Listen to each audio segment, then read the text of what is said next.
A ghostly flicker on a dusty screen once showed Kang Juhyuk, the destined prodigy, claiming the 44th Golden Film Festival's Best Child Actor award. The very air thrummed with overwhelming adoration for the 11-year-old, whose talent sparked a Kang Juhyuk syndrome that swept the nation. He had always been the lead, always the star of his own unwavering narrative.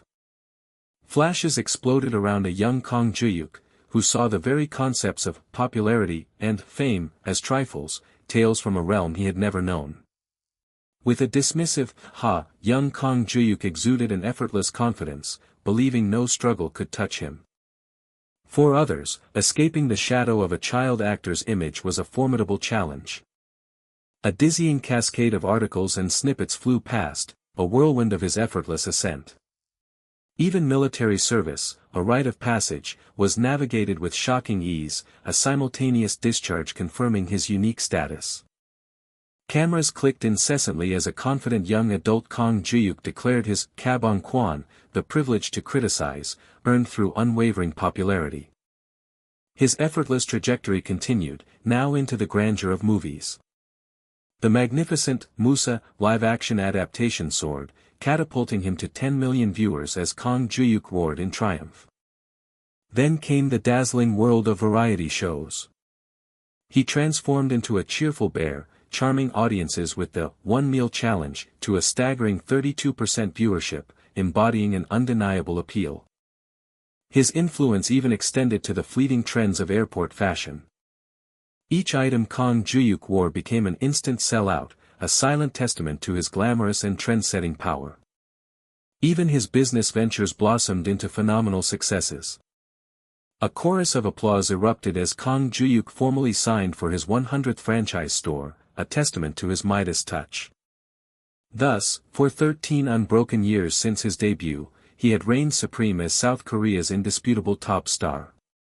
"Mr. Juhyuk, please look this way," a photographer called out, to which Kang Juhyuk obligingly replied, "Yes, yes." The photographer's lens snapped rapidly, capturing his every move in a frenzy of media attention. But the ascent, once so effortless, was destined to shift.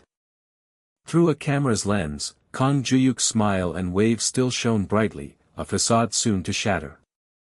He fell, not just from grace, but into an abyss. The intrusive flash of the camera continued, a relentless beam scrutinizing every aspect of his life. No, fell wasn't quite right, he was thrown away felt like a more accurate, more painful expression of his fate. A raw curse escaped him, reflecting profound frustration. Kang Juhyuk sat amidst the squalor of his semi-basement apartment, the television's mundane weather report an ironic counterpoint to his desolate existence. With a soft click of the remote, he stared blankly at the news anchor, lost in his own bleak thoughts. He wondered, with a heavy heart, just how long he had walled himself away in this cramped, forgotten room. It had been 5 years, he realized, since the infamous barbecue restaurant incident had irrevocably altered his life, leaving him with weary eyes and dark circles. His kitchen, a monument to neglect, lay choked with empty plastic bottles and forgotten trash, a stark symbol of his utter decline. A profound disorientation plagued him, he no longer knew the day or even whether it was night or day. Every surface in his apartment was buried under a tide of discarded instant noodles, cans, and bottles, dust motes dancing in the faint, melancholic light. He recalled a cynical voice once saying that worrying about celebrities was the most utterly useless concern. His bare feet rested amidst the detritus of beer bottles and cans, a quiet, desolate statement of his rock-bottom reality. "Everyone's living well," the voice had cruelly chirped, "so worry about yourself." "Living well, my ass," Kang Juhyuk retorted with bitter scorn, his tired eyes reflecting profound cynicism. On the television, a cheerful angler discussed how bass, once popular, were now overflowing due to their decreased appeal, an uncomfortable metaphor for Kang Juhyuk's own career. The show's host enthusiastically urged viewers not to miss a golden opportunity, while the fish struggled, flapping on the line. He wondered, with a rising sense of despair, how his once brilliant life had spiraled to this abysmal state. His eye, stark and intense, reflected the dim light, holding a dawning, terrible realization. In a chaotic maelstrom of clicking cameras and aggressive questions, reporters assailed a desperate Kang Juhyuk about alleged fraud, double contracts, and spiraling debt. His hand trembled uncontrollably, clutching an old flip phone as a reporter's microphone aggressively thrust forward, demanding answers. An unnervingly smiling reporter, surrounded by blinding flashes, pressed him further, demanding an explanation for the huge losses suffered by his Juhyuk Barbecue franchisees. Sweat beaded on Kang Juhyuk's forehead as a look of sheer shock and distress contorted his face. The reporter's face was a mask of anger, accusing him of harming the innocent small business owners who struggled daily to survive. Kang Juhyuk, shouting desperately, vehemently denied the accusations, his gestures defensive and frantic. A frantic collage of sensational headlines screamed accusations, drug use, gambling, stock manipulation, and a catastrophic plunge in his corporation's market cap. His own hand reached towards an old newspaper, touching the image of a younger, victorious Kang Juhyuk, a ghost of a past life. Another article lay beneath his hand, detailing his not guilty verdict, a bittersweet acquittal that offered no true absolution from public judgment. A heavy sigh escaped him, a defeated exhalation that echoed the utter despondency in his cluttered apartment. He cynically mused that an acquittal meant nothing when people simply chose to believe what they desired, wiping a hand across his resigned face. A loud thud and a voice shouting, "Delivery," shattered the oppressive silence of his apartment. Kang Juhyuk peered down with suspicion, wary of the unexpected package he hadn't ordered. His thoughts raced, immediately suspecting a malicious trap set by those crappy reporters. With anger burning in his eyes, Kang Juhyuk rose, vowing to make any reporter who dared to pull such a stunt deeply regret it. A small, plain cardboard box rested innocently outside his apartment door, labeled B01. The apartment door creaked open just a sliver, revealing the unassuming package waiting beyond. A cautious hand fumbled out from the narrow opening, reaching slowly for the mysterious box. The package was swiftly snatched inside through the barely open door. Kang Juhyuk sat on the floor, rubbing the cardboard box with a puzzled expression, a mixture of curiosity and wariness on his face. A deep, weary sigh escaped Kang Juhyuk's lips as he held the package. "Huh," he murmured, a surprised sound escaping him as he looked up. He read the cryptic note aloud, "I will sell you your future," baffled by its unsettling message and the sender's absence. The box rattled as Kang Juhyuk shook it in suspicion, frustrated by the complete lack of sender information. "This is suspicious," Kang Juhyuk concluded, his eyes narrowed with distrust. With a decisive click, Kang Juhyuk began to tear open the mysterious package. The contents were revealed with a startling flash of light reflecting from a camera lens. "A camera?" Kang Juhyuk questioned, his surprise evident as he looked at the device. He realized it was merely a phone, dismissing the initial thought of a camera. Inside the box, nestled in bubble wrap, lay a simple, purple smartphone. "And it's an old used phone, too," Kang Juhyuk muttered, disappointment tainting his voice as he held the device. His eyes snapped wide open, radiating lines of sudden shock and alarm. The phone suddenly began to ring, its insistent tone startling Kang Juhyuk. "Oh. Gee, that startled me," Kang Juhyuk exclaimed, then wondered if the phone had been activated all along. With a firm press of his finger, Kang Juhyuk answered the call. "Hello?" Kang Juhyuk tentatively asked, holding the phone to his ear with a cautious air. A voice on the phone cut through him, accusatory and precise. "Are you ruined? That's why you're afraid to go out into the world again," making Kang Juhyuk recoil with a sharp "ugh." The voice continued its unsettling pronouncements, promising, "Don't worry. From now on." Ugh, those voice phishing scammers. Kang Juhyuk fumed, appalled they were now using used phones, deciding to shut it off completely.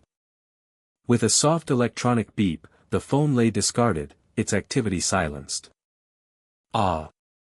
I'm so tired," Kang Juhyuk groaned, collapsing onto the couch in utter exhaustion. With a routine click, he pressed the TV remote. An entertainment news segment, Sense Entertainment News, promised to feature the hottest people this week. The female newscaster on TV cheerfully introduced the hottest rookie, Cha Sung-bin.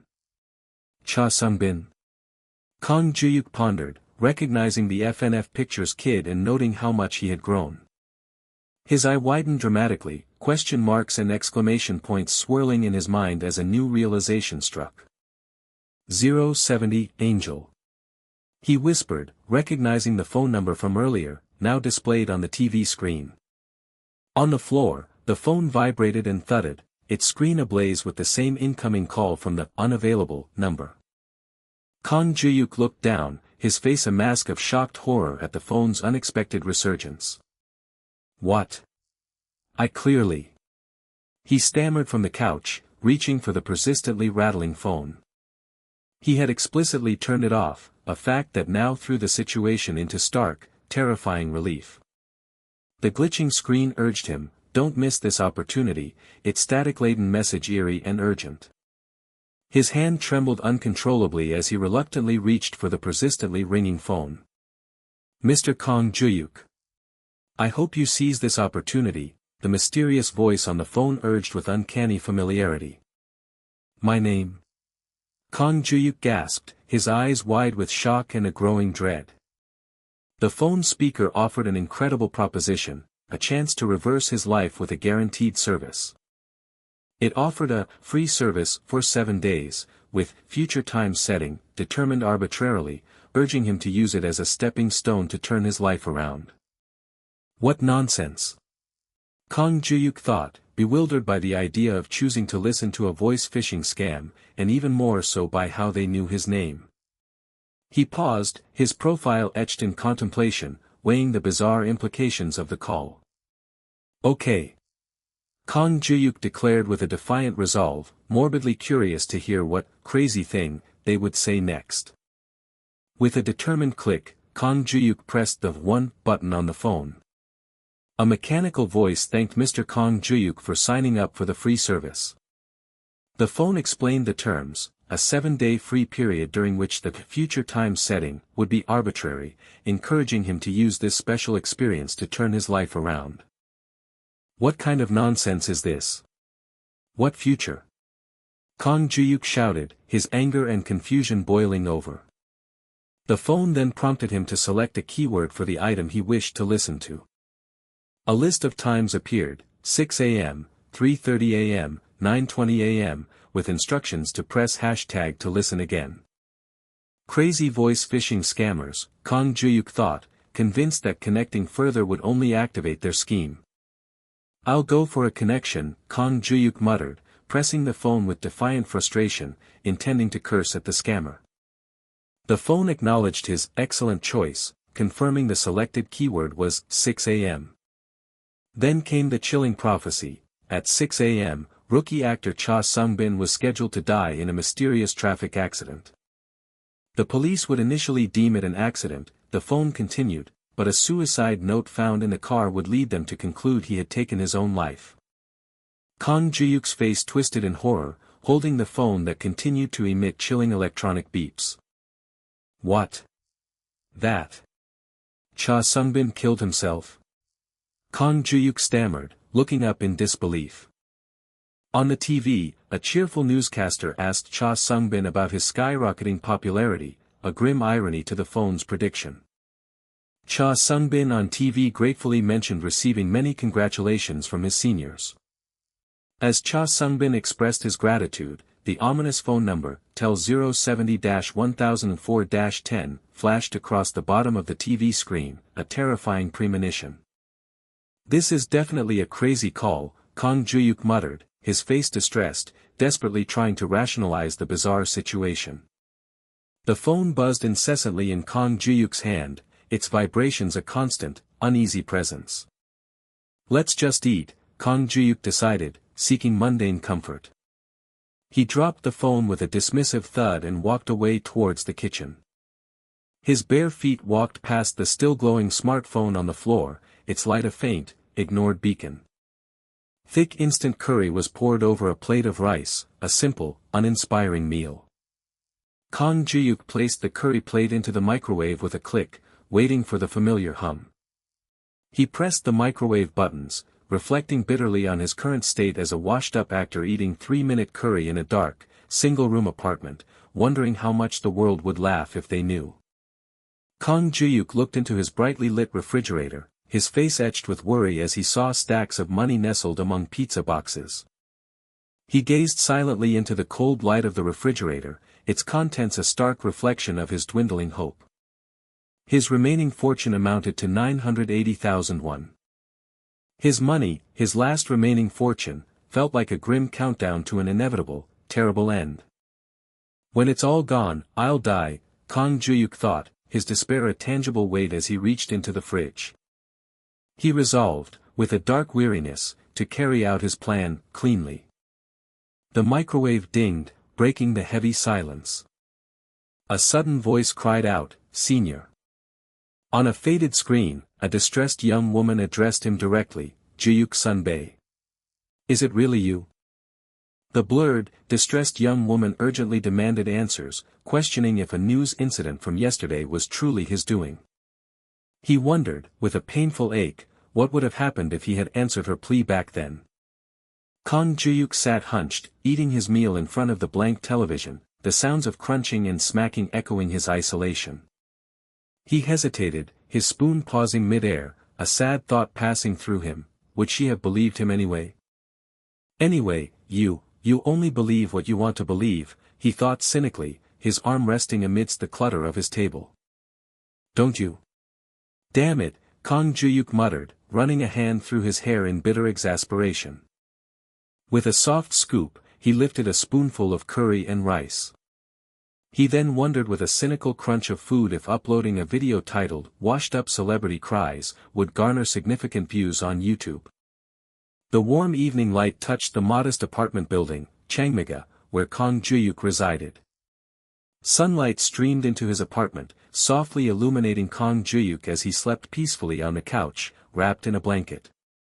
The television screen suddenly emitted a blinding flash of light. An off-screen newscaster's voice broke through the silence, announcing sad news. The newscaster continued, detailing an incident that occurred early that morning around 6 a.m., while Kang Juhyuk lay sleeping, oblivious on his couch.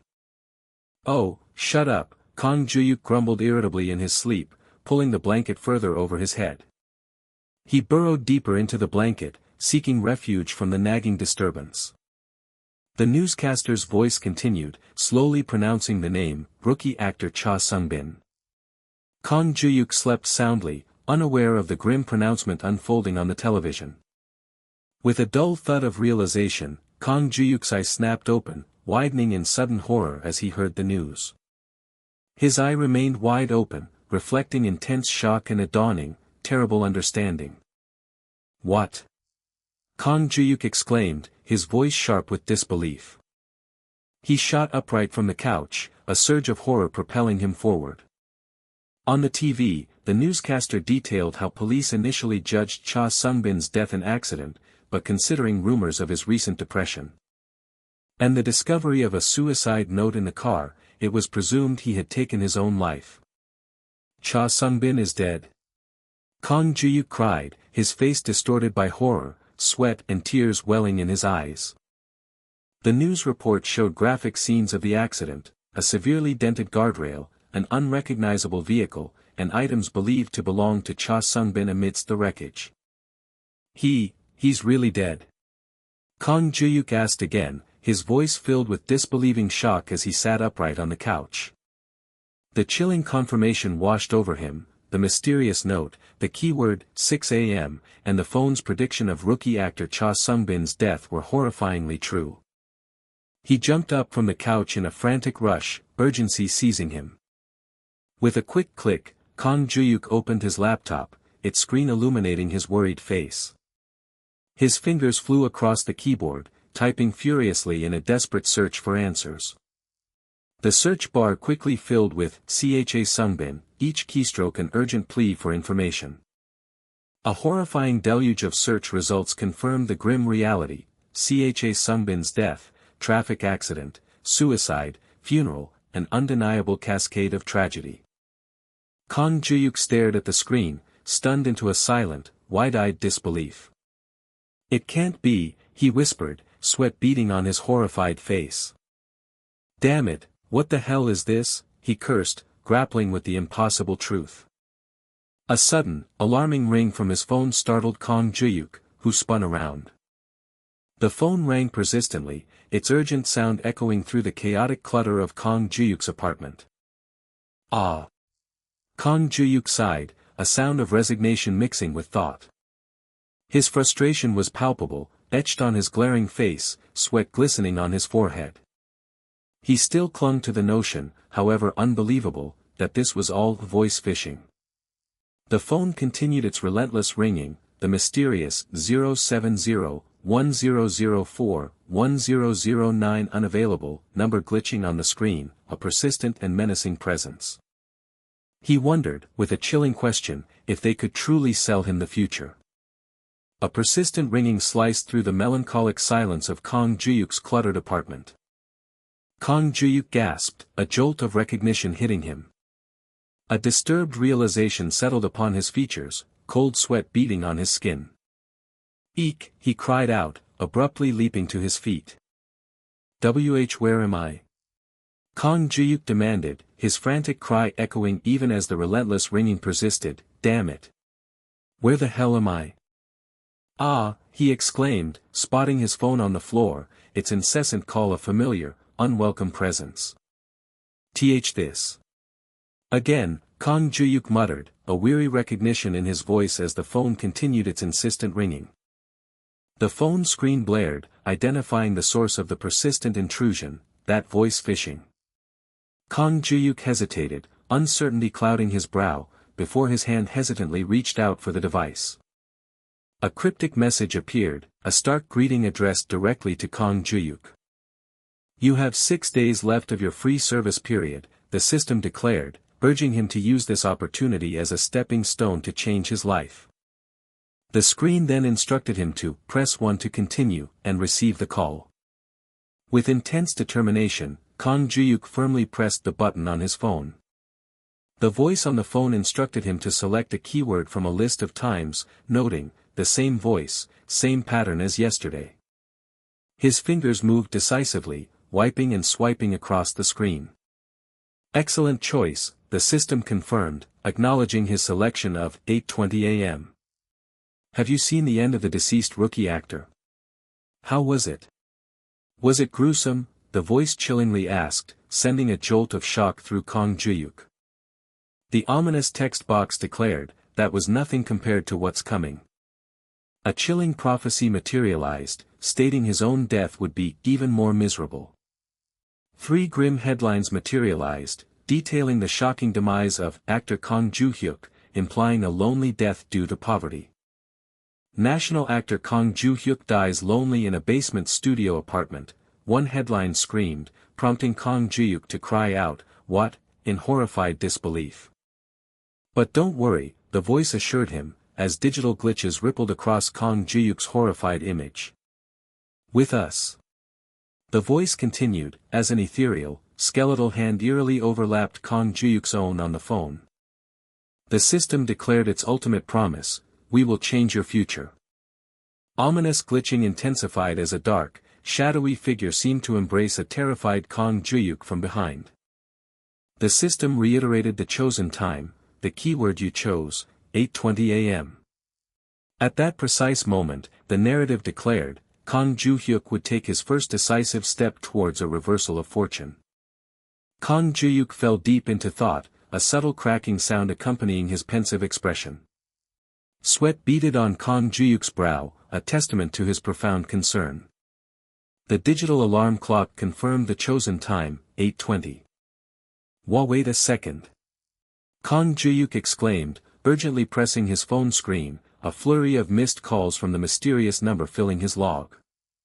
"The phone you are trying to reach has been disconnected at the request of the customer," a voice stated, leaving Kang Juhyuk utterly confused. Kang Juhyuk turned purposefully from his desk, laptop still illuminated. His fingers flew across the keyboard, typing rapidly. To Kang Juhyuk's surprise, his urgent search for 1004, 1009, yielded no results, leaving him with perplexing instructions to recheck his spelling or try broader terms. What the hell? Kang Juhyuk murmured, a deep sense of unease stirring within him as he stared at the screen. He wondered, exasperated, if this was all just a voice phishing scam. Kang Juhyuk expressed his frustration, dismissing any notion that this was about predicting the future. No, there's no need to overthink this, Kang Juhyuk tried to reassure himself, a manic gleam in his eye. He vowed to uncover the truth about the calls, whether it was a scam or not, with the very next one. The everyday exterior of an apartment building stood silently as the sun began its descent. Kang Juhyuk sat on his sofa, mindlessly chewing and swallowing, awaiting the next call. When is it? Kang Juhyuk worriedly pondered, his chewing slowing.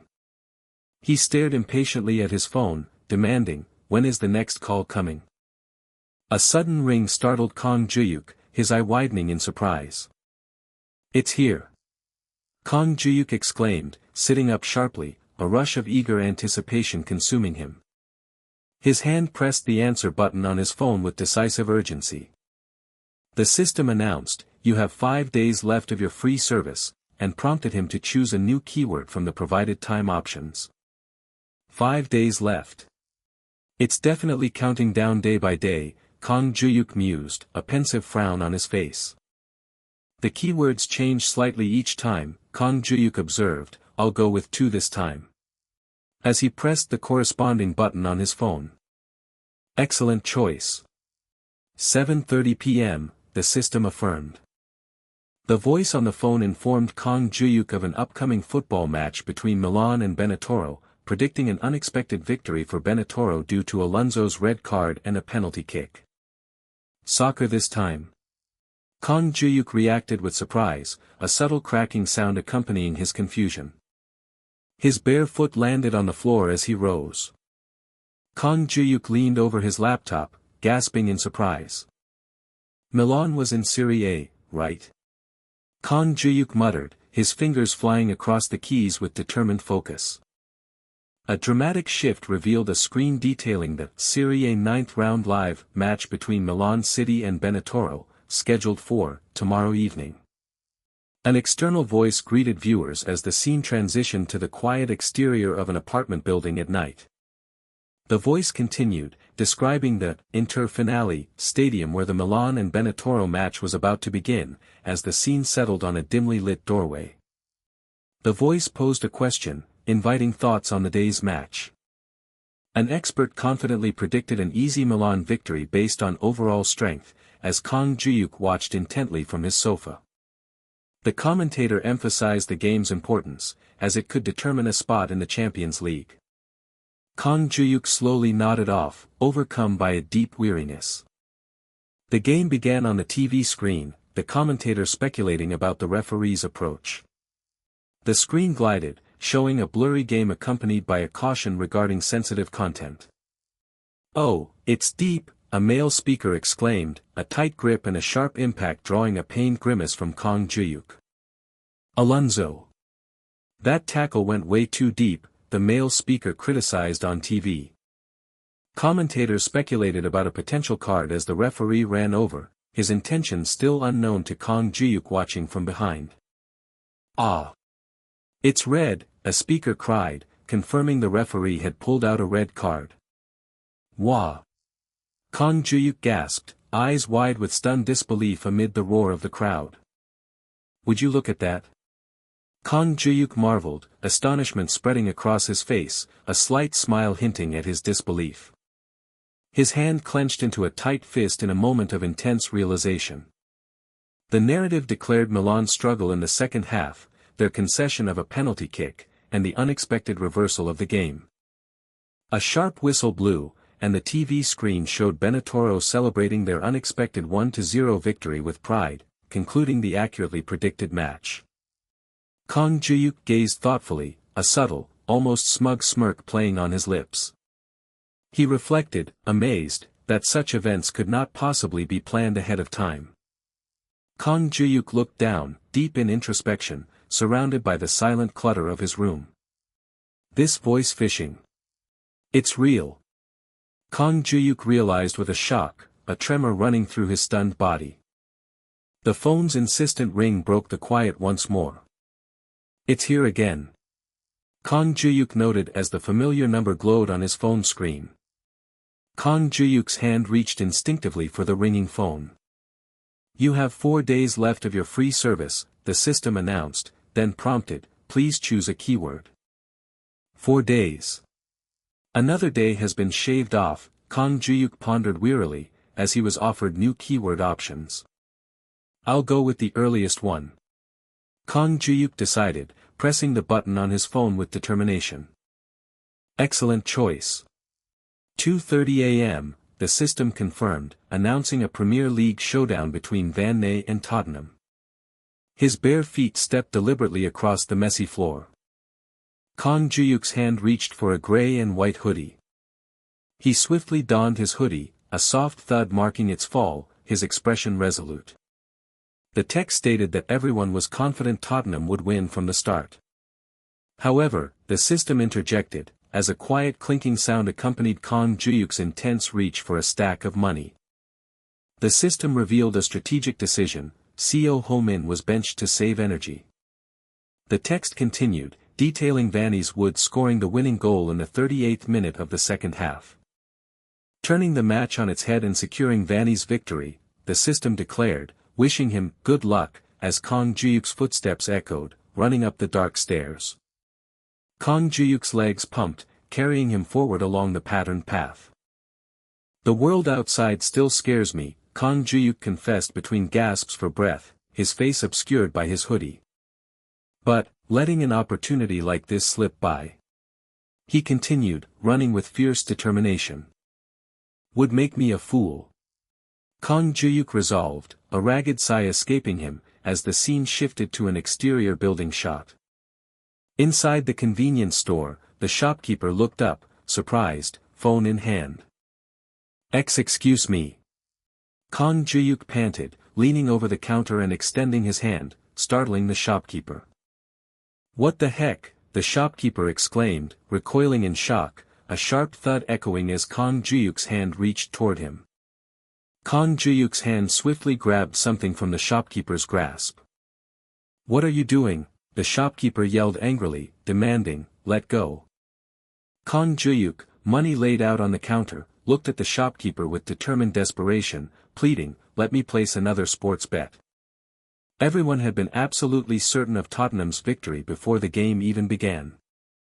Yet, defying all expectations, Van Ney secured an unexpected win, a narrative that echoed Kang Juhyuk's own unseen, solitary steps across his dim, messy apartment floor.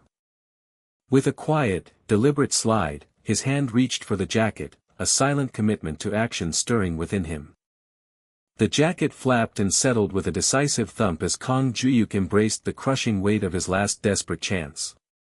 His hand grasped the baseball cap, a simple, mundane gesture masking a monumental resolve. He pulled the cap low, the act itself a fervent vow to finally change the desolate trajectory of his life. His sneakers settled onto his feet with a soft swish and a final thump, grounding his newfound determination. A guttural grunt of annoyance escaped Kang Juhyuk as he pulled his cap further down, a shield against the world he was about to re-enter. His footsteps were purposeful, echoing his renewed mission as he walked down the evening street alongside oblivious passers-by. Kang Juhyuk flinched, startled by the unexpected presence of other people on the late-night street. He mused, pulling his cap lower, about why so many people were still out, even at this late hour. No, he desperately hoped, they wouldn't recognize him, would they? Then, from the dark, came a sudden recognition from a man, huh? Kang Juhyuk, followed by a woman's shocked whisper, that druggie? More voices erupted, a man confirming, it seems to be him, huh, and a girl's excited gasp, oh my god. It's Kang Juhyuk. Hey! Take a picture. Take a picture, one girl demanded as camera shutters clicked, her friend adding, today's our lucky day.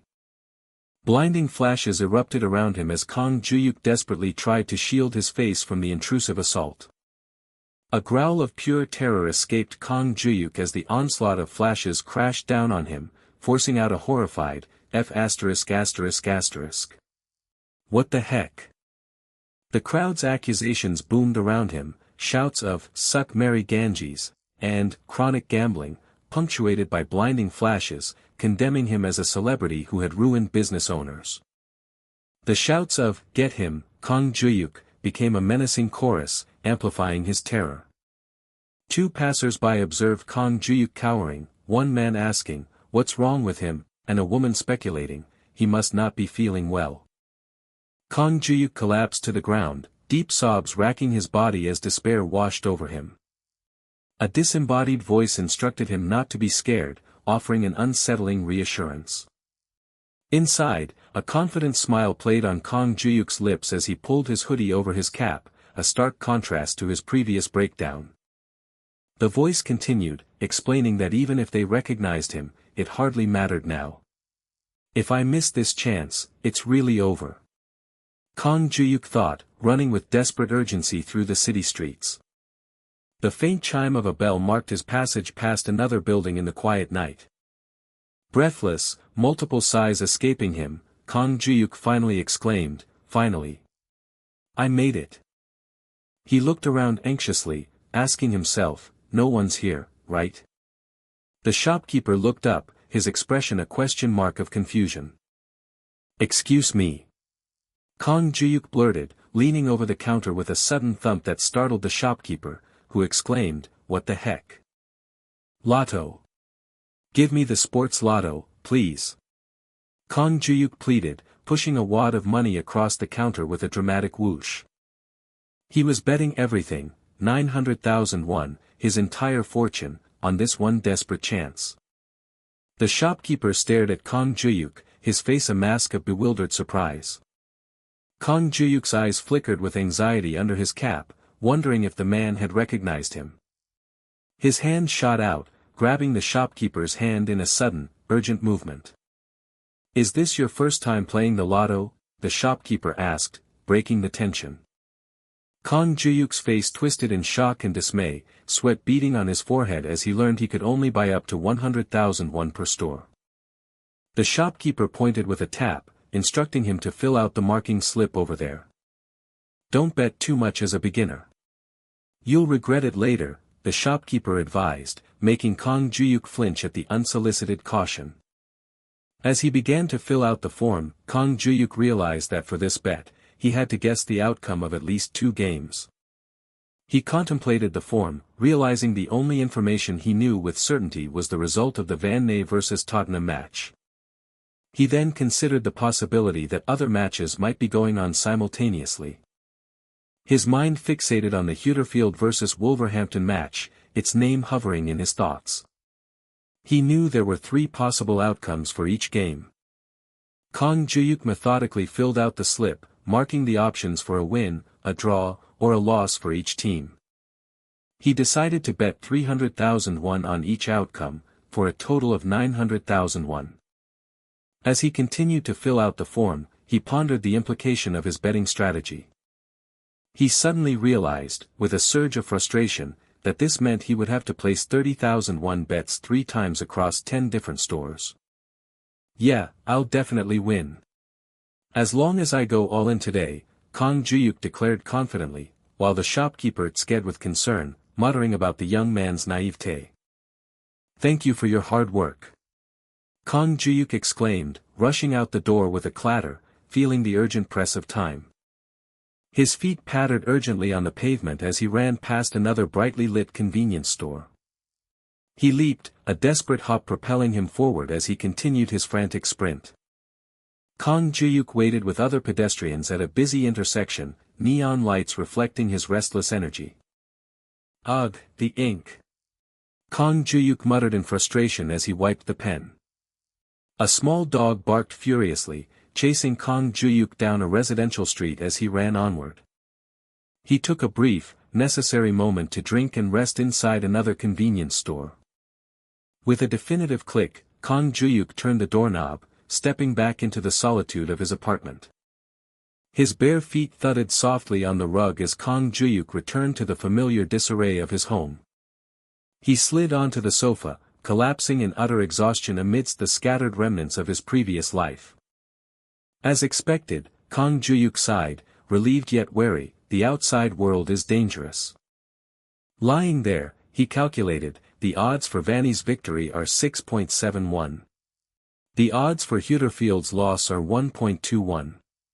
If you multiply them, it's roughly 8.1. Wow, 2.5 million won. Kang Juhyuk exclaimed in disbelief and excitement, asking, is that right? Exhaustion claimed him, and Kang Juhyuk drifted into sleep on his messy sofa. A soft hum escaped Kang Juhyuk as he stirred awake on the sofa, his cap still askew. He suddenly bolted upright, his excitement palpable as he demanded, the results. The results. His fingers flew across the keyboard, typing frantically as he clicked the mouse, desperate for the answers. It actually came true. Kang Juhyuk whispered, trembling with disbelief as tears welled in his eyes, just like the phone service tipped off, Van Nay won. His mind raced, then what about Huddersfield? With a precise click of the mouse, Kang Juhyuk navigated to the next result. What? They won. Kang Juhyuk gasped as the screen displayed Huddersfield's victory, prompting the narration to question the actual odds. A dramatic drumroll sound accompanied Kang Juhyuk's stunned exclamation of 5.95 at the newly revealed odds. As his fingers typed rapidly, Kang Juhyuk mentally paired Vanny's odds of 6.71 with Huddersfield's 5.95. A soft, calculating sound filled the air as he multiplied that by his 300,000 won bet, awaiting the astonishing sum. Kang Juhyuk screamed, falling dramatically off his chair in utter shock. The winnings were not a mere 2.5 million. But an astounding 12 million won. Kang Juhyuk stared, teary-eyed and completely overwhelmed by the revelation. The dawn broke over the city, casting a quiet light on the street outside his apartment. A whoosh of water accompanied the opening of a door, signaling a fresh start. Kang Juhyuk splashed cool water onto his face, cleansing away the lingering stress and disbelief. With a quiet screech, he turned on the faucet. Kang Juhyuk looked at his reflection in the mirror, his features tired but resolute. Staring at his teary reflection, Kang Juhyuk affirmed to himself, Kang Juhyuk. It was worth going outside. A sudden ring and ding startled Kang Juhyuk, making him look up in surprise. He scrambled frantically through his messy apartment, knocking over bottles in his haste. With an urgent grab, his hand snatched up the ringing phone from the floor. The phone continued to ring with an unavailable caller, its insistent summons signaling a new beginning. Kang Juhyuk licked his lips in eager anticipation, holding the phone to his ear. The system informed him he only had 3 days left of his free service period. He was then instructed to choose a keyword to proceed. Looking at the options, 7 p.m., 7:40 p.m., or 5:57 a.m., Kang Juhyuk smirked, this time. He mused, wondering if he should gamble on increasing the odds even further. His fingers tapped dismissively on the laptop, noting the lame odds for the 7 p.m. match. Ah, right. It's Saturday, so I can't withdraw the money today, Kang Juhyuk realized, covering his face in frustration, lamenting that he had no cash anyway. His eyes then drifted to the 5:57 a.m. option. The screen displayed ominous search results for Cha Sung-bin, filled with tragic news of his death, accidents, and cause of death, an unsettling feeling settling over Kang Juhyuk. Giving in to the uncertainty, he conceded, I don't know anymore. Number 2. Kang Juhyuk pressed the button on his smartphone with focused determination. The system responded with an encouraging, excellent choice. What is it this time? Kang Juhyuk asked, his voice trembling with nervous anticipation. The system confirmed that the keyword he chose was 7:40 p.m. Kang Juhyuk listened intently, his expression a mixture of intrigue and focus. The voice on the phone revealed it was about the 751st lottery draw. As money began to rustle and cascade around him like a dream, the voice on the phone echoed, "Lottery?" Kang Juhyuk's eyes widened with greedy excitement as he exclaimed, "It's coming. Everlasting financial fortune." The mystical system, a dark hexagonal enigma, unveiled the keyword Kang Juhyuk had selected, 7:40 p.m. Kang Juhyuk's brow furrowed, his grip tightening on the phone, a cold sweat dampening his skin as uncertainty coiled in his gut. From his dreary, rain-streaked window, Kang Juhyuk's voice cut through the quiet despair of his surroundings, a sudden, sharp gasp of "Lotto?" But a lingering question held him captive. He uttered a hesitant, "Wait," a seed of suspicion beginning to sprout in his mind amidst the familiar dimness of his room. A shrewd glint entered his eyes as he considered the unexpected turn of events, suspicion clouding his thoughts. After all, simply providing the winning numbers would have been sufficient for the system's supposed purpose. Standing, phone still to his ear, Kang Juhyuk questioned the call's true intentions, asking himself, "Should I go out again?"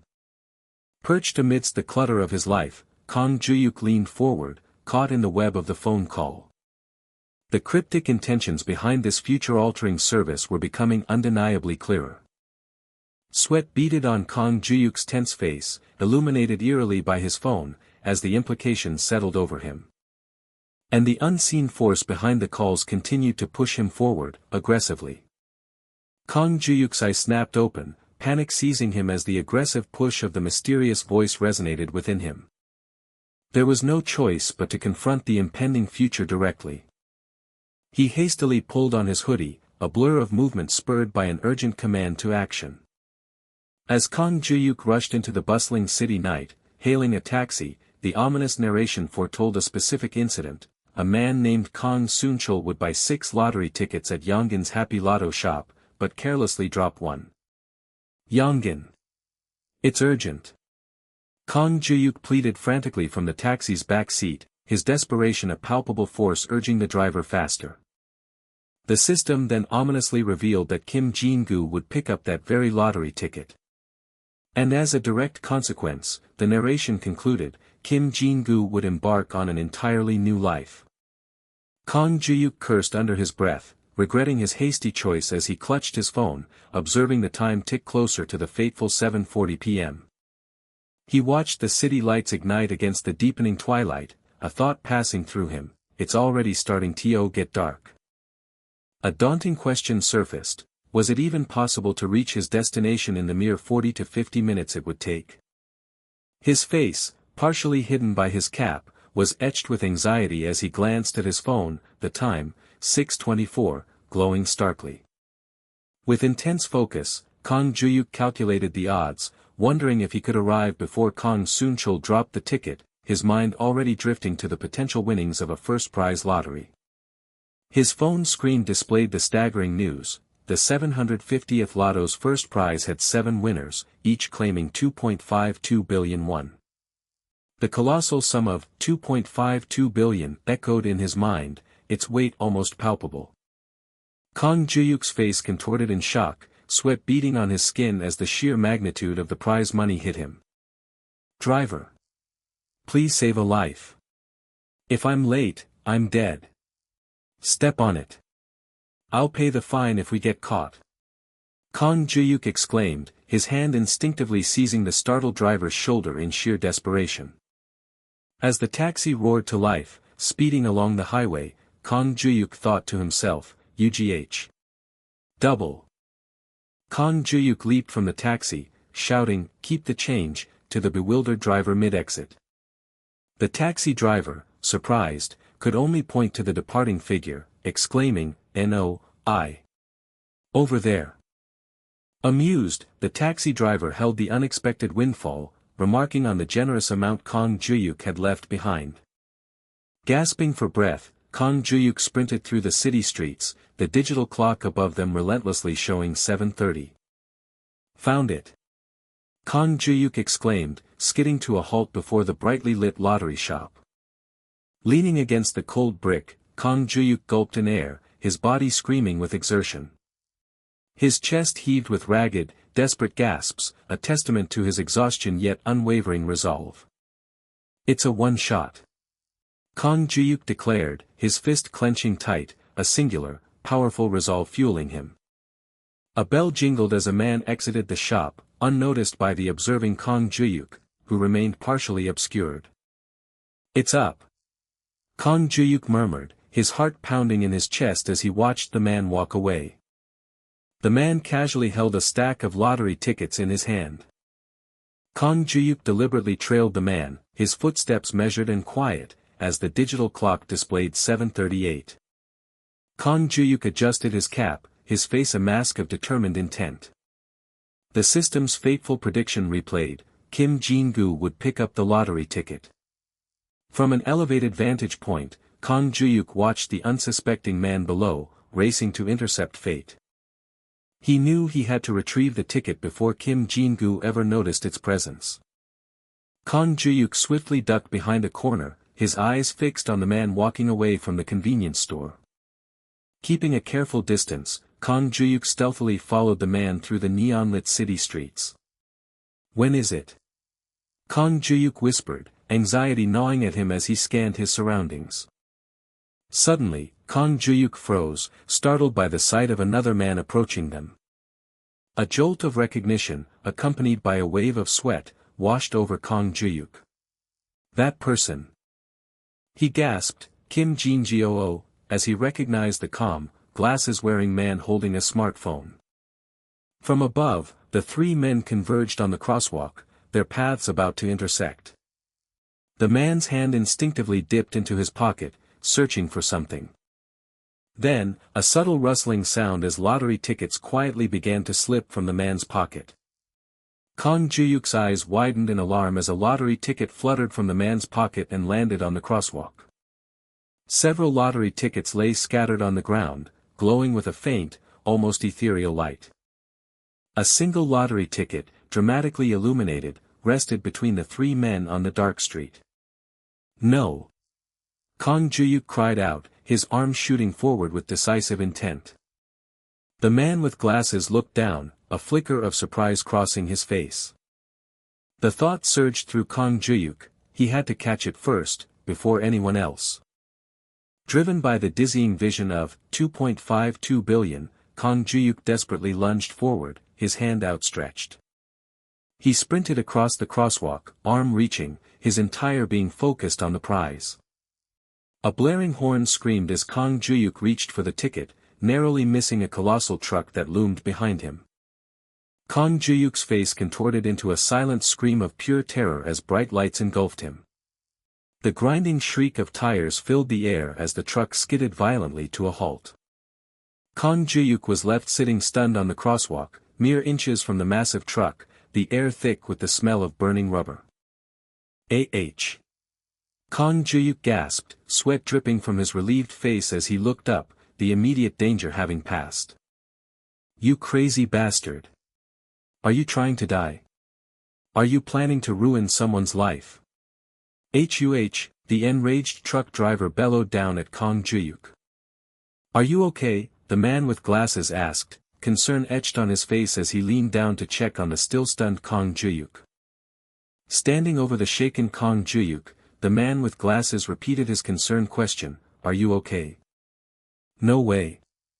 Kang Juhyuk exclaimed, as he rose, seeing the lottery ticket still on the pavement, then relief washing over him, "I'm alive." Kang Juhyuk snatched the lottery ticket and bolted, prompting the man with glasses to shout "Hey! Stop," as the truck driver watched in disbelief. His hand swiftly closed around the lottery ticket, picking it up from the ground. Kang Juhyuk fled across the crosswalk, his footsteps echoing rapidly as the man with glasses watched him disappear into the night. Exhausted, Kang Juhyuk bent over in a dimly lit alley, his body aching from the sprint. "I almost died. Is this also part of the future?" Kang Juhyuk gasped, panting heavily, shock and exhaustion warring within him. Kang Juhyuk held the lottery ticket, a surprised expression on his face as a new thought sparked. Wait, if these are the winning numbers? His hands trembled uncontrollably, clutching the precious lottery ticket and a few $1,000 bills. With this, he could buy even more tickets. Kang Juhyuk burst into a frantic sprint once more, racing against the illuminated clock, which now declared 7:58. The empty street below the apartment building seemed to hold its breath. Kang Juhyuk burst through the apartment door, the hinges groaning as he rushed into the dimly lit hallway. Damn! If only I had gotten the taxi change back, I could have bought more. Kang Juhyuk fumed, frustration evident in his stance. He collapsed onto the floor by his door, utterly exhausted. 2.52 billion. Kang Juhyuk mused, his gaze fixed on the lottery ticket in his hand. He envisioned the possibilities, knowing that 3 tickets would accumulate to a staggering 7.56 billion won. Time's up. Kang Juhyuk muttered, his hand slipping his phone back into his pocket, the moment of opportunity now passed. Kang Juhyuk sat on the floor, trembling with nervous anticipation, clutching both his phone and the lottery ticket. The smartphone automatically recognized the QR code on the ticket, chiming softly. Kang Juhyuk's eye twitched with a nervous flutter, reflecting the screen's glow as his heart pounded in his chest. The word, "what?" escaped him in a gasp. The phone screen boldly proclaimed, "Congratulations. Second place, you have won." 751st draw, leaving Kang Juhyuk to question, not first place. Tears welled in Kang Juhyuk's eyes as he stared, shocked, at the result, wiping away the tears as he pondered the choice. Could it be that my choices? Sitting on the cold floor, Kang Juhyuk looked up, a profound shock washing over him as he realized the impossible, changed the future. The screen illuminated with the stark reality, a second-place win for the 751st draw. A raw, disbelieving "what?" tore from Kang Juhyuk, the blue glow of the screen reflecting his profound shock. His mind raced, grappling with the impossible question, could his choice have truly changed the future itself? The realization settled over Kang Juhyuk, heavy and disorienting amidst the clutter of his life. A single, drawn-out "why?" escaped him, his face illuminated by the phone's glow, grappling with the sudden, inexplicable shift in his fate. His wide eye twitched, reflecting the rhythmic approach of unseen footsteps, a growing dread tightening in his chest. If his decision had truly altered the course of events, the implications were staggering. With each determined stride, the narration introduced 3 distinct possibilities that now lay before him. A puzzled man with glasses appeared, lost in thought, his expression a quiet moment of contemplation. The first possibility unfolded: Kim Jin-gu, distracted, hadn't picked up the lottery ticket, but instead rushed to Kang Juhyuk's side as the truck screeched to a halt, leaving him injured on the asphalt. A concerned voice reached him from above, "Are you okay?" as a hand extended, pulling him from the immediate aftermath of the crash. The second possibility emerged: Kang Juhyuk, having picked up the lottery ticket, made a different choice than going straight home. He bought 2 additional tickets, each bearing the exact same numbers. He held the 3 tickets in his hand, a calculated gamble to dramatically increase his chances. Then, a clattering sound broke the quiet as Kang Juhyuk noticed a distressed man squatting by the storefront. "Excuse me." Kang Juhyuk called out, his voice cutting through the stillness. The man looked up, startled and confused, asking, "Huh? Who?" With a small smile, Kang Juhyuk offered the man a lottery ticket, explaining, "I think you dropped this in front of the store." He had returned the original lottery ticket to its rightful owner, making a choice with quiet conviction. A frustrated "damn" escaped him as he crumpled the remaining ticket in his hand, the sound of tearing paper echoing his vexation. Yet, as he sat there, a slight smirk played on his lips, going out had unexpectedly yielded something else. And that something was the promise of prize money, a tangible reward for his choices. His next thought was practical and firm: he would go to the bank on Monday. With a shimmering stride, Kang Juhyuk affirmed the tantalizing truth: he still had 2 more chances. He approached the grand, modern facade of the UC Century Bank, a new chapter about to unfold. His hands smoothly placed the lottery tickets into the bank's processing tray. A sudden jolt of surprise passed through the bank teller as she looked up at Kang Juhyuk, who remained silent before her. Please wait a moment, the teller requested, but to Kang Juhyuk, the wait felt interminable, stretching his patience thin. While waiting, Kang Juhyuk meticulously planned his next moves, switching the SIM card and installing the digital certificate. His gaze fell upon a TV screen announcing Yoo Hyun-suk as today's top entertainment search, prompting a confused, unspoken question from Kang Juhyuk. The text confirmed it: Yoo Hyun-suk, Korea's top national MC, was in the news. The news reported his impending transfer to FNF, stirring a shocked Hyun-suk Hyung from Kang Juhyuk. The broadcast clicked and shifted, detailing how Yoo Hyun-suk had maintained a one-man agency for a decade, making his potential transfer a subject of intense public fascination. A grayscale memory surfaced, of an older man's stern warning to a young Kang Juhyuk: remember this, Juhyuk.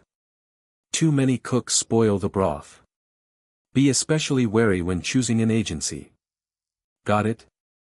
Hyun-suk Hyung, a figure of unwavering reliability and strict self-management, had always stood like a mountain in Kang Juhyuk's memory.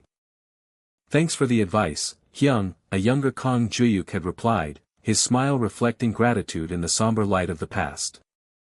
The memory made his current confusion even deeper: why would Hyun-suk Hyung ever go to FNF? Kang Juhyuk knew FNF's image was far from clean, a fact that grated against his perception of Hyun-suk's character. His thoughts were abruptly interrupted as the bank teller handed over his new bankbook and card, prompting an automatic "ah" from Kang Juhyuk. He mentally chastised himself, realizing this was no time to be preoccupied with others' affairs. His hand paused, hovering mid-air, a momentary hesitation before taking his items. There, nestled on his documents, were two unexpected pieces of candy. Then, with a burst of excited recognition, the teller leaned forward, exclaiming, "Is it really you? The Kang Juhyuk actor I know?" Kang Juhyuk instinctively covered his face, a flush of embarrassment rising as the teller profusely apologized, overcome by the sheer joy of seeing him. Her next words, "I've been a huge fan for a long time," left Kang Juhyuk wide-eyed, a wave of surprise and confusion washing over him.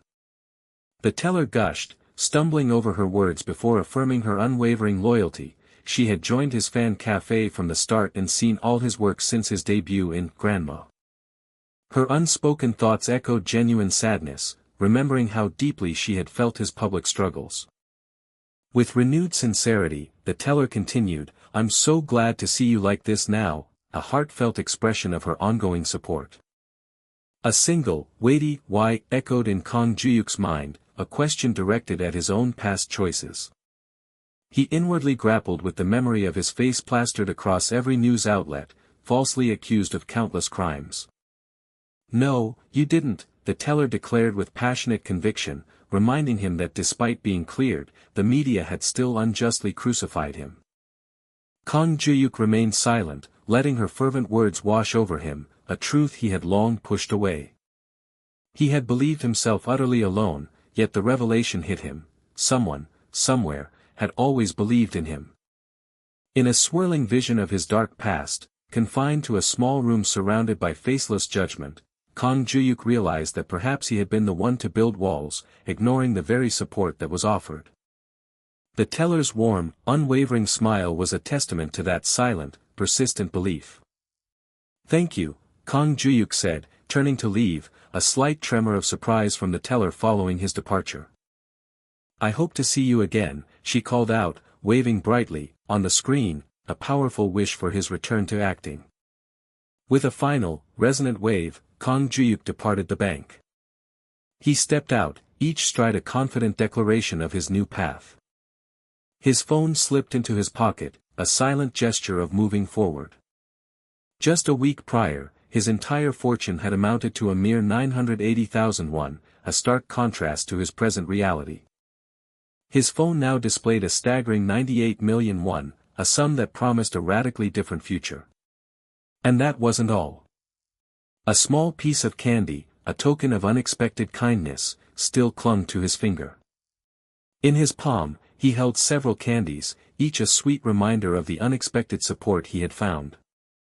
Now, the time had come for his next pivotal choice. A confident smirk played on Kang Juhyuk's face, his eyes gleaming with a newfound determination and cunning. The city's digital screens blared news of national MC Yoo Hyun-suk's transfer to FNF, igniting a fervent buzz across the entire entertainment market as FNF's market cap soared. As Kang Juhyuk walked through the bustling streets, he observed the news confirming Hyun-suk Hyung's transfer to FNF as a done deal, pending this afternoon's official statement. Kang Juhyuk's fingers meticulously tapped and scrolled across his smartphone screen. He observed the stock price of FNF Entertainment, the company Hyun-suk Hyung was joining, displaying a sharp upward trend. The stock was on the verge of hitting its upper trading limit, a clear indicator of market frenzy. An online discussion board buzzed with frantic comments, urging immediate action, proclaiming the FNF transfer as 99.5% confirmed and guaranteeing consecutive rises. "Wow! Amazing," an excited man exclaimed, "Shin Ura and Yoo Hyun-suk in the same company? They're going to rake in the money." As Kang Juhyuk navigated the bustling street, he overheard a chorus of jubilant voices declaring FNF a jackpot, crediting Yoo Hyun-suk, and proclaiming a windfall as the market cap soared past 10 billion won. A prominent news headline on a large screen blared, "FNF Yoo Hyun-suk recruitment hot," further detailing their IPO application on the New York Stock Exchange. "No matter what anyone says, FNF is the sure bet right now," Kang Juhyuk conceded, but his inner voice added a crucial "but." His clasped hands, a physical manifestation of his conviction, confirmed his resolute choice. With a decisive tap of his finger, Kang Juhyuk executed a purchase order for Big C Entertainment, committing 3,774,400 won at 3,371 per share. A resounding clang confirmed it, the transaction had been completed. In a sparkling, otherworldly void, multiple confirmations of his Big C Entertainment stock purchases cascaded, each signifying a completed transaction. A flurry of golden-tinged stock confirmations for Big C Entertainment danced through the air, each ding echoing his audacious move. Standing defiantly against FNF Creative, the illuminated towers of Big C Entertainment now represented a full purchase, the rival acquired. Kang Juhyuk's phone now proudly displayed Big C Entertainment stock, soaring to 105,201 with a 1.35% increase, a clear validation of his risky choice. Meanwhile, in the serene calm of a brightly lit hair salon, a hairdresser meticulously worked on a client's hair. "Right? He totally looks like Kang Juhyuk," a man with rollers in his hair observed, his conversation quickly affirmed by another. "All done, sir," the hairdresser announced, concluding her meticulous work. With a flourish, the man pulled off the salon cape, then turned to his companion, asking confidently, "Good. Shall we go?" The hairdresser completed her meticulous work, offering a final query, but the man, seemingly content, simply declined. The cape fluttered away, marking the official end of his session. He admired his freshly cut appearance in the mirror, pleased with the result, and asked if it was time to depart. As Kang Juhyuk extended his card for the 15,000 won payment, he completed a small, yet significant, transaction of his changing life. The news anchor announced the day's entertainment sensation. National MC Yoo Hyun-suk had unexpectedly chosen Big X Entertainment over FNF, causing significant stock market fluctuations.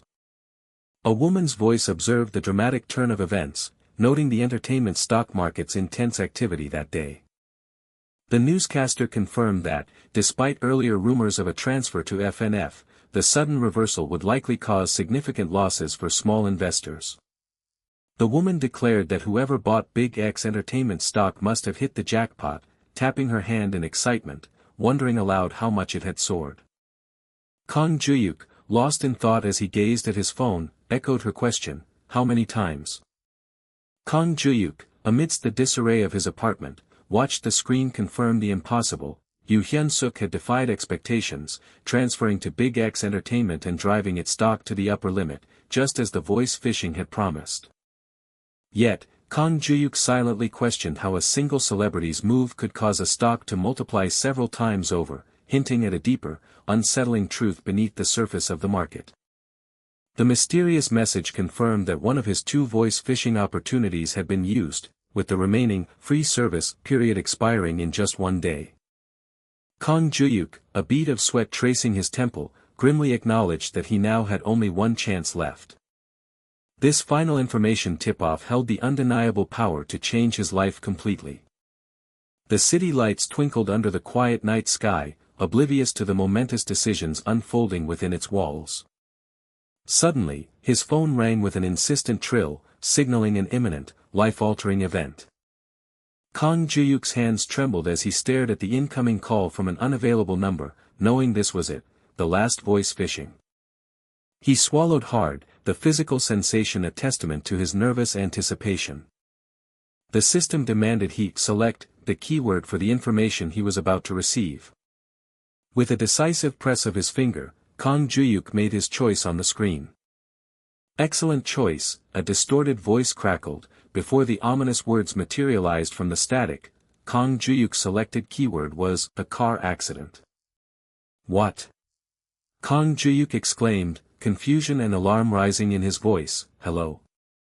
He jumped up from his seat, startled, the shocking revelation of a car accident echoing in his mind. Horrified, Kang Juhyuk clutched his phone, questioning if this unexpected information truly signified his last opportunity. His eyes widened in disbelief and frustration. This tip was utterly useless, a dud. Kang Juhyuk collapsed onto the sofa, clutching his head in frustration, lamenting the futility of a car accident as his final, life-changing tip. He frantically yelled into his phone, demanding what he was supposed to do with such information, sarcastically asking if he was expected to save someone. His jaw clenched, a muscle working furiously, as Kang Juhyuk fell silent in frustrated contemplation. With an exasperated groan, Kang Juhyuk defiantly declared his refusal to act, throwing himself onto the bed and questioning what a car accident could possibly have to do with him. Yet, the voice continued its revelation. The chosen keyword was 11:50 p.m., specifying the 4450 bus departing from Mibium station. In a dimly lit alley, a man coughed, then spat onto the ground in disdain. The man shuffled away from the bus stop, muttering about those who don't know anything, clearly simmering with resentment. A heavily drunk Kim Se-jin swayed onto the bus, hiccuping and raging that the driver had ignored him. The narration grimly revealed the consequence of Kim Se-jin's interference. The bus would collide with a truck, resulting in 2 immediate deaths and 5 critically injured passengers. The digital clock in the vehicle clicked over, displaying PM 11:51, ticking closer to the predestined moment. The bus driver, startled by something in his rearview mirror, called out, "Departing. Please take your seats." The bus doors clicked shut with a soft finality. Just as they closed, Kang Juhyuk's hand firmly grabbed the door. He apologized to the surprised driver as he boarded the bus, making it just in time. Kang Juhyuk, out of breath and leaning heavily on a pole, struggled to regain his composure. "Damn, it came," Kang Juhyuk gasped, sweat beading on his face as he realized the chilling prediction was unfolding before him. A total of 7 passengers were now on board the bus. Kang Juhyuk subtly scanned the bus's interior, observing the seated passengers. He knew he had to find Kim Se-jin, the catalyst for the impending disaster. Kang Juhyuk discreetly glanced around, searching for the man who would trigger the accident. 2 men slept soundly, one of them the red-faced Kim Se-jin, making him one of 2 potential candidates. So far, the predicted catastrophic events had not yet begun to unfold. Kang Juhyuk sank into an empty seat, pulling his cap low, a visible sign of his weariness. He sighed in annoyance, frustrated by his reluctant involvement in this unfolding drama. The bus sped forward, passing swiftly under a green traffic light. A sudden jolt coursed through the bus as a wheel struck something on the road. Kim Se-jin, jolted awake, groaned in drunken irritation. "Hey! Drive properly!" Kim Se-jin yelled, his anger flaring as he tightly gripped a pole. The bus driver, visibly startled, quickly offered an apology. Kim Se-jin's fury escalated as he roared back, "What did you just say? Do you think I'm a joke too? Kang Juhyuk's gaze sharpened. He had found him, the angry drunk, Kim Se-jin. He realized that Kim Se-jin, lost in his drunken rage, was ignoring him just as he had ignored the driver. With a decisive step, Kang Juhyuk moved to intervene. A woman on the bus looked back nervously, her worry palpable as Kim Se-jin continued his outburst. A female student in the back glared sharply at Kim Se-jin's disruptive behavior. The bus driver, watching in his rearview mirror, urged Kim Se-jin to sit down, genuinely concerned, while Kang Juhyuk, off-panel, internally sighed in exasperation. A cynical thought flickered through Kang Juhyuk's mind: would it not be simpler to simply let the man die? Meanwhile, a woman on the bus gently comforted her sleeping baby, Song-ai, unknowingly highlighting the innocent lives at stake in Kim Se-jin's chaos. The woman softly praised her sleeping Song-ai, who smiled sweetly in her dreams. Kang Juhyuk sighed again, pulling his cap further down, accepting the inevitable intervention. Did you just sigh? Kim Se-jin bellowed, pointing an accusatory finger at the driver. Do you know who I am? Sir. You can't do this. Kim Se-jin seized the bus driver firmly by the collar, who cried out for him to stop. Just then, the traffic light ahead clicked to yellow. Just like that. Kim Se-jin roared, violently shoving the driver, causing him to lose control. The bus swerved with a terrifying screech, veering directly into the path of an oncoming truck. The predicted tragedy was unfolding. The 4450 bus was about to collide with a truck. The vision fractured into a horrifying reality: 2 lives extinguished, 5 others irrevocably mangled, as images of distorted bodies shattered and crashed into a glitching void. As the catastrophic crash reverberated through the vision, a desperate imperative echoed within Kang Juhyuk: this future must be stopped. Kang Juhyuk ran frantically down the aisle, a terrifying realization gripping him: at this rate, he would die too. He struck Kim Se-jin forcefully, delivering a sharp punch to his face. Driver! Stop! Red light! Kang Juhyuk yelled, his voice laced with panic, and the startled driver stammered an affirmative. The bus's tires screeched violently, smoke billowing as it braked hard. The bus barely avoided a collision, coming to an abrupt halt at the intersection as the truck blared its horn in frustration. A collective gasp filled the bus as everyone reacted to the near miss. We almost died for real. Kang Juhyuk exclaimed, still reeling from the shock. Kang Juhyuk gasped, choking back his breath, his eyes wide in the aftermath of the harrowing near-accident. Hey, you bastard! You just hit someone. Kim Se-jin slurred furiously, prompting Kang Juhyuk to internally declare him utterly insane. Kang Juhyuk, calmly taking charge, informed the bus driver that he would hand Kim Se-jin over to the police, and the driver readily agreed. Kim Se-jin, still enraged, seized Kang Juhyuk by the collar, repeating his accusation: I just said you hit someone. Do you think I'm a joke too? With a moment's pause, it was, ready, action. Kang Juhyuk suddenly embraced Kim Se-jin with an overly enthusiastic, fake smile, exclaiming, oh my. Se-jin Hyung. How long has it been? Kang Juhyuk pressed his act, rubbing Kim Se-jin's arm and urging him to remember, while the drunk man struggled to recall where he had seen him before. The answer, of course, was on TV. Kang Juhyuk continued his dramatic embrace, smiling broadly for the woman on the bus who was now capturing the scene with her phone. Meeting the respected Se-jin Hyung here like this. Kang Juhyuk gushed, while the narration revealed Kim Se-jin's suppressed anger and the helplessness that defined him as a middle-aged man. Overwhelmed by the unexpected attention, Kim Se-jin began to cry, his emotions bubbling to the surface. It was a desperate craving for recognition and comfort. Kang Juhyuk guided Kim Se-jin off the bus, asking him about the amount of alcohol he had consumed. Kim Se-jin stumbled, his steps unsteady as they walked. He suddenly fell to the ground with a thump, groaning incoherently. Kim Se-jin, from the ground, yelled, Did you just hit me, to which Kang Juhyuk brazenly admitted, "Yes, I did. Can't kill him, but I can trip him," before muttering about the bastard. Kang Juhyuk, standing before the police station, acknowledged his good deed but pondered its personal relevance. Annoyed, Kang Juhyuk walked away, talking on his phone and complaining that his supposed life-changing opportunity had ended up a dud. Is this really the end? Kang Juhyuk questioned, a profound sense of dejection settling over him. Suddenly, a jolt coursed through him, his eyes widening in shock.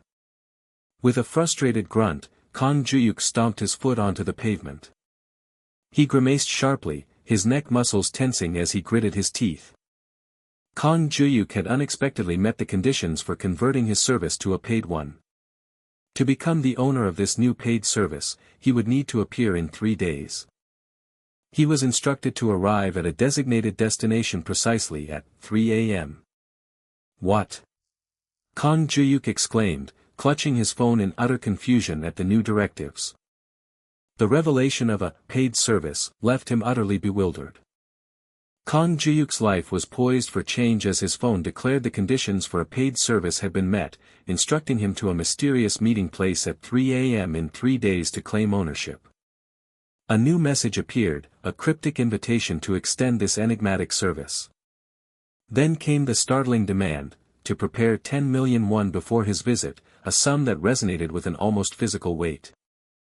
He gasped, the unexpected figure of 10 million won tearing through his composure. He scoffed, internally debating if this was an absurd refund demand or an information fee, already calculating how he might liquidate his last stocks to meet it. Suddenly, a chilling realization struck him. A cold dread settled as he wondered if this mysterious entity had already accounted for his every financial move, even his stock sales schedule. The timing of the test passed notification, immediately following the bus disturbance, only deepened his unease. His suspicion solidified into chilling certainty, someone, somewhere, was undeniably watching his every move. A deafening lightning bolt ripped through the sky, reflecting the tumultuous storm within him. Beneath the indifferent glow of the city lights, the world stretched vast and silent. A new message appeared, specifying a meeting around midnight in 3 days. It cryptically instructed him to check for what awaited him simply by opening his front door. As the door slowly creaked open, a shiver of anticipation ran down his spine. On the cold tiled floor, a small cardboard box sat with an unassuming presence. He stared down at the unexpected package, his mind racing to comprehend its silent arrival.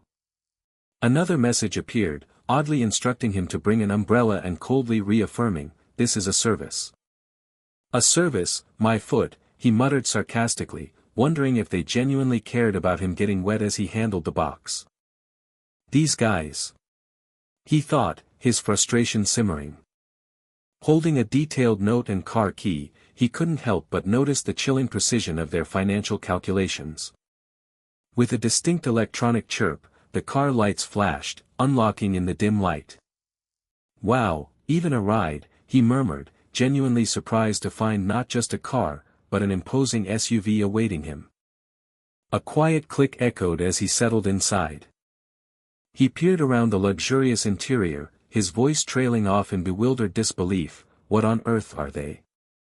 With a deep rumble, the engine sprang to life at the press of a button. He confirmed aloud, a silent promise to himself, that the demanded money had been deposited. As his finger hovered over the navigation screen, he contemplated the gravity of selecting the designated destination. He declared his intent to unmask the true identity of this voice phishing scam, a scratch on his head betraying a lingering nervousness beneath his resolve. The SUV roared to life, pulling away into the night. It sped relentlessly down the highway, devouring the miles. Soon, distinct drops began to patter on the wet, dark road. The rain intensified, now a steady downpour as the SUV navigated the winding, forested roads. Rain lashed against the windshield, each violent sweep of the wipers a frantic struggle against the downpour. The navigation system's voice cut through the storm, announcing only 3 minutes remained to his destination. He exhaled slowly, a skeptical doubt creeping in as he wondered if anything truly awaited him in this desolate place. The tires churned, kicking up muddy water as the car navigated the increasingly rough terrain. Then, the start message confirmed, "You have arrived at your designated destination." His hands tightened almost painfully on the steering wheel, his body tensing with apprehension. "What?" he stammered, his mind struggling to process the impossible sight before him. "Are you telling me?" He choked out, "To go in there," as the heavy rain obscured the menacing facade of the dilapidated structure. "Ugh! Damn voice phishing," he cursed, his boots splashing through puddles as he reluctantly walked toward the formidable fence. A deep, resonant echo swallowed him as he stepped into the cavernous, abandoned building. Sweat beaded on his worried brow as he pondered, should I follow the faint light into the unknown? His cautious footsteps crunched on the littered floor as he ventured deeper into the ominous gloom. An ancient spiderweb, thick and shimmering, draped over the entrance, a silent guardian to the building's deeper secrets. He gasped, stumbling backward with a sudden jolt as a deafening crash echoed through the warehouse. Outside, thunder rumbled ominously as lightning struck the building with a jarring crack. "My God," he cried, desperately trying to steady his ragged breathing, reminding himself he'd faced similar theatrics in countless entertainment shows. With slow, deliberate steps, he pushed past his fear and continued deeper into the dim, labyrinthine warehouse. He paused at the foot of a darkened staircase, a silent question forming in his mind, should I go up? With a heavy, resolute step, he began his ascent. His footsteps echoed nervously on the wooden stairs as he climbed higher into the unsettling quiet. "Who's there?" he snapped, spinning around, his voice echoing sharply through the darkness. "Who is it? Don't hide, come out," he demanded, his voice laced with frustration. He gritted his teeth, a nervous tremor running through him as silence remained his only answer. "Ah!" he exclaimed, a sharp click resonating from beneath his foot as he stepped on something unexpected. He reached down, his fingers closing around the loose wooden plank. With a firm, desperate grip, he clutched the plank, turning it into a makeshift weapon. Armed with the plank, he crept up the creaking stairs, every shadow a potential threat. He took another deliberate step, inching closer to the unknown. From a vantage point, he cautiously peered over the ledge into the darkness beyond. His eyes snapped wide, an unexpected sight filling his vision. There, amidst the dust and gloom, sat another small cardboard box. A delivery box, he questioned, the absurdity of its presence in the desolate warehouse striking him. He stepped down, a slight clattering sound accompanying his approach to the mysterious package. Inside, he found another cell phone and a note, remarking with dry amusement, "Another cell phone, at least they're consistent." What does it say, he wondered, the rustle of paper filling the silence as he began to read. The note declared his new status, owner of the paid service, Bronze. Damn it, he exploded, reading that the service had already begun, and the SUV was merely a gift. Bronze. He repeated, the strange designation leaving him bewildered. Ugh, he grunted, startled as the new phone suddenly burst into a piercing ring. Damn, that scared me, he complained, can't you just send it via text? Ugh, whatever, he muttered, resigning himself to the absurdity as he answered the call. A digital voice crackled, congratulating him, you have seized the opportunity. A distorted voice declared, Kang Juhyuk, you will be able to access the paid service, Bronze. The glitching voice then dropped a startling detail, he could access it a mere 30 times. 30 times, he stammered, his eyes widening in utter shock. The voice instructed him to select a keyword for the information he was about to receive. A list of cryptic keywords appeared, 1, 9 p.m., 2, 900, 3, 1 a.m., 4, 48. He pondered the strange options, a bead of sweat tracing his temple as he considered his first critical choice. He noticed the unexpected addition of option 4 and the unusual, non-time-based nature of 948. Let's go big, he decided, firmly pressing the number 2 on the glowing screen. The system confirmed his choice. The keyword you selected is 900. Then, the cryptic message revealed its meaning: movie assassination. With a sharp snap, a cinematic clapperboard marked the beginning of his new reality. The voice began to unfold its vision: a movie assassination, with an impossibly small production budget of 8.5 billion won. It predicted that if the original director himself shot the scenario, it would astoundingly attract over 900,000 viewers. What are you talking about? He stammered, his eyes watering in utter confusion as he nervously scratched his head. His mind reeled. Are you telling me to go back into that crazy movie industry? He questioned in distress, clutching his head in his hands. Suddenly, with a dramatic burst, invisible glass shattered around him. Panic-stricken, he bolted through the dark building, his frantic footsteps echoing as he clutched his makeshift plank. His eyes flew open wide in extreme shock. A soft, ethereal breeze whispered as gentle leaves drifted down from a pastel sky. He found himself suddenly, inexplicably, lying on a grassy hill beside his car, surrounded by gently falling leaves. Clearly yesterday. He mumbled, confused, it was here. I was just inside. Alone on the sprawling hillside, he was a tiny figure in a world that had inexplicably transformed around him. It disappeared, he finally vocalized, the realization of the building's complete absence chilling him to the bone. Definitely yesterday, it was here, Kang Juhyuk mumbled, a rising tide of concern already forming in his chest as he tried to recall the missing landscape. A wave of shock washed over him as he finally vocalized the chilling realization: it's gone. Lost deep in thought, Kang Juhyuk walked the bustling city streets, the recent, impossible changes weighing heavily on his mind. Though the identity of the mysterious voice remained elusive that day, its ethereal welcome echoed with an almost fantastical promise. As a hand gracefully reached for a chair, the news confirmed Songkyan Bio's groundbreaking success with its pancreatic cancer substance, a tangible result of the cryptic premonition. Since that revelation, the company's stock price had been soaring, its rise chronicled by the detached voice of a newscaster. The paid service's improbable hints had proven astonishingly accurate, a fact that settled deep in Juhyuk's understanding.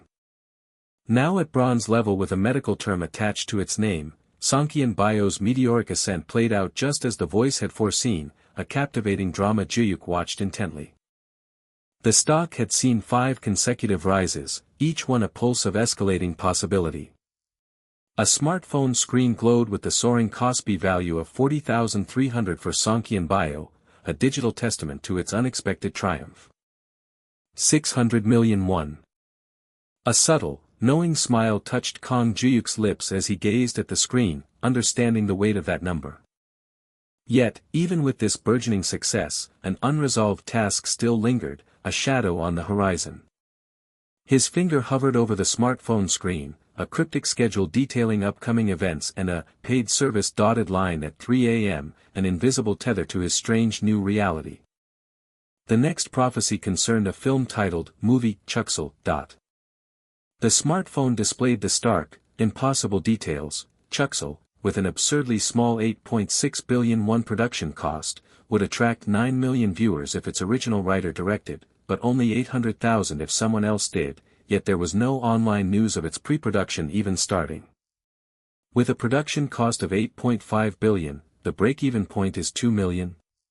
2.5 million. Kang Juhyuk mused, his smile hinting at the immense potential if the predicted 9 million viewers materialized, a surefire hit. But the movie industry was a world he had abandoned 5 years prior, a chasm he felt unable to cross. The shopkeeper's voice sliced through his thoughts, your ordered food is here. That was why he had to take this daunting step. He needed to meet this person, a crucial point of contact in his plan. Drawing a sharp, annoyed breath, Chu Min-jae, his first manager, glared with furious intensity. Water sloshed violently from a cup as the confrontation intensified. After 5 years, you suddenly show up and ask me to check out the movie industry? Chu Min-jae shouted, his agitation palpable. First off, can you check it out for me? Don't be mistaken. Chu Min-jae declared vehemently, arms crossed, I'm not your manager anymore. Brother, calm down now, Kang Juhyuk urged gently, eating calmly, I really wasn't in a situation where I could contact you.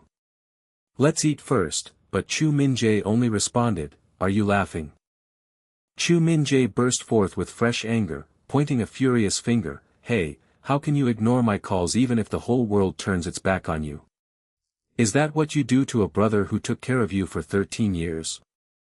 I'm sorry, brother, Kang Juhyuk said, his sneakers shuffling beneath the table, that's why I came to you first. Their hands clasped together across the table, a subtle movement signifying a fragile reunion, as Juhyuk returned to the world after 5 long years, and Min-jae was the first he sought. It was just like their first meeting 18 years ago, a connection forged in time.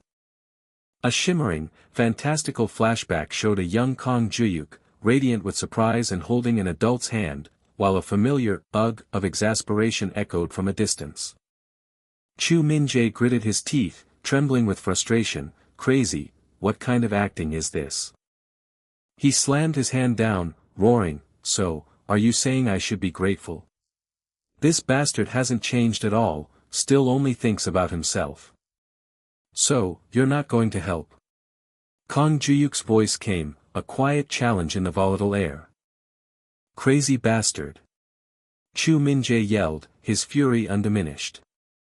A spoon stirred food in a steaming bowl, a brief, earthy pause in the heated conversation. Chu Min-jae calmly explained, help with what? There's nothing to gain from Chuksel or whatever it is. You checked it out? Kang Juhyuk asked, his surprise evident as a subtle smile played on his lips. It's completely ruined. Chu Min-jae declared with finality. What? Ruined? Chu Min-jae asked, munching loudly, his question imbued with a comedic timing that belied the seriousness of the topic. Kang Juhyuk, beads of sweat on his brow, recounted with horror how the project was deemed cursed, causing all investors and distributors to flee. Why? He questioned, his voice filled with a desperate need for answers. A supporting actor died, Chu Min-jae explained, the gravity of the industry's fickle nature coloring his voice. You saw the news, right? Cha Song-bin from FNF. This industry is so predictable. If there's a scandal early on, it's over. So the director is drowning himself in alcohol, Chu Min-jae continued, revealing the depth of the disaster. His name was Kim Se-jin. Kim Se-jin. Kang Juhyuk exclaimed, the name striking a chord. The narration confirmed the director's notoriety. Just a few days prior, he had caused a commotion on a bus and ended up in a detention center. Kang Juhyuk's eyes widened in stress, a single thought echoing in his mind, is all this connected to the movie, Chuksel? Chu Min-jae ate thoughtfully, offering no immediate response to the weighty question. As Kang Juhyuk poured water, Chu Min-jae's voice cut through the air, why are you suddenly doing this? Are you planning a screen comeback? No, Kang Juhyuk calmly replied, looking out a window, this time, I thought I'd try investing. Chu Min-jae groaned, covering his face with his hand in exasperated frustration. Are you drunk in the middle of the day? Chu Min-jae yelled, his voice rising, even for a B-grade production company, the cost for producing this isn't small. B-grade? Kang Juhyuk asked, his curiosity piqued, which production company? The building of Ltd. Movie truck stood prominently against the sky. Of all places. Kang Juhyuk murmured, looking up at the building with a start of recognition. A golf club clicked precisely into place beside a golf ball on the artificial turf. The ball whisked across the green as Kang Juhyuk exclaimed, nice. A hand deftly picked up the golf ball. Your skills are still shining, Kang Juhyuk complimented, a golf ball in his hand and a smile on his face, manager Song. No, now it's President Song. Movie truck President Song Kir-young reacted with a flustered, pointed exclamation, you. No, you. This was the last production company he would ever manage before retirement, a significant marker in his career. You seem free. Song Kiri-young remarked sarcastically, a cup of coffee sitting untouched, isn't it obvious? Your company went bankrupt and shrank completely. Song Kiri-young's concern shifted to curiosity as he leaned back in his chair. I was worried if you were eating well, so I gotta ask, you preparing for a comeback? Kang Juhyuk calmly took a sip of his coffee, stating, I quit acting and smoking, to which Song Kiri-young questioned, what? Aren't you wasting your 18-year career? Song Kiri-young threw his hands up in a dramatic display of frustration and regret. I can't sleep thinking about you. I'm so frustrated and sorry. If you're sorry, Kang Juhyuk stated, a smirk playing on his lips as he looked down, show me the Chuksel script. Song Kiri-young's surprise was evident. What? How do you know about that? An office shelf, filled with binders and a lone plant, held countless stories and untold secrets. Song Kiri-young sat, his hands clasped, observing Kang Juhyuk, who remained deep in the script. You are thinking about a comeback, right? Song Kiri-young asked, his eyes wide with a hopeful glint. Kang Juhyuk remained engrossed, his profile etched in concentration as he read. His hands moved deliberately, flipping through the script's pages, each turn a deeper immersion into the story.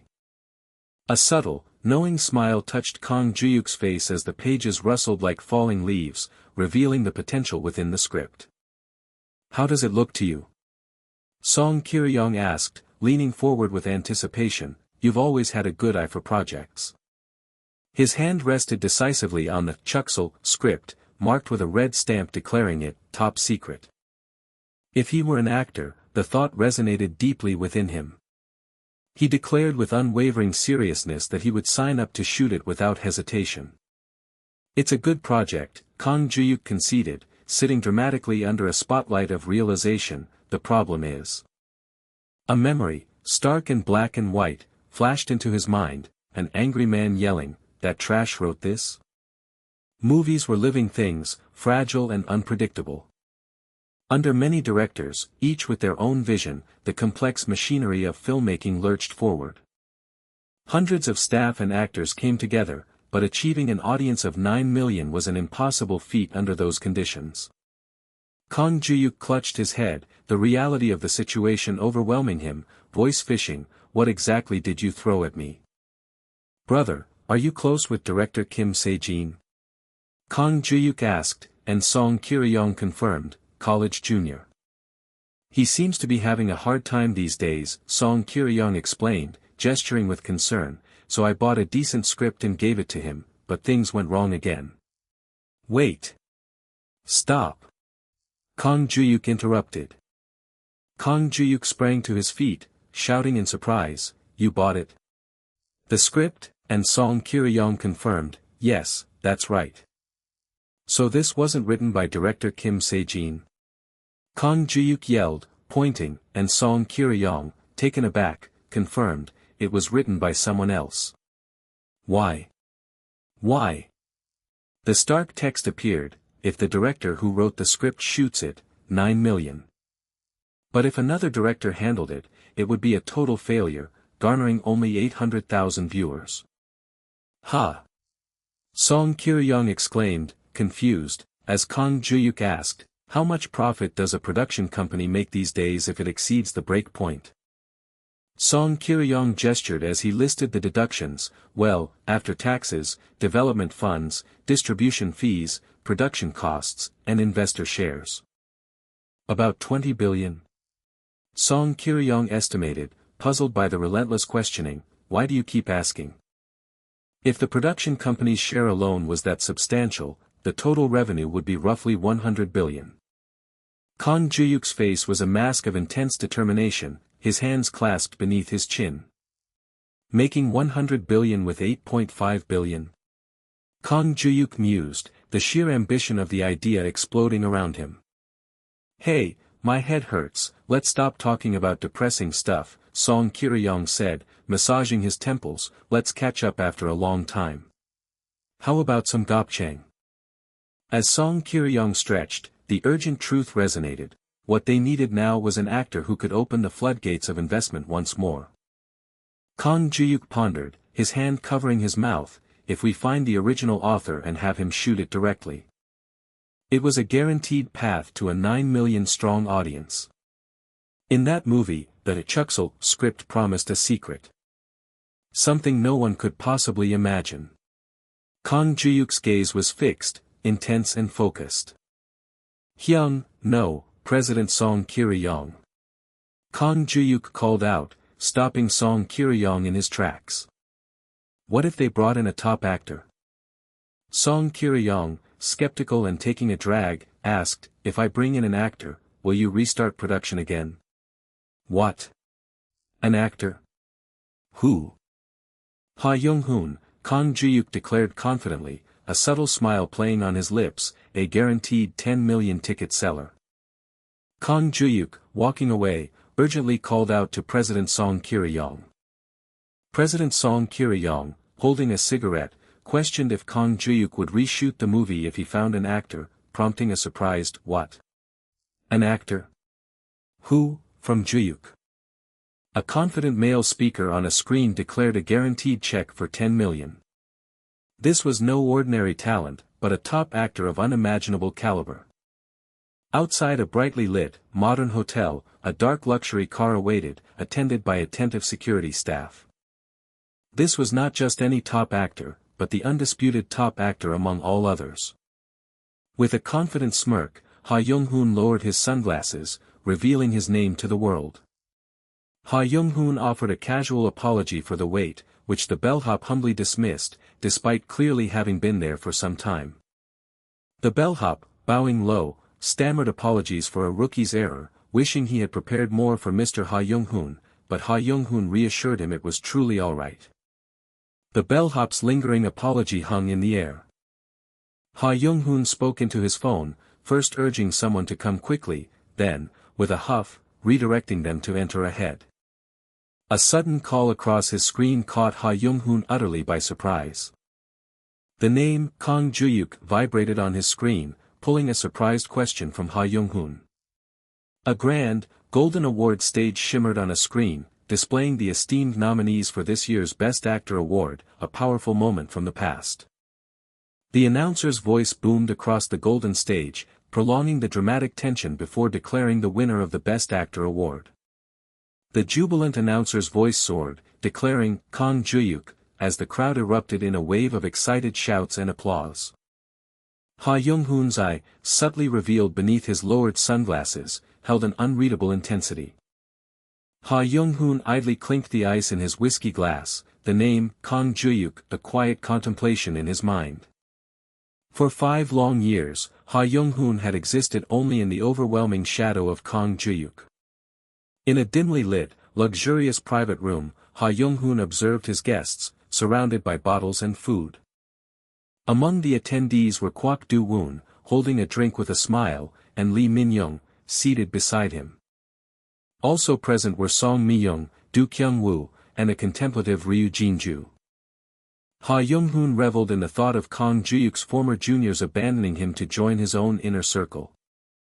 Ha Young-hoon, eagerly anticipating Kang Juhyuk's reaction, declared his desire to enjoy the night fully, leading a chorus of cheers, as glasses clinked. Ryu Jin-ju, holding her drink, mused with a wry sigh that Ha Young-hoon's urgent request seemed to merely be an excuse for more alcohol. A sudden knock echoed through the room. Ryu Jin-ju turned, a questioning look on her face as she heard the sound. Kang Juhyuk stepped through the doorway. A man, partially visible, greeted Kang Juhyuk's serious entrance with an enthusiastic, "Hey! You're here." Lee Min-young gasped, "Juhyuk Appa," her surprise mirroring Kwak Do-woon's as they recognized the man entering. Do Kyung-woo demanded to know how Kang Juhyuk arrived, while Song Mi-young watched in stunned disbelief, her hand covering her mouth. Ryu Jin-ju's eyes widened, a profound shock washing over her at Kang Juhyuk's unexpected presence. Ha Young-hoon, a wide, malicious grin spreading across his face, revealed his cunning plan, proclaiming that everyone loved reunions. The true, sinister reason behind the urgent meeting clicked into place. Kang Juhyuk's expression remained perfectly composed, a subtle, almost imperceptible upturn of his lips. A contemptuous thought, childish bastard, flashed through someone's mind. Ha Young-hoon mockingly asked if Kang Juhyuk was surprised, suggesting everyone missed him, to which Kang Juhyuk calmly replied, "Quite." The surprise was there, but the underlying simplicity of the situation was just as predictable as ever. Ha Young-hoon declared their need for Kang Juhyuk as Juhyuk calmly strode past, his steps firm. Song Mi-young, flustered, offered a strained laugh and a hurried excuse about busy overseas schedules preventing her from contacting Kang Juhyuk. Do Kyung-woo chimed in with a nervous chuckle, echoing the sentiment that everyone had been busy and it was simply hard to keep in touch with Kang Juhyuk. Kwak Do-woon offered a hollow, apologetic chuckle, feigning sympathy for Kang Juhyuk's presumed hardships and regretting his forgotten visits. With a sardonic edge, Kang Juhyuk acknowledged their busyness, pointedly highlighting their 5-year absence. Kang Juhyuk's hand moved with sudden, decisive swiftness. Kwak Do-woon cried out, recoiling in a visceral burst of shock. Kang Juhyuk's hand firmly gripped a bottle, causing Kwak Do-woon to flinch back in a visible surge of fear. Kang Juhyuk settled into a plush chair, calmly holding the bottle he had just taken. The amber liquid glugged into a glass as Ryu Jinju watched from the background. Ryu Jinju, her voice direct and probing, confronted Kang Juhyuk, asking why he had avoided her so completely that she couldn't reach him. Kang Juhyuk took a deliberate sip of his drink, challenging her with a simple, "Really?" before demanding to hear her words now. With earnest concern, Ryu Jinju asked if the damaging articles about him from back then were truly accurate. Kang Juhyuk dismissively placed his glass down, asking if she hadn't seen the article that exonerated him. Ryu Jinju's furious voice cut through the air, demanding to know if an article was the only way they could confirm the truth. She longed to hear the truth directly from his lips, not from cold print. Kang Juhyuk calmly sipped his drink, his eyes observing Ryu Jinju's impassioned outburst with an almost indifferent gaze. Ha Young-hoon's smile widened, a triumphant glow around him, as he reveled in the unfolding drama, knowing it had been worth calling Ryu Jinju. A thick tension hung between Ryu Jinju, still visibly upset, and the composed Kang Juhyuk. An urgent voice called out, "Senior." In a stark memory, a woman with gray hair, shocked and anxious, demanded to know if the rumors about Juhyuk Sr. were true. Her desperate plea echoed, begging Kang Juhyuk to answer if yesterday's damning news truly concerned him. Kang Juhyuk's narrowed eyes met Ryu Jinju's, his silent gaze acknowledging her without offering a single word. Kang Juhyuk's voice was indifferent, questioning whether the truth of the articles even mattered anymore. Ryu Jinju's frustration boiled over, her teeth clenching as she angrily demanded an explanation, refusing to accept his silence as understanding. Kang Juhyuk, his gaze steady, accused her of lacking trust, implying she simply wanted him to beg for her belief. Ryu Jinju passionately retorted that it wasn't about convincing, but about showing minimum courtesy to those who had stood by his side.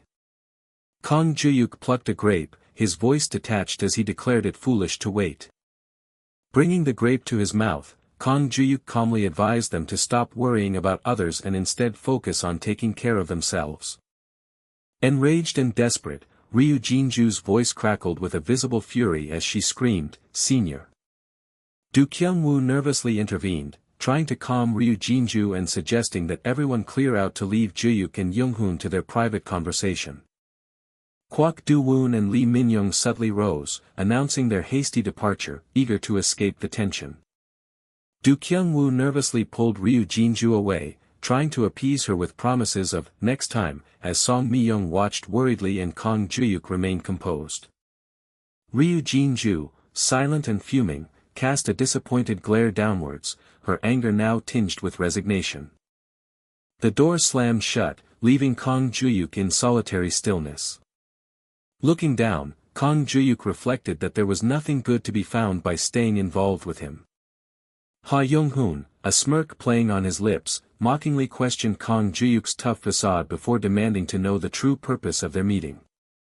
Kang Juhyuk, casually reaching for a fruit platter, stated his intention to get Ha Young-hoon into a movie, eliciting a shocked "what?"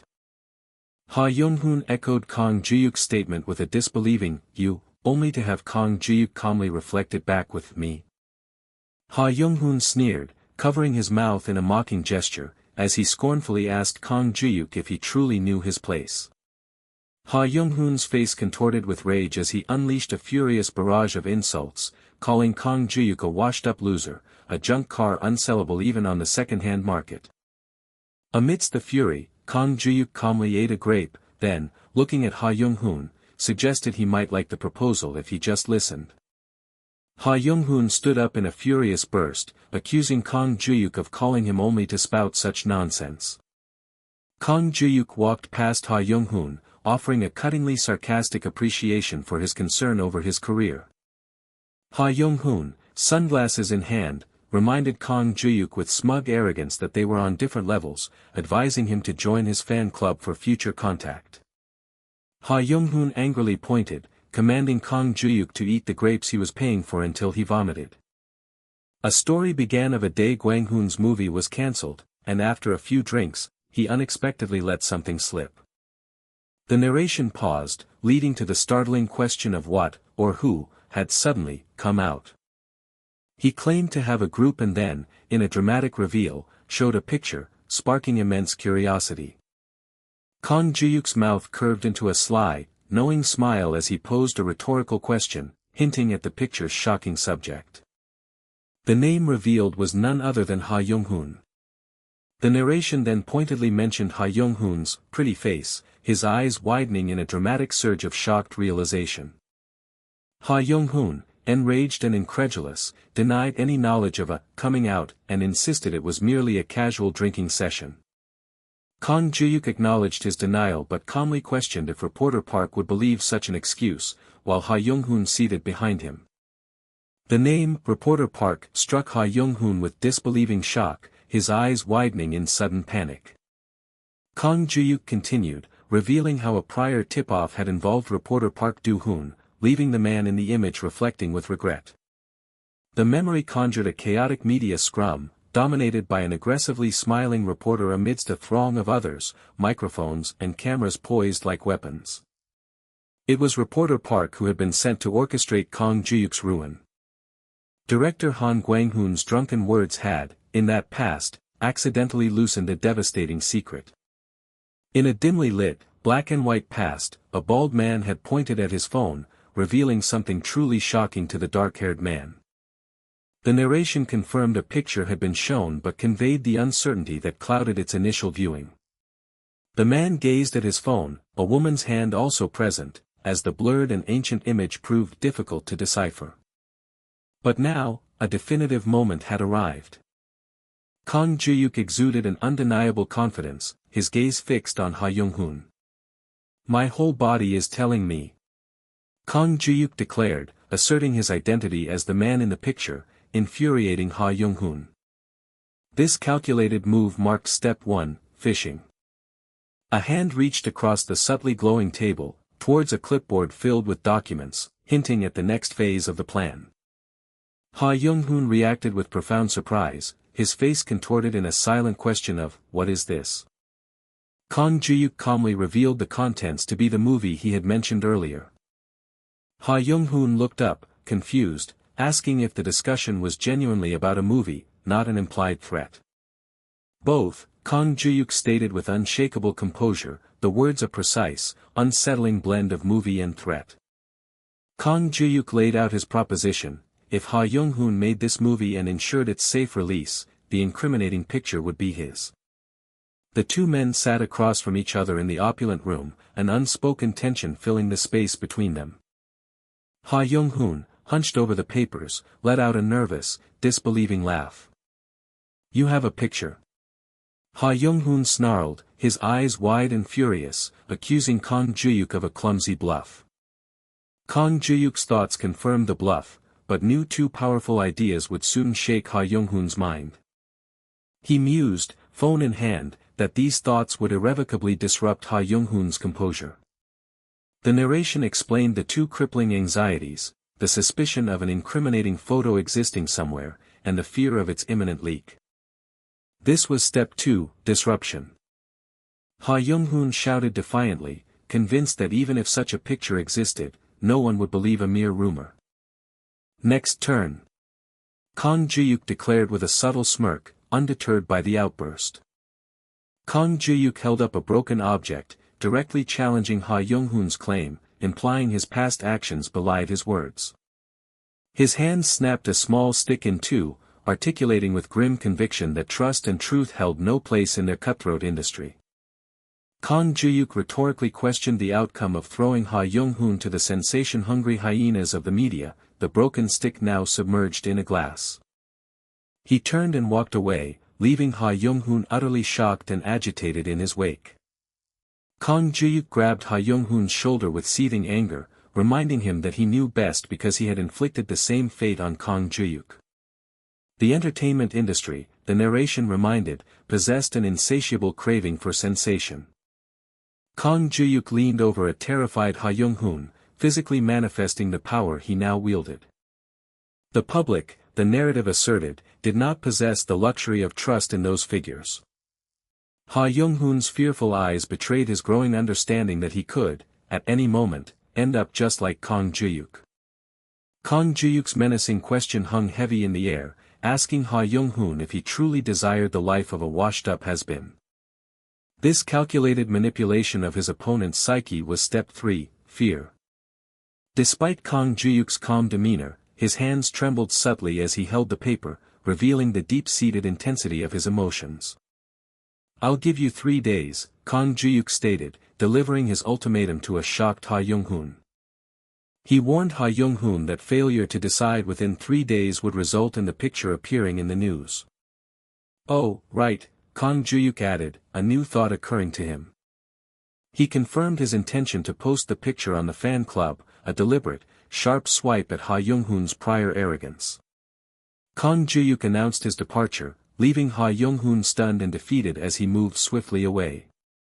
The room resonated with the decisive slam of a door. The clipboard displayed checkmate scenario, revealing a meticulously planned strategic game.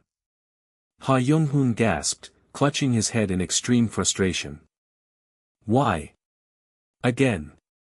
What?" Ha Young-hoon screamed, lunging forward in a furious grab as Kang Juhyuk peered back from the doorway, amused.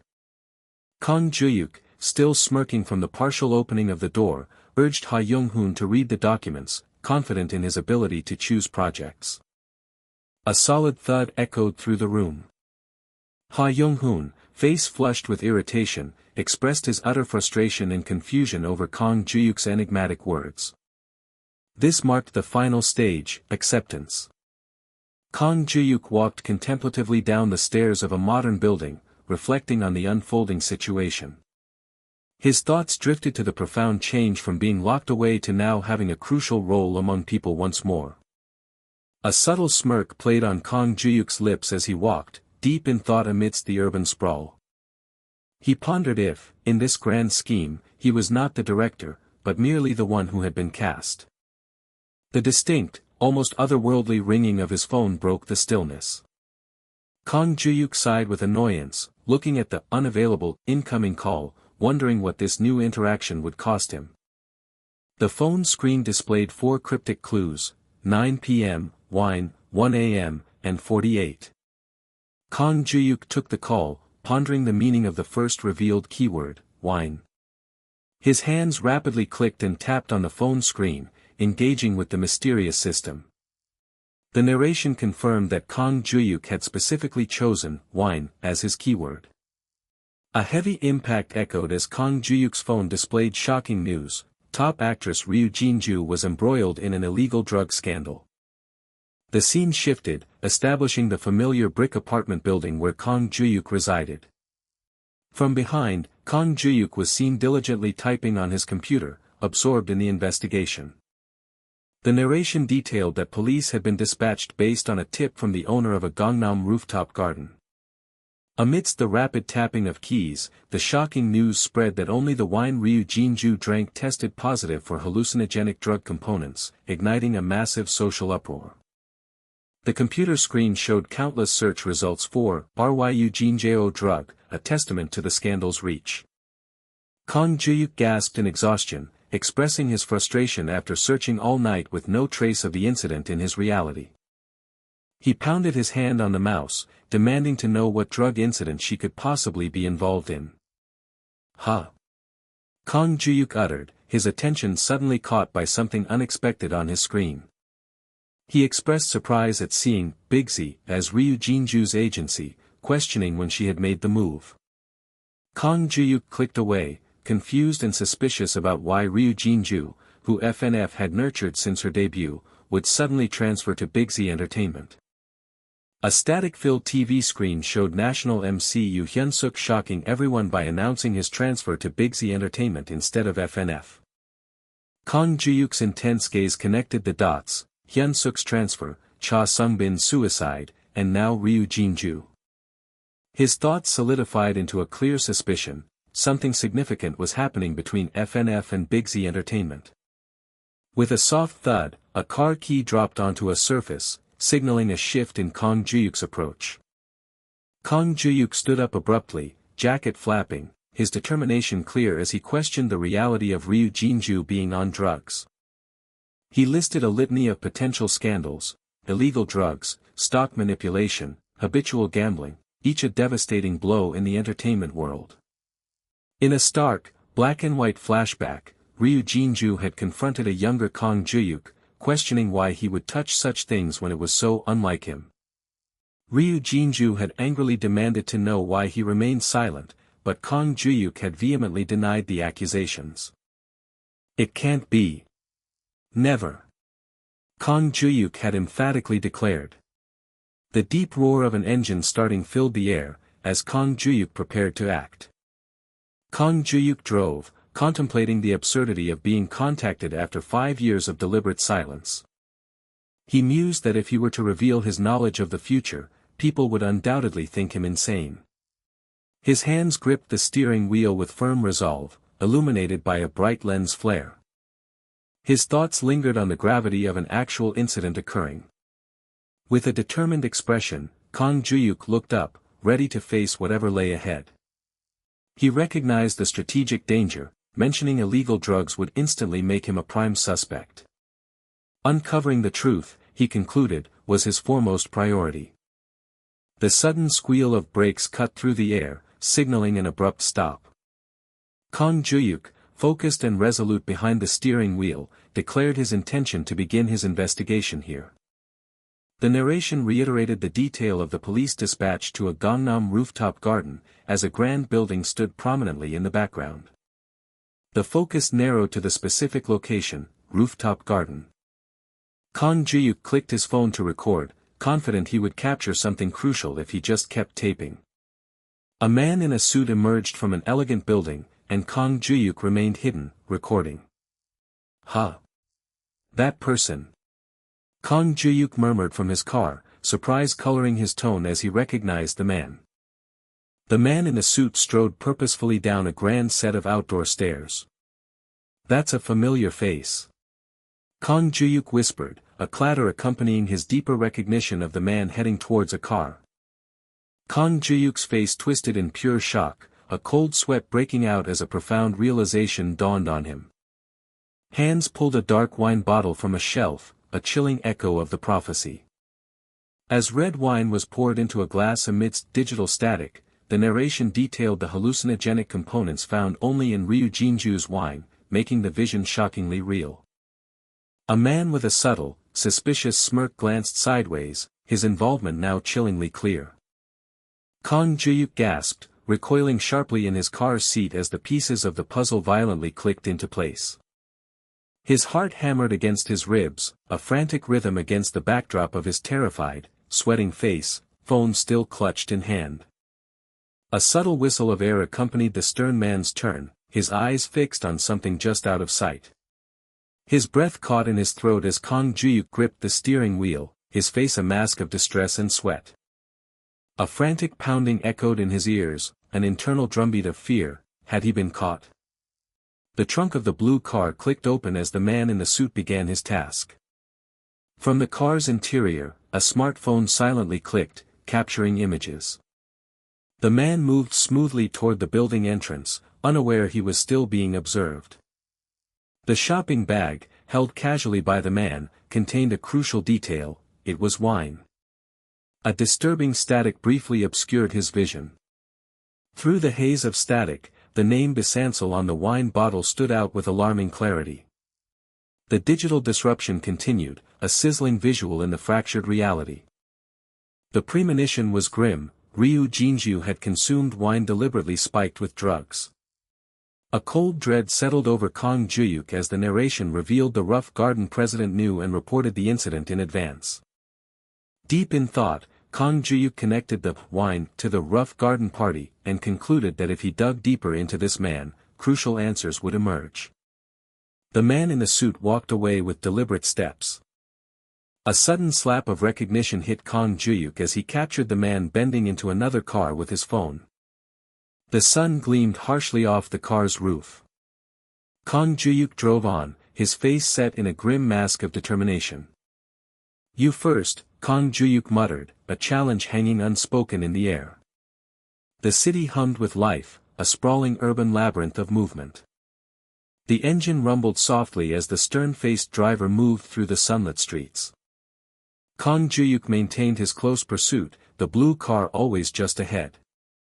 The brutal truth was that a drug scandal, even without conviction, could prove fatal to an actor's career. The weight of those words, stripped naked in front of the entire nation caused sweat to bead on Kang Juhyuk's brow. The devastating part was how easily the truth was pushed aside, leaving no one to listen. Amidst the crackling static and flashing lights, the man's cries were lost, no one listening to his desperate words. "No, it's not. How many times do I have to say it?" Kang Juhyuk raged, mirroring Ryu Jinju's own furious cry, "I did not use illegal drugs." The scandal surrounding Ryu Jinju's alleged illegal drug use had exploded, even shocking foreign media. As the camera clicks and booming flashes assaulted her, the cruel narration spoke of reviving careers and concealing drug histories, of an actress forced onto a prosecutor's photo line instead of a red carpet. In the end, only the tarnished image would be preserved. This injustice would never again be allowed to happen. His teeth ground in fierce resolve: "There shouldn't be another scapegoat like me," Kang Juhyuk declared with burning intensity. The car's tires squealed as it took a sharp turn through the intersection. Another screech of tires confirmed the white car's relentless pursuit of the blue vehicle. "What is this again?" Kang Juhyuk questioned aloud, confusion etched on his face as events spiraled. A sudden jolt of understanding made Kang Juhyuk's eyes widen. That guy was a Big C Entertainment employee. Kang Juhyuk wondered, the implication striking him forcefully. "What's going on?" Kang Juhyuk exclaimed, the scene before him at Big C Entertainment deepening the mystery. The car's clock ticked softly, marking the relentless passage of time. "Jinju's agency is backing this," he mused, a tap-tap of frustration accompanying his thought. "This doesn't make any sense." His mind raced, "They deliberately recruit targets to hunt. Considering the ransom, the investment wouldn't have been recovered," he mused, trying to unravel the perverse logic. The blue car's emergency lights blinked, signaling an imminent departure. "It's coming out soon," Kang Juhyuk decided, "let's watch a bit more." A rattle of the door announced his presence, and Kang Juhyuk confirmed, "It's out." With a decisive click, the hand shifted the car into drive. The engine revved, pulling the white car forward. Amidst the roaring traffic and the hues of sunset, the blue car continued its journey. The driver of the blue car maintained a grim, unyielding expression, unaware of the white car tracking his every move. Kang Juhyuk mentally tallied the man's stops: a convenience store, a newspaper company, deducing, seems like someone related to this side.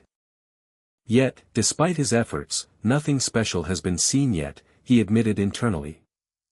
The problem is time, Kang Juhyuk realized with a pang of urgency. The greatest uncertainty loomed: we don't know when the incident will break out. Before time ran out, he had to act, a click of resolve echoing his inner declaration: "I need to secure evidence." The engines rumbled on, carrying the cars deeper into the twilight of the city.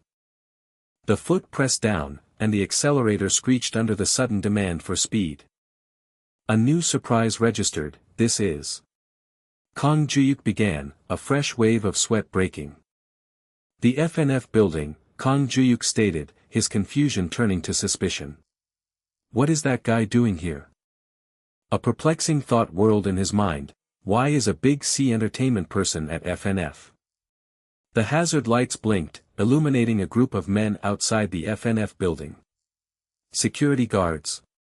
Kang Juhyuk wondered, a hint of doubt in his voice. That's too cushy of a welcome for a security guard, he thought, his suspicion rising. It's not like he's a gangster. A heavy, booming fist clenched, a silent but potent threat. Sir, a voice demanded, and Kang Juhyuk flinching instinctively as a hand reached into his space. Sir.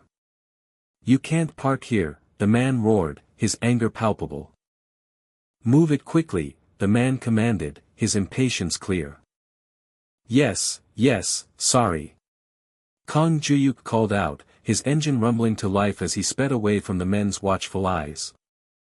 With a powerful rev of the engine, Kang Juhyuk's car vanished, leaving the men to their conversation in the fading light. Kang Juhyuk's serious expression remained unbroken as he continued to drive. That guy. Kang Juhyuk thought, his eyes narrowing as he watched the Big C Entertainment employee greet someone at FNF. A flash of insight struck Kang Juhyuk. Big C Entertainment and FNF are all connected. Meanwhile, Ryu Jinju found a moment of tranquil repose in the luxurious expanse of her high-rise apartment. A delicate click of glass accompanied a hand gracefully holding a wine glass, reflecting the soft light.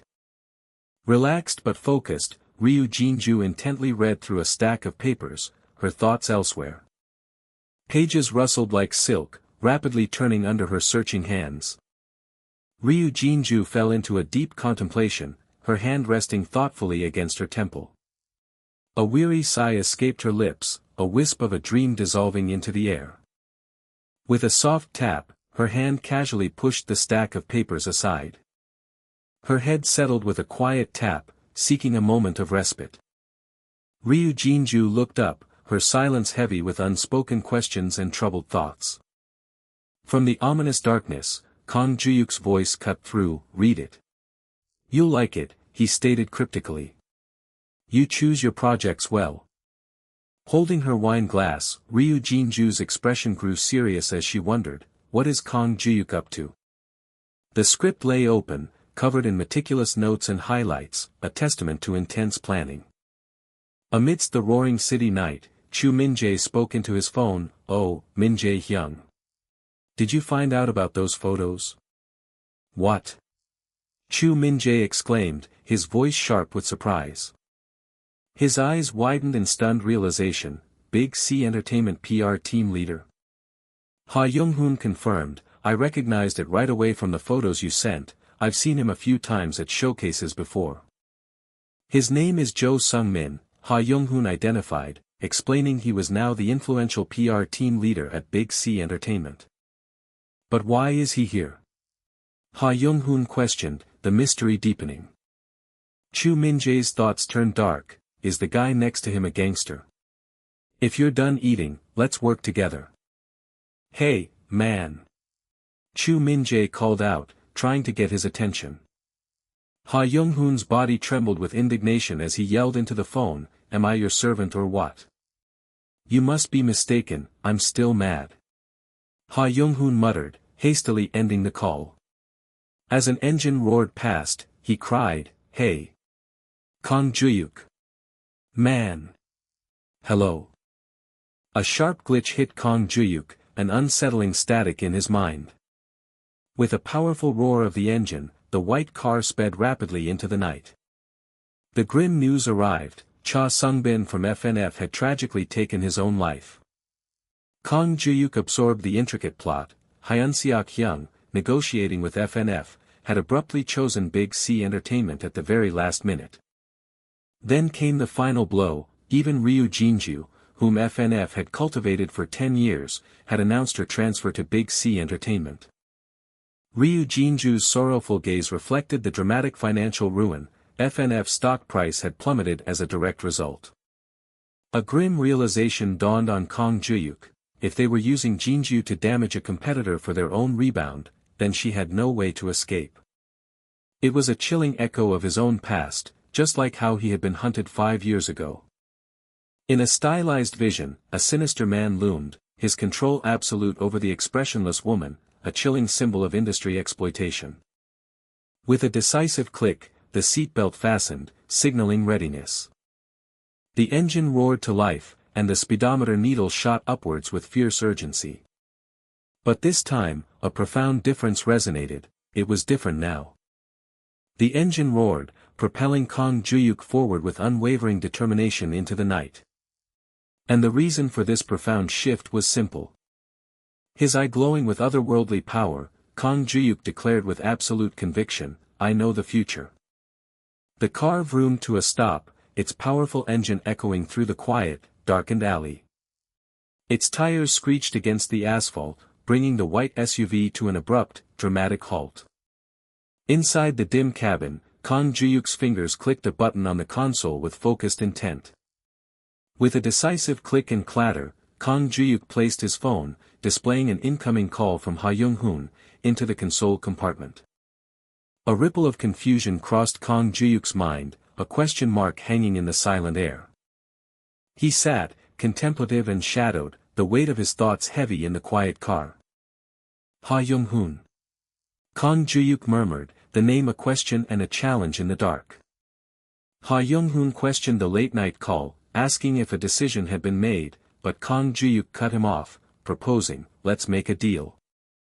As Ha Young-hoon chuckled and coolly inquired about the deal, a hidden narration revealed that despite appearances, he was freaking out. In his luxurious, softly lit room, Kwak Do-woon, contemplating his drink, expressed his realization that he had been dragged in because the other party desired something from him. With a confident beep, Kang Juhyuk pressed his car remote, reiterating that he had already made his desires perfectly clear. Kang Juhyuk proposed an exchange of the photo for information, prompting Kwak Do-woon to question the gravity of the trade. Kwak Do-woon then revealed the information Kang Juhyuk truly sought, the identity of the one who ruined you. After Kang Juhyuk suggested meeting at his place, Kwak Do-woon, agitated, slammed his phone down and thumping the air, angrily demanded, "What are you scheming now?" Kang Juhyuk's voice, calm but pointed, suggested a public cafe meeting, taunting Kwak Do-woon about advertising his association with a washed-up loser. Kwak Do-woon groaned in frustration, the weight of Kang Juhyuk's words hitting home as he hesitantly questioned his own position. Kang Juhyuk offered a subtle smirk, having skillfully made his point. "Since a guest is coming," Kang Juhyuk stated, "I need to prepare a bit," his words hinting at a calculated welcome. The city sprawled under a clear blue sky, its residential areas bustling with ordinary life. Ha Young-hoon walked down the neglected street, looking around with increasing curiosity at his surroundings. He paused in a narrow alley, silently observing the grim reality of the neighborhood. Ha Young-hoon's eyes widened in genuine shock as he pushed up his sunglasses, the words escaping him in disbelief, "You live in a place like this?" A sharp clink of knuckles against the door announced an arrival. "It's open," Kang Juhyuk's voice called out, an invitation to step inside.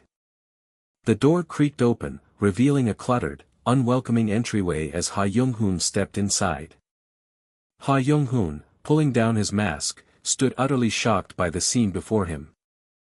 Kang Juhyuk waited amidst the disarray, surrounded by the physical manifestation of his fallen life. Ha Young-hoon's grip tightened on his sunglasses as he pulled them up, his expression hardening into an angry mask. As Kang Juhyuk casually invited him to sit comfortably, amidst the crumbled mess, Ha Young-hoon exclaimed in utter disbelief, "Is this a house?" Kang Juhyuk, annoyed by the hesitation, simply commanded Ha Young-hoon, "What are you doing? Come in." "Yikes," he exclaimed, carefully creeping his way through the floor strewn with empty cans and bottles. Ha Young-hoon thought, "I expected it, but not to this extent," as dismay washed over him, surveying the overwhelming mess. His face contorted in rage, Ha Young-hoon tore off his sunglasses and screamed, "Hey, fucker." As he rustled the dirty blanket covering the couch, Ha Young-hoon angrily demanded, "Are you telling me to sit here?" "Ugh," he exclaimed, recoiling as he held up a blanket from which a mushroom squirmed. With a reluctant thud, Ha Young-hoon resignedly sank onto the couch. "Hey! Did you really live here?" Ha Young-hoon stammered, trembling with disbelief, "For 5 years." Kang Juhyuk merely smirked, his words a taunt, "Now it feels real, right?" "If the photo gets out," Kang Juhyuk stated with chilling intensity, "what will happen to you?" A silent exclamation of pure terror escaped Ha Young-hoon as sweat beaded on his brow. "That." Ha Young-hoon began, his voice trembling, "So let's make a deal." "What are you saying?" "I can't hear you," Kang Juhyuk drawled mockingly, exhaling a slow, deliberate sigh. "Let's make a deal." Ha Young-hoon shouted, desperation evident in his voice, "No, really, think about it." Ha Young-hoon grumbled his indignation, railing against the bizarre condition of just handing over the photo after he made the movie, demanding, "How can I trust you won't leak it? I need insurance too." "You just want revenge in the end, don't you?" Kang Juhyuk accused directly. Kang Juhyuk's gaze was sharp and analytical, observing Ha Young-hoon's reaction to his accusation. "That's why you're tormenting me, right?" Ha Young-hoon shot back, a counter-accusation. Kang Juhyuk pointed and shouted, reiterating, "I'll give you information about the one who did this to you, so give me the photo. Let's end this nicely, okay?" "The issue of double contracts?" Ha Young-hoon questioned, sensing a deeper game. "You tipped off Deathpatch," Kang Juhyuk stated, dropping the accusation like a bomb. "Did you think I wouldn't know?" Kang Juhyuk's intense gaze pierced through Ha Young-hoon. "I knew, that's why I gave you a chance." "I know you're a puppet," Kang Juhyuk declared, and Ha Young-hoon gasped, realizing the full extent of Kang Juhyuk's control, "So I kept you afloat." Kang Juhyuk, unwavering, stated the only condition to retrieve the photo was to make the movie. Big E Entertainment's towering headquarters proudly displayed Ryu Jinju on a massive billboard, a symbol of their commercial power. Pen scratched diligently across the content planning for the second half of the year document. "So, next is..." The man with glasses announced, leading the professional meeting. The man with glasses addressed team leader Jo Sung-min and CEO Park Chan-kyu of Big Z Entertainment, inquiring if there were no problems with the party preparations, right?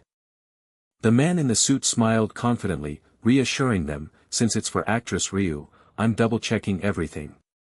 "Ha. Ha, do we really have to do this, CEO?" Ryu Jinju challenged, surprising the man with glasses with her direct question.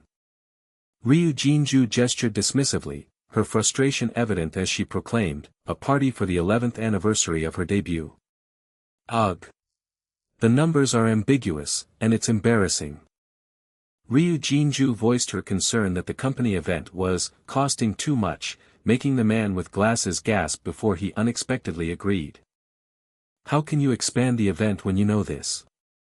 Ryu Jinju angrily questioned, suggesting they could just buy a cake from the bakery nearby.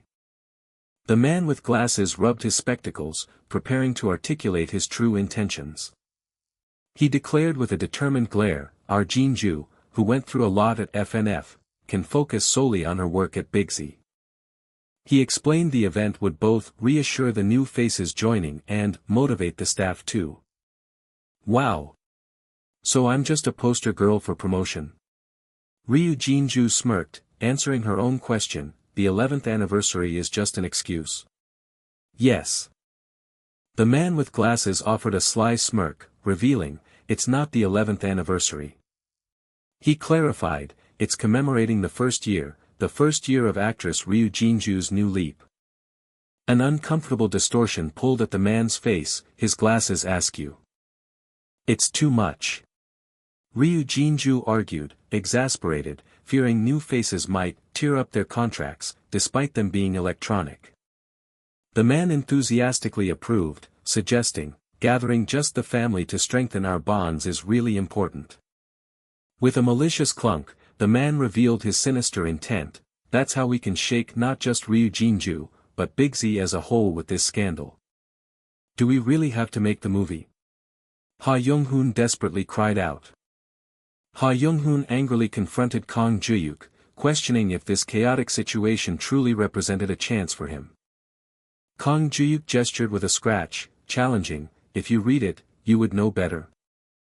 Kang Juhyuk tried to persuade him, declaring, it's a good movie, a good actor should make it, no. There are many usable actors, Kang Juhyuk began, setting the stage for his argument. But the one who can best bring out the essence of checkmate.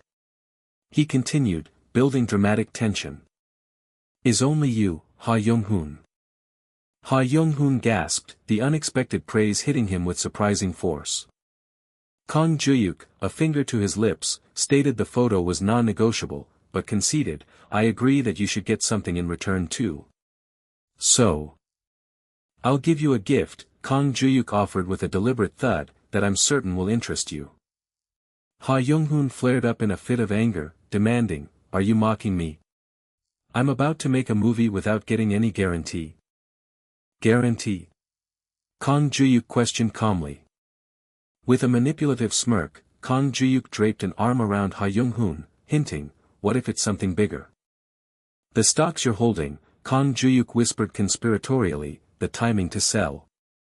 It's. Kang Juhyuk began, his smirk deepening with anticipation. Songkyeon Bio, he declared, the name echoing with potent, future-altering significance. Ha Young-hoon flinched, his eyes wide and shocked, as he gasped, what? The man delivered a calculated whisper, speaking of the stock you're holding and its precise selling timing. With a charged silence, the man leaned in, ready to unveil his critical pronouncement, it's. Songkyeon Bio, the name echoed, a single, potent word. Ha Young-hoon gasped, the unexpected revelation striking him with a jolt, forcing a stunned, what? Disbelief twisted his features as Ha Young-hoon demanded to know, how do you know that? He recoiled in agitation, demanding, what are you, and then, with a rustling intensity, how do you know I bought Songkyeon Bio? The man's hand subtly rustled as it slipped into his pocket. With a confident click, the man asserted, you're famous, it's already all over the stock boards. Ha Young-hoon's silence stretched, his gaze transfixed by the public commentary on his private stock dealings displayed on the phone. Wow, unbelievable, Ha Young-hoon muttered, shocked by how widely the sensitive information had spread.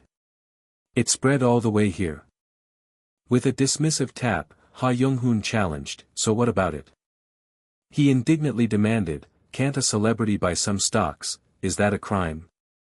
With a decisive click, the man's gaze hardened as he commanded, sell it.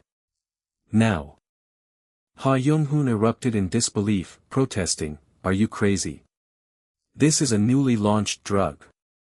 A rustling anger seized Ha Young-hoon as he accused the man, are you jealous? Stop talking nonsense.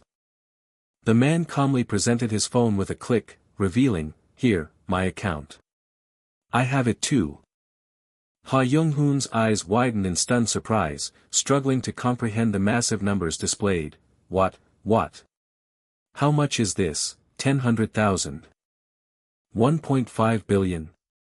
Return rate 1075%. Ha Young-hoon exclaimed, his voice laced with utter shock. The weight of the moment settled in, suspending reality. Ha Young-hoon questioned the man's identity, his living situation contrasting sharply with his financial gains. What are you? When did you buy in to get such returns, but you live in this dump? Is this beggar cosplay? With a calm click, the man declared, I'm going to dump this now, leaving Ha Young-hoon gasping, what? Are you really selling it now? Ha Young-hoon's voice rose in stunned disbelief. The man's fingers tapped rapidly on the phone, moving to sell, as Ha Young-hoon cried out, are you insane? With an almost unsettling calm, the man revealed, this afternoon. A fake drug issue will break out. The man presented his phone, displaying, sale complete, leaving Ha Young-hoon gasping in disbelief. Gasp, this bastard really sold everything. Ha Young-hoon's mind raced with suspicion. Who is this guy? Is the drug really fake? With a slight chuckle, the man advised, sell it off quickly before it becomes worthless, then added pointedly, and with information like this, you should show some appreciation too. The man revealed an intimate detail, proving his extensive knowledge. Your regular place. Cheongdam-dong Rough Garden. Ha Young-hoon's confusion was palpable as the man continued, make a reservation for one tomorrow. The narrative transitioned to the following day. Twilight settled over the towering facade of Big C Entertainment, its illuminated sign a beacon in the dusk. A voice announced a visitor for CEO Park Chan-gyu, who, with a click, granted entry. Movie truck president Song Kye-ryong took a measured sip from his teacup, his thoughts reflecting his initial expectations for the meeting, introduced by Young-hoon. He pondered the unusual nature of his current visitor, realizing it was an unexpected guest. Adjusting his glasses thoughtfully, movie truck president Song Kye-ryong observed his guest. Movie truck president Song Kye-ryong acknowledged his guest, actor Kang Juhyuk, as Kang Juhyuk privately conceded, I had to ask that guy for help, since I had no connection with the president. CEO Park Chan-gyu listed influential names and praised Kang Juhyuk's recent, bold investment, an impressive move he noted. Movie truck president Song Kye-ryong responded, you're too kind, then subtly remarked that such boldness wouldn't match Juhyuk during his prime. His words carried a polite yet subtly annoying tone. Kang Juhyuk listened intently, his expression unreadable and serious. A quiet wariness settled over Kang Juhyuk. I heard you were very close to our Jinju, movie truck president Song Kye-ryong inquired, to which Kang Juhyuk confirmed, in the past, yes. Our Jinju.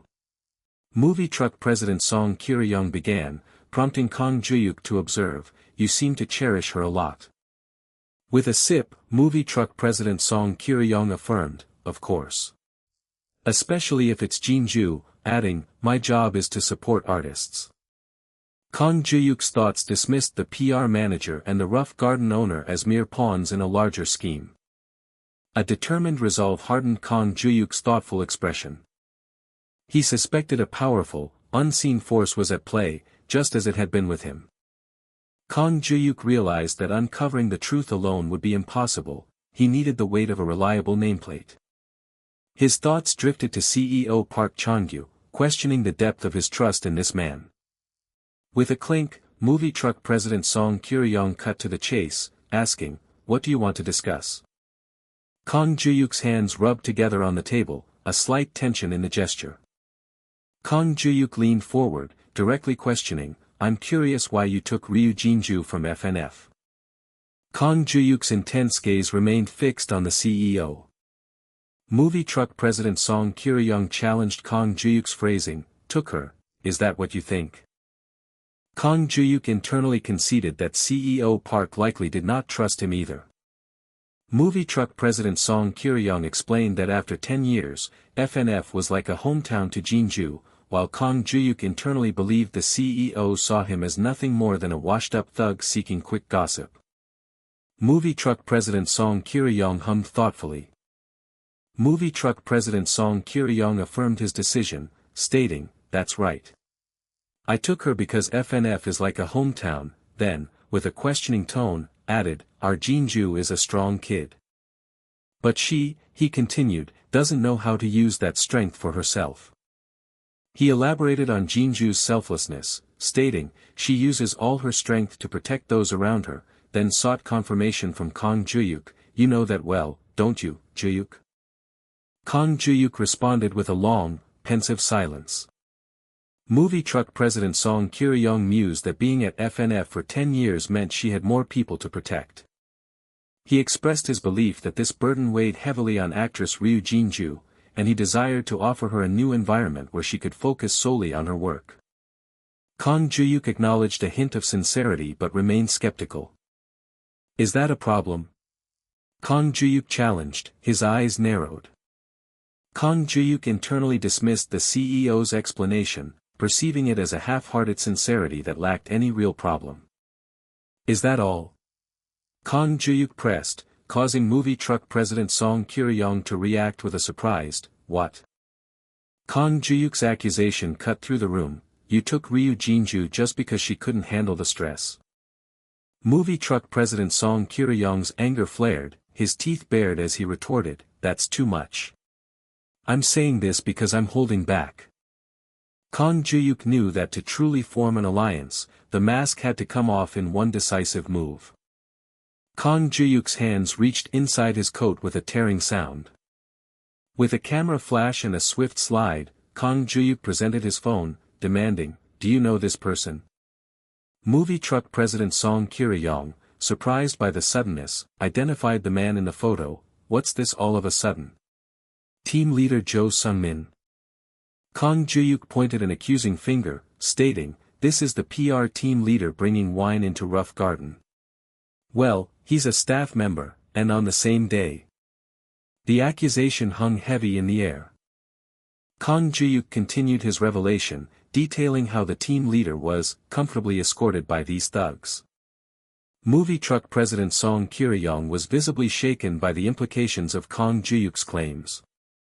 Kang Juhyuk delivered the grave news. "It seems FNF is trying to hunt Ryu Jinju. There's credible information that they'll try to drug Jinju's wine today." The sinister plot involved illegal drugging. The implications of the news were profound. Movie truck president Song Kye-ryong erupted in a thumping rage, shouting, "Drugs?" He furiously demanded, "Why are you telling me this now?" His angry outburst echoed the urgency of the situation. Kang Juhyuk's eyes remained intense, unwavering in his resolve. Movie truck president Song Kye-ryong adjusted his glasses with a sharp inhale, asking for a moment. "Wait a minute." He questioned the credibility of such an extraordinary claim. "You want me to believe this?" The unilateral claim of Kang Juhyuk, who appeared out of nowhere after 5 years. Kang Juhyuk pressed, "It seems you believe it. Even if you don't take my word, you believe FNF and drugs. You were expecting this, weren't you?" Kang Juhyuk laid out the CEO's strategic maneuvers, noting, "Recently, you've been recruiting big-name stars, probably considering a capital increase or IPO. FNF will be a good prey," Kang Juhyuk declared, painting a clear target. Kang Juhyuk articulated the dire financial consequences. "With one drug scandal, your investment attraction will be nullified, and Big C Entertainment stock price will crash." Movie truck president Song Kye-ryong's mind reeled, realizing Kang Juhyuk possessed an alarming knowledge of his internal schedules and investment plans. He gravely considered the implications if the man's information proved correct. With a button press, movie truck president Song Kye-ryong quickly issued an order, "Secretary Kim, contact Rough Garden immediately," as his phone rang. A sudden, forceful action abruptly interrupted the flow. Kang Juhyuk's hands clamped down, grabbing the CEO's arm with a slap. Movie truck president Song Kye-ryong exclaimed in surprise, "What are you doing now?" Distressed and sweating, movie truck president Song Kye-ryong realized the critical time sensitivity. If Juhyuk is right, the time is. "No." Kang Juhyuk interrupted, holding the CEO's arm, "This is an opportunity." Movie truck president Song Kye-ryong questioned, "Opportunity?" Kang Juhyuk's face broke into a confident smirk as he declared, "A golden chance to uncover the mastermind." Outside a fancy building, a lively chatter filled the night as people gathered. Security personnel stood watch as guests mingled around the bustling entrance. A man named Kim Se-jin complained, "Ugh. It's cramped." Annoyed, Kim Se-jin adjusted his tie, muttering, "I can't believe I'm dealing with Kang Juhyuk again." His phone vibrated with an incoming call from Kang Juhyuk, prompting a disparaging snort from Kim Se-jin. "Ha. He'll never be a gentleman." Kim Se-jin answered, his surprise turning to an outburst, "Hello." "What? Why?" Driving, Kim Se-jin asked, "Have you arrived, Hyung?" Then boasted, "Yeah, man. I came all dressed up." Kang Juhyuk's voice came through, approving, "Good job." Inside a car, Kang Juhyuk and movie truck president Song Kiri-young sat in thoughtful silence. Kim Se-jin informed them, "I've registered you as Ha Young-hoon's guest representative, so just walk into the party venue." Movie truck president Song Kiri-young expressed confusion and frustration, "Registered a guest for our company event? Who is this guy?" A sudden, impactful event shattered the moment with a forceful sound. Kang Juhyuk leaned forward, his voice intense as he declared, "Wait. This time, it's our turn to hunt." The violent screech of tires and a roaring engine ripped through the silence, forcing a sudden halt. Kang Juhyuk gripped the steering wheel, his determination burning as he declared, "Wait. This time, it's our turn to hunt." Within the opulent, golden-lit event hall, a ceremonial clang announced the grand affair, where guests mingled amidst decorative splendor, yet Ryu Jinju observed with a contemplative gaze. Amidst the elegant mingling, a man in a black suit and red shirt discreetly clutched a knife, his smirk hinting at an unspoken menace. The man in the red shirt adjusted his earpiece, an exasperated sigh escaping him as he muttered, "Ha, I can't breathe," questioning what was demanded of him now. From his car, Ha Young-hoon, confident and smirking, commanded, "Find that wine brand in the kitchen," referencing a photo he had sent. The man in the red shirt reacted with disbelief, the sound of his own footsteps echoing as he questioned, "What? Wine?" as another staff member passed by. With a frustrated grumble, the man in the red shirt lamented the irony of someone who only knew soju being tasked with finding wine, his back to the bustling kitchen. He searched the dim wine cellar, his face etched with confusion as he questioned, "Is it here?" "Huh?" The man in the red shirt cried out, overwhelmed by the sheer number of bottles, "Hey! There are lots of wines here." Ha Young-hoon sarcastically lauded his good eye, claiming he'd spot it quickly, only for the man to curse his crazy bastard for the daunting collection. "There are so many," the man exclaimed, an exasperated thud marking his frustration, "How am I supposed to find it here?" He groaned, his head scratching in despair, "Damn. They all look the same. When will I catch a break?" A flicker of surprise crossed his face as he suddenly noticed something, a subtle shift in the overwhelming visual cacophony of bottles. "Found it. It's here," the man in the red shirt triumphantly announced, prompting Ha Young-hoon to express his faith in him. He inquired with a sweeping gesture, "Stop talking nonsense, what do I do with this? Drink it?" A staff member with a stern demeanor confronted him, reminding him, "Sir, this area is off-limits to staff only." Feigning embarrassment, the man quickly concocted an excuse, "Oh, I thought the bathroom was here. Sorry it's confusing, the place is complicated," his footsteps carrying him away.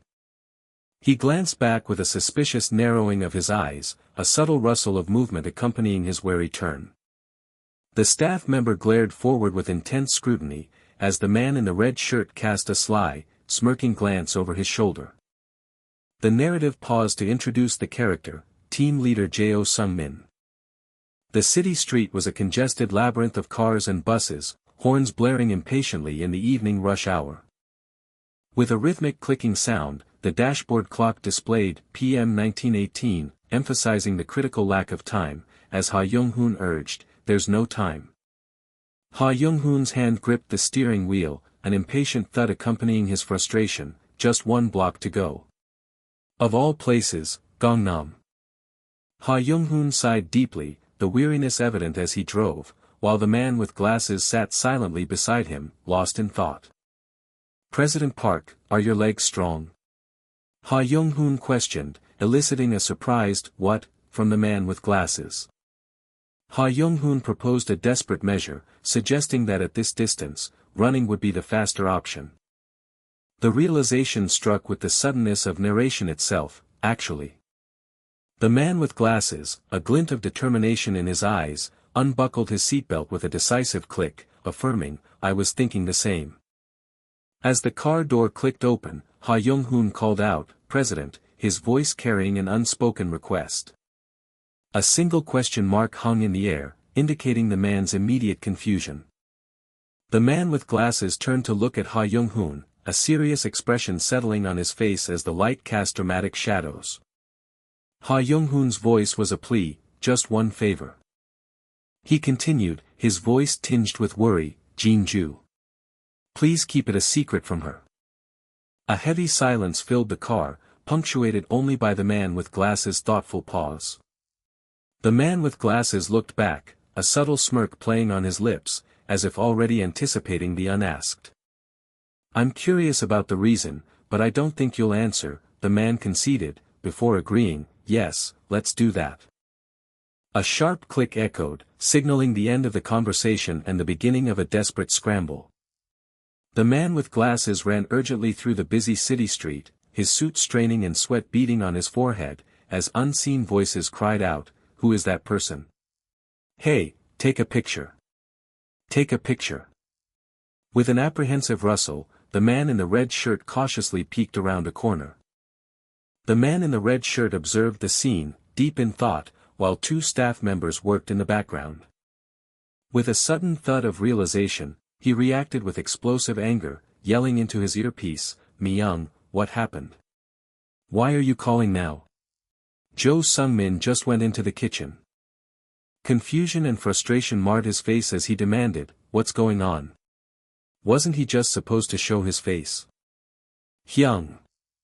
This is the crucial part," Ha Young-hoon urgently explained, "that wine earlier, it's a special wine served only to Jin-ju."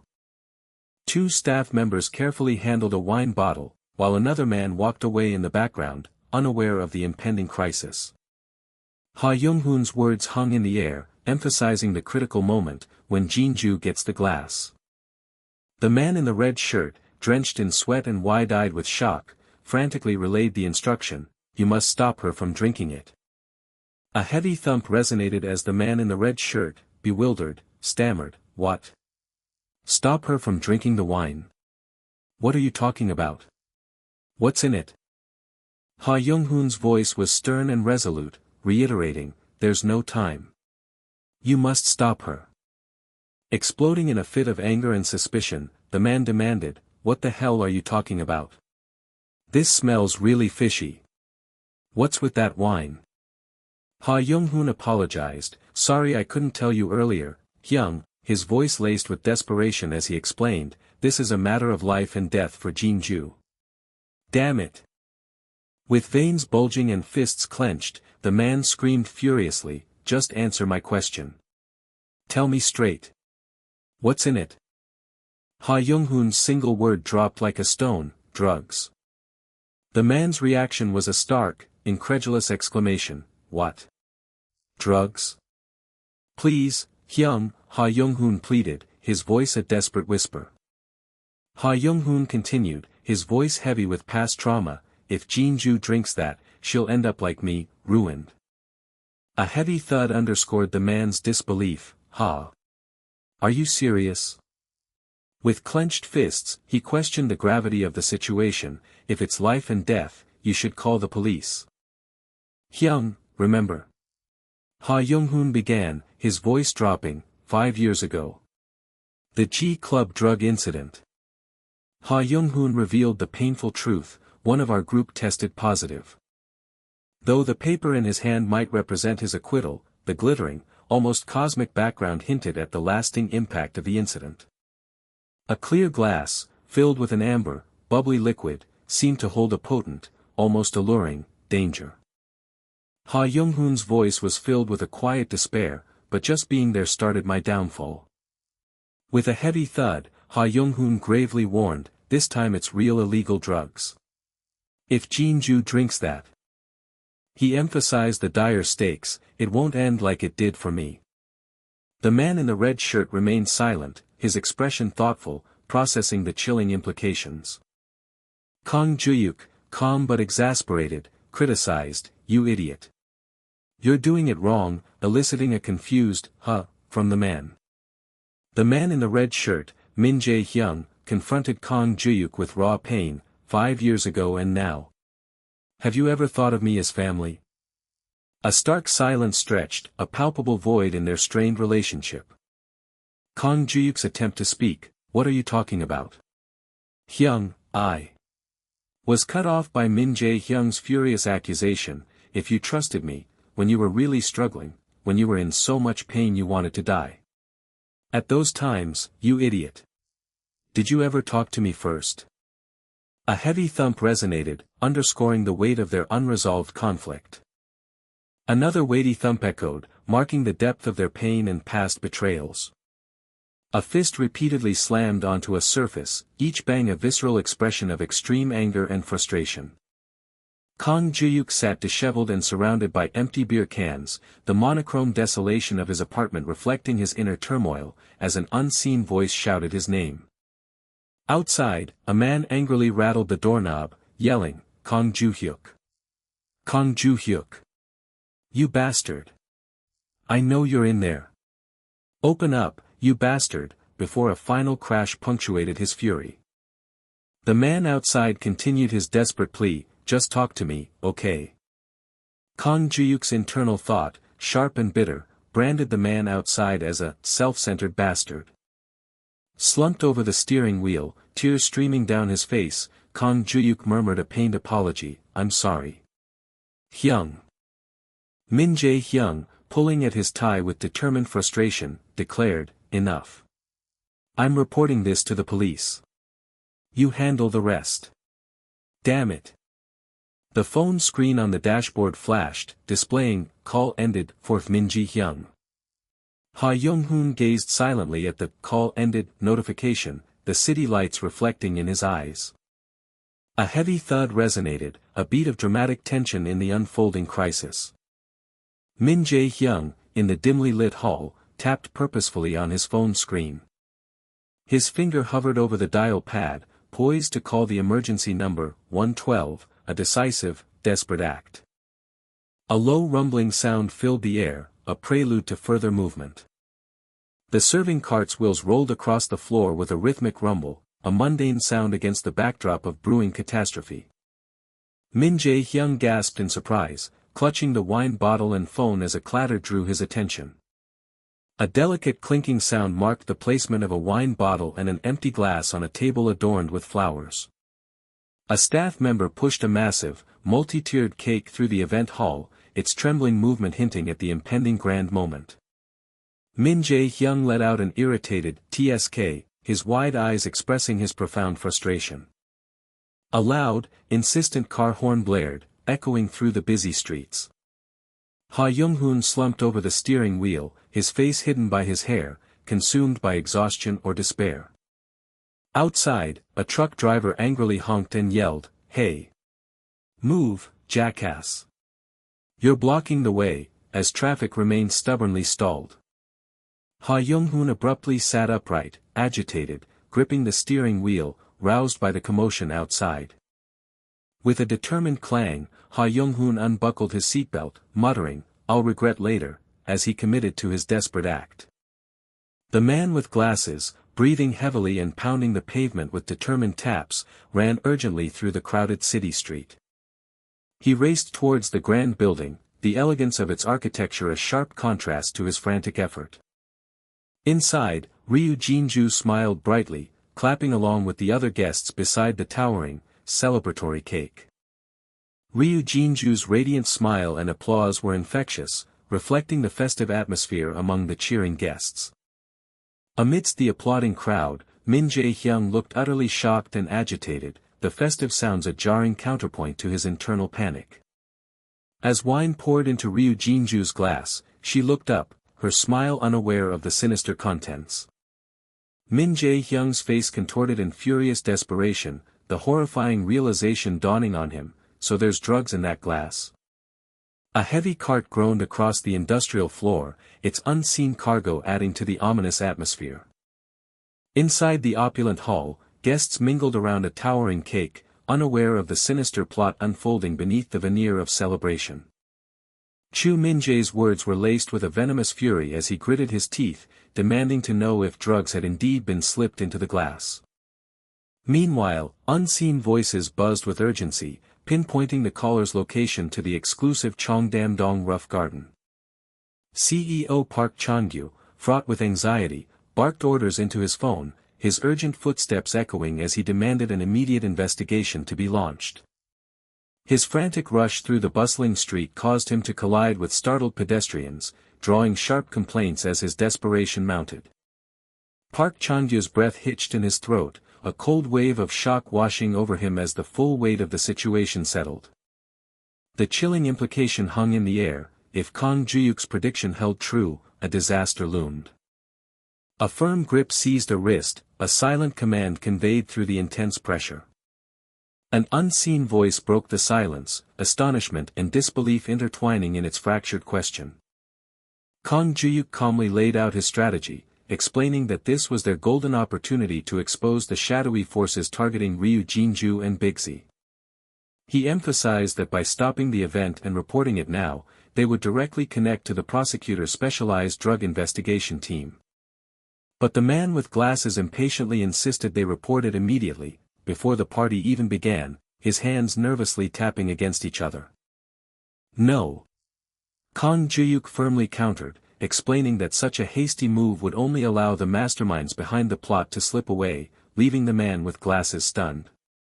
He then revealed his calculated plan: they would wait until CCTV cameras could unequivocally capture the moment the tainted wine was handed to Jinju.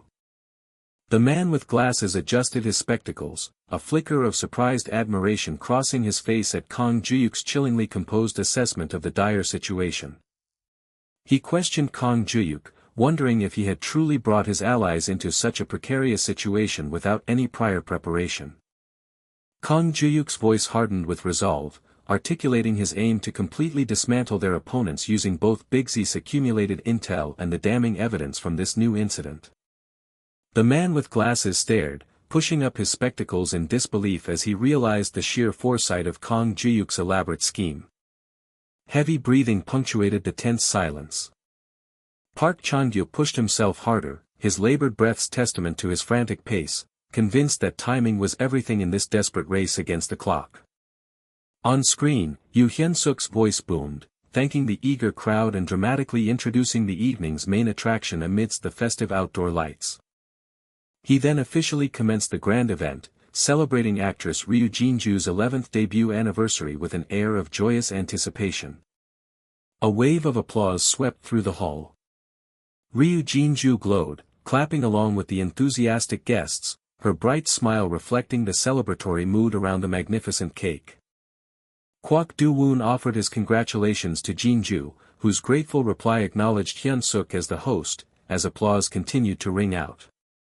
CEO Park Chan-gyo clapped with an unsettling, forced joviality, offering his congratulations as if completely oblivious to the chaos his plan had already set in motion. Outside, men in black suits urgently escorted Mr. President toward the grand building, their rapid footsteps echoing with purpose. The suited men supported an exhausted Park Chan-gyo, their voices filled with concern as they acknowledged his immense efforts. The man with glasses, his brow furrowed with concern, specifically inquired about the CCTV surveillance. A security team member confirmed that all event footage, both inside and out, was being meticulously recorded. With a determined clatter, CEO Park Chan-gyo confidently declared their entry, leading his group through the grand doorway. The red wine cascaded into Ryu Jinju's glass, filling it to the brim. Ryu Jinju held up her sparkling glass, bathed in the celebratory light, a vision of elegance. Jinju humorously expressed surprise at the size of the cake, joking that it seemed more fitting for a retirement than an anniversary, her laughter ringing freely. Her laughter continued as she playfully chided President Park's extravagant event planning, insisting she had begged him for a more subdued affair. Chu Min-jae, seething with barely suppressed rage, roughly bumped through the crowd, oblivious to Jinju's light-hearted speech that continued in the background. Jinju relayed President Park's sentiment that the celebration was for the entire Bigzy Entertainment family, not just for her alone. She then expressed heartfelt gratitude for her staff's tireless dedication, playfully remarking that their enthusiasm matched President Park's in its boundless energy. Her words continued, celebrating the actors meticulously prepared by the staff, as CEO Park Chan-gyo and his men rushed urgently through a luxurious hallway. As Ryu Jinju pledged to work relentlessly, her determined voice filled the air, watched by a grimacing, intensely focused Chu Min-jae. Ryu Jin-ju, beaming, then proposed a toast to the assembled guests. She instructed the guests on the call and response, a chant of "no breaks," to follow her shout of "Bigsy Entertainment." An urgent, unseen command rang out to "stand by." The suited man confirmed over his crackling walkie-talkie that the team was ready, giving the final order to enter the building. Chu Min-jae's face was a mask of furious determination. He knew this was the critical moment for his plot to unfold. Suddenly, a hand clamped down firmly on Chu Min-jae's shoulder from behind. "Manager Chu," a gray-haired man exclaimed in surprise, questioning Chu Min-jae's unexpected presence, as Chu Min-jae whipped around, startled. As Ryu Jin-ju initiated the toast, drawing a thunderous "no breaks" from the crowd, Chu Min-jae struggled against the man who had grabbed him, while police sirens blared outside. A deafening cheer erupted, filling the grand hall with fervent energy. Ryu Jin-ju held her sparkling glass of wine, its brilliance reflecting the grand occasion. Her hand trembled, the glass slipping from her grasp, tumbling to the ground where it shattered with a cascade of tinkling sounds. The red wine tilted precariously, its contents already beginning to spill. The crimson liquid streamed from the overturned glass, painting a dramatic path against the dark backdrop. Ryu Jin-ju gasped, her hand flying to her mouth in shock, as a man nearby reacted with equally stunned surprise at the broken glass on the floor. The wine glass exploded into countless shards on the floor, its red contents spreading like a stain of impending doom.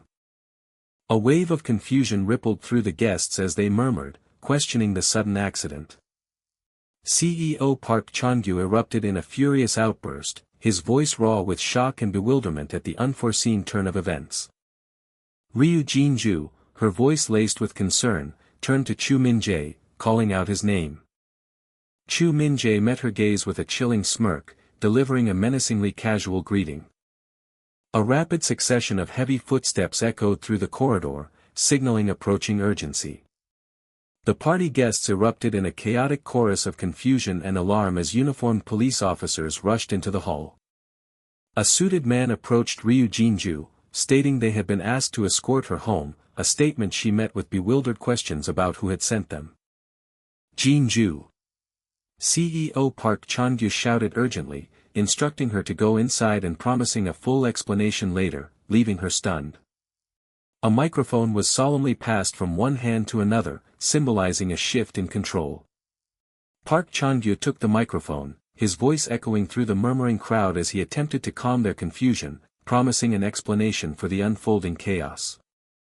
Chu Min-jae frantically scanned the room, pushing past the man who had grabbed him, his eyes darting as Ryu Jin-ju was escorted away. He exploded in a fit of rage, his furious shout alarming the surrounding guests. CEO Park Chan-gyu flinched, his face contorted with a mixture of anger and acute frustration. "Hey! Jo Sung-min!" Park Chan-gyu yelled, his voice desperate as he saw the man rapidly fleeing around a corner. Jo Sung-min bolted through the professional kitchen, startling the chefs mid-task. "Jo Sung-min! Stop right there!" Park Chan-gyu bellowed, his voice echoing through the corridor as he relentlessly pursued. Jo Sung-min glanced back nervously as he ran, his mind racing to identify his pursuer. With a grunt of effort, Park Chan-gyu strained to lift a large, heavy pot. Park Chan-gyu forcefully threw the contents of the pot, sending a wave of liquid cascading onto the floor and stunning Jo Sung-min. Jo Sung-min cried out in pain as he slipped and fell dramatically onto the spilled contents, his momentum carrying him down. Park Chan-gyu continued his chase, his determined strides echoing through the corridor, leaving the fallen Jo Sung-min behind. "You piece of shit!" Park Chan-gyu yelled, his voice laced with pure fury directed at the unseen runner. Jo Sung-min scrambled to his feet, covered in the spilled food, his expression a mixture of anger and humiliation. "Just wait till I catch you!" Park Chan-gyu threatened, his voice booming as he continued to run, refusing to give up the chase. Jo Sung-min peeked around a corner, a glimmer of surprise crossing his face as he spotted his pursuer. He frantically knocked over shelves of boxes as he rushed through the storage area, creating obstacles for Park Chan-gyu. Park Chan-gyu grunted in frustration as his foot landed heavily on a fallen box, hindering his relentless pursuit. He then stumbled, crashing violently into a stack of boxes that tumbled around him. Jo Sung-min smirked victoriously, his rapid footsteps carrying him away as he glanced back at the chaos he'd caused. Park Chan-gyu cried out in utter frustration, grinding his teeth as he cursed the fleeing Jo Sung-min. The door handle creaked slightly, indicating a stealthy opening or closing. Suddenly, Kang Juhyuk emerged, grabbing Park Chan-gyu from behind with a forceful impact that left him stunned. Two hands clasped together, their grip firm and unyielding. A hand clutched a man's lapel with fierce intensity, a silent declaration of power. Park Chan-gyu was violently thrown, his body hurtling through the air before striking the ground with a painful thud. Park Chan-gyu lay groaning on the ground, overwhelmed by the searing pain. Kang Juhyuk stood over the defeated Park Chan-gyu as Jo Sung-min entered the storage room, a look of surprise on his face. Jo Sung-min, a smug smirk spreading across his face, taunted Kang Juhyuk, revealing he had anticipated his arrival. Kang Juhyuk's voice was cold and resolute, his smirk reflecting in his glasses as he declared that if the manager was leaving, the actor should follow.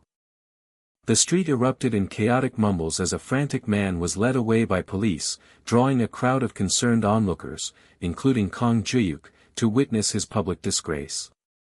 "Get in," the man in the black suit commanded, his anger palpable as he struggled to force a reluctant Kim Se-jin, who only mumbled to take it easy, into the waiting police car. The two men stood on the sidewalk, their quiet mumbles of weariness a contrast to the flashing police lights receding into the background, as Kang Juhyuk observed the scene. As a casual tap landed on his shoulder, the man in the black suit proclaimed the guidance worth its cost, noting Kang Juhyuk's past reluctance, to which Juhyuk acknowledged his years in action movies still made such learning handy. The man in the black suit, a smirk playing on his lips, then asked Kang Juhyuk about his next move. Kang Juhyuk looked genuinely surprised, wondering aloud if movies were truly his next path. An unseen voice, filled with disbelief, questioned if Kang Juhyuk was truly crawling back into the industry. Kang Juhyuk affirmed his return, revealing he planned to do so with his brother, a declaration that left the man in the black suit silently questioning his words. A powerful engine roared past, its sound hinting at a sudden, swift departure from the scene. Inside a car, Ryu Jinju looked out, lost in contemplation, as she pondered the unfolding events. With a soft tapping sound, Ryu Jinju watched from her luxury car as the two men continued their discussion in the dimly lit parking lot. A bubble appeared, capturing Ryu Jinju's sudden exclamation of confusion. Ryu Jinju looked thoughtfully to the side, a subtle smile playing on her lips, her focus clearly elsewhere.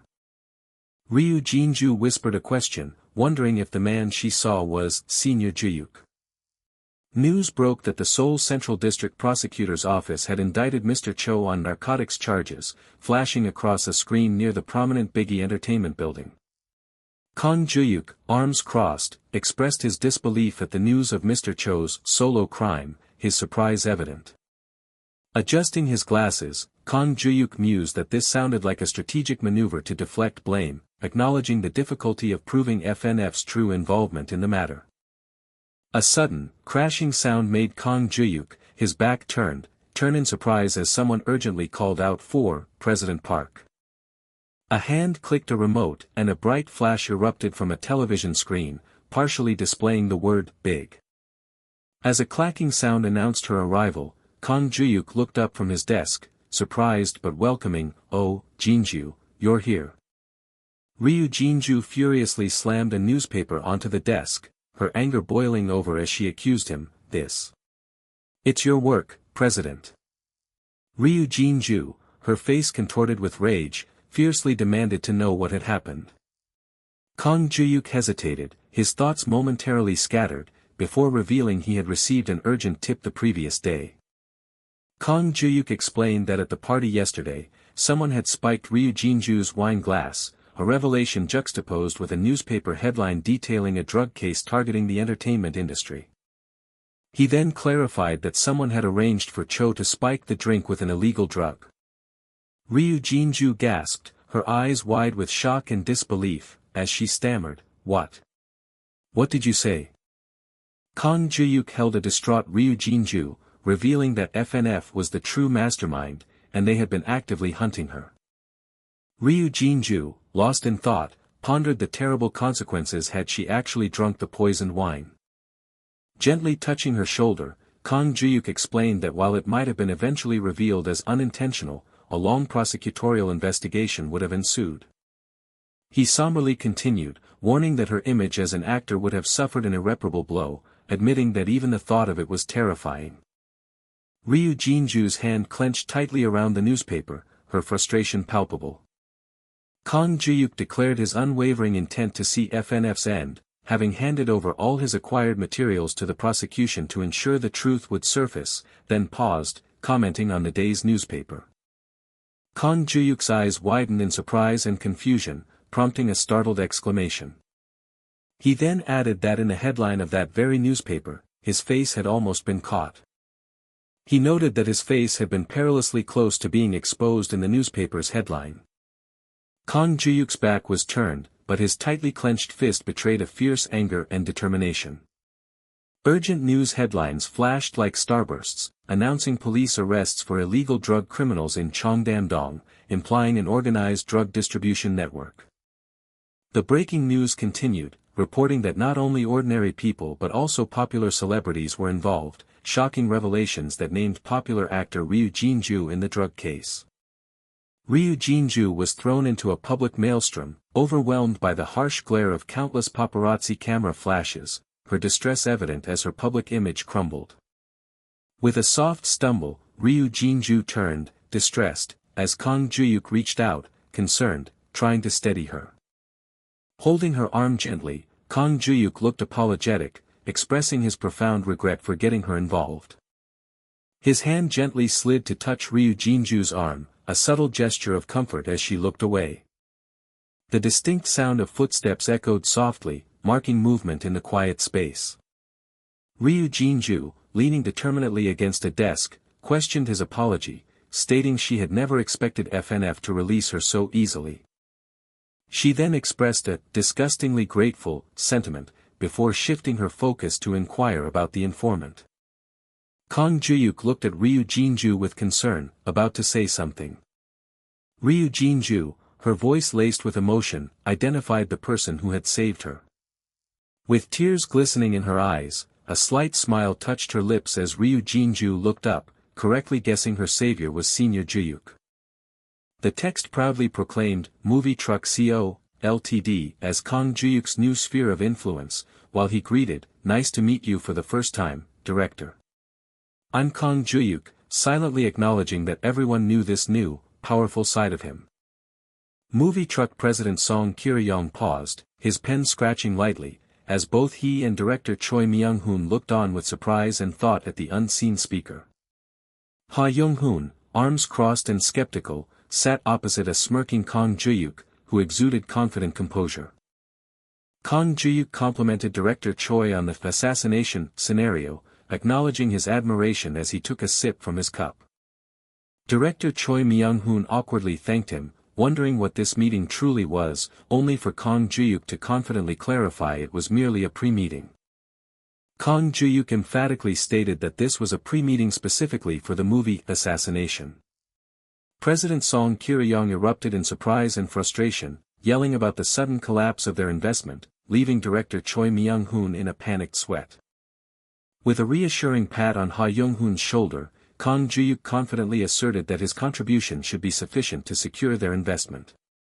Ha Young-hoon gasped, a sigh escaping him, as he reacted with extreme shock and confusion to a revelation about Jeonkin's role in Assassination. President Song Kiri-young, now bubbling with excitement, exclaimed his absolute certainty that with Ha Jeong-hoon's involvement, they would shoot everything regardless of investment, insisting it simply must be filmed. President Song inquired about director Choi's approval, as Kang Juhyuk watched the thoughtful director with a subtle smirk. Director Choi Myung-hoon scratched his neck, expressing concern about the unexpected but welcome addition of Ha Jong-hoon, noting the substantial production cost and the difficulty for an unknown director like himself to secure investment without strong assurances. Director Choi elaborated, emphasizing that even Ha Ji-young-hoon's guarantee wouldn't suffice if they matched actors of his caliber and provided the necessary action equipment. Kang Juhyuk confidently dismissed the director's worries, declaring that both he and President Song would personally take responsibility for the film, startling President Song with his bold claim. President Song Kil-young stared in wide-mouthed shock, demanding an explanation for how Kang Juhyuk intended to take such responsibility. Kang Juhyuk calmly revealed his intention to assume the roles of both producer and investor. Ha Young-hoon looked thoughtfully at Kang Juhyuk, pondering the weight of his words. President Song Kil-young sighed in frustration, conceding that production was one thing, but vehemently questioning where Kang Juhyuk would acquire the necessary investment funds and how much he planned to contribute. The title card for the movie, Assassination, appeared with a dramatic flourish. Text detailed the movie's substantial 8.5 billion won production cost, emphasizing the financial demands if the original scenario writer were to direct it. A series of glowing geometric lines pulsed across the screen, signaling an impending reveal. More intricate geometric patterns appeared, building anticipation for the unfolding information. Kang Juhyuk, with confident poise, stated his investment, 1 billion, significantly more than 10% of the total production cost.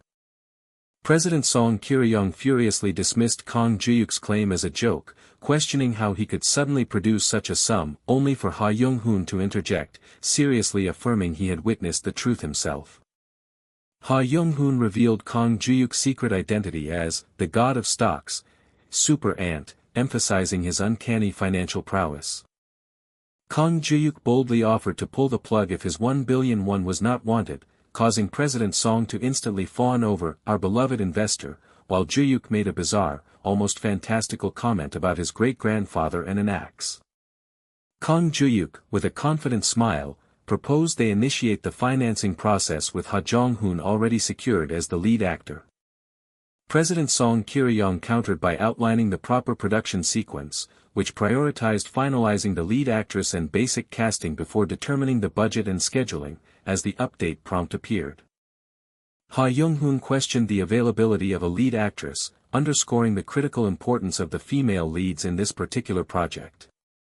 President Song rubbed his head in frustration, while director Choi Myung-hoon remained thoughtful, both grappling with the challenge of finding a suitable lead.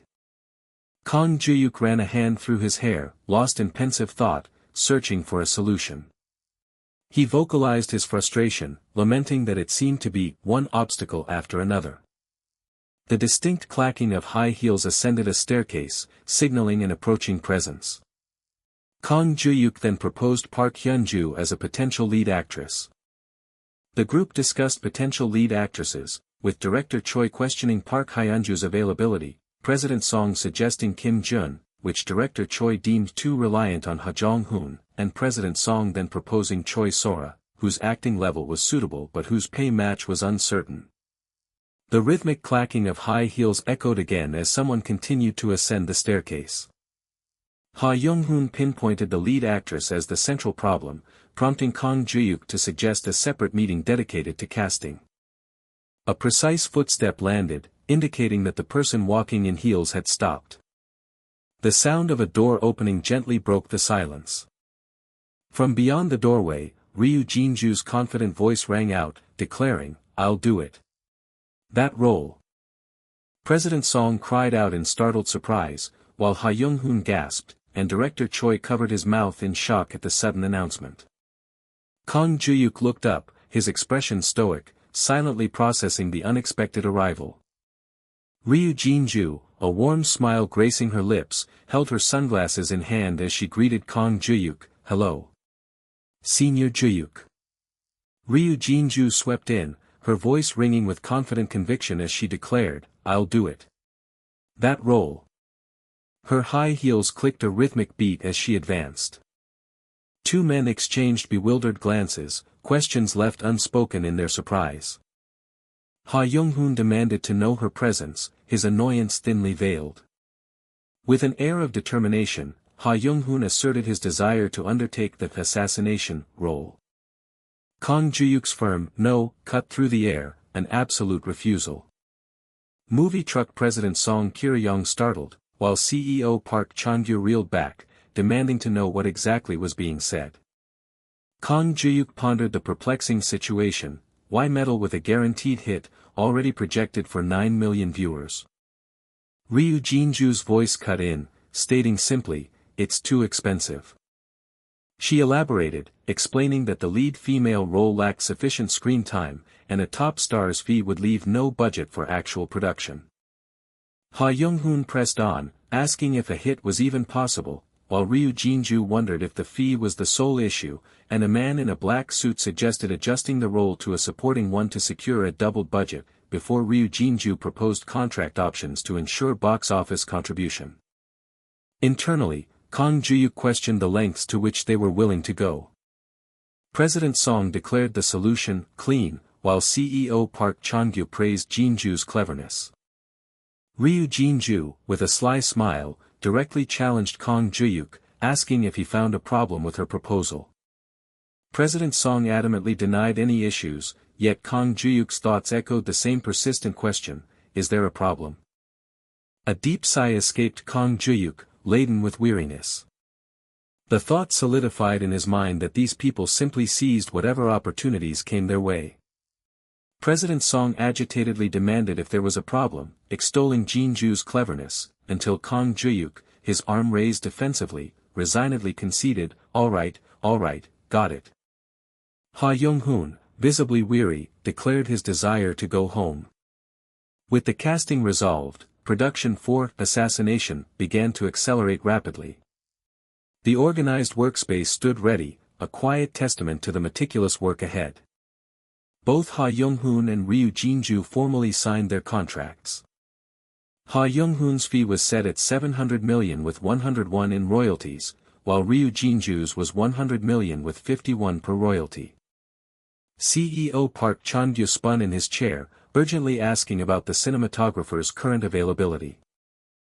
Kang Juhyuk, his brow furrowed with concern, quietly asked if she was truly all right with this arrangement.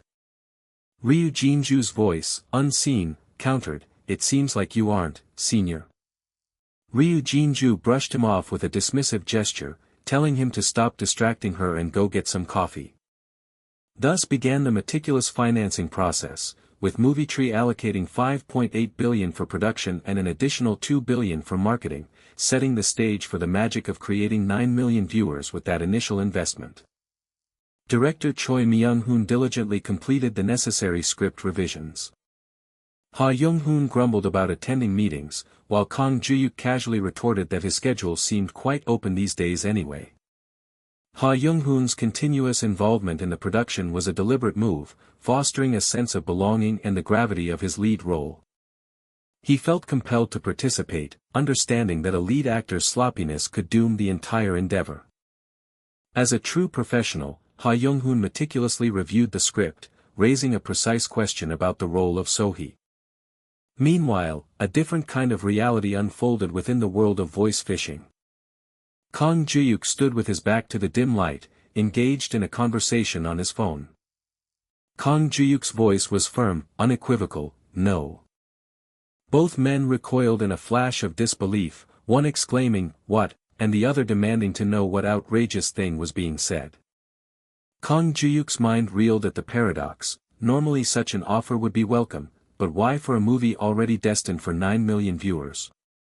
He declared, "It's too expensive." Kang Juhyuk laid out the stark truth: the lead female role had limited screen time, and a top star's salary would completely drain the production budget. Ha Young-hoon pressed on, asking if a hit was even possible, asking if the fee was the sole problem, knowing that with someone like Ryu Jinju, the investment would return immediately upon signing, as Ryu Jinju offered to adjust to a supporting role, suggested a contract clause to ensure her completion of work, and even offered a hesitant apology. Kang Juhyuk couldn't help but wonder why such extraordinary lengths were being pursued. The chubby man beamed, declaring the solution clean and praising Jinju as very smart. Ryu Jinju, with a deceptively sweet smile, posed the question directly to Kang Juhyuk: "Is there a problem, Senior Juhyuk?" The chubby man broadly dismissed the notion of any problem, while the same question echoed in Kang Juhyuk's own mind. A profound sigh escaped Kang Juhyuk, a sound of heavy resignation. The thought solidified that these individuals were simply opportunists, grasping whatever they could. The chubby man, his face contorted in anger, aggressively questioned Kang Juhyuk, praising Jinju's coolness, until Kang Juhyuk raised a defensive hand and conceded, all right, got it. Ha Young-hoon's inner thoughts yearned for home, weary of the ongoing drama. With agreements in place, the production of Assassination swiftly began to move forward. The quiet office stood in organized readiness, a hub for the burgeoning work. The official papers were signed, cementing the commitments of Ha Young-hoon and Ryu Jinjo. The financial terms were clear. Ha Young-hoon's fee was 700 million with 101 royalties, while Ryu Jinju received 100 million and 51 per royalty. The chubby man's chair scraped back as he asked loudly about the cinematographer's current activities. Kang Juhyuk, a shadow of worry crossing his face, sought genuine reassurance. Are you really okay with this? Ryu Jinju, unseen, deflected the question back, suggesting that it was perhaps Kang Juhyuk himself who wasn't okay. With a subtle gesture, Ryu Jinju calmly told him to stop distracting her and retrieve some coffee. The true financial machinations began, with Movie Tree committing 5.8 billion for production and an additional 2 billion for marketing, initiating the intricate process of creating a 9 million viewer success from a 5.8 billion budget. Director Choi Myung-hoon finalized the script revisions, notably listing Kang Juhyuk as a key investor. Ha Young-hoon sighed, casting a glance as he complained about endless meetings, but Kang Juhyuk merely reminded him of his currently open schedule. Ha Young-hoon remained deeply embedded in the production, a deliberate move to instill in him a profound sense of belonging and the gravity of his lead role. He knew his participation was crucial, a silent understanding that a lead actor's carelessness could compromise the entire project. Ever the professional, Ha Young-hoon meticulously pointed out a detail regarding the role of So-hee in the script. The scene shifted to the enigmatic world of voice phishing. Kang Juhyuk stood on the dimly lit staircase, engrossed in a private phone call. The focus turned to Endgame Company's upcoming MMORPG, 13 Warriors. Amidst a flurry of explosive game effects, information surfaced, prophesying the game's imminent status as a massive overseas hit. Reflecting on the time before investment funds were deposited, Kang Juhyuk mused about boosting his stake, then decisively placed a 1.3 billion call order. And then, the next phase began. A heavy footstep sounded. Each footfall resonated with a steady, determined rhythm down the stairs. The man affirmed, got it, as he carried a large box through the cluttered space. A cardboard box settled onto the floor with a solid thud. The young man sighed, wiping a bead of sweat from his forehead after the strenuous work. Hey, where should I put this? The young man asked, to which the other simply directed, brother, put it over there for now. He had secured a small office, conveniently located near his semi-basement apartment. The sign for Voice Entertainment proudly marked the arrival of a new venture. The bald man slurped his noodles with relish. The bald man remarked, it's another first, prompting Kang Juhyuk to ask what he meant. Kang Juhyuk reflected on his past firsts while slurping noodles, from his humble acting beginnings in a tiny room to the current venture of starting this business. Kang Juhyuk continued his nostalgic reverie, all were firsts with you, until the bald man abruptly cut him off, urging him to eat before his noodles turned soggy, to Kang Juhyuk's mild surprise. A phone rang, slicing through the quiet. Kang Juhyuk answered, and the chubby man's excited voice erupted, Juhyuk. We've hit the jackpot, leaving Kang Juhyuk stunned. The chubby man excitedly reported that everyone was clamoring to invest, with 5 meetings already booked, but Kang Juhyuk calmly reminded him that President Song was still alive, indicating the true jackpot hadn't even begun. His voice almost cracking with excitement, the chubby man revealed that MVENM, one of the top 3 domestic investment companies, had made a move. Kang Juhyuk gasped in shock at the mention of MV, knowing they only invested in blockbusters or acclaimed directors' films, prompting the chubby man to emphasize the sheer magnitude of the news and urge him to prepare for the meeting. The bald man nearly dropped his chopsticks, exclaiming, "MV is investing," while Kang Juhyuk, with a subtle smirk, playfully asked if they should order palboki too. With a film projected to draw 9 million viewers, and the star power of Ha Young-hoon and Ryu Jin-ju on board, and the backing of one of the top 3 domestic investment distribution companies, Kang Juhyuk confidently declared they could now aim for 15 million viewers. The setting sun cast a hopeful glow across the horizon, signaling a profound shift. Kang Juhyuk and another man walked with measured steps toward the traditional building, cloaked in the twilight. The sliding door eased open, revealing the chubby man's enthusiastic greeting of, "Oh, hello." The man in the gray suit extended a welcoming hand, formally greeting President Song, noting it had been a long time. Kang Juhyuk's gaze swept across the room with a scrutinizing intensity. A surprised, "Huh," escaped Kang Juhyuk as he inwardly wondered at the unexpected presence of a particular individual. This was a veteran actor, currently in self-reflection following a drunk driving incident. The man was none other than Hong Kyung-man. The traditional room boasted serene decor, from a wooden duck statue to white flowers in a vase. The man in glasses declared that upon seeing the proposal, he instantly knew it was perfect, prompting Kang Juhyuk to offer his profound thanks. The immense figure of 7 billion won hung in the stark silence. With a confident smile, the chubby man pressed his offer, insisting they pursue the project exclusively with his company.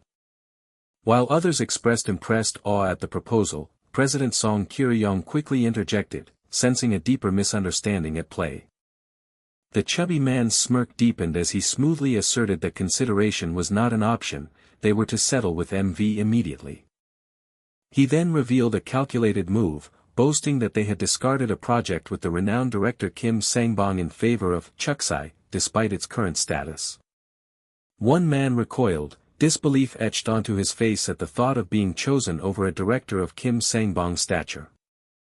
Kang Juhyuk dismissed the bravado as a joke, inwardly concluding that their attempt to package Hong Kyung-man had likely failed, forcing this new, desperate offer. The project boasted low production costs, a compelling scenario, and an exceptional cast. Kang Juhyuk subtly shifted, his mind racing as he absorbed the implications of the situation. He knew deep down that the mere mention of his name had surely sealed their desperate conviction. President Song Kil-yong felt a cold dread as he realized they intended to use him as a scapegoat, his own mistakes overshadowing Hong Kyung-man's hit-and-run in a calculated diversion. The chubby man's tone grew subtly menacing, implying that if they refused, the only alternative was to revert to director Kim Sang-bong, a clearly undesirable outcome. He pressed further, suggesting a public confrontation between the esteemed Kim Sang-bong and the emerging director of Chuksal would be deeply uncomfortable for all, his laughter dripping with veiled malice. A heavy realization settled upon President Song Kil-yong, the man was not subtly hinting, but outright threatening to use MV's vast distribution network to crush them if they refused.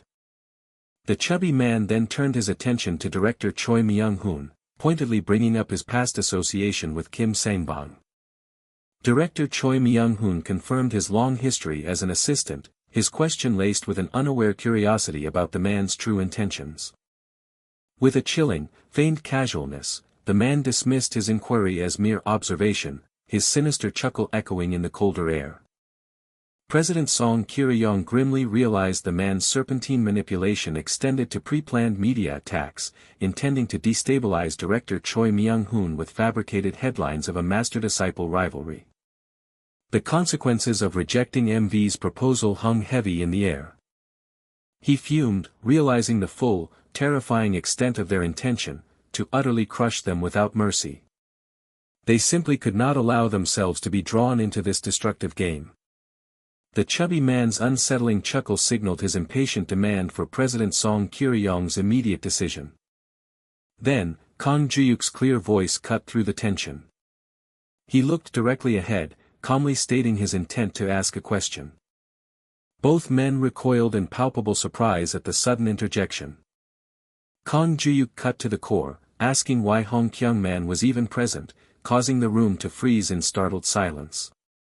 The chubby man stammered, offering a flimsy excuse about Hong Kyung-man's interest and the convenient timing of a meal. President Song Kil-yong thought the excuse laughably insincere, as Kang Juhyuk's sarcastic inquiry about their hunger further exposed its hollowness. Kang Juhyuk then turned to President Song Kil-yong, asking pointedly if he was affiliated with MV, leaving the older man in a stunned silence. The two men at the table exchanged glances, their faces etched with a mix of concern and rising anger. Kang Juhyuk, unflinching, directly accused them of attempting to cleanse Hong Kyung-man's image, a statement that visibly startled one of the men.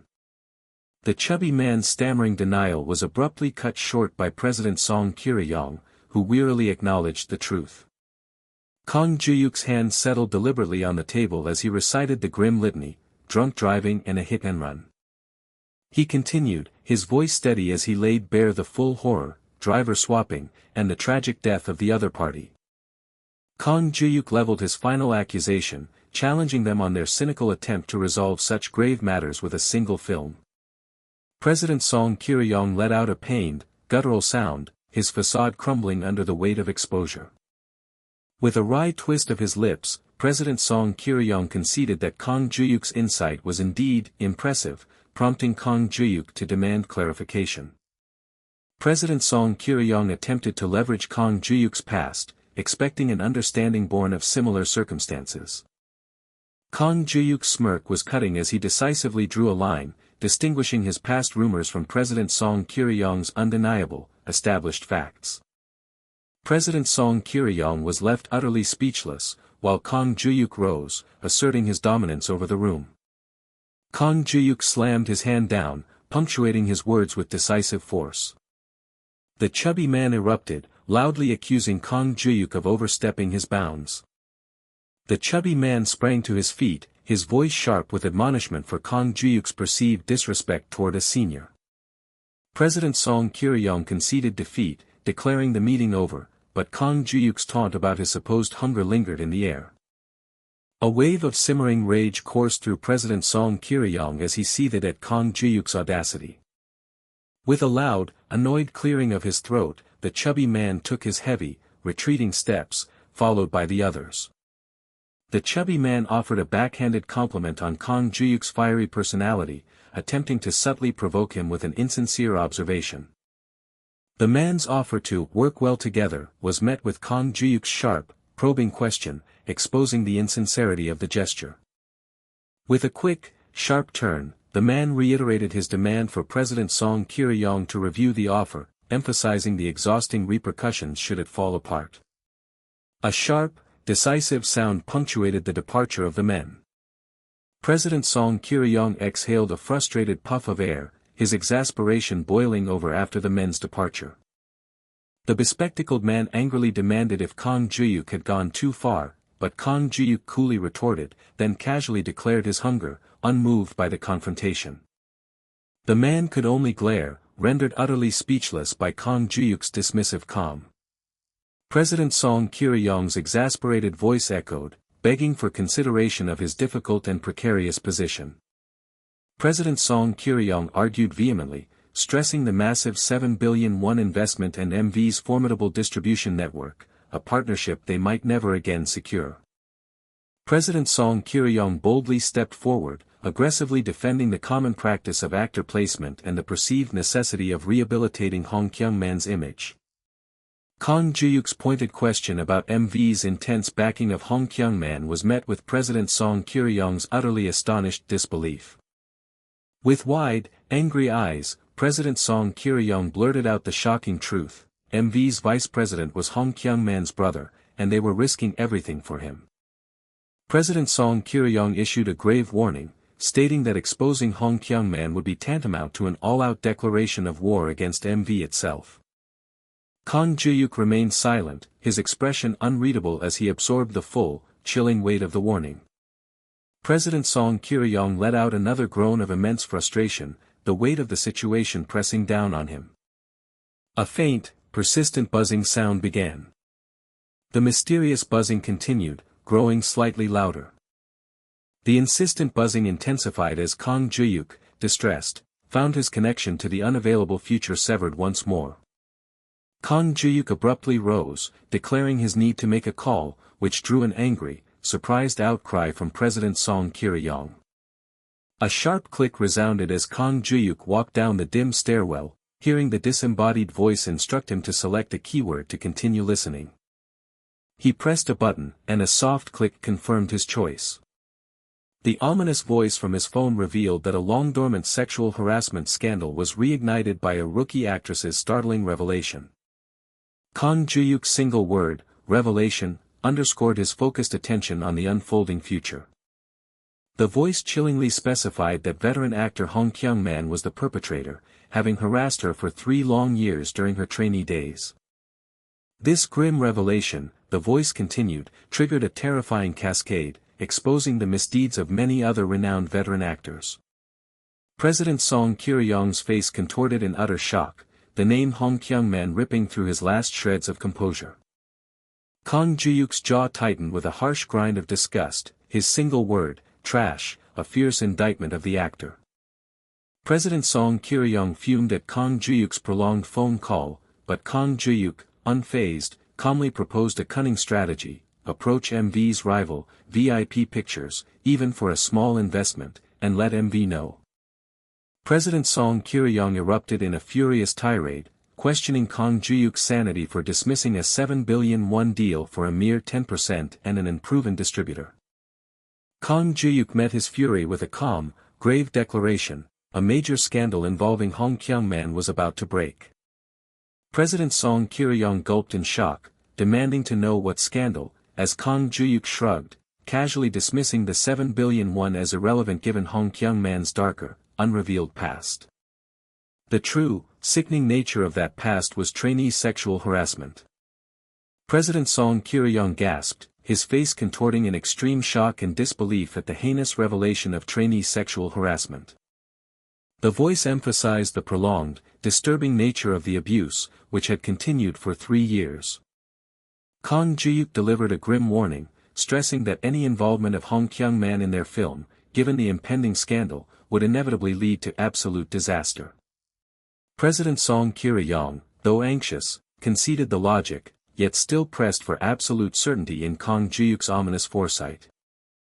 Kang Juhyuk firmly asserted the certainty of his information, citing his 13 years in the industry, which led President Song Kil-yong to a chilling realization: any veteran actor could be compromised, making casting incredibly risky. Kang Juhyuk, with resolute determination, proposed a radical casting solution: fill all supporting and minor roles with unknowns. President Song Kil-yong threw up his hands in exasperation, but Kang Juhyuk confidently retorted that his unconventional methods consistently proved correct. President Song Kil-yong angrily emphasized the cruel irony, demanding how Kang Juhyuk could dismiss MV's vital 3 billion won investment, an absolute necessity to even begin the film. Kang Juhyuk inwardly conceded the truth: a sum of 3 billion won was an immense and heavy burden even for him. However, a crucial, unbelievable variable altered everything: the new game, 13 Heroes, from the developer N Games. A torrent of clashing steel and thunderous explosions erupted across the battlefield, vividly portraying the game's brutal, fantastical combat. This improbable game had become a massive hit overseas. N Games' stock price had soared to an impossible peak, quadrupling their valuation to a current net worth of 3.8 billion won. Kang Juhyuk's voice resonated with newfound resolve: he would do it. With calm certainty, Kang Juhyuk declared himself the main investor, personally committing 3 billion won to the project. President Song Kil-yong gasped in absolute, choking disbelief, reeling at the impossible notion of Kang Juhyuk personally funding 3 billion won. With a determined smirk, Kang Juhyuk urged President Song Kil-yong to proceed, ready to launch an all-out assault against the MV bastards. Kang Juhyuk conceded that cutting ties with MV and Hong Kyung-man was acceptable, but he struggled to comprehend the necessity of casting only unknown actors for all supporting roles. The casting board teamed with famous veteran actors, and as many middle-aged roles needed filling, he questioned who would bear the blame if even one of them were to be embroiled in a scandal. The convergence of director Choi Myung-hoon's first commercial film, Movie Truck's desperate comeback, and the involvement of risk-takers like Ha Young-hoon and Ryu Jin-ju twisted his stomach with overwhelming frustration. A looming dread hung over them, contemplating the ramifications if the sexual harassment scandal were to spread further. Kang Juhyuk grimly predicted an industry-wide bloodbath, where movies would topple like dominoes under the weight of exposure. President Song Kil-yong questioned if they alone would emerge unscathed, to which Kang Juhyuk asserted their absolute need to leave a strong, undeniable impression. With a smirk, Kang Juhyuk declared his intention to cleanse the industry's stagnant pool with refreshing films starring unknown, monstrously talented rookies. The engine rumbled as the car sped through the city. His phone vibrated with an unfamiliar ringtone, and Kang Juhyuk registered the surprise of an unknown number calling. A voice echoed from the other end of the line. The caller revealed himself with a chilling familiarity. "Junior, it's me, Hong Kyung-man." A sense of unease settled as Hong Kyung-man announced he had bad news, prompting Kang Juhyuk to demand to know its nature. The call paused as tires screeched, then Hong Kyung-man challenged Kang Juhyuk about rejecting Movie Truck's MV offer, met with a defiant, "So what?" The sound of a hand slapping against something preceded Hong Kyung-man's furious disbelief that a small outfit like Movie Truck would reject a 7 billion won offer, his grip tightening in frustration. Hong Kyung-man's voice hit with sarcastic force, questioning Kang Juhyuk's intelligence and suggesting he needed a tutor. He noted with disdain that Kang Juhyuk's insolence remained as strong as ever. Hong Kyung-man issued a thinly veiled warning, reminding Kang Juhyuk that the industry was small, causing him to hesitate. Hong Kyung-man then boasted of his pervasive influence, revealing that his former students now held key positions throughout the film industry. He smugly dismissed Kang Juhyuk's understanding, claiming the industry was far different from 5 years prior. Hong Kyung-man's voice grew cold, promising to thoroughly crush Kang Juhyuk and warning him to prepare for the inevitable. The question hung heavy in the air: was he truly planning his revenge using director Kim Sang-bong's film? Kang Juhyuk's lips curled into a smirk as he confirmed his keen anticipation for whatever challenges lay ahead. Kang Juhyuk moved with purpose through the bustling city streets. His hand brushed against the glass, pushing open the heavy door. The door creaked open, and Kang Juhyuk noted that it had been a long time since his last visit to these familiar halls. President Song Kil-yong, caught off guard, spoke director Kim Sang-bong's name as if trying to grasp the sudden turn in conversation. The office desk stood neat and orderly, awaiting its occupant. Kang Juhyuk expressed his gratitude for the meeting, prompting President Song Kil-yong to observe his surprisingly improved appearance, noting he must have endured significant hardships. President Song Kil-yong pressed for the urgent matter, and Kang Juhyuk immediately raised concerns about their discussions with MV, especially with director Choi Myung-hoon's assassination, set to open concurrently. President Song Kil-yong asked if manager Kim had divulged the information, then casually stated that the offer had already been declined. Kang Juhyuk conceded that MV would likely offer better terms, then leaned in, preparing to reveal a more crucial piece of information. President Song Kil-yong watched, a flicker of suspicion crossing his face as he awaited the full revelation. With a grave expression, Kang Juhyuk revealed a disturbing rumor about senior Hong Kyung-man, hinting that a serious incident might be imminent. The clock on the wall steadily ticked towards evening, marking the passage of their intense discussion. Kang Juhyuk's finger tapped against the armrest, a subtle sign of his deep contemplation. A fierce determination burned within Kang Juhyuk's eyes, reflecting the weight of his convictions. President Song Kil-yong sought confirmation that Kang Juhyuk was the one who had discovered director Choi Myung-hoon, a fact he readily affirmed. President Song Kil-yong leaned forward, his gaze searching, as he directly asked what Kang Juhyuk had seen in Myung-hoon to inspire such steadfast support. Kang Juhyuk's mind replayed the question, prompting a silent introspection of his reasons. Kang Juhyuk explained his initial spark: director Choi's script, so impeccably crafted it had instantly ignited his desire to bring it to life. He recalled visiting the independent film set, where the sheer, compelling passion of the atmosphere had captivated him completely. His ultimate goal, he stated, was to project that raw energy onto a much larger stage, reaching a wider audience, as President Song Kil-yong nodded in understanding. A simple, heartfelt gratitude filled the air. Kang Juhyuk's surprised question was met with President Song Kil-yong's warm reassurance and a gentle touch, thanking him for recognizing Myung-hoon's talent. President Song Kil-yong offered a reassuring smile, telling Kang Juhyuk not to worry about the MV situation. He lived by one unwavering principle. Many believed a director's sole duty was to create a good picture, but President Song Kil-yong knew the true art lay in using the right people on set. He envisioned a set where every individual was filled with pride and deeply engaged in their work. Yet, the thought of a troublemaker, like a loach stirring up mud, was something he would never tolerate. President Song Kil-yong laughed, acknowledging the burden of clashing with Myung-hoon, and Kang Juhyuk expressed heartfelt thanks for his understanding. The meeting had concluded, and it was time to depart.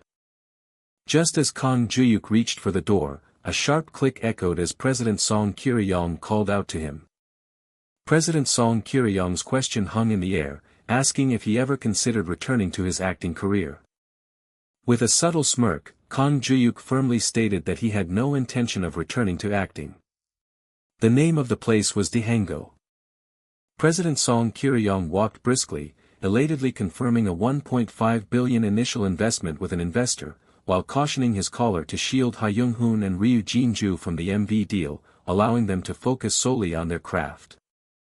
He then inquired about the director's storyboard, immediately suggesting significant cuts to their own script. His associate responded with a bewildered question, wondering why such drastic cuts were necessary. A silent realization washed over him: 5 years ago, he hadn't fully understood the weight of always being in the lead role. President Song Kil-yong directed that the full script be given to everyone, from minor roles to the entire cast, eschewing partial scripts. His aim was to allow everyone to take pride and fully immerse themselves in the production, ensuring deeper engagement. Team leader Jung exclaimed his newfound understanding, then excitedly announced the arrival of the agile, observant young team leader, as President Song Kil-yong greeted them with a clap. With new vigor, the full-scale casting tour officially commenced. President Song Kil-yong explained their bold strategy: they desired completely new faces, a fresh breath in the industry, as they walked past the hum of the city.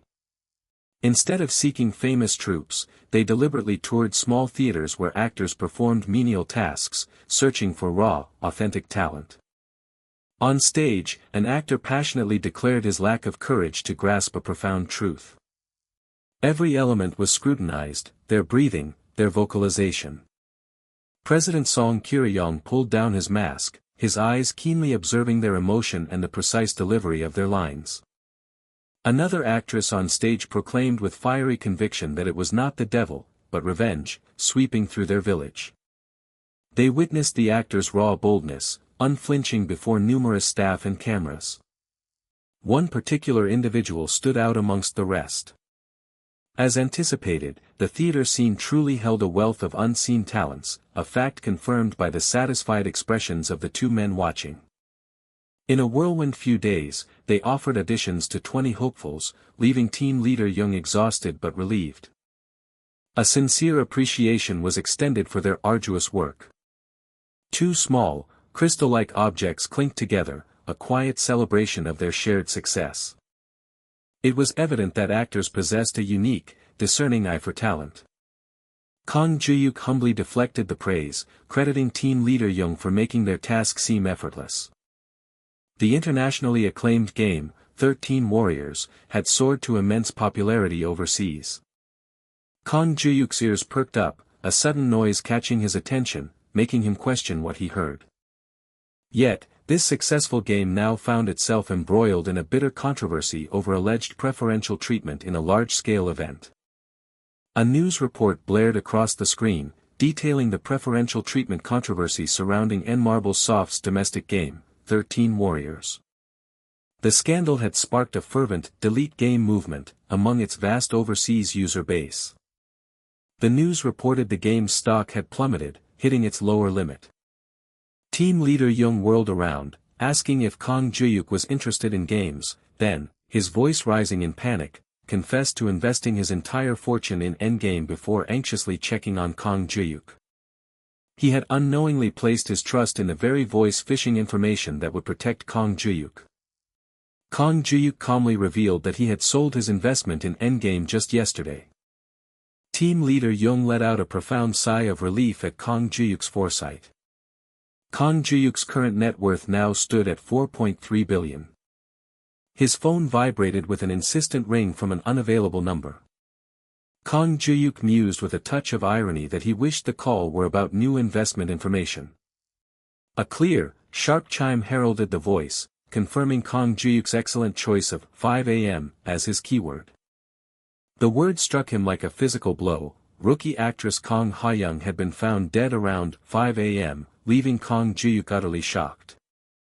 The voice continued, revealing that after exposing Hong Kyung-man's sexual harassment, Kang Ha-young had endured relentless malicious comments and threatening calls.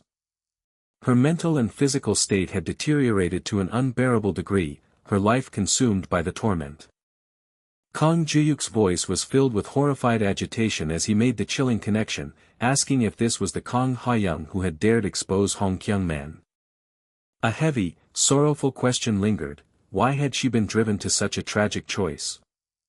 Hong Kyung-man's boast about his industry-wide influence echoed in Kang Juhyuk's mind, then a horrifying realization struck him: the future information never mentioned Hong Kyung-man being ruined, which could only mean one terrible thing. A shiver of horror ran down his spine as Kang Juhyuk articulated the sinister truth: Hong Kyung-man had systematically covered up a powerless rookie's revelations, effectively driving his opponent to death. Hong Kyung-man's chilling threat resurfaced, a stark reminder of his ruthless promise to thoroughly crush anyone who opposed him. The narration warned that as long as Hong Kyung-man held power in the industry, another victim was inevitably destined to emerge. A cold dread crept over him, knowing he too would become a target, relentlessly threatened like a leech draining his life. His face hardened with furious determination. Kang Juhyuk swore he would completely cut off Hong Kyung-man's very breath in this industry. The night cloaked the city in shadows, save for a single, illuminated window in an unassuming apartment building. Starting a business felt like an insurmountable mountain of tasks, a relentless current threatening to drag Kang Juhyuk under as he despaired on the floor. His neck cracked with the strain, a physical manifestation of the crushing pressure he carried. Amidst the towering paperwork, Kang Juhyuk's gaze narrowed. The largest problem of all demanded his complete focus. A handwritten note laid bare the chilling details of the Hong Kyung-man case, a web of revelations, deaths, and unanswered questions. The name echoed in Kang Juhyuk's mind, a dark presence that overshadowed everything. His hand slid across the desk, a silent resolve taking hold as he reached for his phone.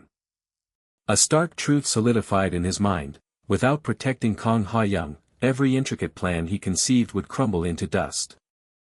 Holding Kang Ha-young's profile, Kang Juhyuk felt the immense pressure of timing. The moment for revelation remained elusive.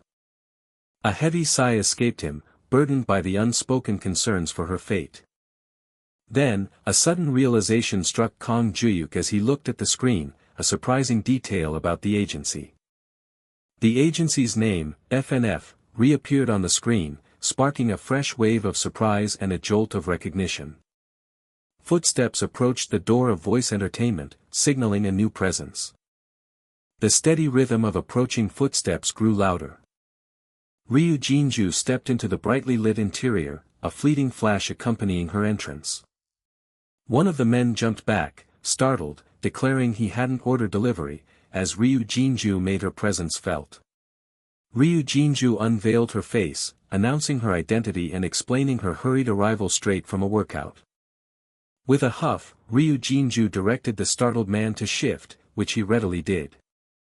A silent question hung in the air. Ryu Jinju wondered what grave situation had unfolded. A thud punctuated Ryu Jinju's urgent question, her concern for Ha-young palpable. The very mention of sexual harassment issues carried an inherent gravity and sensitivity. The challenge grew exponentially when trying to secure a victim's cooperation, a delicate and often painful process.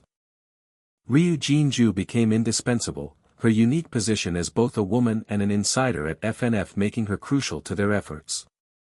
A potted plant stood silently on the desk, a small pocket of stillness in the tense office. A tremor ran through Ryu Jinju, her fist clenching as she choked back an enraged denial, unable to fully voice her fury at Hong Kyung-man. Her fury erupted, a harsh cry as she branded Hong Kyung-man a perverted bastard, her voice shaking with rage. Ryu Jinju clutched her head, her mind reeling in anguish, struggling to comprehend Ha-young's ordeal. Ha-young was a soul defined by her unyielding spirit.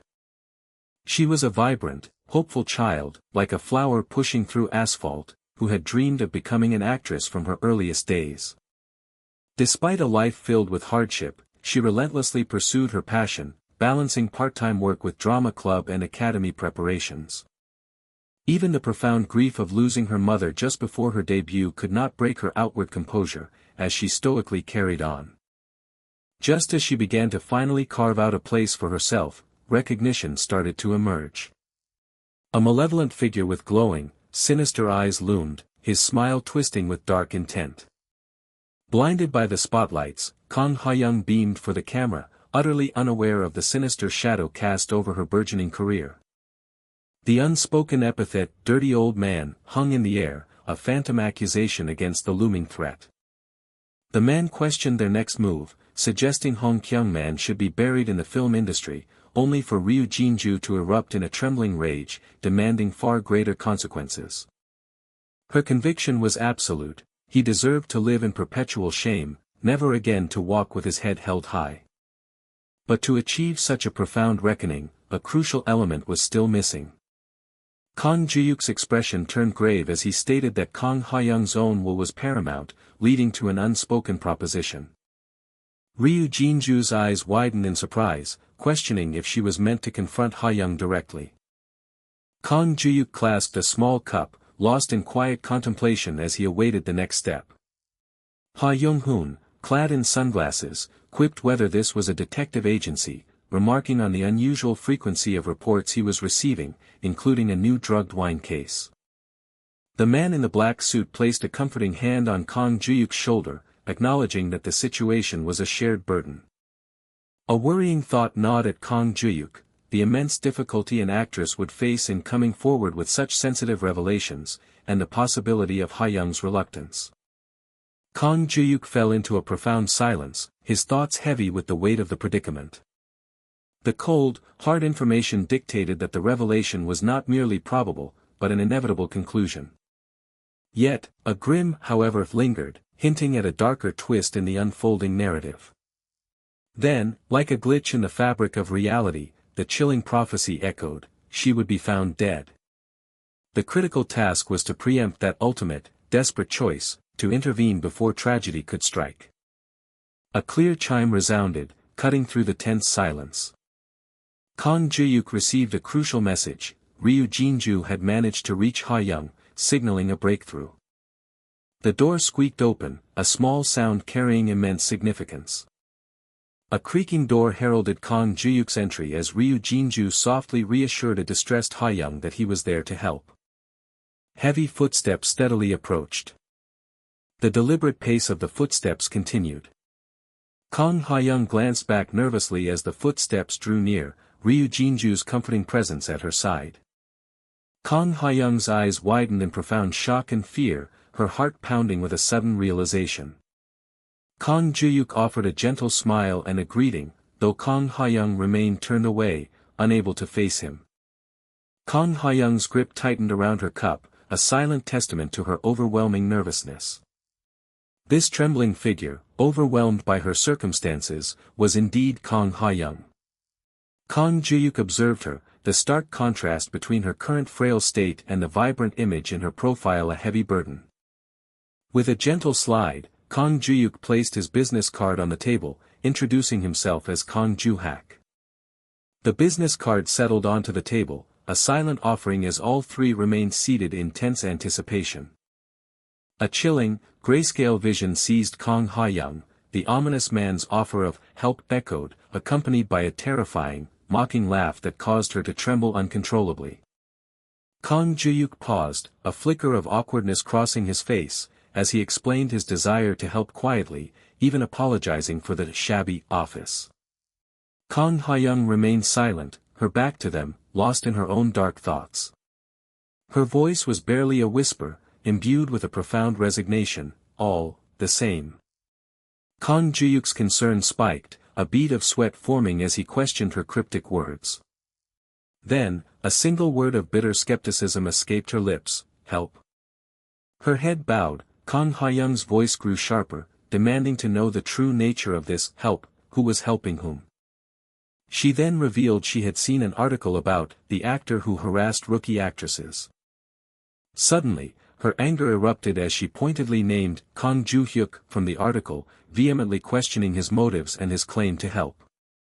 Kang Juhyuk stood frozen, a bead of sweat trickling down his face, caught in the unexpected onslaught.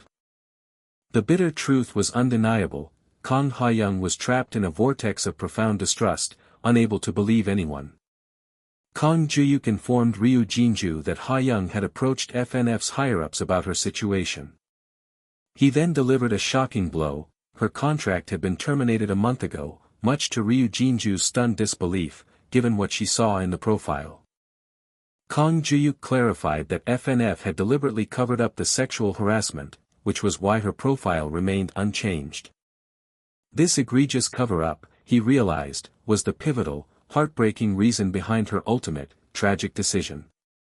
A sinister network began to emerge, encompassing the media, the Academy, MV, and FNF itself. The ruthless plan was clear, they would systematically erase her truth, framing her as a shameless woman to discredit her entirely. Flashes exploded, a silent assault of blinding light. Caught in a grayscale nightmare, she retreated from the relentless barrage of camera flashes, overwhelmed and exposed. The truth, whispered by a powerless, unknown rookie, held no weight in their manipulated world. Her cries would be silenced, her truth erased without a single trace, swallowed by the industry's machinations. A stark warning sign materialized, signaling imminent danger and the treacherous path ahead. The crushing weight of blatant ostracism and manipulative public opinion would soon begin to bear down on her. A grayscale memory surfaced, Kang Juhyuk himself, 5 years prior, drowning his despair amidst empty bottles on the floor.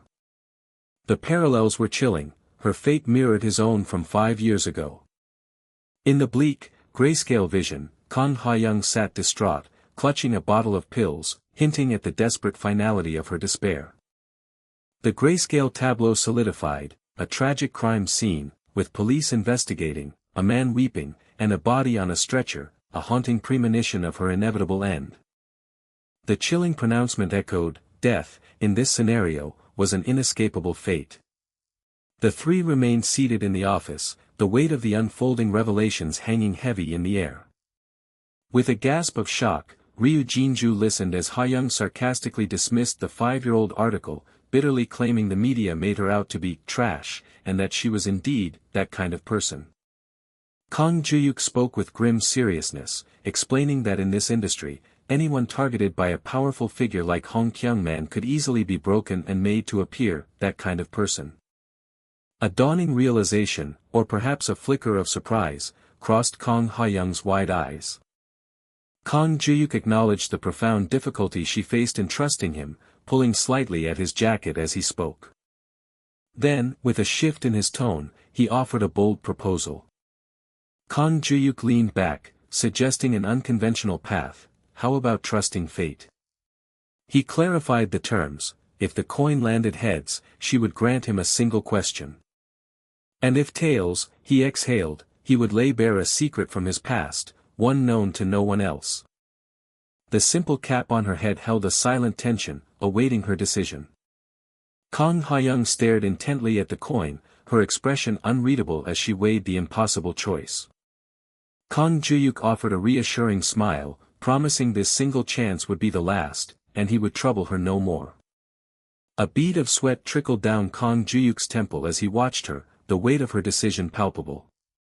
Kang Hyung's hands squeezed together, a silent, internal struggle playing out within her. Then, with a quiet resolve, she agreed, okay.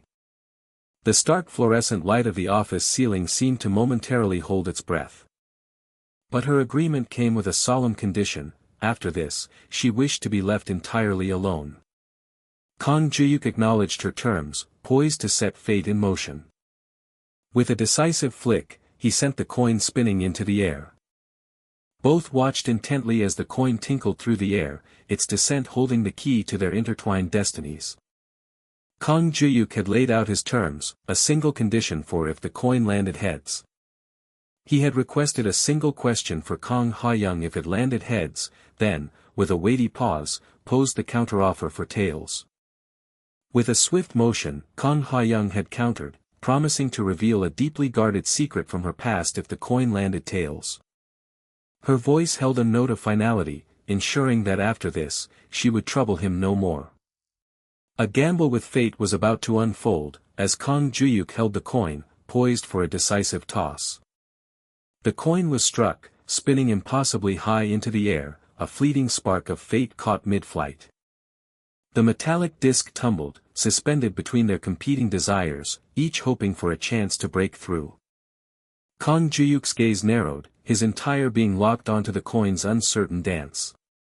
His internal plea echoed: if only he could touch Kang Ha-young's shielded heart, even just once. Kang Ha-young's eyes, too, tracked the coin's trajectory, her own silent hope held within their depth. With a swift, practiced movement, Kang Juhyuk caught the coin, silencing its dizzying spin. Kang Ha-young watched with wide, bated eyes, her surprise a raw anticipation of the outcome. Slowly, deliberately, Kang Juhyuk's hand began to part, an agonizing reveal of fate. He spoke the single word, heads, a declaration that hung heavy in the air. A faint, knowing smirk played on Kang Juhyuk's lips, revealing the quiet satisfaction of his victory. As Kang Juhyuk placed the coin, Kang Ha-young's surprised murmur of, "huh," suggested a twist in the declared fate. The coins settled with a mystical whisper, their surfaces shifting as if a magic trick had just been performed. One coin lay flat, its true face now undeniable. The other, too, revealed its undeniable truth. With a soft tap, Kang Juhyuk placed the other coin face down before Kang Ha-young, a deliberate gesture. The coin lay flat, its surface clearly displaying the tails side. Kang Ha-young stated the outcome with quiet certainty: it's tails. With a slight, disarming smile, Kang Juhyuk declared his loss: today's not my lucky day. I lost. Then, his hand slipped into his jacket, a gesture laden with unspoken intent. With a quick motion, Kang Juhyuk produced his phone, holding it up to reveal something that brought surprised queries from Kang Ha-young and the brown-haired woman. The phone screen depicted a grim reality, a kitchen drowned in empty bottles and trash, a scene of utter neglect. The brown-haired woman's curiosity was palpable as she asked, "What is it?" Kang Juhyuk's voice was heavy with the past as he confessed, "This is where I lived for 5 years." A tremor of shock ran through them both as the brown-haired woman exclaimed, "Here. You, senior." Kang Juhyuk's words cut deep, a stark confession: until recently, I was thinking of dying, leaving Kang Ha-young's eye wide with shock. He continued, explaining that even after the controversies that marred his career had been cleared, their shadow lingered. Kang Ha-young listened, her attention fixed on his words, as he delved further into the depths of his past. The sting of public perception remained, as people still remembered him for the worst. He uttered the words that haunted him, a shameless person. In a stark, monochrome flashback, Kang Juhyuk lay amidst the squalor of his room, utterly consumed by despair. He had been trapped in a desolate belief, convinced he had no one left and that his situation was beyond change. His own reflection in the refrigerator door mirrored his inner turmoil, as he described every day as a sentence within his personal prison. Reaching into the sparse emptiness of his refrigerator, he embodied the bleakness of his existence. Yet, a flicker of hope emerged: even after 5 long years of his retreat, people were still waiting for him.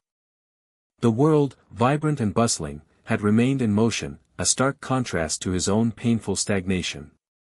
But the scoundrels who had engineered his downfall remained, still preying on others, a dark force in the world. He had once believed suffering in solitude would resolve everything, but with each step through the indifferent crowd, he realized nothing had truly changed.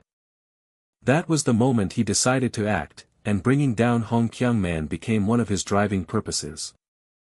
Kang Juhyuk remained silent, absorbing his words, a storm of thoughts brewing behind her thoughtful expression. She spoke, a desperate attempt to distance herself, insisting his story had nothing to do with her. Kang Juhyuk firmly contradicted her, asserting, it does, for he had walked the same painful path. He painted a grim picture of Hong Kyung-man's vast power, detailing how he would leverage every connection, from media to academies, to relentlessly harass those who dared to defy him. Kang Juhyuk warned her of the crushing isolation that awaited, a fate he knew intimately. His words were a stark premonition of the extreme choices she would be forced to confront, making Kang Juhyuk's expression deepen in thought. He implored her, revealing his true intention, to spare her from his own solitary torment, for it's too hard to endure alone. His resolve hardened, declaring it wasn't just for her, but a broader mission. Those bastards need to disappear now. His eyes burned with an unwavering determination to eradicate the perpetrators, ensuring no more victims would suffer as they had. The conversation hung in the air, a heavy silence settling over the trio in the pristine office space. Beneath the surface, Kang Juhyuk's hands clenched into tight fists, a silent manifestation of her internal struggle. Breaking the silence, Kang Juhyuk abruptly asked, "What was it?" Kang Juhyuk's surprise was evident, a question mark hanging in his expression. She reminded him of the question he was meant to ask, the one promised if the coin had landed heads. Her voice firm, Kang Juhyuk commanded him, "Ask it." A subtle, knowing smile touched Kang Juhyuk's lips, a silent acknowledgement of her shift. The conversation continued, but a somber air now enveloped Kang Juhyuk as she looked down in thought. The origins of Kang Juhyuk's torment began 3 years prior, the moment she enrolled in the film academy. Hong Kyung-man, using acting lessons as a twisted guise, began to exploit her, forcing inappropriate contact in private meetings. Even after her escape from the academy, his oppressive presence lingered, a constant barrage of harassing texts and calls. Hong Kyung-man's words were a venomous blend of false concern and possessive threat, promising special care while tightening his grip. He leaned in, his voice a chilling whisper, promising to teach her to let go, with a sinister chuckle that only amplified her terror. The cold, hard truth was that Hong Kyung-man had explicitly threatened her. Back in the present, the weight of the past hung heavy over them as Kang Juhyuk still looked away, lost in thought. With a grounded intensity, Kang Juhyuk revealed that according to the voice phishing intel, Hong Kyung-man was not acting alone. Kang Juhyuk's cries were a raw expression of the pain, as even now, countless powerless rookies were still being silently crushed by the system. Kang Juhyuk's voice, firm and direct, cut through her anguish, calling her name, Kang Juhyuk. A muffled sob escaped Kang Juhyuk, her tears a torrent of suppressed emotion. Kang Juhyuk's declaration was absolute, "I'll bring down Hong Kyung-man." Tears streamed down her face as Kang Juhyuk's hands clenched tighter, a desperate hold against the overwhelming pain. Then, he offered a poignant question, a glimmer of light in her darkness, "Don't you want to act again?" The question landed like a physical blow, leaving Kang Juhyuk's eyes wide with a profound, emotional shock. Her hands clenched, trembling violently, a raw display of the intense emotions racking her. She spoke, her voice laced with a cautious challenge, reminding him of his earlier words. Her eyes, though swollen, now held a focused, serious glint of determination. She voiced her deepest fear, questioning how Kang Juhyuk alone could stand against Hong Kyung-man's immense power, a doubt that left him momentarily speechless. Kang Juhyuk, momentarily unsettled, registered the trembling intensity in her voice, a sudden shock at her directness. With a quiet, decisive resolve, Kang Juhyuk announced her departure, preparing to leave the intense conversation behind. The brown-haired woman called out, "Juhyuk," a plea imbued with concern. With a hasty, "I'm sorry." Kang Juhyuk turned, pulling away just as the brown-haired woman reached out to her. The door burst open as Kang Juhyuk fled, the brown-haired woman calling her name in a frantic pursuit. Footsteps pattered rapidly as the brown-haired woman cried, "Wait, Juhyuk," while a surprised gasp came from the chubby man peeking through the doorway. The chubby man's surprised query, "What, is it over already?" was met with Kang Juhyuk's frustrated sigh, his head in his hands. Kang Juhyuk's hand rested on his lap, his thoughts swirling in the quiet aftermath. The chubby man lamented the suffering caused by that demon Hong Kyung man, then shifted, trying to offer mundane comfort. "Juhyuk, let's at least eat something." Kang Juhyuk lifted his head, his question, "Jjajangmyeon," tinged with a groan of frustration, his mind clearly elsewhere. His hand tightened its grip on his thigh, a visceral manifestation of his churning thoughts. The chubby man, exasperated, pointed out their hunger. "Why? We haven't eaten anything since morning." He insisted, his frustration clear, that despite everything, they needed to order something. Suddenly agitated, Kang Juhyuk demanded, "Hey! What did you just say? Jjajangmyeon?" "No, before that." The chubby man repeated, "What?" "That demon Hong Kyung man," and Kang Juhyuk slammed the table, declaring, "Yes, that's it." The chubby man stammered, What is it?" utterly bewildered by the sudden shift. Kang Juhyuk sprung up and quickly walked away, shouting, "I'll see you later," leaving the confused man to ask, "Hey! Aren't you eating?" His footsteps echoed with renewed purpose as he realized Kang Juhyuk was unequivocally right. He slid into his car, the truth settling deeply, he could not change the future single-handedly. With a rumble, the engine sparked to life as his hand pressed the ignition. His formidable opponents were Hong Kyung Man and his entire ruthless gang, a truly demonic force.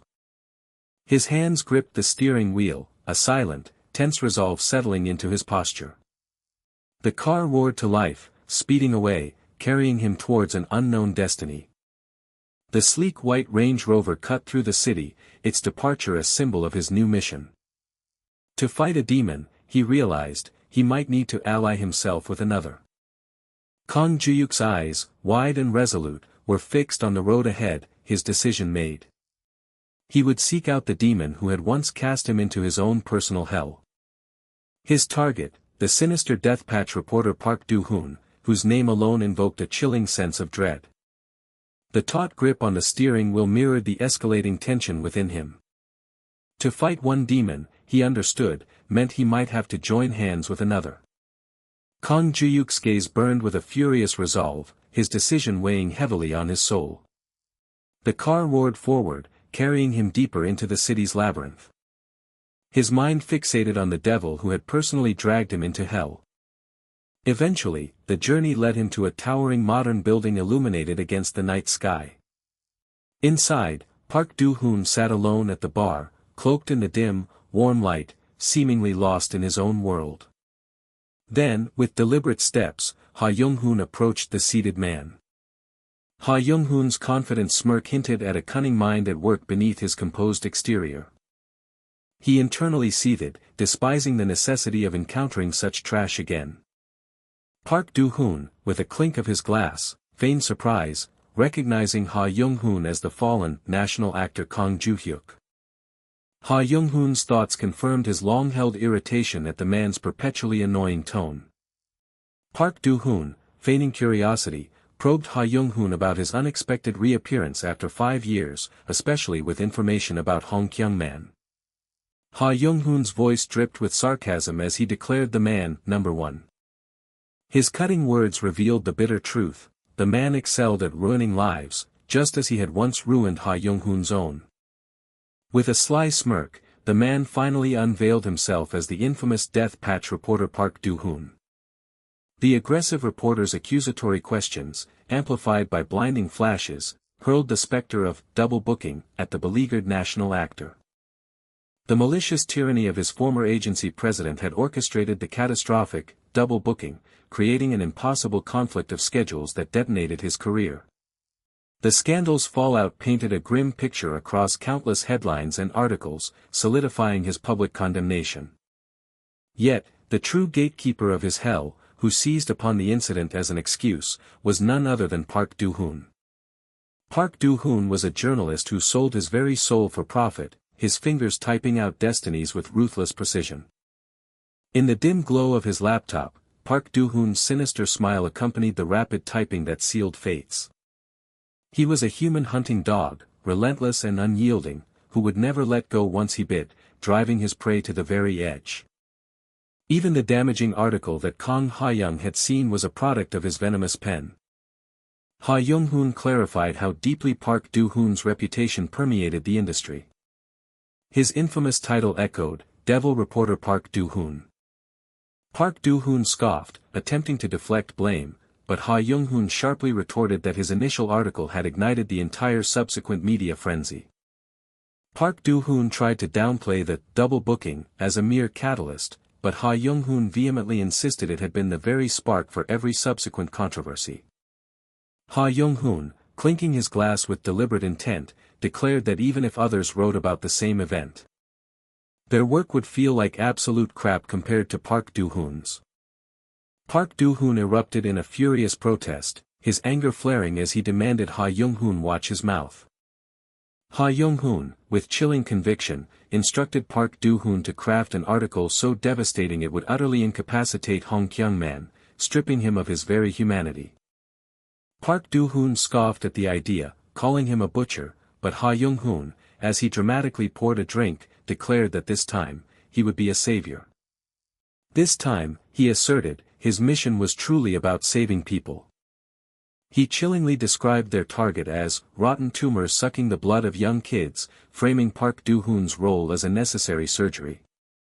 Ha Young-hoon noted Park Do-hoon's quick calculations, a comment that only served to deepen the reporter's confusion.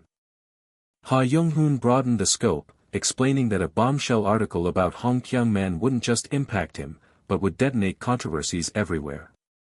He painted a vivid picture of a storm of blood overturning the industry, promising that Park Do-hoon's expose would become a holy ground for saving kids and skyrocketing views. He added the enticing prospect of rehabilitating Park Do-hoon's image into a journalist who delivered true education, causing the reporter to consider deeply. Ha Young-hoon concluded his intricate pitch, challenging Park Do-hoon directly to acknowledge the compelling logic of his argument. Park Do-hoon intensely gulped his drink dry and then sighed, the liquid of physical punctuation to his internal decision. Ha Young-hoon calmly stated he would initiate contact once their meticulous setup was complete. With a chilling finality, Ha Young-hoon declared their objective, to surgically cut out Hong Kyung-man. Ha Young-hoon then stepped away, leaving Park Do-hoon to process the weight of their pact. Park Do-hoon, a sinister smirk spreading across his face, acknowledged Ha Young-hoon's startling transformation from a mere kid into a predator with wolf eyes. An imposing entertainment building stood tall as the narrative questioned the nature of Kang Juhyuk's proposal. Movie truck president Song Kye-ryong realistically predicted that any explosion of the Hong Kyung-man issue would inevitably be suppressed or watered down. CEO Park Chan-gyu proposed a barrage of follow-up articles, which Ryu Jin-ju confirmed was crucial, supporting fire, to ensure the incident wouldn't be buried. CEO Park Chan-gyu paused, then sighed thoughtfully, his silence filled with complex considerations. He then directly addressed Jin-ju, preparing to voice his concerns. Ryu Jin-ju replied, her attention fully fixed on him. He pressed her, questioning her agency affiliation, hinting at a deeper concern. Ryu Jin-ju confirmed her affiliation with Big C, which he acknowledged, his tone laden with unspoken meaning. He directly confronted her, questioning her blatant role as Kang Juhyuk's spokesperson and how he was meant to interpret this betrayal of loyalty. Ryu Jin-ju, holding a steaming cup, revealed her audacious intention to use this opportunity to also shake FNF. She starkly revealed FNF's dark past, covering up for a sexual harasser and unjustly expelling Ha Young. She explained the precise domino effect: if the Hong Kyung-man issue escalated, FNF would inevitably suffer the consequences. With a decisive clink of her cup, Ryu Jin-ju predicted that boiling public opinion would inevitably accelerate the prosecution's investigation, especially into the FNF drug wine case. He then asked if this intricate plan was also Kang Juhyuk's brainchild, to which Ryu Jinju offered only a pregnant silence. He indignantly accused Kang Juhyuk of seducing Ryu Jinju, but she passionately smacked back, asserting this audacious plan was entirely her own idea. Tapping his chin thoughtfully, CEO Park Chan-gyu prepared to summarize the intricate discussion. He gravely concluded that this entire endeavor was the means to finally repay the profound drug wine debt. As he began to speak, Ryu Jinju abruptly thanked him, then sprang up, leaving him bewildered. Ryu Jinju, with unwavering confidence, asserted he wouldn't let Hong Kyung-man go, then departed for an appointment, prompting his exasperated guest that she was heading back to that voice fishing place. His frustration boiled over as he angrily told her to just pack her things and go work there, if she was so determined. He clattered something in silent frustration, left alone at the table to ponder. CEO Park Chan-gyu sighed, his frustration boiling over as he internally cursed Kang Juhyuk. The setting sun cast long, nostalgic shadows over a quiet hillside residential area.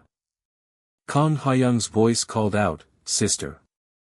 Her voice called out again, concern lacing the repeated, "Sister."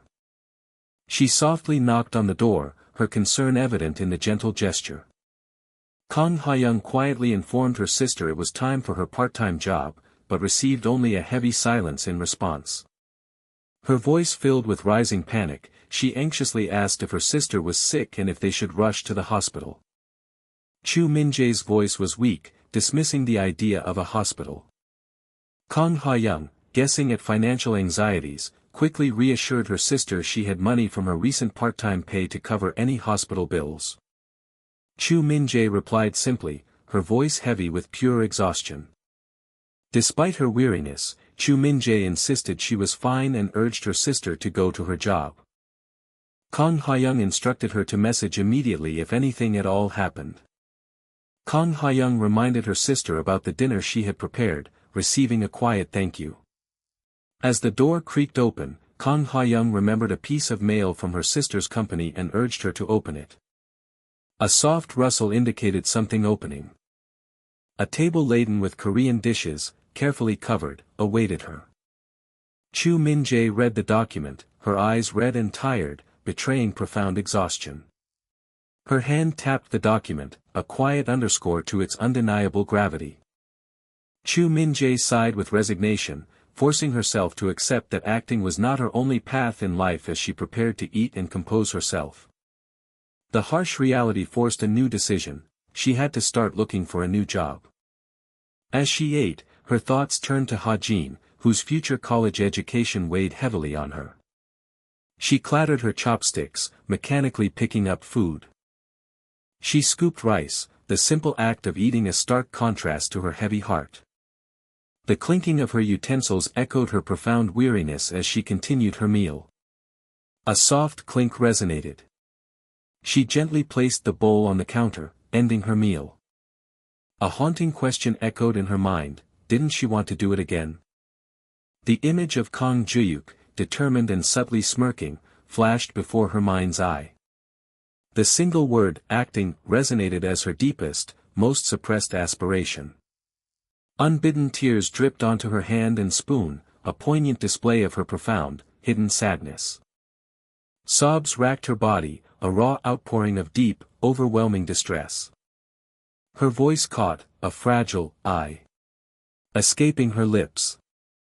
Amidst her deep sobs, Chu Min-jae uttered the crushing question, wondering if this was truly the end of her path. The word acting echoed, forcing Chu Min-jae to confront the agonizing question of whether she truly had to abandon her dream.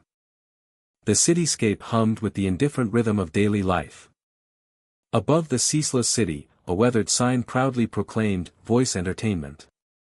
A paper cup landed with a dull thud upon the table.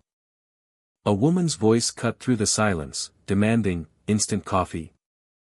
Kang Ha-young, annoyed, challenged the meager hospitality, asking if they had no coffee grinder for a VIP actress.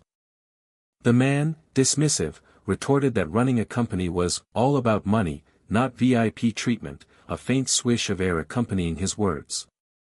The man, sipping thoughtfully, then inquired about a young woman named Hyung. Kang Juhyuk, looking down contemplatively, explained that she was trying to comfort the girl, but this Hyung still avoided speaking about him. "It's no wonder," the man responded with a sigh of understanding. As the man remained lost in his thoughts, a sudden click of a door announced another man's surprised entry into the dim office. The newcomer, dressed in a black suit, declared his own distrust for Kang Juhyuk. The chubby man sighed in frustration, admitting that the situation was far from easy.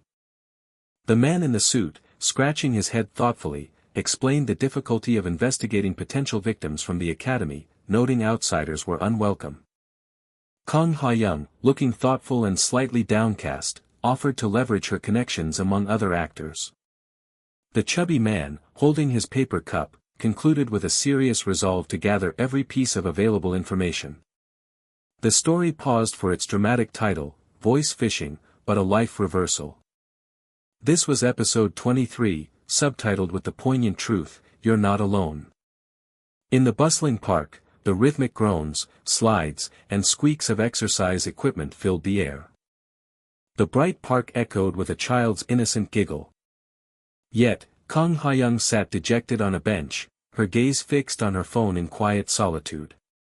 Her phone displayed messages from Ryu Jinju, checking in, offering help, and insisting that senior Kang Juhyuk genuinely wanted to assist, and that even Hyung knew it.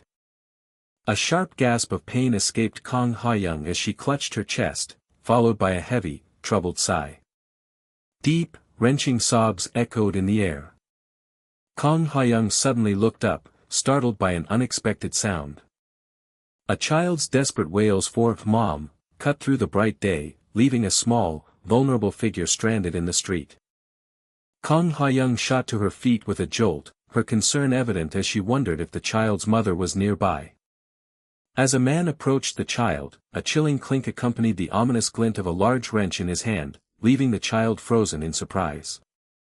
A wave of horror washed over Kang Juhyuk, pressing her hands against the fence as she gasped, "What is that person?"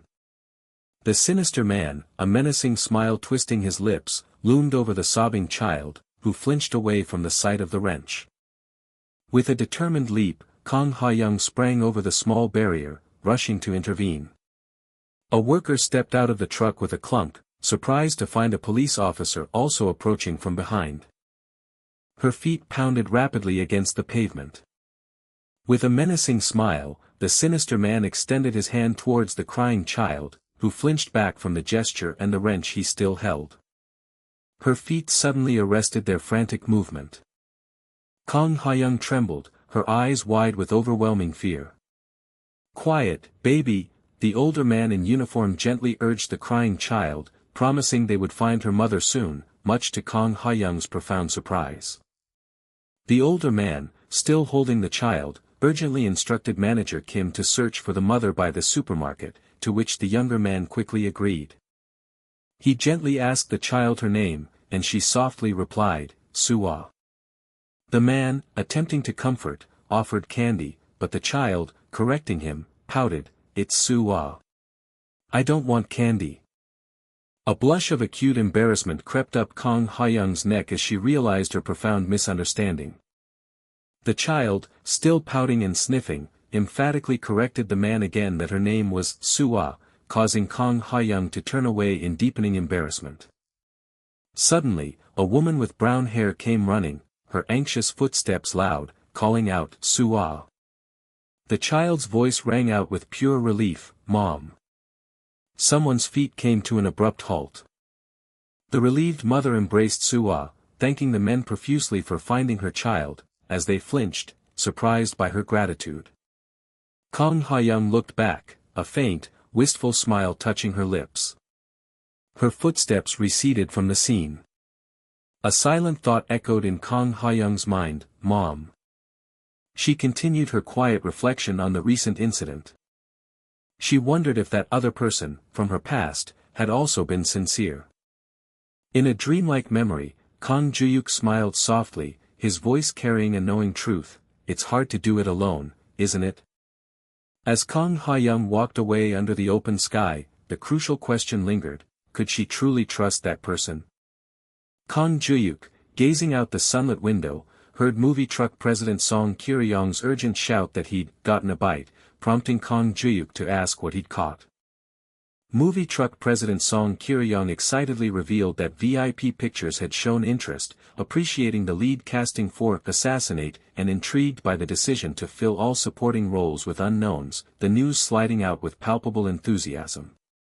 President Song explained the company likely smelled money, and knew MVNM was also interested, prompting Kang Juhyuk to confirm it was indeed good news.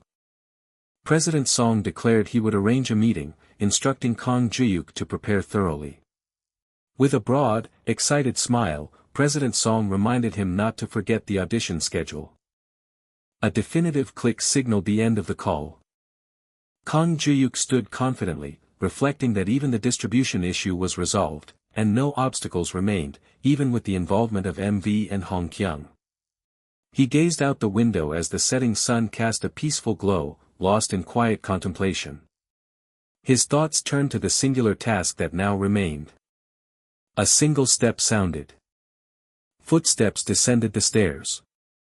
Kang Juhyuk looked up, surprised, wondering aloud, who's here at this hour? With a composed expression, Kang Juhyuk walked towards the door. There, standing in the dimly lit hallway, was Kang Ha-young, radiating hesitant uncertainty. Kang Juhyuk recognized his visitor immediately, Ms. Kang Ha-young. They sat on opposite couches, both lost in thought, a palpable weight hanging between them in the cool, artificial light. Kang Juhyuk broke the silence, revealing he'd seen the article declaring her innocent, a statement that clearly surprised Kang Ha-young. Looking down with contrition, Kang Ha-young confessed that she had come to apologize for that fateful day. With a slight, knowing smile, Kang Juhyuk dismissed her apology, claiming he was accustomed to such reactions. Kang Ha-young then posed the critical question that weighed on her, why, did you stay silent? Kang Juhyuk looked away pensive, his words about, whatever I said that day, 5 years ago, eliciting a sharp gasp from Kang Ha-young, who then clutched her knees, looking downcast. She prompted him, her voice tinged with tense anticipation, yes. Kang Juhyuk listened, his expression serious and slightly worried. Kang Ha-young softly revealed a profound truth, my mother, she was a fan of Kang Juhyuk. She explained how, even after the controversy, her mother believed in him until the very end, convinced that Kang Juhyuk was a good person incapable of such actions. For her, rewatching his movies and dramas had been her small, cherished pleasure. That small pleasure had lasted only until she passed away. Kang Juhyuk listened intently, his expression a silent, unreadable canvas. Hunched over, Kang Ha-young finally voiced her deep sorrow and accusation, if you had spoken up earlier, my mother would have suffered less. Her hands clenched tightly onto her knees, a visceral sign of her emotional turmoil. Kang Juhyuk offered a gentle, almost sad, smile, looking away in understanding. Then, softly, Kang Juhyuk said, thank you. What? Kang Ha-young looked up, startled by his gratitude, trying to decipher his meaning. No, Kang Ha-young groaned softly, deeply remorseful, admitting it was wrong to doubt him based on articles. Not that, Kang Juhyuk gently corrected her, leaving Kang Ha-young completely confused. He explained that he was thanking her for believing his sincerity when he had said he truly wanted to help. Her eyes widened in a sudden, profound realization. Kang Juhyuk looked at her with sincere empathy, stating he wanted to help her, Ha-young, because her situation felt like looking into his own past. Kang Ha-young choked up, covering her mouth with her hand to suppress the sobs threatening to break free. Ha-young, Kang Juhyuk began gently, and she responded, her voice thick with tears, yes. With unwavering determination, Kang Juhyuk firmly told her, you should act again. A profound sob escaped Kang Ha-young as her eyes widened in a mixture of shock, hope, and overwhelming emotion.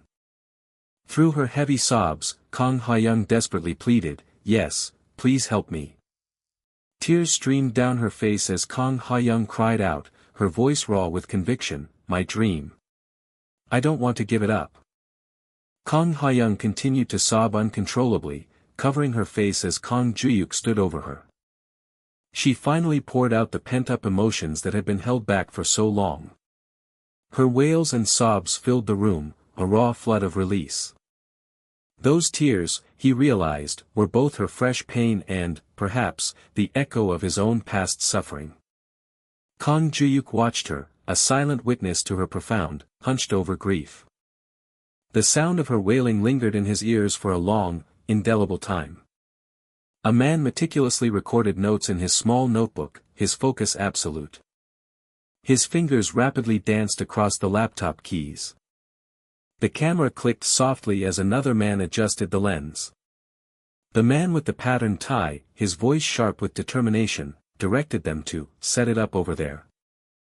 Kang Juhyuk's voice cut through the air, addressing the man as Reporter Park, who reeled back in surprise. Reporter Park, surprised, greeted Kang Juhyuk as Actor Kang, before Kang Juhyuk earnestly requested, "Please take care of Kang Hyung. I ask this as a favor." Reporter Park smirked, asserting his boundaries that he would handle the work my way, yet Kang Juhyuk insisted, "Please bring the interviewees safe and sound."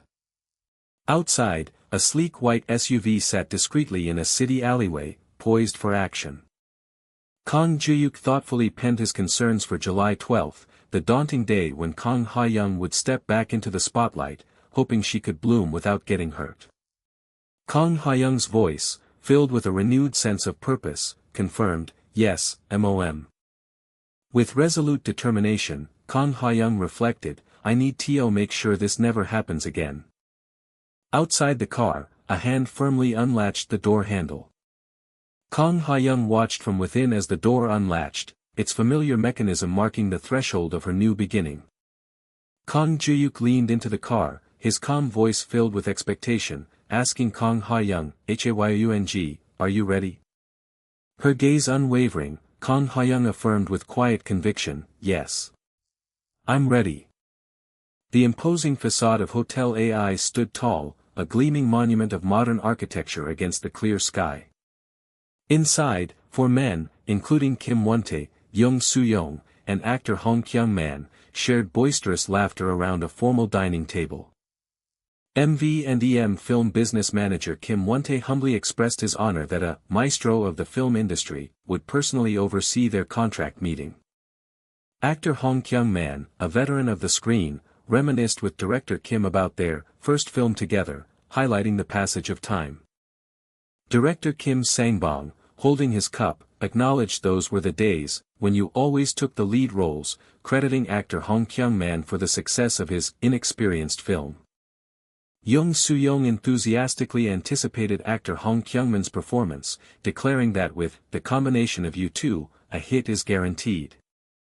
The man in the black suit suggested they start with the contract, as director Kim Sang-bong watched intently, smoking. Director Kim Sang-bong suddenly placed his cup down with a thud, a heavy sound that underscored his stern words, "You said something back then." Actor Hong Kyung-man and Kim Won-tae exchanged confused glances, taken aback by director Kim's abrupt shift in tone. Director Kim Sang-bong, his expression now intense, quoted actor Hong Kyung-man's past words, "You said good acting comes from maintaining one's pride." He gestured towards a cup, using an analogy to stress that even something precious could be debased if filled with anything, like a Goryeo celadon becoming a chamber pot. Director Kim Sang-bong reminded actor Hong Kyung-man that he had once applied this same principle to actors. With a pointed gaze, director Kim Sang-bong challenged actor Hong Kyung-man, questioning, "But how are you now, senior?" and if he was still letting the juniors maintain their pride. Actor Hong Kyung-man bristled defensively, trying to deflect the accusation by speaking of films. Director Kim Sang-bong, his back to the viewer, issued a cryptic warning to actor Hong Kyung-man, suspecting an incident might happen soon. The man in the black suit offered a hollow reassurance, "Don't worry." Director Kim Sang-bong, his stern face etched with resolve, articulated his core principle, make everyone involved proud and immersed. He continued with unwavering determination, stating that if there's a loach acting up, he won't tolerate it. Director Kim Sang-bong, with a regretful solemnity, explained that due to actor Hong Kyung-man's recent behavior and industry rumors, he judged him undeserving of his film, wanting to remember him as the senior he respected, and regrettably concluded, "This contract won't work." A harsh, scraping sound sliced through the silence.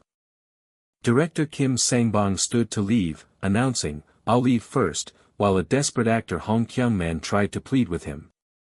Director Kim Sang-bong walked away with deliberate steps, heading toward the exit. His hand firmly grasped the doorknob, turning it to open the way. The door slammed shut with a resounding crash, leaving a tense silence in its wake. Kim Won-tae reacted with shock and disbelief, exclaiming, "No, Representative Jung. You can't just do this, out of the blue." Jung Soo-young sighed, expressing his dismay at Director Kim's unexpected reaction as a hand slammed the table. Actor Hong Kyung-man's face contorted in anger and dawning realization, could it be? A lone footstep echoed, indicating movement. Kang Ha-young and Kang Juhyuk walked side by side down the hallway, each step weighted with purpose. Both Kang Ha-young and Kang Juhyuk suddenly halted, their steps abruptly stopping. Kang Ha-young looked up at Kang Juhyuk's back with a mix of surprise and confusion. Kang Juhyuk turned, his expression serious, as he questioned Kang Ha-young on the dangerous path they were about to embark on. "Are you really okay with it?" With unwavering resolve, Kang Ha-young declared her commitment to prevent future victims and to reclaim my life.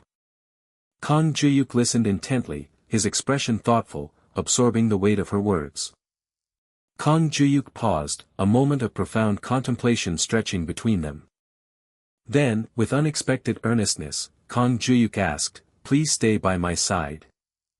Kang Ha-young looked up, startled by his request, a soft, "What?" escaping her lips. Kang Juhyuk explained, his face set with determination, that his own prominent presence would draw attention, ensuring that, "They'll only see me." He vowed to protect her, asserting, "I'll take the blame if something goes wrong," and that his presence would deter anyone from touching her. Kang Ha-young's cheeks flushed, a soft, escaping her lips at his protective words. A profound gratitude swelled within Kang Ha-young as she quietly uttered, "Thank you." Kang Juhyuk then decided it was time to proceed, calmly suggesting, "Then let's go in." The impressive MV&EM distribution company headquarters loomed against the bright sky, a symbol of corporate power.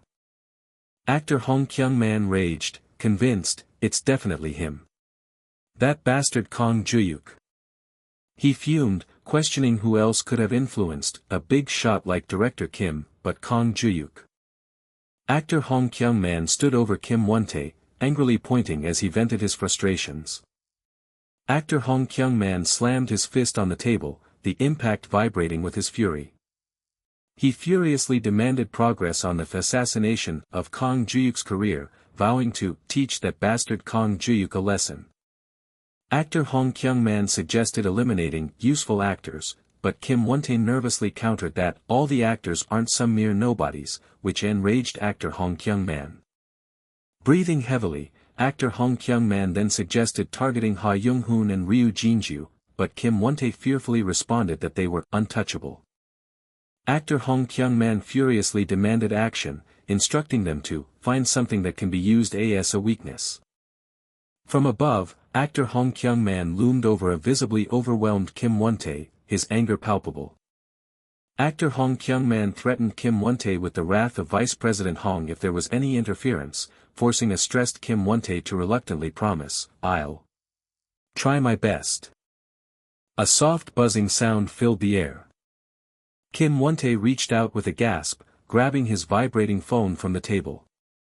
His face contorted in shock, Kim Won-tae stared wide-eyed at his phone screen.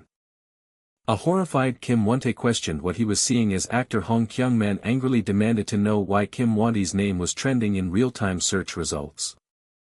A smartphone screen displayed a news article from YKEK News Center, detailing scandals and a "death patch" by reporter Park De-hoon, exposing continuous pressure for casting in cover-ups. Kang Juhyuk watched intently as a notification chimed. Around the cafe, multiple patrons reacted with shock and exclamations as their phones chimed, announcing the unbelievable news. A finger decisively tapped the smartphone screen, opening the comments section. Kim Won-tae, speaking on his phone outside a restroom, reported that the comments section was heating up, declaring, "The old man is finished." The news article's comments section exploded with harsh criticisms, labeling that old man as a senile pervert and various other accusations. Kang Juhyuk, calmly sipping his coffee, asserted with a knowing gaze, "No, this is just the beginning." A dramatic title card flashed, "Hong Kyungman Hell Train." On the busy night streets, a truck driver angrily yelled at a fellow motorist to drive properly.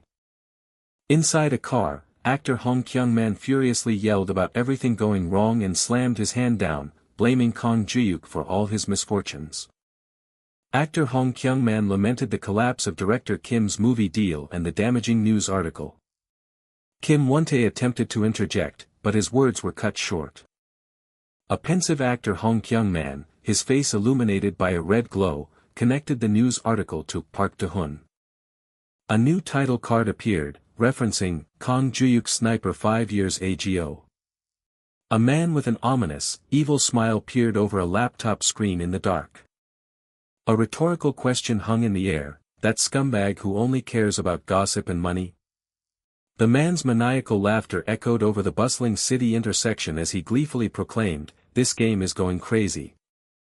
The entrance to Rimuru Tempest glowed invitingly in the night, a beacon in the urban landscape.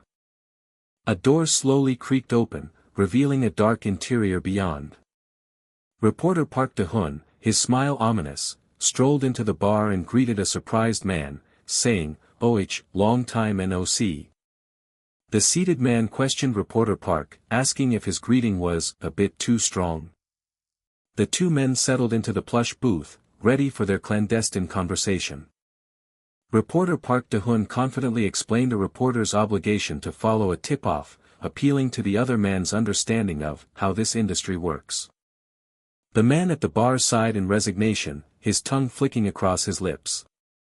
Reporter Park Do-hun's hand reached for a bottle of whiskey. He remarked on the passage of time, stating, "It's been too long." Reporter Park Do-hun suggested they begin by having a drink. The two men clinked their whiskey glasses together, the sound echoing softly in the dim bar. The man at the bar responded to Reporter Park's presence, acknowledging that he should respond, right? Reporter Park Do-hun agreed simply, "Sure." The man at the bar, his expression serious, then posed a loaded question, "How much would you take for my greeting?" Reporter Park Do-hun, with a confident smirk, replied that depends on the size of the greeting, before revealing the other man's identity, Mr. Hong Kyungman. Actor Hong Kyungman mused that since he was greeted, a response was certainly due. Two glasses clinked together, a subtle chime echoing the intimate luxury of the moment. Actor Hong Kyungman, his expression etched with a simmering anger, directly challenged his companion, asking the true worth of his greeting.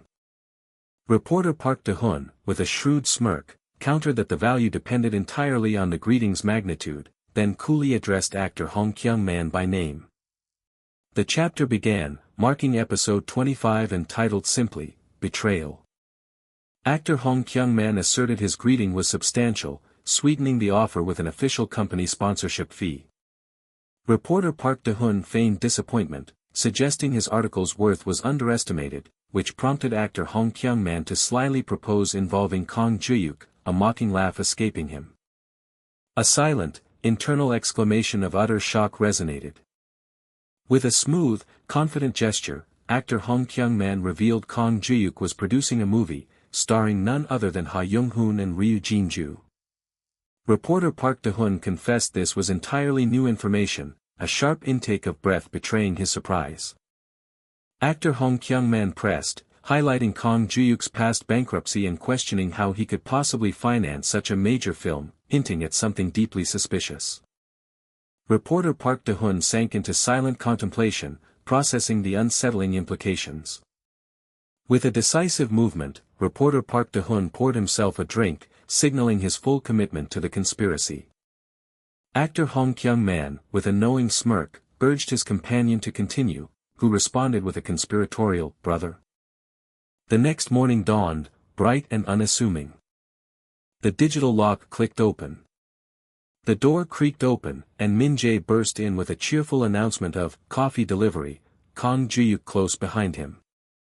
A low hum of discontent settled as coffee was firmly placed on the table, Ryu Jinju's displeasure palpable amidst the casual office setting. Kang Juhyuk inquired, "What's this, senior?" Ryu Jinju pointed out the special treatment, noting the snacks that appeared only for Kang Ha-young, to which Kang Juhyuk gently defended, "Ha-young has been through a lot." Min Jae chuckled, playfully wondering about the cost, which earned him Ryu Jinju's exasperated, sarcastic retort to keep charging and change the entire menu. Kang Ha-young offered a shy, gentle smile as she quietly thanked them for the meal. Min Jae tapped lightly on his phone, a smirk playing on his lips, eager to see the extent of the old man's destruction. Suddenly, Min Jae gasped in disbelief, catching Kang Juhyuk's curious gaze as he stared at his phone in shock.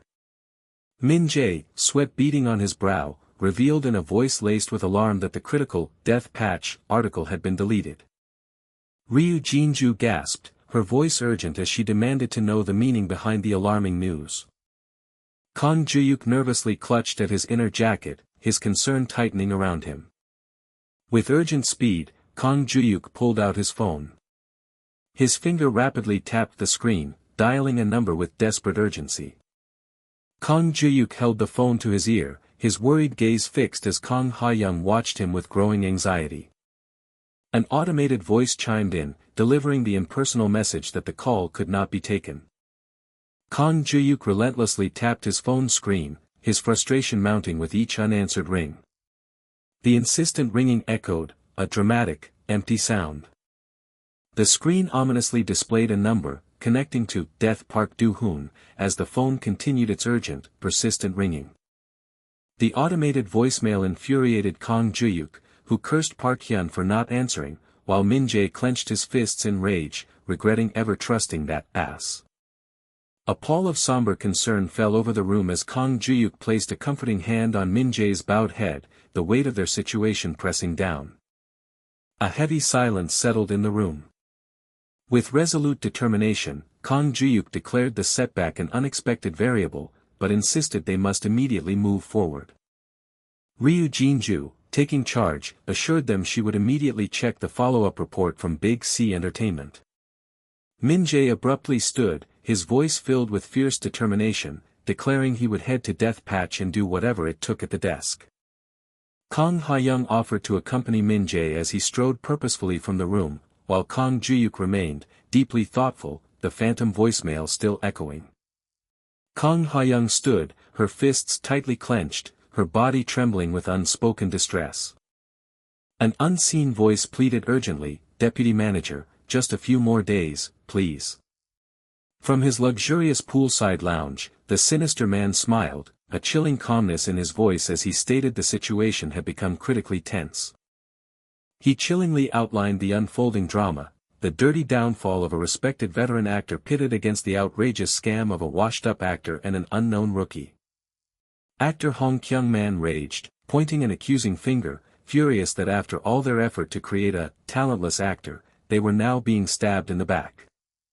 He further condemned their actions, claiming they resorted to cheap stunts because her acting alone was insufficient to gain attention. The identity of trainee clicked into place, it was Kang Ha-young. Reporter Park Da-hoon sharply warned against revealing sources, but actor Hong Kyung-man, with a dismissive wave, simply cut him off with an insistent "anyway." As liquor trickled into the glass, actor Hong Kyung-man declared Kang Juhyuk was the central figure in their scheme. Reporter Park Da-hoon revealed he'd received an offer for Kang Juhyuk's film, but found the script to be an absolute mess. Actor Hong Kyung-man furiously recounted how he declined, and Kang Juhyuk had retaliated, lashing out in anger. Reporter Park Da-hoon questioned the claim that reporter Park Da-hoon himself had been completely tricked, a subtle twitch of skepticism crossing his face.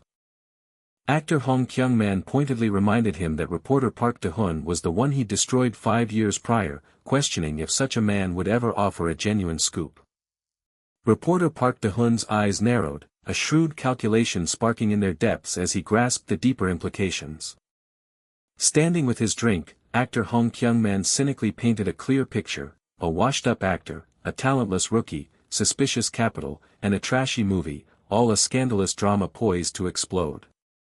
He concluded with contempt, calling their collaboration nothing more than losers at the bottom colluding. Actor Hong Kyung-man gulped down his drink, the tense silence allowing reporter Park De-hun to absorb the full weight of the revelation. Reporter Park De-hun broke the silence, surprising actor Hong Kyung-man by suggesting he expedite his return to the public eye. Reporter Park De-hun, a cunning smirk playing on his lips, proposed dropping the bomb first, not with a movie, but with a preemptive press conference. The sinister man spoke into his phone, advocating for the amplification of the situation, confident it would create a noisy spectacle well worth watching. Outside, an unseen voice urgently called out, "Hey, Kang Juhyuk." Min Jae suddenly appeared, his voice raw with frustration, yelling about an unanswered phone call. Kang Juhyuk extended his hand with a gentle smile, a surprising moment of tenderness that made Kang Ha-young look up, startled. Min Jae strode into the office, his voice laced with accusation as he questioned Kang Juhyuk's presence. Min Jae burst out, his voice choked with fury, revealing the alarming news that VIP Pictures had indefinitely postponed their contract. Silence hangs heavy, intensifying the moment. Min Jae's angry outburst about the 3.5 billion won investment at stake was cut short by Kang Juhyuk's furious reminder that Kang Ha-young was listening. A sharp, muffled sound silenced him. With a tight grip, Kang Juhyuk forcefully silenced Min Jae, asserting they would talk outside, while Min Jae struggled, still trying to question if he'd even had coffee. Outside, Min Jae continued to demand, "What happened?" Min Jae frantically questioned why actor Hong Kyung-man hadn't been dealt with. He warned direly that if actor Hong Kyung-man survived this, they were all doomed, for he would relentlessly pursue them. Min Jae continued his intense, frustrated outburst, gesticulating wildly as Kang Juhyuk listened intently. Min Jae cried out in a burst of frustration, collapsing into Kang Juhyuk's arms, lamenting their chaotic preparations, as Kang Juhyuk tried to calm him with talk of follow-up reports. Ha Young-hoon strode towards them, cheerily announcing he had been searching for them for quite a while. Min Jae, breathless and weary, explained he had gone to Death Patch and heard disturbing news from reporter Choi. With another labored sigh, Min Jae delivered the alarming revelation: a report claimed Kang Juhyuk and a trainee were plotting against actor Hong Kyung-man. The news landed like a physical blow. Min Jae revealed that the assassination investment fund was under investigation, and actor Hong Kyung-man's side was even planning a press conference. Min Jae threw his hands up in despair, declaring the situation truly messed up. Unseen, hidden behind a corner, Kang Ha-young silently eavesdropped, her heart sinking with every word. A choked sob escaped Kang Ha-young as tears welled in her eyes, her face etched with heartbreaking sorrow. Kang Juhyuk's hand settled on his chest, a determined resolve hardening his gaze as he took a deliberate step forward. Min Jae's voice cracked, a desperate plea questioning if they were all destined for ruin. Distraught and on the verge of tears, Min Jae cried out, highlighting the unbearable weight of responsibility for all who depended on them. Kang Juhyuk gently placed a reassuring hand on Min Jae's chest, urging him to calm down. Kang Juhyuk, with quiet resolve, declared, "I'll end this," a statement that left Min Jae confused and worried. Kang Juhyuk announced his shocking intention to go to the media himself, prompting Min Jae to exclaim in disbelief, "What, are you crazy?" He explained his decision was the only way to protect Kang Ha-young and assassination, ensuring all attention would be solely on him. From her hiding spot, Kang Ha-young's heart ached with a silent, questioning, "Why?" Kang Ha-young's body quivered with choked sobs, her eyes red as she wept, questioning why he would go to such extremes, all because of her. With fierce determination etched on his face, Kang Juhyuk declared he would bear all the blame, vowing to bury actor Hong Kyung-man with his own hands. With grim resolve, Kang Juhyuk declared he would go to the media himself, a pronouncement that prompted his associate to exclaim in disbelief, "What? Are you crazy?" Kang Juhyuk explained his desperate rationale: it was the only way to protect Kang Ha-young and their movie, ensuring all attention would fall solely on him. Unseen, a profound question echoed, "Why?" A subtle rustle accompanied Kang Juhyuk's tearful whisper, her heart aching as she questioned, "Why because of me, why go that far?" A distinct clicking sound broke the silence. The sharp, rhythmic steps of high heels faded into the distance as Kang Juhyuk, cap pulled low, cast a lingering glance over her shoulder. Ryu Jinju's eyes widened in startled surprise, letting out a questioning, "Huh?" A sudden shout escaped Kang Juhyuk as he spotted Kang Juhyuk, crying out, "Juhyuk! What are you doing here?" With quick, sharp steps, Kang Juhyuk fled as Kang Juhyuk's confused call of "Juhyuk" faded behind her, leaving Ryu Jinju utterly surprised. Urgent footsteps echoed as Kang Juhyuk and his associate gave chase, while Ryu Jinju watched them disappear. Kang Juhyuk's hurried steps brought him to Ryu Jinju, both expressing surprise at their unexpected encounter, "Juhyuk," and "Oh my! Why are you here?" "Juhyuk was here?" Kang Juhyuk asked, his shock palpable as Ryu Jinju vaguely gestured in the direction the girl had gone. With a sudden surge of determination, Kang Juhyuk, alongside his companions, rushed forward through the bustling streets. His associate worried aloud, "Damn, how much did she hear?" prompting Ryu Jinju to ask with confusion, "Hear what?" Frustration evident in his urgent strides, Kang Juhyuk cursed under his breath, "Damn." Kang Juhyuk's hurried footsteps carried him through the indifferent city streets. Panic seized Kang Juhyuk as he frantically scanned his surroundings, realizing with a jolt, "She's gone." His associate reassured him, "Brother. She can't have gone far. Look around," to which Kang Juhyuk replied, "Okay," before urgently instructing Ryu Jinju, "Jinju. Call Juhyuk."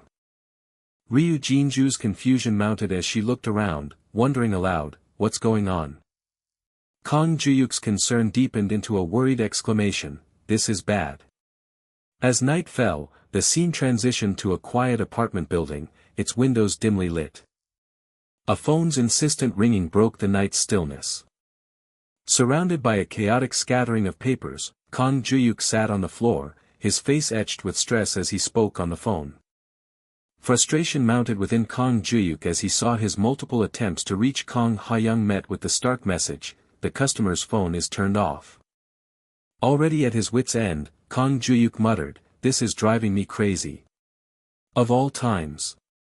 Before the sudden ring of his phone made him ask in surprise, "What? Ryu Jinju?" Kang Juhyuk answered the ringing phone, and Ryu Jinju urgently reported that follow-up articles would be released tomorrow morning, and Mr. Park from Big C had responded positively to their offer. Despite the positive news, Kang Juhyuk's voice betrayed his underlying anxiety, "Really? Good job," he said, immediately adding, "But what about Juhyuk?" Ryu Jinju, her voice laced with worry, admitted that she had been asking around but Kang Juhyuk didn't have many contacts, making her difficult to find. "Got it. Let me know if you hear anything," Kang Juhyuk instructed, his concern palpable. Ryu Jinju advised Kang Juhyuk, "You should rest too, senior," before the call abruptly ended. Drops of blood splattered onto a document, stark against the dim light. Kang Juhyuk's eyes widened in sudden realization as he discovered the source of the blood, a nosebleed. The steady ticking of an alarm clock marked the passage of time in the dim room. The insistent ticking sound continued, echoing the urgency of the moment. Wearily, Kang Juhyuk continued to wipe away his nosebleed with a tissue, his exhaustion evident. Then, in a moment of disorienting digital distortion, the time dramatically shifted to 5 a.m. An ominous, abstract headline materialized, chillingly proclaiming the death of Kang Juhyuk. A shiver of horror ran through Kang Juhyuk as he stared, eyes wide and bloodied, the terrifying thought forming, could this be the cause? With a guttural cry of despair, Kang Juhyuk cursed, "Damn." Anguish and frustration surged through Kang Juhyuk as he slammed his fist onto the desk. With a bleeding, clenched fist resting on his documents, Kang Juhyuk declared with fierce urgency, "I need to resolve this quickly. Juhyuk could be in danger right now." The bright morning sun illuminated the exterior of the voice entertainment building. Inside, the group waited in the office, their faces etched with a shared, anxious concern. As Ryu Jinju announced, "Big C articles are coming out," the man added, his voice sharp with frustration, "Hong Kyung-man's side is pushing back." The man, gesturing angrily, demanded of Kang Juhyuk, "What gives them the confidence to be so bold? Do they have backing?" The man further revealed his suspicion that actor Hong Kyung-man's team had hired trolls to flood the online comments, manipulating public opinion. Kang Juhyuk thoughtfully acknowledged the daunting challenge ahead. "This is not going to be easy." A clear doorbell chime cut through the air. Before the death patch interview, the team had sought out other victims. They methodically secured testimonies from trainees whose paths had intersected with Kang Ha-young's. Even old friends who had long abandoned acting had agreed to come forward and be interviewed. They had amassed a considerable amount of material, but the narration insisted, this alone won't be enough. Kang Juhyuk's hand settled deliberately on a stack of compiled files. Kang Juhyuk presented the results of their efforts, stating, "These are the compiled testimonies. I'll hold a solo press conference," Kang Juhyuk declared with stark determination, eliciting a shocked, "What?" from Ryu Jinju. The man vehemently questioned Kang Juhyuk's sanity, asking, "You're really going to do it alone?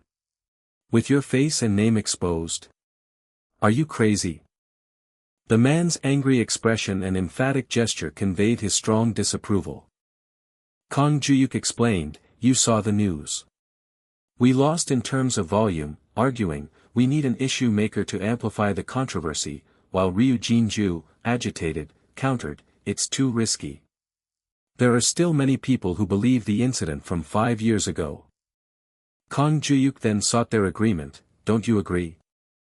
Kang Juhyuk presented his bold plan as a singular chance to finally clear his past.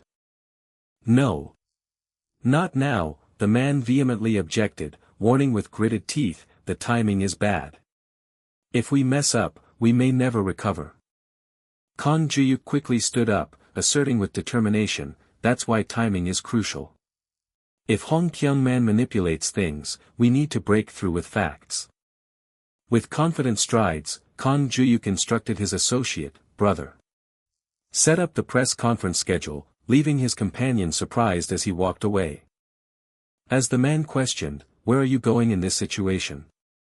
Kang Juhyuk, flinching with urgency and a sharp gasp, angrily retorted, "I'm going to Kang Ha-young." The distinct click of a door closing echoed through the room. Kang Juhyuk walked out the door, leaving his companion speechless in his wake. A loud, decisive bang resonated. Kang Juhyuk's feet came to an abrupt, hesitant halt.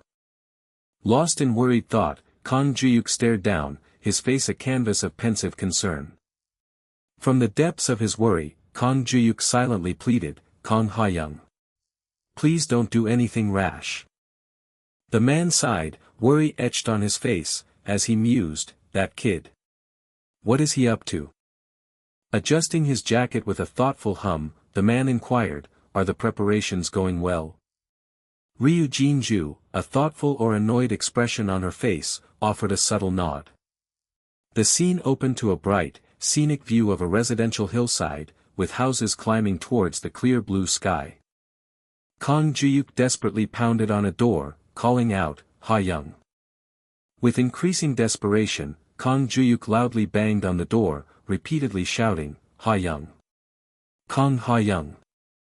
A sigh of resignation escaped Kang Juhyuk as he confirmed, "This is the right place." But wondered aloud, "Where on earth is she?" An older man in a work uniform confronted Kang Juhyuk, accusing him, "So, are you trying to break in? Who are you to be so noisy in broad daylight?" Startled, Kang Juhyuk turned back to face his accuser, asking, "What? Who?" The older man, his expression inquisitive, asked if Kang Juhyuk was looking for the house's daughter, adding that he had seen her earlier. The scene then shifted to the modern, imposing exterior of the MVE&M corporate building. An unseen speaker's voice boomed with urgent warning, "If we lose here, it's over. Stay focused." In the conference room, Director Kim Sang-bong inquired of the man with the patterned tie, Manager Kim. Is the press conference preparation well going? The man with the patterned tie explained their meticulous strategy. They had contacted friendly media in advance and would hold an emergency, unannounced conference to ensure it was filled with allies, while the man with glasses added, "We've also planted reporters who will ask easy questions," prompting Director Kim Sang-bong to ask, "What about the complaint?" The man with glasses explained their cunning plan to emphasize a victim narrative by highlighting online comments that crossed the line, and that they would submit the official complaint after the reporters took photos, which Director Kim Sang-bong heartily approved with a satisfied, "Good." The man with the patterned tie then revealed their manipulative tactic: "We edited Kang Juhyuk's video to only include her mistakes." With a confident smirk, the chubby man asserted, "She'll look like a wannabe attention seeker who's bad at acting." Director Kim Sang-bong, a smirk playing on his lips, instructed reporter Park to finalize the plan, placing all responsibility on him. A sinister smirk spread across the man with the patterned tie's face as he chuckled, "Hee hee. I guarantee it'll be fun." Director Kim Sang-bong's booming laughter filled the room, a testament to his dark satisfaction. Director Kim Sang-bong's loud, echoing laughter was captured by a recording device. A modern metropolis stretched endlessly under an overcast sky, setting the stage for lives poised on the brink. The piercing wind howled around Kang Juhyuk, a desolate cry mirroring her isolation as she gazed over the city's edge. A mournful wind whipped around Kang Juhyuk, accentuating the profound sadness that veiled her as she stared into the abyss below. A sudden, sharp turn of her head broke the stillness, spurred by an unseen trigger that deepened her distress. Her eyes, wide with sudden, agonizing shock, reflected a profound internal turmoil that left her utterly distraught. A heavy silence descended, filled only by the echoes of her dawning realization. The mournful wind continued its song as Kang Juhyuk perched precariously on the precipice of despair, her small figure dwarfed by the indifferent city below. Her feet halted abruptly, resisting the powerful, desperate urge to simply cease. Kang Juhyuk leaned forward, her hands bracing against an unseen surface as if fighting a powerful internal current. Her body lurched forward violently, a visceral reaction to the overwhelming distress that threatened to consume her. With a defeated collapse, Kang Juhyuk sank onto the rooftop, the vast, unforgiving city stretching out below her. The vibrating ring of her phone cut through her despair, its screen flashing with the unfamiliar letters LKT. A notification chime echoed, piercing the desolate silence. A barrage of persistent notification chimes cascaded around Kang Juhyuk, drawing her further from her melancholic thoughts. Her phone screen revealed a relentless series of missed calls, mostly from someone identified as Kang Juhyuk. A decisive press of a finger initiated a call, a desperate reach for connection. The phone's shrill ring echoed into the silence, an impatient demand for attention. The ringing continued, its insistent sound stretching the tension of the moment. "Hello. Is this Juhyuk?" her sister exclaimed with evident surprise as she answered the call. Kang Juhyuk sobbed out her sister's name, her voice thick with anguish as tears streamed down her face.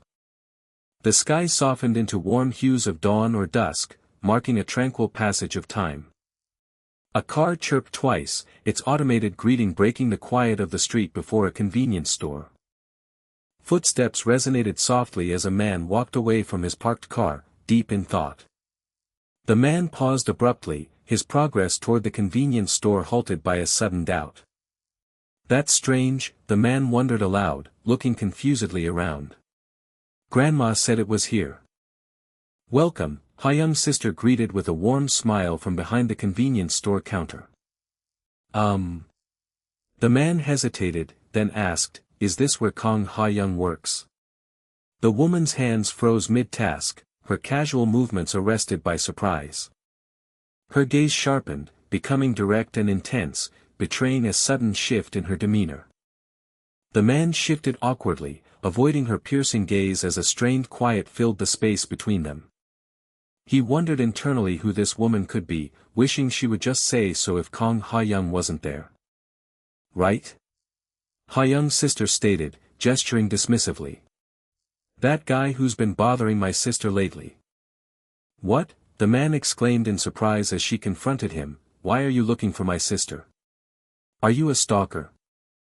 Ah, you're her sister, the man realized, the pieces finally falling into place.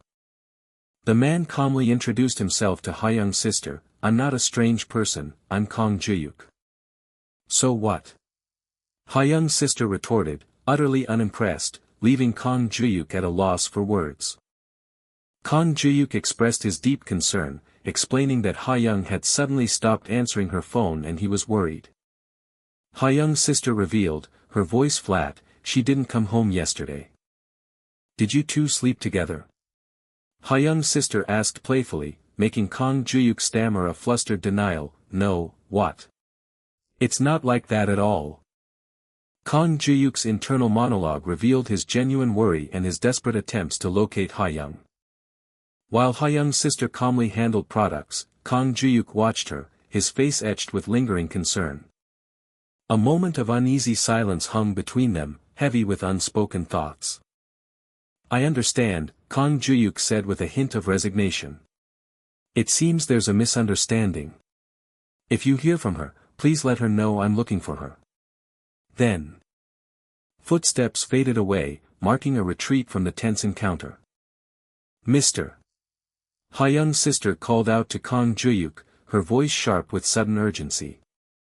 Kang Juhyuk turned his head, a question forming on his lips, surprised by the unexpected call. Hyung's sister asserted, with conviction, my sister isn't the type to make people worry. Kang Hyung, she pulls her weight, Hyung's sister declared, her gaze resolute. Don't underestimate her. Kang Juhyuk looked at Hyung's sister, a thoughtful expression on his face as he processed her words. Car horns blared rhythmically as traffic flowed across a busy bridge under the night sky. A white car sped through the city, its headlights cutting through the blurred urban lights. Kang Juhyuk drove, his mind consumed with worry, whispering, where on earth are you? A phone rang insistently from the car's console, breaking the tense silence. The ringing persisted, demanding attention. The phone screen displayed an incoming call from Park Do-hoon, a name that struck Kang Juhyuk with dread. Kang Juhyuk gripped the steering wheel, turning it sharply with an abrupt, decisive motion. The car screeched, executing a sudden, sharp turn on the night street. You bastard! What are you trying to pull here, betraying me? Kang Juhyuk roared into the phone, his rage palpable. Park Do-hoon drove, a sinister smile playing on his lips as he held the phone to his ear. The national actor is too harsh, Park Do-hoon commented with an evil smirk. Kang Juhyuk's furious thoughts accused Park Do-hoon of shameless groveling to Hong Kyung-man. Do you realize how many kids are suffering because of bastards like that in this industry? Kang Juhyuk yelled, his frustration boiling over. Whoa, you should listen to my end, Park Do-hoon interjected, I have some good information for you. What? Information? Kang Juhyuk responded, his anger momentarily overridden by curiosity. What kind of nonsense? Kang Juhyuk muttered, still questioning the unexpected offer. Park Do-hoon revealed that Hong Kyung-man was holding a press conference tomorrow to make accusations. Kang Juhyuk's face contorted in utter shock, the news hitting him like a physical blow. His internal panic flared, Hong Kyung-man was already making a move, and it was too late to stop him. A single beam of light cut through the oppressive darkness, setting a dramatic and mysterious tone. Park Do-hoon continued, revealing the press conference content would accuse a washed-up thug actor of staging a scam with trainees. Are you mocking me? Kang Juhyuk demanded, clutching his head in anger. What's your motive for bringing this up now? Park Do-hoon simply replied, do partners need a reason? Park Do-hoon's sinister smile widened as he reminded Kang Juhyuk of a past statement. I handle things my way, Park Do-hoon declared, leaving Kang Juhyuk distressed and confused by the encroaching shadows. The scene shifted to the next day at the press center, a modern building bustling under a clear sky. Please keep the line for the reporters in the back, a man in a black suit shouted, attempting to control the murmuring crowd. A cacophony of murmurs and jostling filled the room as numerous reporters clamored for position. Kang Juhyuk, disguised with a cap and mask, stepped out of the elevator with a decisive movement. Kang Juhyuk ran swiftly down the hallway, two men in suits hot on his heels. As Kang Juhyuk ran, he glanced back at his pursuers, their determined expressions closing in. Who drops the news about a briefing an hour before? Are they crazy? Jo Sung-min complained angrily to his companion as Kang Juhyuk slipped unseen into a nearby room. The PR team has crossed the line. The briefing will start shortly, a man announced from the podium, his voice echoing. A single, deliberate footstep resonated. Kang Juhyuk walked purposefully down the hallway, his disguised form exuding fierce determination. He knew his return to the film industry meant his past would inevitably be exposed someday. Kang Juhyuk's hand moved to pull down his mask, a slow, deliberate unveiling. With a fluid motion, Kang Juhyuk removed his cap, revealing himself. He understood his purpose, to bring Kang Juhyuk, who had disappeared 5 years ago, back to the public stage. "Oh, who is this?" a sinister man with gray hair exclaimed in surprise as a pair of feet halted abruptly at a red rope barrier. "Found a perfect spot for a grave," the sinister man taunted as Kang Juhyuk confidently approached the group. A group of stern businessmen confronted Kang Juhyuk, their gazes unwelcoming. "Why? Should I reserve a VIP seat for you?" the sinister man sneered, his arrogance dripping with disdain. "A washed-up loser dares to mess with me," the sinister man continued, his words meant to wound. The sinister man's smile twisted, remember this moment well. He promised Kang Juhyuk a scene he'd want to take back even from the grave. Footsteps echoed deliberately as someone walked past the red rope barriers. A foot in a white sneaker stepped onto the stage, signaling an imminent revelation. A soft, deliberate sound hinted at something profound beginning to unfold. "Who is it?" the guests murmured in surprise, including the sinister man, whose expression shifted from arrogant to confused. "What's the commotion?" Kang Juhyuk wondered, observing the surprised murmuring of the men around him. "Ah!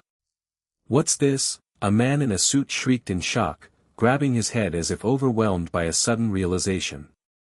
Kang Hyung gripped the microphone stand with fierce determination, ready to face her ordeal. "I am." Kang Hyung began, her voice steady. "Trainee A who accused Hong Kyung-man of sexual harassment," Kang Hyung declared, standing resolute at the podium. "What? Trainee A?" the sinister man gasped, as others questioned, the actual victim, while a frantic man in a suit shouted for reporters to take the picture quickly, as cameras flashed wildly. A sudden, brilliant flash briefly illuminated the room, capturing the chaotic scene. "Why is she there?" the sinister man stammered, pointing in utter shock and confusion. Kang Juhyuk's face was etched with profound shock, his eyes wide and beads of sweat forming on his brow. Kang Hyung stood at the podium, bathed in a barrage of blinding camera flashes, her resolve unwavering. "Trainee A," Kang Hyung declared with confident resolve, her cap now removed, "my name is Kang Hyung." A hesitant voice began to speak, filled with uncertainty. Amidst a rising murmur, Kang Hyung declared her identity as Trainee A and courageously accused actor Hong Kyung-man of sexual harassment, as blinding flashes erupted around her. Actor Hong Kyung-man stammered in disbelief, his eyes wide as he questioned the impossible sight before him, while the men around him reeled in shock. A visceral jolt of profound shock coursed through Kang Juhyuk. In an ethereal, monochrome vision, Kang Juhyuk calmly extended his hand, offering a determined suggestion for a new performance, a second chance.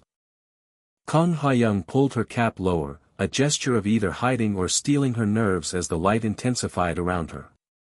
A brilliant camera flash burst in the darkness. Kang Hyung stood resolute at the podium, facing a relentless barrage of blinding camera flashes from unseen reporters. The single, stark identifier hung in the air, Trainee A. With raw courage and a hint of emotion, Kang Ha-young declared her true name, "My name is Kang Ha-young." Kang Juhyuk reeled in shock at the sound of Ha-young's name, while Hong Kyung-man and his associates became agitated and surprised by the unfolding chaos.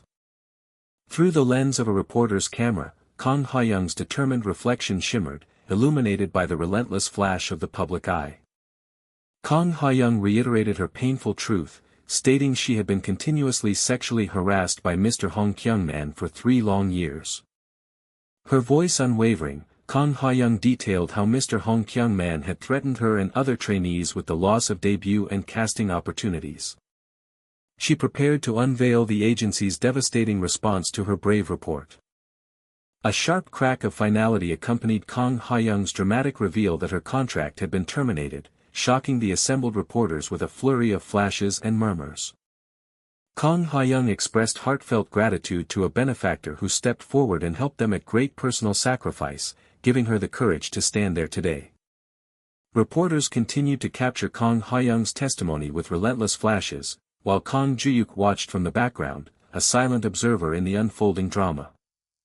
The timid Kang Ha-young, who once shrank from attention, was no more.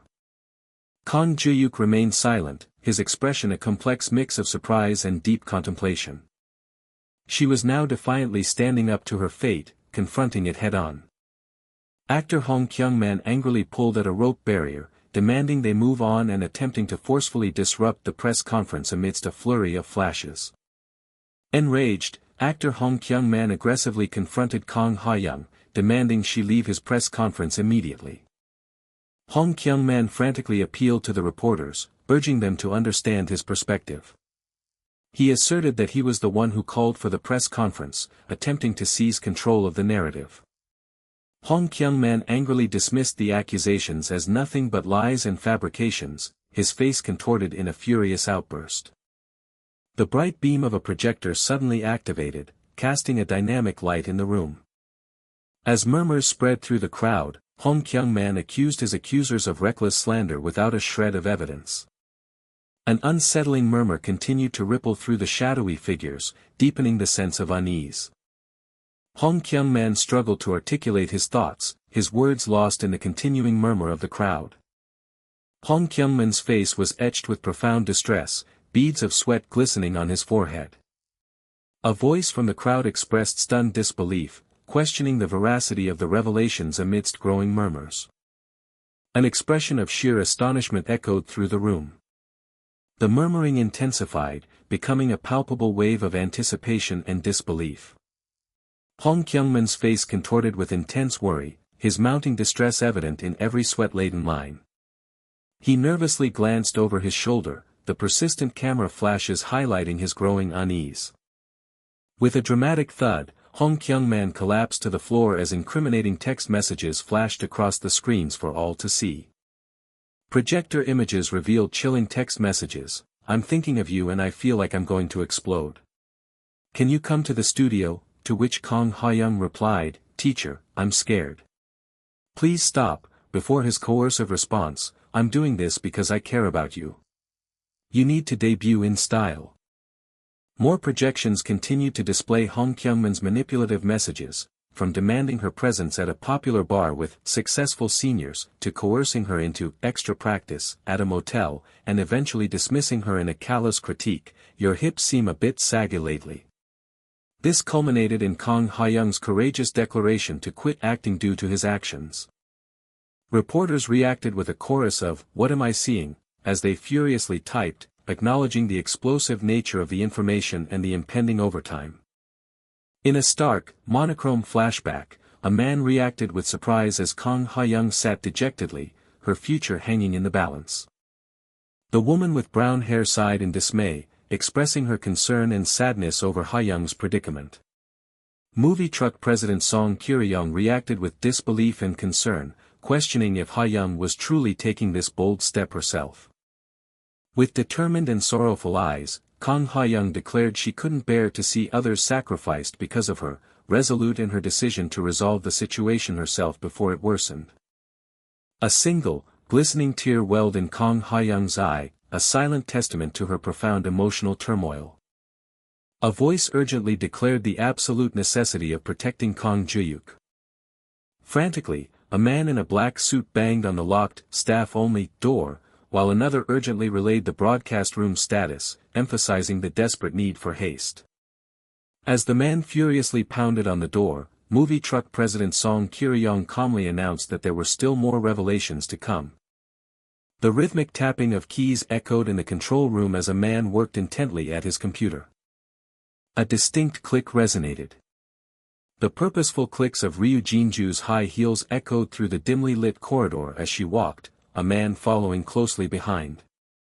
A ripple of astonishment spread through the reporters as Ryu Jinju made a dramatic entrance, causing a stir and leading many to exclaim her name in disbelief. A reporter's voice rang out in disbelief, questioning Ryu Jinju's unexpected presence.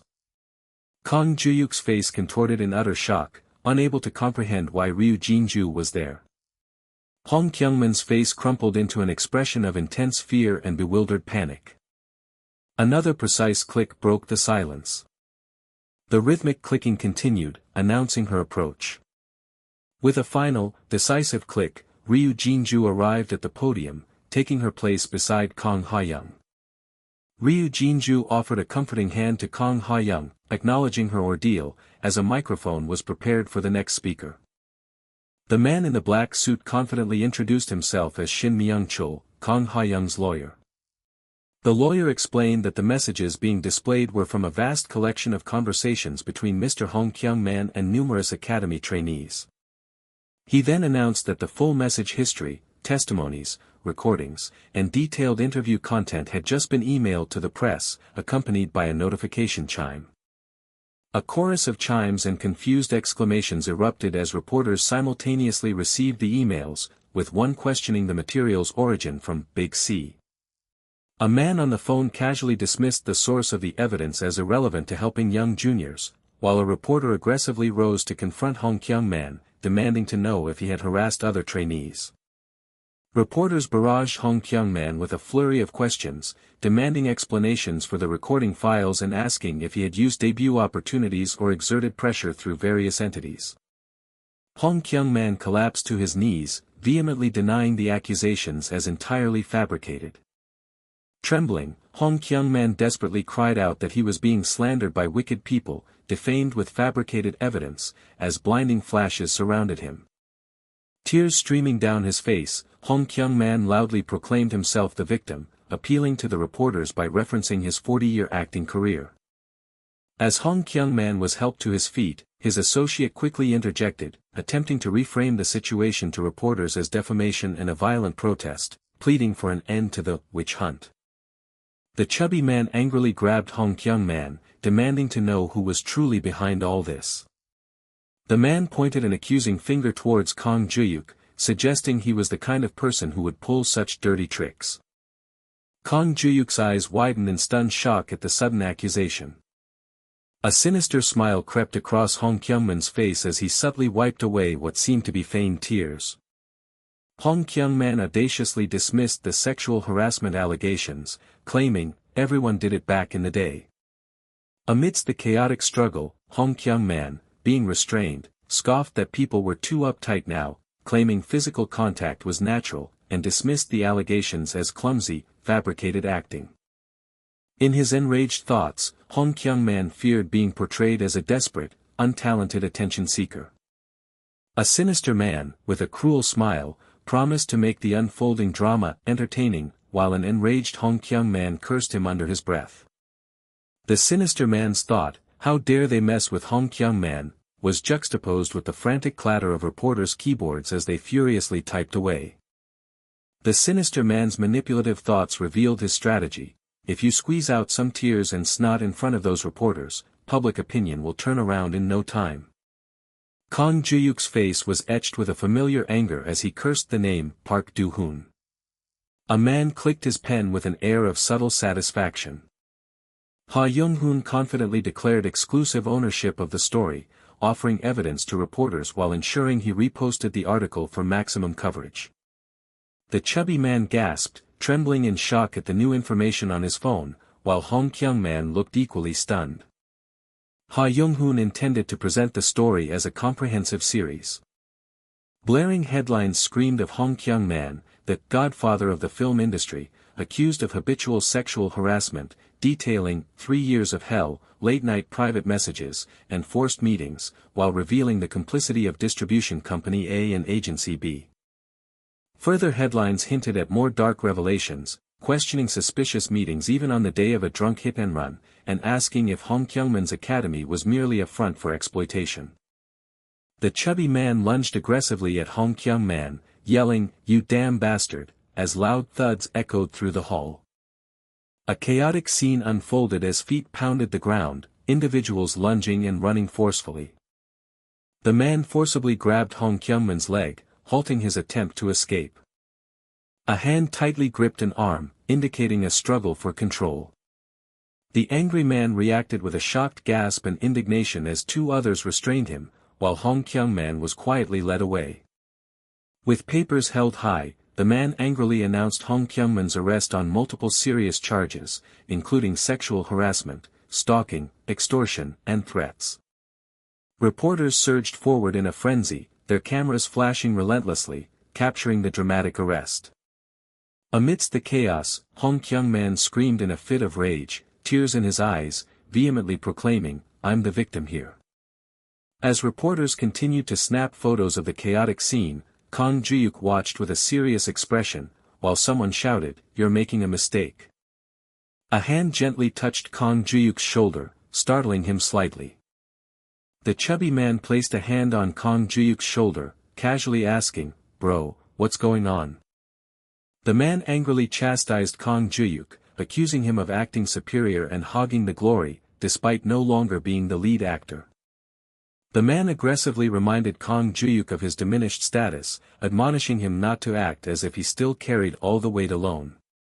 The man snapped back, demanding to know if Kang Juhyuk had been aware of this development, his confusion mounting at the unexpected mention of the police. Footsteps echoed as an unseen speaker revealed the involvement of a legal team in the unfolding situation.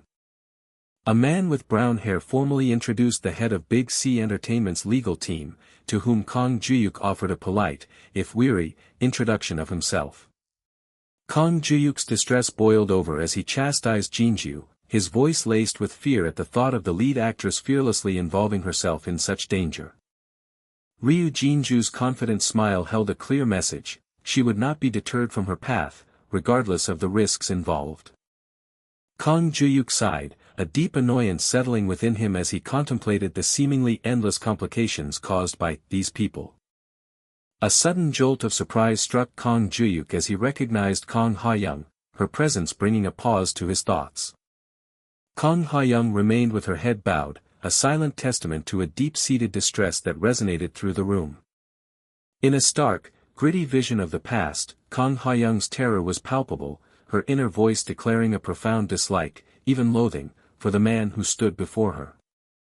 The memory clarified that her judgment had been clouded by the insidious narrative spun by the media. A grim montage of newspaper headlines flashed, detailing a public downfall fueled by scandals and market crashes, all pointing to Kang Juhyuk. Her inner narrative continued, revealing how she had blindly accepted those lies, even equating Kang Juhyuk with the loathed Hong Kyung-man. A shadowed figure, likely Kang Juhyuk, stood in a black and white haze of camera flashes, his true identity obscured by the blinding light of public perception. Yet, the haunting realization dawned that this very man had, against all odds, sought to protect her until the bitter end. A fleeting, black and white memory depicted Kang Ha-young huddled in hiding, while 2 men walked away, oblivious to her despair. Even when all hope seemed lost, he had held her close, refusing to let her plummet into the abyss of her despair. Kang Juhyuk stood over a weeping Kang Ha-young, his presence a quiet anchor in her storm of grief. He had, in his steadfast support, uplifted the once cowardly Kang Ha-young from her self-imposed darkness. In a moment of ethereal clarity, Kang Juhyuk extended his hand, bathed in an almost angelic glow, offering a silent promise of solace and a path forward. His words echoed in her memory, a profound reassurance to cease hiding, to stop running, and to know that she was no longer alone. Kang Juhyuk let out an awkward laugh, scratching his head as he self-deprecatingly commented on his own grand claims, prompting Kang Juhyuk to question his intentions. He looked intently at Kang Juhyuk, his question cutting through the silence, "Why are you taking all the loss like a fool?" Kang Juhyuk's profile remained thoughtful, his expression a quiet study of the complex situation unfolding before him. Kang Hyung's voice trembled with concern, expressing her fear that helping a mere trainee like herself would only bring Kang Juhyuk harm, jeopardizing his investments and reputation. The man in the black suit, red shirt, hands in pockets, curtly interjected, asserting that if it only brought loss, no help should be given. Kang Hyung's eyes widened in surprise, a faint blush spreading across her cheeks as the stark reality of the situation hit her. During his preparations, he had meticulously reviewed every single one of Kang Hyung's acting videos. Kang Juhyuk then declared his pivotal decision: he was casting Kang Hyung right then and there. Kang Hyung's eyes welled with tears, a wave of profound emotion washing over her as the internal thought screamed, "Lies," at the sheer impossibility of the moment. Just moments before, she had been prepared to cast aside everything she held dear. Kang Juhyuk gently offered words of reassurance, explaining that discovering talented actors was part of a producer's role, as Kang Hyung internally marveled at his selfless consideration. A profound anguish contorted Kang Hyung's features as she desperately fought back the welling tears. Despite her overwhelming emotion, an internal struggle persisted within her. A single, poignant tear escaped, rippling across her pain. Overwhelmed by a torrent of gratitude, Kang Hyung bowed deeply, her body racked with profound sobs. Kang Juhyuk recoiled in surprise, caught off guard by the intensity of her emotional display. Tears streamed down Kang Hyung's face, shimmering with emotion as she managed to whisper, "Thank." With a deep bow, Kang Hyung expressed her heartfelt gratitude to Kang Juhyuk for his unwavering support and assistance. Her voice, choked with emotion, uttered the respectful address, "Senior Juhyuk." A faint, reassuring smile played on Kang Juhyuk's lips, a silent acknowledgement of her words. The man in the red shirt erupted in a furious outburst, pointing and yelling at Kang Juhyuk for making Kang Hyung cry, while Ryu Jinju moved to comfort the distressed woman. Kang Juhyuk remained deep in thought, reflecting on how he had striven to avert Kang Hyung's prophesied death, a future once foretold by the enigmatic voice phishing calls. Yet, in the end, it was Kang Hyung herself who had ultimately found the strength to save her own future. The next day dawned with a torrent of rain, as a voice remarked on the intensity of the downpour. In the office, the woman with red hair reveled in the Hongkyungman news, declaring his downfall, while the man in the black suit happily tapped away at his device. A subtle smirk played on Kang Juhyuk's lips, a silent testament to the unfolding events. A smartphone screen glowed with a cascade of news headlines, each one a damning indictment of Hongkyungman's exploitation and arrest, signaling a swift and brutal public reckoning. The man's tone rose in agitation as he confronted Kang Juhyuk, questioning his involvement with Kang Hyung, eliciting a surprised reaction from Juhyuk. The man pleaded dramatically, lamenting that only Kang Juhyuk could truly understand and support him. The woman with red hair exclaimed in exasperation, while Kang Juhyuk and the man in the black suit, red shirt, sat casually on the couch, observing the scene. The woman with red hair sighed, accepting that current events were beyond their original plan, while Kang Juhyuk watched the annoyed man in the red shirt, who held a newspaper, with curiosity. Both Kang Juhyuk and the man in the red suit leaned in, their eyes scanning the newspaper with growing surprise, the man asking, "What's wrong?" A dramatic headline blared across the newspaper, revealing actress Ryu Jinju as the benevolent benefactor who had sacrificed for the trainees, hailed as a hidden hero for the weak. Kang Juhyuk's smirk tightened into a wry expression, meeting the enraged, gritting teeth of the man in the black suit, red shirt. Ryu Jinju playfully apologized, a peace sign flashing as she inquired if such a substantial appearance fee was acceptable. A cacophony of car horns blared as traffic choked the city highway, a symphony of urban frustration under the fading sunset. Someone groaned in frustration from inside a vehicle, expressing dismay at the severe traffic and the certainty of being late. A phone rang sharply. The driver, startled, apologized profusely to the writer on the phone, promising to arrive soon, while the movie truck president Song Kir-young questioned the sudden change in plans with a sharp intake of breath. A sudden gasp escaped the driver, his face contorted in disbelief as he processed new information. The words, sexual harassment, erupted in an internal scream of shock and disbelief. A lone red traffic light cast its glow against the dramatic sunset, signaling a momentary halt in the frantic pace of the city. The scandal, once a mere incident, had rapidly snowballed, Hong Kyung-min's name now a swirling vortex threatening to engulf the entire film industry. A barrage of headlines detailed the escalating crisis, veteran actors implicated, film investments withdrawn, and the industry reeling from a pervasive sexual harassment scandal, leaving no one unscathed. Productions that had barely wrapped found themselves facing extensive re-editing, and even early-stage projects saw their investments summarily pulled, leaving a distressed man on a desolate set. Capitalizing on the industry's disarray, VIP Pictures, who had previously postponed their meeting, hastily renewed their contract offer, presenting a new proposal at a formal business gathering. Kim Hong-gil, the head of VIP Pictures' business division, offered a sincere apology to President Ha Ha-song for their previous encounter. Kang Juhyuk absorbed the substantial figures laid out before him, a whisper of financial power rustling through the documents detailing a 1.3 billion VIP investment and an additional 2 billion for marketing. He calculated that with his personal 3.5 billion addition, they would be financially secure until the latter half of the project. Juhyuk, there's one thing I need to tell you, a man began, and Kang Juhyuk, smiling, invited him to continue. The man with brown hair expressed genuine surprise at Kang Juhyuk's comprehensive involvement, commending the project's strong content and the impressive lineup of Ha Young-hoon and Ryu Jin-ju. The man let out a hearty laugh, explaining that the movie's unknown actors were a great advantage in the current climate, and with their agency's focus on new talent, they were considering completely excluding Voiceuk from marketing. The man argued that the film's inherent potential rendered noise marketing unnecessary, a subtle jab at the thugs from other companies.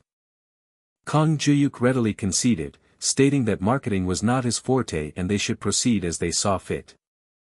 Their hands met in a firm clasp, solidifying their partnership, as Kang Juhyuk declared that it was truly his team who should be expressing gratitude. The clear blue sky stretched endlessly above, signaling a moment of serene transition.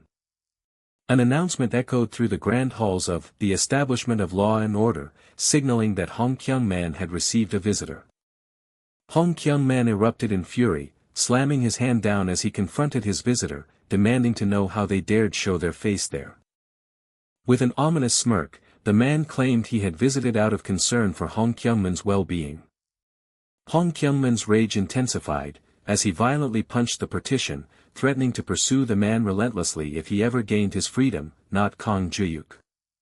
The man with the sinister smirk mocked Hong Kyung-man, questioning if his famed calculations had finally failed him. "I told you from the start, the numbers don't add up," the man calmly stated, questioning Hong Kyung-man's strategy, leaving him to utter a bewildered, "What?"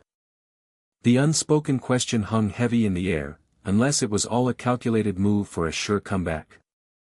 Hong Kyung-man could only stare, his face a mask of troubled surprise, grappling with the unspoken implication.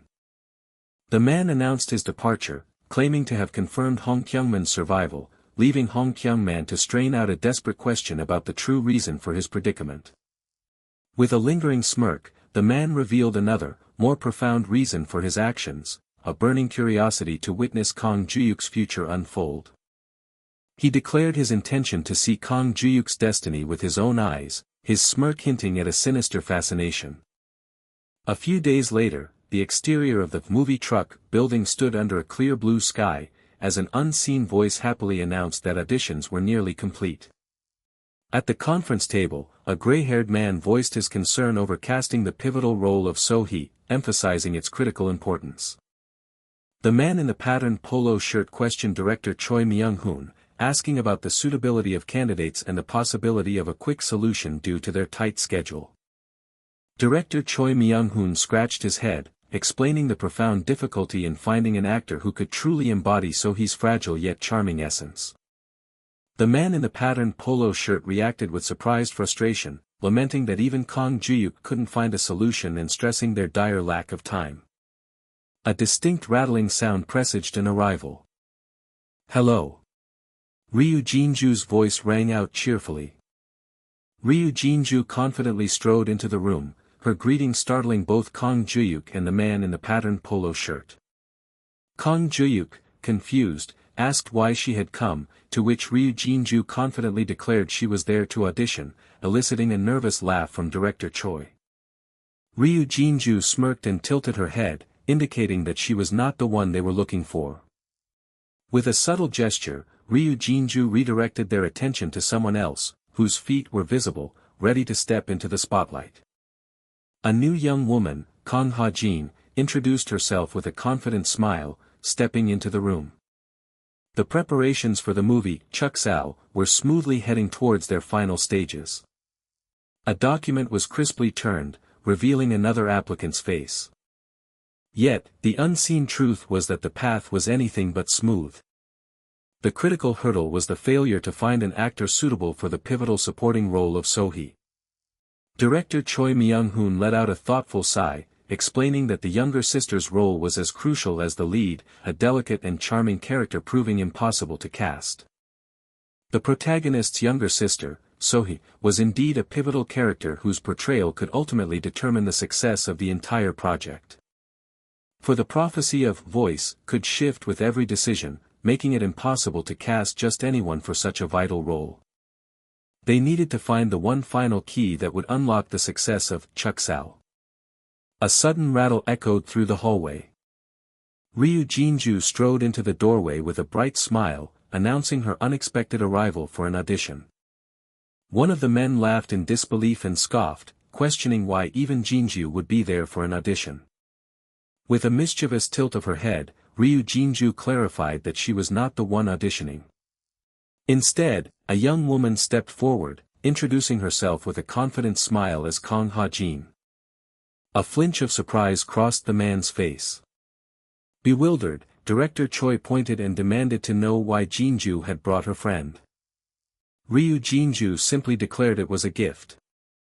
Director Choi erupted in surprise, but Jinju, with a sly touch to his cheek, explained it was a thank you gift from Ha-young. Director Choi simply uttered a sound of lingering confusion, trying to process the situation.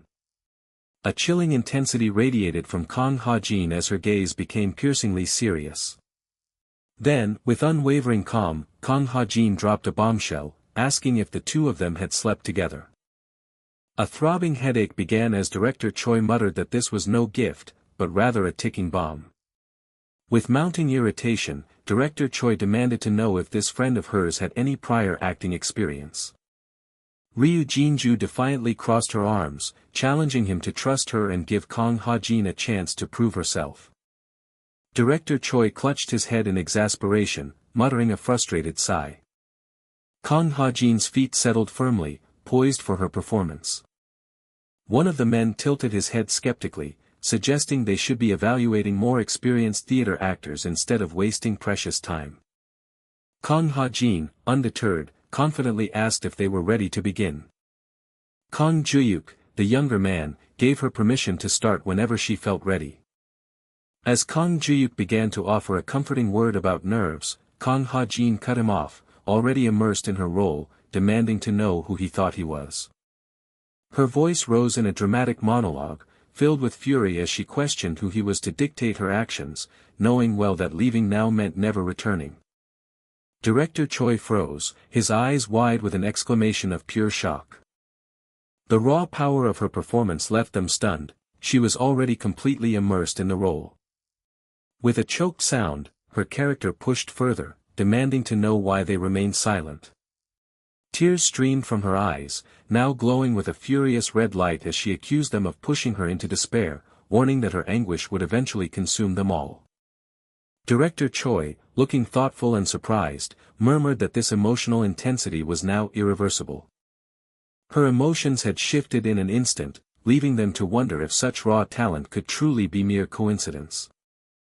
Her shoulders shook as heart-wrenching sobs racked her body, a true portrait of distress. Kang Juhyuk watched, speechless, as the raw intensity of Kang Ha-jin's acting unfolded before him. Her performance was raw and utterly unfiltered, a pure conduit of emotion. Kang Juhyuk swallowed hard, feeling the wave of fresh, untamed emotions she had unleashed. These emotions fluttered uncontrollably, stirring something deep within the man in the patterned polo shirt. He let out a contemplative breath, his surprise etched onto his thoughtful expression. Her performance had captivated everyone, seizing their full and undivided attention. Kang Juhyuk questioned if Ha-jin was truly a high school student, to which she calmly replied that she was 20. When Kang Juhyuk asked why she wore a uniform, she explained her sister had instructed her to wear it to match the character, so she simply used one she owned. The man in the patterned polo shirt found her choice charming, while director Choi hummed thoughtfully, observing her. Director Choi, chin in hand, then directly asked if she had any previous acting experience. Her reply was a simple, affirmative yes. Kang Juhyuk immediately followed up, asking if she had trained at an academy. She explained that her experience came solely from occasionally helping her sister practice her own roles. Director Choi was speechless, then asked in disbelief if that was truly the extent of her training, to which Ha-jin calmly confirmed it was. Ryu Jinju observed with a thoughtful, pleased expression, her arms crossed. The three men gazed steadily at her, a mix of interest and amusement playing on their faces. The man in the patterned polo shirt abruptly stated that this simply wouldn't do. Ryu Jinju reacted with wide-eyed shock, calling out to her senior in disbelief. Director Choi, with a determined gesture, declared he needed to see more. A more thorough cross-verification was essential before any decision could be made. Heavy footsteps ascended the stone stairs. The moment had come to cast the role of Sohee's older brother, a character as significant as her own. Ha Young-hoon, a veritable box office guarantee, walked with a confident smirk, embodying his status.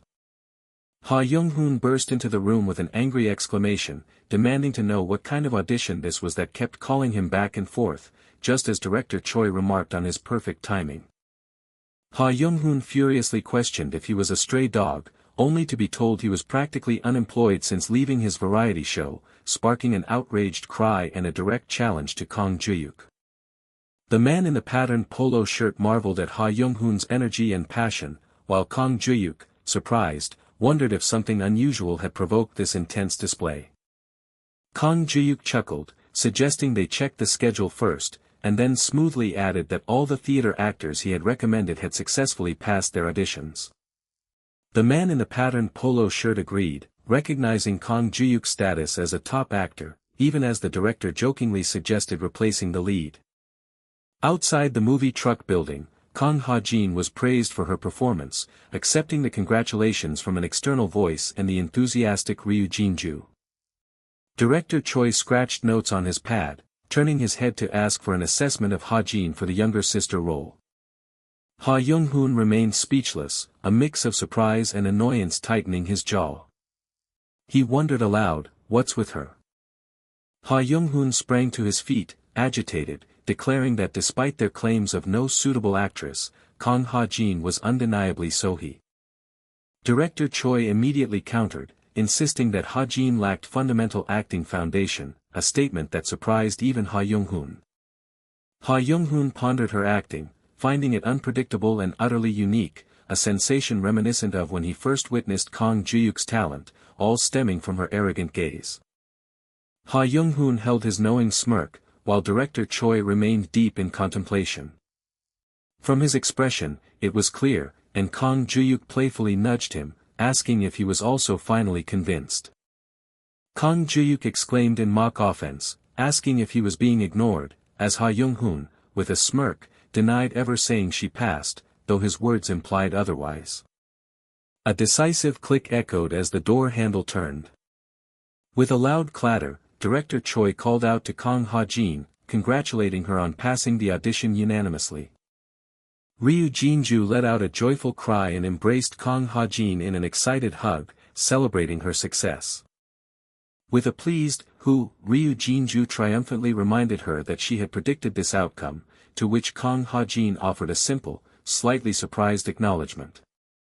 When director Choi suggested a celebratory meal, Kang Ha-jin seriously declined, stating she had to work her part-time job.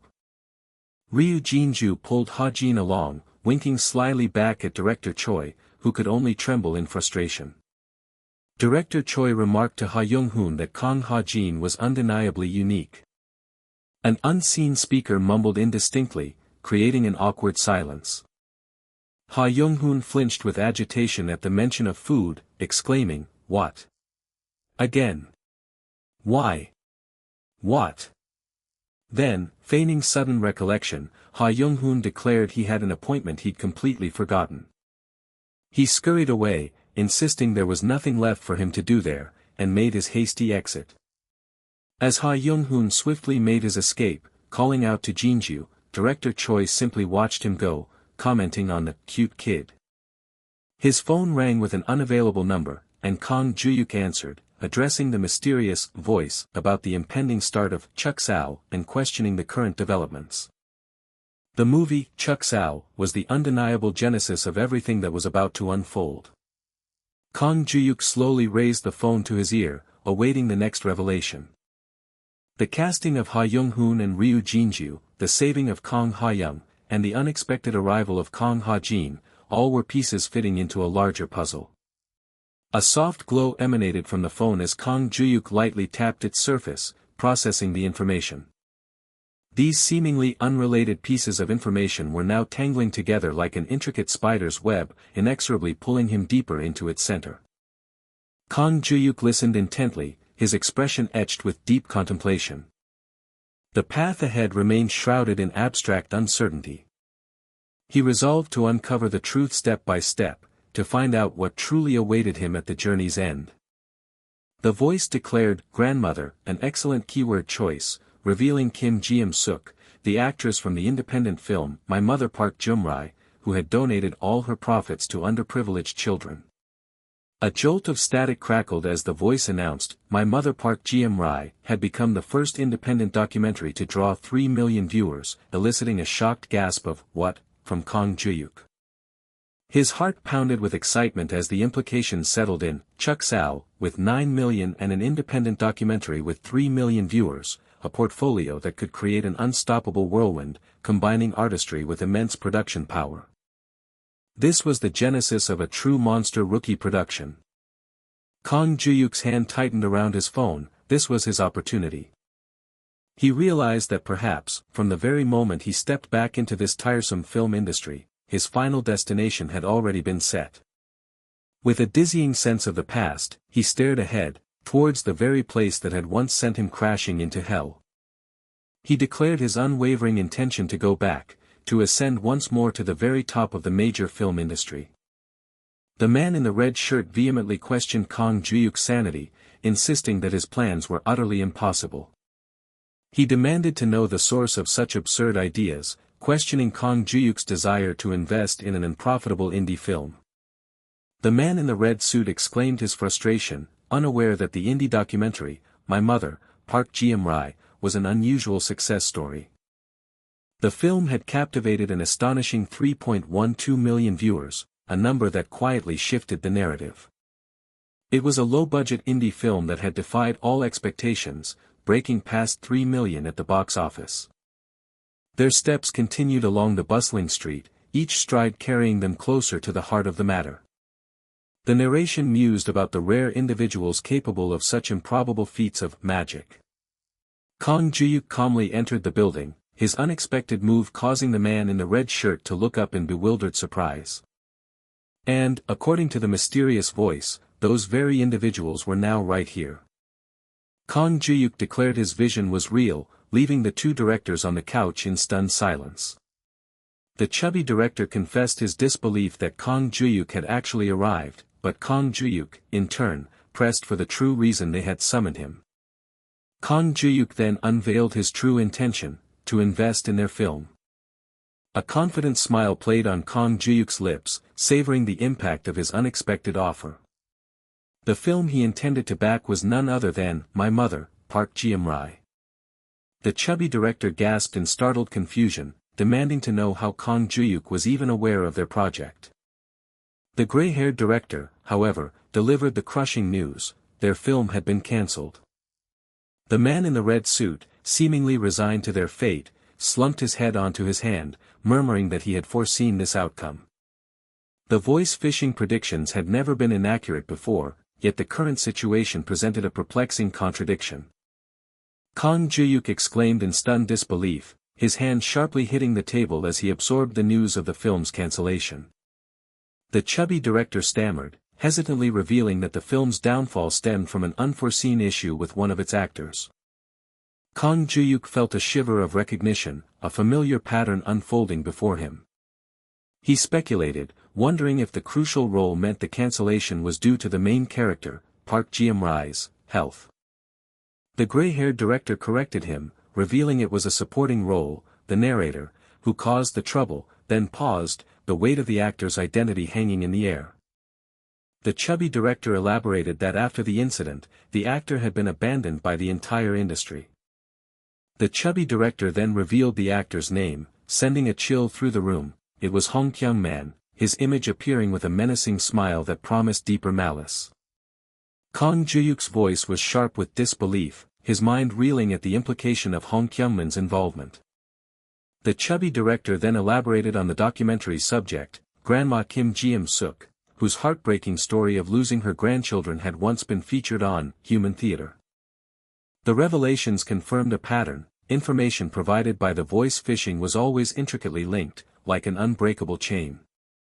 Kang Juhyuk found himself wondering if the true purpose of the voice phishing information extended beyond mere box office profits. The directors expressed their profound regret, lamenting their inability to capture Grandma's precious life story, especially after she had found such joy in meeting new people. Kang Juhyuk then uttered a truly shocking statement, claiming it was good that the film had been cancelled, leaving the directors utterly bewildered. Kang Juhyuk calmly explained that Hong Kyung-man's removal was a blessing in disguise, for he was a ticking time bomb whose inevitable explosion had been preemptively defused. Kang Juhyuk, with unwavering resolve, announced his full investment in the film, leaving the man in the red suit gasping in disbelieving horror, demanding to know what he was doing. He pledged to cover every additional production cost, urging the directors to capture Grandma's life story without any reservations or regrets. The man in the red suit furiously demanded an explanation for Kang Juhyuk's outrageous actions. The scene shifted to the exterior of Voice Entertainment, the very company Kang Juhyuk was now leading. The man in the red suit furiously confronted Kang Juhyuk, lambasting him for pouring $3.5 billion into Chuksao, only to now invest in a seemingly unprofitable indie film. He demanded to know if money had an expiration date, desperately seeking the real reason behind Kang Juhyuk's baffling decisions. Kang Juhyuk simply stated, with an unsettling calm, that he had found the answer. It was the very answer to the perplexing problem posed by the enigmatic voice phishing calls. The man in the red suit, surprised, leaned forward with a twitch of eagerness, demanding to finally hear the answer he'd been so curious about. He snarled, his voice a low growl, as he finally reached the core of his concern, demanding to know the source of Kang Juhyuk's sudden wealth. Though the man in the red suit claimed to know his dire situation, Kang Juhyuk merely shrugged, maintaining his composed, almost smug, silence. He hurled an accusation, questioning if Kang Juhyuk had resorted to borrowing from loan sharks. He pointed an accusing finger, bringing up a notorious figure from Myeongdong, implying a shady connection to Kang Juhyuk's newfound capital. Kang Juhyuk simply denied the accusation, his hand smoothly dismissing the notion on the table. As Kang Juhyuk walked away from the table, the man in the red suit shouted his impatient demand for a real answer. Kang Juhyuk adjusted the window blinds, turning to ask for a moment of genuine honesty. Kang Juhyuk claimed he had spent the last 5 years diligently studying investments, unable to simply idly await his fate, but the man in the red suit scoffed, dismissing it as utter nonsense. Enraged, the man in the red suit lunged forward, shouting that Kang Juhyuk's explanation made even less sense than before. Kang Juhyuk, unfazed, calmly questioned the man's agitated outburst. The man in the red suit passionately argued that investing in an indie film was mere charity, not a sound financial move, but Kang Juhyuk calmly countered that in entertainment, nothing was ever an absolute.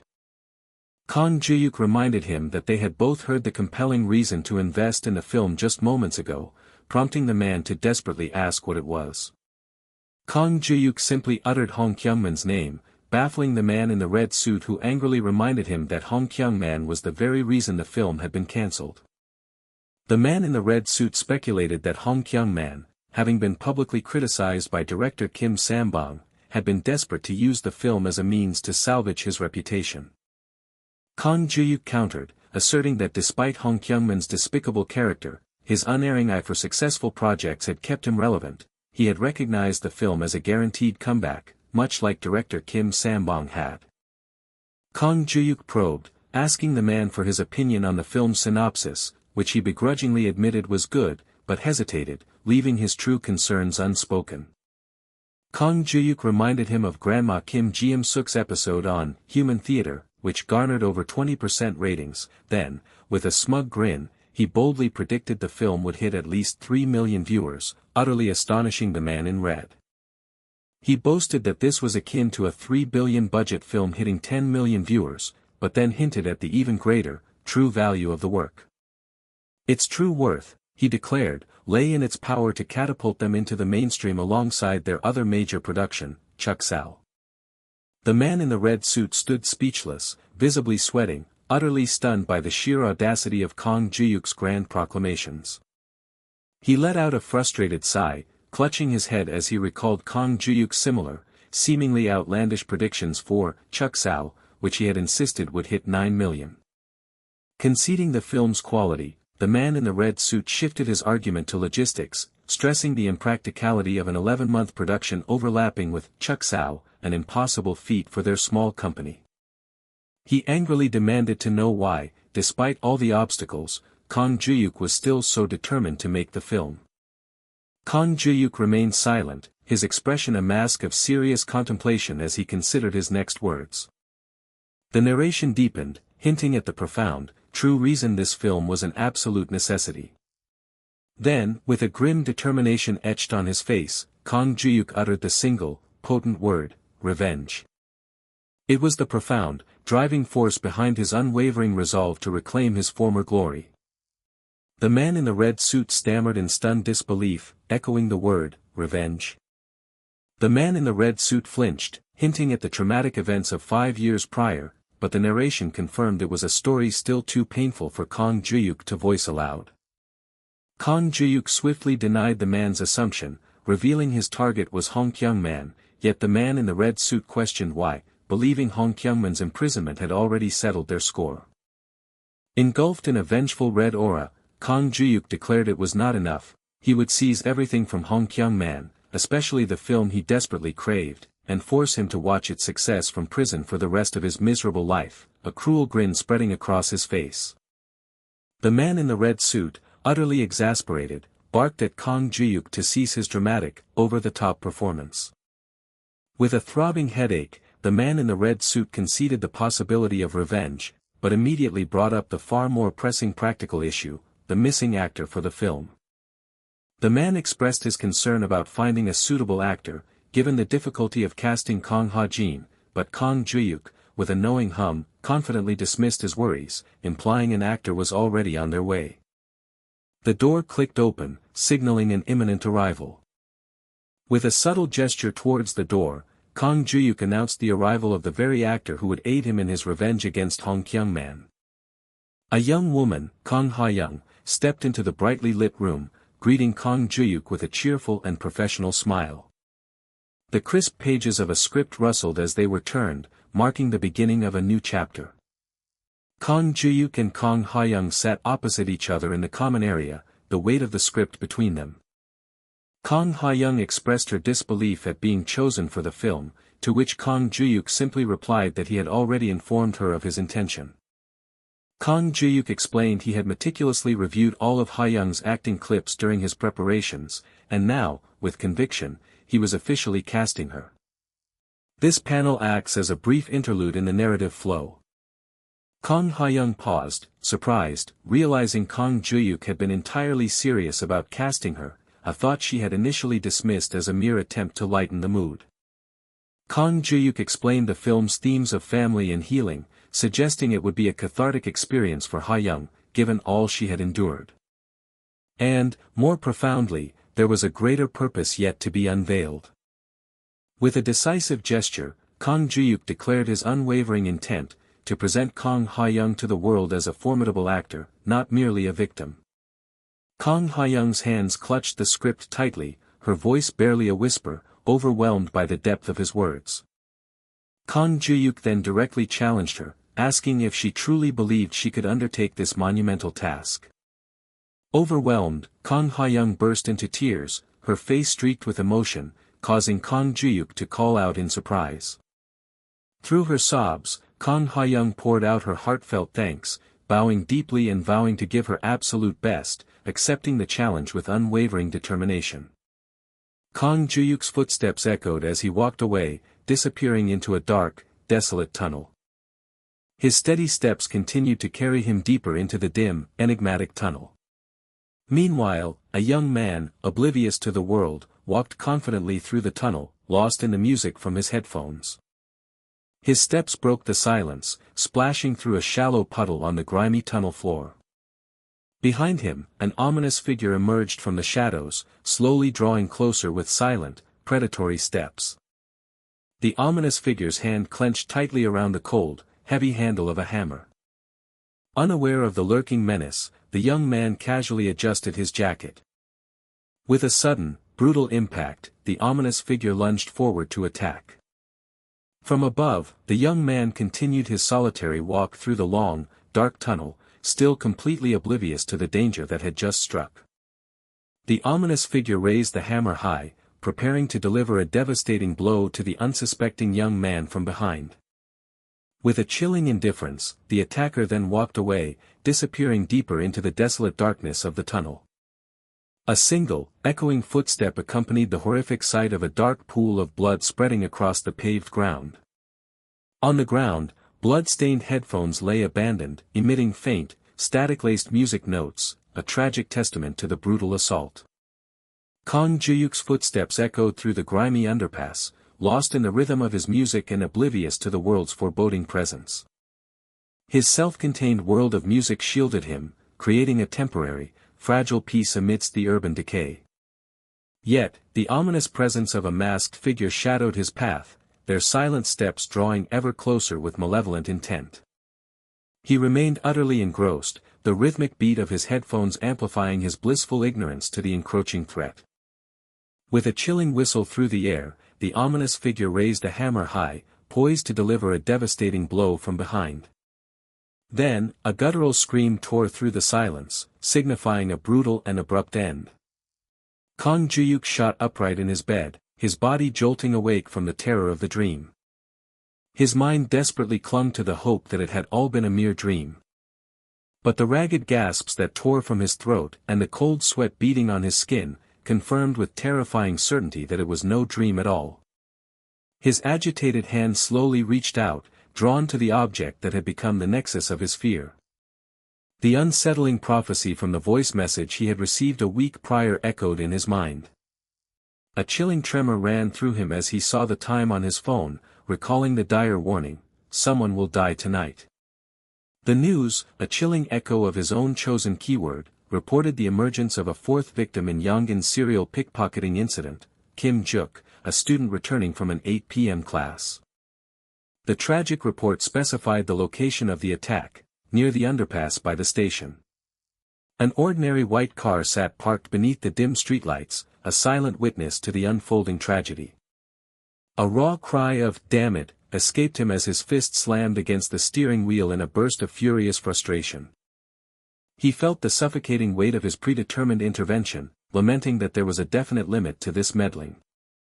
His disbelief surged, his voice laced with agitation as he asked, "Now it's a serial pickpocketing case?" He stared at the time on his phone, the silence of his thoughts amplifying the gravity of the impending moment. An unseen notification confirmed that Kang Juhyuk's paid service conditions had been met, signaling the ominous progression of his manipulated future. On a desolate urban street, Kang Juhyuk stood shrouded in anonymity, the phone pressed to his ear connecting him to an unseen orchestrator.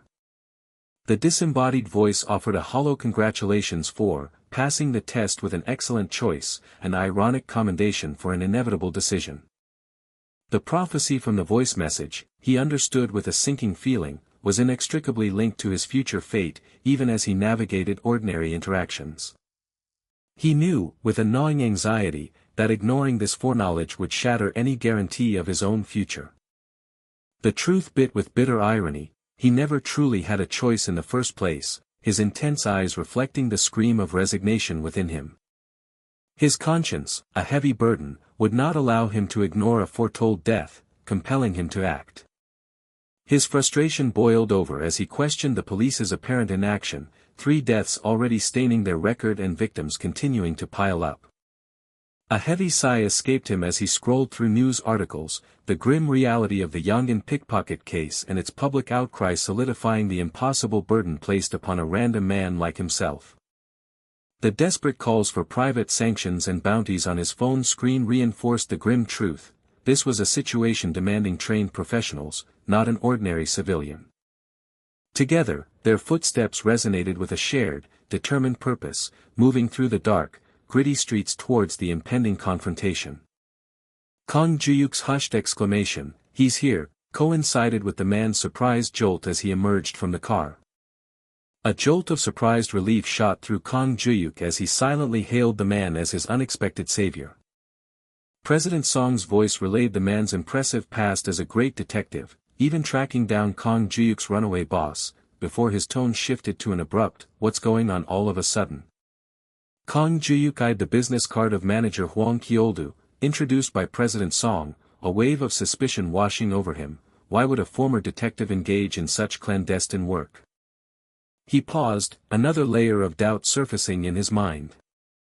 The man's stern expression confirmed Kang Juhyuk's unsettling thought: he looked disturbingly like a gangster.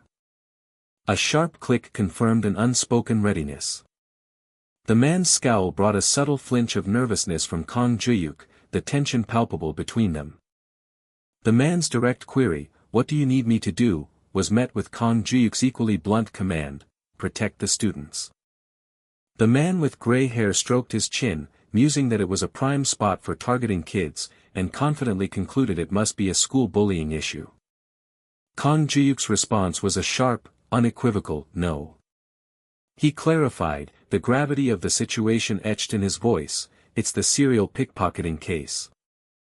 The man with gray hair jolted in surprise, his voice filled with incredulity, "Huh?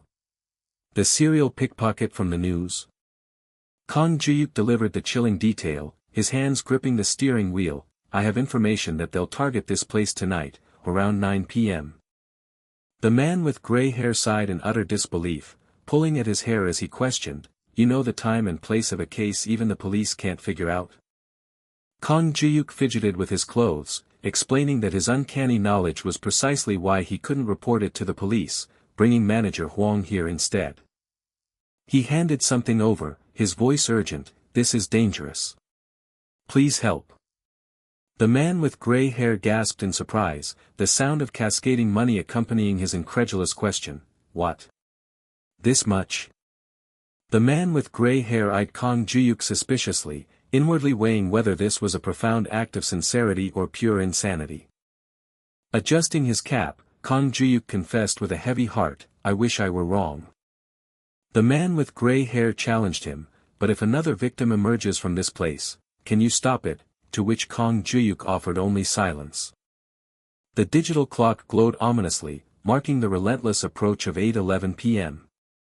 Kang Juhyuk's urgent whisper broke the silence, "There's a student coming," his words underscored by the distant, unsuspecting footsteps. Through the side mirror, the unsuspecting student continued on their solitary path. With a rapid series of clicks and a sharp exhalation, the man with gray hair quickly reached for the door handle. A sudden, firm grasp on Kang Juhyuk's jacket brought him up short, an unexpected physical intervention. "What are you doing right now?" the man demanded, as Kang Juhyuk retorted with equal fervor, "Where are you going, teacher? You said it's the serial pickpocket we're after." The man proposed bringing the student back to deter the suspect, but Kang Juhyuk sharply countered, explaining the grim reality that the criminal would relentlessly continue their hunt elsewhere. Kang Juhyuk, with resolute conviction, laid out his grim strategy. To prevent additional victims, they had to contain the criminals to this single hunting ground. His plan concluded with a decisive finality: to ambush their target on the spot. A rapid tapping sound underscored the mounting anticipation. Unseen by the strolling student, a hooded figure stalked quietly from behind, their movements like a silent predator. A sudden, heavy impact reverberated through the air. Two students walked arm in arm, oblivious to the lurking danger, one playfully chiding the other's heartlessness as they urged each other to hurry. Kang Juhyuk watched through the car window, his gaze fixed on the oblivious students, a silent tension building within him. The man with gray hair voiced his genuine worry, but isn't ambushing them too dangerous? The man assertively declared that Kang Juhyuk, the celebrity, can handle it, a statement that landed with an unexpected weight. A jolt of shock coursed through Kang Juhyuk, his mind reeling with the sudden, unsettling question: did he recognize me? The man with gray hair calmly stated his professional principle: he never asked about a client's personal details. Then, with a piercing directness, he added, "But your face is unforgettable." He began, his voice carrying the weight of a painful memory: 5 years ago. With a bluntness that cut through the silence, he revealed, "I handled Kang Juhyuk's drug case." A frustrated, "Damn it," escaped Kang Juhyuk, but the man confidently dismissed his discomfort. "Anyway, just leave this to me." The man outlined his calculated strategy: the basics of hunting are to limit the opponent's options. The only CCTV blind spot here is inside the underpass. I can cover that area easily. He concluded with a casual shrug, suggesting that an unpredictable crime case might just pass without incident, a sentiment Kang Juhyuk deeply distrusted. Kang Juhyuk's face was etched with grim determination and glistening sweat as he vehemently declared, "No. He doesn't know. The incident will definitely happen tonight." As if to confirm Kang Juhyuk's worst fears, a shadowed figure moved stealthily across the pavement. A single, desperate "please" escaped Kang Juhyuk's lips. With profound distress, Kang Juhyuk pleaded to the universe, "Please, please let nothing happen." Unsuspecting footsteps continued their rhythmic journey across the damp ground. The student strolled confidently, utterly oblivious, lost in the vibrant world of his headphones. A sudden jolt of alarm registered on the man's face, his eyes widening in concern. From behind the wall, a hooded figure slithered into view, its presence chilling and predatory. The man with gray hair gave a sharp, definitive instruction: "If I run, call the police immediately." A heavy sigh escaped him as he lowered himself from the car, crouching low in preparation. The student's unsuspecting footsteps carried him deeper into the dim, shadowy maw of the underpass. The narration detailed the typical victims, those too inebriated to control their bodies, or. The student walked on, still lost in his music, unaware of the hooded figure lurking menacingly behind a pillar. A sudden splash of a foot in a puddle briefly broke the tense silence. Or someone simply too distracted by their own world. The insistent, loud music inside his headphones further isolated the student, drowning out any warning from the outside world. It was this profound distraction that rendered him utterly incapable of noticing someone approaching. The ominous figure advanced with cold, relentless determination, a menacing glint in his visible eye as he clutched the hammer. His footsteps echoed, a chilling cadence in the otherwise silent underpass. With a sudden burst of speed, the man with gray hair shot out of the underpass. Still, the ominous figure continued his unyielding, menacing approach with the hammer. Suddenly, Jo Sung-min, the student Kang Juhyuk had identified, burst from the underpass, loudly shouting, "Yes. Police. We're chasing a pickpocket here." The ominous figure quickly gave chase, his footsteps tapping rapidly. The ominous figure, with a chilling whistle of motion, raised the hammer high behind the unsuspecting student. The hammer arced downward, a terrifying trajectory towards the student's head. But a thunderous cry of effort accompanied the man with gray hair's sudden intervention, tackling the ominous assailant to the ground. The ominous figure grunted in pain, his red eyes blazing with fury as he lay subdued, his weapon discarded. Kang Juhyuk delivered a forceful kick to the struggling figure, adding his weight to the man with gray hair's restraint. Kang Juhyuk, breathing heavily, commanded the groaning assailant to stay still, as the man with gray hair, also winded, cautiously asked, "Is it over?" "Yes." "Student," the man with gray hair declared with confidence, only for Kang Juhyuk to flinch in renewed surprise, touching his mask with a nervous sweat. Kang Juhyuk's voice was laced with urgent trepidation. "If that student's name is Kim Juk, it's all over." He called out, his voice sharp with urgency, "Student." Kang Juhyuk ran deeper into the underpass, his voice growing frantic as he repeatedly called out, "Hey, student! Hey!" His frantic words abruptly cut off. Kang Juhyuk flinched back, wide-eyed and horrified by a new, unexpected sight. As the student walked on, another ominous figure slid from the shadows, a second predator in wait. Kang Juhyuk's panicked cry, "There's one more," was met with the chilling sight of a second hooded figure emerging, a knife glinting menacingly in their hand. A desperate "no" tore from Kang Juhyuk's throat as he ran forward, fueled by a panicked urgency. A sickening, visceral impact signaled a brutal, fatal blow. The blood-splattered headphones lay abandoned on the ground, still emitting faint, ghostly musical notes, a tragic testament to the brutal attack. A glitchy, dark screen starkly proclaimed, "Mission failed," delivering a crushing verdict to Kang Juhyuk's desperate efforts. The masked man, Kang Juhyuk, stood menacingly over the subdued figures, his command for them to "stay still," met with a pained groan from one. With mounting urgency, Kang Juhyuk pressed the subdued assailant, demanding confirmation if the student's name was Kim Jae-wook, believing it would resolve everything. The singular, urgent call of "student" echoed in the alley. Kang Juhyuk's frantic shouts, "Hey, student!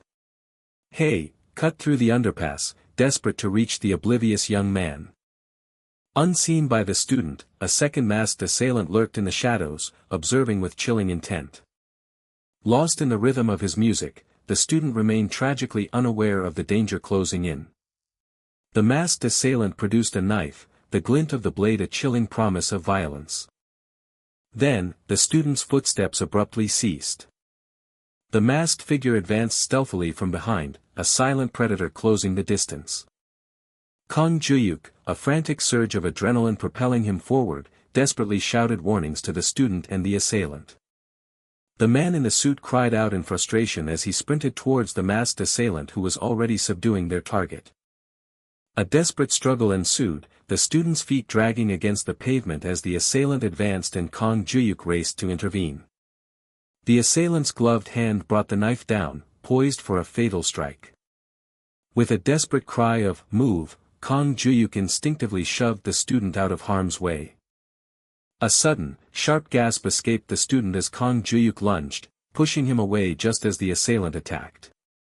The assailant's knife plunged into Kang Juhyuk's arm with sickening force. A crimson spray erupted, splattering across the cold, patterned pavement. As Kang Juhyuk clutched his bleeding arm, the bewildered student, still sitting in shock, demanded to know why he had intervened. A terrible understanding dawned in the student's eyes, widening with dawning horror. A choked "ah" escaped the student's lips as Kang Juhyuk let out a guttural groan of pure agony. The masked assailant loomed over them, an ominous silhouette against the bleak alleyway, leaving them utterly helpless. A hand reached out, its touch a faint gesture of reassurance in the dim light. Despite his trembling and severe injury, Kang Juhyuk managed to place a comforting hand on the student's shoulder. Kang Juhyuk risked a glance back, seeing the man in the suit racing towards them. A horrific scream tore through the night as the assailant plunged his knife into another victim's back. The assailant fled into the darkness, leaving the student lying wounded on the ground, his headphones abandoned nearby. The man in the suit knelt beside Kang Juhyuk, anxiously asking, "Are you all right?" as Kang Juhyuk struggled to breathe, exhaling a ragged huff. Despite the searing pain from his injury, Kang Juhyuk angrily commanded, "I'm fine, so catch that bastard." Cursing under his breath, the man in the suit took off in pursuit of the fleeing assailant. The injured student, trembling, haltingly asked Kang Juhyuk if he was okay, before his thoughts turned to the other victim, asking about the student's name. A bewildered "what?" cut through the tense silence. Kang Juhyuk desperately grabbed the student, his voice raw as he demanded, "Your name? Is it Kim Jae-wook?" The injured student, slumped against Kang Juhyuk, confirmed his name with a weak, "Yes, that's right." Kang Juhyuk's hand slowly, weakly released its grip from the student's shoulder. Then, he collapsed. Sirens wailed as police cars, lights flashing, converged on the underpass. Inside, Kang Juhyuk lay in a pool of his own blood as a police officer frantically shouted orders for an emergency team. Kang Juhyuk, severely injured and fading, uttered a final, bitter curse, "Damn it, voice phishing." The scene shifted to the imposing facade of Bundang Agam Hospital. Two men rushed through the hospital hallway, one angrily demanding to know what happened, while the other voiced a premonition he'd felt since meeting Director Huang. They arrived at room 1, only to find their path blocked by two stern-faced men in suits. One of the suited men regarded them with a stern, questioning gaze. The man in the red shirt aggressively challenged the suited guard, demanding to know their identities. The suited man calmly stated they could not enter, only for the man in the red shirt to angrily question his authority. The man in the red shirt pleaded to see Kang Juhyuk, who was in critical condition, but was denied access by the guards who insisted only family could enter, coldly stating there was nothing they could do even after learning Kang Juhyuk had no family. Inside, Kang Juhyuk lay unconscious in a sterile hospital bed, an oxygen mask covering his face, his life sustained by an array of medical equipment. From above, he seemed utterly vulnerable, bathed in the cool light of the hospital room. The green lines of the medical monitor pulsed with a stark urgency, reflecting the precarious state of Kang Juhyuk's unconscious body. "I thought voice phishing was an opportunity," Kang Juhyuk's thoughts echoed, remembering 5 years trapped in a hellish semi-basement. Alone on a dark, narrow street, Kang Juhyuk walked, lost in the melancholic currents of his past. "I believed it was the hope that would get me out of there," his mind whispered, a fragile thread connecting him to a better future. He ran, a dark silhouette against a blinding light, an endless pursuit of escape or a perilous chase. But opportunities come with risks, his fractured thoughts concluded, images of himself falling apart in a disorienting cascade. A stark realization echoed, "I could have died," a harrowing thought reflected in the terrified eyes of an injured woman.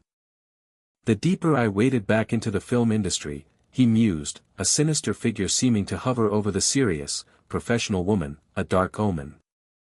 A vision of a car crashing, its wreckage scattered, underscored the destructive consequences.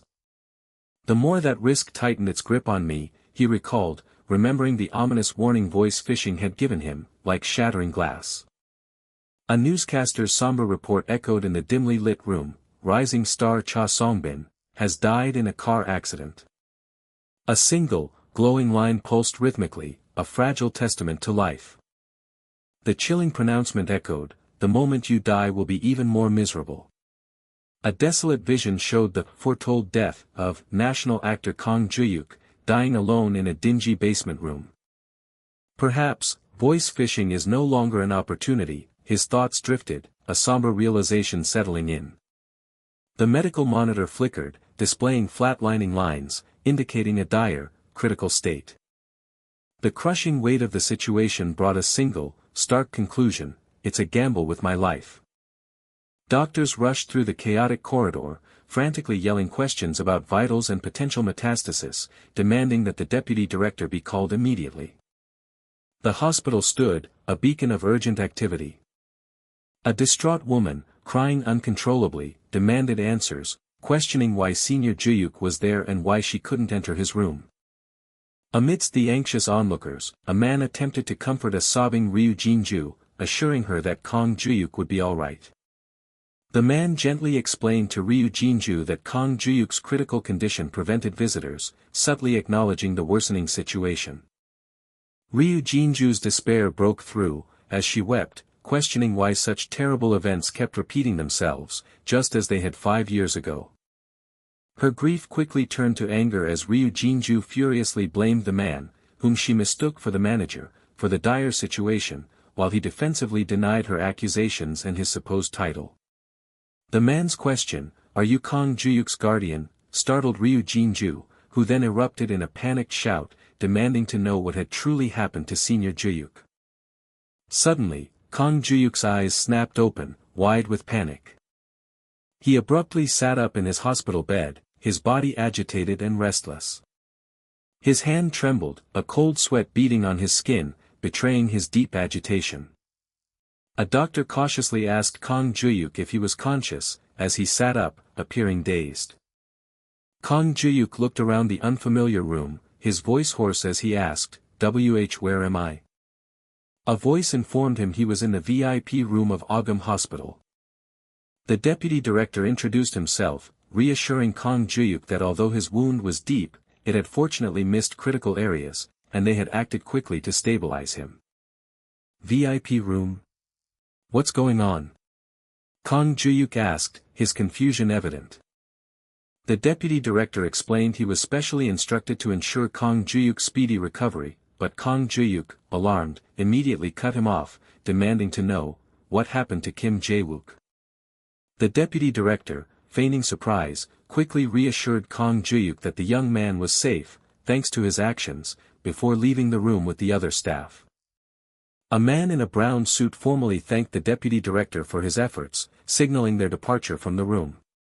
A new figure, Jang Surim, introduced himself as an attorney from Agang Electronics' Future Strategy Office, leaving Kang Juhyuk utterly surprised. Kang Juhyuk's shock was palpable. Agang Electronics, the top-ranked Agang group, had sent an attorney, and he couldn't fathom why they would be interested in him. In a separate, luxurious setting, an unseen, powerful individual calmly inquired if Kang Juhyuk had finally awakened. From a high-backed chair, the same unseen man mused that Kang Juhyuk was quite intriguing, and commanded his associate to dig into everything about him.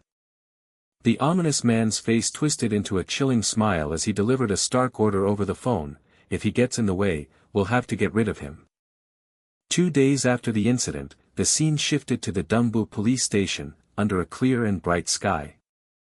A cup was passed between two men, accompanied by a brief exchange of thanks.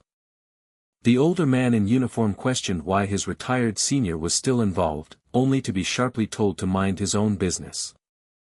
The retired man pressed, sternly asking if they had tracked down the accomplice who escaped.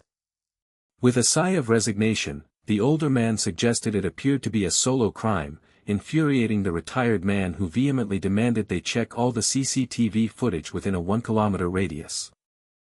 The older man, agitated, emphatically stated that despite their exhaustive search, only the hammer guy was found at the scene. Trembling with anger, the retired man expressed his profound frustration at the handling of the case, claiming he had clearly witnessed an accomplice. The older man defended himself with an exasperated sigh, explaining their struggle, working for 2 days without going home, and the pressure from higher-ups to simply hand the case over to the prosecution. The retired man was deeply confused, his thoughts replaying the memory of someone stabbing Kang Juhyuk. The focus then shifted to the large, modern Bundang Agang hospital, bathed in the clear, institutional light of day. Kang Juhyuk's arm, connected to an 4 drip, rested near a fruit basket with a pink ribbon, hinting at his recovery. Ryu Jinju wept intensely by Kang Juhyuk's hospital bed, hunched over in distress, while he silently observed her sorrow. Tears streamed down Ryu Jinju's face as she cried with profound, sorrowful intensity. Ha Young-hoon burst into the room, startled by Ryu Jinju's presence, angrily demanding to know who had called her. Ha Young-hoon suddenly remembered an array of urgent meetings, a location meeting, press conference, and workshop, that Kang Juhyuk needed to attend, chiding him for not knowing as he was supposed to be resting. Ha Young-hoon urgently pulled Kang Juhyuk from the bed, citing impending traffic, while a colleague followed behind. Kang Juhyuk, despite his injury, thoughtfully reeled off his packed schedule, realizing he truly couldn't afford to remain inactive. Ryu Jinju, startled, admonished Kang Juhyuk, questioning his talk of work when he was still a critical patient. With a slight smirk, Kang Juhyuk sarcastically asked Ryu Jinju to go easy on him, as he was, after all, a patient.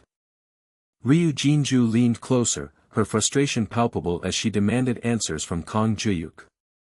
With a sharp glare, Ryu Jinju, her concern mixed with anger, demanded to know exactly what had happened to him.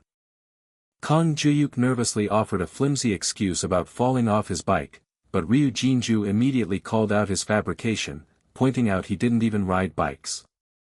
Kang Juhyuk clumsily tried to maintain his lie about just learning to bike, but Ryu Jinju rattled off medical terms like abrasion, bruise, and laceration, exposing her deep skepticism. Ryu Jinju glared, her exasperation boiling over as she furiously retorted that her experience with medical dramas meant she could easily differentiate between a stab wound and a bicycle accident. Ryu Jinju angrily questioned Kang Juhyuk's recent activities and who Mr. Song had connected him with, while he merely chuckled, exasperated by humans' inability to keep silent. Ryu Jinju stood up, her voice sharp with anger, demanding to know if Kang Juhyuk wasn't going to take responsibility. Kang Juhyuk reacted with surprise and awkwardness, asking suddenly, "For what, take responsibility?" "For you." Ryu Jinju, suddenly embarrassed by her outburst, blushed deeply and looked away. Ryu Jinju sighed in exasperation, running a hand through her hair, frustrated with the entire situation.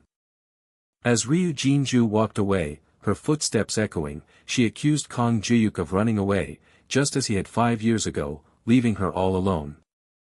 Kang Juhyuk defensively reached out, attempting to counter her accusation from 5 years ago, before his focus abruptly shifted to angrily questioning the producer's irresponsibility regarding assassination and Park Ji-eumri. Ryu Jinju, turning back, angrily demanded that Kang Juhyuk take responsibility and manage Haeyoung and Haejin, to which he confusedly responded, "But weren't you taking them to Big C?" Ryu Jinju's anger flared as she accused Kang Juhyuk of abandoning the children after setting everything up, allowing them to be raised in someone else's house. Kang Juhyuk pondered his precarious situation, a heavy thought weighing on him: could he truly raise actors in his current state? A stark message appeared: take responsibility. With a serious and slightly melancholic expression, Ryu Jinju warned Kang Juhyuk not to cause more sorrow, implicitly referencing the pain he inflicted 5 years prior. A nurse's cheerful voice broke the tension, announcing that Kang Juhyuk would be moved to the examination room in 5 minutes, startling both him and Ryu Jinju. Ryu Jinju, deciding to check on Jean, retrieved her bag and walked out, her high heels clicking softly. Ryu Jinju paused at the door, turning back to Kang Juhyuk with a serious expression, asking him to make a promise and reminding him that assassination was her movie too. With a sigh, Ryu Jinju looked over her shoulder and asked Kang Juhyuk to promise not to involve himself in anything dangerous until the movie was finished. Kang Juhyuk chuckled, commenting that her request sounded like a death flag from a drama, questioning how someone in the industry wouldn't recognize it. The narrative explained that in dramas, a flag set was always broken, it was the rule. Ryu Jinju looked back, her expression a mix of confusion and annoyance, demanding to know what he meant. Kang Juhyuk groaned in pain as he tried to move, startling Ryu Jinju, who cried out his name in worry. Kang Juhyuk's hand tightly gripped the metal 4-pole, seeking a desperate anchor. Kang Juhyuk, supporting himself with the 4-pole, took deliberate steps and spoke directly to Ryu Jinju. Ryu Jinju's eye widened in surprise, her heart suddenly racing. Kang Juhyuk gently touched Ryu Jinju's shoulder, a reassuring gesture.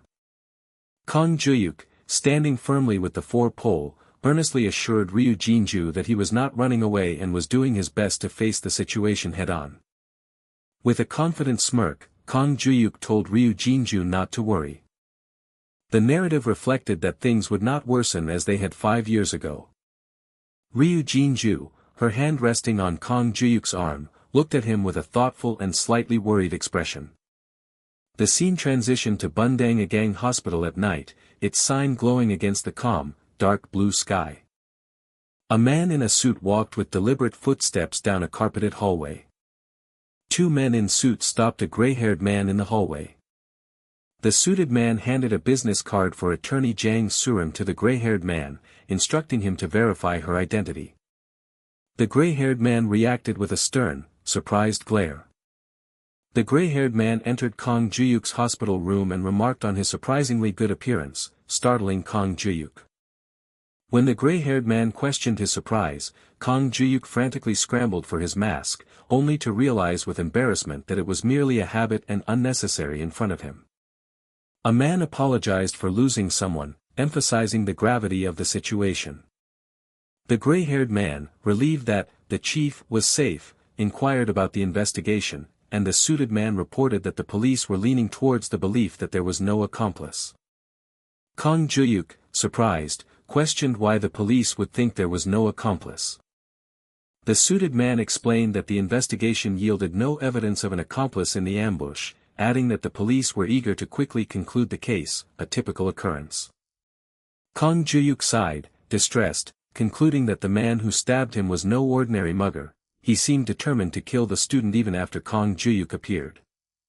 The gray-haired man chuckled, clarifying that while the caught suspect was a crazed lunatic, the one who escaped was a professional who had meticulously calculated CCTV coverage and escape routes. Kang Juhyuk listened intently, a serious expression on his face, as the gray-haired man prepared to conclude his assessment. The gray-haired man revealed that another hunter had been targeting the same prey, but stated that the bigger problem was yet to come. A critical detail emerged: the assailant had seen Kang Juhyuk's face. Kang Juhyuk listened with growing concern as the gray-haired man warned that the hunter who botched the job would undoubtedly attempt to eliminate the witness.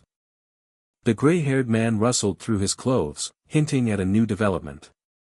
The gray-haired man revealed that they had found a badge and a convenience store receipt that afternoon along the escape route used by the assailant. Kang Juhyuk, first hopeful then surprised, asked if these items could lead them to the suspect, to which the gray-haired man confidently replied that they had already found him. The gray-haired man focused on the badge, a crucial piece of evidence. Several men in suits walked with deliberate footsteps down a carpeted hallway. Two suited men were relieved from guard duty, confirming that nothing unusual had occurred. One of the suited men patted the other on the shoulder, commending his work as they prepared to switch shifts. The narration identified the guards stationed outside the hospital room as being from the Agang group. One of the suited men reported his location and status into a hidden earpiece, while his colleague stood by. The narration revealed that the guards were wearing the same badge that had been found. The gray-haired man adopted a serious expression, preparing to disclose who was behind the incident. Kang Juhyuk's face twisted with worry, beads of sweat forming on his brow, as the gray-haired man revealed the Agang group's involvement. The narration dramatically indicated that this very place, the hospital. From an aerial view, Kang Juhyuk and the gray-haired man conversed in a clean, modern hospital room, while an empty, neatly made bed sat nearby. Kang Juhyuk's face was etched with extreme worry and distress, sweat glistening on his brow, as the narration confirmed that the entire place was surrounded by the Agang group. The gray-haired man, standing over the injured man, confirmed they had found a crucial badge where the suspect fled. With grim certainty, he then declared that while usually impossible, they had already located him. Kang Juhyuk's voice held a sharp edge of surprise. Already? How? The gray-haired man's gaze fell upon the badge, its glint suggesting a deeper significance: this badge. The gray-haired man explained, the guards now standing vigilant were those of the Agang group. They were wearing the exact same badge, he stated, the implication chilling. The gray-haired man's voice dropped, thick with a grave revelation: behind this incident, it's a gang. Kang Juhyuk's breath hitched at the sinister twist. While Kang Juhyuk lay vulnerable in his bed, the heavy truth settled: this very place was surrounded by a gang. The gray-haired man asked Kang Juhyuk directly, Manager Huang, will you take on one more task with me? Kang Juhyuk could only register silent bewilderment. The imposing structure of Bundang Agang Hospital stood under a clear sky, its modern facade betraying nothing of the sinister undercurrents within. A man in a trench coat offered a polite but cold, "Good morning," as a lock clicked into place, sealing the hallway. The trench-coated man's voice broke the clinical silence, asking about Mr. Kang Juhyuk's condition. "Is he asleep?" the trench-coated man murmured, his hand drawing back the blanket with a silken rustle to reveal the patient beneath. A sharp gasp tore through the quiet room, echoing the sudden, shocking discovery. Kang Juhyuk bolted upright, his voice a raw demand, "Who are you?" "Why?" Kang Juhyuk grumbled, irritation lacing his voice, "Did you reserve this bed? Let me sleep." The trench-coated man simply stared back, his expression a tight mask of displeasure. Kang Juhyuk, now in a red cap and mask, walked deliberately alongside the gray-haired man, their measured steps echoing in the quiet hall. The gray-haired man's concern was palpable as he questioned Kang Juhyuk, "Are you really going there?" Kang Juhyuk stated, his resolve clear, "For now, this is the best option." The gray-haired man then requested, "Manager, I'd like you to keep investigating further." A voice called out, sharp and urgent, for a taxi. Kang Juhyuk and the gray-haired man slipped into the waiting yellow taxi, its horn sounding a brief, impatient blare. The gray-haired man let out a long, reluctant sigh, acknowledging the profitability of their risky venture. The imposing Eastern Police Station stood, a symbol of official power and a potential refuge. An older officer, his uniform crisp, expressed concern to Kang Juhyuk, "Are you all right? You didn't have to go to such lengths to come here." Kang Juhyuk calmly articulated his strategy: if hiding was impossible, proactive cooperation was the path to prevent recurrence. To Kang Juhyuk, the safest place was paradoxically at the very center of the investigation network. The officer's fingers clicked across the keyboard, his questions sharp, "The mugger's statement conflicts with yours. Was there another accomplice at the scene?" Kang Juhyuk remained silent, his mind racing through the dangerous implications. If a gang, the leading conglomerate, was truly behind this, severing ties should be a simple matter. "No, there was no accomplice," Kang Juhyuk declared, prompting the officer to chuckle, "So, a solo crime? There's nothing more to ask, then." Kang Juhyuk's gamble was to lull the true perpetrator into a false sense of complacency. The next step in Kang Juhyuk's plan involved the first script reading for the movie Eliminate, a week later. A white-haired man fondly mused about working together on a project, only for Ryu Jinju to gently correct him, saying they never had. "Huh? Really? Was it a variety show, then?" the man with white hair asked, genuinely surprised, as Ryu Jinju reacted with a sharp intake of breath. Ryu Jinju flinched and quickly turned away, startled by something unseen, a gasp caught in her throat. "Senior!" Ryu Jinju exclaimed in alarm, steadying Kang Juhyuk, "What are you doing? Is it okay for you to be up and about like this already?" "Shoo!" Kang Juhyuk whispered, dismissing her worry, "It's no big deal, don't scare people. Of course, I have to be here for the first script reading." "No big deal." Ryu Jinju challenged, but Kang Juhyuk gently touched her arm, reassuring her, "It's fine, so don't worry about me. Let's do well today." Ryu Jinju watched Kang Juhyuk's retreating back, her expression thoughtful, still burdened by a quiet concern. Director Choi Myung-hoon introduced himself to a wave of enthusiastic applause, declaring, "I'm Choi Myung-hoon, the director of the film Eliminate." The announcement boomed, playing the role of Tae-soo, Ha Young-hoon. Amidst the applause, he greeted them confidently, "Nice to meet you. I'm Ha Young-hoon." In the role of Hae-jong, Ryu Jinju, the speaker proclaimed, and Ryu Jinju, smiling brightly, bowed, "Hello. I'll be Hae-jong, please take care of me." In the role of So-hee, Kang Ha-jin, the announcer called, a chilling stillness briefly falling over the room. "Ha-jin." Kang Juhyuk breathed, surprised, then quickly recovered, hello," as general laughter filled the air. Camera flashes erupted around Kang Juhyuk and the gray-haired man, capturing their every move in a flurry of light. The gray-haired man's brow furrowed with concern, "Hey, are you okay being out like this? Weren't you being chased or something? Brother, you haven't seen the news yet, huh? The gray-haired man asked, surprise evident, as Kang Juhyuk casually questioned, what news? A sly smirk played on Kang Juhyuk's lips as he calmly revealed, I prepared some C4. I can detonating it any time. The gray-haired man's face contorted in sheer disbelief, what? Don't tell me that was you.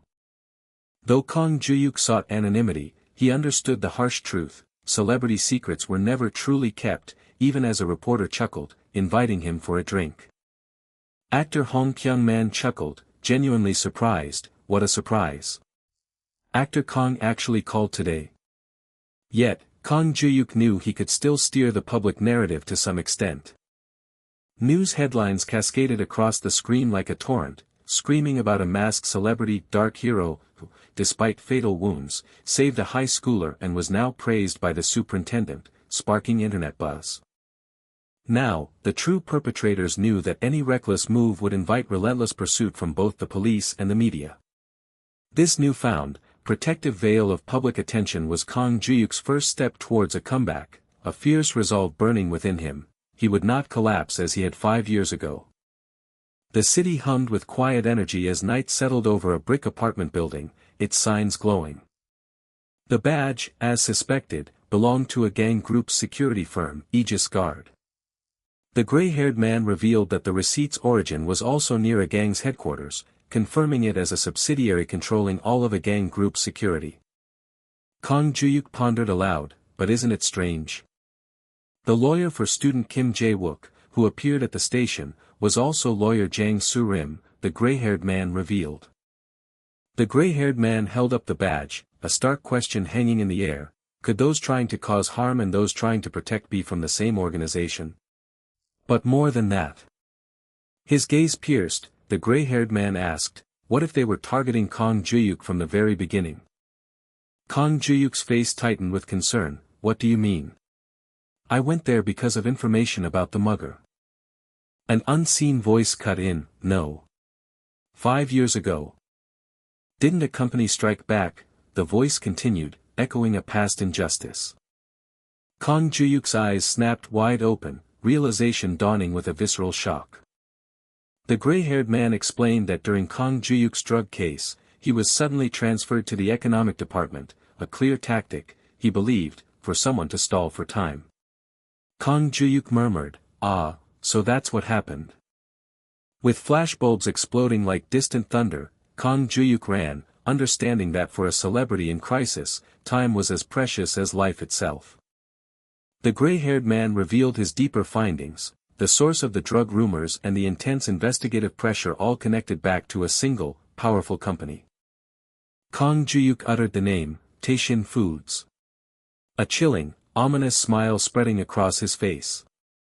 The gray-haired man's finger glided across the document, revealing Taishin Foods' third-largest shareholder was an investment company under a gang investment.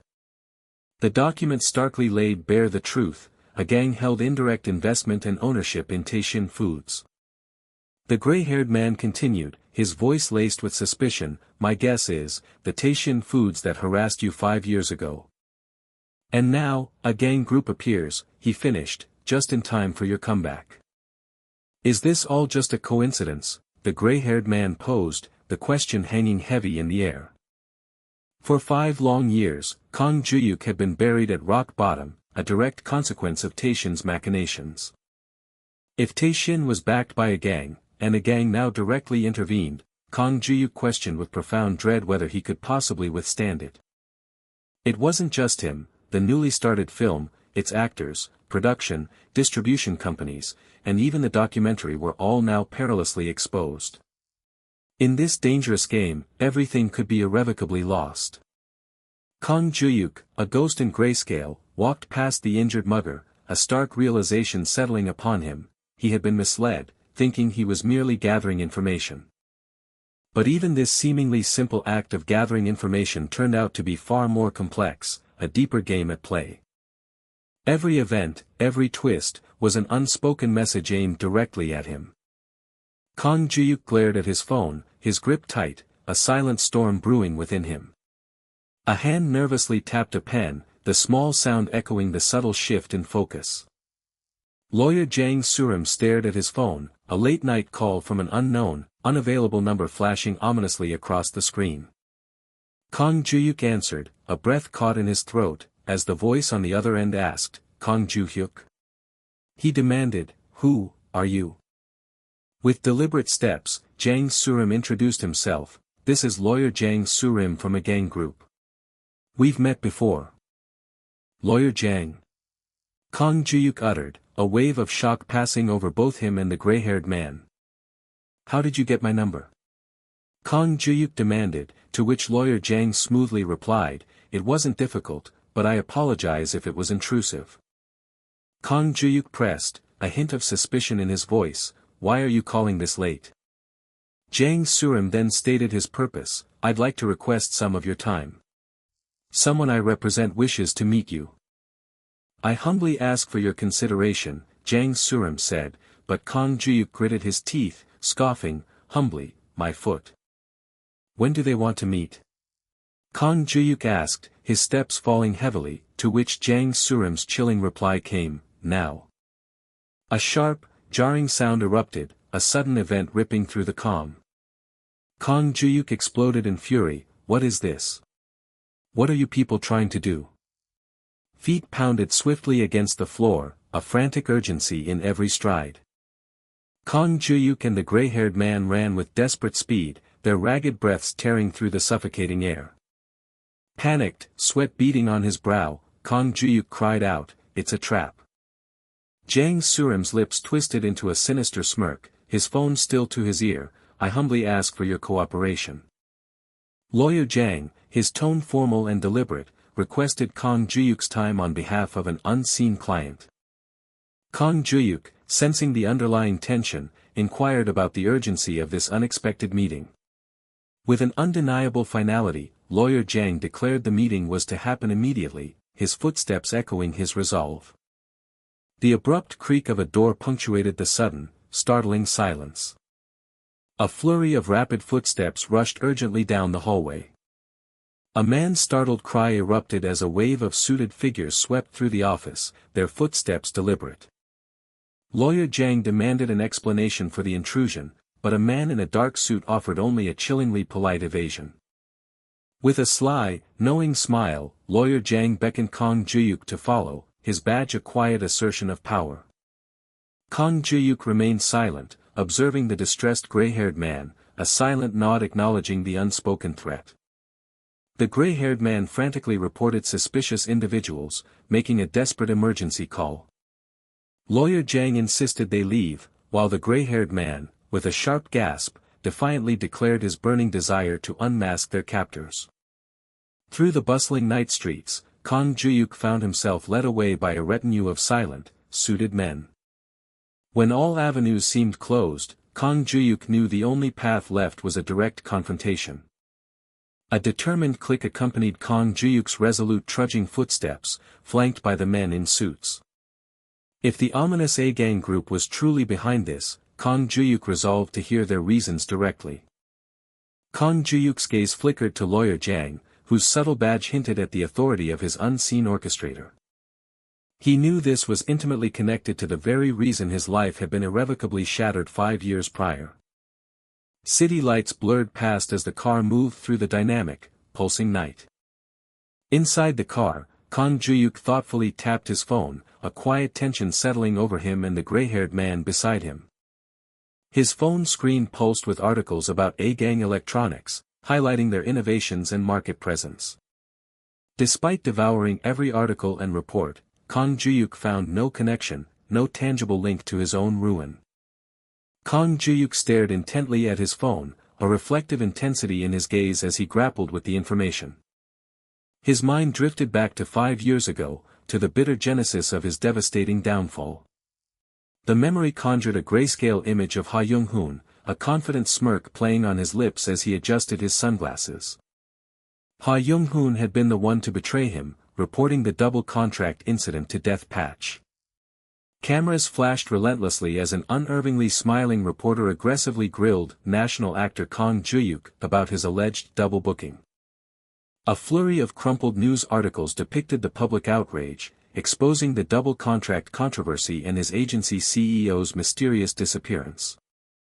But this scandal was merely the prelude, as Kang Juhyuk drove, a somber understanding of what was to come. An even greater, more destructive storm was brewing on the horizon. Kang Juhyuk sat composed in his car, city lights passing by, unaware of the full tempest he was about to face. And it would soon rage with unparalleled fury. The clandestine image of Han sprinkling powder into a drink hinted at the infamous G-Club drug scandal. The controversy began with a party member testing positive for illegal substances. Though he sat amidst the club's lavish excess with a drink in hand, Kang Juhyuk silently insisted he was uninvolved. Yet, shocking rumors began to circulate, accusing Kang Juhyuk of distributing hallucinogenic drugs among the elite, prompting calls for a prosecutorial investigation. It was a stark contrast to a time when terms like ex-drug kimbap were a playful, harmless reference in bustling noodle shops, not a sinister accusation. A sudden burst of static and shutter clicks interrupted the mundane, announcing breaking news with stark urgency. Multiple news reports blared, highlighting South Korea's drug crisis, and then, with amplified shock, implicated national actor K in an organized entertainment industry drug cartel. South Korea, once proud of its drug-free image, was now profoundly shaken to its very core. The stark, grand facade of the prosecution service building loomed, symbolizing the formidable power now focused on the scandal. Inside, a gray-haired prosecutor voiced his exasperation, lamenting the pervasive drug problem that had now spiraled into a national crisis. He emphatically slammed his hand down, warning his colleagues that their careers hinged on effectively managing the public narrative of the escalating scandal. With an aggressive crumpling of papers, the gray-haired prosecutor bellowed, demanding attention. Leaning forward with enraged urgency, the gray-haired prosecutor commanded his staff to immediate action. A rumbling rush of footsteps and sliding doors followed as men in suits swiftly moved out, responding to the command. Two men in suits rushed down the hallway, driven by an off-screen voice urging them to uncover any shred of evidence. Their collective anger and frustration desperately sought a singular scapegoat. Kang Juhyuk, standing calmly, found himself apprehended by police officers in a tense, confined space. Kang Juhyuk, already entangled in controversy, inevitably became the chosen target. The slang term meat for the drug led to a bizarre, damaging rumor that his Juhyuk barbecue restaurant was a distribution hub. Amidst the murmuring clamor, a man with a red headband vehemently demanded Kang Juhyuk take responsibility.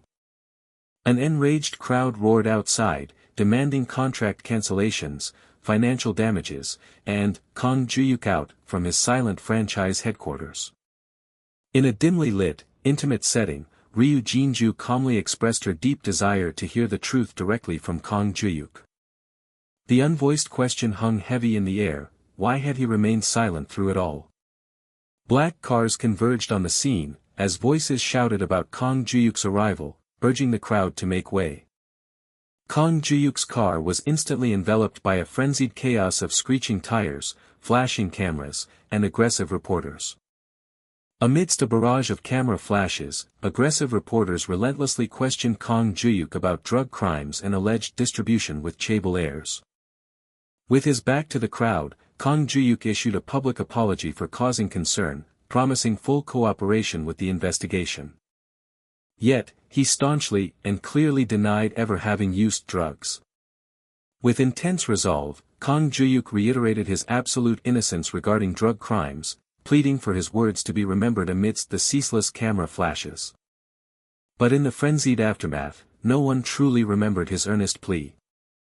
As he finally entered his car, Kang Juhyuk sighed, relieved that the arduous public appearance had finally concluded. He glanced into the car's interior, an expectant question in his voice as he called out for his lawyer. An unseen voice listed the extensive array of forensic tests, including urine, hair, nails, and even toenails.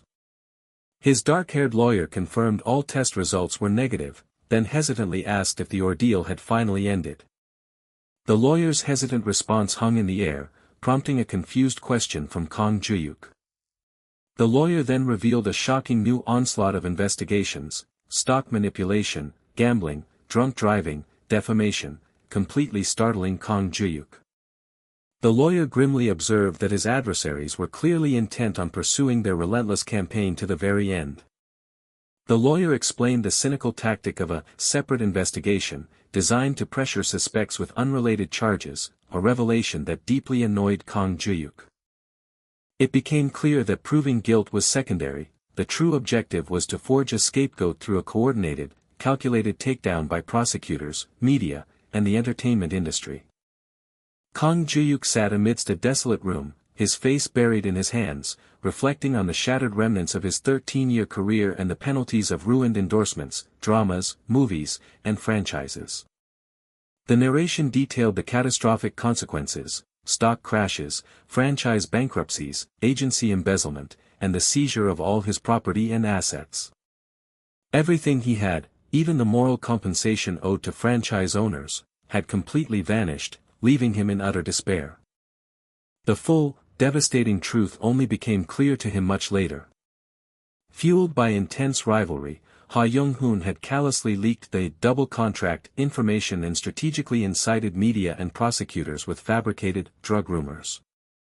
He was the true mastermind who orchestrated the transformation of a national actor into a national drug dealer. Kang Juhyuk wiped his face with resolute determination as the name, Taishin Foods, was revealed. 2 cars drove through the quiet city streets under the watchful night sky. But even beyond Taishin Foods, another, more powerful entity lurked. A sleek white car glided through the night, a modern building looming in the background.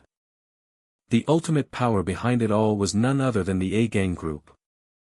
With a decisive step, Kang Juhyuk's white sneakers landed on the pavement as he exited the car. This was the very reason he found himself here, at this fateful juncture. Kang Juhyuk stepped out of the car with confident resolve, his suit jacket sharp against the night. The lingering shadow of death, the torment that had engulfed him 5 years ago, still haunted him. Kang Juhyuk stood with his back to the viewer, facing a formidable, modern building, ready to confront his past. His gaze fixed upward, Kang Juhyuk's face was etched with intense, unyielding determination. Now, he stood prepared to face the true, insidious form of his adversary. The heavy wooden door slowly creaked open, revealing a sliver of the unknown within. 3 men walked purposefully down a grand, imposing hallway, while another stood alone, lost in thought. The gray-haired man stared intently, a sudden exclamation escaping his lips as he registered something unexpected. A man in a suit approached, his footsteps echoing through the tense hallway, prompting a startled reaction from those awaiting him. A man abruptly grabbed the surprised gray-haired man's arm, asserting unexpected control. The man in the brown suit intervened, halting the group with the firm declaration that only Kang Juhyuk would be permitted to enter, eliciting a surprised flinch from the gray-haired man. With a resigned sigh and a nod, the gray-haired man reluctantly yielded to the condition. Kang Juhyuk moved forward with silent, determined footsteps, leaving the worried gray-haired man and the others behind. The dark-haired man gestured down a luxurious corridor, informing Kang Juhyuk that his awaiting host was ready. Kang Juhyuk observed the excessive security as he walked through the corridor, the clank of iron bars underlining the foreboding atmosphere. The man in the brown suit quietly tapped on a wooden door, anticipating the response. An unseen, authoritative voice granted permission to enter. The gold doorknob clicked open with subtle finality. Kang Juhyuk cautiously peeked through the slightly opened door, revealing a room lined with shelves. From within, an unseen man greeted Kang Juhyuk with a calm, formal tone. Kang Juhyuk's eyes widened in intense recognition as he formally addressed the man. Kang Juhyuk stood, observing the man seated at the desk, surrounded by bookshelves and soft light. A gasp of shocked recognition escaped Kang Juhyuk's lips as he began to speak the man's name. The man, A-Gang Electronics CEO Kim Jae-hwang, sat at his desk, an ominous, evil smile playing on his face. It was the CEO of A-Gang Electronics, Kim Jae-hwang, whose name now resounded with definitive shock. The heavy door clicked open with an almost imperceptible sound. Kang Juhyuk cautiously pushed the door open, a faint creak announcing his wary entry into the dimly lit room. From the subdued lighting, a man's voice offered a formal greeting, stating it was a pleasure to finally meet Kang Juhyuk. The man concluded his greeting with a respectful, "Sir," and a surge of recognition hit Kang Juhyuk, forcing the name from his lips. This was Kim Jae-hwang, the CEO of Kang Electronics, known as the first in line to succeed the chairman of Kang Group. Outside, the night sky split with furious lightning, and thunder rumbled, a potent, dramatic roar across the city. The relentless rain poured down, casting a somber, reflective sheen over the modern surroundings. A server silently placed a warm teacup before Kang Juhyuk with a soft clink, maintaining the room's formal quietude. The man meticulously described the tea as a blended black tea fermented in the Yuva highlands, expressing hope that its acidity would suit Kang Juhyuk's palate, who confirmed it did. Kang Juhyuk's thoughts lingered on the true purpose of his summons, questioning why he had been brought all this way simply for tea. The man's inquiry about Kang Juhyuk's health and abrupt hospital discharge felt less like genuine concern and more like a carefully crafted probe. Kang Juhyuk's voice cut through the polite facade, stating that neither the late-night summons nor the man's concern for his well-being sounded genuine. The man clarified his true concern, explaining with chilling pragmatism that Kang's reputation would suffer if a patient who ran away got hurt. The man paused, a knowing look in his eyes, before admitting he had heard some interesting news he simply couldn't ignore. The man's question pierced the tense silence, accusing Kang Juhyuk of having an uncanny knack for making money, and Kang Juhyuk stiffened. The man's voice droned on, detailing Kang Juhyuk's inexplicable wins across Toto, Lotto, game stocks, and even bio-pump-and-dump schemes, each jackpot a stark accusation. A cold dread settled over Kang Juhyuk, as he internally questioned how this man possessed such intimate knowledge of his past. The man's gaze grew sharper, voicing the unsettling thought that it was as if Kang Juhyuk could see the future itself. Kang Juhyuk's hand instinctively clenched into a tight fist, his knuckles turning white with suppressed tension. He inwardly conceded that Kang's intelligence network was indeed as formidable as the rumors suggested. Turning to face the man, Kang Juhyuk's voice dripped with sarcasm, questioning why his ant-like investment portfolio would ever attract the attention of a formidable conglomerate. With a precise clink of china, the man picked up his teacup, his voice laced with disdain as he repeated, "Small change." The man's words were a scathing indictment, questioning if 4 billion won was now considered small change by an actor who had been disgraced for 5 long years. With a subtle, unsettling shift in his demeanor, the man challenged the notion that Kang Juhyuk, alone, could suddenly reappear, amass wealth, and produce 2 motion pictures. A chilling tension settled in the air as Kang Juhyuk realized the man's attitude suggested he knew about voice phishing, prompting the unsettling thought that this might be a setup. Kang Juhyuk, feigning composure, shot back with a rhetorical question about bankrupt celebrities, claiming he was simply using money stashed away like Kang's own slush fund. With a subtle, contemplative gesture of his hand, the man's voice grew grave as he demanded to know who truly stood behind Kang Juhyuk. Kang Juhyuk's agitation flared, as he demanded to know precisely what specific information the man sought. Kang Juhyuk slammed his hand down on the table, the sharp impact underscoring his escalating frustration. With an almost guttural grind of teeth, the man leaned across the table, his intense glare a physical weight upon Kang Juhyuk's nervous frame. With a slow, deliberate motion, the man reached across his desk towards an unseen object. With a gentle tap, he selected a cigar from a finely crafted wooden box. To Kang Juhyuk's surprise, the man calmly lit his cigar with a hot, focused flame, a deliberate act amidst the tension. Kang Juhyuk watched the man, his mind racing to unravel the enigmatic scheme that lay beneath this perplexing confrontation. With a soft tap of ash, the man dismissively conceded that Kang Juhyuk, being an actor, was quite the smooth talker, then relented, "All right, let's say you're right."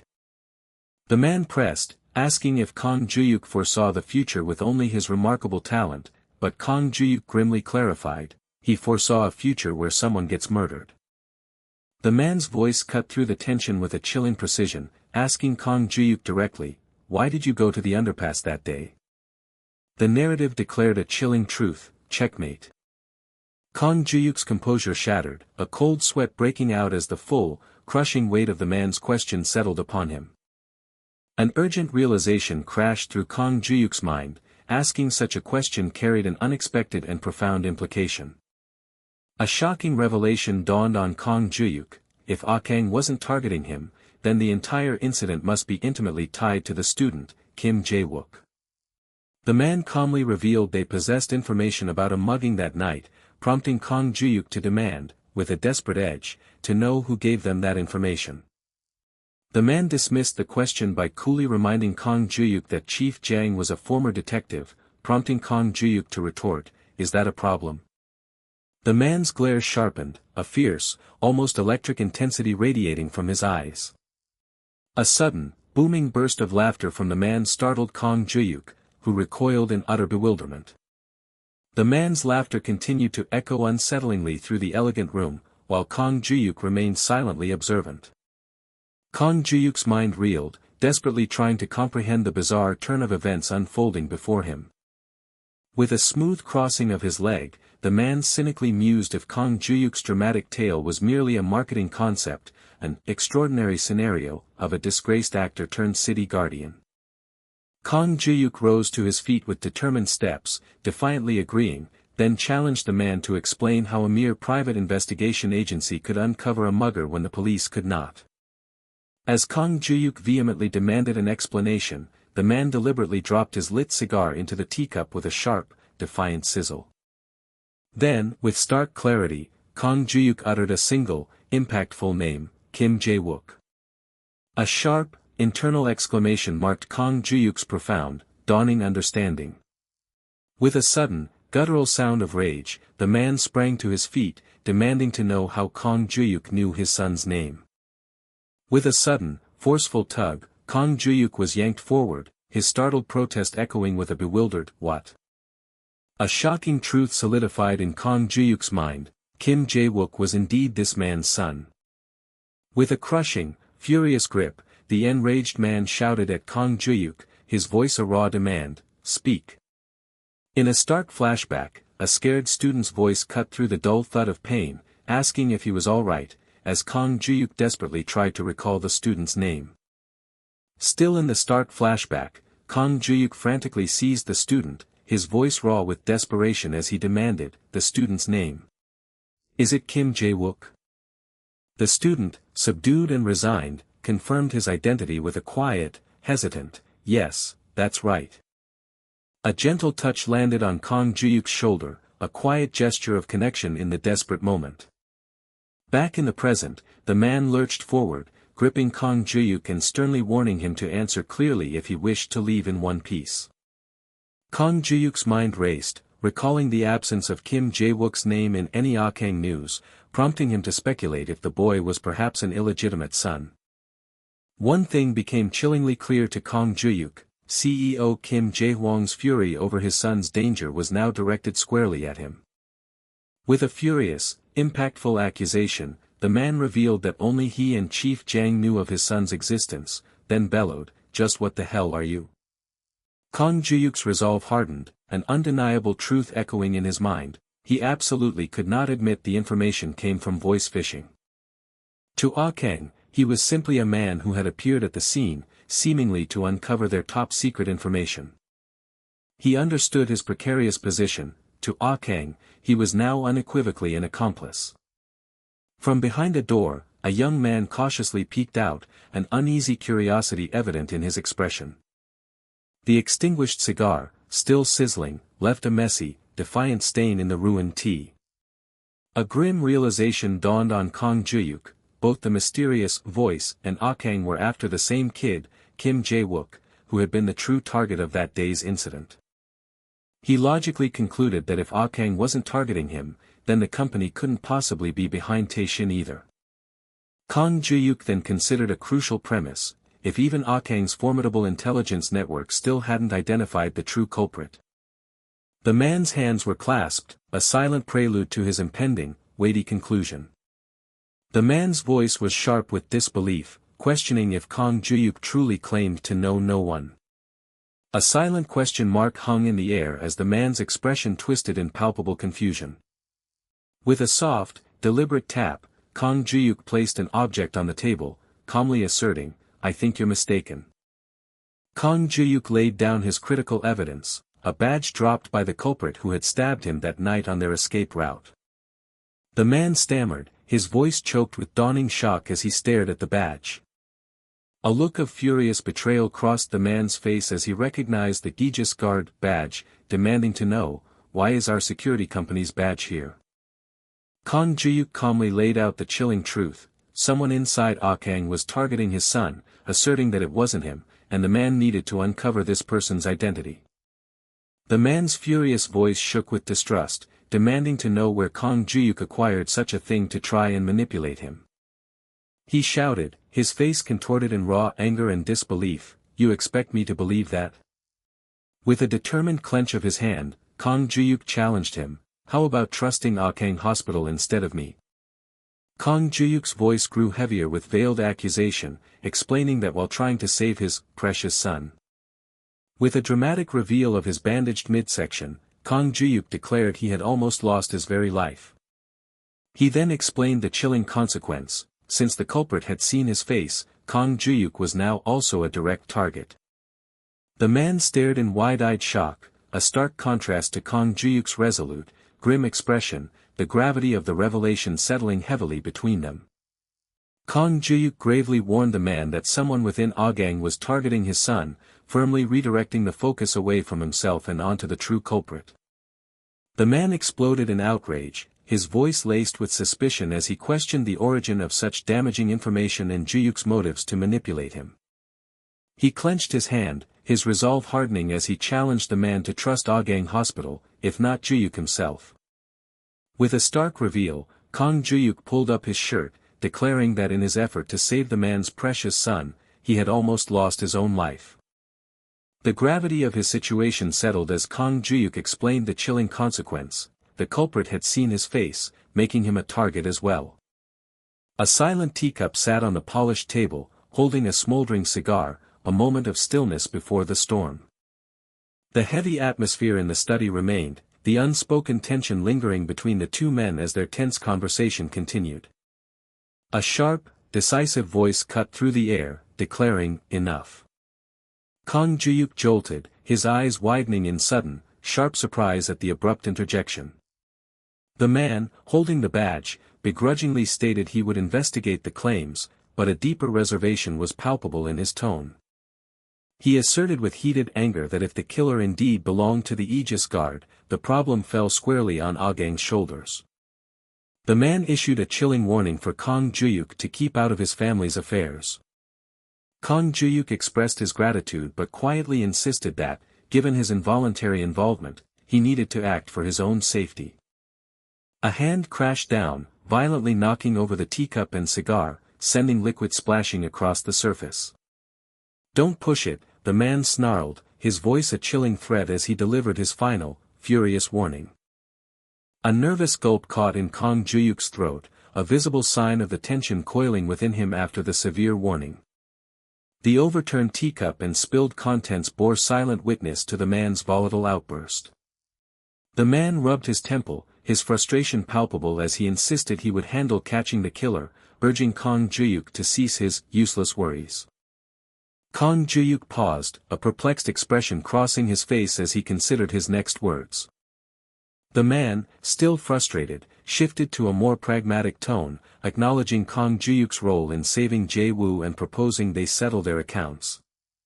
Kang Juhyuk's suspicion was evident as he questioned whether the man was attempting to buy his silence. The man merely smirked, nonchalantly telling Kang Juhyuk to interpret his intentions however he pleased. Kang Juhyuk, with a thoughtful air, smoothly declared his willingness to accept any gifts offered, as he was not one to refuse them. With a nod of agreement, the man challenged Kang Juhyuk to name his price. An unseen voice interjected, attempting to protest, "But Chairman." Kang Juhyuk's smirk widened, revealing his cunning hand as he declared that money was not what he sought. The scene shifted to the bright exterior of the Voice Entertainment Building, a new chapter beginning. Kang Juhyuk sat at his desk, lost in the hum of deep contemplation. Even after signing, a wave of doubt washed over Kang Juhyuk, making him question if he was truly allowed to accept the terms. With a mental snap, Kang Juhyuk dismissed the thought, turning his attention to other, more pressing matters. He pondered deeply, if Gang wasn't the mastermind, then who controlled the prosecutors and media, twisting the narrative to bring him down? Kang Juhyuk clutched his head, distressed as he questioned if Taishin Foods alone possessed the power to orchestrate such a pervasive conspiracy against him. A man's voice boomed, "Hey Chairman Kang," surprising Juhyuk, who hadn't expected anyone to arrive so early. A hand quickly rattled a drawer shut, stealthily concealing its contents. The man questioned what to do if the chairman arrived earliest, prompting Kang Juhyuk to retort about the man's lack of corporate experience. The man playfully tapped Kang Juhyuk's arm, chiding him with corporate advice about arriving late when leaving early, before abruptly changing the subject. He took a thoughtful sip from his straw before asking Kang Juhyuk if today was the day for their important event. Kang Juhyuk confirmed with a silent, deliberate nod. A pristine blue folder lay atop important documents, awaiting its moment on the desk. Papers rustled as two young women, seated across from Kang Juhyuk, meticulously reviewed documents. The dark-haired woman gasped, her surprise evident as she discovered an unexpected, additional contract. The dark-haired woman detailed the contracts, identifying one for Park Ji-rai's film, before trailing off, leaving the red-haired woman to acknowledge her with a simple, "right." Kang Juhyuk calmly revealed the second contract was for the management of Ha-young and Ha-jin. "What?" the red-haired woman exclaimed, her heart pounding with disbelief as she demanded if Kang Juhyuk was truly serious. Kang Juhyuk chuckled, a smirk playing on his lips as he admitted to himself that her exaggerated reaction was actually making him flustered. In a memory, the insistent clack of high heels accompanied an urgent voice, demanding to know about Ha-young and Ha-jin. The woman, Kang Ha-young, furiously demanded accountability for Ha-young and Ha-jin's management from a surprised young man, who mentioned Jinju taking them to Big C. Ha-young's glare intensified as she fiercely confronted the man, accusing him of setting the stage only to abandon his responsibilities and let others handle the aftermath. Kang Juhyuk's thoughts drifted, acknowledging that while Jinju might have initiated the situation, the consequences were far-reaching. The dark-haired woman addressed Kang Juhyuk, just as the red-haired woman, clutching her, gasped in surprise that the contract was only for 1 year. The red-haired woman enthusiastically scolded Ha-jin for calling Kang Juhyuk Mr., proclaiming him the most perfect man in showbiz, while the dark-haired woman simply grumbled about her sister's volume. Kang Juhyuk gravely explained that all contracts would now include annual renewals, a direct response to Jinju's bitter experience with Ha-young's decade-long bondage to FNF. The speaker asserted that this new policy was specifically designed to prevent the exploitation of slave contracts. In a fantastical vision of exaggerated emotions, the red-haired woman saw her knight in shining armor, while the dark-haired one grimly contemplated the future of contract renewals. Kang Juhyuk laid out the renewal conditions: unless they cause trouble, there would be no renewal, emphasizing that both sides must do their best and reconvene next year. With a confident smirk, Kang Juhyuk invited them to sign, emphasizing their potential as Voice Entertainment's very first actors. The dark-haired woman reminded Kang Juhyuk of a personal connection, revealing that her mother had been one of his devoted fans. The red-haired woman confessed her long-held dream, to become an actor just like him someday. Kang Juhyuk's stern warning startled both women. "Don't," he commanded, "don't become like me." He had agonized over their contracts, deeply questioning if a fallen actor like himself truly possessed the capability to elevate others. But, a new resolve began to form within him. A determined smirk played on his lips as Kang Juhyuk declared, "I realized I can." Confidently, Kang Juhyuk assured them that his journey through rock bottom had equipped him to prevent their downfall, ensuring they would reach places he never could. As someone tapped out a message on a smartphone asking, "I've arrived, should I go in?" Kang Juhyuk prepared for the next revelation. "They'll help you," Kang Juhyuk declared, a soft click accompanying the opening door.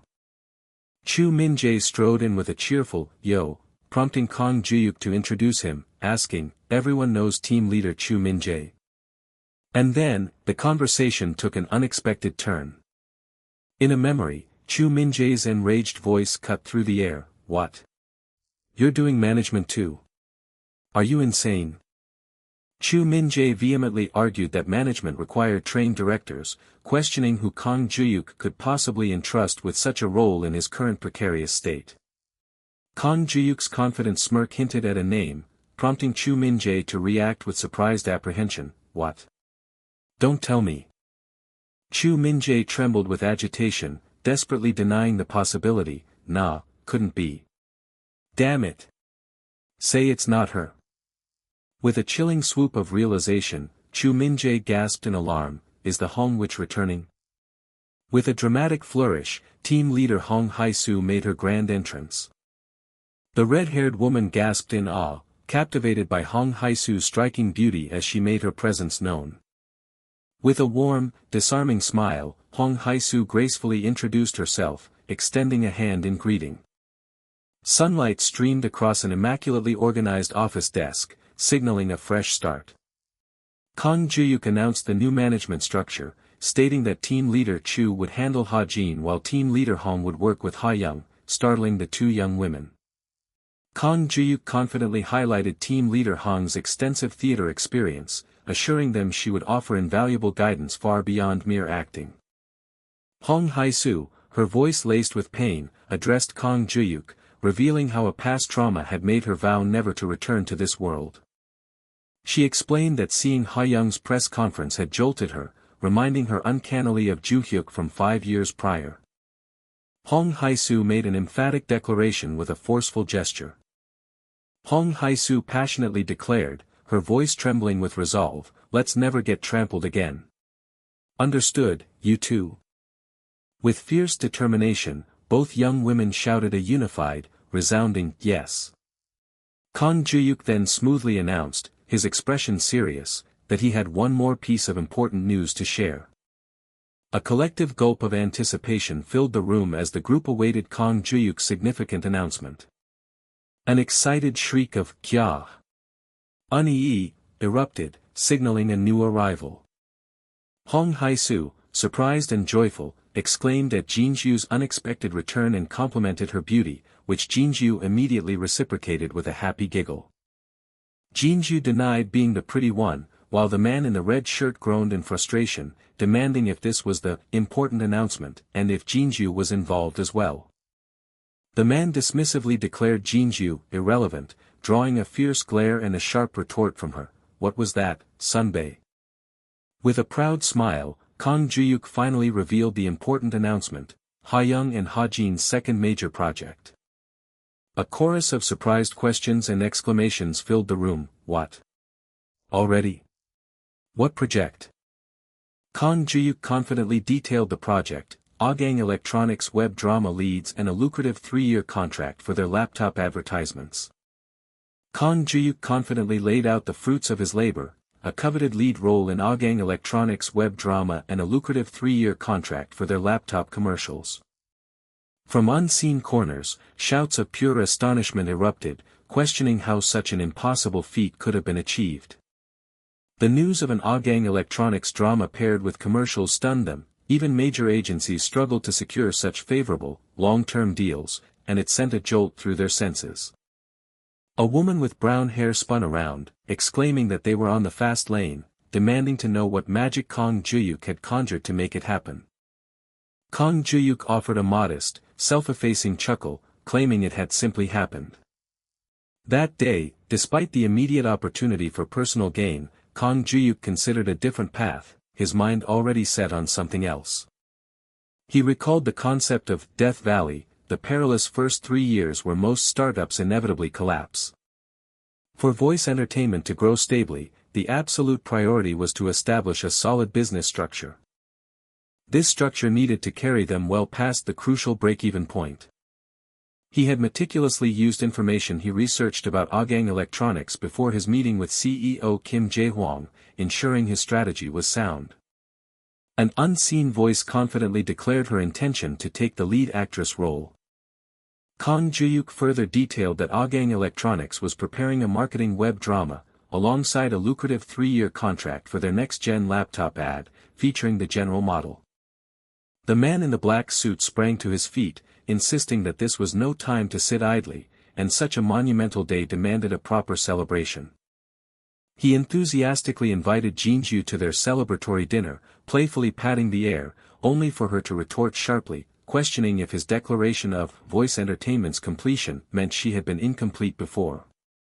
As the man in the black suit challenged him playfully, Kang Juhyuk mused that CEO Kim had likely intended for them to keep the news quiet for 3 years. The man in the black suit cheekily demanded Kang Juhyuk join them, insisting that boss must attend if they were footing the bill, or at least hand over his card. From that point, Voice Entertainment experienced an exceptionally smooth beginning. Amidst the warm glow of celebration, a man with dark hair expressed his eagerness for future collaboration, as cameras clicked to capture the moment. Their surprise stemmed from the news that even the independent film My Mother, Park Ji-eumri had been picked up for distribution by VIP Pictures, a remarkable turn of events that caused a ripple of excitement. Meanwhile, Voice Entertainment strategically leveraged its PHISHING information to grow its assets, achieving massive success with Toromoni's new line, Red Flower, until issues of side effects emerged, benefiting rival BS stock prices, leaving them with a current cash balance of 4.4 billion KRW and 37 billion KRW set aside for movie investments. Several weeks unfolded and sped past, marked by the steady hum of an engine on the open road. The insistent ringing of his phone broke the silence, and Kang Juhyuk, driving, asked worriedly if everything was all right with the Park Ji-eumri team workshop. Kang Ha-young's warm laughter carried through the phone, assuring him it was a perfect healing retreat, praising the scenery and the kindness of Grandma Kim Ji-eum-suk. Kang Ha-young explained how crucial the much-needed break had been for Ha-young, eliciting surprised and relieved responses from those listening. Kang Juhyuk flinched slightly, expressing his genuine gladness for her well-being, but also apologized for not visiting, though he was quickly reassured that his own priorities were more important. Kang Ha-young, standing amidst the vast open air, paused, questioning what her stuff implied, sensing a deeper meaning in the words. It was the first time in 5 long years that this particular milestone was being reached. The echoes of laughter seemed to ripple across the landscape as the car continued its journey. The long-awaited return to a film shoot was finally happening. With a decisive click of the car door, Kang Juhyuk reaffirmed his trust, urging them not to worry and to take good care of Ha-young. His footsteps echoed with quiet purpose as Kang Juhyuk walked away from the car. The stark blue of the building's exterior stood in quiet anticipation. Above, the bright blue sky stretched limitlessly. Kang Juhyuk stood rooted, his gaze fixed intently on the building before him. After all the planning and anticipation, it was finally beginning. With a heavy metallic clank, the doors were drawn open, revealing a world bathed in brilliant light. As the doors slid open with a soft rumble, Kang Juhyuk stood gesturing, unveiling a breathtaking, vibrant landscape beyond. This was the movie, he knew, that would finally propel him back into the mainstream. The set buzzed with a frenetic energy as crew members clamored for lights, demanded a stunt double, and hurried to prepare props, a cacophony of organized chaos. The production of Chuksa officially began, with filming getting underway. A man in a hat directly addressed Kang Juhyuk, who appeared surprised by the unexpected encounter. The man in the hat cheerfully invited Kang Juhyuk to follow him, prompting Kang Juhyuk to question where they were headed. The cast's waiting room, the man simply replied. A surprised, knowing laugh escaped Kang Juhyuk as the realization dawned on him. From off-screen, an urgent voice bellowed at the assistant director. A man in a suit angrily confronted the man in the hat, demanding why he hadn't handled the food truck, leaving the assistant director momentarily startled. The man in the hat offered a quick apology, and when Kang Juhyuk questioned if he was mistaken for a cast member, he simply shrugged it off with a casual laugh. Kang Juhyuk mused on the unusual casting, noting that the lead actor and director usually had a single shared role, before a chilling aura announced Kang Juhyuk's presence, earning her the quiet, intense moniker of Ice Princess as she absorbed her script. An off-screen voice found the nickname fitting, while another speaker expressed confusion. As powder was patted onto his face, a distressed man endured the makeup application, while an unseen voice questioned his very presence on the set. The relentless patting of powder on his face deepened the man's unsettling thoughts, his mind clouded with unease. An urgent call went out for the rehearsal of scene #381. The crew confirmed their readiness for the rehearsal. Kang Juhyuk, arms crossed, observed the bustling crew with a knowing smirk, taking in every detail as they moved about. With a powerful command, the director called out, "Action." The camera whirred to life, its lens focused as the crew intently monitored the unfolding scene. Watching from a distance, Kang Juhyuk felt a peculiar sense of unease, having always been the magnetic center of every film set he graced. But now, with newfound clarity, he began to see things differently. He noticed the meticulous staff, diligently checking every point and movement, ensuring flawless execution. He observed the subtle dance of actors' chemistry and the palpable mood they created. The intricate, living movement of every single person, every single detail, contributing to the breathing film was something he had genuinely never noticed before. Perhaps his previous place hadn't always been the true center, Kang Juhyuk reflected, discovering that sitting at the back wasn't so bad after all. The camera whirred and streamed, its operators engrossed in capturing the scene, as Kang Juhyuk continued to observe. On the monitor, an actor, gun in hand, roared his raw fury, accusing another of causing innocent children to die through their insatiable greed. Kang Juhyuk's brow furrowed in utter confusion. The actor's voice flowed with chilling conviction, reminding his victim why he was about to die. The actor stalked forward, gun still in hand, explaining that the monster of greed, nurtured by the dying man, had ultimately pulled the trigger, leaving no room for pleas. Kang Juhyuk observed the actor's performance, a critical thought forming about his acting style. The director's sharp voice cut through the tension, yelling, "Cut." A crew member walked towards Ha Young-hoon, voicing concern about his condition, but Ha Young-hoon quickly dismissed it, claiming he was fine. The crew member then advised Ha Young-hoon to pick up the tempo a bit more, to which the tired actor simply acknowledged. Ha Young-hoon flinched, then muttered a frustrated curse under his breath, still observed by Kang Juhyuk. With a slight hesitation, Ha Young-hoon requested a moment to compose himself, and the understanding crew member readily granted his request. As two figures moved away with a soft rustle, the call rang out to prepare for the next take. Ha Young-hoon stood alone, agonizing over his poor performance, convinced that Kang Juhyuk's presence was the cause of his distraction. With a frustrated click and hiss, Ha Young-hoon attempted to light a cigarette, inwardly questioning what new chaos was unfolding. Kang Juhyuk suddenly appeared, startling Ha Young-hoon so severely that he shrieked in surprise.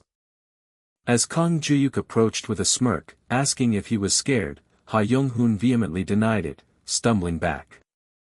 Kang Juhyuk bluntly criticized Ha Young-hoon, calling his acting the worst despite his lead role, leaving the actor utterly speechless and clutching his head in frustration. Kang Juhyuk challenged him, asking why he was cast, to which Ha Young-hoon confidently scoffed, believing it was because Kang Juhyuk knew all his weaknesses. Kang Juhyuk's answer was simple and direct, "Because you're good at acting." Ha Young-hoon gasped, shocked and confused, silently wondering if Kang Juhyuk was serious, as Kang Juhyuk pressed him, asking if he remembered his past words. Kang Juhyuk's voice resonated with conviction, declaring Ha Young-hoon the best actor for Chuksal. Ha Young-hoon was rendered speechless, a profound question echoing in his mind, did he truly mean it? Kang Juhyuk continued, explaining that Ha Young-hoon stood apart from the many top-billed actors who merely threw money around for fame. Kang Juhyuk then delivered a sly jab, claiming Ha Young-hoon's awful personality meant money couldn't possibly cover for it, provoking an enraged shout from Ha Young-hoon.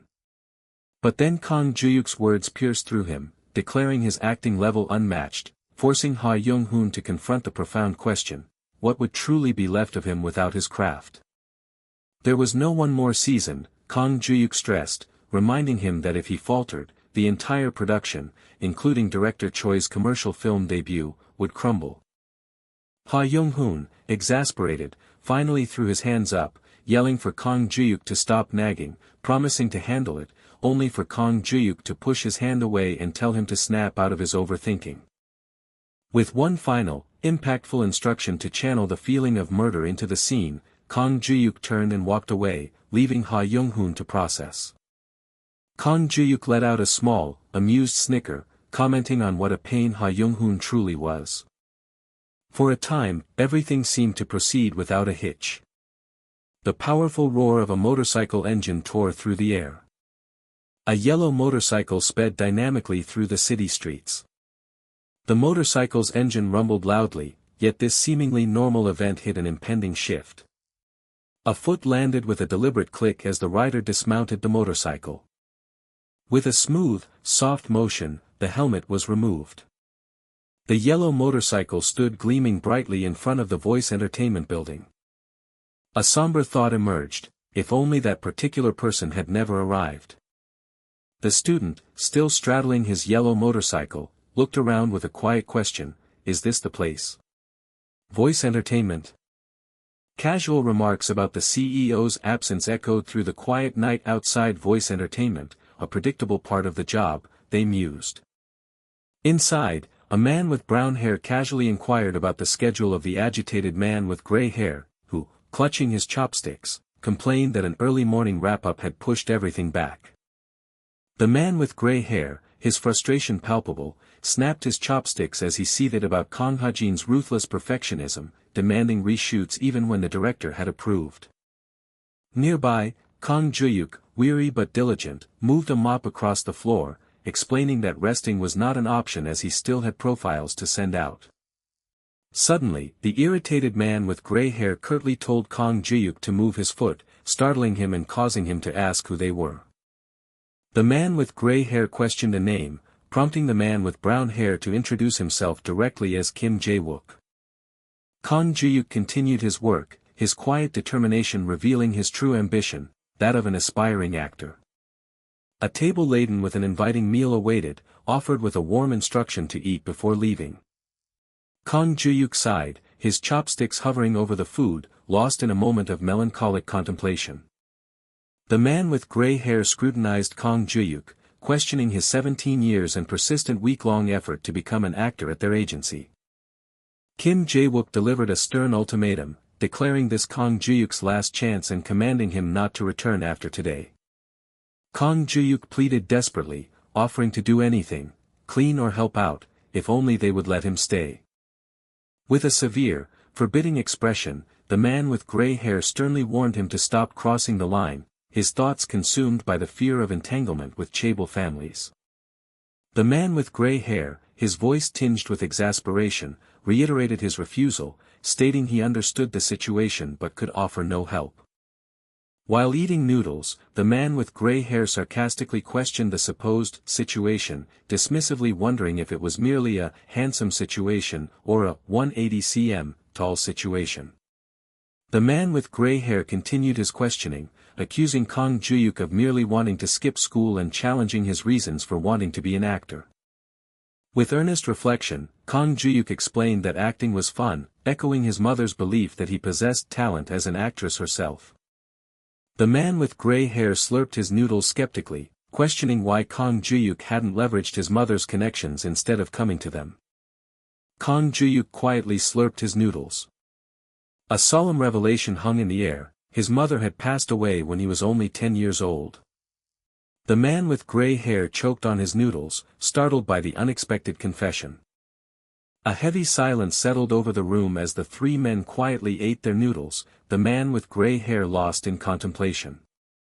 The remnants of their meal lay scattered on the dirty dishes, a silent testament to the moment. Kang Juhyuk diligently wiped a bowl clean with a plastic bag, a practical chore that anchored him in the moment. Kang Juhyuk offered to take out the trash, but Kim Jae-wook, exasperated, impatiently told him to simply leave. The man with gray hair expressed his annoyance while Kim Jae-wook sighed, an unspoken tension hanging between them. The man with gray hair, curious and slightly demanding, questioned Kim Jae-wook's unusual demeanor. He questioned Kim Jae-wook's decision as an entertainment agency CEO to turn away an aspiring actor, arguing that more talent was always a benefit. The man with gray hair speculated about the aspiring actor's background, hinting at a single father and tough finances, which Kim Jae-wook vehemently denied in annoyance. Kim Jae-wook gazed contemplatively, wondering if the young man truly understood the profound weight of an actor's life, of truly embodying another's existence. The man with gray hair abruptly asked if Kim Jae-wook had even seen him act, eliciting a surprised response. The man with gray hair abruptly stood up, his shock and disbelief evident that the aspiring actor had not been tested. Walking away with confident dismissal, the man with gray hair proposed a simple acting test, convinced that a poor performance would make the young man retreat before any nitpicking began. The unseen voice offered a decisive directive: if he performed well, keep him; if not, let him go. The man with gray hair rummaged through papers, muttering that it was here somewhere, while Kim Jae-wook watched in anticipation. A triumphant voice declared the item found. With a triumphant and mischievous grin, the man presented a practice script, announcing that they even had someone to read the lines. Kim Jae-wook's face contorted in shock and disbelief, realizing the identity of the person meant to read the lines. The man with gray hair, now with exaggerated long hair, theatrically cleared his throat and dramatically posed, ready to perform the line, "Shall we date, Red Heart?" Kim Jae-wook buried his face in his hands, utterly mortified, questioning the bizarre origins of the other man's theatrical habits. A hand precisely pointed to a specific line within the open script. The three men gathered in the office, the air thick with quiet anticipation before the acting test began. With a smirk, the man with gray hair dramatically cleared his throat and challenged Kang Juhyuk with the line, "Shall we date, Red Heart?" Kang Juhyuk erupted in a shocked, angry shout, demanding to know what the man truly knew about him. Kim Jae-wook, impressed, noted Kang Juhyuk's remarkable ability to maintain focus, even amidst such a ridiculous situation. Kang Juhyuk raged, furiously rejecting the notion of selling himself for loose change, no matter how much help he had received. Kim Jae-wook raised an eyebrow, a flicker of intrigue crossing his face at Kang Juhyuk's unexpected outburst. From behind, Kim Jae-wook observed, surprised to find no awkwardness or hesitation in Kang Juhyuk's delivery, contrary to his expectation of clumsy acting. Kang Juhyuk delivered every line with such raw, natural expression that it felt undeniably authentic. Acting coach head Gus Kim once wisely declared, "The greatest acting is when you aren't acting at all." This kid wasn't just performing his lines, he was doing something more profound. With eyes closed and a slight sheen of perspiration, Kang Juhyuk was embodying the character in the script entirely, an intense immersion. What was this? His acting held a quality that invoked a shocked realization and awe in the observer. Kim Jae-wook's voice cut through the air, abrupt and authoritative, "Enough." Kim Jae-wook simply walked away, leaving Kang Juhyuk confused by the sudden and abrupt halt to the performance. Kim Jae-wook declared with finality that, "This won't work," a statement that stunned Kang Juhyuk. Kim Jae-wook plainly stated that the young man was not suited for acting, prompting the man with gray hair to defensively retort that it was only because it was a female role. With a serious expression, Kim Jae-wook turned his gaze toward Kang Juhyuk. Kim Jae-wook asked Kang Juhyuk where he had learned to act, to which he replied that he had practiced a bit with his mother when he was little. Kim Jae-wook pressed further, asking about his recent acting experience.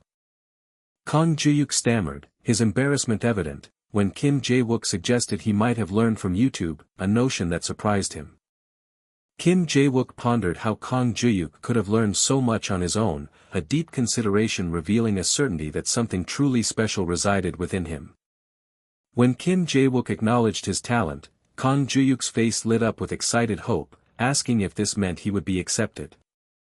Kim Jae-wook, looking away with a serious expression, delivered a crushing blow. "Not at this agency," he said, suggesting Kang Juhyuk ask his father, who would likely set up an entire company for him. Kang Juhyuk clutched his head in frustrated despair, revealing that his father hated acting because of his mother. Kim Jae-wook stood firm, declaring that Kang Juhyuk simply could not be there, offering to connect him with Big C Entertainment instead. Kang Juhyuk defiantly refused the offer, shouting his resolute determination to work at this agency, no matter the cost. Kim Jae-wook held his head in exasperation, questioning Kang Juhyuk's unyielding stubbornness and wondering if such defiance was simply in his blood. Kang Juhyuk's unexpected question about why he had been chosen caught Kim Jae-wook completely off guard. That day marked a significant turning point. Kang Juhyuk, his expression serious and probing, directly confronted him. "Why did you save me?" Kim Jae-wook, looking thoughtful yet evasive, replied that he had acted because the situation was dangerous, obviously. Kang Juhyuk pressed further, accusing him of knowing his name from the very beginning. The question was thrown unexpectedly, cutting through the pretense. Kim Jae-wook remained silent, his hesitation palpable. With a pained expression, Kim Jae-wook revealed a somber, deeply personal truth about himself, confessing, "I'm not real." He then looked surprised, perhaps bewildered by the impact of his own words or an unspoken reaction from Kang Juhyuk. Kang Juhyuk continued the profound revelation, explaining that his father had erased both his and his mother's existence from his records. Slowly, as if in a profound, metaphorical unveiling, Kim Jae-wook removed his mask. Walking alone through a crowd of students, Kang Juhyuk revealed that no one in his family acknowledged him in Agang, and even at school, they did not know the real Kim Jae-wook, the illegitimate child. Kang Juhyuk looked down, revealing the melancholic truth that he had always been forced to act as the fake Kim Jae-wook. With a look of understanding, Kim Jae-wook realized this was why Kang Juhyuk absorbed unfamiliar roles so quickly. As he sat in deep introspection, Kim Jae-wook questioned whether wearing a mask daily for survival in a chaebol family had sharpened Kang Juhyuk's instincts, realizing that for him, acting was not merely a talent but a fundamental survival instinct. Kang Juhyuk, his expression serious and knowing, directly challenged him, asserting that he knew the truth about him. With a direct, assertive voice, Kang Juhyuk declared, "You know who I really am." With determination and vulnerability, Kang Juhyuk proclaimed that with him, he didn't have to lie. Kim Jae-wook listened intently as Kang Juhyuk expressed his desire to truly act, not merely pretend, reiterating how his father's hatred for acting stemmed from his mother. Kim Jae-wook's fist trembled, a silent testament to the intense emotional conflict brewing within him as he uttered, "But I." Overcome with emotion, Kang Juhyuk sank to his knees, his distress palpable. Kim Jae-wook looked on, surprised by Kang Juhyuk's sudden, profound act. Kneeling before him, Kang Juhyuk passionately declared his earnest and unwavering desire to truly be an actor. He yearned to go back, to reclaim the tender, melancholic days when he could act in front of his mother as his real, authentic self. Still kneeling, Kang Juhyuk declared his heartfelt and resolute determination to reclaim his true identity, to be the real Kim Jae-wook. A silent thought echoed a profound longing, "I want to go back." Kim Jae-wook confessed his deepest desire, "Back to when I could act in front of my mom just as I was." Kneeling, Kim Jae-wook expressed his earnest wish to reclaim his authentic self, "I want to reclaim the real Kim Jae-wook." Kang Juhyuk stood above the kneeling student, a quiet tension filling the reflective space. He remained silent, his gaze fixed on Kim Jae-wook as the moment stretched, weighty and profound. Internally, Kang Juhyuk acknowledged the student by name, Kim Jae-wook. Jae-wook looked up, startled by the direct command to "Stop sulking and get up." As he handed a cup of coffee, Kang Juhyuk conceded, "Living as a hidden child in a chaebol family. I don't know what that feels like." Kang Juhyuk then sharply questioned the student, asking if Agang was truly so important, surprising him. He revealed his own painful past, sharing that his mother passed away young and his father abandoned him before birth. Kang Juhyuk recounted his youthful hope, believing that if he became famous, his absent father might finally seek him out. Ultimately, all he truly desired was the simple, profound ability to call someone "Dad." He then revealed the bitter irony that this simple dream actually came true, startling Kim Jae-wook. His internal thought clarified, "No, to be exact. The grim reality of his past unfolded as his father's creditors ominously arrived, their heavy footsteps echoing.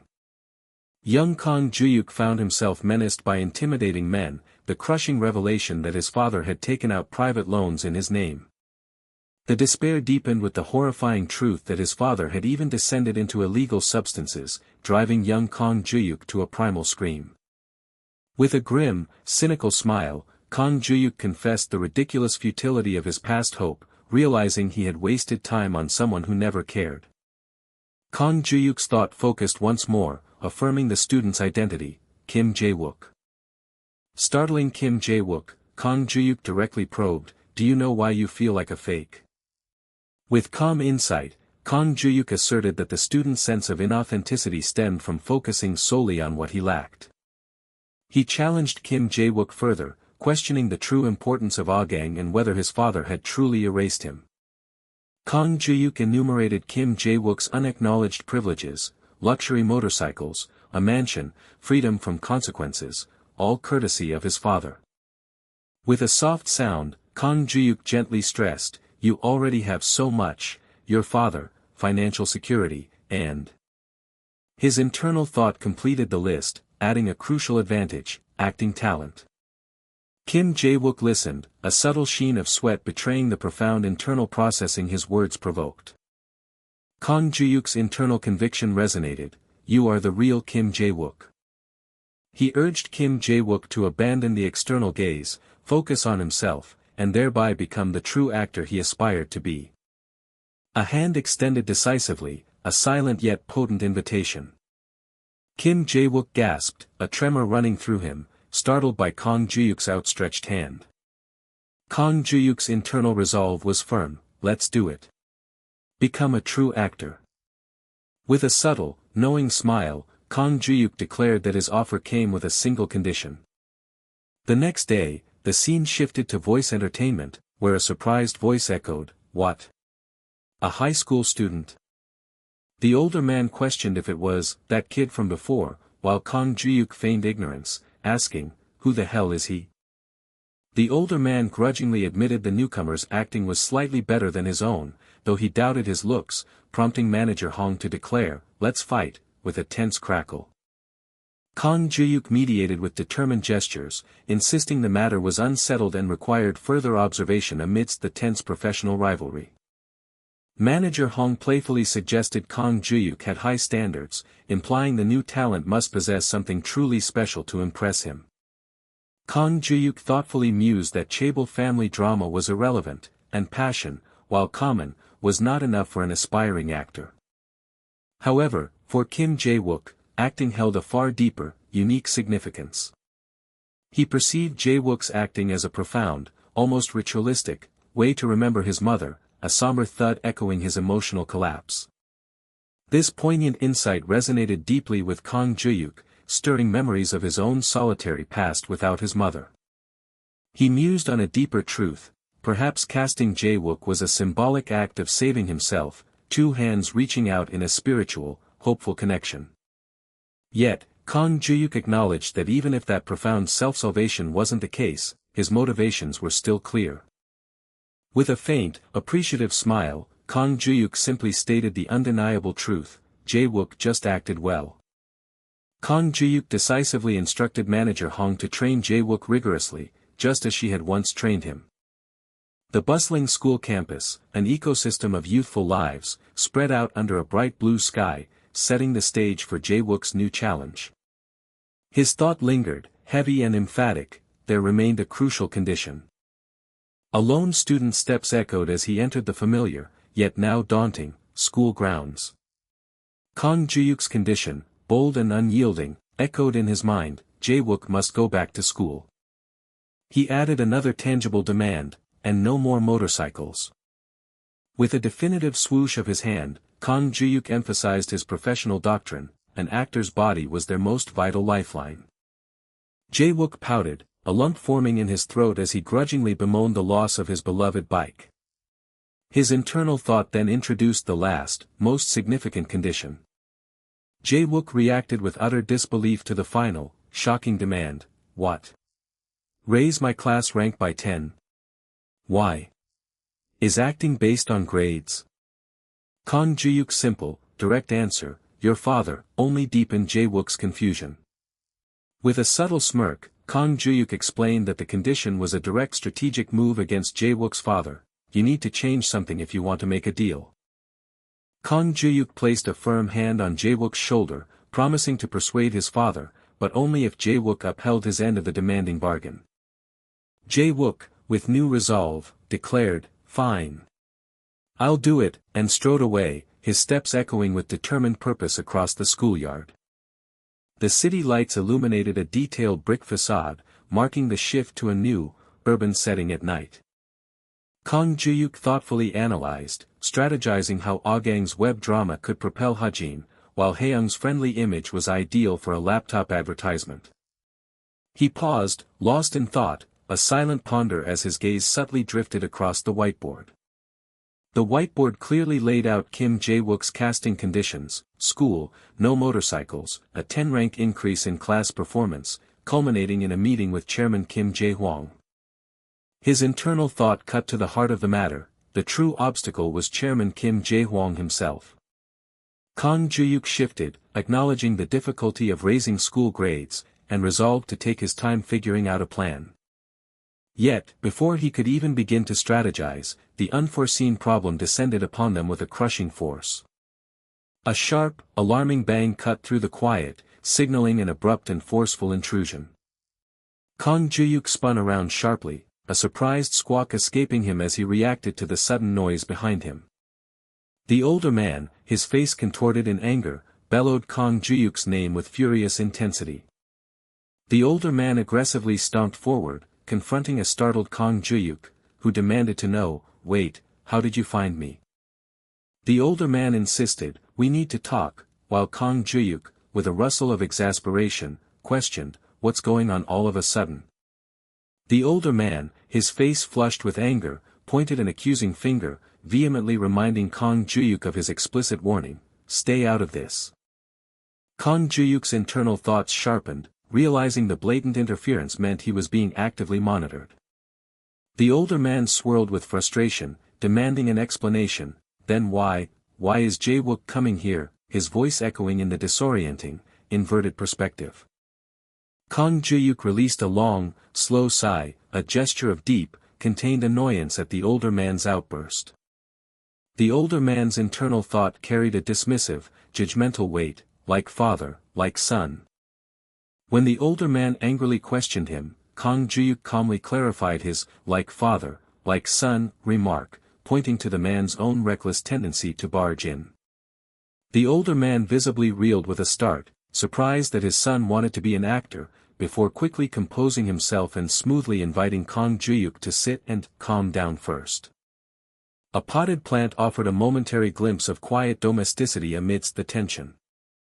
With a soft tap, Kang Juhyuk offered a cup of coffee, politely stating he had little else to offer in this tense situation. Leaning over the desk, Kang Juhyuk directly addressed the chairman, subtly humming, then probed with pointed politeness, is your son's acting really such a problem? The chairman remained silent, his serious expression betraying the depth of his contemplation. Kang Juhyuk declared, I got him, startling the older man into demanding, huh? What do you mean? The older man clarified with a grave expression, revealing he had caught the perpetrator responsible for both the attack on Jae-wook and Kang Juhyuk's stabbing. Kang Juhyuk's face broke into a subtle, pleased smile, his satisfaction palpable, this is perfect. The older man looked down, his disappointment clear as he lamented that the situation would have been perfect, had he not become entangled with Kang Juhyuk and attracted unwanted attention. Kang Juhyuk's mind sharpened, his curiosity piqued by the mention of unwanted attention, prompting him to ponder whose it could be. Despite claiming to have caught the culprit, the older man's anxiety still seeped through as he took a sip from his cup. Kang Juhyuk observed his oddly pure nature. Kang Juhyuk mused on the unique skill of a veteran actor, to grasp the true essence of a character the moment they read a script. That understanding spanned from the character's outward image to their deepest circumstances, a connection underscored by the older man's quiet taps on his thigh. This comprehensive grasp extended to the profound psychology underpinning all their physical actions. Kang Juhyuk admitted his ignorance of the internal machinations within Agang, but one thing remained undeniably clear. He could clearly perceive the older man's anxiety, an overflowing current beneath his composed surface. A strategic thought formed in his mind: should he push the older man just a little further, test his limits? A faint clink resonated as the cup shifted subtly on the desk. Kang Juhyuk deliberately provoked, suggesting Jae-wook must take after his mother, eliciting a sharp, angry, "What?" from the older man, a palpable rustle of tension. With a thoughtful stroke of his chin, Kang Juhyuk delivered his blunt assessment: "Chairman, you clearly don't have any acting talent." His internal thought cut through the pretense, identifying the true culprit. Kang Juhyuk fixed his gaze on the older man, issuing a direct, challenging question that cut to the heart of the matter: "You didn't catch him, did you?" The narrative boldly declared that the culprit had been apprehended. A tense silence settled, broken only by the frustrated sound as Chairman Kim Jae-hwang wiped his mouth.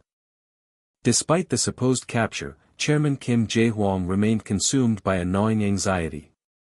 Inside Agang, an unseen struggle created an undeniable, overflowing tension that felt almost palpable.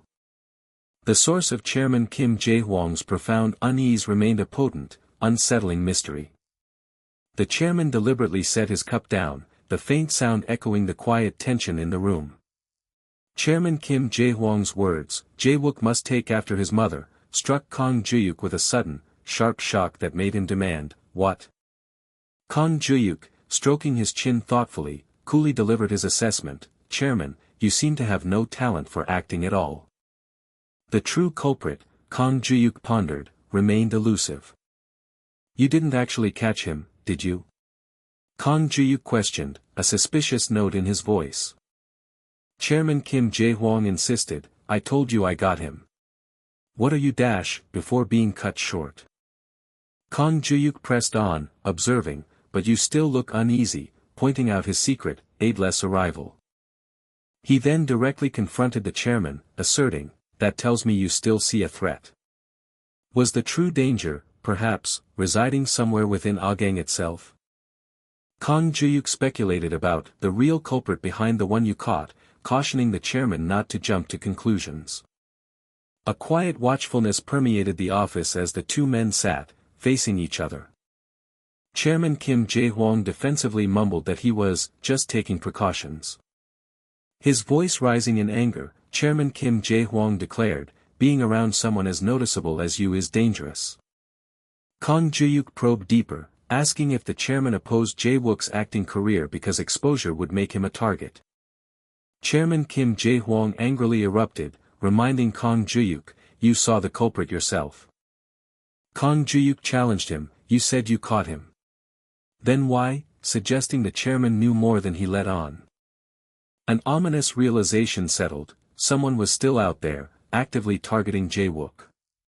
With a sudden, swift movement, Chairman Kim Jae-hwang looked away, visibly shocked as Kang Juhyuk stated he could no longer hide it. Chairman Kim Jae-hwang angrily demanded clarification, to which Kang Juhyuk calmly revealed, "Jae-wook told me that his father erased both him and his mother from Agang." Kang Juhyuk continued, the words hitting Chairman Kim Jae-hwang like a sudden blow, "that you oppose his acting because you want to erase even her memory." Chairman Kim Jae-hwang angrily dismissed it as, "What nonsense," while Kang Juhyuk remained silently observant. Kang Juhyuk clarified that this was Jae-wook's deeply held belief, that he had been living as a fake version of himself. Chairman Kim Jae-hwang's face contorted in disbelief and pain, covering it as he questioned, "He really said that?"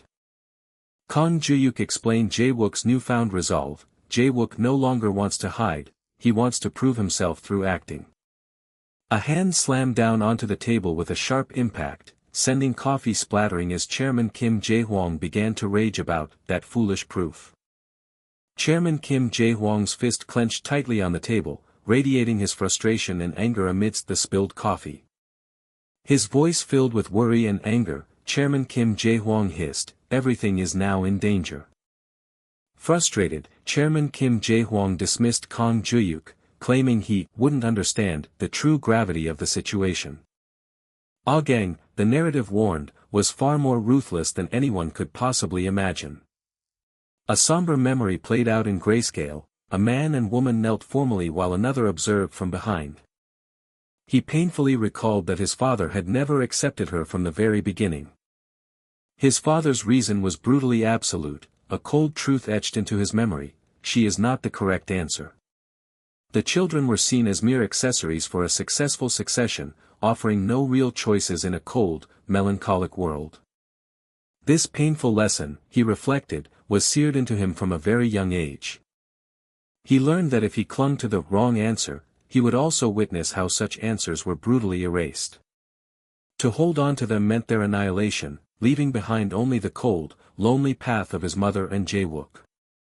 There was, he realized with grim determination, only one path to truly protect them. He had to become Agang itself, a profound and weighty decision. He had to transform all his difficult choices into the correct ones, walking forward with ruthless determination amidst a stormy city. Did I erase them? No. Chairman Kim Jae-hwang fiercely asserted, that was the only way to protect them. Chairman Kim Jae-hwang's teeth ground together in a furious growl, revealing he had hid them for 20 years just to reclaim everything, and accusing Kang Juhyuk of ruining everything. He angrily demanded Kang Juhyuk stop filling his head with useless ideas, promising that after the succession, everyone would return to a normal life. Kang Juhyuk smirked, sarcastically agreeing, listening to you, it makes perfect sense, then cutting, the truly ruthless one isn't Agang. It's you, Chairman, Kang Juhyuk accused directly, prompting a shocked and angry, what, from Chairman Kim Jae-hwang. Kang Juhyuk questioned the chairman's definition of a normal life, wondering if it applied to Jae-wook, the heir to Agang. He then darkly suggested that normal life might only be achieved when the chairman's life support is turned off, while an image of Seoul Agang Hospital loomed in the night. As Kang Juhyuk accused him of protecting only his own position, Chairman Kim Jae-hwang bristled with anger, sharply warning him to watch your mouth. A critical question lingered: how was Kang Juhyuk himself any different from the chairman he criticized? Kang Juhyuk accused the chairman of now standing in Jae-wook's way, despite claiming to protect his family from Agang. This is a matter of life and death. Kang Juhyuk exclaimed, his voice rising, then maybe that life could belong to Jae-wook, chairman, shocking the older man. Kang Juhyuk then revealed, because I think. Jae-wook has found a solution, eliciting a surprised reaction from Chairman Kim Jae-hwang. This solution, the narration confirmed, was a way for Jae-wook to protect his own life. Chairman Kim Jae-hwang demanded, what do you mean? Rising from his seat, Kang Juhyuk declared Jae-wook's strategy: if hiding isn't an option anymore, he'll become famous. Famous enough that no one can touch him. As Kang Juhyuk walked away, he explained the extent of this fame, to the point where having a bodyguard at all times is normal. Where public attention follows him 24/7, Kang Juhyuk continued, prompting a concerned, you're not suggesting, from Chairman Kim Jae-hwang. Kang Juhyuk confidently held up a magazine, stating, no, the smartest move is for him to become the most famous actor of all, Kang Juhyuk proclaimed, brandishing a magazine featuring Ha Young-hoon, then challenged, have you seen Jae-wook act? Kang Juhyuk praised Jae-wook's remarkable talent, noting its rarity for his age, as Chairman Kim Jae-hwang listened seriously. For Jae-wook, the stage, the narrative asserted, was paradoxically the safest place of all. With a thoughtful gesture, Kang Juhyuk turned the page of the magazine, shifting to a new revelation about Jae-wook's mother. And his mother, she was Senior Eun-song, wasn't she? Kang Juhyuk asked, his words unlocking a montage of memories and shocking Chairman Kim Jae-hwang. Watching Jae-wook closely, I see it now, Kang Juhyuk reflected, understanding that Jae-wook truly respected his mother. Kang Juhyuk confidently offered, entrust Jae-wook to me, promising, I'll train him to be an actor worthy of Eun-song's legacy. Kang Juhyuk then asserted it was time to return, the dream Jae-wook once shared with his mother, leaving Chairman Kim Jae-hwang silently contemplative. In the bustling office, a speaker's voice cut through the air, reminding team leaders to bring their receipts. The office hummed with activity as employees worked, gossiped, and discussed food, creating a lively yet chaotic atmosphere. That day, Chairman Kim Jae-hwang, the narrative concluded, did not offer an answer. Kang Juhyuk, holding his phone, considered that such a weighty decision would naturally require time for the chairman to think. A man in a patterned tie announced his departure, and Kang Juhyuk, waving goodbye, wished him well on the road. "Wow, who's this handsome guy?" Kang Juhyuk exclaimed, then gasped in surprise as a new realization struck him. Finally, the chairman's message had arrived. Kang Juhyuk greeted the young man, presuming he was the aspiring actor Kang mentioned, as the arrival of Chairman Kim Jae-hwang's message became clear. The young man eagerly demanded, "When can I start?" startling Kang Juhyuk, who hadn't even checked the message, prompting the young man to confidently declare, "You're going to be shocked." Kang Juhyuk stared in disbelief at the paper, asking, "Is this really your midterm grade report?" To which the young man proudly affirmed, "Yes. See. I improved my class ranking by 10. Look again." "What rank is it?" Kang Juhyuk questioned, incredulous, as the young man declared 15th place, out of 25 students. Kang Juhyuk's eyes widened in shocked realization. "You were dead last," he exclaimed, understanding why the improvement seemed so quick. The young man smirked confidently, reminding Kang Juhyuk, "A man keeps his promises, right?" "Oh, and Kang Juhyuk began, rustling, "My father asked me to give this to you," presenting a brown envelope to the young man. "I don't know," Kang Juhyuk replied evasively, walking away from the curious young man. Han swiftly used a cutter to slice open the enigmatic envelope. A shadowy, serious Chairman Kim Jae-hwang pointed a finger, delivering a cryptic warning to a worried Jae-wook: "A businessman must always keep his calculations straight." Papers slid out of the brown envelope, revealing their contents. Kang Juhyuk looked intently at the documents within the folder, his expression grave. When the young man asked the meaning, Kang Juhyuk dismissively laughed it off. "Ah, it's nothing. Hey. Let's go. I'll buy dinner to celebrate." Kang Juhyuk offered, prompting an excited, "Oh, it's really," from the young man. As they walked, Kang Juhyuk asked about dinner, and the young man, with a strange insistence, suggested, "Whatever, let's go somewhere far," baffling Kang Juhyuk. Kang Juhyuk cast a sly, knowing glance back at the young man, a faint smirk playing on his lips. He had briefly considered the envelope might contain a new contract, a fleeting thought in the sterile office. But this was no mere gift, it was something far more significant, far more profound. An open file drawer revealed its hidden documents, hinting at deeper secrets. The document, ominously titled Taishin Foods X-Files, promised to expose the truth behind Kang Juhyuk's downfall from 5 years ago. An unseen argument about food choices raged outside a traditional Korean restaurant, with one voice insisting a top actor eats without complaint, met with disbelief. Inside, Kang Juhyuk calmly instructed the student, mentioning that team leader Hong Hae-soo would be giving him lessons, as the student sipped his drink. Suddenly, Kang Juhyuk reacted with startled anger, demanding to know if the student was trying to provoke him. His mood shifted quickly to excitement as he announced that Jae was making a comeback, though the student simply asked who they were. Kang Juhyuk passionately explained that Jae was a hidden S-class idol group whose self-composed songs were truly good, their potential on the cusp of exploding as their performance filled the TV screen. As Kang Juhyuk became lost in thought about the group's impending success, the student abruptly stood, announcing he was stepping out to take a call. Standing outside, Kang Juhyuk held his phone to his ear, his expression thoughtful as he considered what he had just heard. His eyes widened in surprise, questioning what shocking information had just been relayed to him over the phone. A sudden jolt of alarm seized Kang Juhyuk, his face momentarily contorting in startled shock.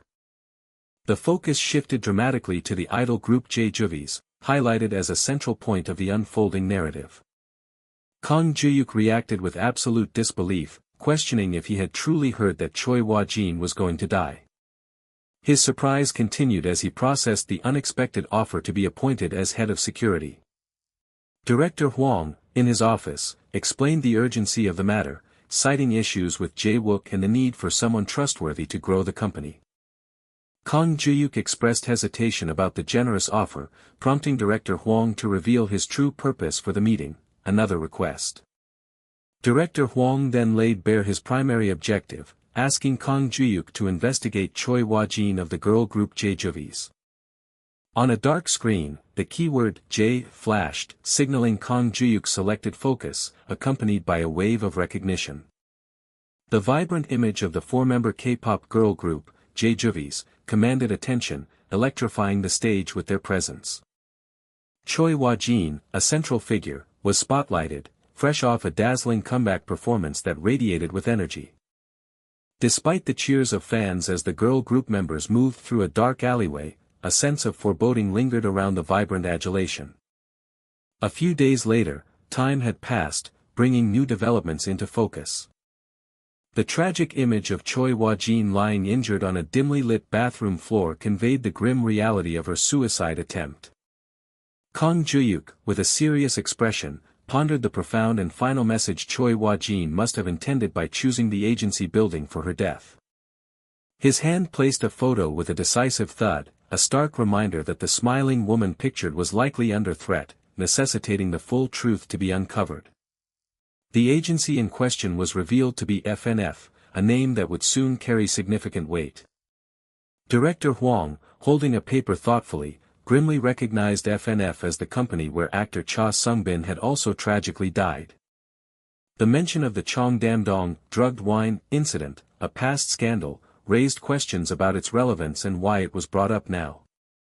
26. Kang Juhyuk asserted that FNF had been behind that case too, despite avoiding investigation, hinting at their insidious reach. Narration transition.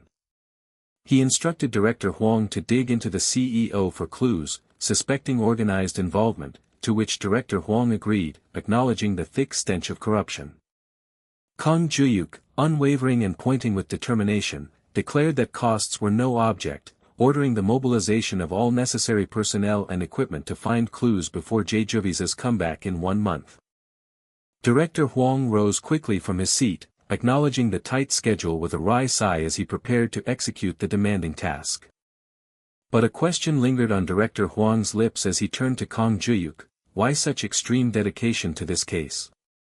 He pressed further, his hesitation audible, questioning why Kang Juhyuk, not a former cop, would go out of his way to save strangers with no apparent connection. The unspoken question hung heavy in the air: why was it so vital for him to save Choi Wha-jin? Director Huang dismissed his earlier query as mere musing, walking past Kang Juhyuk, who calmly reiterated his professional stance of not questioning clients. Yet, with a slightly ominous smile, Director Huang looked back, implying that once the contract was signed, Kang Juhyuk would no longer be just a client, but family. Kang Juhyuk sat alone on the sofa, his gaze fixed forward, lost in a profound moment of reflection. Director Huang would not receive an answer to his question, for a truth deeper than spoken words resided within Kang Juhyuk.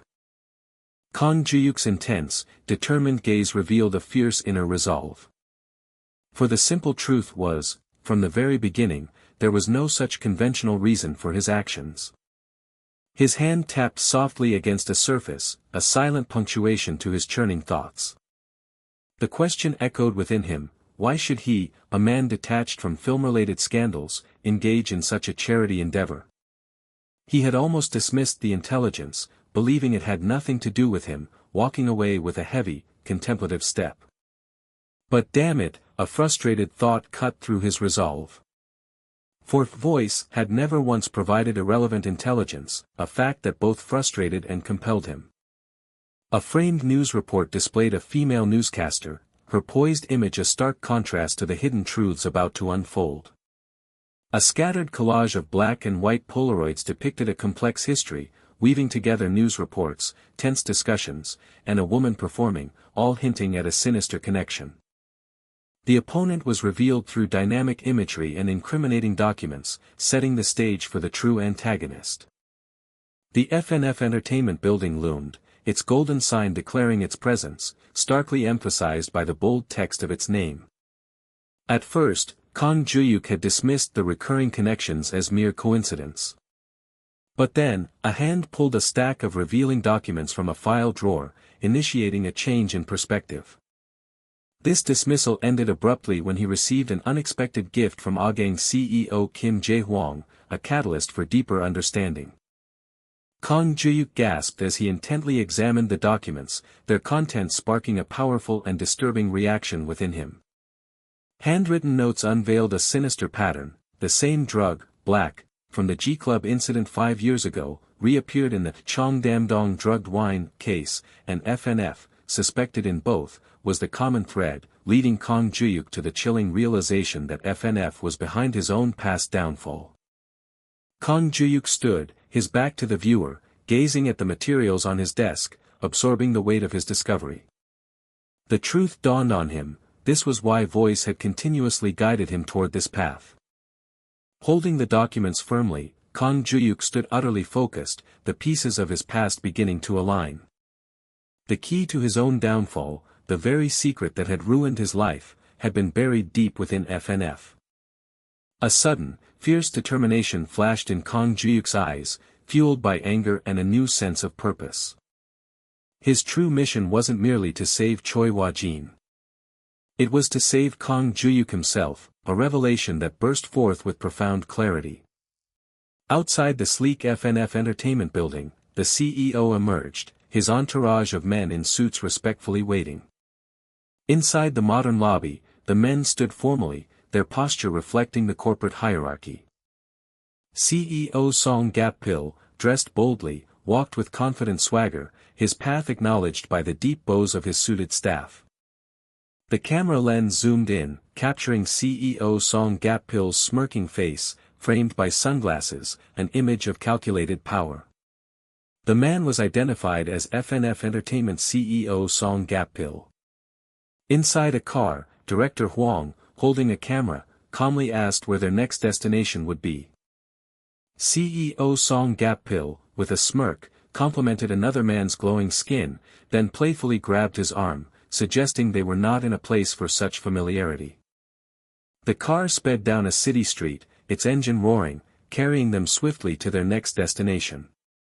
2 weeks later, the scene shifted to a sprawling industrial area under a bright sky, marking the passage of time.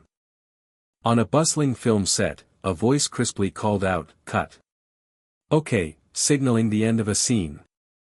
Crew members murmured and moved efficiently, receiving instructions to check the take number and prepare for the transition.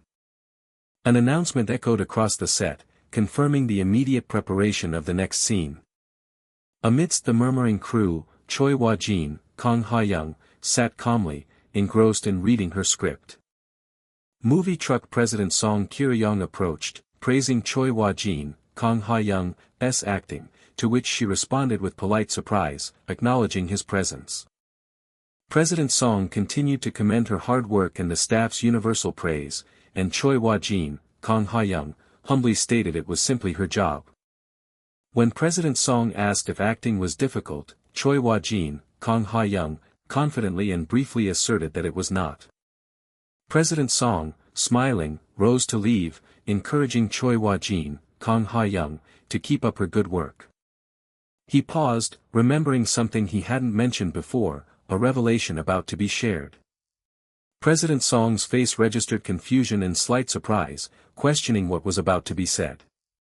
Choi Wha-jin, Kang Ha-young, then sincerely thanked President Song for helping her sister, admitting she had misunderstood him in the past, believing he had been bothering her. She declared her remorse for misjudging him and vowed to work even harder as a result of her newfound understanding. Her gratitude was palpable as she thanked him for the significant opportunity. President Song's face twitched in profound confusion and surprise, utterly baffled by the exchange.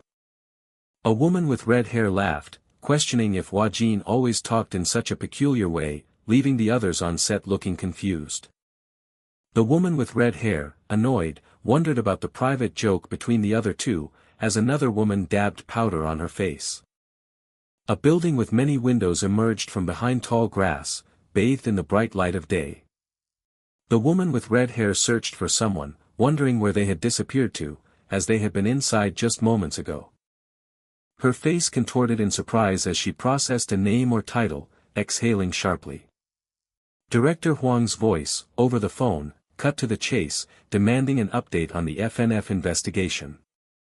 Kang Juhyuk, unseen, described CEO Song Gap-pil as a filthy bastard whose network of loan sharks and gangsters was alarmingly vast. Director Huang reported that Song Gap-pil was currently in a love motel, having an affair with a trainee young enough to be his daughter. Expressing disgust, Director Huang stated that this was not even the worst of it, clicking his camera to capture further evidence. He continued, revealing Song Gap-pil owned a luxury villa in Gangwon-do where he hosted VIPs, clicking his camera to document the lavish property.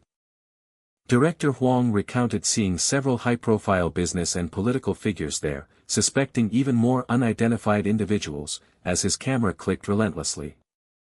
He detailed how, after the VIPs entered the villa, women, mostly FNF trainees or signed singers, would soon follow, capturing the grim pattern with each click of his camera. Kang Juhyuk scoffed in disgust, concluding that Song Gap-pil was systematically exploiting his company artists for entertainment and sponsorship. Then, Director Huang dropped a bombshell, revealing that Choi Woo-jin had been at that very villa just a few days prior. A woman with purple hair, standing with two other women, clutched her outfit, her face a mask of surprise under the streetlights. Director Huang commented on Choi Woo-jin's strikingly young appearance, prompting Kang Juhyuk to question him further. Director Huang gravely confirmed Choi Woo-jin's age, barely 20, just an adult. 100, the woman with purple hair hesitated, looking around her, a visible tremor of fear in her stance. 101, Kang Juhyuk's face twisted with enraged disgust, cursing the perpetrators loudly into the phone. 102, the woman with red hair looked up at the towering building, a surprised scoff escaping her lips as the name FNF was mentioned. 103, her face contorted in shock and exasperation as she reacted to the news of a villa in Gangwon-do, questioning what Kang Juhyuk was attempting to pull this time. Narration transition. Narration transition. Narration transition.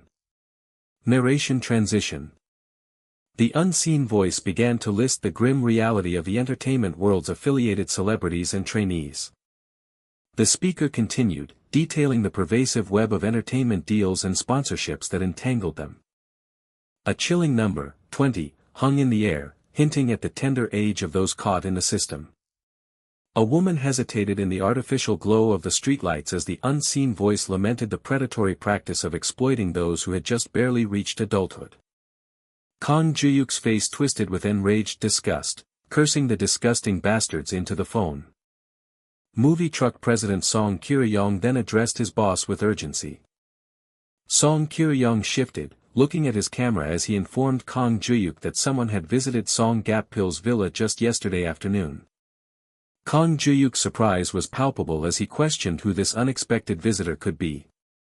The screen displayed a grim-faced journalist as Song Kye-ryong revealed the visitor's identity, the infamous death-patch journalist Park Do-hoon.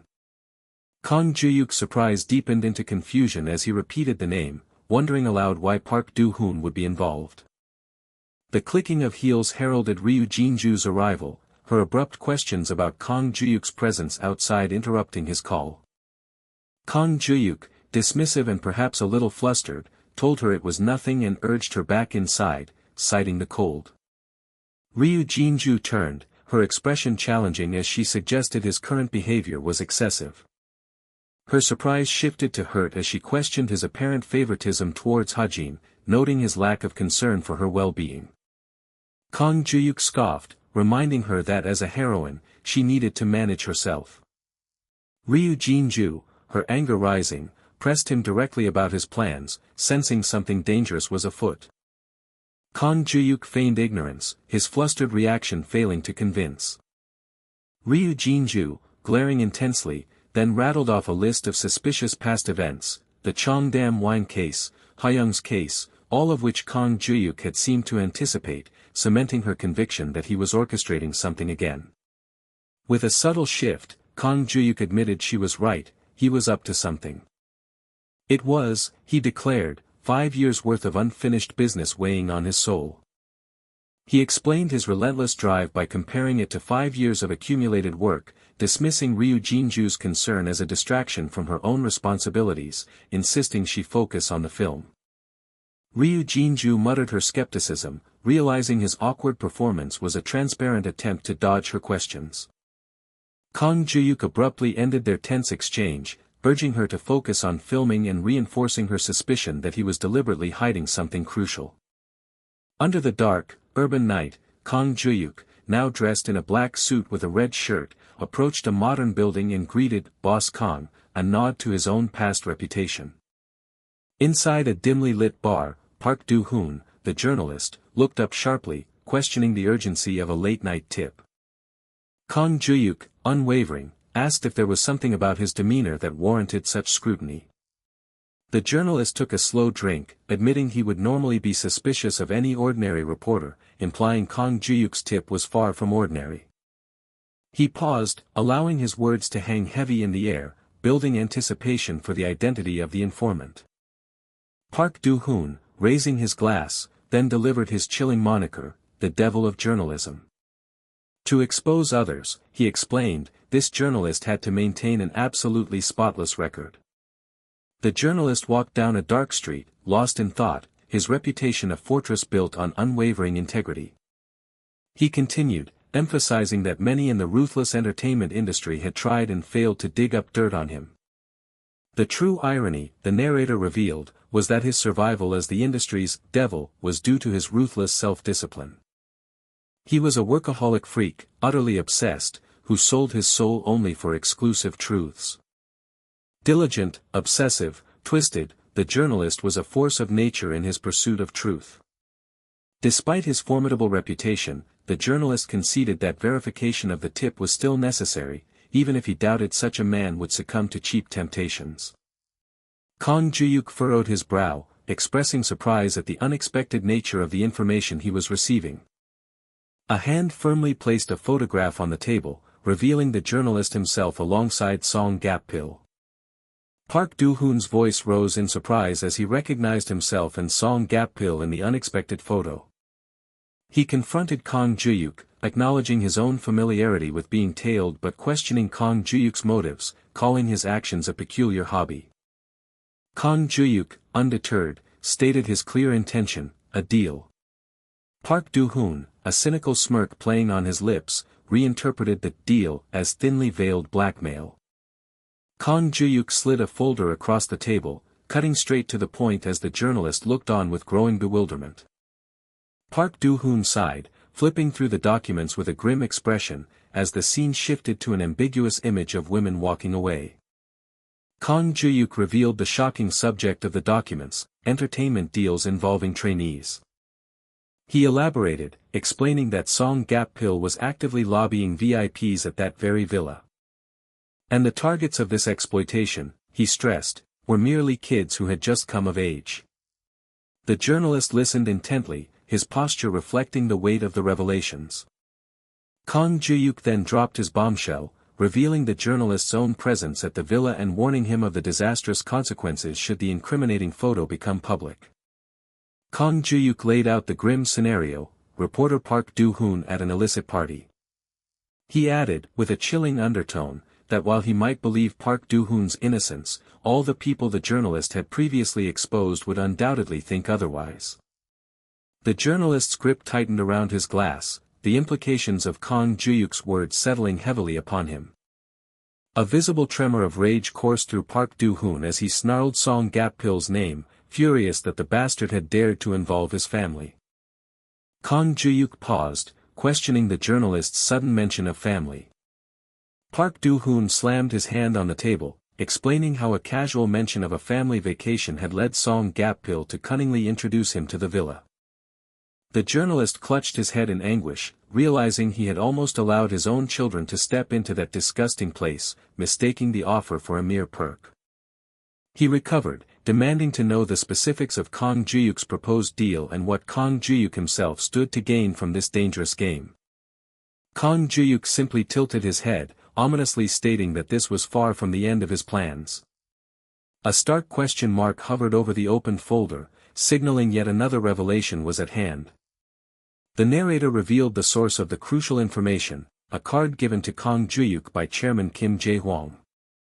Park Do-hoon gasped, his face slick with sweat, as he reacted with profound shock to the newly revealed documents.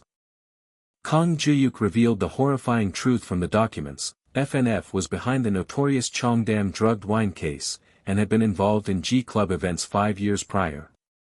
The journalist's face contorted in disbelief and rage at the mention of drug distribution, and Kang Juhyuk prepared to name the drug itself. The single, chilling word echoed in the dimly lit bar, black. Kang Juhyuk then revealed the drug's personal significance, identifying it as the very substance that had transformed him into the national junkie 5 years ago.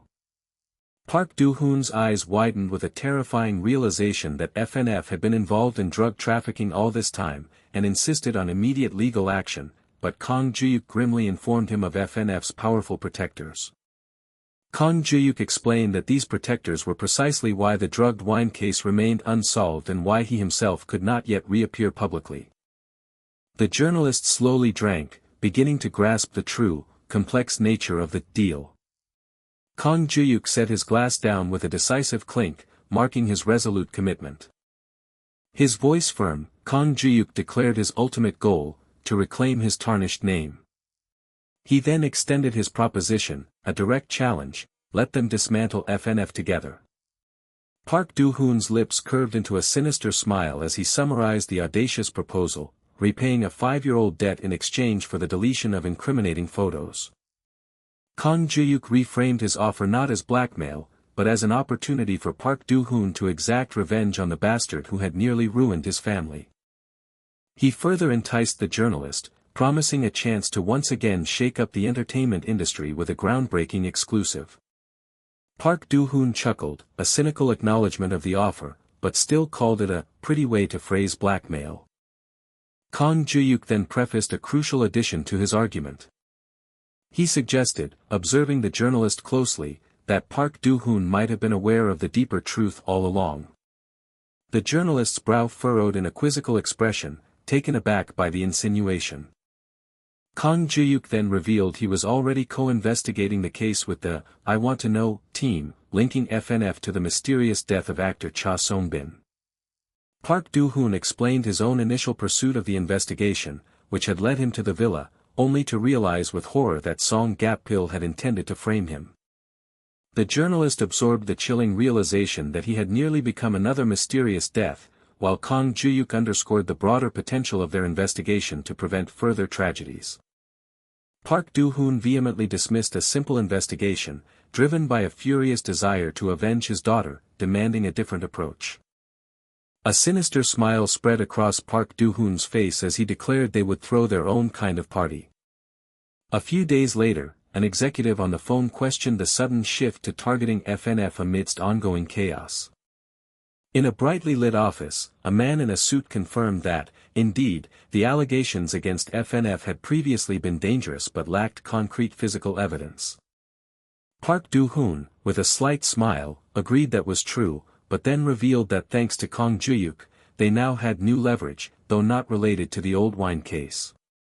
Ryu Jin-ju, her expression serious, pressed the journalist, asking if his investigation records contained any mention of a villa in Gangwon-do. Park Do-hoon laughed nervously, genuinely surprised by her question about a villa. Ryu Jin-ju then pointedly asked if he remembered a specific promise. She reminded him of the promise he had made when FNF first took her in. The promise, she stated with unwavering clarity, was for a relationship built without secrets. She directly demanded the truth from him, insisting he reveal what truly happened at the villa in Gangwon-do. Park Do-hoon paused, tapping his cup, and suggested that if their relationship was truly genuine, he too had a question to ask her. Ryu Jin-ju immediately questioned if his inquiry was, once again, about Kang Juhyuk, to which Park Do-hoon pointed out her consistent frantic reaction to him. Ryu Jin-ju, hand on her chest, frankly admitted her deep respect and liking for Kang Juhyuk, not only as a senior but as a person, as a man. Meanwhile, at the villa, Song Gap-pil, a deceptive smile on his face, recounted his family's feigned excitement over the villa, implying a manipulative agenda. Manager Bae, in his work uniform, offered to have picked them up, but Song Gap-pil dismissed the offer with false politeness, citing Bae's busy schedule. Song Gap-pil, still on the phone, thanked the boss through Manager Bae, who bowed politely in response. The grand villa stood bathed in the dramatic hues of a sunset sky. Song Gap-pil, receiving a bag from Manager Bae, expressed exaggerated admiration for the villa, his gratitude dripping with insincerity. He stepped through the entrance of the house with a solid thud. Song Gap-pil walked through the dimly lit interior, phone and bag in hand. Kang Juhyuk, now remotely directing the operation, questioned if Song Gap-pil had a good view from inside the house. Kang Juhyuk assessed the visual from his phone, suggesting an ideal spot for an audio setup within the villa. From a hidden van amidst dense foliage, Kang Juhyuk directed the team to adjust the vehicle's position, shifting slightly to the left. With a satisfied crackle, Kang Juhyuk approved the location, signaling the joint operation of the I Want to Know team and Director Hwang's team. Kang Juhyuk sat, his hands clasped, waiting with bated breath for the cameras to begin rolling. An intense close-up on Kang Juhyuk's eye revealed his singular focus. This time, he was directing, marking the determined beginning of his revenge. The speaker offered a sincere apology for stirring up difficult memories. Then, a quiet gratitude was extended for an act of courage. The team, focused on the task, pledged to uncover the truth behind the unfolding case. Choi Wha-jin, her name called out, looked down, a silent struggle etched onto her face. Movie truck president Song Kye-ryong questioned Choi Wha-jin about the villa schedule, asking if all her members had been present. Choi Wha-jin's hands clenched tightly as she revealed she had been alone, the grim reality of the entertainment chilling her to the bone. Chu Min-jae's voice rose in a furious crescendo, demanding if someone intended to destroy the team for their pride and return them to poverty. Choi Wha-jin trembled, her eyes welling with tears as she confessed they had threatened to harm her fellow members. A stark realization echoed, confirming the insidious threat that had been wielded against her. 1 week later, the imposing FNF Entertainment building stood under a clear, bright sky. CEO Song Gap-pil, with his feet up, confidently assured the chairman that he had all the girls lined up and waiting for the day's event. He then boasted about managing Choi Wha-jin, highlighting her upcoming comeback and her A-class talent with a dismissive laugh. The chairman's unexpected question about Seo Mina caught Song Gap-pil by surprise, making him question the request. Song Gap-pil stammered slightly as he quickly checked Seo Mina's schedule, then eagerly confirmed her availability and promised to prepare her at once. With a serious expression, Song Gap-pil assured the chairman there would be no slip-ups with these important guests.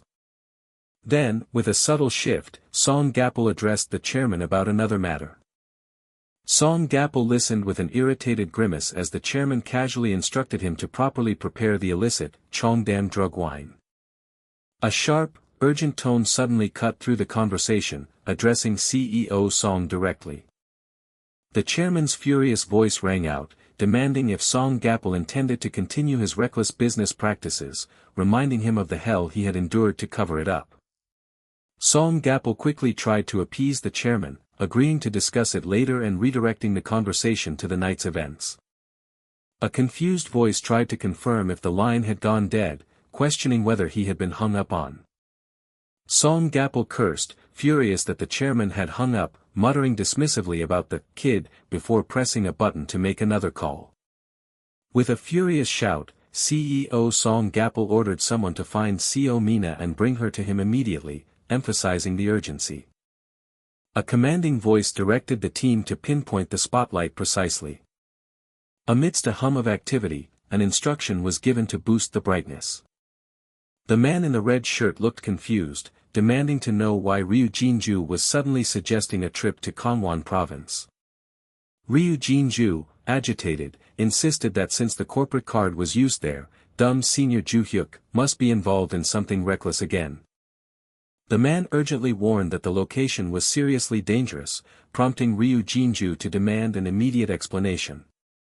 Ryu Jinju struggled to articulate the disturbing truth, her voice trembling as she alluded to FNF's nefarious activities involving girls at the Kangwon villa. A rhythmic thumping pulsed around a secluded villa, nestled ominously in a wooded area under the darkening sky. Inside, the villa vibrated with laughter, as guests mingled and indulged themselves at a lavish table. The thrumming party was in full swing, with various guests lounging casually amidst drinks and food. One man casually inquired about a past encounter, while the other responded with a chilling enthusiasm. Mina playfully pouted, chiding the men for discussing other women, prompting one to comment on her attitude. Mina offered a drink, and the man eagerly encouraged her to pour him a generous, full glass. As the party's laughter echoed around her, Mina sat alone, her gaze downcast, visibly isolated in her unhappiness. A terrified woman's distorted reflection shimmered unsettlingly in a glass of amber liquid, hinting at her profound distress. Outside, a white van remained parked covertly in the dark, wooded area, its presence almost imperceptible. Movie truck President Song Kye-ryong informed the man in the black suit about the guests, identifying them as spoiled scions of powerful chaebol families. He explained their corporate connections were convenient for illicit under-the-table deals, but then paused, a new observation forming. On the surveillance monitor, Song Kye-ryong noticed an empty seat at the party, a detail that held unknown significance. A man at the party, scratching his head with a smirk, addressed Choi Wha-jin, asking if she was an idol. While one guest claimed not to recognize her from TV, another vouched for her, praising her dancing. One man brazenly demanded she dance for them, a command that made Choi Wha-jin flinch almost imperceptibly. With a clattering sound, the man's hand swept dismissively over a plate, eliciting a startled cry from Choi Wha-jin.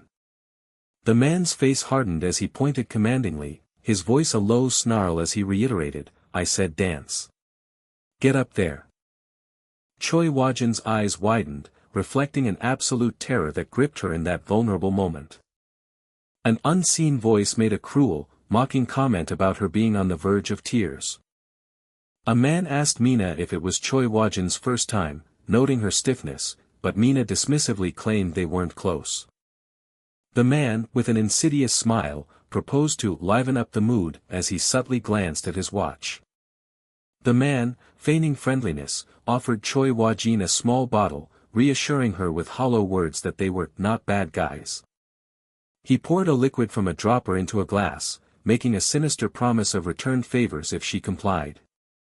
The narration ominously identified the liquid as black, signaling its illicit and potent nature. The man, with a chilling smile, tried to persuade her that just one sip of the black would make her feel great and calm her staged nerves. The man extended the doctor drink, an unspoken demand hanging in the air as Choi Wha-jin hesitated, her fate teetering on the edge. "Drink it," the man commanded, promising she would see a whole new world as Choi Wha-jin trembled uncontrollably, trapped by her fear. The man in the black suit sprang up, his face contorted in a furious rage, shouting about the bastards inside and desperately trying to alert Chief Huang. His hands clenched into tight fists over the laptop keyboard, a physical manifestation of his simmering anger and powerlessness. Movie truck President Song Kye-ryong urged the man to calm down, explaining they couldn't act yet and needed to capture the decisive moment. Song Kye-ryong explained that if Choi Wha-jin consumed the drug, their entire plan, her confession and his revenge, would be jeopardized, despite the existing recording. Song Kye-ryong stated grimly that Choi Wha-jin had entered the villa fully aware of the dangers that awaited her. The man in the black suit gritted his teeth, startled by an urgent address from his team. The team alerted that another VIP was entering the villa, as a car roared up the winding path. CEO Park Chan-gyu gritted his teeth, impatiently muttering about the late arrival of a guest. CEO Park Chan-gyu bowed deeply, enthusiastically thanking the arriving chairman for making the journey. A polished shoe decisively stepped out of the car, signaling the arrival of a significant new player.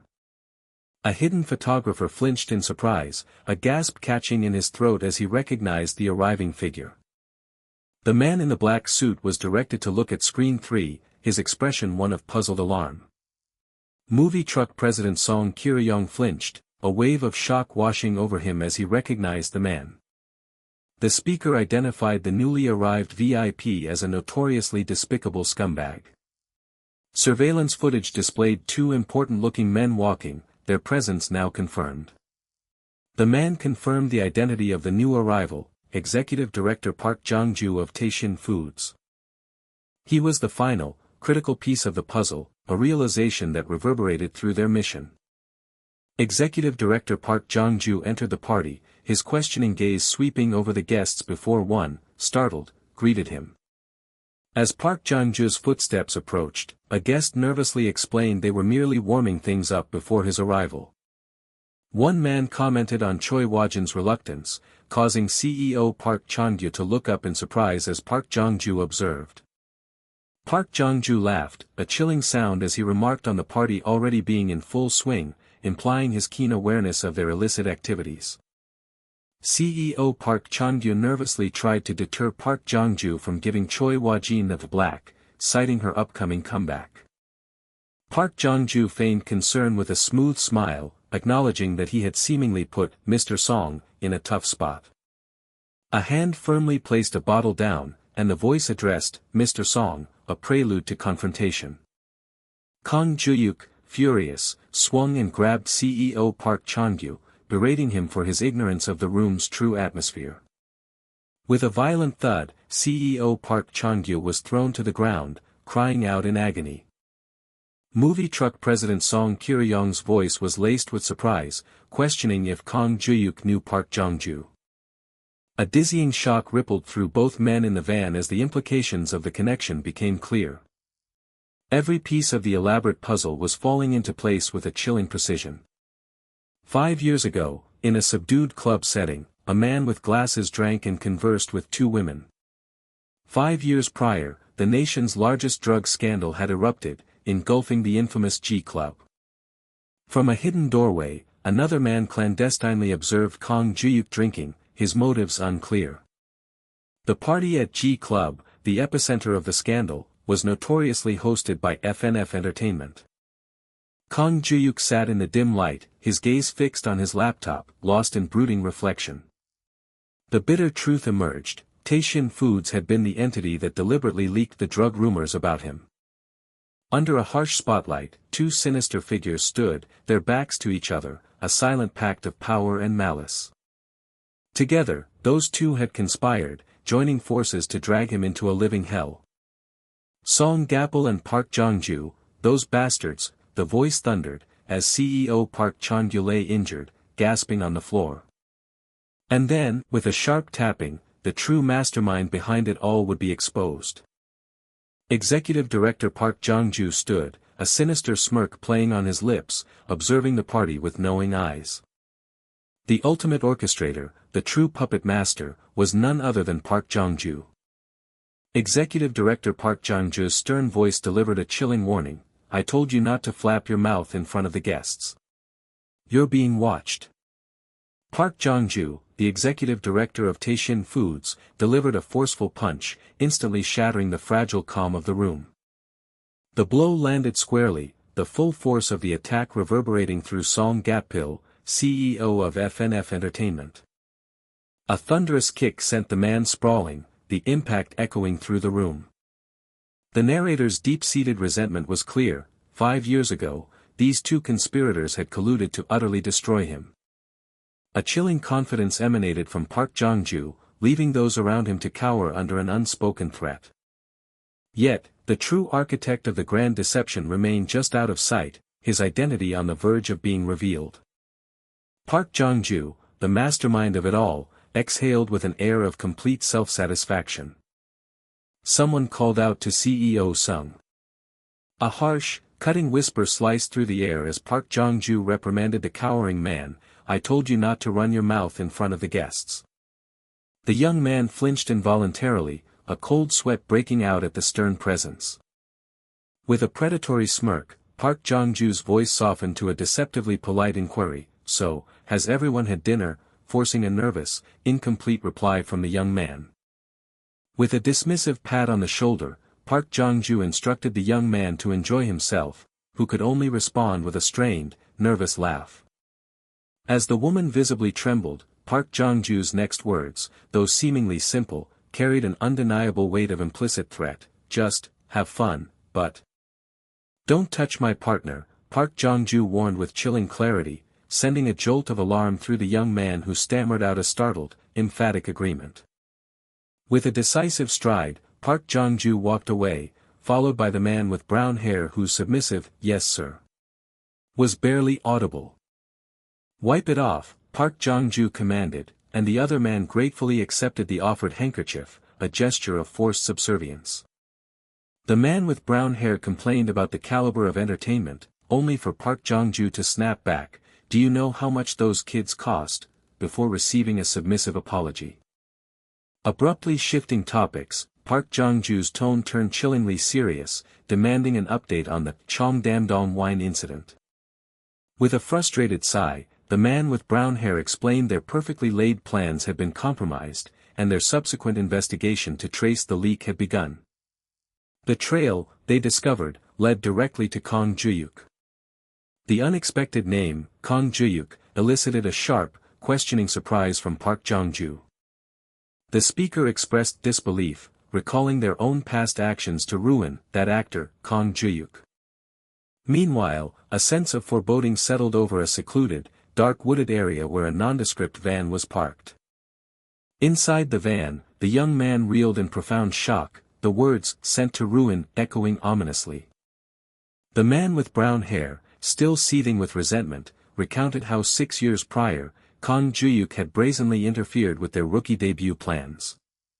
Park Jong-ju confirmed the memory, the past interference still rankling as he remembered how it had nearly destroyed their entire scheme. 6 years ago, events were set in motion that would forever alter their paths. On a luxurious rooftop patio, a serious man in a suit informed the chairman of a troubling issue with the G Club party lineup, prompting an immediate inquiry. The chairman learned with growing concern that, among their rookies, Kang Juhyuk had unexpectedly cast an actress named Museju as a lead. The chairman questioned why a top star like Kang Juhyuk would favor an unknown rookie, leading the other man to nervously suggest the radical step of calling off the entire event.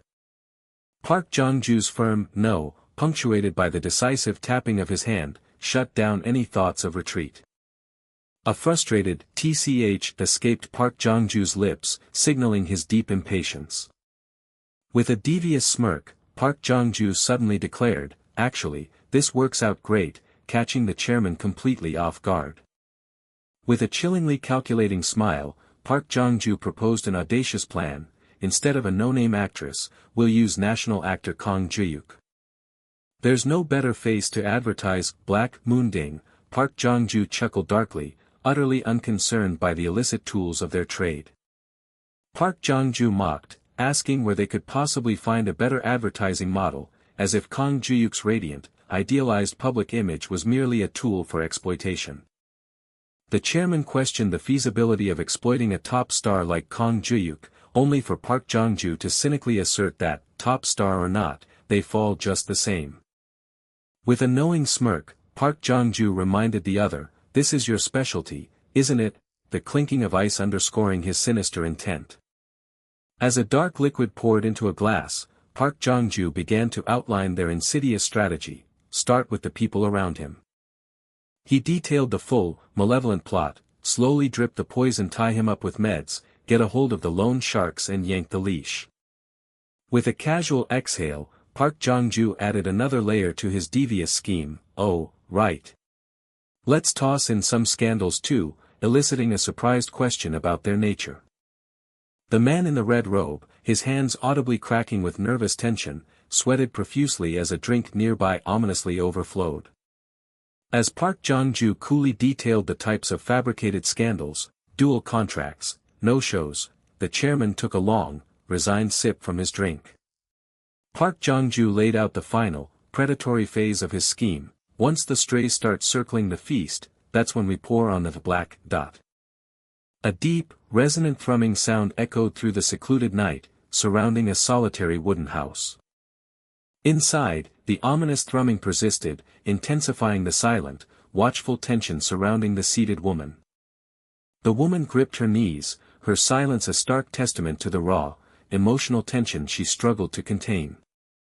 The rhythmic thrumming echoed around the woman as she sat utterly alone, her sadness a palpable weight in the quiet room. Back in the present, Park Jong-ju boasted about their past triumph, marveling at how effectively swapping in a national actor had served their dark purposes. The man with brown hair smiled, appreciating how their scheme had elevated Black into a top-tier domestic brand. He acknowledged the bonus of using Ryu Jinju again, but his expression swiftly clouded with a new, pressing concern, as he uttered, "But now." Park Jong-ju's voice was laced with a serious, thoughtful annoyance as he questioned if Kang Juhyuk was once again interfering. The man with brown hair conceded that Kang Juhyuk's presence complicated matters, dismissing him as the source of their problems. With a contemptuous smirk, Park Jong-ju concluded that despite all their efforts, Kang Juhyuk had learned nothing in 5 years. The man with brown hair, awaiting a new directive, bluntly asked, "So what now?" "What else?" Park Jong-ju responded, his voice chillingly decisive, "We make sure he never comes back." He spoke of the brutal, unforgiving nature of their business. Park Jong-ju's eyes narrowed, and with a cold, terrifying finality, he declared, "No, just, let's kill him."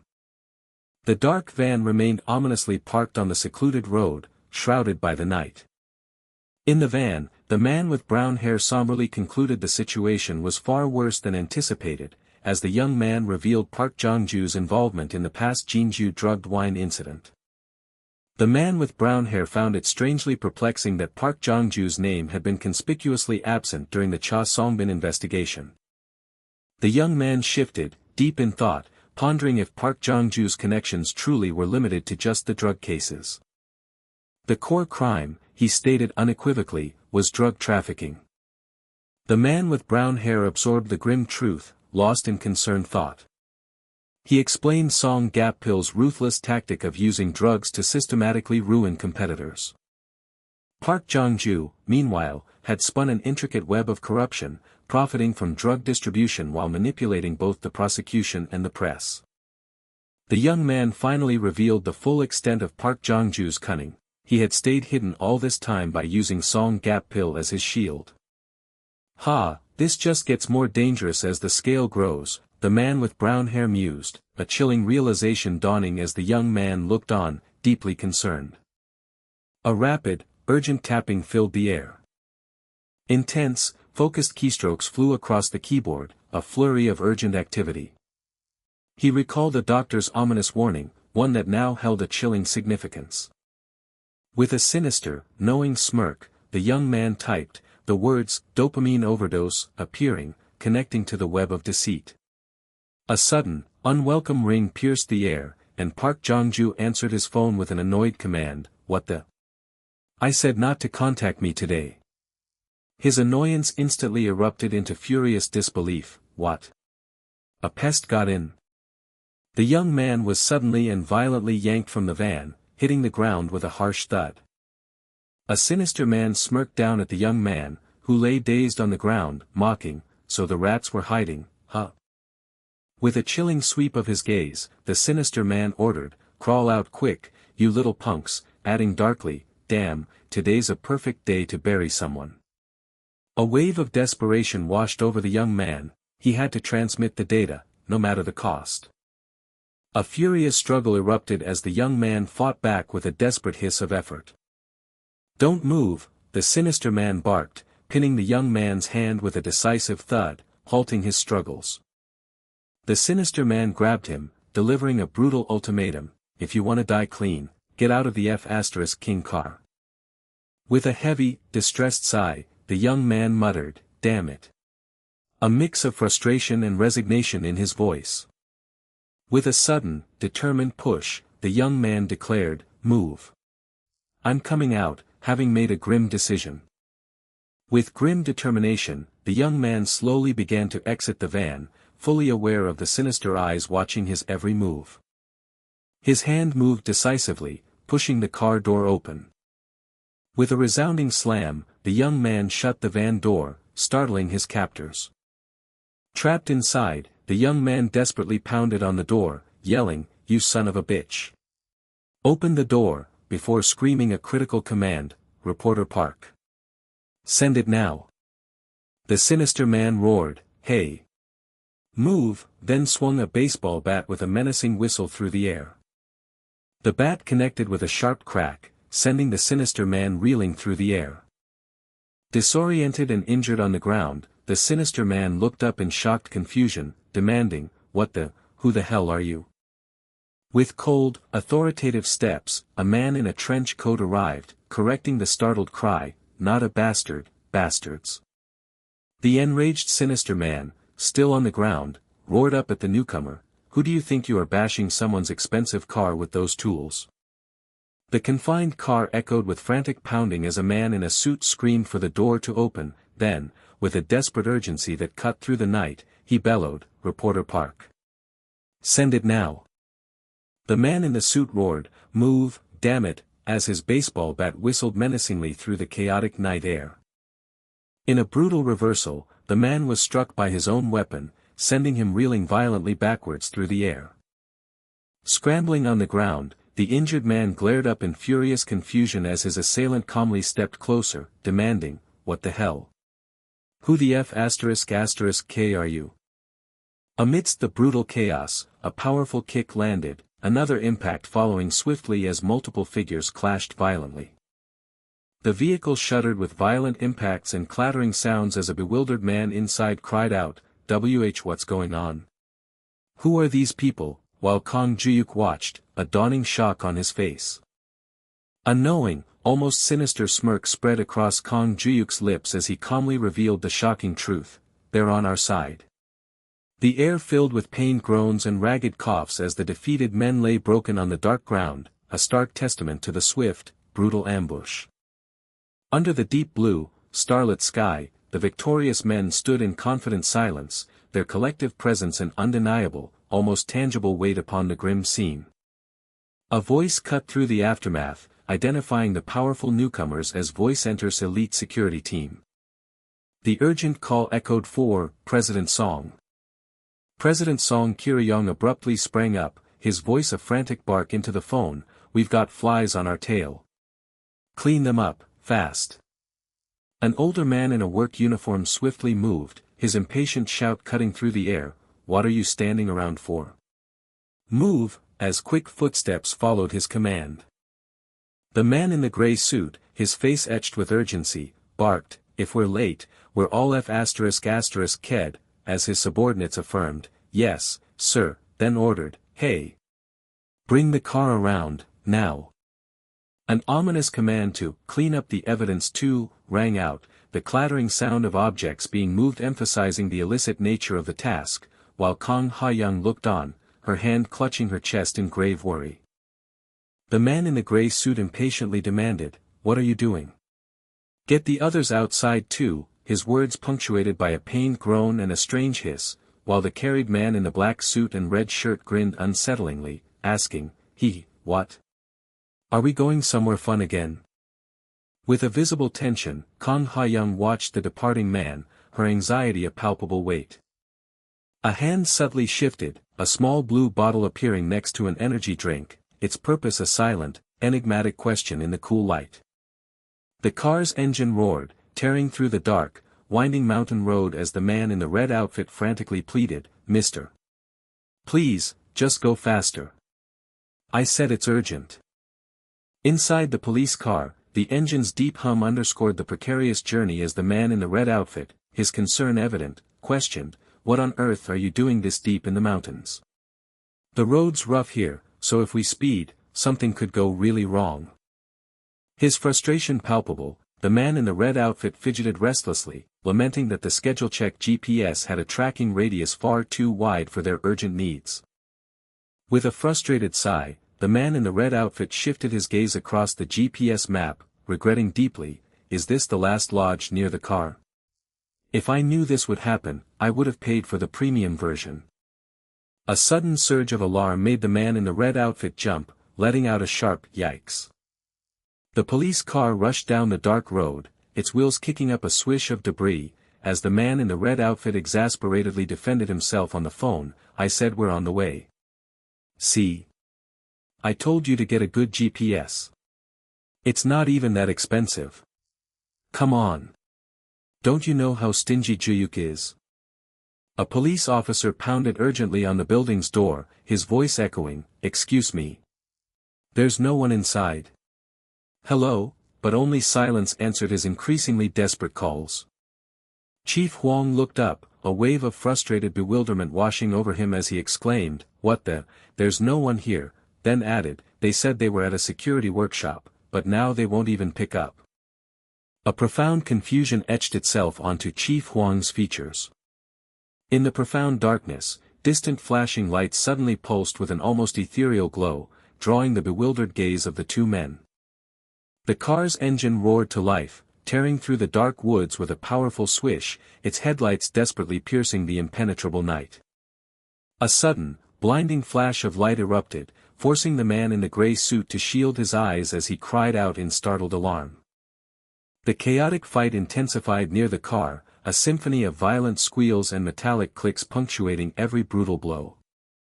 An ominous tapping sound accompanied their resolute advance as several men stalked forward, each gripping a metal pipe like a harbinger of violence.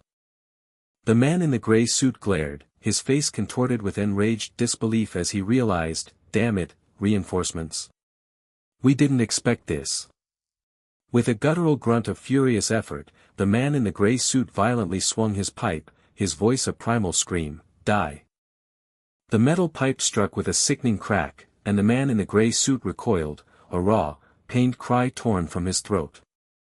Another brutal blow landed squarely in his back, eliciting a guttural "gack," as the pipe continued its relentless assault.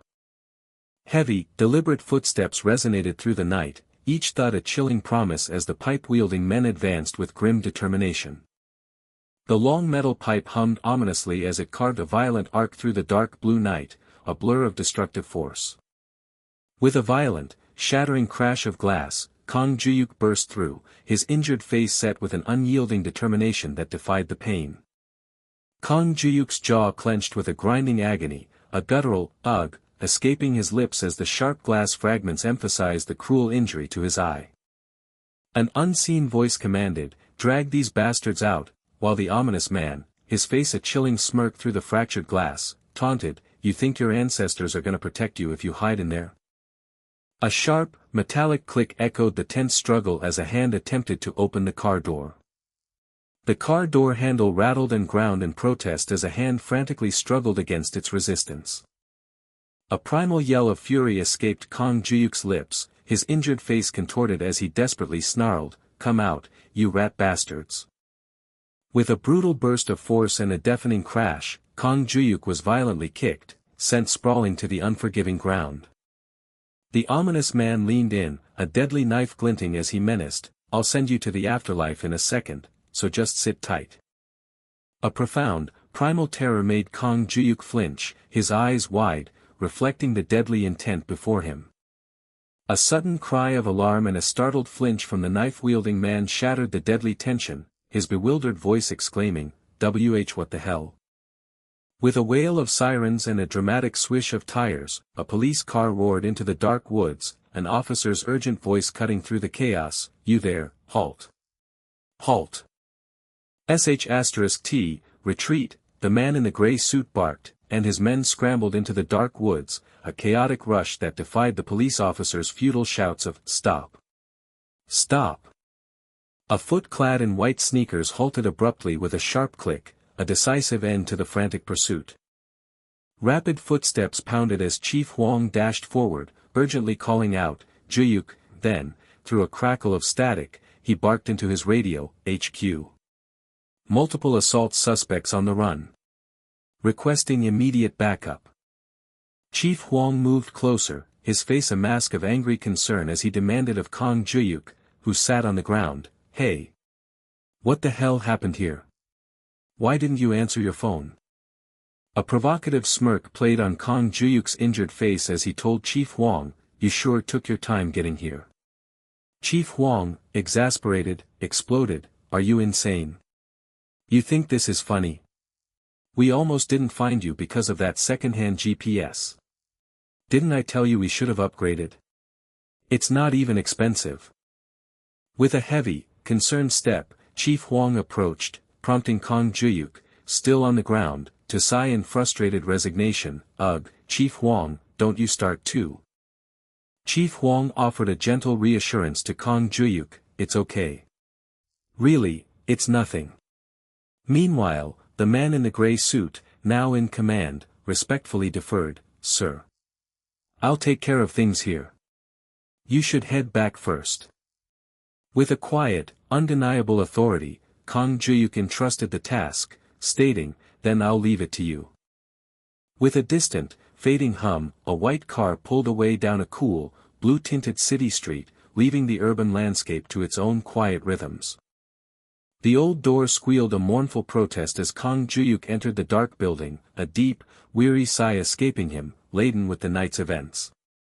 His footsteps echoed a profound weariness, each heavy, dragging step a testament to the night's burden as Kang Juhyuk slowly ascended the dim stairwell. Kang Juhyuk's weary footsteps continued their slow ascent, oblivious to the quiet presence of the woman's waiting feet, a silent tension building between them. A profound melancholic concern etched itself onto Kang Ha-young's face as she waited silently on the dimly lit stairwell. Kang Juhyuk's weary facade shattered, his voice laced with profound surprise as he began, how did you even? Kang Ha-young suddenly, roughly grabbed Kang Juhyuk's face, her voice a frantic, distressed torrent of questions, look at you, what the hell happened out there? Are you out of your damn mind? You seriously lost it? With a soft, tender gesture, Kang Ha-young's hand gently settled on Kang Juhyuk's arm, a silent plea of concern. With a weary dismissiveness, Kang Juhyuk tried to brush off her fears, insisting, it's nothing, really. Her hands tightened around Kang Juhyuk's arm with an urgent, desperate squeeze, a silent testament to her profound worry. With a firm, emotional squeeze, Kang Ha-young embraced Kang Juhyuk, her voice heavy with unspoken sorrow as she murmured, it's too late today. You should go back. With a nervous, hopeful glance up at Kang Juhyuk, Kang Ha-young subtly shifted, then tentatively offered, normally in times like this, people say, wanna stay for some ramen? The gas stove hummed softly, a blue flame dancing beneath a pot where water began its gentle, domestic boil. With a soft rustle, Kang Juhyuk quietly prepared ramen in the cozy kitchen, while Kang Ha-young rested, finally at peace, on the nearby sofa. A gentle clatter softly punctuated the silence as Kang Ha-young slept, a fragile tranquility settling over her on the sofa, while Kang Juhyuk stood vigil nearby. Even in sleep, Kang Ha-young's thoughts were troubled, a soft gasp escaping her as she reflected on the heavy burden. For 5 years, you held out in a place like this, like a prison. With a soft tear, the ramen packet was opened, ready to join the gently boiling water, a quiet act of domesticity. With a pensive, heavy step, Kang Juhyuk looked down, his voice carrying an unspoken question as he suggested, let's just have some ramen and... Kang Ha-young unexpectedly embraced Kang Juhyuk from behind, her arms enveloping him in a sudden, intimate gesture that startled him amidst his quiet cooking. With a sudden, bewildered turn, Kang Juhyuk tried to articulate his confusion, what are you even? Her hand softly, tenderly reached up, settling on Kang Juhyuk's neck in a gesture of profound intimacy. Kang Ha-young held him tighter still, pressing herself wholly against his back in a silent, desperate embrace that spoke of profound yearning. The water in the pot continued its relentless, vigorous boil, a stark contrast to the tumultuous human emotions overflowing around it. Her gaze intense, Kang Ha-young pleaded with a raw, desperate sincerity, just this once, give me a chance. A chance to repay what I owe you. Kang Ha-young's hands gently enveloped Kang Juhyuk's, but his silence was a heavy, suspended question, a profound contemplation weighing on his heart. With a soft, tender whisper, Kang Juhyuk finally spoke her name, Jinju. But Kang Ha-young, with a gentle, grounding touch, simply pointed out, the water's boiling. Outside the imposing Taishin Foods building, an unseen reporter's voice cut through the urban hum, asking, "Hey, Producer Choi. You got the files all right?" Producer Choi, diligently working at his computer with the faint sounds of scratching and creaking, confirmed, "Yes, Reporter Park. The framework's done, just gotta finalize it now," but his voice held a tense caution as he asked, "But are you sure about this?" Producer Choi slurped from his cup with band-aids still adorning his face, a silent testament to recent troubles, as the reporter's voice broke in, "About what?" Producer Choi set his cup down with a light tap, his voice laced with weary worry as he reminded the reporter, "You remember how much heat we took over that cult story?" The reporter's voice cut in with a determined snap, silencing Producer Choi's apprehension, "Stop whining. Let's make a real scene next week." The time had moved forward, exactly 1 week after the villa investigation. The city hummed with the constant murmur of traffic. In the quiet of a dimly lit room, a phone vibrated persistently. A hand slowly reached for the smartphone, its screen casting an ethereal glow. A flood of desperate messages pleaded for connection, while the recipient's hand paused, unable to reply, burdened by the weight of missed practices and apologies to her unis.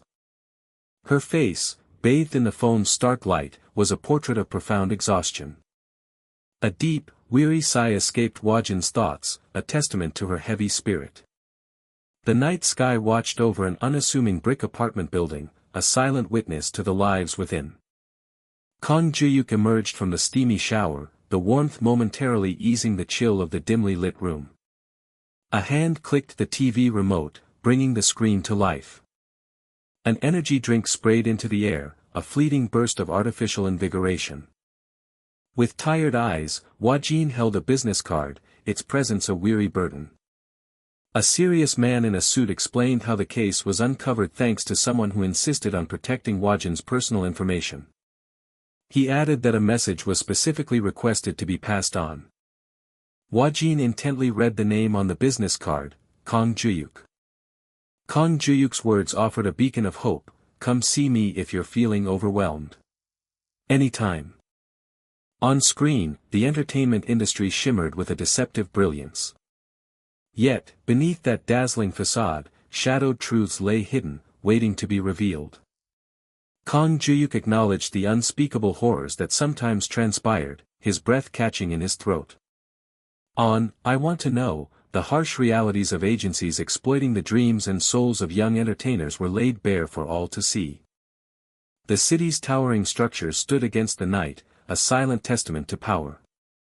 Movie truck president Song Kil-young fumed, frustrated that Park Jong-ju wasn't answering his phone about the label investor, as his own phone vibrated insistently. He answered, surprised by the late call from Executive Ju, who urgently asked if he had seen the broadcast. Still confused, Song Kil-young questioned the urgency about the TV, as the caller insisted he quickly turn on "I Want to Know," because it's blowing up. Just a year prior, filled with youthful hope, a young woman had joined FNF as a trainee. Holding 2 phones, Song Kil-young wondered with a jaded cynicism if it was yet another abuse scandal. But her aspirations were cruelly twisted. What awaited her was not a dream, but a living nightmare. A distressed female voice on TV revealed the CEO's dark exploitation, how he called her out every night, treating her like a mere plaything. The shocking confession continued, detailing a grim goal to reach 100 people, leaving the reporter in utter disbelief. The entity in question was XX Partners. Enraged, movie truck president Song Kil-young abruptly stood, demanding to know the identity of XX, and for the broadcast to be immediately shut down. He bitterly rebuked his caller, demanding an immediate statement, unable to comprehend why blocking public TV was an issue. And so, the decision was made to follow their trail, leading to this very place. The shocking revelation hit him, as he realized the broadcast was exposing FNF's ultra-luxury villa in Gangwon province, and he could only manage a choked exclamation. The news detailed how, on a specific night, female entertainers, mostly trainees or lesser-known faces, were driven to this secluded location.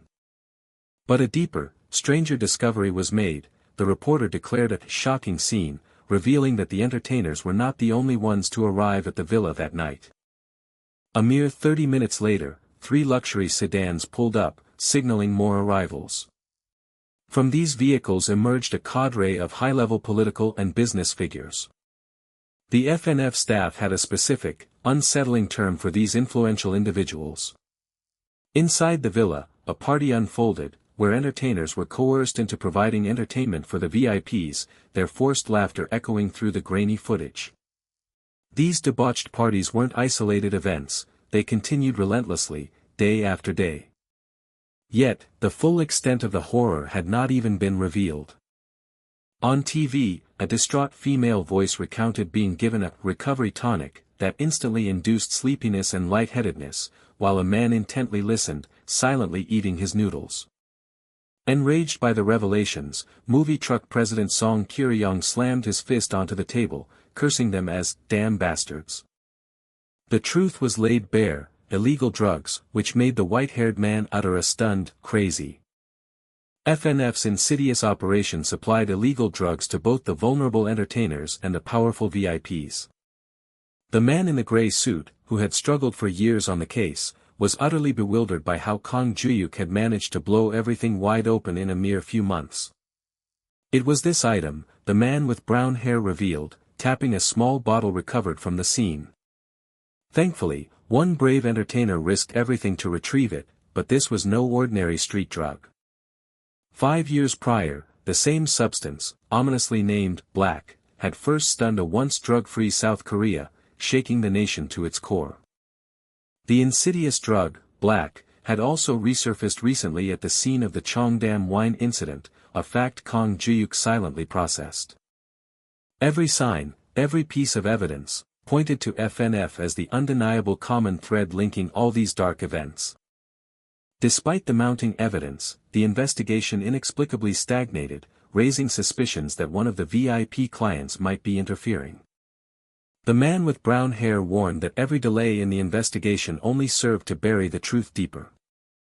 Movie truck president Song Kye-ryong, slamming his hand down, declared that the public deserved nothing less than a thorough investigation and swift justice. The city streets filled with the urgent wail of police sirens. Movie truck president Song Kye-ryong furiously demanded why none of his frantic calls were being answered. Kneeling in shock, movie truck president Song Kye-ryong heard a panicked voice on the phone, urgently asking if he'd seen the broadcast and declaring it an emergency. An ominous voice, the chairman's, simply stated, "I told you to be more careful." A wave of dread washed over movie truck president Song Kye-ryong as he stammered, fearing that if caught, all their intricate plans would crumble. The chairman, a sinister smirk playing on his lips, held a glass of clinking amber liquid. The chairman's voice dripped with disdain, expressing surprise at CEO Song's ineptitude. Movie truck president Song Kye-ryong's desperate plea for help was met with the chairman's chillingly calm dismissal, "What can I do? It's come to this. Please bear with it." The chairman, pouring himself a drink, offered a twisted comfort, promising to reduce Song Kye-ryong's sentence as much as possible. A crushing realization dawned on movie truck president Song Kye-ryong, a grim understanding that he was being abandoned, and he gasped in sudden horror. With an evil smirk, the chairman revealed that he had meticulously ensured all of Song Kye-ryong's illicit slush funds, overseas accounts, and bribery ledgers remained squeaky clean. The chairman's words, laced with an unnerving threat to think long-term, left Song Kye-ryong utterly distressed and confused, desperately calling out to him. Suddenly, loud banging erupted from his door, accompanied by shouts for Mr. Song Gap Pill to open up, jarring Song Kye-ryong. Movie truck president Song Kye-ryong's face twisted in sheer terror as the relentless pounding on his door and the shouts continued. Director Choi Myung-hoon's furious voice cut through, accusing PD Choi of losing it and revealing Bajaz as the true ringleader, all against the backdrop of the Death Patch building. Director Choi Myung-hoon furiously demanded why the explosive story had been covered with anonymity, undermining their exclusive partnership. He sternly reminded reporter Park of the formidable forces they were up against, recalling how chasing that scandal had almost cost them the entire show. Director Choi Myung-hoon conceded that they had at least agitated FNF, recognizing the opponent's overwhelming power. But he furiously argued that this new development had crossed a critical line, reminding them of the lives they risked to gather the evidence. A hand pressed a glowing blue button decisively. With a weary sigh, the man with brown hair concluded that, at this rate, any possibility of a deal with Kang Juhyuk was lost. He declared that immediate action was necessary, as his phone vibrated urgently. With a subtle smirk, Director Kim Sang-bong instructed his chief to publish an article in the print edition, titled, "Where is National Actor K, Another Victim of FNF's Drug Scandal?" The screen glowed with trending keywords, all fueled by the explosive FNF scandal, "I want to know," and the ongoing investigation. Public anger blazed fiercely and unrelentingly, a firestorm of indignation. Kang Juhyuk looked down at his phone, his expression somber, yet resolute. Yet, notably, Park Jong-ju remained untouched by the raging inferno. Kang Juhyuk's hand deliberately reached for the glowing phone. He was watching from above, from a height currently far beyond reach. Kang Juhyuk sat on the couch, his posture taut with determination. With fierce determination, Kang Juhyuk thought, this is only the beginning, vowing to climb to that unreachable height himself soon. His thoughts culminated in a chilling promise, he would kill Park Jong-ju. Ryu Jinju's body trembled uncontrollably as she clutched the TV remote. Ryu Jinju watched the news, pondering if the Kangwon Villa incident was truly the full extent of the story. As a man informed her that filming was about to commence, Ryu Jinju meticulously reviewed her next month's schedule. Ryu Jinju pointed to a curious item on the document, asking her Appa, who explained it had been added directly by the CEO. When the man casually mentioned a quick meet and greet with investors, Ryu Jinju's question, at the Kangwon Villa, was laced with a chilling memory from 6 years ago. Tears streamed down Ryu Jinju's face as she recalled being saved, back then, a memory steeped in sorrow. The only reason she wasn't dragged into that infamous villa was because of someone else's sacrifice. On the brightly lit set, the director called for Jinju's first appearance, take one, as everyone prepared. Ryu Jinju recalled that it was Kang Juhyuk's Sunbae who had given her a chance, recommending her for a lead role when she was still a nobody. Kang Juhyuk and Ryu Jinju stood facing each other on the set, a silent understanding passing between them. She considered his presence a light so profound, it could illuminate an entire life. Kang Juhyuk gently reassured a surprised Ryu Jinju, telling her to simply act naturally and not be nervous. As Kang Juhyuk advised her to focus on her acting, Ryu Jinju's heart swelled with the profound thought, he was her salvation. With a confident smile and a small nod, Ryu Jinju was ready. The director's commanding call of action echoed through the set. But Ryu Jinju knew that her salvation had come at a heavy, hidden cost. Through the camera's lens, Kang Juhyuk and Ryu Jinju prepared for their scene, the mechanics of filming whirring around them. In exchange for her salvation, a cruel downfall had swallowed her Sunbae whole. The day after the "I Want to Know" broadcast, a new truth began to unfold. The investigation into the shocking allegations now led to the steps of the police station.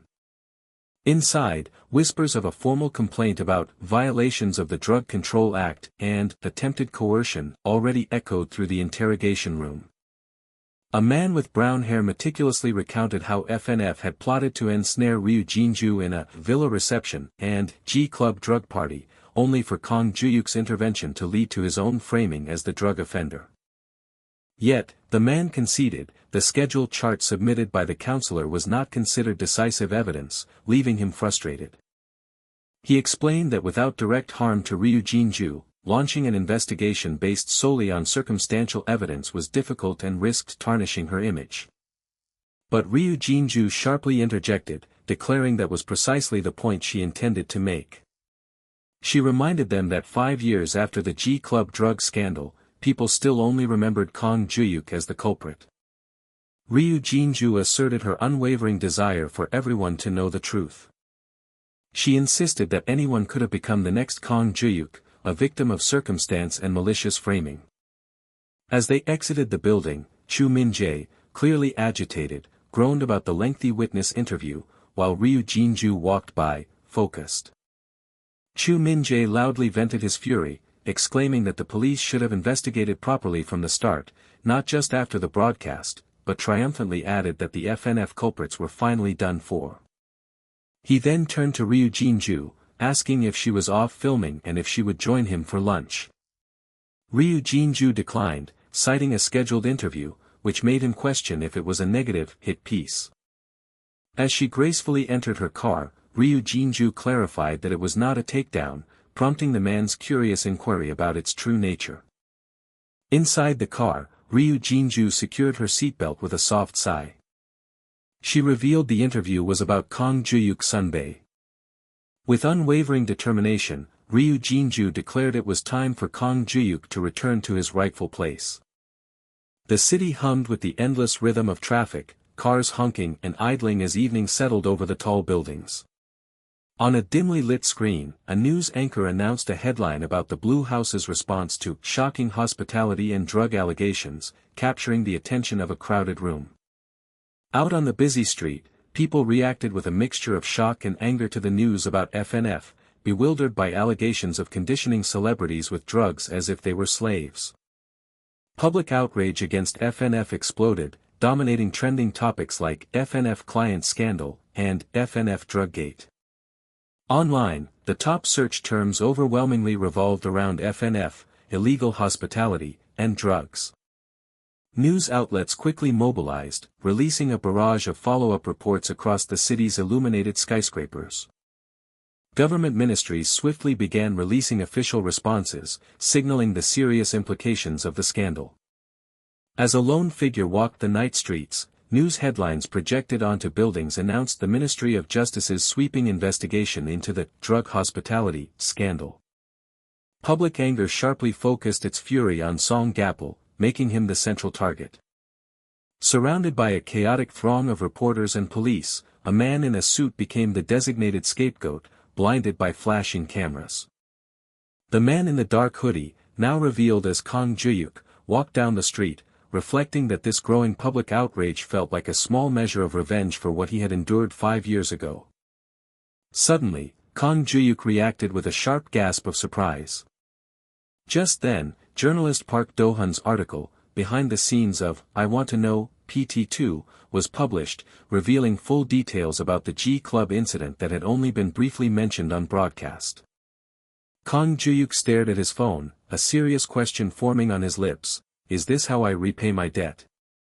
Online comments quickly erupted, speculating if actor K was Kang Juhyuk, with many expressing shock and disbelief that he was still being hunted like a witch.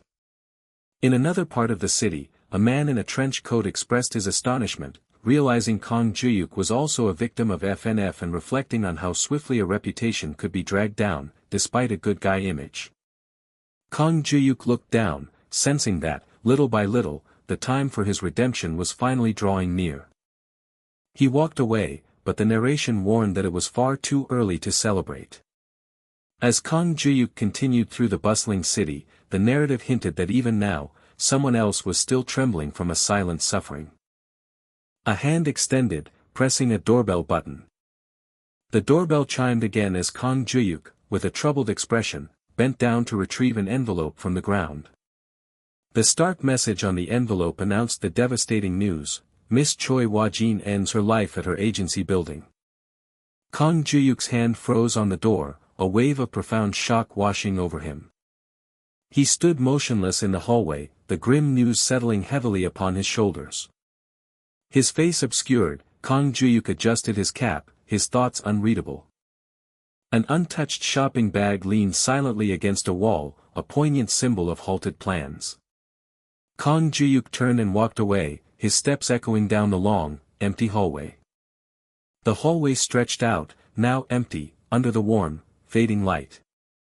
A door creaked open, revealing a hidden room. Inside, a young woman sat on her bed, beginning to carefully open a gift box. She focused intently, her hands meticulously unwrapping the present. A soft rustle filled the quiet room as hands delicately pulled away tissue paper from within the box. Looking into the box, the young woman discovered a pink microphone and a handwritten note. The note, signed by Kang Juhyuk, declared that Voice Entertainment would now be Heejin's voice, hoping this incident would never silence her. Overwhelmed by emotion, the young woman, Heejin, began to sob, her body trembling. Time flowed differently for everyone. For some, it was a long, arduous escape from a hellish cave, as a white SUV sped through the city night. Kang Juhyuk drove, his focus unwavering on the road ahead. He reflected that his own recovery had taken 5 years, and wondered how long it would take for Choi Wajin.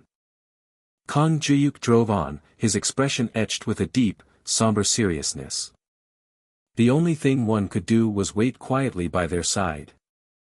Various faces flickered in his memory, hopeful, amused, angry, each a reminder of those still struggling. He knew he must wait until they realized someone was there, waiting for them. Suddenly, a radio announcer proclaimed, "It's time for our Moonlight Special Guest Corner with actress Ryu Jinju," making Kang Juhyuk gasp in surprise. The announcer addressed Ms. Jinju, signaling an important revelation. As a hand adjusted the radio dial, the announcer asked Ryu Jinju if she had something special to share with the audience that night. Ryu Jinju confirmed, stating that while filming Reclaim recently, she felt an overwhelming need to thank someone. When the host playfully suggested it might be lead actor Ha Young-hoon, Ryu Jinju quipped that she would save him for the Enemies special. Director Kim Sang-bong, his arms crossed, looked on thoughtfully, a hint of concern in his expression. The host, bubbling with curiosity, pressed Ryu Jinju further, who replied that "thank you" didn't even begin to cover her gratitude. Ryu Jinju emotionally described the person as a savior, someone who had helped her stand where she was now. The host, surprised by the poetic description, heard Ryu Jinju explain that this person had first recommended her for a lead role. She elaborated that he saw potential in her when she was still completely unknown. But Ryu Jinju paused, the tone of her voice shifting. Her words, "After watching the broadcast yesterday, I realized I owe him an even greater debt," caused Kang Juhyuk to react with profound confusion, wondering what she could mean. As Kang Juhyuk gripped the steering wheel, he had a sudden, stark realization. Ryu Jinju was referring to the "I want to know" exposé about his former agency, FNF.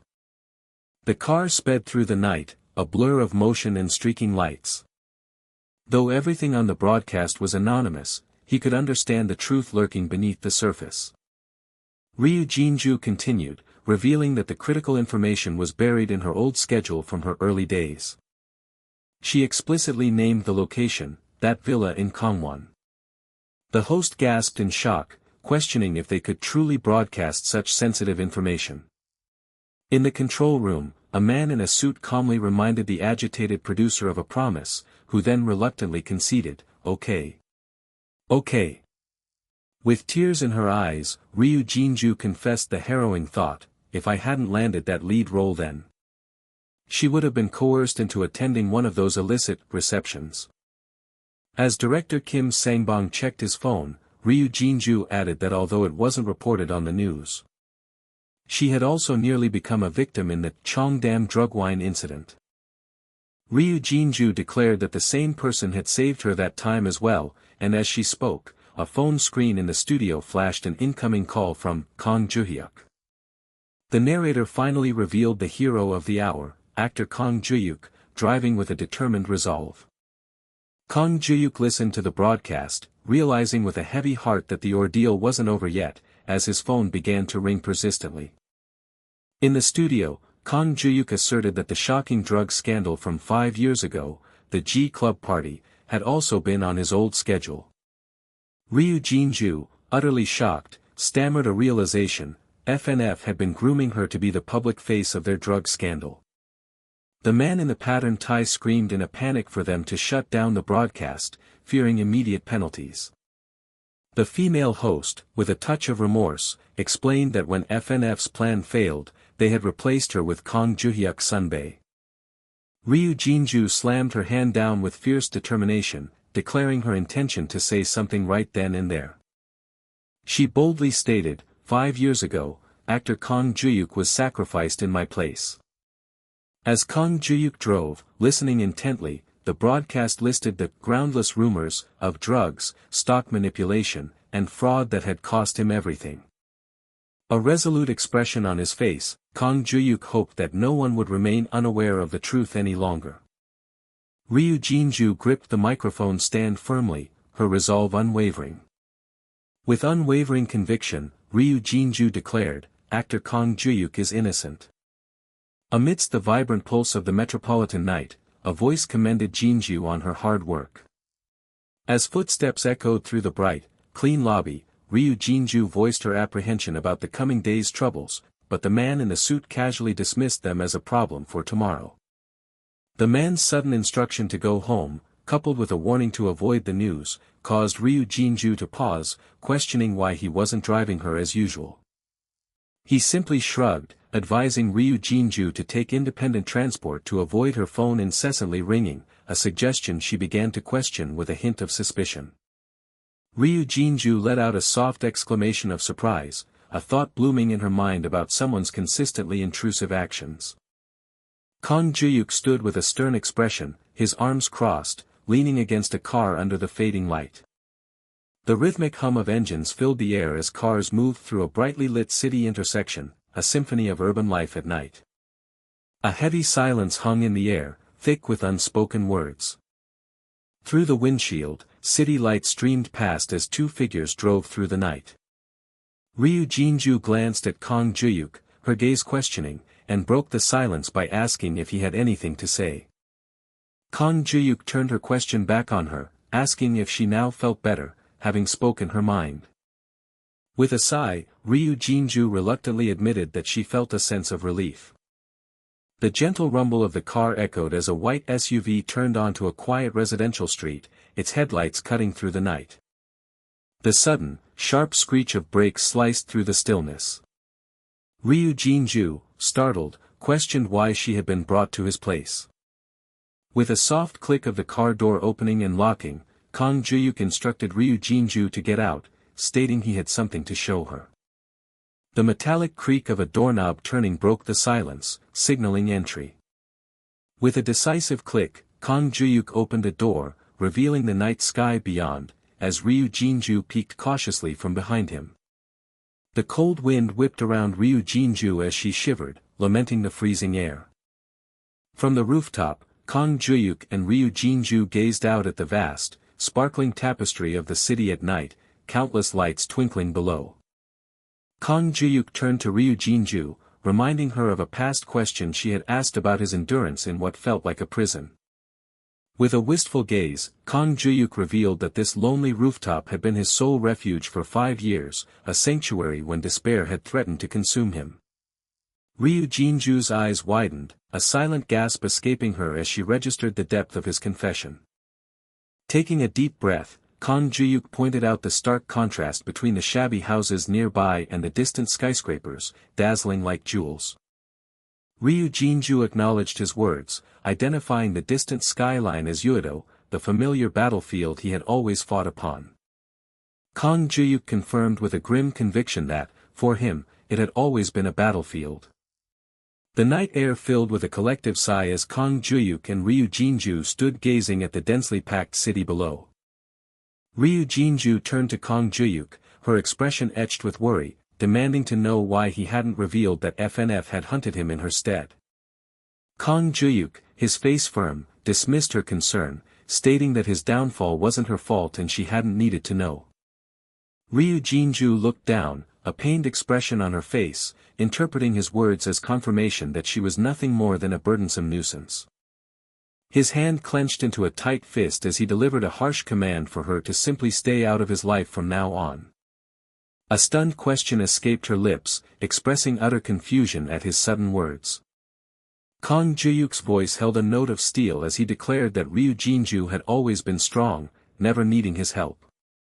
He believed that one day, she would clear her name and proudly face the world on her own terms. Kang Juhyuk asserted that she had always shone brightest independently, prompting Ryu Jinju to question if, in his eyes, she was nothing more than a burden, even 5 years ago. Ryu Jinju's voice cracked with emotion as she tearfully confessed to being the worst kind of woman. Walking ahead, Ryu Jinju confessed her self-doubt, feeling she possessed no real ability, only lofty ideals, and that without his help at the Kangwon villa, she would have been lost. Kang Juhyuk, his gaze unwavering, simply stated that he would have been the one in trouble. With a thoughtful gaze, Kang Juhyuk dismissed her fears as nonsense. Her lips pressed tightly together, a silent testament to her surging emotions. Gasping, Ryu Jinju shouted in self-hatred, lamenting her inability to do anything but express her useless emotions in front of him. Her fists clenched, Ryu Jinju yelled with fierce intensity for him to simply stop getting involved in her life. In a fleeting memory, a sharp beep signaled the beginning of a shoot as unseen voices checked on Juhyuk and Jinju, instructing Juhyuk to guide her carefully. Young Kang Juhyuk, with a reassuring smile, told a surprised young Jinju not to be nervous, urging her to simply do what she did best. The young Kang Juhyuk's voice resonated as he advised Jinju to focus entirely on her own acting. With a confident smile, young Jinju declared to her senior that he should worry about himself, for she was at her absolute best today. A sharp clap of the clapperboard and shouts of "Ready! Action!" heralded the start of filming. A flicker of intense emotion sparked in Kang Juhyuk's eye, a silent storm brewing beneath the surface. Ryu Jinju gazed at Kang Juhyuk, her face a conflicted mask of anger and deep, simmering hurt. With an exasperated sigh, Kang Juhyuk accused Ryu Jinju of being as headstrong as ever, questioning if her arrogance was not a little excessive. Ryu Jinju flinched, a sharp exclamation escaping her lips, a mix of surprise and indignation. Kang Juhyuk praised Ryu Jinju for seizing a once-in-a-lifetime chance and, with unparalleled talent, climbing to the brightest peak herself, prompting her to quietly question if she was a burden. Kang Juhyuk earnestly told Ryu Jinju that he had always believed she would make his work shine, which was why he had offered her the lead role, urging her to cast aside such foolish thoughts. Her footsteps clicking with determined anger, Ryu Jinju vehemently rejected the notion of her thoughts being foolish, crying out that the Cheongdam wine scandal and the Kangwon villa were all because of her. With a forceful gesture, Ryu Jinju yelled, blaming herself for Kang Juhyuk being hunted by FNF and having his name dragged through the mud, all because he had cast her as the lead. Ryu Jinju, her voice raw with emotion, accused Kang Juhyuk of reckless revenge, comparing his actions to a death wish, something beyond any common sense. Kang Juhyuk shouted back, demanding how he could possibly sit idly by and watch. Tearfully, Ryu Jinju screamed about the constant torment of worrying about him, fearing she would only hear of his fate through the news, just like before, now, and forever. A hidden alley, often overlooked, stood testament to forgotten spaces under the night sky. His hand rested calmly as he reiterated that this very anxiety was why he had called her arrogant. As Kang Juhyuk spoke of stars shining brightly and receiving only praise, Ryu Jinju's thoughts drifted to a silent confession of love and eternal togetherness. He explained that under the constant adoration of fans and the glare of cameras, one begins to believe their brilliance in the night would last forever, but that was never the case. Kang Juhyuk glanced down at her, asserting that all those dazzling lights vanish with the sunrise, prompting Ryu Jinju to question his meaning. As he walked, Kang Juhyuk narrated that feelings once thought true cool instantly, and by tomorrow, people are already chasing a new light. With a subtle shift in his expression, Kang Juhyuk implied Ryu Jinju was no different, then pressed her, asking where she had been when he crumbled and the world turned against him. Kang Juhyuk's accusatory question echoed, a harsh static distorting the image of Ryu Jinju's tearful, glitching eye, emphasizing her absence during his downfall. Kang Juhyuk continued, describing how Ryu Jinju had only watched from the sidelines, perhaps making a few superficial inquiries. He stated she couldn't delve deeper because her contracts, endorsements, and reputation demanded protection above all else. Her inability to act was framed as merely staying behind a safety line, watching from a distance, as evidenced by a screen full of unread messages to Senior Juhyuk. He recounted the harsh reality of standing by someone condemned as a traitor. Ryu Jinju gasped, a blush of shame rising on her cheeks, as Kang Juhyuk declared such an act utterly impossible for celebrities who depend on their fans' love. His footsteps fell heavy as Kang Juhyuk narrated that eventually, people forget and return to their ordinary lives. He concluded, defining that very human tendency as what it means to be human. A gentle touch as his hand reached out and covered hers, a silent connection. Kang Juhyuk told Ryu Jinju that she should also move on with her life. The unseen narrator urged her to continue shining from where she stood. Ryu Jinju's questioning voice echoed, wondering what "where I stand" truly meant. A memory flashed, an award ceremony broadcasting the 57th Golden Film Awards, celebrating Ryu Jinju as Best New Actress with resounding cheers and congratulations. Her inner voice confessed that she had once believed reaching the top would allow her to stand beside him. On the grayscale stage, Ryu Jinju stood bathed in a spotlight, gracefully accepting her award and bouquet amidst the thunderous applause of the audience. A poignant realization settled in. He was no longer there. Ryu Jinju held her award and flowers, a wistful longing in her eyes, aware of a blurred, shadowy absence behind her. This haunting realization became the nightmare that had plagued her for 5 long years.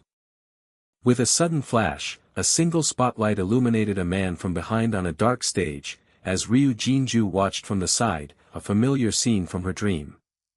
Her deepest desire was revealed, the dream of seeing him again after his sudden disappearance. Her heels clicked rapidly across the dark stage as Ryu Jinju ran, calling out, "Senior," to the partially visible man. Ryu Jinju cried out Juhyuk's name, a breathless gasp escaping her as dark, wispy, mystical elements surrounded her, her distress palpable. A raw, dramatic declaration erupted from her, unable to bear the emotional turmoil any longer. Her body trembled as a single tear escaped, tracing a path down her cheek. With a sudden stop, Ryu Jinju yelled defiantly, refusing to accept his words, demanding to know the truth. Her voice raw with frustration, Ryu Jinju accused Kang Juhyuk of causing her constant worry, pushing her away when she approached, and demanded he stop with his nonsensical pronouncements. She angrily accused Kang Juhyuk of being self-righteous, overturning her feelings with his sermons, questioning what made him so special that she should merely bow and apologize. Ryu Jinju vehemently called Kang Juhyuk a coward for running away this whole time, dismissing his definition of being human as utterly meaningless. Her voice breaking, Ryu Jinju tearfully explained her desperate wish to be the first to reach out and help him when he was at his absolute worst, cornered and exhausted in an underground room.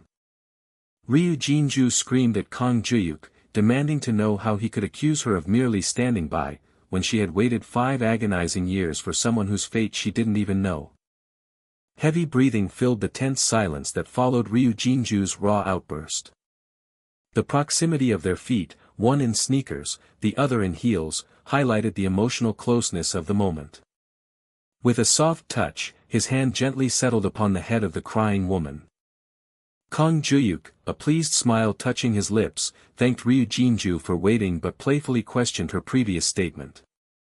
He mused aloud that her passionate words certainly sounded like a confession.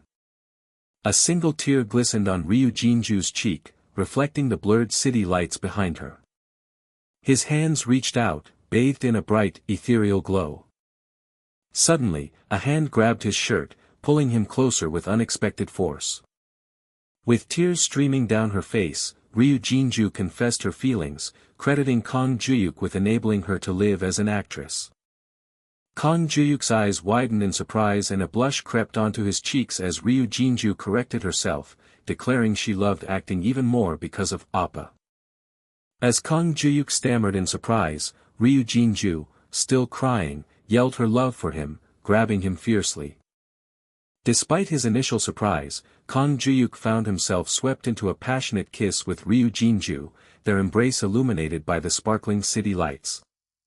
As snowflakes danced lightly around them, Ryu Jinju's hair fluttered beside Kang Juhyuk's wide, surprised eye. Kang Juhyuk embraced Ryu Jinju on the rooftop, surrounded by the gentle descent of snowflakes and the twinkling city lights. Under the vast, starry sky, Kang Juhyuk and Ryu Jinju embraced on the rooftop, enveloped by falling snow and the glittering expanse of the city below. Off-screen voices inquired about his recent meeting with Jinju, but Kang Juhyuk quickly downplayed its significance. The man, brown skin, red outfit, pressed, suspicious of the late-hour rendezvous, but Kang Juhyuk insisted it was merely a fleeting schedule check. Suddenly, a KBC newsflash interrupted the casual atmosphere. The news report reminded viewers of the notorious serial blindsided mugging case in Yongin and the brave citizen who had apprehended the culprit. Kang Juhyuk reacted with a surprised sputtering of food as the news sensationally revealed he was the hero. "Those damn cops," Kang Juhyuk muttered in annoyance, convinced they had leaked his identity, while the man, brown skin, red outfit, commented on his incredible nose for these things. Kang Juhyuk sharply questioned the meaning of "a nose for what," prompting the man, brown skin, red outfit, to repeat his phrase with exasperation. The man, brown skin, red outfit, leaned in with a smug smirk, revealing his nose was for predicting the smell of Kang Juhyuk's comeback. Fueled by Park Do-hun's article and Ryu Jinju's interview, news related to Kang Juhyuk suddenly began to explode. A dizzying collage of headlines painted a dramatic picture: Ryu Jinju's shocking confession, questions about false accusations, and the truth of a 5-year-old incident, all hinting at a planned comeback.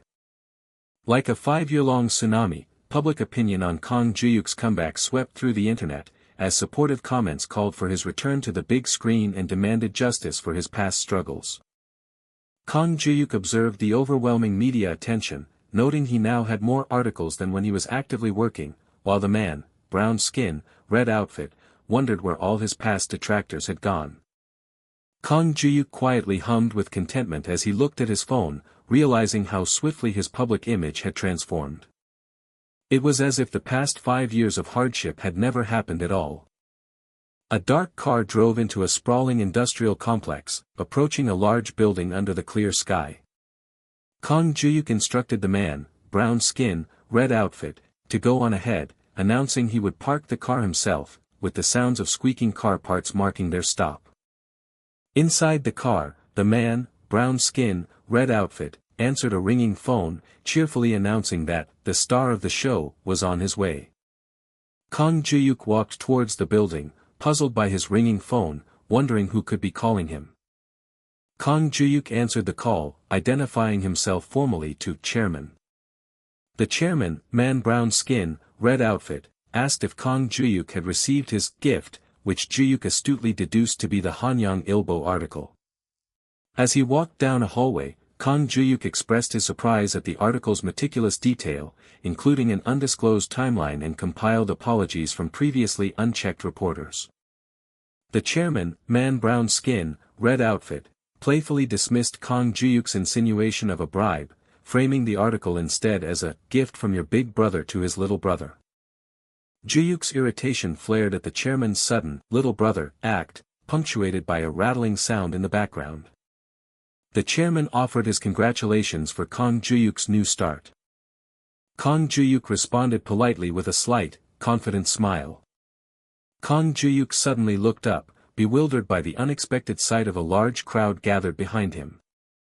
A single clap broke the silence, signaling a momentous occasion. The applause grew, a wave of congratulation forming.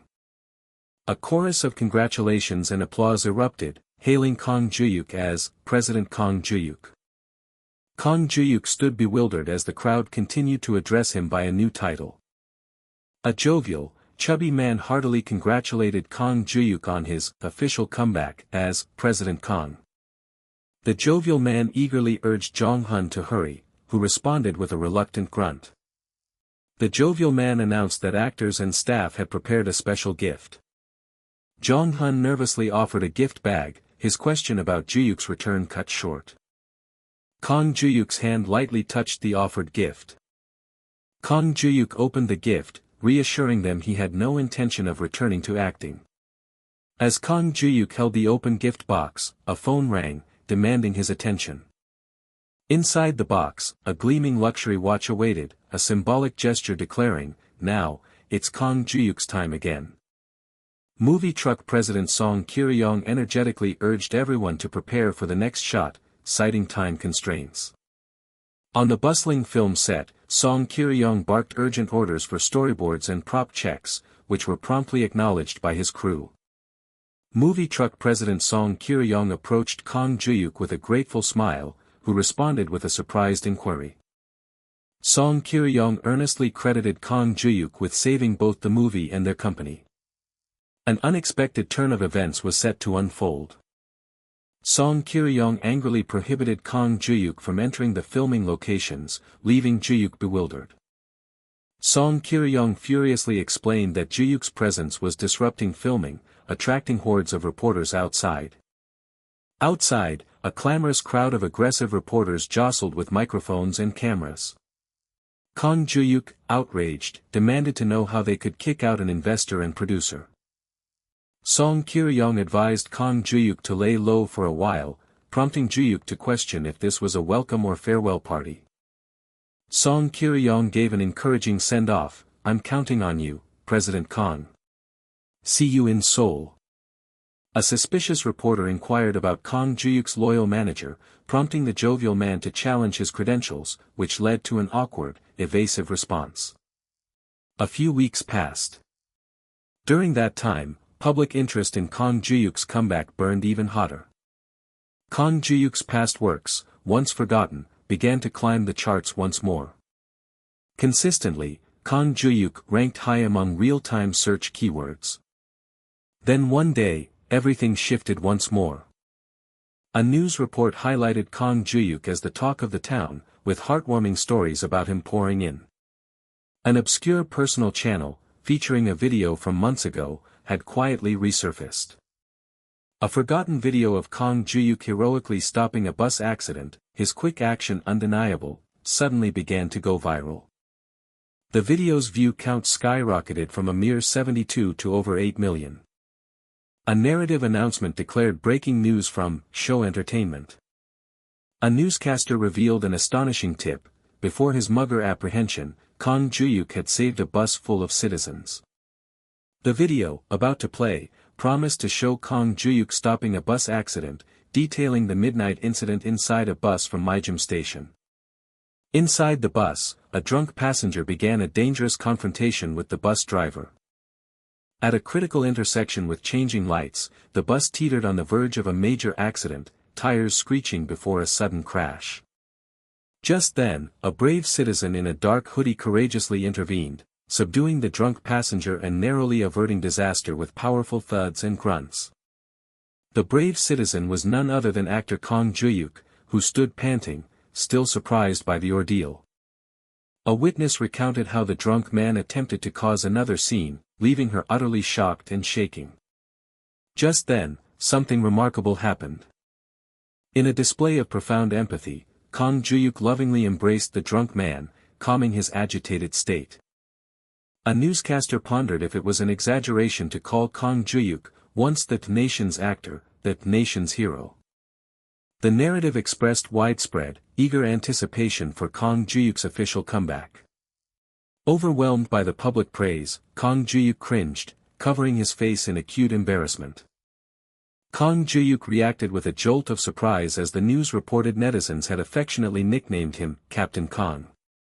Kang Juhyuk suddenly sprang up in alarm as the news brought up his past involvement in helping a sexually harassed trainee. Kang Juhyuk walked away in exasperation, lamenting that things were just beginning to quiet down.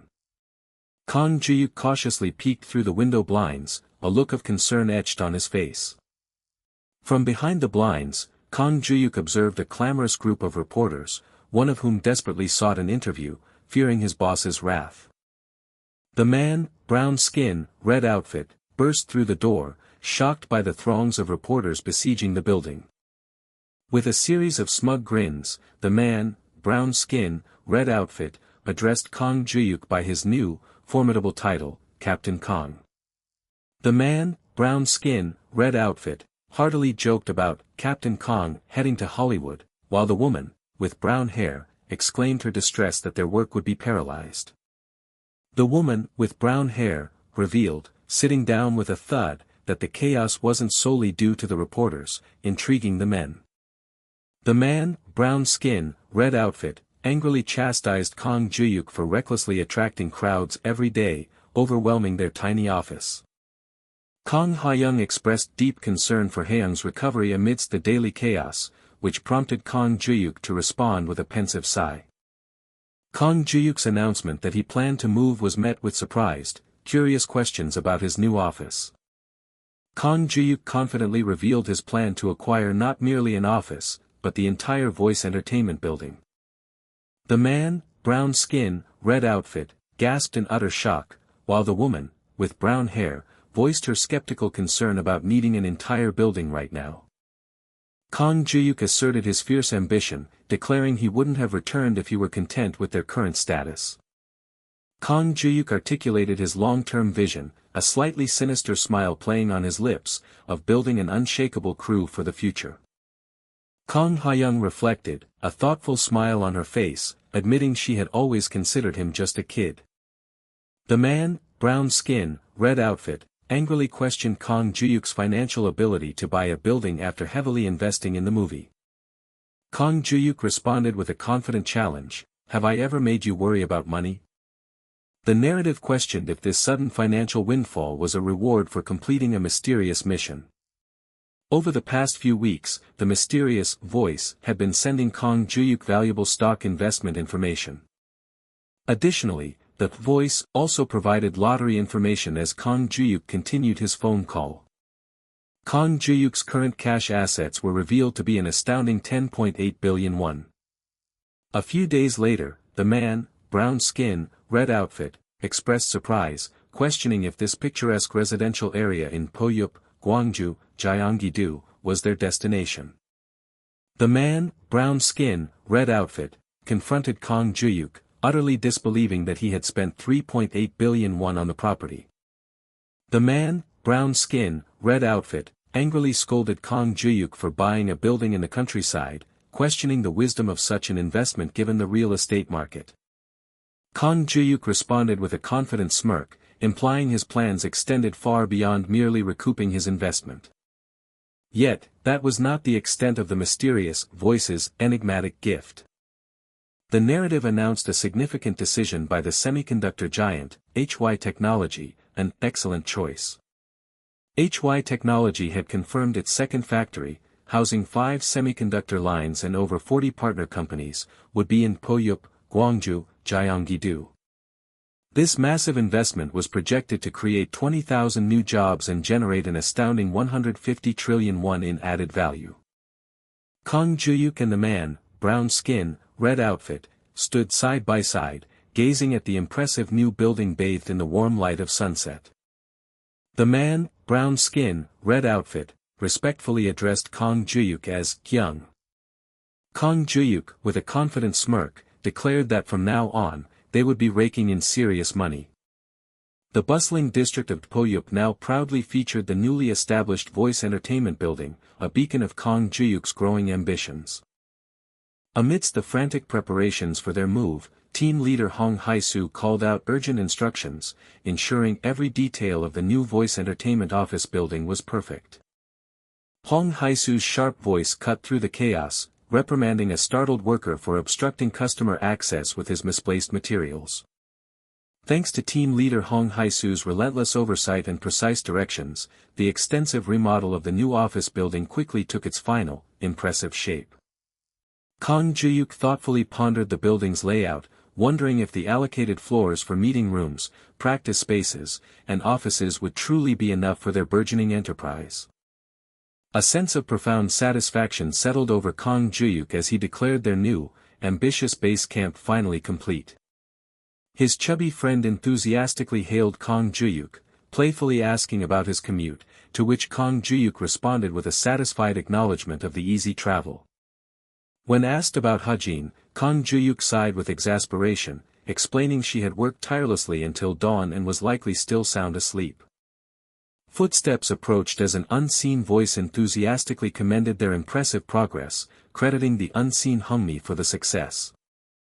The voice then directly addressed Kang Juhyuk, questioning his presence. With a sudden, jarring thud, a serious-faced shopkeeper abruptly materialized from behind an object. Kang Juhyuk's friend shouted in surprise, demanding an explanation, while Kang Juhyuk himself directly questioned the unexpected newcomer's identity. The shopkeeper chuckled nervously, apologizing for his sudden appearance before quickly identifying himself as the owner of the Chinese restaurant on the first floor. Kang Juhyuk offered a polite greeting, prompting the shopkeeper to earnestly declare his desire to express his heartfelt thanks. Kang Juhyuk's friend, still irritated, admonished the shopkeeper for his abrupt entry, as the man tried to begin his explanation. Overwhelmed with emotion, the shopkeeper tearfully explained that Kang Juhyuk had slashed all restaurant rents by 50%, saving his failing business and filling him with profound gratitude. Kang Juhyuk's friend gasped in disbelief, angrily questioning if Kang Juhyuk had lost his mind with such an outrageous decision. Kang Juhyuk calmly clarified that the rent reduction was a calculated investment, a statement that visibly stunned his friend. With a confident smile, Kang Juhyuk asserted that the terms were legally binding, then gently requested the shopkeeper to look after his people from that day forward.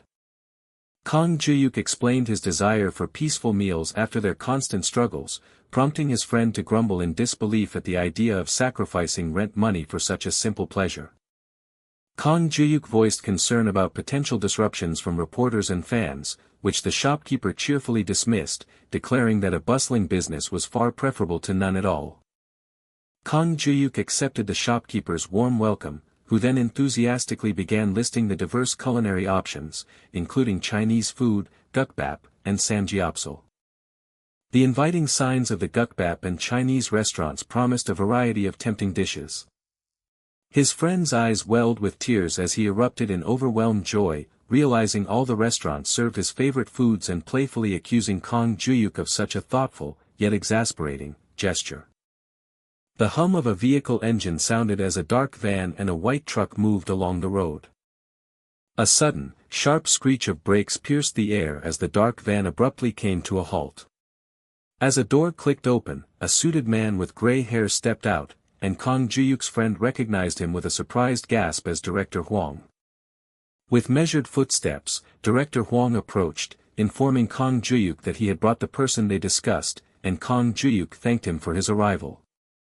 Kang Juhyuk informed his friend that he was leaving for a meeting, which immediately puzzled the man, who questioned what kind of meeting. With resolute footsteps, Kang Juhyuk departed, revealing his immediate task was to recruit a new artist for voice entertainment. Kang Juhyuk's friend reacted with exasperated shock at the speed of his expansion plans, prompting Kang Juhyuk to jokingly suggest it only meant more jjajangmyeon for himself. Kang Juhyuk offered a sincere apology for making the person he was meeting travel such a long distance. He explained his intention to choose a quiet, comfortable cafe, hoping to create a more relaxed environment for their conversation. The dark-haired woman, Choi Wha-jin, politely thanked Kang Juhyuk for taking the time to meet with her. Kang Juhyuk formally addressed her as Ms. Choi Wha-jin, confirming her identity.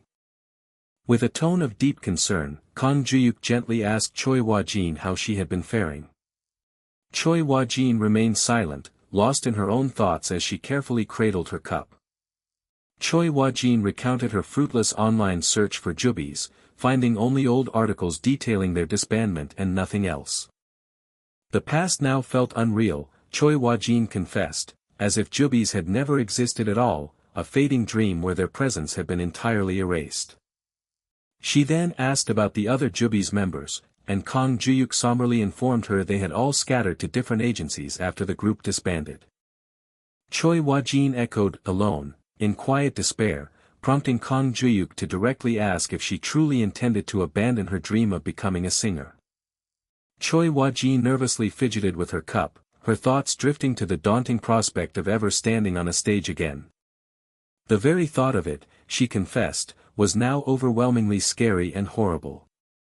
A quiet contemplation settled between Kang Juhyuk and Choi Wha-jin, the weight of her unspoken fears hanging in the air.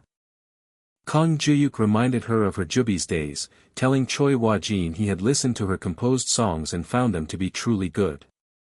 Choi Wha-jin blushed, humbly deflecting his praise by stating she had only made minor adjustments, with the company handling all the complex arrangements. Kang Juhyuk looked down with a soft, reassuring smile, admitting his limited knowledge of music, yet preparing to offer further praise. He then exclaimed with enthusiastic praise, declaring her a hidden S-class idol whose amazing, self-composed songs truly captivated him. Kang Juhyuk then made a bewildering comment about someone nearly getting mugged because they were so lost in her music, leaving Choi Woo-jin utterly confused and questioning his words. He revealed that his company harbored a devoted fan of hers, and more significantly, he had discreetly sought expert evaluations of her composed songs.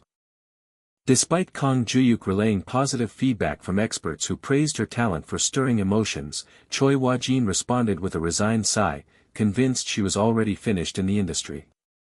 Kang Juhyuk vehemently asserted that it was far from over, warning her that surrendering her talent would be the true end, precisely what her adversaries were hoping for. Kang Juhyuk spoke with fierce resolve, exposing FNF as monsters who sought to reduce artists to puppets and pawns rather than nurture their unique talents. He warned her that capitulating now would be precisely what FNF wanted, playing directly into their manipulative hands. Choi Woo-jin listened intently, her wide eyes reflecting the profound weight of Kang Juhyuk's passionate words. Kang Juhyuk then promised to invest in Choi Woo-jin's talent, offering systematic support for her studies in composition and mastering to hone her craft. He spoke of her music, a precious talent that had almost vanished due to the malicious actions of those bastards at FNF. Kang Juhyuk then posed the ultimate question, asking if she would embrace the chance to rediscover her lost music with voice entertainment, and Choi Woo-jin looked up, tears welling as she held on to the burgeoning hope. Director Hwang explained that this person had helped uncover the truth behind the incident, and had specifically requested robust protection for her personal information. A shopping bag sat quietly by a door, hinting at an unexpected delivery. The woman, holding a set of documents, then stated that she had been specifically asked to deliver a message. The message from Kang Juhyuk on the card declared his hope that the incident would not silence Woo-jin's voice, vowing that voice entertainment would become her new voice. Kang Juhyuk's message further promised an open invitation for her to seek him out anytime she felt overwhelmed or hopeless. A single tear dripped onto the table, a testament to the profound emotion stirred within Choi Woo-jin. With a voice thick with emotion, Choi Woo-jin thanked Kang Juhyuk for his previous visit to see her. Through sniffles and tears, Choi Woo-jin expressed her deep gratitude for the incredible chance he had offered her. Kang Juhyuk simply met her overflowing emotions with a gentle, understanding smile. This momentous decision marked the very first seed that voice entertainment had ever planted, a cornerstone for its future. The sleek, digital display of a music keyboard hinted at the professional tools now at her disposal for creating new sounds. To truly establish herself anew in this demanding field would require immense effort. Her hands moved gracefully across the keyboard, each key press precise and resonant, giving life to new melodies. Indeed, the journey ahead was acknowledged to be a very long one, demanding patience and dedication. Choi Woo-jin worked diligently at her music workstation, her focused clicking and tapping a testament to her deep dedication. Yet, as long as she and the company refused to surrender, hope remained vibrant. A quiet, resolute determination hardened Choi Woo-jin's expression. Choi Woo-jin was destined to open a powerful new chapter of her life, bravely reclaiming and amplifying her own unique voice. Just a few days later, Kang Juhyuk also found himself embarking on a significant personal transition. Kang Juhyuk peered intently through a doorway, a silent anticipation settling over him.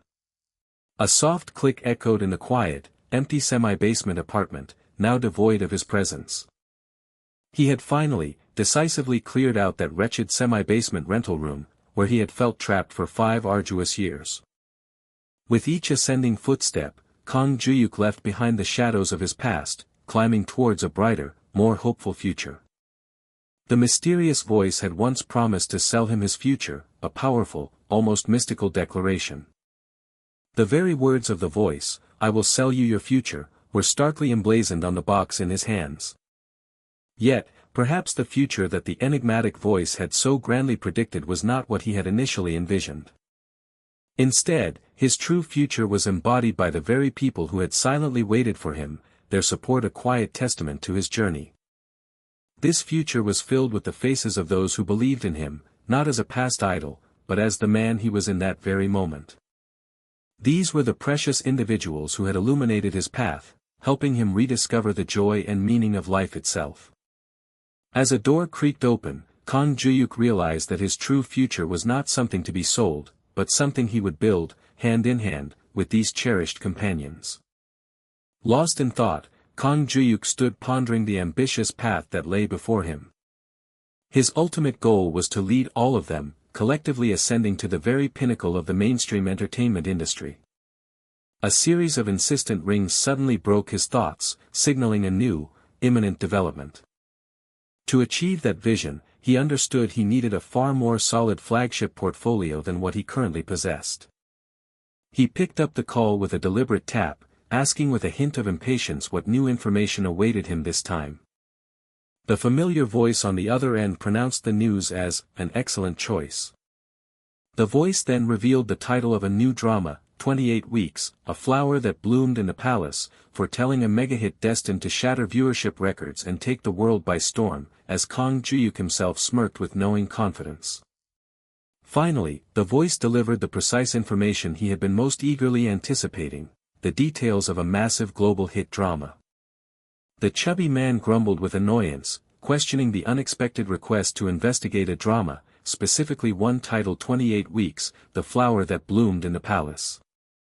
Driving with focused determination, the man in the suit conveyed a decisive directive, demanding comprehensive details on the mysterious cable drama, its network, production company, writer, and director.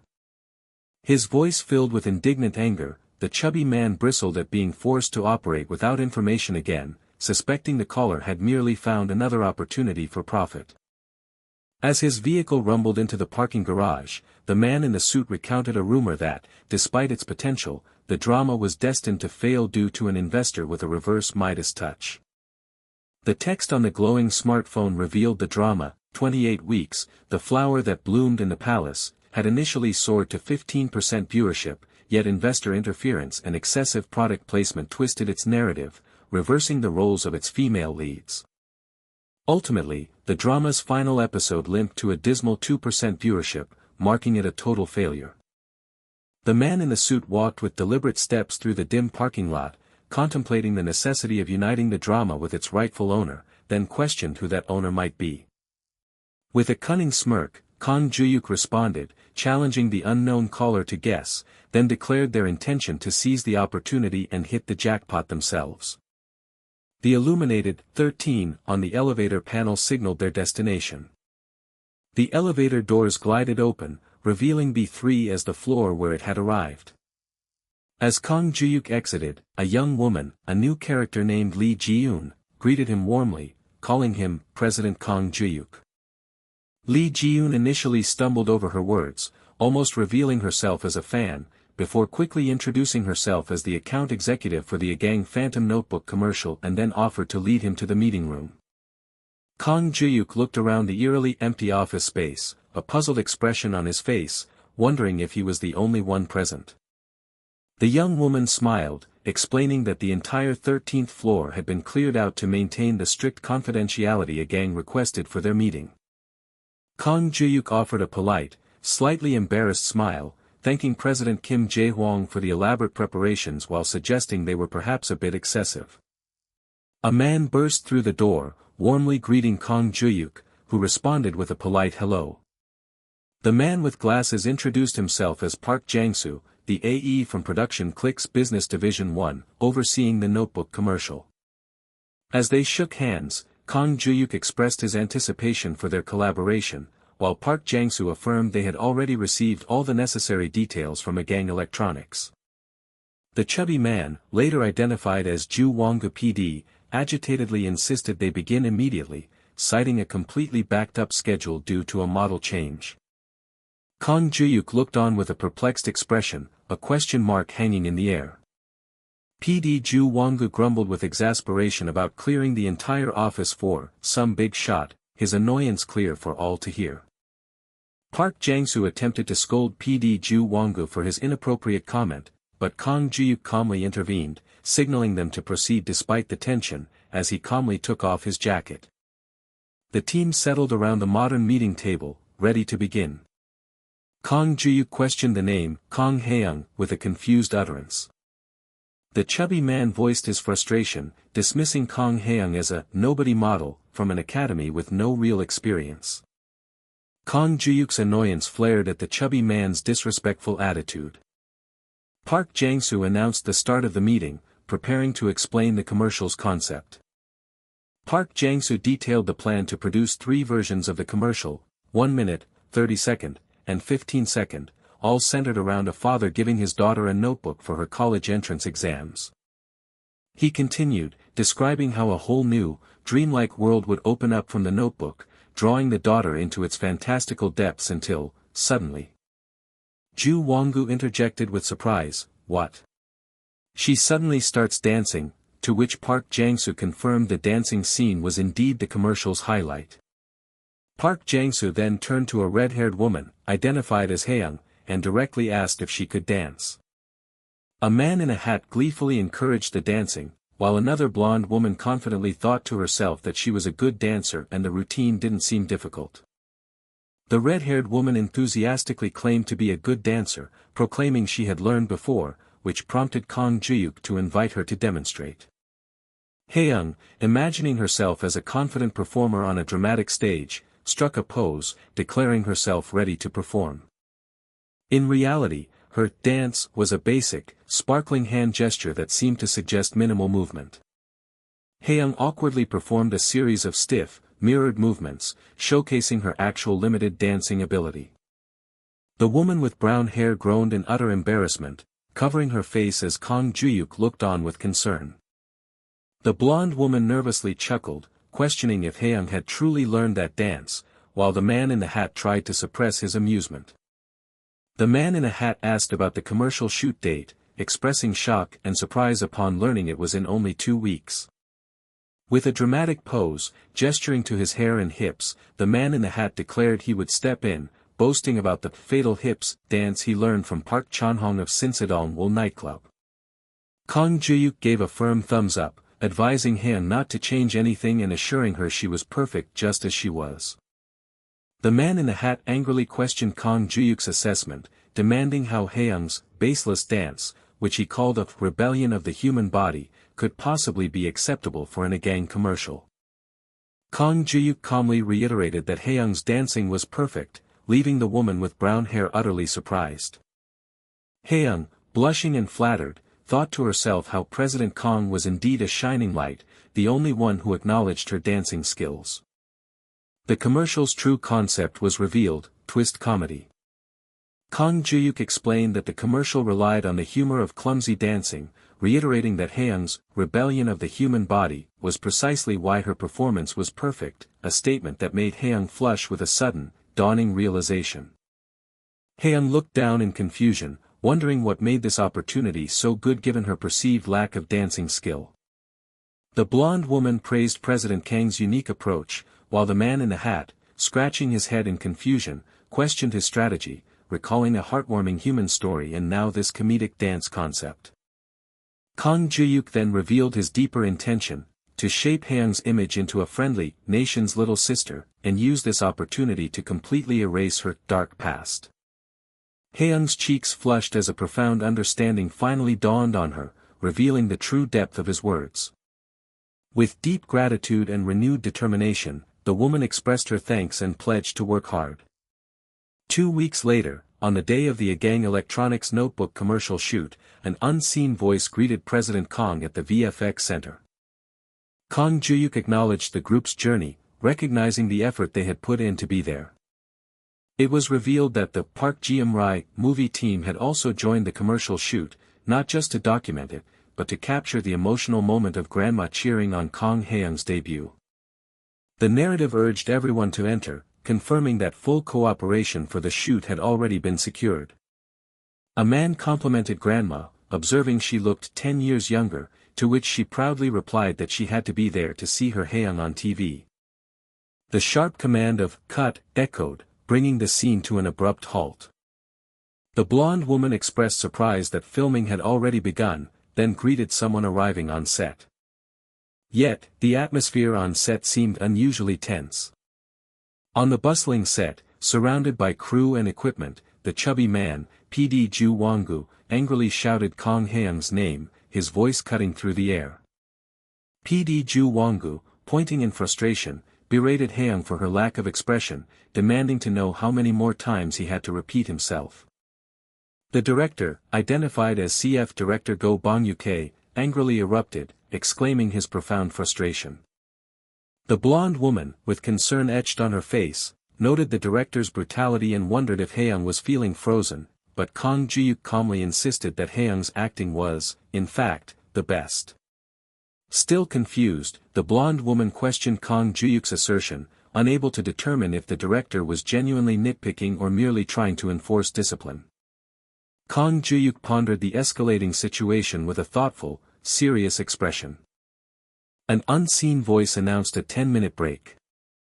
A younger man, likely an assistant, advised PD Ju to go easy on Hyung, then questioned if the director's harsh approach made any sense.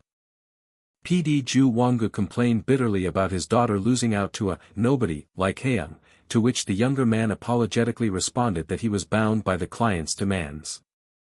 The man in the hat angrily reminded PD Ju of his investment, then suggested aiming for the next chance, a notion PD Ju immediately shot down, emphasizing the immense importance of the Agang project. The director aggressively asserted his complete domain over the set, vowing to make that bitch quit on her own and demanding that everything be restored to its original state when she did. Kang Juhyuk observed the familiar two-shot on set, his thoughts turning serious.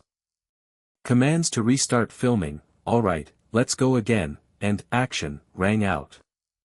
As a man in a brown suit approached, asking, "Guess what Dad bought?" the red-haired woman excitedly exclaimed, "KYAA. A present?" The man presented a notebook, but the woman, pouting with disappointment, stated it wasn't the one she wanted. The blonde woman, exasperated, muttered, "Again," indicating another failed take, while Kang Juhyuk watched stoically. The chubby man, fuming, shouted, "Again," terrifying the red-haired woman. The director's frustrated shout of "again" echoed, causing a cameraman and an old woman to look on with concern. The director yelled, "Cut," with a furious profanity, his frustration boiling over. The director furiously yelled at Hyung, demanding to know if she understood Korean and if she had come to the set merely to play around. He escalated his verbal assault, threatening to remove Hyung from the set if she continued, grumbling about allowing an unknown kid to participate. The old woman cried out in distress, lamenting Hyung's plight, while the director angrily demanded to know who was interrupting the set. The director furiously silenced the old woman, demanding to know who allowed a civilian onto the set and ordering her immediate removal. The director continued his angry tirade, telling everyone to leave, while the chubby man quietly comforted the still crying old woman, and another man reassured her that everything would be okay. The blonde woman, with a chilling intensity, reminded President Kang of his promise to let her do whatever she wanted when he brought her to Korea. She declared her intention to cause trouble that day, as her hand was decisively grabbed. The woman looked surprised but determined, a sudden realization sparking within her. She defiantly shouted, "No." Holding on to Kang Juhyuk's arm, the blonde woman asserted that the president himself should be the one to handle the situation. Kang Juhyuk strode with determined steps across the set, heading directly into the fray. The director, wearing sunglasses, looked confused and hummed as Kang Juhyuk approached. Kang Juhyuk and the director stood facing each other on the set. The director, surprised, addressed Kang Juhyuk, questioning why he was there. Kang Juhyuk, annoyed, referred to the director as "this thing." The director reacted with indignant anger, demanding to know if Kang Juhyuk had just called him a thing. Kang Juhyuk coolly confirmed his insult, asking if the director hadn't heard him. With a furious shout and a pointed finger, Kang Juhyuk intensified the confrontation, calling the director, "this thing here," and demanding to know what kind of bastard he was. Kang Juhyuk's voice cut through the air, a raw challenge demanding to know who dared stand before him.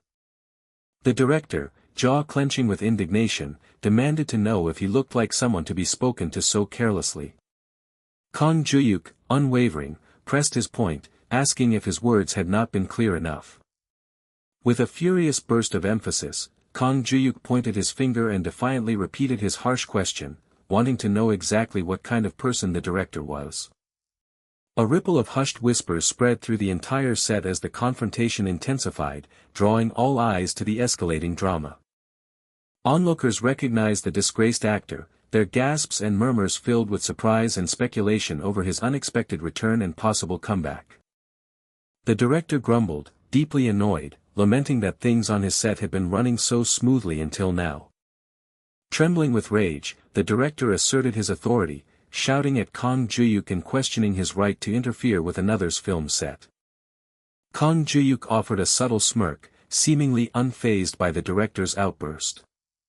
Movie truck president Song Kiri-young observed the unfolding chaos, an unexpected enjoyment stirring within him.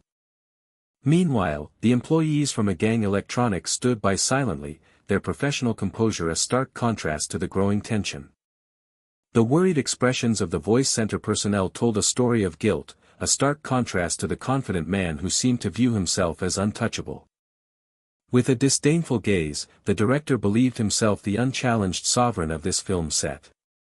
Yet, this arrogant man remained oblivious to Kang Juhyuk's intense stare, missing the true power lurking behind him.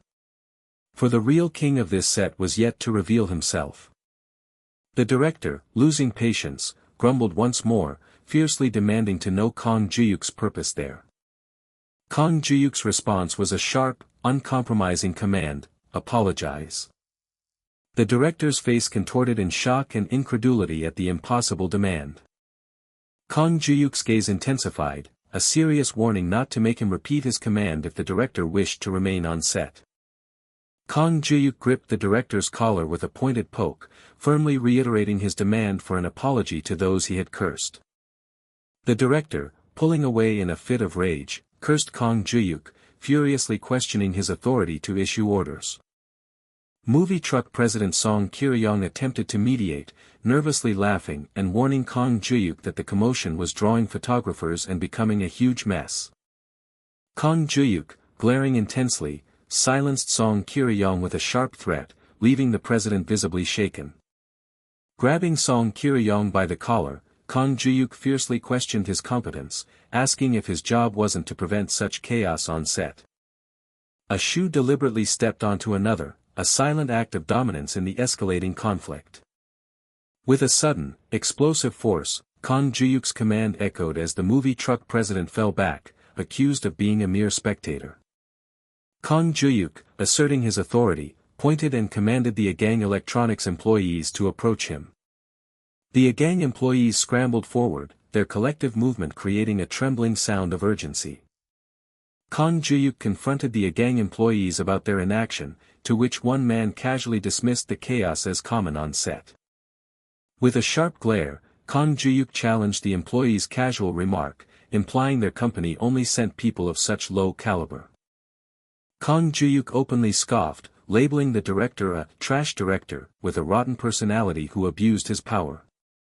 He continued his scathing criticism, calling the production company incompetent for its inability to coordinate the set, deepening the movie truck president's distress.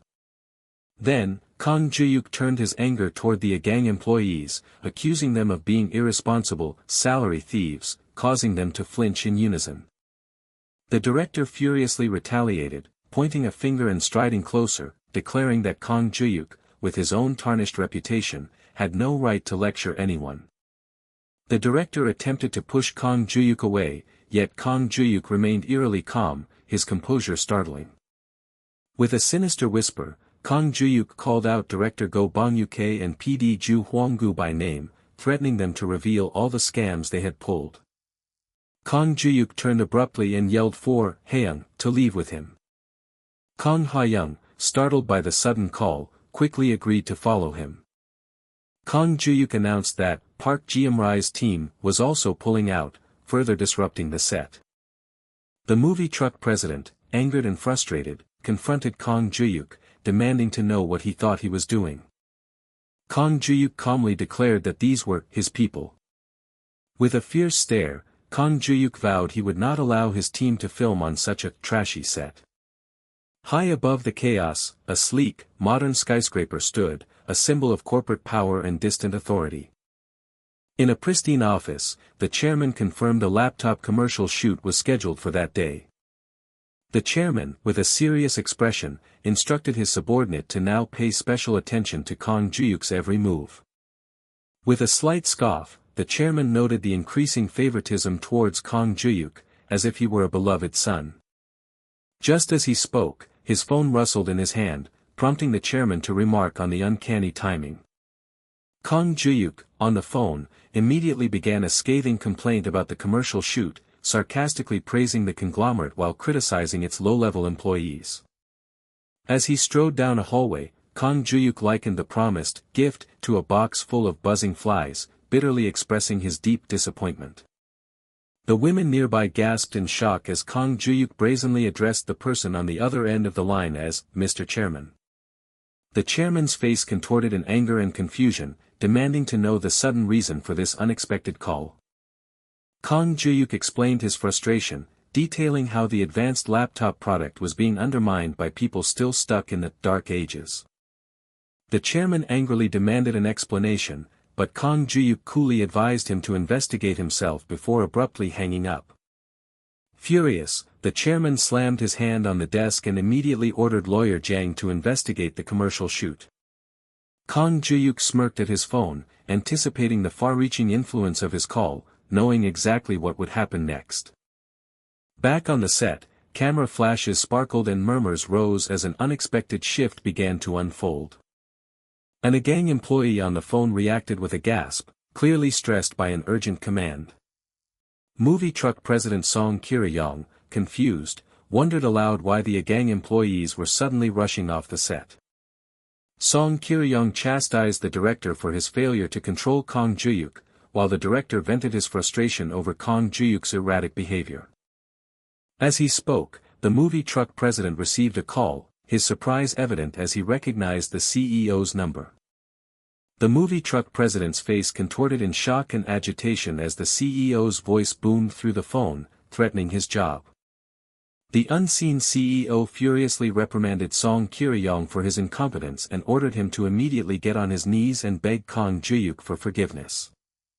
Song Kiri-young gasped in panic as the CEO revealed that Agang was pulling the commercial, emphasizing its immense value and ordering him to stop it at all costs. Sweating profusely, the movie truck president realized the gravity of his situation, acknowledging he was utterly screwed. Kang Juhyuk observed the unfolding consequences with a calm smile, and the older man thanked him for his successful intervention. Kang Juhyuk looked to the side, a surprised escaping his lips. Kang Juhyuk noted the clock on his phone, remarking on how quickly, in less than 10 minutes, the situation had escalated as the movie truck president rushed out. As one woman commented on the dramatic scene, another wondered aloud what was truly happening. The movie truck president rushed towards Kang Juhyuk and bowed deeply, offering a desperate apology. Kang Juhyuk coolly asked the reason for the apology, and the movie truck president, sweating and on his knees, desperately begged for reconsideration, admitting his carelessness. Kang Juhyuk's angry frown indicated his dissatisfaction, questioning if the apology was truly proper. Confused, the movie truck president asked how to apologize properly, then agreed to do whatever it took, but Kang Juhyuk firmly directed him to apologize to the others, not to him. Kang Juhyuk pointed towards the three women, who flinched in surprise at being singled out. The movie truck president squeezed his eyes shut, overwhelmed by immense stress. He then dropped to his knees, a final act of humbling submission. On his knees, the movie truck president profusely apologized, vowing to prevent any future abuse. The movie truck president remained on his knees, a visible sigh escaping him as he bowed before Kang Juhyuk and the three women, a public act of complete submission. Kang Juhyuk, standing tall, gave the movie truck president 2 days to find a new director, threatening to switch production companies if another incompetent individual was brought in. Kang Juhyuk commanded to leave, striding away from the scene, followed by others. In a living room, a man seated asked another who had just entered about his whereabouts. The man addressed the director, who flinched in surprise, then quickly offered to go for a drink. The man in the suit told the director to go home, causing the director to look confused and ask if he wasn't in the mood.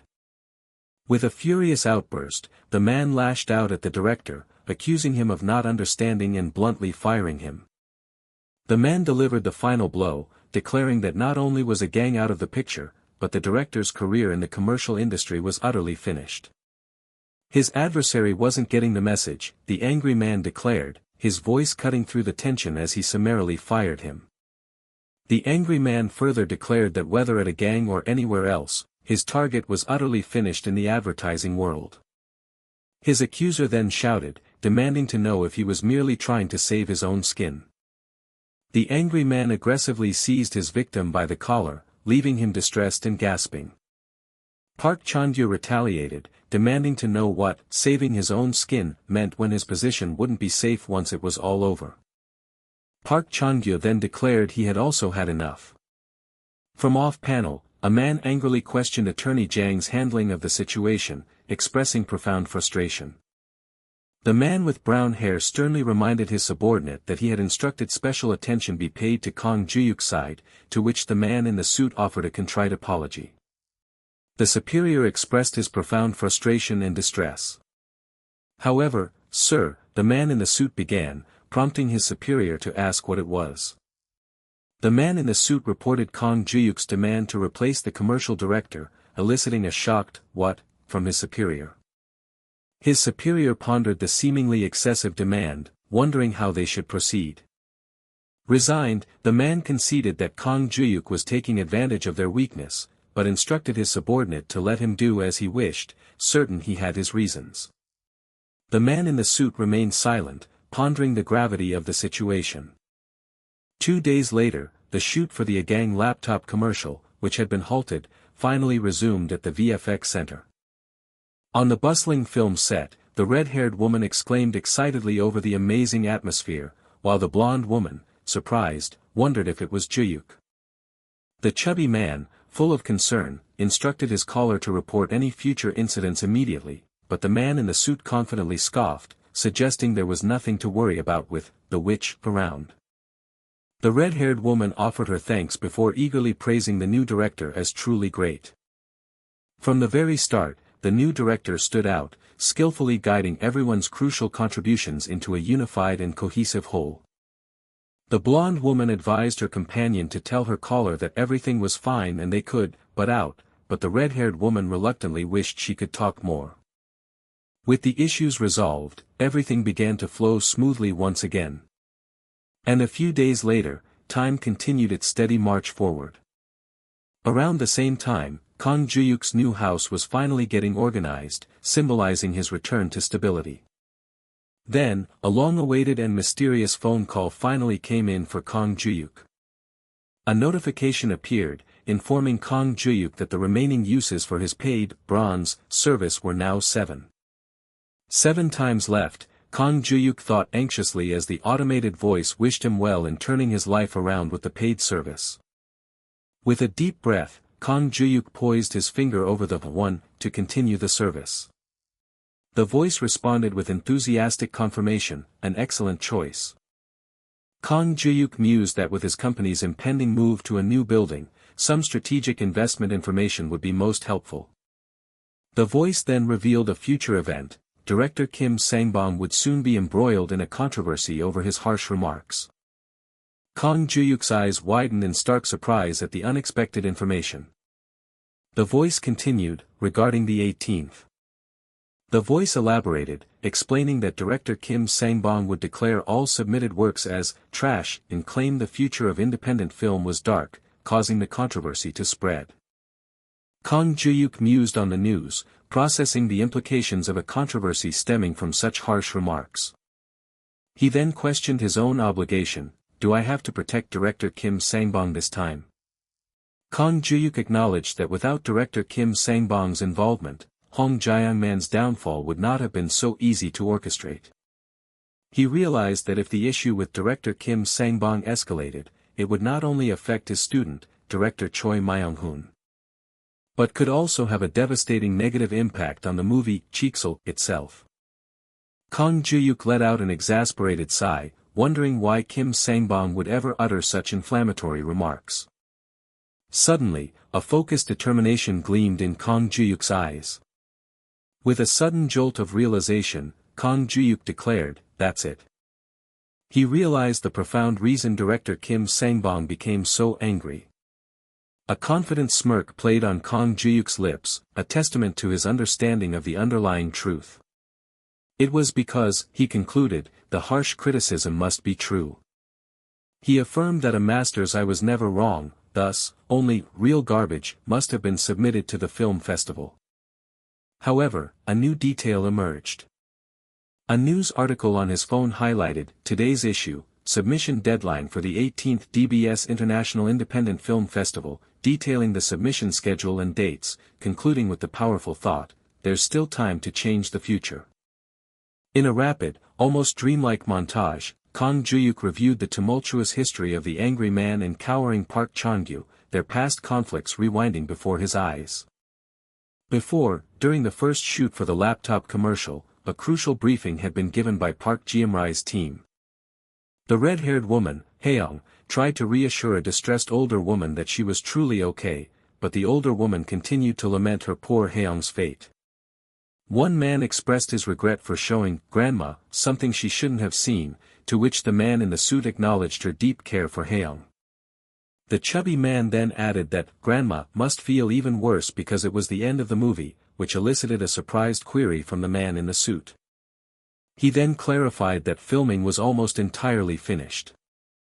The chubby man explained the final scene, Grandma sending the newly debuted Haeyoung off to Seoul, only to be left alone again, with only some post-production narration work remaining.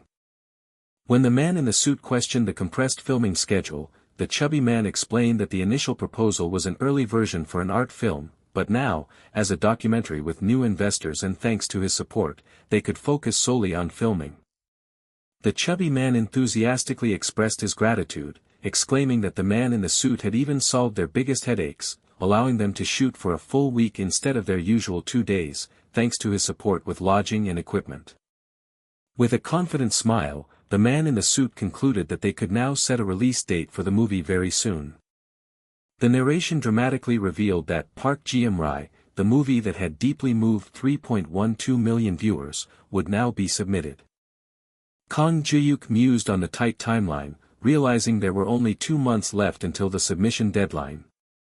"That's a tight schedule," Kang Juhyuk remarked, then quickly asked movie truck president Song Kiri-young if his editing room was free. Kang Juhyuk requested to use the editing room for their independent film's post-production and asked if Song Kiri-young could connect him with editors, promising to pay their fees separately, to which Song Kiri-young readily agreed. He then strategically thought about discussing the film's distribution with VIP Pictures. The DBS International Independent Film Festival was a prestigious event, important enough to feature the master director Kim Sang-bong as a judge. And because it was hosted by DBS Educational Broadcasting, winning films gained the invaluable benefit of a screening at the DBS Art Cinema and a TV special about their production. He resolved that the movie, My Mother, Park Ji-ra, could achieve even more than 3.12 million viewers, and he would aim for a far higher goal. A few weeks later, the story moved forward. The long-anticipated move into the new Voice Entertainment Company building, which had been in preparation since the previous year, was finally complete. The red-haired woman exclaimed in awe at the beauty of the new company building, to which the man in the suit credited team leader Hong Hae-soo for decorating everything. The red-haired woman gasped in disbelief, feeling profoundly like a celebrity in their luxurious new surroundings. The man in the suit reminded Haeyoung that she already was a celebrity, to which the young woman expressed her amazement, while Haeyoung wondered when she would truly get used to it all. The young woman uttered a surprised sound, startled by something above her. As the young woman began to question the large picture on the wall, the man in the suit cut in, promising that there would be many more just like it from now on. From off-panel, the man in the suit then suggested, "Shall we begin?" The man at the head of the table noted that some people were meeting for the first time, proposing they make formal introductions. He began by introducing team leader Hong Hae-soo, who was in charge of management and acting coaching, and she greeted everyone warmly, stating her name. Next, he introduced manager Hwang Cheol-do, who ran the security team and operations, and Hwang Cheol-do expressed his eagerness to work with everyone. He then introduced section chief Park Cheon-soo, who would be leading the team, but Park Cheon-soo, known for being blunt, remained silently unsmiling. The blonde woman, peeking curiously, openly wondered what was wrong with him. She then noted that Park Cheon-soo and the young woman shared a similar vibe. The man in the suit continued, introducing Kang Raeong and Haeong, noting their familiarity from the chicken cafe, before presenting Choi Wyon, a former idol now preparing to be a composer, and both women offered their greetings. A young man, Kim Jae-wook, eagerly declared himself a huge fan of Choi Wyon and immediately requested her autograph later. The man in the suit apologized for Kim Jae-wook's behavior, explaining that he was their youngest at only a sophomore in high school, prompting Hong Hae-soo to affectionately call him, just a baby. "I'm not a baby. I'm 18. Kim Jae-wook protested indignantly, but Hong Hae-soo only found him cuter when he was angry. The blonde woman mused that something felt missing, as if someone important had been absent for quite some time now. A pair of feet in white sneakers moved away purposefully. Suddenly, a hand swung open the door, revealing a bright room beyond. Movie truck President Song Kye-ryong burst into the room, excitedly announcing to President Kang that the drama information was finally out. He then clarified he was referring to the hit project Kang Juhyuk had spoken about. With a triumphant smirk, Song Kye-ryong announced the drama's title, 28 Weeks, The Flower That Bloomed in the Palace. The drama, 28 Weeks, A Flower Bloomed in the Palace, which was to air on the cable channel WTVM, was now a central topic at Voice Entertainment. Kang Juhyuk questioned Song Kye-ryong about the network, expressing his doubt that WTVM was the lowest ranked of the major cable networks. Kang Juhyuk found it particularly interesting that a drama from such a low-ranked cable company was projected to achieve an improbable 15% viewer rating. He then noted the drama was scheduled to air right after WTVM's current miniseries, prompting Song Kye-ryong to inquire about the production company. Kang Juhyuk revealed it was a new company called Kim and Media, leading Song Kye-ryong to point out the inexperience of its director and writer. Song Kye-ryong challenged Kang Juhyuk's interest in such a risky project, wondering if it truly held the potential for a massive hit. Kang Juhyuk inwardly debated whether to abandon the project, as nothing about it suggested a reason for its success. He shifted his focus to the production status, only for Song Kye-ryong to reveal that the script for up to episode 6 was complete, but problems had arisen. Kang Juhyuk pressed for details, and Song Kye-ryong, agitated, explained that investors were interfering with the script. Kang Juhyuk realized with sharp clarity that events were unfolding exactly as the mysterious voice had foretold. The narration underscored the tragic consequences of excessive product placement and investor over-involvement, leading to a role reversal for the leads and a final episode flop. When Kang Juhyuk deduced that the investors were manipulating screen time, Song Kye-ryong reacted with wide-eyed surprise, asking if he was psychic. Kang Juhyuk smirked, brushing off Song Kye-ryong's astonishment by claiming investor interference was an obvious outcome. Song Kye-ryong then confirmed Kang Juhyuk's suspicion, explaining that investors were now demanding a drastic increase in a supporting role, likely due to an actress with connections, leaving the director to mediate with the writer. Kang Juhyuk shrewdly surmised that ongoing script disputes meant the investment wasn't finalized, stalling casting and staff contracts, which filled him with profound frustration towards the avarice of the investors. A confident smirk played on Kang Juhyuk's lips as he decided it was the opportune moment to make his move.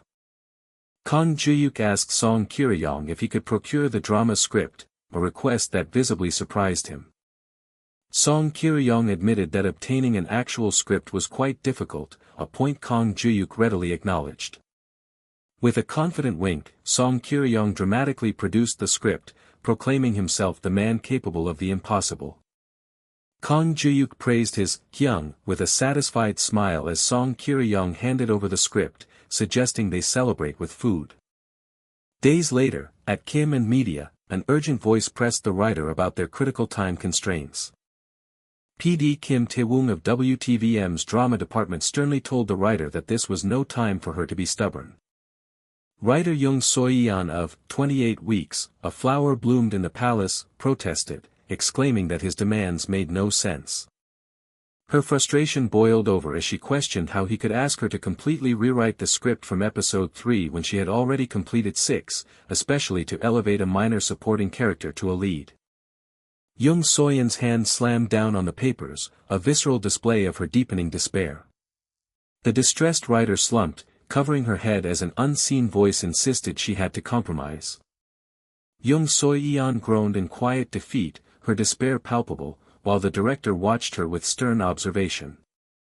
The director acknowledged her hard work on her first project, but grimly emphasized that without investment, all their efforts would be meaningless. He stressed the urgency of securing staff contracts, his words punctuated by a heavy thud as the writer weakly implored him to reconsider. The writer cried out, her face contorted in anguish, utterly unable to comprehend how they could so fundamentally destroy her script. The director, gesturing sternly, questioned the very purpose of having a writer if she wouldn't comply, suggesting they might as well just hire scribes. He pressed her to compromise, cruelly reminding her that she was a rookie, not a star writer like Kim Hae-suk, which shocked her into disbelief. Young Soi-yeon gasped, confronting him about abusing his power over a rookie, to which the director began to backtrack clumsily. He then warned her about the smallness of their industry and the professional ruin that awaited them both if rumors spread about their failure. The director's voice rose, demanding to know if she planned to retire after this one project, powerfully reminding her that the livelihoods of everyone at the production company were at stake. Young Soi-yeon, utterly defeated, slowly removed her glasses, her eyes welling with unshed tears. As Young Soi-yeon wept silently, slumping over her papers, the director watched her, his own silence heavy with complex emotions. The director thought to himself how much his own heart was breaking, for he had chosen this project because of its amazing script, confident he could bring it to life like no other. But the cold reality of the industry loomed large. With a rookie writer, a new production company, and a perpetually third-place cable network, the narrative confirmed the investor's absolute power. Further complicating matters, rumors circulated about the supporting actress favored by the investor. The narration revealed the actress was entangled in an inappropriate relationship with the CEO, a truth that seemed to weigh heavily on the concerned director. Despite the overwhelming obstacles, a determined inner voice declared that the drama could not be abandoned. A fist clenched, conveying a silent resolve or profound frustration. The situation demanded that someone step forward to embody the villain. The director furiously yelled at the crying writer to stop, stating they no longer had the luxury of tears.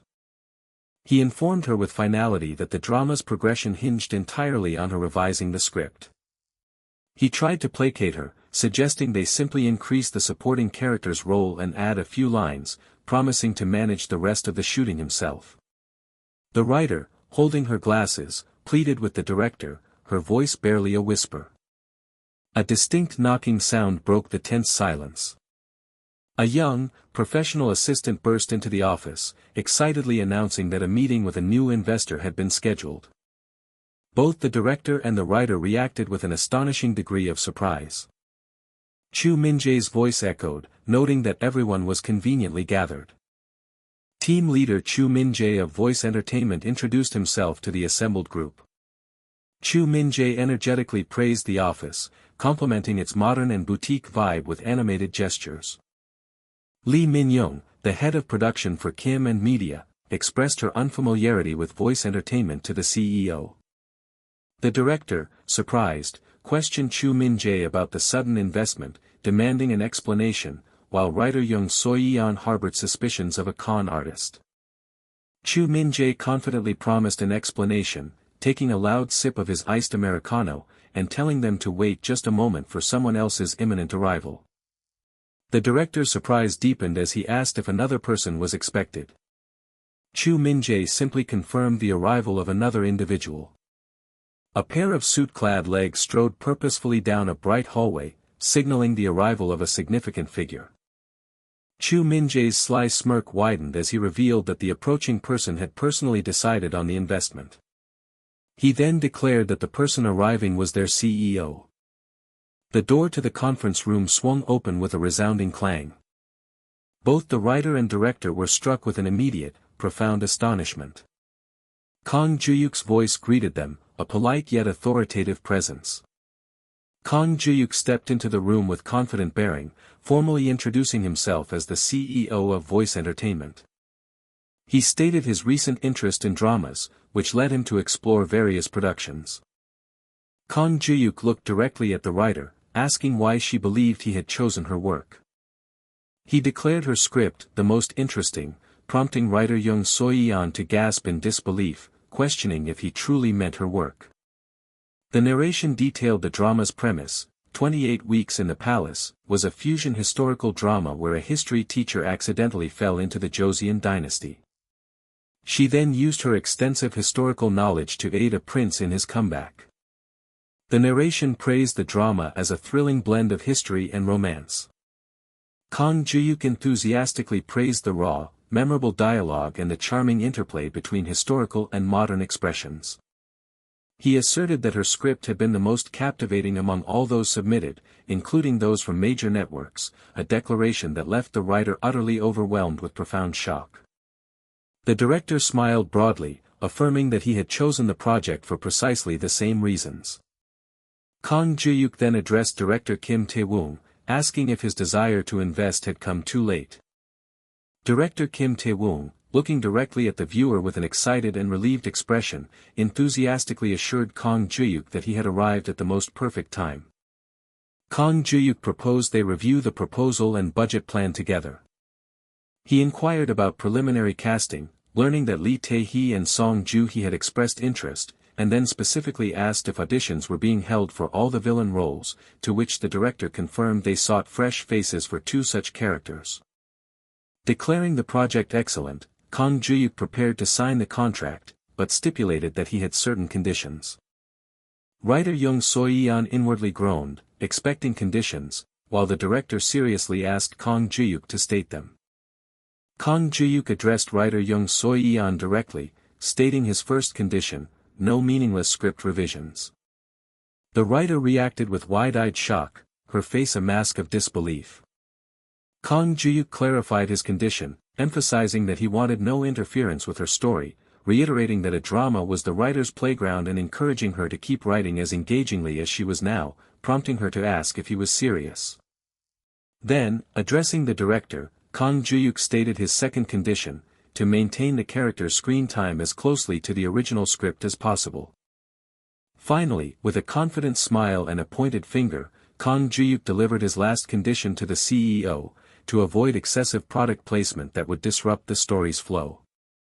The CEO, a man with gray hair, looked concerned, questioning the implications of Kang Juhyuk's conditions, particularly regarding product placement and the realistic production costs despite the investment. Kang Juhyuk held up 3 fingers, announcing his investment of 3 billion won. The gray-haired CEO yelled in disbelief, utterly stunned by the 3 billion won investment, noting it constituted over 60% of their current funds. Kang Juhyuk provocatively asked if the amount was too much, to which the CEO vehemently denied it, as Kang Juhyuk then pointed out their evident time constraints. Kang Juhyuk, holding the document with a confident smile, proposed drawing up the contract immediately and promised to wire the first round of funds the very next day.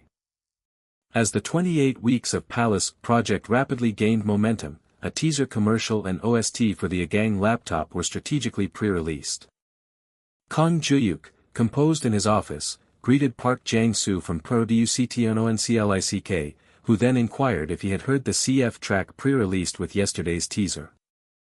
Kang Juhyuk complimented the track and the choice to use Ha-young's photo, casually revealing its shocking 9th-place chart ranking, which immediately stunned the caller. An urgent command came through the phone, demanding Kang Juhyuk open power music immediately, and his fingers quickly clicked the mouse in response. Kang Juhyuk's eye, reflecting the screen, narrowed in anticipation as the voice on the other end exclaimed that everything was explosively blowing up. The track had astonishingly climbed to second place overall on the charts and secured the #1 spot on the rising chart. Just 2 days after its release, the song had inexplicably soared to #2, prompting Kang Juhyuk to demand an explanation for what exactly had blown up. A torrential cascade of over 2,000 listener reviews flooded in, showering the track with fervent praise and desperate inquiries about the ethereal beauty of the model, Kang Juhyuk. A notification rang, and the caller, Jang Soo, urgently asked Kang Juhyuk if he had seen the message just sent, prompting him to check. Kang Juhyuk saw an email from a fan, titled, "Please tell us the model's name from the teaser," desperately asking for any information about the mysterious actress.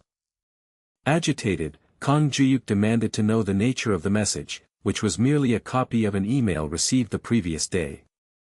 Director Kim Tae-woong, agitated, questioned Kang Juhyuk's surprise, asking if he truly understood the sheer volume of similar emails they had received. Kang Juhyuk recoiled, a gasp catching in his throat, as Director Kim's frantic voice shouted the staggering number, over 5,000.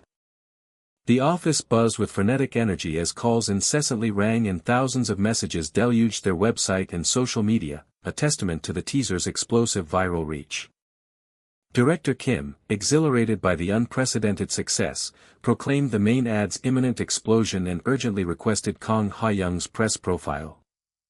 Kang Juhyuk remained silent, his gaze fixed on the outside world, a deliberate pause that prompted Director Kim to hesitantly call out to him.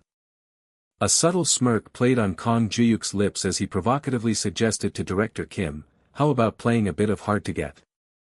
Director Kim's voice carried genuine confusion, utterly baffled by the suggestion to hold back when the main ad was set to launch in just 2 weeks.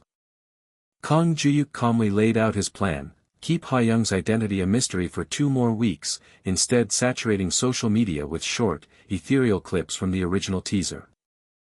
A sudden flash of understanding illuminated Director Kim's face as he grasped the brilliant strategy: build escalating mystery before dropping the surprise in the main ad, guaranteeing viral success. Director Kim assured Kang Juhyuk he would immediately discuss the revised strategy with the gang, to which Juhyuk simply assented. Kang Juhyuk mused on the looming spotlight of 2 weeks, realizing they would need to dramatically accelerate their plans and push up all relevant dates. A sudden, relentless race against time had dramatically seized voice entertainment. Amidst the flurry, team leader Hong Hae-soo, having just finished filming My Mother, Park Ji-rai, was undeniably the busiest of them all. Hong Hae-soo diligently revamped the company's website and social channels, slowly bringing their once-empty brand to life with decisive clicks. The photographer urged Jae-wook to relax and smile, capturing his image in a sudden flash. Brilliant flashes punctuated the air as the student, cool and confident, posed on a vibrant red motorcycle. They first embarked on a massive expansion of actor profiles, meticulously crafting a fresh image for Kang Juhyuk, inspired by the ethereal glow of the teaser. Kang Juhyuk's freshly curated image, radiant with a laptop, immediately captivated and drew the public's attention. As YouTubers and influencers ignited the conversation, Kang Juhyuk's name blazed like a wildfire across online communities, dominating trending search terms and capturing the public's imagination. Meanwhile, the meticulous editing for My Mother, Park Ji-rai, rapidly intensified, pushing the project forward. Simultaneously, the team remained ever vigilant, carefully monitoring the ongoing progress of 28 Weeks of Palace. 2 weeks passed in a hushed, almost warlike quiet, laden with tense anticipation. It was finally the day of the Agang laptop's main commercial launch, and the team gathered with expectant faces. As the newscast concluded, Kang Juhyuk's voice cut through the silence, announcing with palpable excitement, "It's starting." The commercial opened with an intriguing question: guess what Dad brought home? On screen, Kang Juhyuk gasped in feigned astonishment, her eyes widening at the sight of the sleek, white laptop. A dreamlike image of Hyung in a white dress danced across the screen, a fantastical visual accompaniment to the booming promise of 1.33 kilograms of ultralight performance. Next-level processing speed. A chubbier man erupted in excited laughter, proclaiming the commercial's 4D dance to be from another dimension, while the blonde woman beside him urgently shushed his boisterous reaction. Amidst a dazzling shower of sparkles, Ha-young triumphantly unveiled the phantom laptop, proclaiming it the culmination of longing. A powerful voice commanded, "Let's go." The commercial's rhythm pulsed with an insistent, "kuruk kuruk, ba-bam bam." Kang Juhyuk watched, thoughtfully exhaling, as the commercial's catchy rhythm, "kuruk kuruk, ba-bam bam," continued to play. Hands snapped rhythmically, enveloped in a shower of sparkling light and musical notes. Kang Ha-young danced with impossible grace across the laptop keyboard, each movement accompanied by a symphony of sparkling lights and the insistent, "kuruk kuruk, ba-bam bam." The chubby man, utterly delighted, loudly proclaimed the 4D world, phantom laptop, from Gang Electronics, a whole new dimension of sensation. Ha-young, utterly overwhelmed and dazed by the commercial's intensity, muttered that everything felt suddenly broken. As a dazed Ha-young prepared to leave, the assistant excitedly stopped her, urging her to check the trending search list, where Ha-young's own name was astonishingly prominent. Kim Jae-wook enthusiastically praised the commercial's catchiness, causing a startled Ha-young to turn and demand to know when he had arrived. Kang Juhyuk sternly questioned Jae-wook about his absence from practice, only for the student to declare his urgent need to congratulate Ha-young, a declaration that left her utterly exasperated. Hong Hae-soo answered the phone, identifying herself, and was greeted with a familiar, "Oh. Director. Long time NOC, from Director Kim." Kang Juhyuk, with a knowing smirk, revealed that calls were already flooding in, alongside countless emails, leaving a bewildered Ha-young to question what calls he was referring to. With a triumphant declaration of booking, of course, Kang Juhyuk unveiled the truth, utterly shocking Ha-young, who gasped in disbelief that people actually wanted to book her. Kang Juhyuk rattled off the overwhelming casting requests pouring in, from variety shows to radio, then paused, incredulous, to ask if there could possibly be more.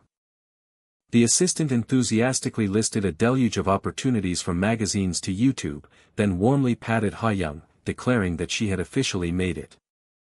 Ha-young, tearfully disbelieving, stammered at the sheer volume of booking requests, while the assistant joyfully confirmed that she was about to become incredibly busy.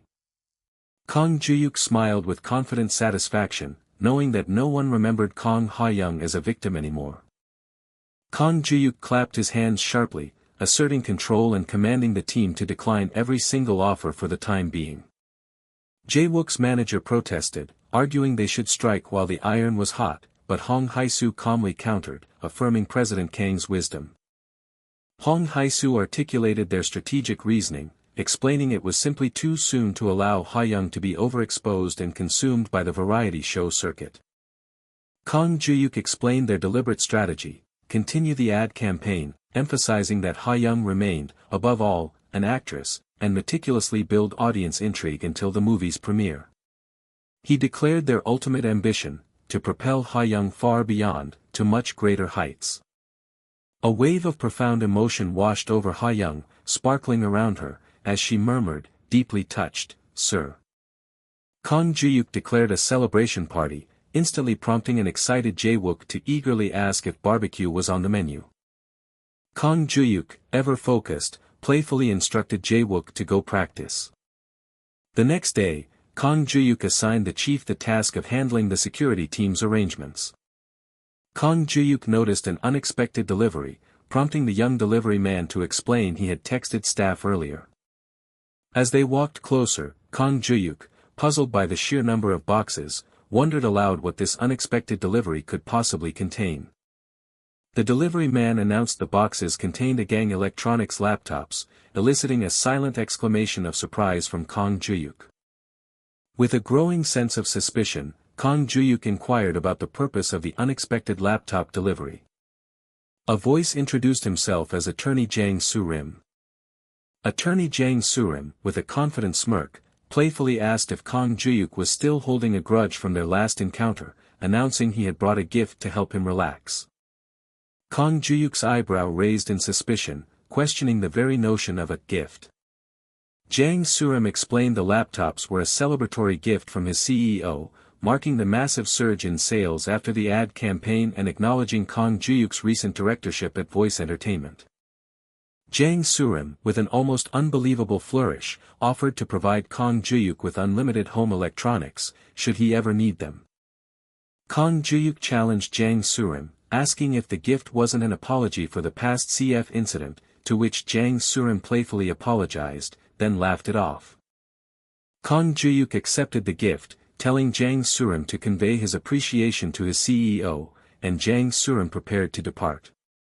Jang Surim walked away, his footsteps echoing softly as Kang Juhyuk watched him go. Just as he was leaving, Jang Surim paused, arrested by Kang Juhyuk's voice calling out to him. Kang Juhyuk then unexpectedly thanked him for before, leaving Jang Surim looking genuinely puzzled. Jang Surim's lips curved into a sly smile as Kang Juhyuk revealed his knowledge that Jang Surim had helped them clean up Aegis Guard. A question mark hung over Kang Juhyuk's vision, his mind reeling with confusion. With an innocent smile, Kang Juhyuk dismissively claimed he didn't really do anything.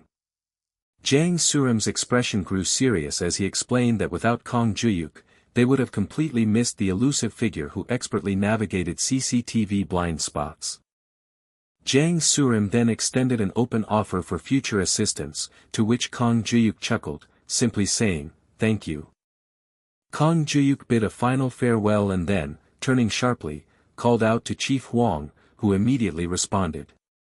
Kang Juhyuk pointedly asked Chief Hwang if they had ever mentioned the CCTV blind spots, confirming that the police had closed the case without ever investigating. Realizing no one should have known about the CCTV blind spots, Kang Juhyuk, his face grave, then ordered Chief Hwang to meticulously investigate attorney Jang Surim's background. For days, Kang Ha-young's soaring popularity showed no signs of abating, her signature 4D dance igniting a widespread meme craze among influencers and fans alike. Kang Ha-young beamed, introducing herself as if to the world, as even the making-of video for her Phantom laptop commercial garnered millions of views, relentlessly keeping her atop every trending search. The recognition had begun to spill beyond screens, making everyday life a challenge as her friend, Ha Jin, fretted beside her, asking what they should do now that they were so visibly noticed. Kang Ha-young nervously clutched her shopping cart, asking if they should just abandon their errands and flee, but Ha Jin, steady and grounded, urged her to get a grip, reminding her they still needed eggs. Within the sleek halls of Voice Entertainment, someone acknowledged that Kang Ha-young had relentlessly topped trending charts for an entire week. Kang Juhyuk considered the situation, realizing that if this momentum continued, it would provide immense promotion for Park Ji-eun-rai's upcoming film, assuming no one caused any unforeseen trouble.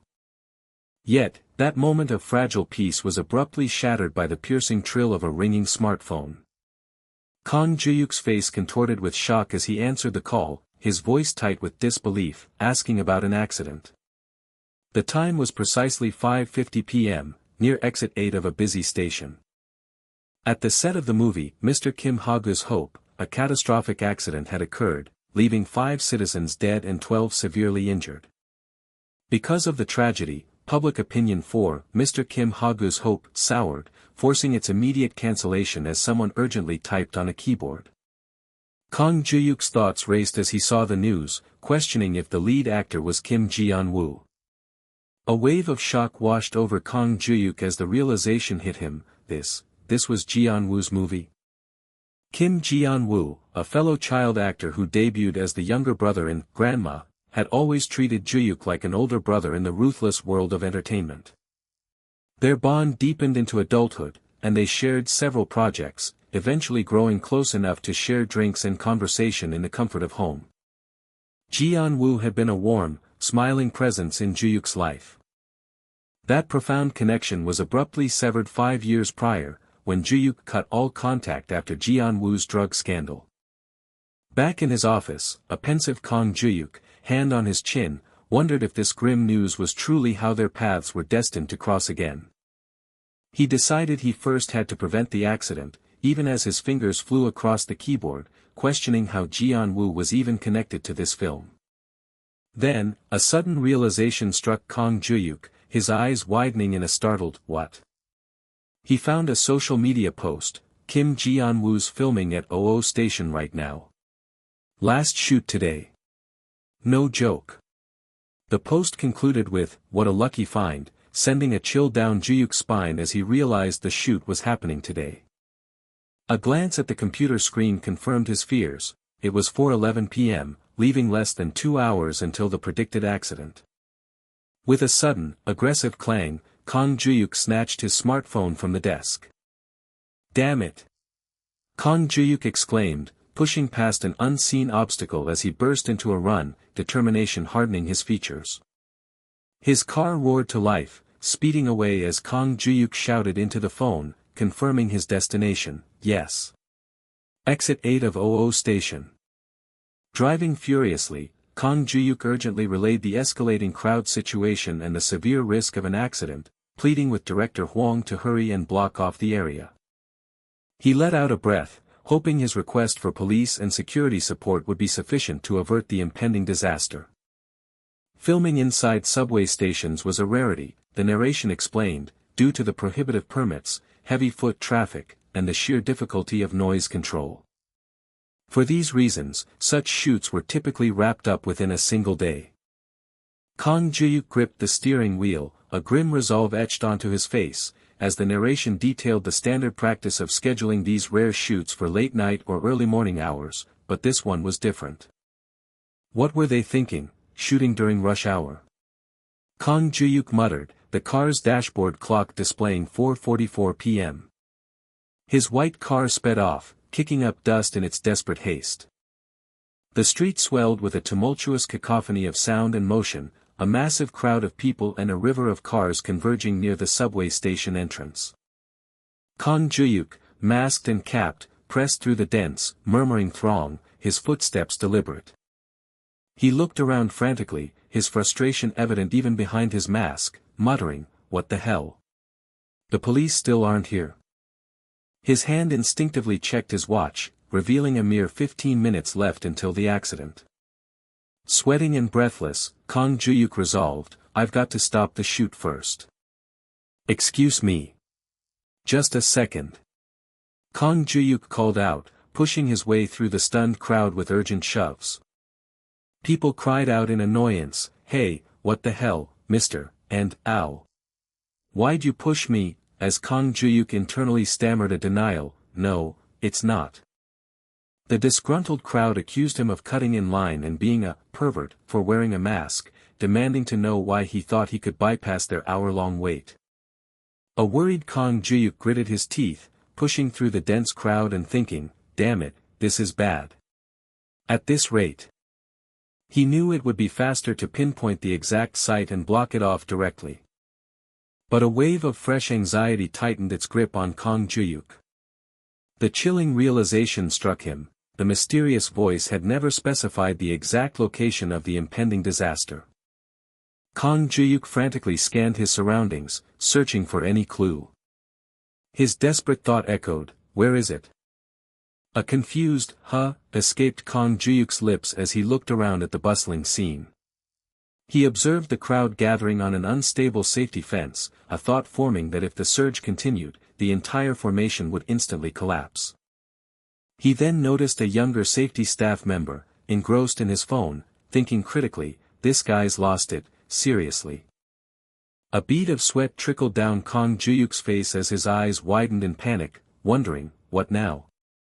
He then noticed loose power cables haphazardly strewn across the ground, realizing that one person tripping could cause the entire line to fall like dominoes. Everywhere he looked, bottles and glass shards littered the ground, posing a dangerous slip hazard if stepped on incorrectly.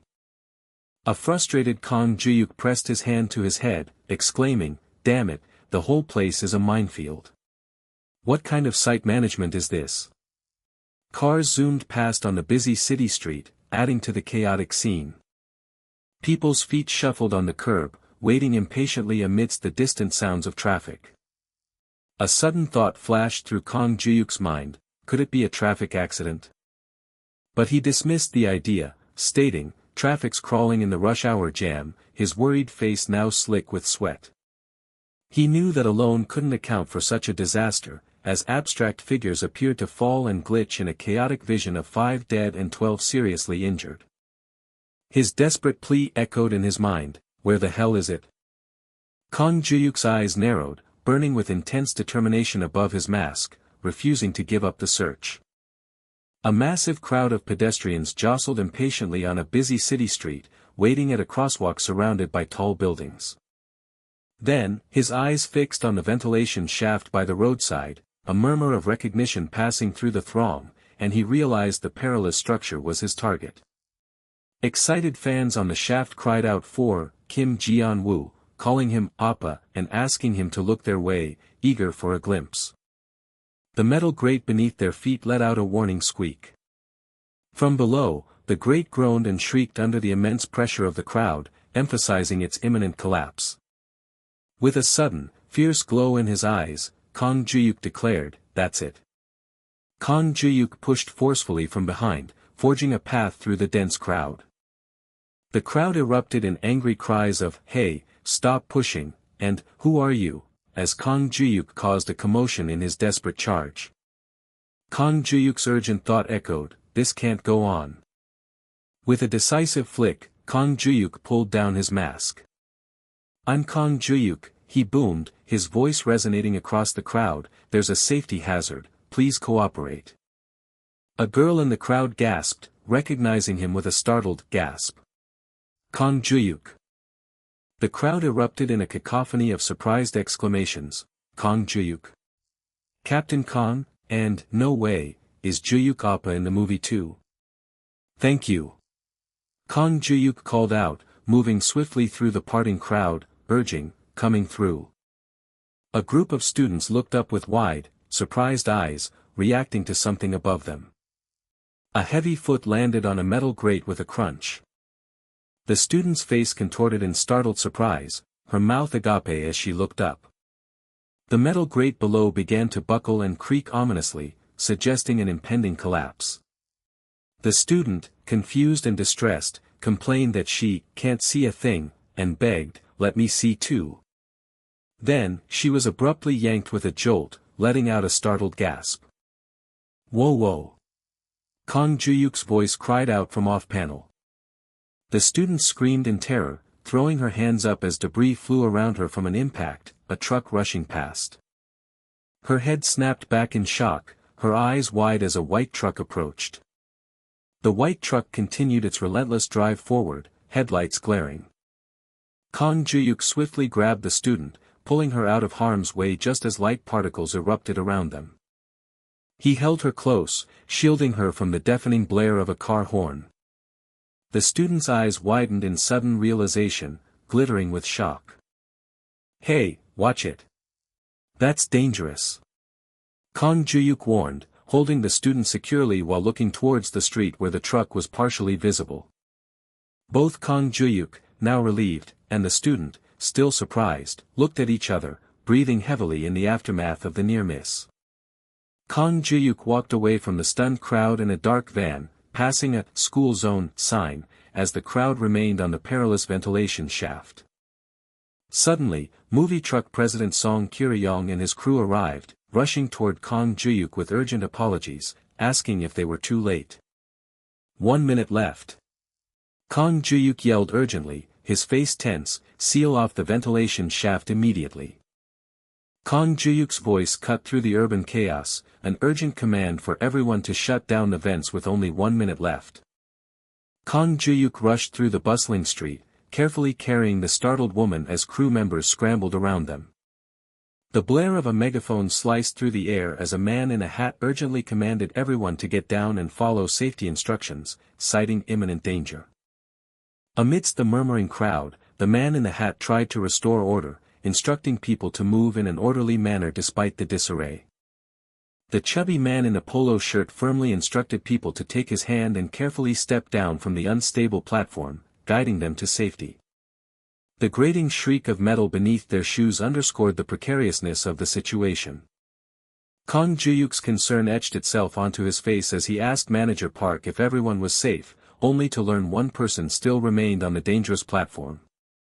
A sudden, guttural sound of impact echoed, sending a jolt of fear through the air. A flash of pure alarm crossed Kang Juhyuk's face, sweat beading on his skin. With a heavy thud, a young man plunged through a gap in the metal structure. In a swift, decisive motion, Kang Juhyuk's hand clamped onto the falling young man's arm. The young man's terrified cry was met with Kang Juhyuk's fierce, unwavering command to hold on tight. Instructions crackled over the walkie-talkie as the man in the hat urged Team 2 to hurry, while the chubby man swiftly directed the crowd to clear a path for civilians. Kang Juhyuk carefully guided the young man down, telling him to watch his step, receiving a sincere, trembling thank you in return. Murmurs rippled through the crowd as a woman gasped Kang Juhyuk's name, cameras clicking wildly, acknowledging his striking presence in person. Their hearts pounded as the women excitedly speculated about his staff and whether Kang Juhyuk had truly saved someone, marveling at his insane charisma. The woman with red hair blushed deeply, her heart thumping as she discreetly snapped a picture of the hero. A man in a blue jacket angrily clamped down on the chubby man, accusing him of interfering with the shoot and demanding to know where his people came from. The man in the blue jacket ranted, demanding to know who authorized the interruption and who would bear the financial responsibility if their shoot was cancelled.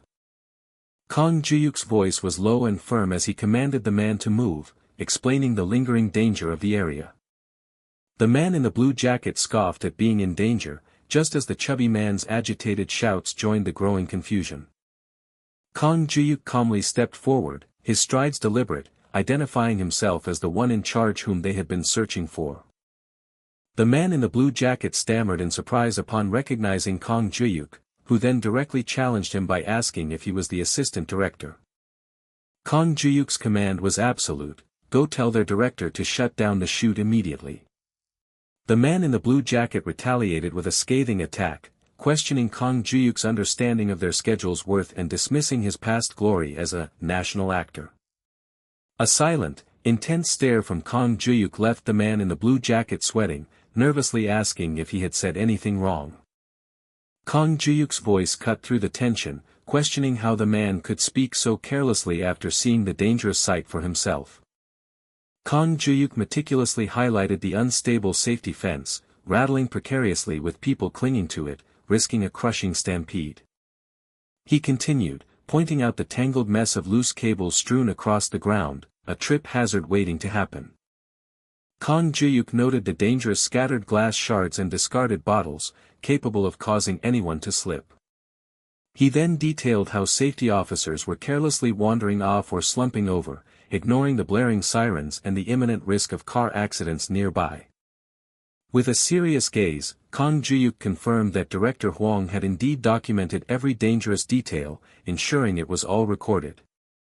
Kang Juhyuk leaned in, his voice a low growl, suggesting he could send the damning evidence to dispatch before their premiere, painting the Korean film scene's lost sense of safety in headlines. He sternly advised that if they truly wanted their movie released, they would fix their safety management and reschedule properly. Kang Juhyuk's face was inches from his, the chilling words an undeniable threat: shut down the shoot, Young, unless he wanted to end up ruined like him. The terrified man in the blue jacket bowed deeply, a resounding thud as he hit the ground, frantically agreeing to convey the orders immediately rather than face Kang Juhyuk's implied wrath. Emergency sirens wailed as police cars navigated the chaotic intersection. The chubby man in the polo shirt watched the unfolding scene with a slight smirk, observing that Kang Juhyuk only seemed to appear after an accident had already occurred. From within, unseen voices wondered about the escalating noise outside, noting even the police were arriving. Two men inside speculated if the commotion was another stalker fan incident, until one suddenly recognized Kang Juhyuk among the chaos.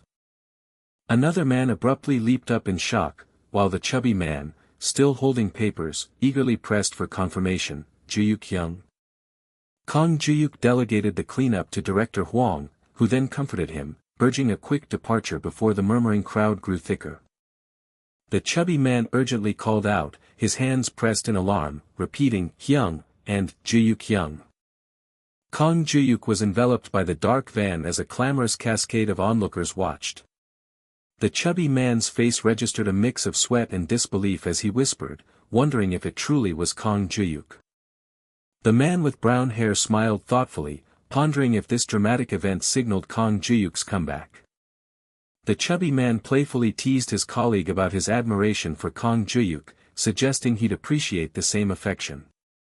The man with brown hair, looking slightly away, assured him he was also a favorite, albeit his second favorite in the world.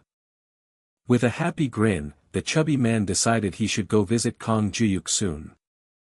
The narrative shifted to the following day, marked by the prominent voice entertainment sign. Kang Juhyuk sat at his desk, his breath a soft sigh as he scrolled through his phone, realizing this viral turn of events was far from his original plan. His phone screen flashed brightly, showing a torrent of social media posts, sensationalizing his rescue and featuring his face prominently. A flood of adoring comments filled the screen, real-life action better than any movie, the celebrity who actually prevented an accident, a true hero, and, Captain Kang, thank you today. The man in the red outfit burst in, his shouts echoing through the office as he furiously demanded to know what Kang Juhyuk had done while he was away at the shoot.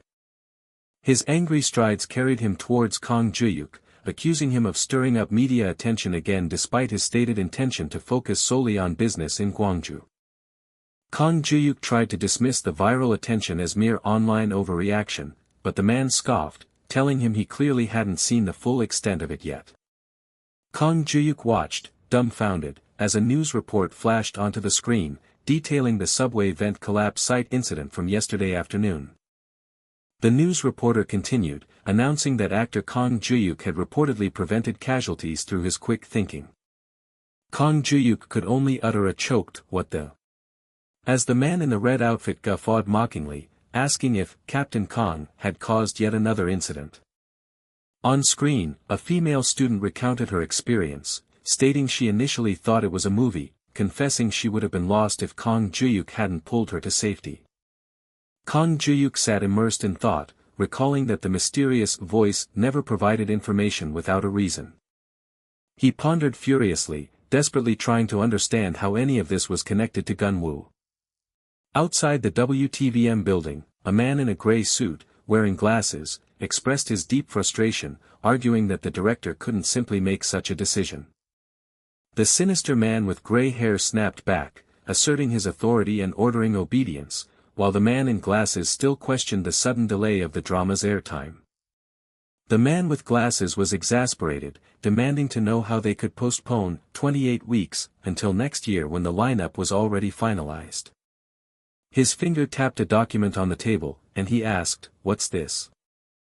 The gray-haired man confidently asserted that with the infamous writer Choi Young-un, brought in by Park Song-ho, high ratings were guaranteed by her name alone. The man with glasses challenged the director, accusing him of dropping the genuinely good script from the talented Young So-yeon simply because she wasn't a big name. The gray-haired man leaned back dismissively, stating that a good script didn't guarantee ratings, and their strategy was to play it safe with the comeback of the "Vanished to America" writer, whose name alone would ensure a hit. The man with glasses argued that for buzz, they should follow Kang Juhyuk's pick, 28 Weeks Palace, only for the gray-haired man to snap back that Kang Juhyuk was precisely the problem. The stark truth hung in the air, Kang Juhyuk was the problem. The man with glasses, confused, questioned the director's statement, reminding him that Kang Juhyuk had been cleared of all charges and public opinion was finally softening.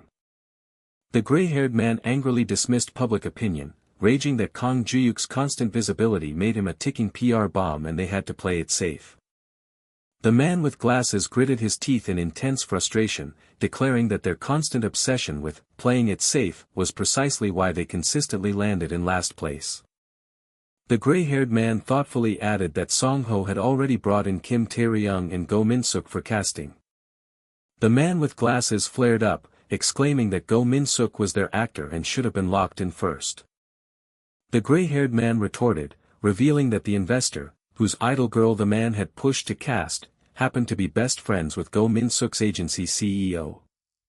The internal thought seethed with frustration, if only the deal had been sealed and contracts signed, none of this would have happened.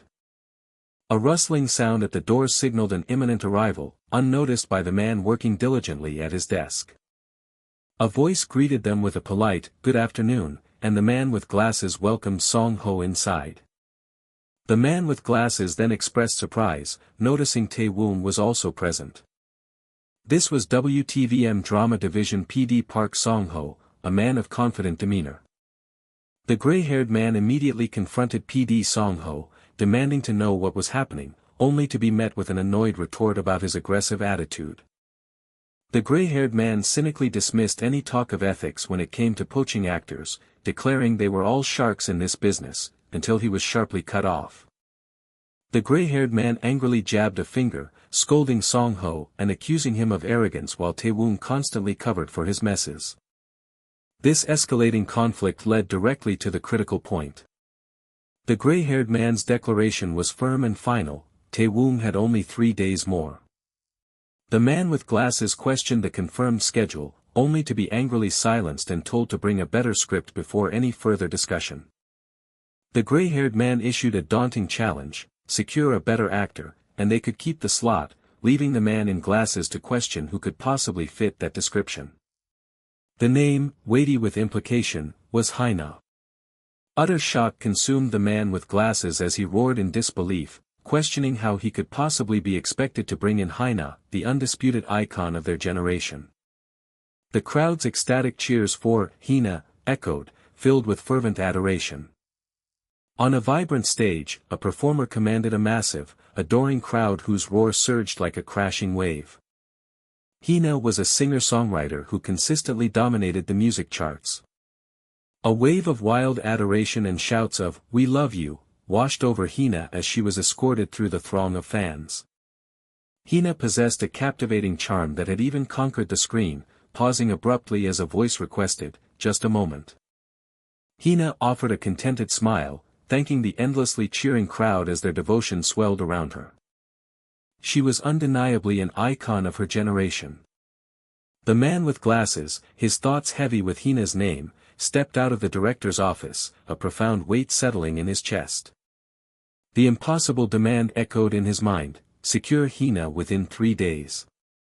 A heavy sigh escaped him. The task was so impossible it felt like a direct order to simply abandon the entire drama. A voice cut through the tension, urgently calling for the director. The man with glasses nervously scratched his head as director Kim Sang-bong, with a mocking laugh, questioned the confirmed timeslot, implying a betrayal of their earlier agreement. Director Kim declared that opportunities should be fair, then dramatically offered his own position as incentive if Hina could be secured.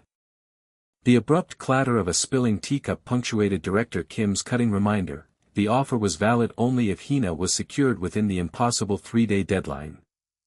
The man with glasses, stunned, could only stammer out a hesitant agreement. Director Kim smirked, mockingly asking if the process was transparent, prompting the man with glasses to laugh awkwardly and profusely flatter him about his profound intentions. Director Kim, annoyed, snapped at the man to stop the nonsense and bring the script immediately, to which the man with glasses hastily and repeatedly agreed. Amidst the muffled hum of the busy night city, a frustrated voice groaned, "Ugh, why?" Hina, exasperated, complained about having to go to the office despite a clear schedule, questioning the urgency of the CEO's request. Hina sighed in weary acceptance, lamenting her dashed hopes of leaving work on time, as her road manager, Choi Ryu-hyuk, drove on. Hina demanded if the manager had reviewed the script she sent, then quickly declared it totally awful, with palpable disgust. Choi Ryu-hyuk mused that with her album promotions concluding after the current OST, the CEO would undoubtedly pressure Hina about her next drama project today. Hina declared with a smirk and a knowing tap, reminding her manager of her 13.8 finale rating for her last drama, asserting that she was no easily swayed actress. She knew she had to choose her next project, but the decision weighed heavily in her mind. With fierce determination, Hina resolved that this time, she absolutely had to choose an exceptional project. Outside a modern building, an off-panel voice erupted in outrage, demanding to know why their timeslot had been pushed back to next year. A frustrated writer angrily stomped his foot, confronting the man at the table who calmly reiterated that the situation had simply unfolded as it had. The enraged writer gestured wildly, seething about the beady-eyed bastard director who constantly changed his mind and deserved a beating, while a woman beside him groaned in exasperation. The woman calmly reassured the agitated writer, urging him to calm down, insisting that the situation was far from over. A low murmur filled the room as the man at the table announced their arrival, startling the writer whose heart gave a slight throb of surprise. The man with glasses greeted CEO Yi and the team leader, inviting them to sit as they deliberately stepped into the room. The writer, feigning sheepishness, tried to deflect his earlier outburst by complaining about the director, seeking validation from those around him. The man with glasses shifted the discussion to the casting board, explaining they needed to match the rivals' A-list male leads, Gu Min-suk and Kim Tae-ryang, and proposed they review the options. They critically evaluated potential male leads, dismissing Young Hong-soo for miniseries suitability, Yoo Soo-hyun for his criminal record, Woo Tae-hoon for scandals, Park Do-hyuk for acting, and Ryu Chang-soo for his inability to memorize lines. The man in the suit, thoughtful, concluded with resignation that there was simply no decent actor available for the role. The man in the suit, hesitantly addressing the CEO, revealed that the female lead presented an even greater challenge than the male, expressing shame for the trouble caused by the investment. After a soft knock, the man in the suit asserted with confident conviction that he perfectly understood the gravity of their situation. With resolute clarity, the man concluded there was only one path forward. The other man flinched as the man in the suit confidently stated their singular focus, finding the right female lead. The confident man promised to make immediate contact given their limited time, prompting the man with glasses to question if he held some brilliant plan. With a confident smile, the man declared their absolute need for a breakthrough, hinting that the male lead casting might also resolve itself if things proceeded favorably. The man with glasses reacted with utter bewilderment, struggling to comprehend the other's enigmatic optimism. The confident man asserted the director would also be convinced and promised to contact them again, leaving the man with glasses still deeply perplexed. The man with glasses, hesitant, wondered aloud about the cryptic remarks, with the writer suggesting it meant they no longer needed to worry about the male lead. The writer's eyes gleamed with sudden, excited realization, the great Kang himself will be the star, he shivered with anticipation. The man with glasses frantically tried to calm the hyperventilating writer Young, urging him to breathe and insisting his wild theory was impossible.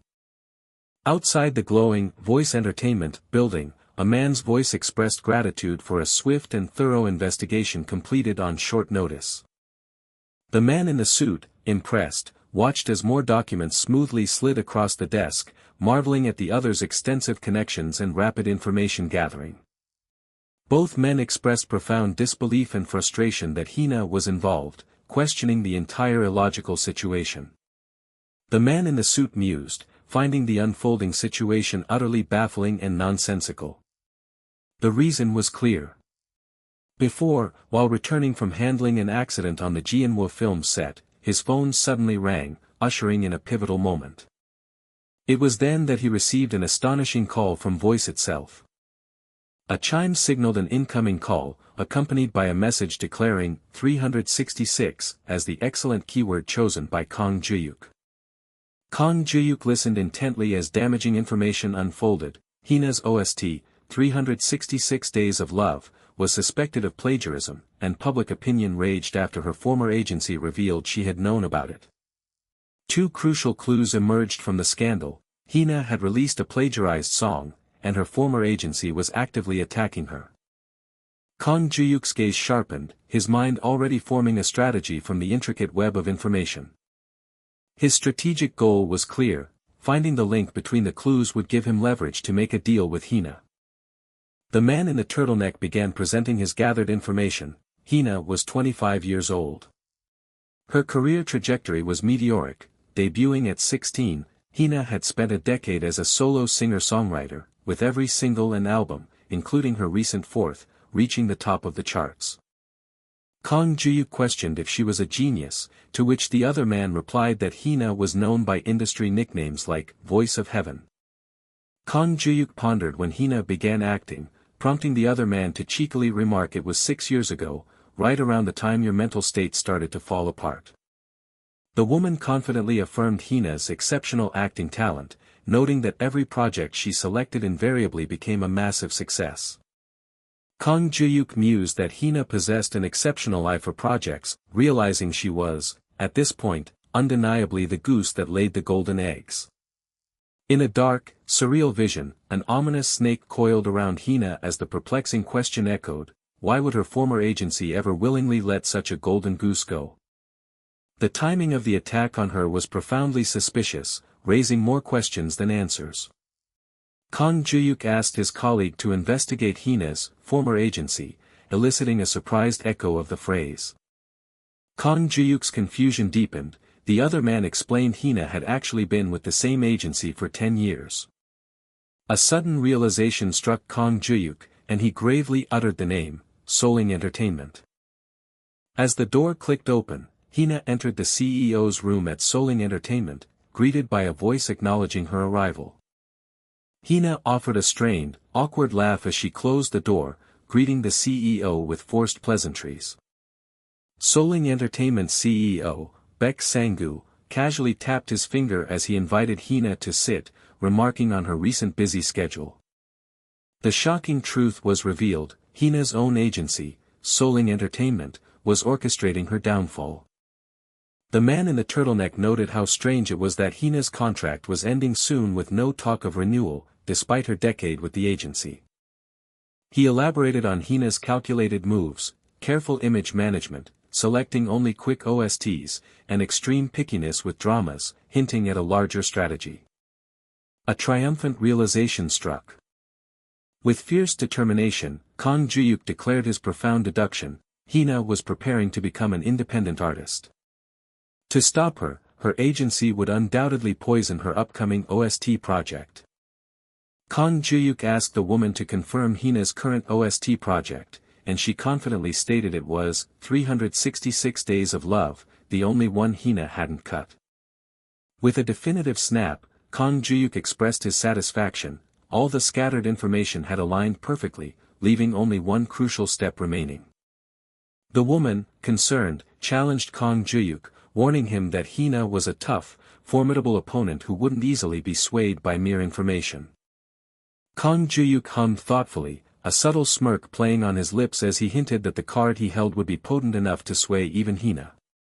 The man in the turtleneck gasped in shock, his face contorted with anger at the betrayal of Kang Juhyuk holding such a powerful secret from him. Kang Juhyuk justified his secrecy by citing lack of time, then urgently asked if they had acquired Hina's contact information, as he needed to meet her immediately. The man in the turtleneck mused that while her manager's number was available, Hina's direct line was elusive, causing Kang Juhyuk to ask what they should do, just as the woman interjected, "What are you two doing?" With a confident shake of her phone, the woman triumphantly revealed that she possessed Hina's contact information all along. The man in the turtleneck gaped in furious disbelief that she had Hina's number and hadn't told him, while the woman asked why they were so surprised.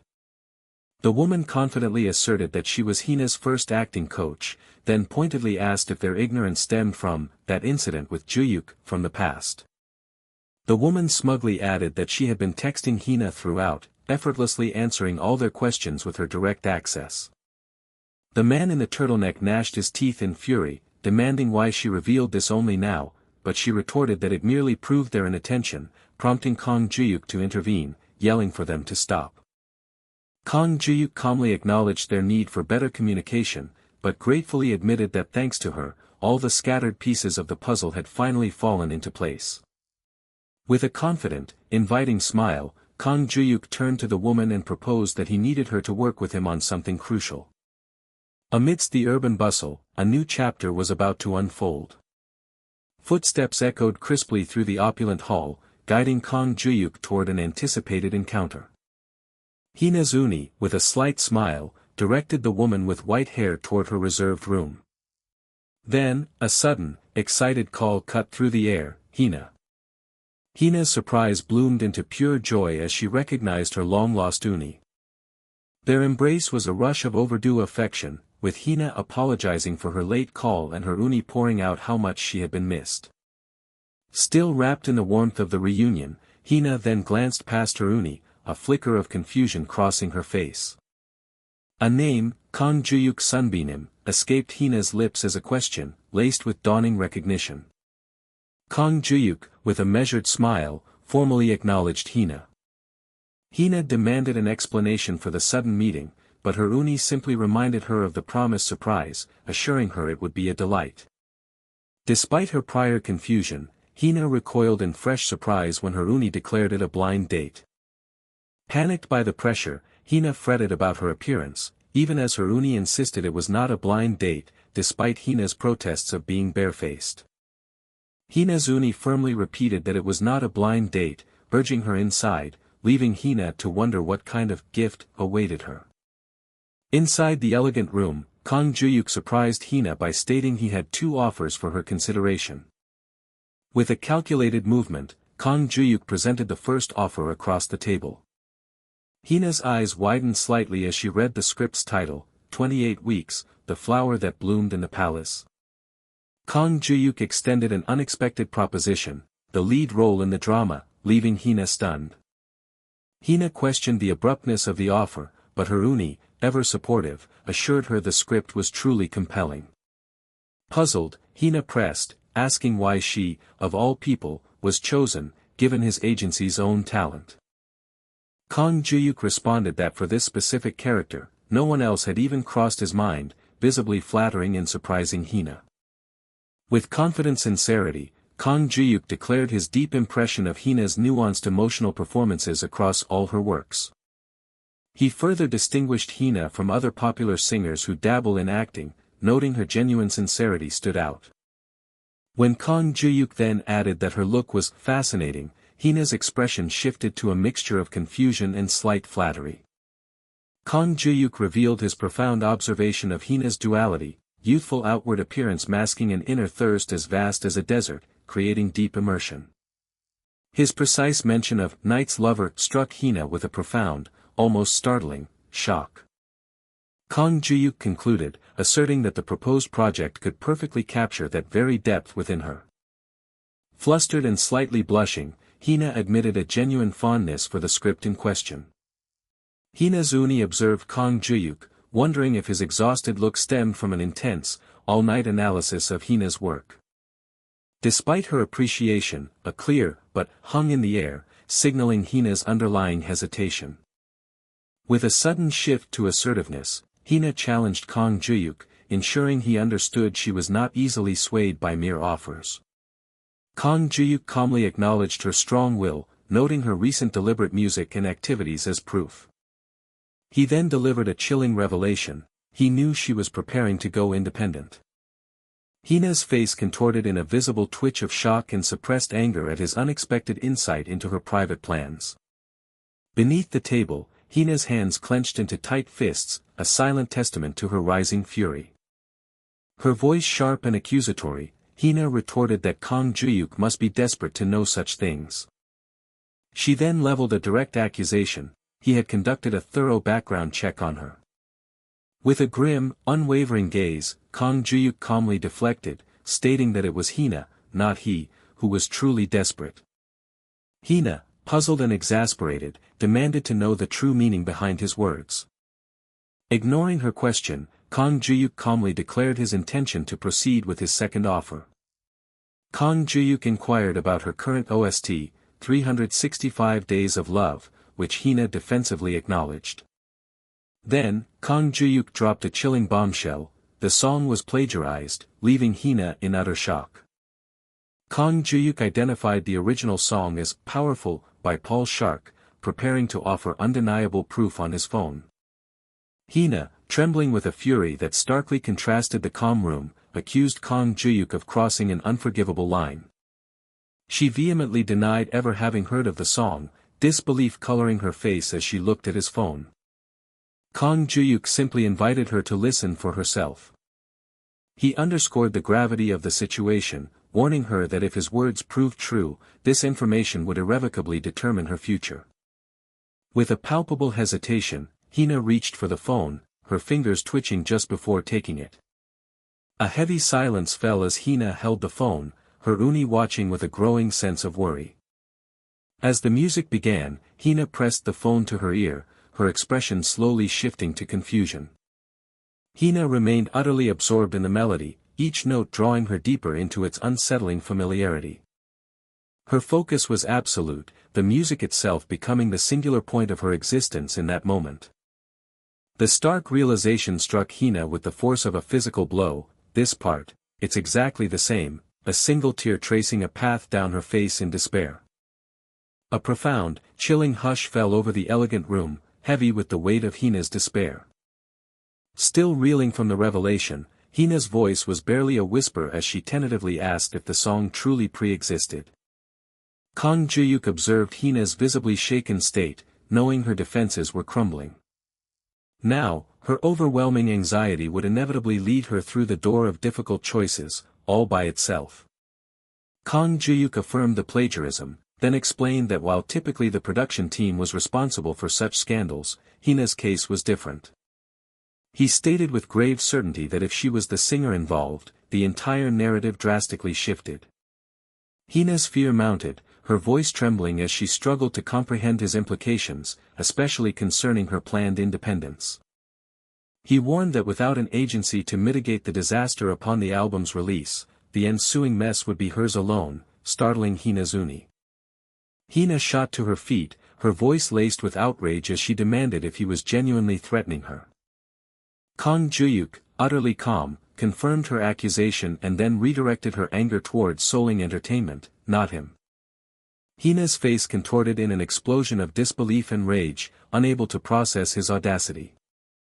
He then revealed that her company, and CEO Baek Sang-gu, were fully aware of the plagiarism, choosing to remain silent.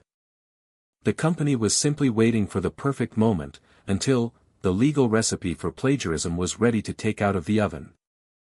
He painted a grim picture. A flood of articles would then expose her as the icon of plagiarism, forever tarnishing her status as the icon of an era.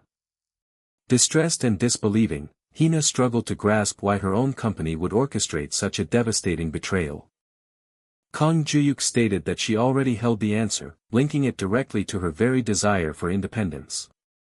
Hina flinched, her eyes wide with a dawning, terrible realization triggered by his words. A chilling thought echoed in Hina's mind, no way.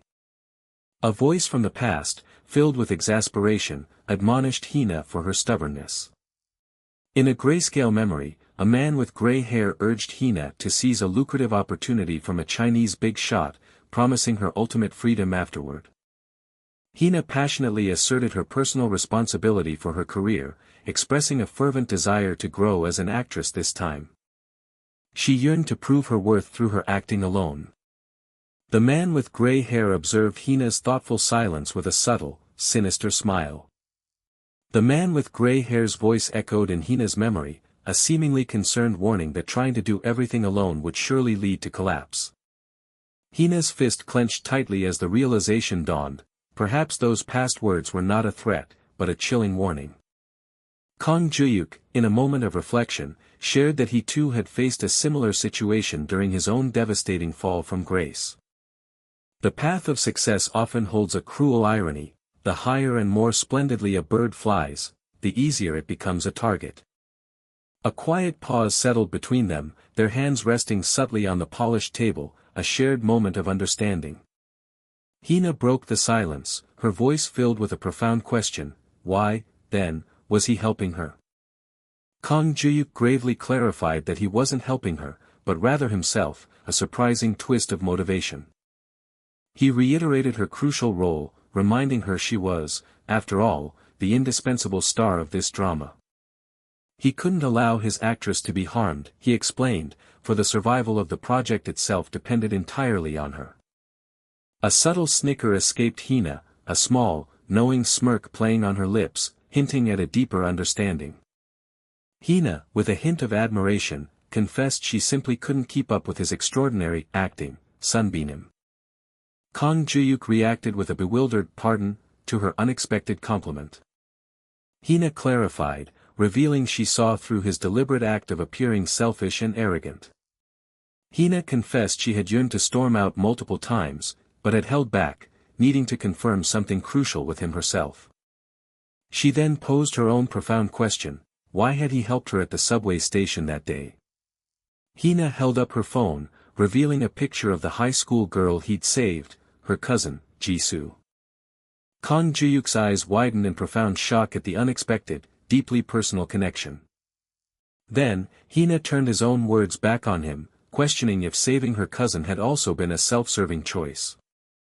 A bead of sweat formed on Kang Juhyuk's brow as the astonishing truth settled in. The voice phishing info connects like this?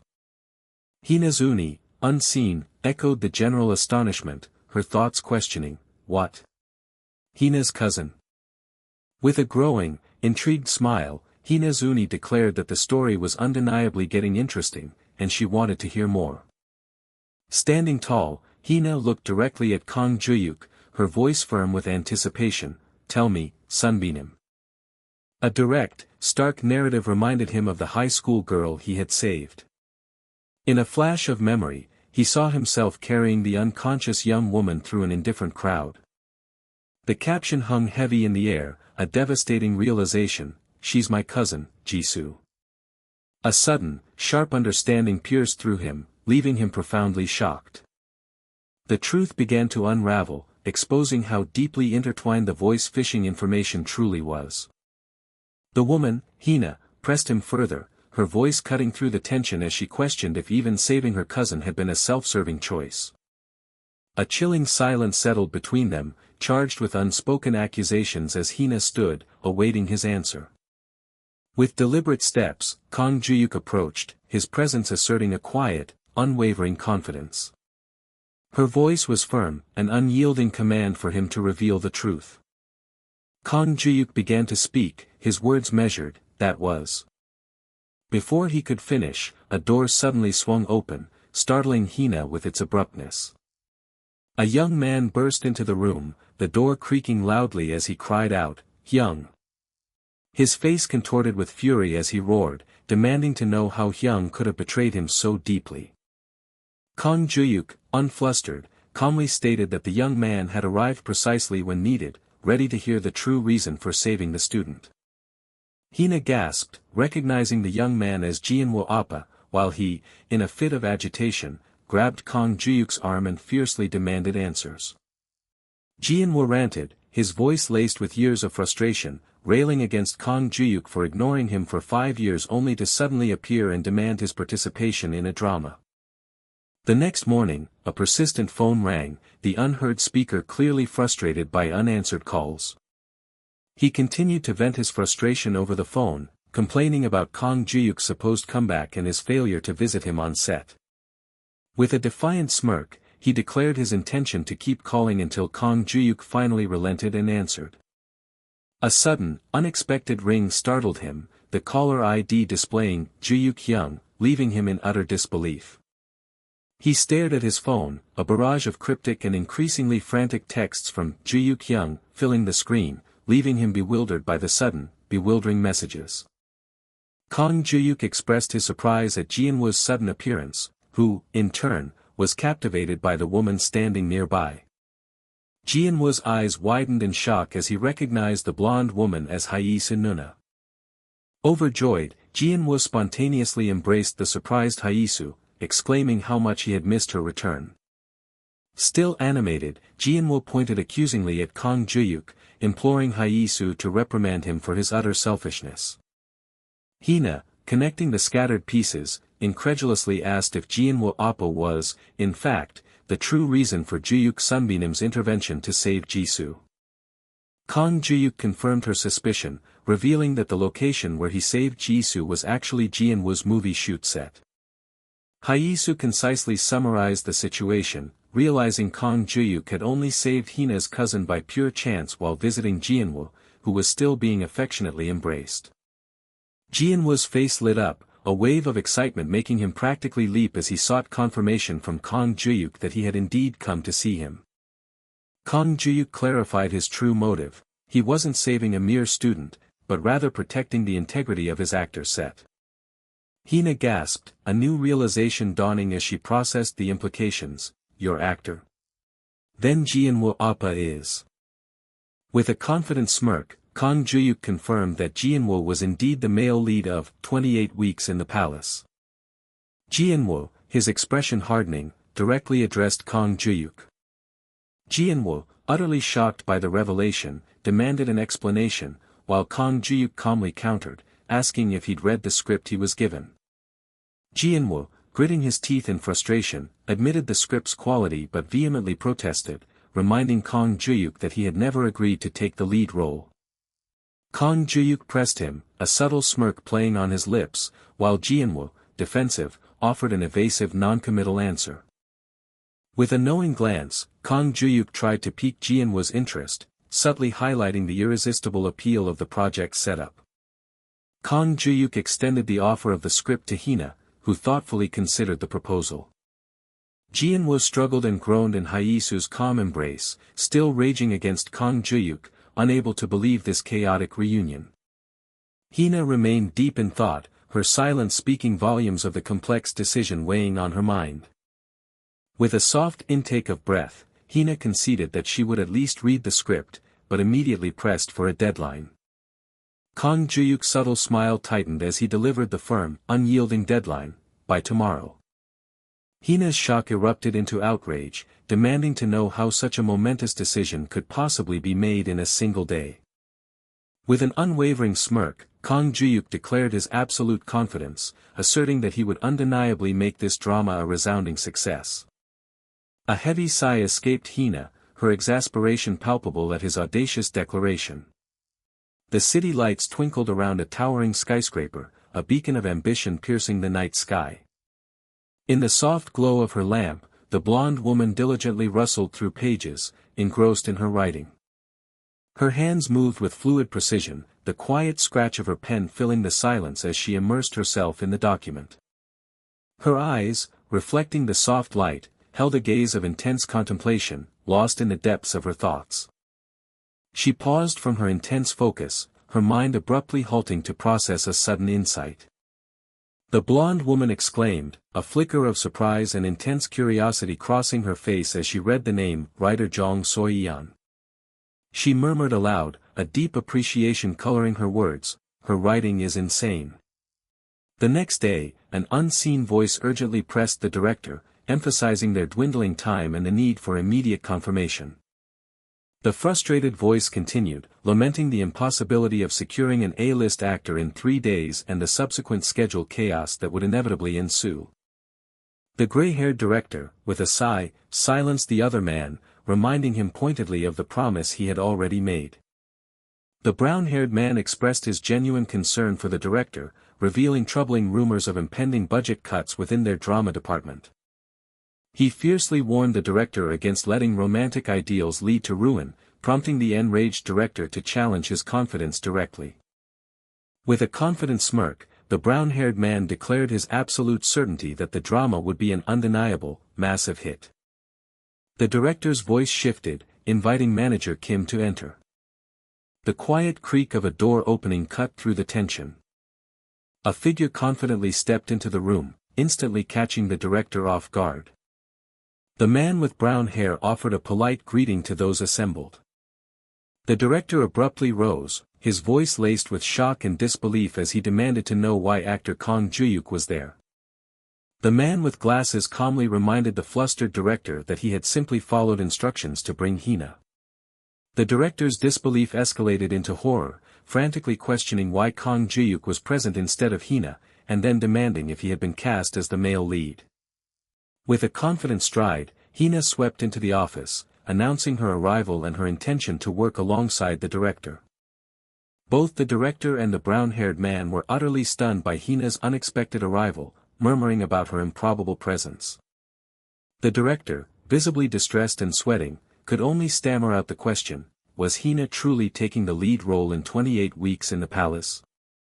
With a confident tilt of her head, Hina challenged him, subtly asking if he had somehow found an actor superior to her.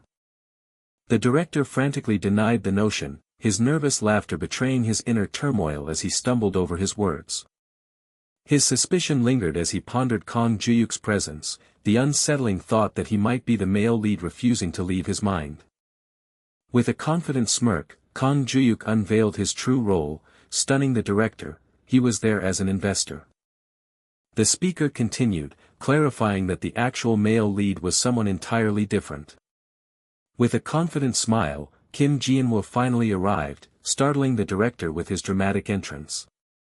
Kim Ji-woo confidently declared his role as the male lead of 28 Weeks in the Palace. His announcement met with a mixture of shock and satisfaction.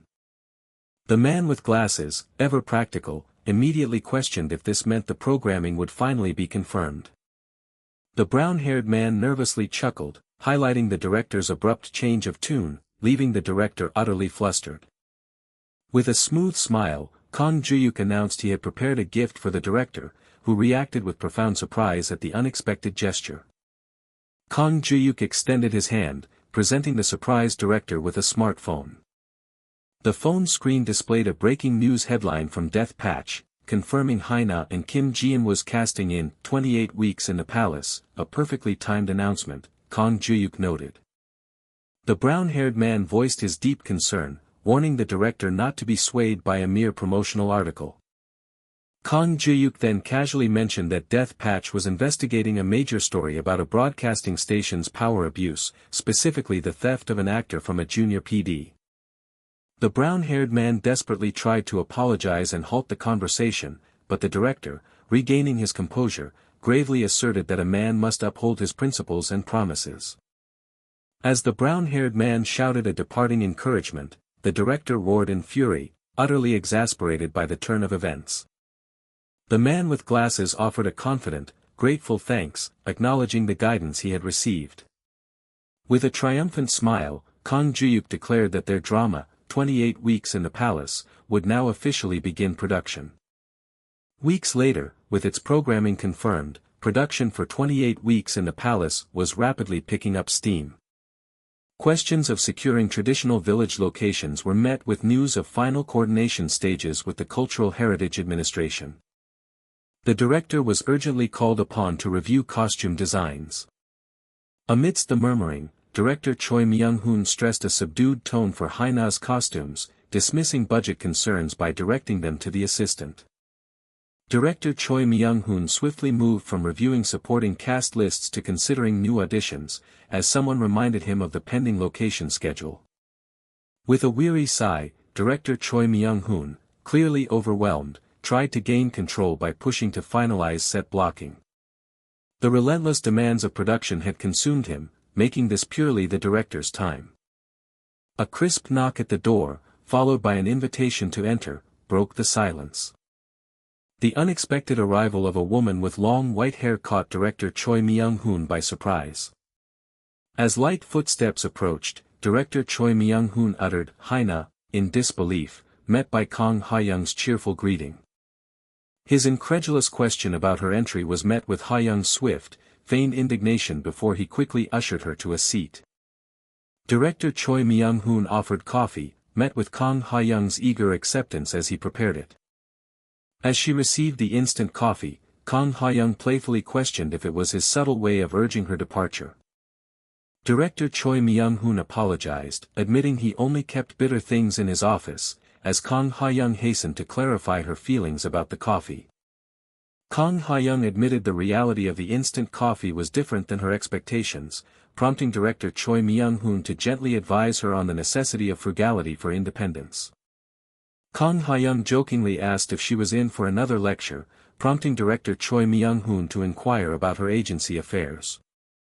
She confirmed things went well, crediting him, but admitted a desire to find something that would better suit her aspirations. Director Choi Myung-hoon reacted with surprise, probing if her search for a better fit meant an interest in voice entertainment itself. With a flash of frustration, Kang Ha-young declared her independence was to escape lectures, but quickly clarified that wasn't the true reason for her visit. Kang Ha-young confidently announced her purpose, to repay her debt to the director, as she couldn't stand being beholden to anyone. Director Choi Myung-hoon awkwardly wondered if her debt repayment concerned her sister, a situation he hadn't intended at all. Even accounting for the plagiarism information as part of her casting, Kang Ha-young explained she still had a separate, personal debt for saving her cousin, Jisoo. With a confident flourish, Kang Ha-young announced her participation in the drama's OST, believing her established track record would guarantee its success. She beamed, revealing her deep immersion in the script had ignited a strong desire to express its emotions through her music. Director Choi Myung-hoon welcomed the news but then subtly suggested that for the OST, he would be the one offering a gift. The mention of a gift left Kang Ha-young utterly bewildered. With a knowing smirk, director Choi Myung-hoon revealed he had recently recruited a composer perfectly suited for the project. He praised the composer as a former idol with exceptional talent, assuring Haina that the guide track would undoubtedly convince her. Kang Ha-young chuckled at his confidence, then professionally agreed to be contacted once the guide track was complete. So, director Choi Myung-hoon leaned in, smoothly suggesting Haina repay her debt in some other way. Kang Ha-young stared back, utterly confused by his cryptic suggestion. Director Choi Myung-hoon merely smirked, relishing her reaction. A blush creeping up her cheeks, Kang Ha-young stammered, demanding to know what exactly he meant. Director Choi Myung-hoon smoothly deflected her question, suggesting they simply wait to discover what good might come of it. Growing annoyed, Kang Ha-young joked if he planned to hound her like a lone shark, unable to believe he wouldn't explain. With a decisive gesture, director Choi Myung-hoon extended his hand, proposing they work well together as us from now on. Kang Ha-young regarded him with a suspicious and unamused expression. Accepting the partnership, Kang Ha-young smiled as director Choi Myung-hoon congratulated her on securing a significant OST role, emphasizing it would be a great opportunity. A speaker reacted with incredulity and surprise, questioning if the tight deadline of 2 weeks was real. The speaker processed the news, confirming they and Jae-wook were expected to audition for 28 weeks in the palace. The blonde-haired young man glanced around, questioning why Ha-jin wouldn't be auditioning with them. Director Choi Myung-hoon explained that Ha-jin would soon begin preparations for her web drama and needed time to cultivate her inner skills. He stressed that her sudden entry into acting meant she needed dedicated time to build a strong foundation for a sustainable career.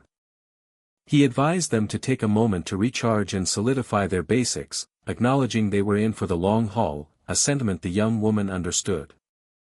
Director Choi Myung-hoon walked away, casually dropping the bombshell that Ha-young and Jae-wook would be playing the villains, eliciting a shocked villains from the students. The red-haired young woman expressed disbelief at playing a villain, while the blonde-haired young man, flaring up in anger, protested her implication that the role was obvious for him. The blonde-haired woman confidently explained that villain roles were chosen to broaden their acting spectrum, vital for handling diverse personalities and emotions. The red-haired young woman acknowledged the logic, but voiced deep concern about the potential impact on her carefully cultivated public image. Director Choi Myung-hoon revealed they had strategically put Ha-young's variety show appearances on hold to prevent her image from being trapped in a fixed mold. The red-haired young woman blushed as director Choi Myung-hoon described her as an incredibly bright and lovely person. He continued, asserting that beneath that bright exterior lay past struggles and a resolute spirit, capable of storming a press conference. Clearly, there was still much more to Kang Ha-young's story waiting to be uncovered. A soft, ah, escaped the red-haired young woman, a silent acknowledgement of the director's insight. The older man with the goatee theorized that an evil nature emerging from a good-natured impression would perfectly create a multidimensional character. The older man with the goatee mused on the plausibility of multidimensional characters, then, lost in thought, began to question if Ha-jin's looks were too chi, before being sharply interrupted. The dark-haired young woman startled the older man, demanding to know what he had been saying about her, prompting him to nervously blurt out absurd claims about cheap spicy pork. Director Choi Myung-hoon refocused the conversation, emphasizing that this drama audition would be a great opportunity to unlock both their potentials. But then, he starkly warned them not to get their hopes too high, revealing there was a significant chance of failure, which caused the red-haired young woman to visibly flinch. He continued, explaining they would conceal their affiliation with Voice Entertainment to ensure no unfair advantage as investors. He specifically warned Ha-young that her fame from the laptop commercial could prove to be a double-edged sword. The industry's dismissive whispers often accused famous models of pretentiousness, thinking they could succeed on fame alone. With a pained groan, the red-haired young woman acknowledged the industry's pervasive and deeply influential prejudice.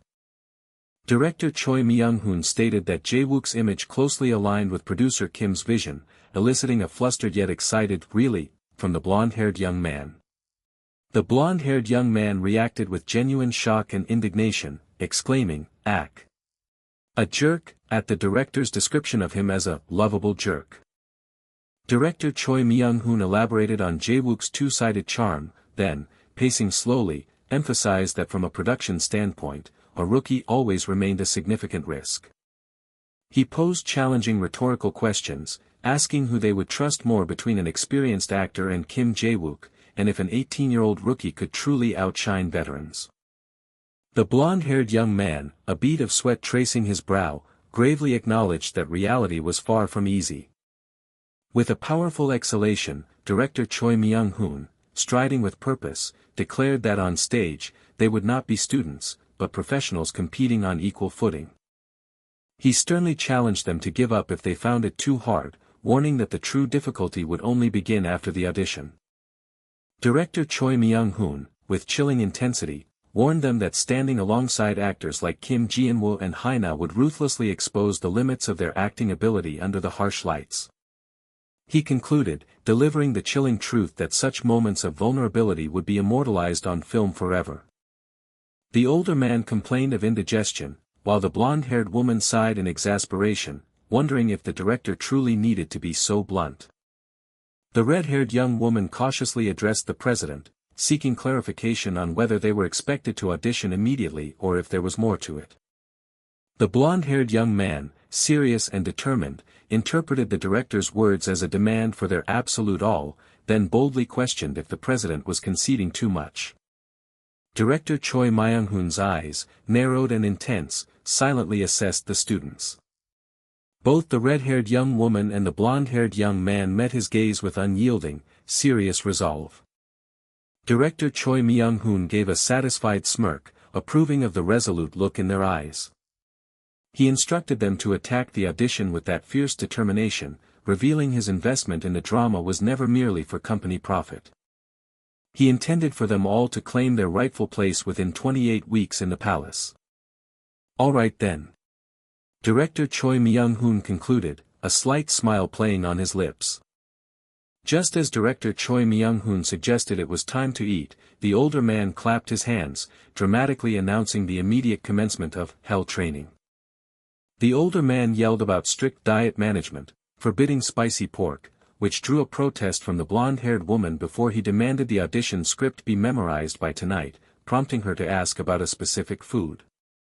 Director Choi Myung-hoon adjusted his jacket, a weary look betraying the exhaustion of the day. A phone rang insistently as it was passed. A series of unusual beeps filled the air, and director Choi Myung-hoon looked down at his phone with a start, a subtle glitch hinting at the fantastical. The last one, a cryptic voice seemed to whisper, signaling a profound and uncertain finality. Kang Juhyuk, holding the phone to his ear, was deeply concerned by the mysterious thought of President Song Kil-yong, the last one. President Song Kil-yong enthusiastically confirmed it was indeed the last one, the rap party. President Song Kil-yong, bustling on a sunny outdoor set, urged the person on the other end to attend the final shoot next week, noting how they had been avoiding reporters. The call, originating from the very site of the movie's opening scene, made Kang Juhyuk realize how quickly time had passed, confirming he would meet them on set. 1 week later, the scene shifted to a dusty, industrial area filled with parked vehicles under the daytime sky. A foot landed firmly as someone stepped out of the car. Kang Juhyuk surveyed his surroundings with quiet, thoughtful observation. A door slid open with a dramatic flourish, revealing Kang Juhyuk poised against a bright, expansive landscape. Amidst the frenetic scramble of the film set, an unseen voice barked orders about lights and focus, driving the crew forward as Kang Juhyuk strode through the organized chaos. Suddenly, President Song Kil-yong exclaimed in surprise, "Oh! President Kang, you're here." President Song Kil-young strode towards Kang Juhyuk, musing on the swift passage of time since he had reappeared 5 years prior, declaring his intent to make a film. Song Kil-young walked beside Kang Juhyuk, declaring that the real problem was what lay ahead, and that Kang Juhyuk himself was their greatest challenge. He continued, rattling off Kang Juhyuk's audacious decisions, from casting unknown actors to boldly challenging one of the industry's top 3 distributors. President Song Kil-young's voice grew grave as he reminded Kang Juhyuk of the powerful figures he had antagonized, including veteran actor Hong Kyung-man and FNF, suggesting many more awaited their chance for revenge. Kang Juhyuk silently conceded that President Song's assessment was entirely accurate. Though Hong Kyung-man was currently lying low, avoiding public scrutiny, Kang Juhyuk knew he was undoubtedly still maneuvering behind the scenes. Kang Juhyuk's thoughts drifted to the shadowy figure who had sacrificed FNF and cunningly eluded investigation, an ominous presence still lurking. The identity of that bastard, Park Jong-ju from Taishin Foods, solidified in Kang Juhyuk's mind. But President Song suddenly patted Kang Juhyuk, playfully chastising him for taking things too seriously, and declared he wasn't worried in the slightest. President Song, with a knowing smirk, then confessed that despite his earlier doubts, he was now utterly convinced that following Kang Juhyuk's lead would completely turn his life around. Kang Juhyuk, annoyed, called out Song Kil-young's abrupt change of tune, but the president quickly scampered off, feigning urgency at a supposed call for help. A young crew member in a yellow vest frantically reported a slipped focus and incorrect blocking to the director, his words punctuated by gasps of distress. Kang Juhyuk absorbed the busy sounds of the set, finding the energetic scene a genuinely nice sight. He noted the vibrant, passionate energy that still pervaded the set, and surprisingly, a calm sense of ease on the faces of the diligent staff. Though post-production still loomed ahead, a crucial phase yet to be completed. Their collective confidence, born from having poured their all into the work, was palpable, explaining President Song's matching excitement. The moment approached when VIP Pictures, their distributor, would begin their critical role in the movie's journey. Soon, the full-scale marketing plan, encompassing a making-of film and press releases, would be launched, ready to capture public attention. This entire cinematic journey had sprung from a single, unassuming clue about a town bus accident.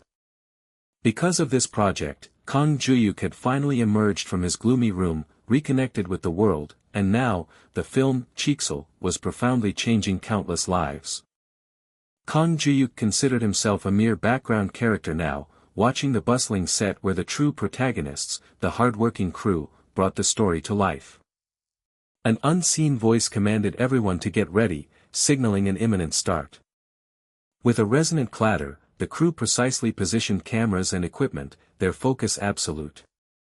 The technical checks echoed across the set, camera. Okay. Mic. Okay. As the actors, ready in their roles, prepared for the take. The final, crisp call of ready, hung in the air. And then, the director's electrifying shout of action, unleashed the scene. A single step echoed in the dimly lit, grimy set as the two actors faced each other.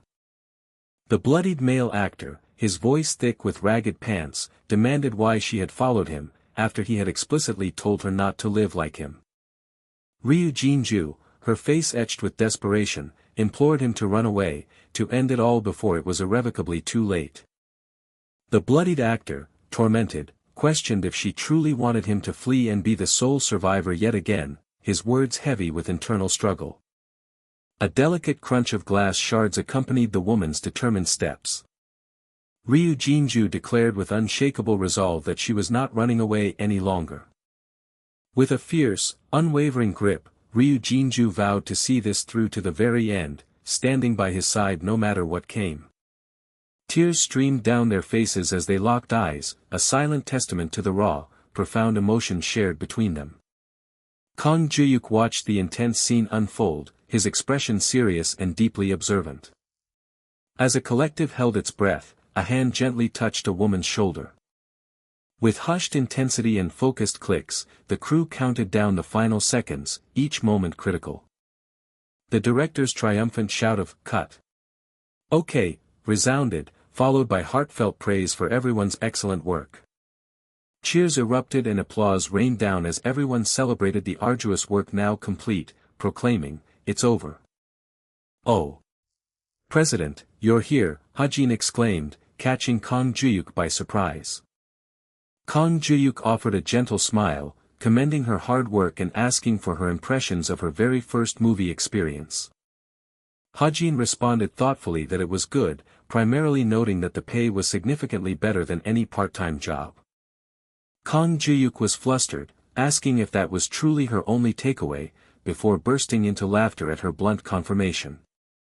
A bloodied actor, still very much in character, made a dramatic entrance, proclaiming Kang Juhyuk was exactly who he wanted to see, startling him. The bloodied actor playfully remarked that he thought a zombie was approaching, then insisted Kang Juhyuk attend the rap party that night to symbolically end their ill-fated relationship. The bloodied actor quipped, "Count yourself lucky I'm bleeding money right now," a remark that left Kang Juhyuk utterly surprised. Ryu Jinju approached, asking when he had arrived, and Kang Juhyuk acknowledged her with a gentle, "Oh. Jinju." Ryu Jinju sighed with profound relief, declaring that it was finally over.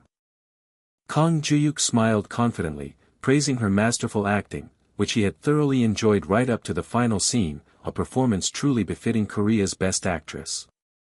Ryu Jinju's face instantly flushed crimson with surprise at his specific mention of her last scene. Ryu Jinju abruptly declared she had to wash off her makeup, swiftly departing and leaving Kang Juhyuk momentarily flustered. Hajin looked on, utterly bewildered by Ryu Jinju's sudden, unexplained exit. Amidst shouts for more food and calls for the director who had apparently passed out, the rap party buzzed with vibrant, joyful chaos. With a contented hum, the bloodied man inquired if Kang Juhyuk had chosen his next project, sparking an exasperated outburst from Kang Juhyuk about asking such a question right after filming Wrapped. The bloodied man impatiently demanded the photo Kang Juhyuk had promised once the movie was made, making a quick, insistent gesture. Kang Juhyuk clarified his promise was specifically for when the movie safely hit the big screen, a distinction the bloodied man, with a displeased hum, immediately disputed, arguing filming's completion was enough.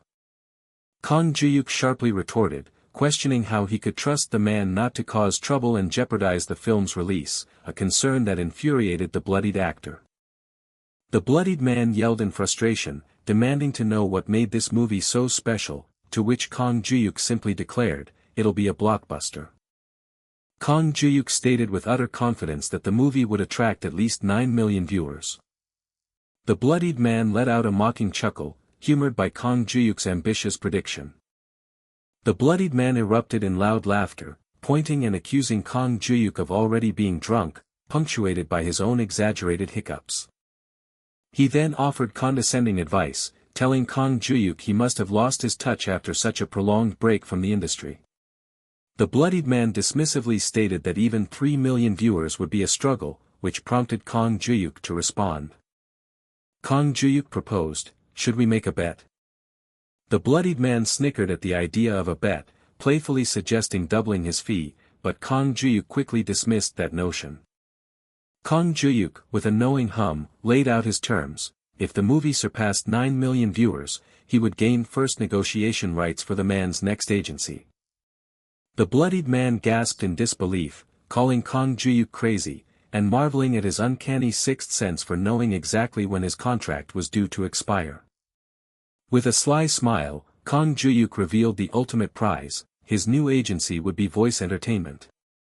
The bloodied man flinched, utterly stunned, and stammered, "What? Are you serious?"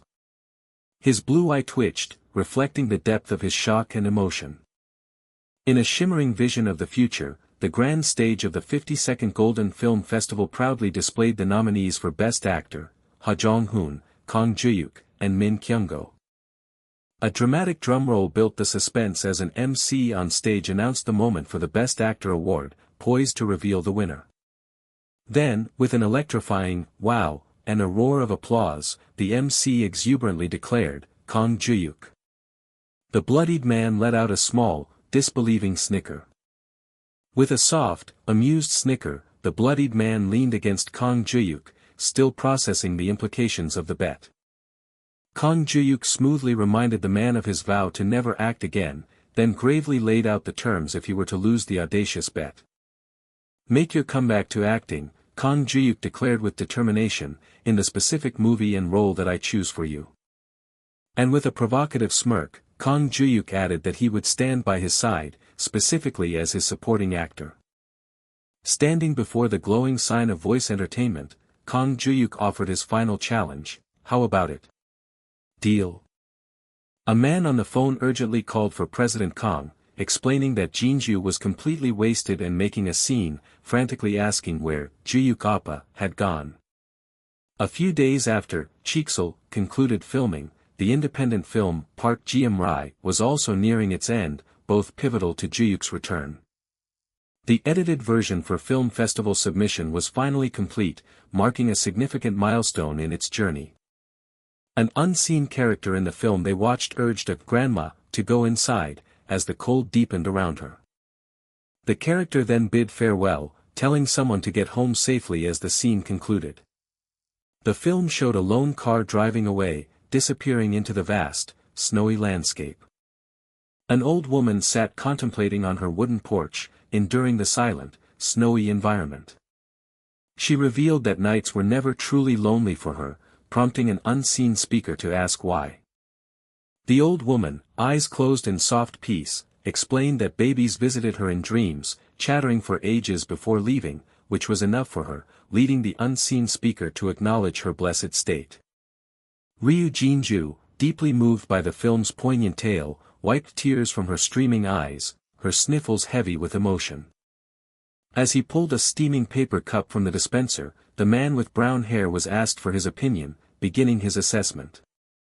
The man with brown hair, with a subtle smile, told them they would need to prepare not for more cuts, but for an acceptance speech. The two directors, utterly stunned, exchanged incredulous glances, asking if he was truly serious about such a grand prediction. He praised the film's powerful emotional depth, despite its calm visuals, and predicted a busy future for its directors. The two directors broke into hearty laughter, a wave of immense relief washing over them at the positive reception. Then, the man with brown hair shifted the conversation, proposing an exclusive contract with Voice Entertainment's independent film team, a question that hung heavy in the air. The two directors, wide-eyed with shock, could barely stammer out their disbelief that Voice Entertainment wanted to sign them to an exclusive contract. With a knowing, confident smile, the man with brown hair revealed that the directors had been an integral part of his grand design from the very beginning. The two directors, ecstatic, pumped their fists in joyous gratitude, vowing not to disappoint. Kang Juhyuk reflected that both Chiksul and Park Ji-Rai were the two crucial tracks converging to restore his mainstream success. With initial missions progressing smoothly, the story then moved to the next development. A few days later, the scene shifted to a bright, bustling advertising agency tasked with the gang's overall strategy for production click. The agency was deeply engrossed in planning a gang web drama starring Kang Ha-jin, targeting youth for a new phone launch, but an unexpected hitch was about to disrupt their meticulous plans. Kang Juhyuk critically examined the script presented by the production company, his expression serious and analytical. A hand forcefully slammed down on the script, the sharp impact echoing its owner's absolute disapproval. Kang Juhyuk's assessment was unequivocally harsh: trash. A man in a gray suit nervously awaited Kang Juhyuk's opinion, asking for his thoughts on the script. Kang Juhyuk conceded that, as both a drama and an advertisement, the script was technically great. Yet, he found himself unable to see how it truly stood out from countless other dramas. The man with glasses apologetically explained that web dramas, with their near-zero profitability, often prioritized advertising copy over creative depth, which Kang Juhyuk pointedly questioned. With a stern expression, Kang Juhyuk challenged their strategy, questioning the wisdom of advertising to a 20-30s demographic with such an obvious plot and stale dialogue. He quickly apologized, realizing his harshness, and assured them he hadn't meant to take it out on them personally. Kang Juhyuk highlighted the stark difference in quality compared to their laptop project, and the man with glasses immediately agreed, recognizing his astute observation. The man with glasses then frankly revealed that a gang viewed the drama as nothing more than a token gesture, with most of the budget diverted to TV ads and influencers, which surprised the woman. The woman, sighing with weary resignation, confessed her disappointment but admitted they had to match the client's minimal expectations. She detailed the gang's restrictive demands, production within 2 months at minimum cost, highlighting their severe lack of time and authority. In such an impossible situation, the stakes rose higher for the team. Kang Juhyuk acknowledged with a determined smirk that this challenging a gang web drama project was precisely the kind of task meant for him.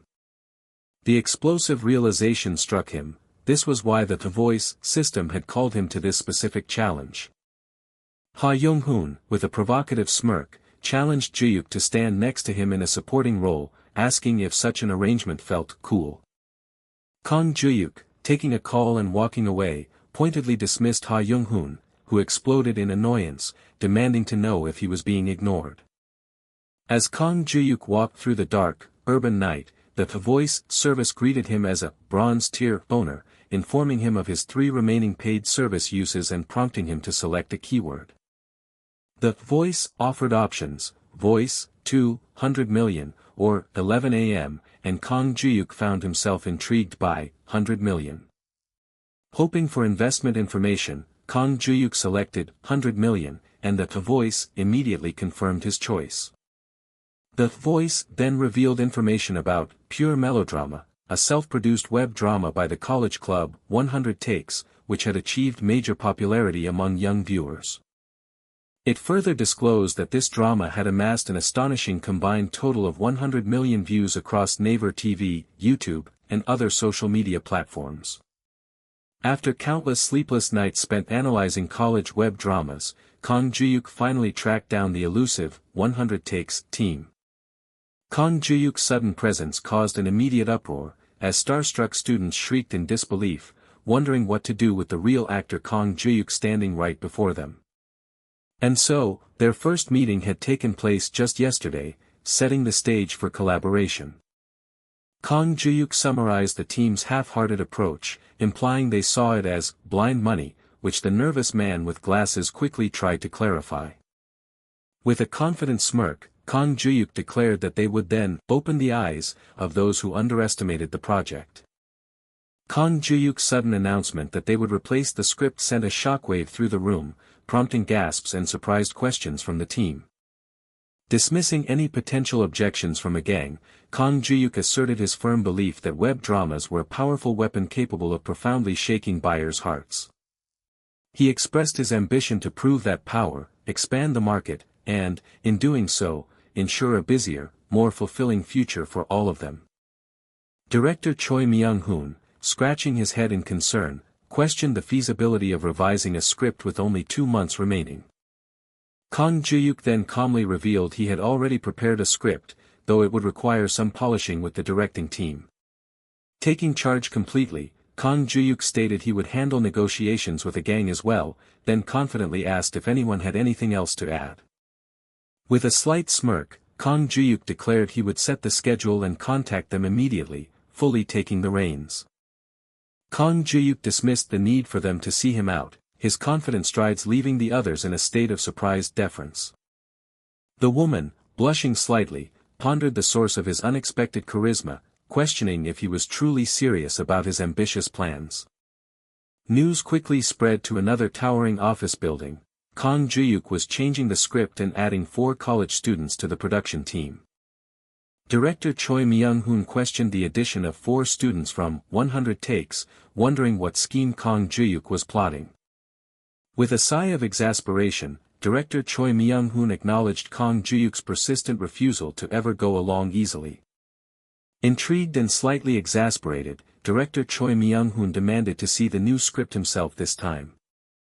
An unseen voice confirmed that the script was ready for his review. A hand swiftly pulled a stack of papers from a folder, revealing the anticipated script.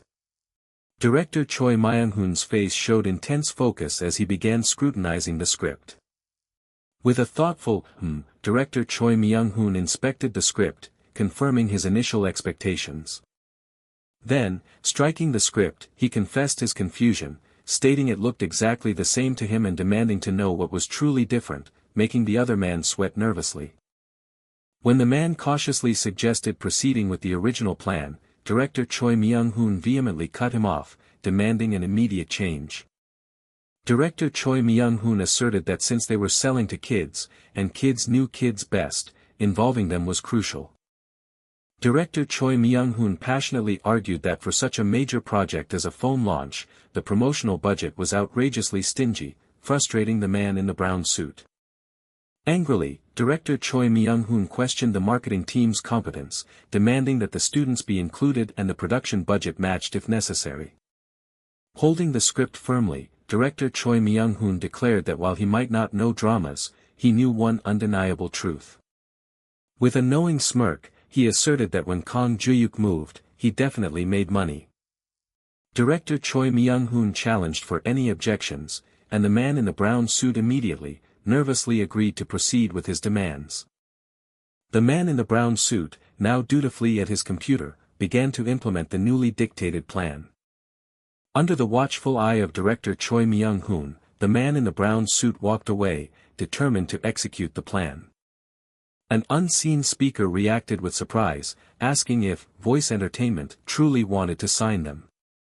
Kang Juhyuk, seated opposite the four attentive students in their matching blue and white jackets, announced his plan to remake their web drama for Agang Electronics' new phone marketing. Kang Juhyuk then turned to Ryu Jinju, smiling as he informed her that the script would need revisions and that as writer Song Mi-jin, she would be busy for a while. Ryu Jinju's eyes widened in surprised disbelief, a slight blush creeping onto her face at being identified as writer Song Mi-jin. With a knowing smile, Kang Juhyuk affirmed her identity, praising the incredibly delicate emotional lines and dialogue of her pure melodrama. Ryu Jinju shyly thanked him, and Kang Juhyuk, emphasizing that the story was completed at her fingertips, placed the full weight of their expectations upon her. Kang Juhyuk then excused himself, turning away to take a quick phone call, leaving a surprised Ryu Jinju. Ryu Jinju, trembling with overwhelming disbelief, could barely begin to voice her thoughts. The other students erupted in ecstatic shock, shouting in disbelief over signing with actor Kang Juhyuk for an Agang Electronics web drama, while Ryu Jinju looked utterly overwhelmed. Kang Juhyuk expressed a quiet woo of satisfaction before continuing his call with manager Hwang. Movie truck president Song Kiri-young reported from his car that, while nothing was certain, it felt as though the pieces were beginning to fall into place. Kang Juhyuk's expression turned serious as he noted that an unseen he had finally started moving. The next piece of the intricate puzzle was revealed, attorney Jang Surim. From an unseen speaker, a question regarding the progress hung in the quiet, observant air of the modern office. Jang Surim, looking out at the city lights, confirmed the expected reaction to the CCTV blind spot information he had strategically leaked. With cold resolve, the white-haired woman declared that she would not tolerate a second mistake, stating that anyone aware of that kid's existence could not be left alive. Her voice carried a sinister determination as she instructed someone over the phone to cleanly take care of Kang Juhyuk, lest his presence derail their entire plan. The man on the other end, a chilling smile spreading across his face, confidently assured her that he had already cast the perfect bait, and this time, he would walk into his own grave. The narrative then shifted to the next day, introducing a separate annex in Yeomseong, Chungbuk, privately owned by attorney Jang Surim. In a bright office, the man with brown hair explained to the man with gray hair that the annex was under a borrowed name, visited only occasionally and alone by Jang Surim. He speculated further, analyzing the pattern of her extremely short stays, suggesting the annex served as a clandestine meeting place or a hidden repository for something important. The brown-haired man then directed attention to his laptop, revealing that a new individual had recently been spotted at the mysterious annex. Upon seeing the photo, the brown-haired man reacted with a shocked gasp, exclaiming, "This can't be." The image brought back a chilling reminder of the CEO's former agency, from 5 years ago. The man in the photograph was identified as CEO Ryu Jin-tae. He represented the precise starting point of a devastating collapse that had occurred 5 years prior. Flashbacks revealed how agency head Ryu Jin-tae had arbitrarily arranged an overseas fan meeting and made direct contact, setting the stage for future turmoil. The gray-haired man recounted how manager Hwang had previously tracked Ryu Jin-tae at President Song's request, after being tasked to find the bastard boss, who had fled overseas. He was the one who had first spread the spark of ruin. In memory, Ryu Jin-tae was nothing more than a human piece of trash. The brown-haired man voiced his deep concern, questioning Ryu Jin-tae's unexpected reappearance. The gray-haired man then informed him that since that day, Ryu Jin-tae had been exclusively staying around the Jingsabul logging site. They had confirmed Ryu Jin-tae's re-entry into the country from Hong Kong 2 months earlier. The brown-haired man connected this timeframe to the A-Gang laptop commercial shoot, pondering Ryu Jin-tae's current motive and strategic angle. The gray-haired man then suggested a more complex, three-way connection that possibly extended all the way to Park Jong-ju. The brown-haired man observed the urgency, noting, "You're in a hurry." His expression shifted, his eye narrowing with intense thought and determination. He mentally affirmed that manager Hwang remained unaware of his possession of the Taesin Foods X-file, dismissing Ryu Jin-tae as mere, small fry, in the grand scheme. He further contemplated the illogical timing of Ryu Jin-tae's return, especially considering Park Jong-ju's need to avoid a prosecutor's investigation, which made no sense. This chain of thought led to a sudden, unsettling realization that widened his eye with a dramatic snap. A rapid montage of monochrome, glitching images, accompanied by static and a distant crash, hinted at unsettling past events and potentially incriminating evidence being uncovered. He then internally questioned whether Jang Surim herself was unaware of the X-Files' existence. Considering the flaming, menacing vision before him, he hypothesized that if Jang Surim intended to draw his attention with Ryu Jin-tae, then secretly bringing him into the country without Park Jong-ju's knowledge would be a logical move. If this hypothesis proved correct, then Ryu Jin-tae's true role would be revealed. In a profound realization that reflected in his eye, the man understood that Ryu Jin-tae served as both Jang Surim's bait and Park Jong-ju's weakness. With determined resolve, he contemplated that Ryu Jin-tae alone might be enough to achieve multiple objectives, metaphorically, catching 2 birds with 1 stone. The man with brown hair instructed manager Hwang to gather more solid information, specifically investigating Ryu Jin-tae's activities in Hong Kong, and to keep monitoring attorney Jang's movements. Several weeks of welcome schedules ensued as manager Hwang diligently conducted his investigation. The chubby man excitedly announced that the film, My Mother, by Park Ji-rai, had just been submitted to the DBS International Independent Film Festival.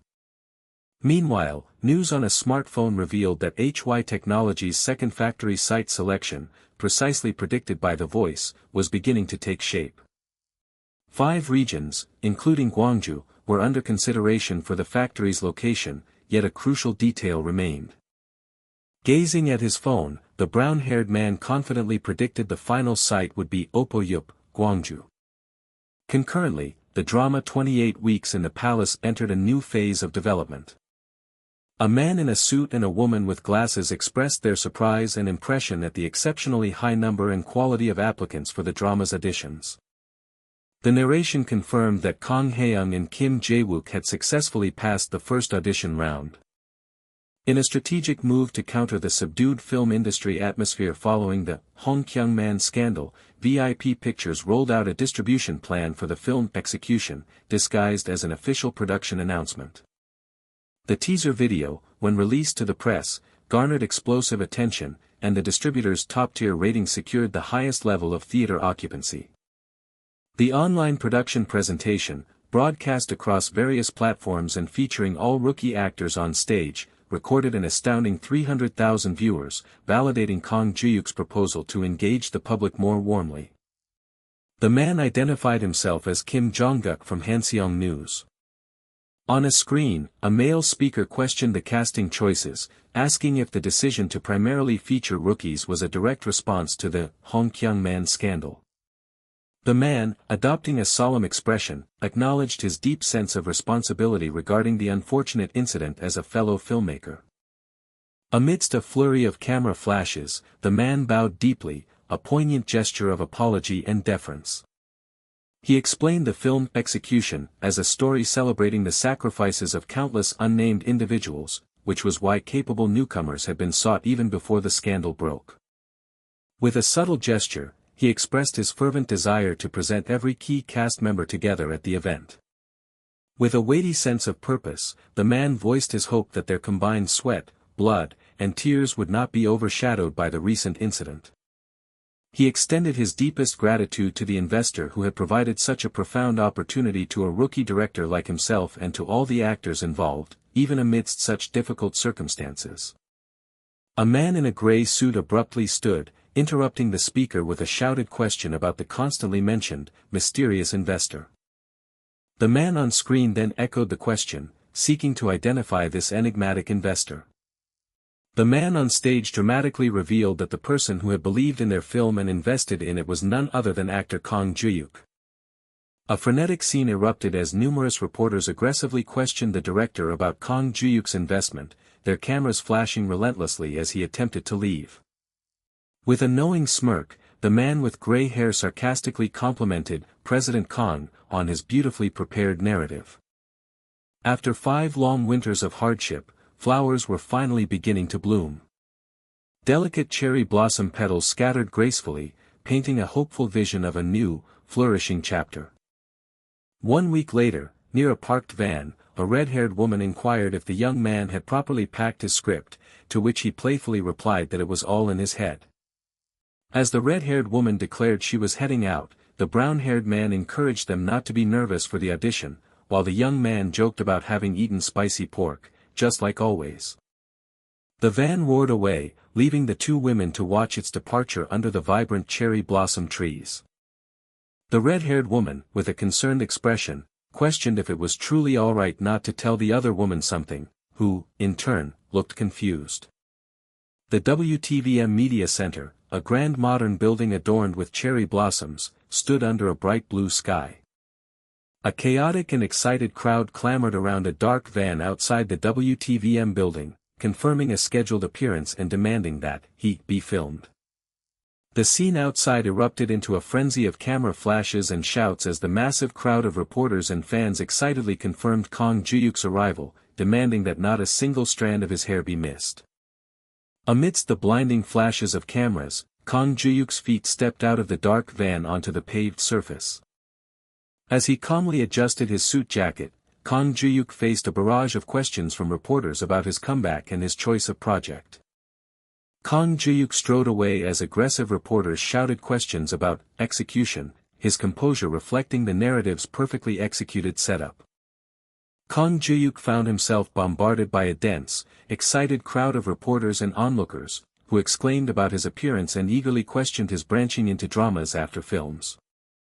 The narration declared a pivotal moment: starting today, I'll step fully onto the stage. Kang Juhyuk took a resolute, confident step forward. Amidst flashing cameras, Kang Juhyuk calmly thanked the gathered reporters for coming out. However, the narration revealed a surprising truth: but I am not the protagonist. The man with glasses expressed his confusion and slight embarrassment about the chosen greeting location, questioning why they weren't in the reception area as requested. Kang Juhyuk revealed a subtle, cunning smile. The man with glasses was startled, an exclamation mark appearing above his head, as an unseen hand landed on his shoulder. Guiding director Choi Myung-hoon with an arm around his shoulder, Kang Juhyuk instructed him to smile, declaring that to go far, the director needed to become a star first, all amidst a flurry of camera flashes. Kang Juhyuk greeted the reporters, a confident smile on his face, and announced his role as a judge for a drama audition. Reporters reacted with a surprised clamor and insistent questions about his new role as an audition judge and the nature of the project.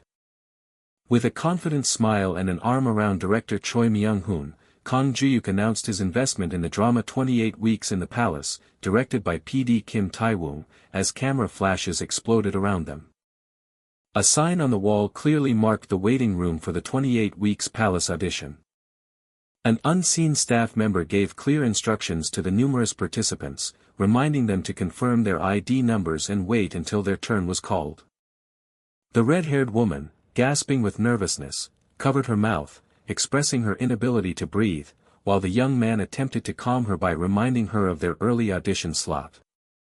The nervous young woman exclaimed about the intensity of auditions, causing the young man beside her to wince and complain that her weird stuff was making his stomach hurt. With tearful eyes and a longing expression, the young woman wished she could see Senior Juhyuk to calm her nerves, regretting that she hadn't taken a photo of him. The young man, exasperated, dismissed her wish as nonsense, asserting that there was no way Hyung would be there. He then humorously speculated that if Kang Juhyuk saw them trembling like this, he would kill them both. The young woman looked on with concern as the young man continued to fret, hand pressed to his forehead.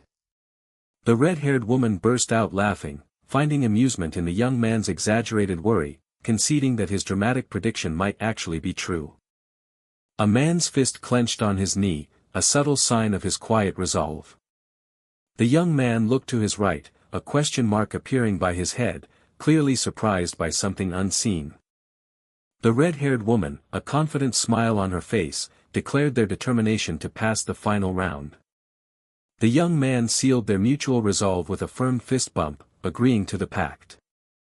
The relentless demands of reporters created a suffocating din, their voices sharp and insistent as they pressed Kang Juhyuk for details about his involvement. Amidst the clamor, Kang Juhyuk confidently announced his personal investment in PD Taewon's ambitious new project, 28 Weeks in the Palace. A palpable buzz rippled through the gathered reporters, their surprise quickly turning into a surge of heightened curiosity and excitement at the revelation. His associate, with a polite but firm wave, gently dismissed the eager press, explaining that the awaiting actors necessitated their departure. The burgeoning attention surrounding the project, even before filming, was undeniable, as the man thanked the assembly for their presence. From a distance, the brown-haired man watched Kang Juhyuk walk away, a subtle tension tightening his frame. With a suppressed growl and a clenched jaw, the man harbored a chilling promise, vowing to utterly crush his perceived rivals one day. The formal acknowledgement of hard work signaled a brief pause before the intense crucible of the auditions began. An unseen voice, impersonal yet authoritative, summoned the next applicant, signaling another hopeful's turn on the stage. Inside the brightly lit audition room, the judges sat in solemn row, their presence a silent, professional pressure. An auditionee's raw, explosive anger filled the room, their performance a furious, pointed accusation that left no room for doubt. Juhyuk's pen moved with a heavy, decisive grace, his terse judgment, excessive, a cutting pronouncement. His pen scratched with precise, critical strokes, articulating his clear diagnosis, a profound lack of character analysis, overshadowed by a mere display of personal charm. The sharp, impersonal call for next cut through the silence, urging the relentless process forward. The young woman, her performance faltering, gasped out a desperate apology and pleaded for a chance to try again, her nerves getting the better of her. Juhyuk's pen continued its methodical work, noting with detached precision how her voice buckled under the pressure, revealing weak fundamental skills. A curt, "Thank you. Next, please," dismissed the struggling applicant, maintaining the brisk pace of the auditions. A soft, murmuring sound escaped the woman at the judge's table as she leaned forward, her brow furrowed with concern. The woman nervously speculated about Juhyuk's mood, while the brown-haired man suggested it was simply the parade of struggling actors causing his silence.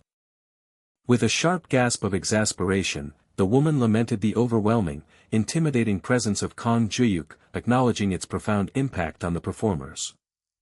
Juhyuk's unexpected interjection, a subtly smirking "Oh, is it because of me?" caused the woman to jump with surprise. The man smoothly laughed off the awkward moment, while the woman's mind raced, realizing Juhyuk had overheard her candid thoughts. Juhyuk's single word, "true," was a sharp, final agreement, lending gravity to the man's assessment.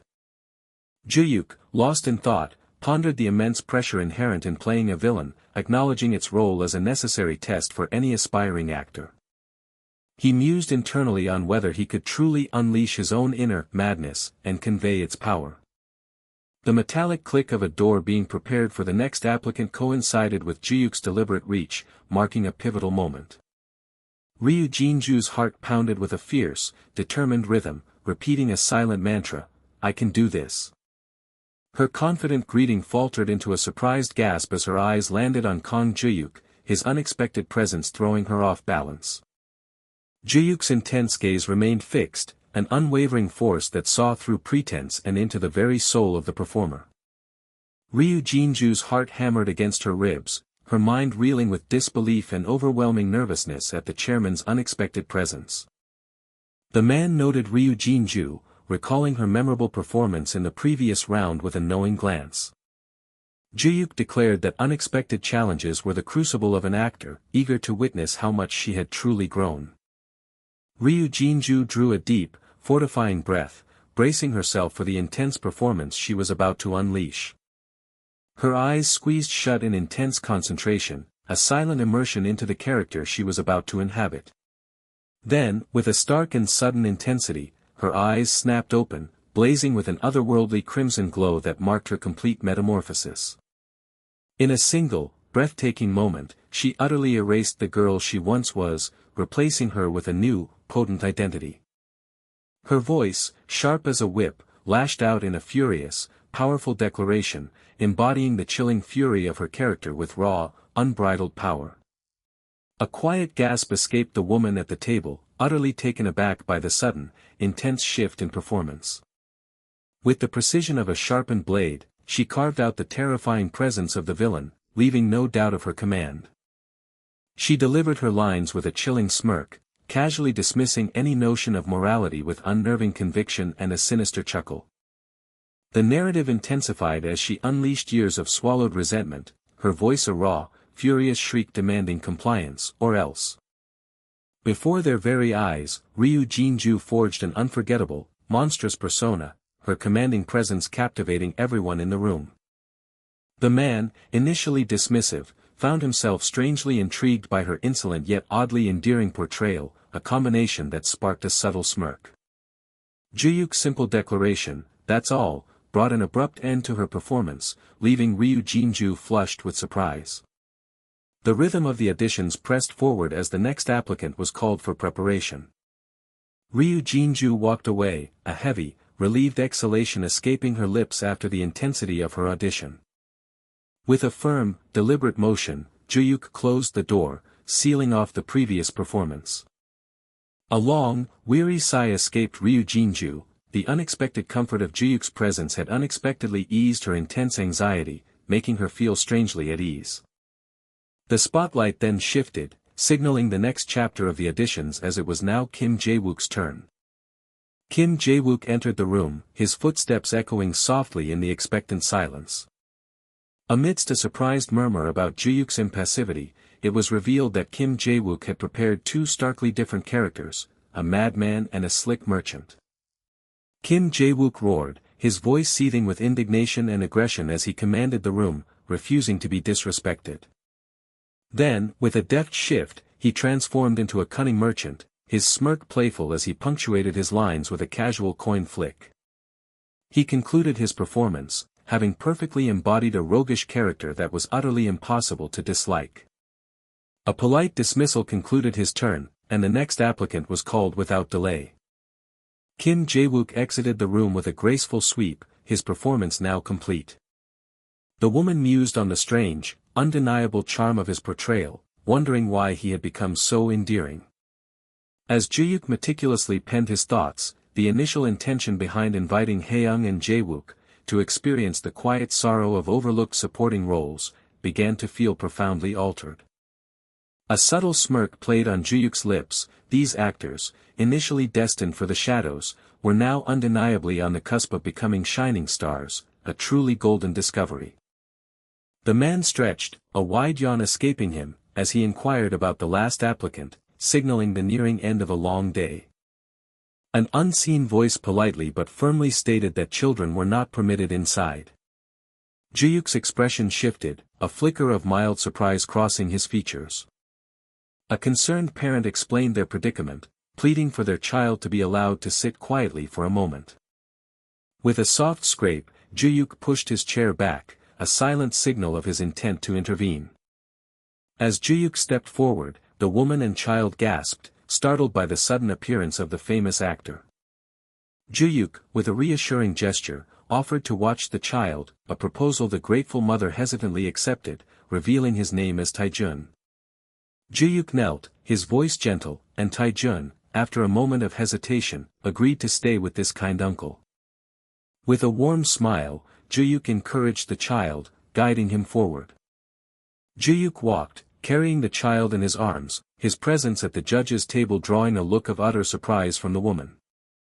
The woman at the table couldn't help but gasp at the sight, marveling aloud at what she called truly beautiful genes. Juhyuk settled the child into a seat beside him, suggesting they offer their support to his mother. The child, holding tightly to some papers, looked up and addressed Juhyuk, who listened intently. The child earnestly pleaded with Juhyuk, revealing that this audition was his mother's last desperate chance, and imploring him to choose her. A profound stillness settled over Juhyuk's features as he processed the child's earnest, heartfelt plea. The child clutched the script for 28 Weeks in the Palace, a poignant reminder of the aspirations written within its pages. Juhyuk gently patted the child's head, offering reassuring words of encouragement and confidence in his mother's impending performance. The man questioned the next auditionee about her role choice, noting her apparent youth for the part of the female lead's mother. The woman, with a hearty laugh, confidently declared her age was an advantage, asserting her experience with an undeniable, spirited charm. Amused by her delightful demeanor, the man permitted her to proceed with her performance. With raw, ringing fury, the woman launched into her performance, portraying an exasperated mother consumed by life's relentless struggles. She delivered a performance that was raw and unpolished, yet deeply heartfelt and authentic. It was unadorned emotion, a profound strength deeply rooted in the struggles of everyday existence, capturing Juhyuk and the child alike. Even beneath a carefully cultivated facade of indifference, a warmth she couldn't conceal shone brightly through her act. Her unique affability and rich depth of character utterly captivated everyone in the room. A sob escaped her as she delivered a tearful line, articulating the profound burdens of her character. A quiet conviction settled over Juhyuk. He had found her, a rare talent that could elevate any scene and make the entire production shine. She was, without a doubt, a truly premium supporting actor. Juhyuk turned to Taejun, his voice confident as he declared that the child no longer needed to worry about his mother. A voice offered a final thank you, marking the end of the audition. Two staff members pondered Juhyuk's puzzling silence throughout the auditions, wondering if he had merely been a prop. The woman gasped in utter disbelief as the man revealed Kang Juhyuk's extensive audition evaluation notes, a shocking testament to his unseen diligence. The man explained the incredible depth of Juhyuk's analysis, revealing a report far more detailed than mere memos, encompassing strengths, weaknesses, and potential. An urgent call echoed through the room, summoning the director. A woman relayed Juhyuk's departing words, a humble message of trust in the director's judgment for the production. The woman, scratching her head in exasperation, quietly confessed a secret wish to cast Kang Juhyuk himself as the lead in a drama. The man, startled by a sudden phone call, grew visibly agitated, demanding to know what the caller was talking about. The caller excitedly revealed the reason for the commotion. 28 Weeks in the Palace was explosively trending, catapulting the project into unexpected fame. The sheer scale of the unfolding sensation left an unseen observer breathless with disbelief. In the bustling office, the man with glasses marveled at the unprecedented attention the project received before filming even began, while the woman with dark hair noted the comments section was in a frenzy.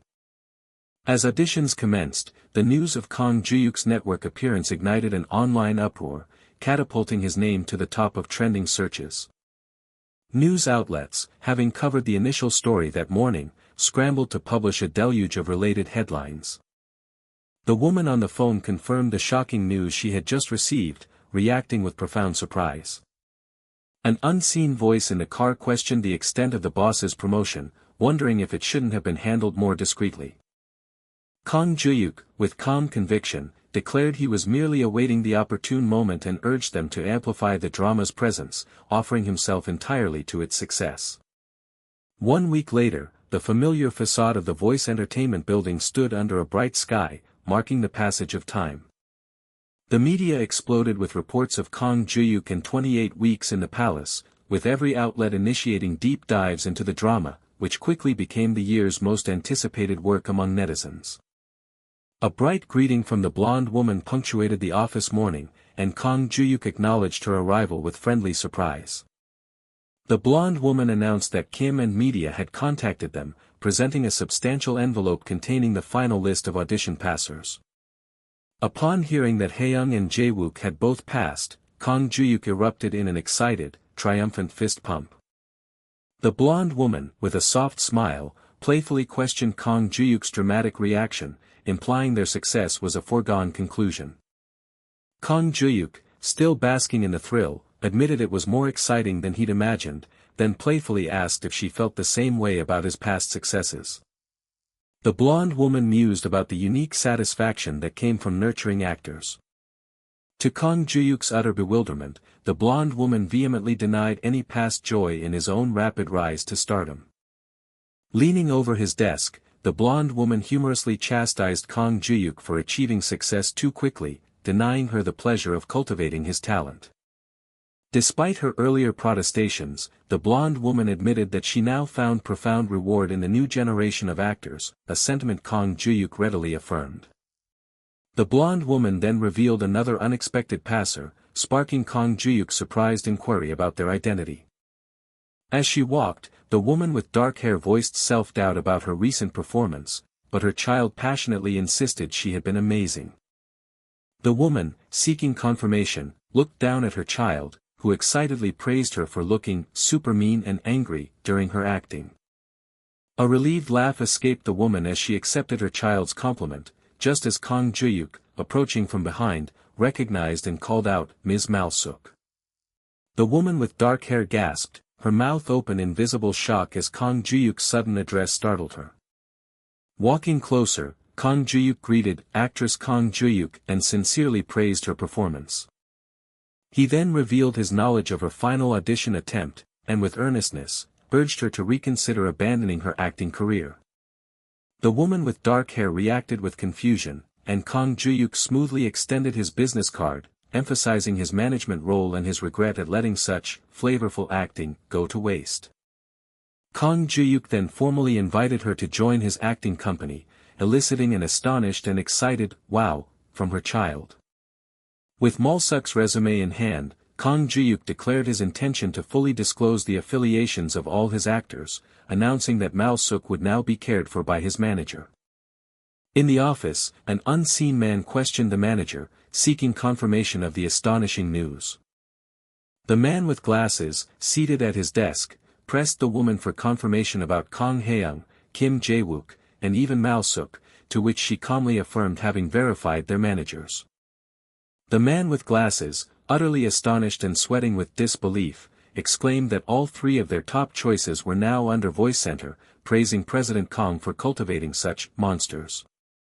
The narrative proudly announced that every single applicant from Voice Entertainment had successfully passed the 28 weeks in the Palace audition. The remarkable news of the audition results rapidly spread throughout the network, creating a buzz in the entertainment industry. Two older men discussed Kang Juhyuk's burgeoning influence, with one asserting that Juhyuk had been meticulously honing his skills in production, investment, and management for 5 years. Another man expressed surprise at Kang Juhyuk's 3 actors passing the audition, noting the discreet omission of company names and the talent-only competition, which he ironically dubbed a romantic pass. A man in a suit reacted with palpable skepticism, scoffing at the notion that all in-house actors from Kang Juhyuk's company passed an audition for a drama he himself invested in. The man in the suit tapped away on his phone, voicing his suspicion that the entire situation seemed like a carefully orchestrated game of cards. Elsewhere, men in suits exchanged greetings and made plans for a meal, their casual conversation a stark contrast to the brewing tensions. Meanwhile, the DBS International Independent Film Festival was in the throes of its preliminary judging process. The daunting task of selecting 100 films from over 1,000 submissions across 80 countries left the 10 or so judges, critics, professors, and producers in a state of misery. One judge with glasses, feeling the tedious grind, privately thought the submissions were too simple. The DBS documentary specialist, a man with glasses, expressed his disappointment, wondering if anything truly compelling would emerge with the finals so close.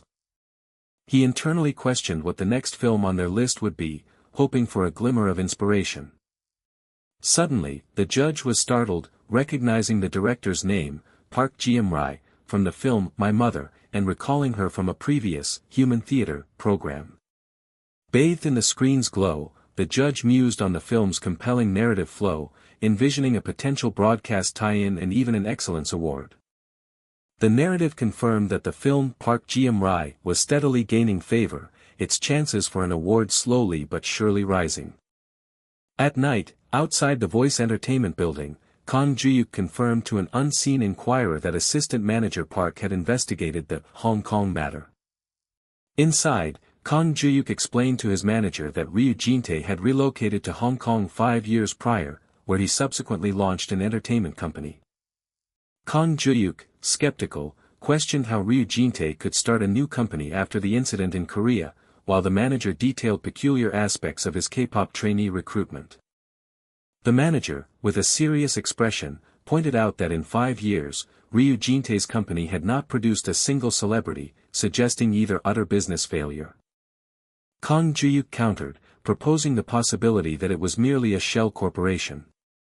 The manager then speculated that the company could be a means of laundering slush funds back into Korea, suggesting it might be connected to whatever Ryu Jin-tae was concealing in the annex. Kang Juhyuk dismissed the involvement of Park Jong-ju, but conceded that something was indeed hidden in the annex. When the manager inquired further, Kang Juhyuk reminded him of their earlier observation that the annex seemed designed to hide something, connecting it directly to Ryu Jin-tae's secrets. Kang Juhyuk informed his manager that he needed to step out to take a call. The voice phishing service notified Kang Juhyuk that he had 2 remaining uses of his bronze service and prompted him to select a keyword for the information he wished to hear. Kang Juhyuk responded to the prompt, his finger tapping the 2 on his smartphone's dial pad. The service's chilling voice declared excellent choice, and began to foretell that top actor Kang Juhyuk would soon be discovered, causing Kang Juhyuk himself to question in utter shock. The prophecy continued, detailing that top actor Kang Juhyuk would be found deceased in his vehicle near Yumseong County office, while a cryptic message appeared on his phone. The voice further recounted that police would conclude there were no signs of resistance or a suicide note inside the vehicle.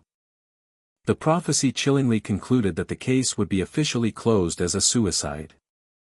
Kang Juhyuk reacted with absolute horror and disbelief, questioning the possibility of taking his own life and dismissing the entire prophecy as utter nonsense. His anger flared as Kang Juhyuk furiously demanded if Jang Surim's ultimate goal had been to kill him all along. Kang Juhyuk vehemently questioned the motive and the audacious timing, wondering why Jang Surim would risk such an act precisely when the media spotlight shone brightly on him. A chilling realization began to dawn on Kang Juhyuk. Violent, muffled sounds echoed through his mind, reinforcing the grim reality of his dawning realization. Kang Juhyuk declared with newfound certainty that Jang Surim was also responsible for targeting Jae-wook. He deduced that Jae-wook had been eliminated because the initial plan had gone awry due to his own interference. As static crackled, Kang Juhyuk questioned whether the badge, now a critical clue, had been leaked intentionally. He realized with a jolt that every seemingly random event was nothing more than calculated bait. Kang Juhyuk finally comprehended that, from the very beginning, the entire situation had been a meticulously planned trap. His eyes glowed crimson as an inferno of rage consumed Kang Juhyuk, burning with the full extent of the deceit. Leaning against the cold brick, Kang Juhyuk understood that Jang Surim could not have orchestrated such a complex scheme alone, her backer had to be someone powerful within the Agang group. He contemplated the callous nature of his enemies, willing to sacrifice human lives for such petty desires. Kang Juhyuk's jaw clenched, his teeth grinding in a silent roar of suppressed fury. He reflected on the terror of death he had personally experienced, now understanding the brutal fate inflicted upon the other man. With eyes blazing with intense determination, Kang Juhyuk vowed to return the same terror to Jang Surim. He clenched his fist tightly, condemning his adversaries with a silent, furious, "You bastards." A sudden clarity pierced through Kang Juhyuk's thoughts, demanding he consider the terrifying implications if the voice's prophecy proved correct. Kang Juhyuk realized he had gone to the annex not just for Ryu Jinte, whom he now knew was bait, but because there was something else he absolutely had to confirm. And there was more. A shiver of suspicion ran down Kang Juhyuk's spine as he cautiously surveyed his surroundings. The chilling truth emerged: his arrival had been anticipated, and they had been waiting for him.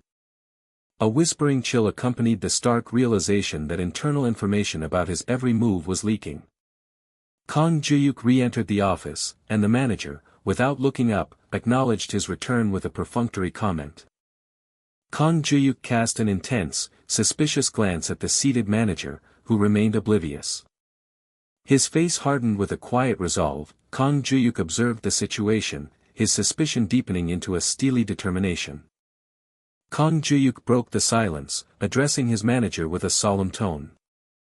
He then declared their immediate need to investigate the situation themselves. Kang Juhyuk expressed his firm intent to uncover the truth those bastards hid in the annex, despite his manager's surprised concern about the annex's high security. With a subtle gesture to his lips, Kang Juhyuk signaled the critical need for discretion and stealth in their upcoming actions. Kang Juhyuk declared his fierce determination to protect the progress he had made over 5 years, refusing to let it be ruined again, while subtly revealing a crumpled note that read, "The laptop is eavesdropping." The manager's eyes widened in shock, beads of sweat appearing as the hidden message triggered a sudden, alarming realization. Kang Juhyuk emphasized the urgency of confirming the truth before Ryu Jinte could leave Korea, while another man, on a call, confirmed their bait had worked and sought permission to proceed with their plan. In a stark, gray environment, men received a shipment from Kyegang, and one expressed surprise at the unexpected arrival of a laptop. Jang Surim had meticulously set a trap. Kang Juhyuk pressed the note firmly onto the table, its stark message an undeniable declaration. But now, that very trap would be transformed. Kang Juhyuk's resolute gaze pierced the air as he declared the trap would become Jang Surim's grave. Kang Juhyuk intently questioned the progress of securing theaters for the film, Park Ji-rai. An associate explained that Megafox was enthusiastic about independent films, suggesting they could secure even more theaters based on upcoming film festival results. The associate confirmed the good progress, then urged them to finalize the release date once they received the critical CCTV footage. Kang Juhyuk's busy daily routine continued, exactly as it had to appear on the outside. Kang Juhyuk concluded his call, promising his boss he would be in touch again. As the car drove away, Kang Juhyuk, now dressed in a black suit, wished them a safe journey home. His gaze sharpened with an almost palpable intensity, his resolve steeling. With a confident stride, Kang Juhyuk walked away down the sun-drenched city street. He continued his purposeful walk past a parked car. Inside the car, Manager Hwang, a man with gray hair, asked Kang Juhyuk how things had unfolded. Manager Hwang reported the discovery of a mirroring program on a laptop but reassured Kang Juhyuk that his phone, office, and car were secure. He then provided a burner phone to Kang Juhyuk as a crucial precaution. Manager Hwang promised to place undercover security in Kang Juhyuk's immediate vicinity, to which Kang Juhyuk expressed his gratitude. Kang Juhyuk outlined their strategy, affirming that Ryu Jinte was merely bait, and leaking information about his location could help them apprehend the other two masterminds. 1 week passed, marking the first script reading for 28 weeks in the palace. A buzz of anticipation filled the hall as introductions began for the script reading, with numerous reporters capturing the scene. The director, Kim Tae-woong, confidently introduced himself to the assembled crowd. He then introduced the writer, Ms. Jong Soi-yeon, who politely confessed her nervousness but expressed eagerness to work with everyone. The female lead, Haina, was cheerfully introduced, bowing brightly to the enthusiastic applause. Next, the male lead, Kim Jianwoo, greeted everyone with an enthusiastic wave, to the delight of the audience. Kang Haeyoung and Kim Jae-wook were introduced, with Kang Haeyoung energetically pledging her hard work amidst applause and laughter. Mal Suk, a rising star, was introduced, and she graciously expressed her pleasure to the welcoming audience. Reporters were aflutter with whispers, noticing that the entire cast seemed to be from Kang Juhyuk's line, sparking immediate speculation about their connections. For now, the whispers remained contained to Kang Juhyuk's line, as Kang Juhyuk, now in a dark hoodie, observed the scene intently. But the narration hinted that the truth of their presence would soon burst into the open, a young man's determined gesture underscoring the coming revelation. The actual reason these actors had earned their places here would be unveiled. For these were not mere actors, but resilient individuals who had broken free from their own despair, climbing over formidable walls of hopelessness. One man excitedly remarked on Kang Juhyuk's improved ad-libbing, attributing it to a ZEU machine, which startled Kang Juhyuk. Kang Juhyuk, holding his phone, reacted with surprise to an incoming call. As he walked and answered the phone, the man in the red outfit, having asked if he was coming inside, waited. President Song Kil-young's voice came through the phone, commenting on Kang Juhyuk's stiff demeanor and asking if they only spoke on business, prompting Kang Juhyuk to stumble over his words. Kang Juhyuk revealed that his call was simply to express his thanks. President Song Kil-young acknowledged Jae-wook's audition success, confidently reiterating his belief in Jae-wook's incredible talent. Kang Juhyuk downplayed Jae-wook's talent, attributing it entirely to President Song Kil-young's excellent teaching, which the president modestly dismissed. President Song Kil-young then pressed Kang Juhyuk about his confidence in a promise made long ago. In a stark, monochromatic flashback, a younger Kang Juhyuk, clutching a magazine, had declared his unwavering intent to become so famous that no one could ever touch him. Kang Juhyuk emphasized the profound importance of the trust both he and President Song Kil-young placed in Jae-wook, which the president took as an affirmative response. Kang Juhyuk then proposed a meal, seeking to discuss matters concerning Jae-wook. President Song Kil-young agreed to the meal, laughing that they hadn't shared one yet, but postponed it for 2 weeks due to an upcoming business trip to Japan. Kang Juhyuk's eyes widened in a sudden, sharp realization. He suspiciously inquired if attorney Jang Surim would be accompanying President Song Kil-young on the trip, but the president casually dismissed the idea. A chilling thought struck Kang Juhyuk: President Kim's phone might also be bugged. President Song Kil-young quickly reassured Kang Juhyuk about a web drama favor and confirmed they would meet after his return, prompting Kang Juhyuk to agree. Kang Juhyuk scrutinized his phone, the 2-week overseas business trip now a critical piece of information. The timing of the trip chillingly aligned with a prophecy from Voice. A cold dread washed over Kang Juhyuk as he realized Jang Surim must have been planning to eliminate him during President Kim Jae-hwang's absence. Kang Juhyuk cautiously opened a door, observing the room within. He knew that Jae-wook would be the next target in their scheme. Kang Juhyuk prepared the burner phone, signaling his readiness for covert action. He fiercely vowed that they would not lay a single finger on Jae-wook, declaring that their destiny would not end there. Kang Juhyuk acknowledged the valuable information and revealed the discovery of another crucial link. He showed a photo of Jang Surim meeting a new individual, which surprised Manager Hwang.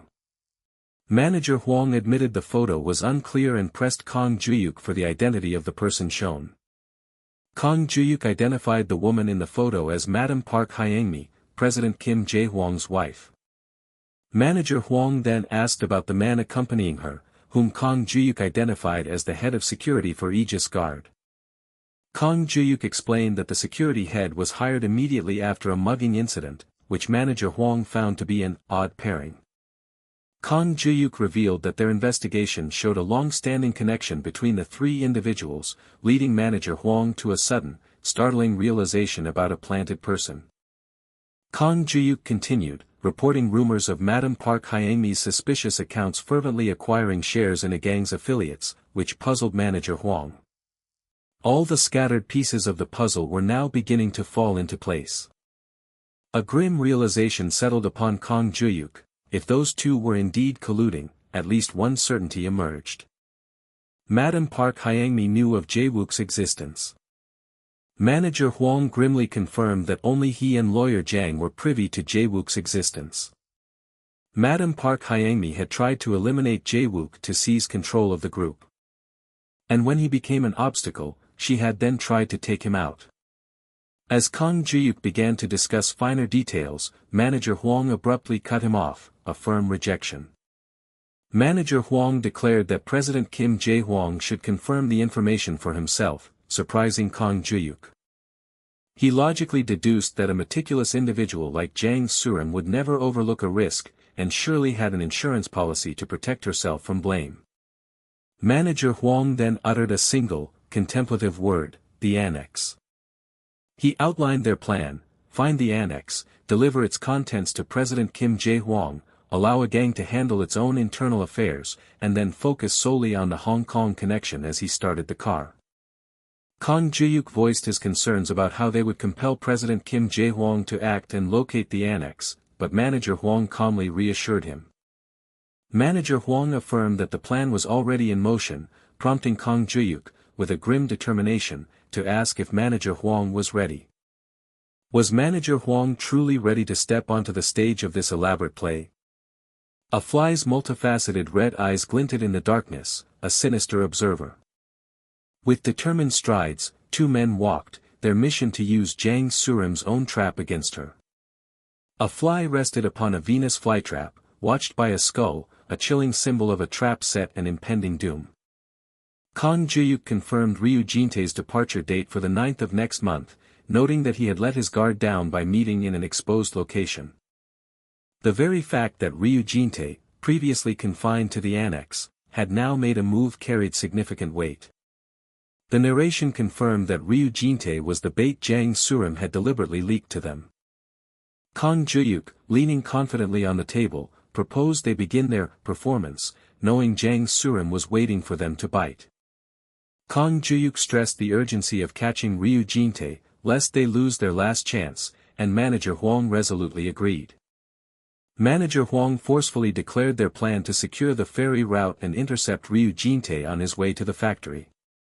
True acting, the narration reminded them, was perfected in the profound silence before the lines were ever spoken, as Kang Juhyuk looked on contemplatively. Kang Juhyuk's hand gently tapped the table, a rhythmic beat of anticipation or deep thought. The narration directly addressed Jang Surim, asking if she was listening closely. The man in the trench coat listened intently through his earpiece, picking up every detail. The narration promised a strategic revelation, what Jang Surim wanted most to hear. Kang Juhyuk declared a decisive date, the 8th of next month, when they would proceed to the annex. He emphasized the critical importance of this operation, stating it was their last chance to catch Ryu Jintae. A hand decisively pressed a red button, initiating the plan. The man in the trench coat confidently reported that the target had taken the bait, confirming the date for the 8th of next month. A woman's voice sternly instructed him to execute the plan without any mistakes. The man confidently reassured her that there was nothing to worry about. With a sinister smile, the man in the trench coat declared that this operation would be the target's absolute end. Kang Juhyuk, a confident smile playing on his lips, declared that this was merely the beginning. The next day arrived, bright and clear, signaling the launch of an intricate plan. With a deep, drawn-out groan, a passenger plane began its majestic taxi across the tarmac. A powerful rumble vibrated through the air as the aircraft ascended, cleaving through the clear blue sky. Inside the terminal, the man in the trench coat confirmed, his voice grave, that the target had indeed departed. The woman on the other end of the line voiced her lingering doubt, hoping he wouldn't suspect a thing. The man on the phone, radiating an unnerving confidence, reassured her, boasting that all information concerning a gang would inevitably pass through his hands. A flight attendant wished the man a pleasant journey, and he responded with quiet courtesy, settling into his seat. The pages of his newspaper rustled softly as he feigned disinterest while the attendant passed by. With a subtle, practiced movement, the man's hands discreetly concealed a small voice recorder. A sudden jolt of suspicion coursed through him, and his gaze sharpened as he muttered, questioning the unseen presence. Jang Surim, his expression smug, spoke of Kang Juhyuk's unpredictability, observing the other man's startled reaction. The man's fingers discovered a sticky note attached to his voice recorder, bearing an enigmatic message to contact someone when you are alone. Introducing himself as Park Do-hun, Jang Surim extended a business card with a disarming smile, apologizing for his intrusion but citing the urgency of the situation. 10 days later, the scene shifted to Jang Surim's lavish villa in Chungbuk Yumseong, the designated D-Day for their confrontation. The man, now revealed as Ryu Jin-tae, Kang Juhyuk's former CEO, nervously questioned if this day would truly bring a definitive end, prompting Jang Surim to playfully ask about his anxiety. Ryu Jin-tae slammed his fist, his face contorted in fear and agitation, proclaiming he could not possibly be at ease with Kang Juhyuk coming for him. Jang Surim, raising a glass of red wine, smoothly advised him to relax, framing the tense situation as a long-awaited vacation in his home country. With a sinister glint in his eye, Jang Surim declared that once their target stepped within a 1-kilometer radius, he would not be leaving alive. Meanwhile, the imposing edifice of Voice Entertainment stood starkly illuminated against the night sky. Back at the agency, a man swiftly checked his wristwatch, a silent acknowledgement of the impending timeline. A younger man, masked and capped, confirmed with a nod to his chief that they were indeed ready. The chief gave the command to move out, and with a soft creak, the two men disappeared into the darkness. Their footsteps echoed softly as a fleet of dark vans moved through the city streets, converging near the Voice Entertainment building. From inside a car, a man on the phone reported that Kang Juhyuk was now on the move. He relayed the target's departure in 2 vans, and Jang Surim, calm and collected, instructed everyone to maintain their positions. The man walked quickly, a perplexed expression on his face, punctuated by a series of soft taps. He laid a reassuring hand on another man's shoulder, urging him to head upstairs. With a sharp click and a sudden exclamation, a doorknob turned rapidly. "What's going on?" the man demanded as he stood by the creaking door, only to be told it was a recording from just before Kang Juhyuk's departure. "Listen to this," the man exclaimed, clicking the mouse with urgency, a firm "yes" following his action. A static hiss preceded an urgent report detailing that an associate of the Aegis Guard had been spotted at the assault scene, startling the listener. The man's face tightened with intense concern, reflecting the gravity of the recent news. He pressed for clarification, asking if the associate was linked to the suspect already in custody, to which the gray-haired man confirmed they had a recording of the one who ordered the hit. When asked for the mastermind's identity, the gray-haired man revealed the name, Attorney Jang Surim. "That's impossible," the man stammered, his voice laced with shock and anger, realizing the current suspect was nothing more than a fall guy. He asked to meet the people involved himself, but the gray-haired man informed him that Manager Park was already scheduled for a meeting in Incheon in 2 hours.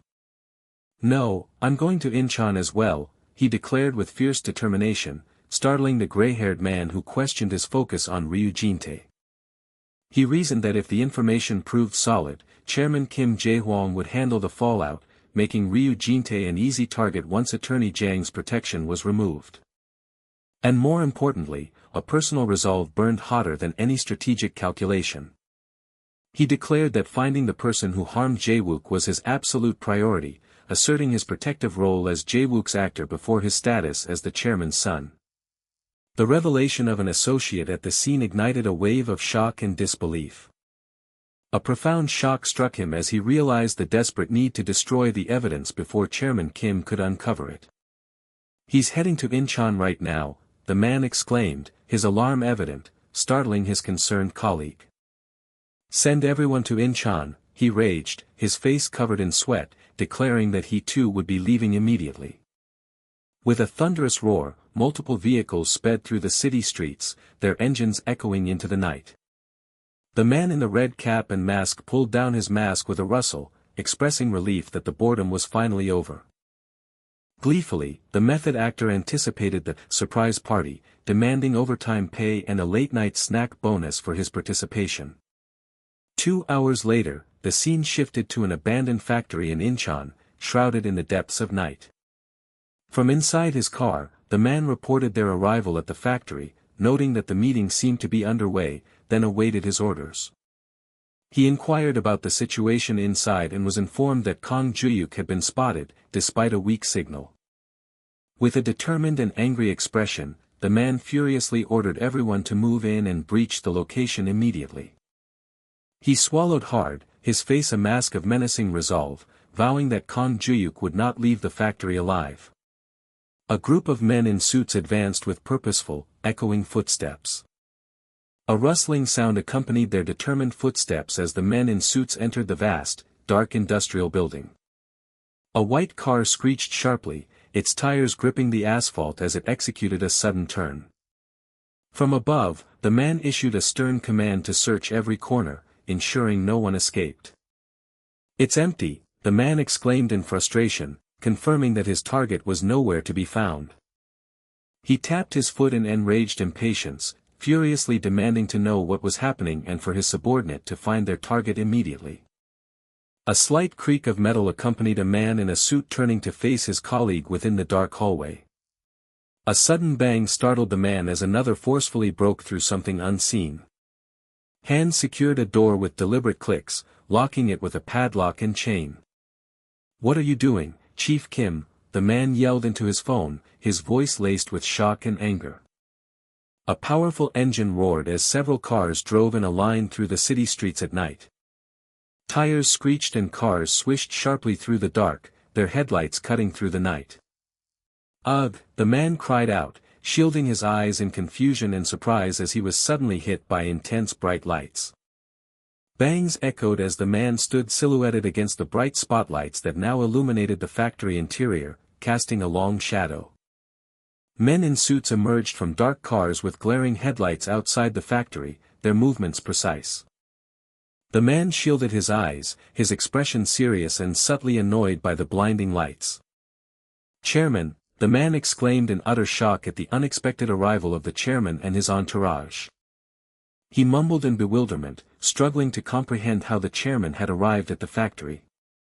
The chairman addressed Attorney Jang directly, informing him with a stern gaze that his objective was not within the factory walls. Jang Surim introduced himself with authority as executive director of the group audit team, announcing a special audit for embezzlement and breach of trust and demanding cooperation. The man questioned the audit team's presence, and the chairman revealed they had been reporting directly to him since the last incident. The chairman, a determined look on his face, made a phone call, simply addressing the person as Juhyuk. He inquired about the success of the house cleaning operation, his voice calm. "Yes, Chairman," the masked man confirmed, explaining their easy entry thanks to the audit team. The man reported that his staff had secured critical evidence, including slush fund ledgers, borrowed name accounts, and proof of conspiracy in the assault case. "I see," the chairman replied, arranging to meet in Seoul, then ended the call with a decisive tap. The chairman, his voice stern, confronted a startled and nervous CEO Ryu Jin-tae, proposing they have a serious talk. With a smooth, unhurried motion, the chairman calmly adjusted his tie, his composure unwavering. "I'll take it from here," the chairman declared, asserting his powerful control, and the other man submissively agreed. As his footsteps echoed, the chairman accused his target of trying to blind and deafen him, conspiring with Park Hyang-mi to steal a gang.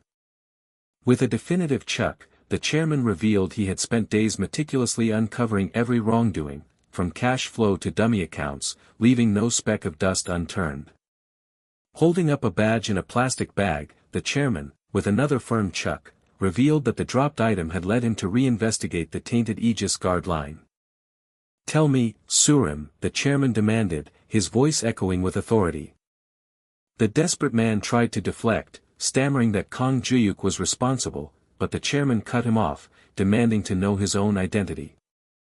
With a tight, violent squeeze, the man's tie was grabbed, his face contorting in a gasp of pain and fear.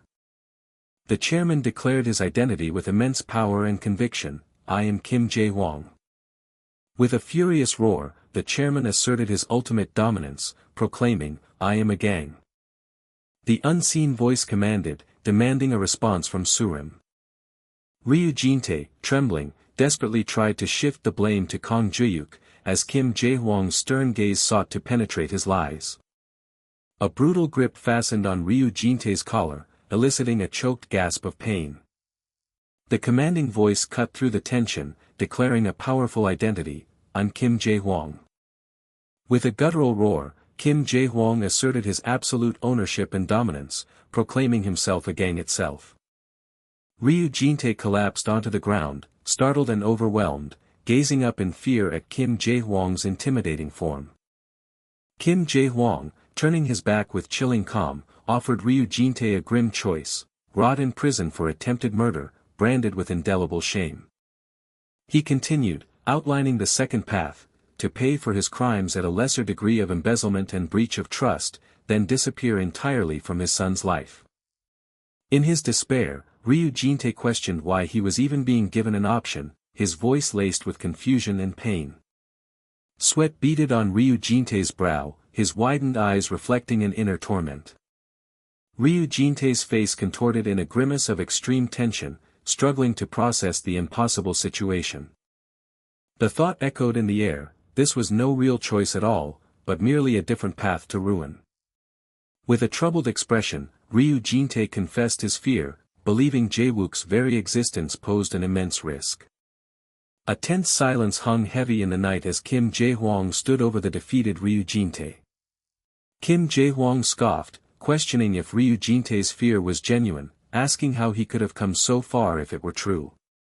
An unseen figure revealed that press articles outlining the entire story were already prepared. Kim Jae-hwang sat at his desk, contemplating the precise moment to unleash the devastating information.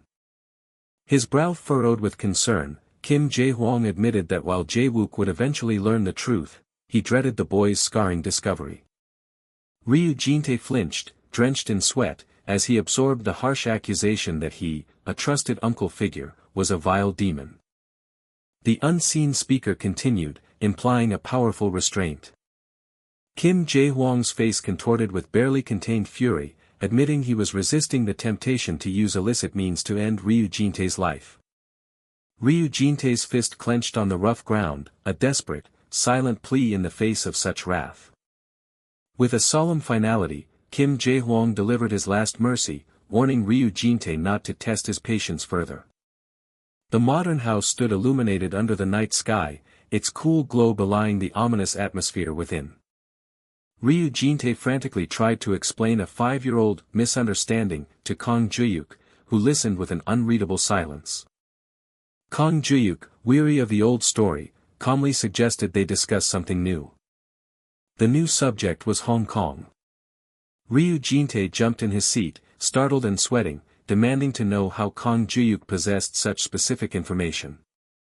Kang Juhyuk revealed that Ryu Jin-tae's forged documents and joint guarantor status had plunged him into hell, exposing his massive Macau casino debt. Ryu Jin-tae vehemently denied any knowledge of Park Jong-ju, throwing his hands up in a desperate, shocked gesture. Kang Juhyuk calmly acknowledged the denial, his serious expression hinting at the irony of a once successful CEO's downfall.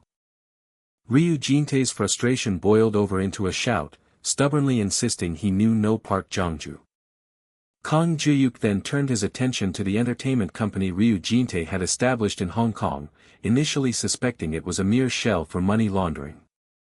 But, Kang Juhyuk reasoned as he poured wine, such vast sums wouldn't be entrusted to a man who gambled away his life, or he wouldn't have returned to Korea for scraps. The crimson wine overflowed the glass, a luxurious torrent staining the clean surface. Kang Juhyuk exposed the vile truth, an entertainment company exploiting children by holding their dreams hostage, to Ryu Jin-tae's shocked disbelief.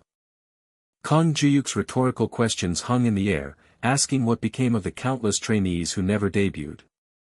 Ryu Jin-tae sprang to his feet in an agitated outburst, angrily denying the accusations and demanding proof. A man in a dark hoodie strode into the room, announcing that they had found it.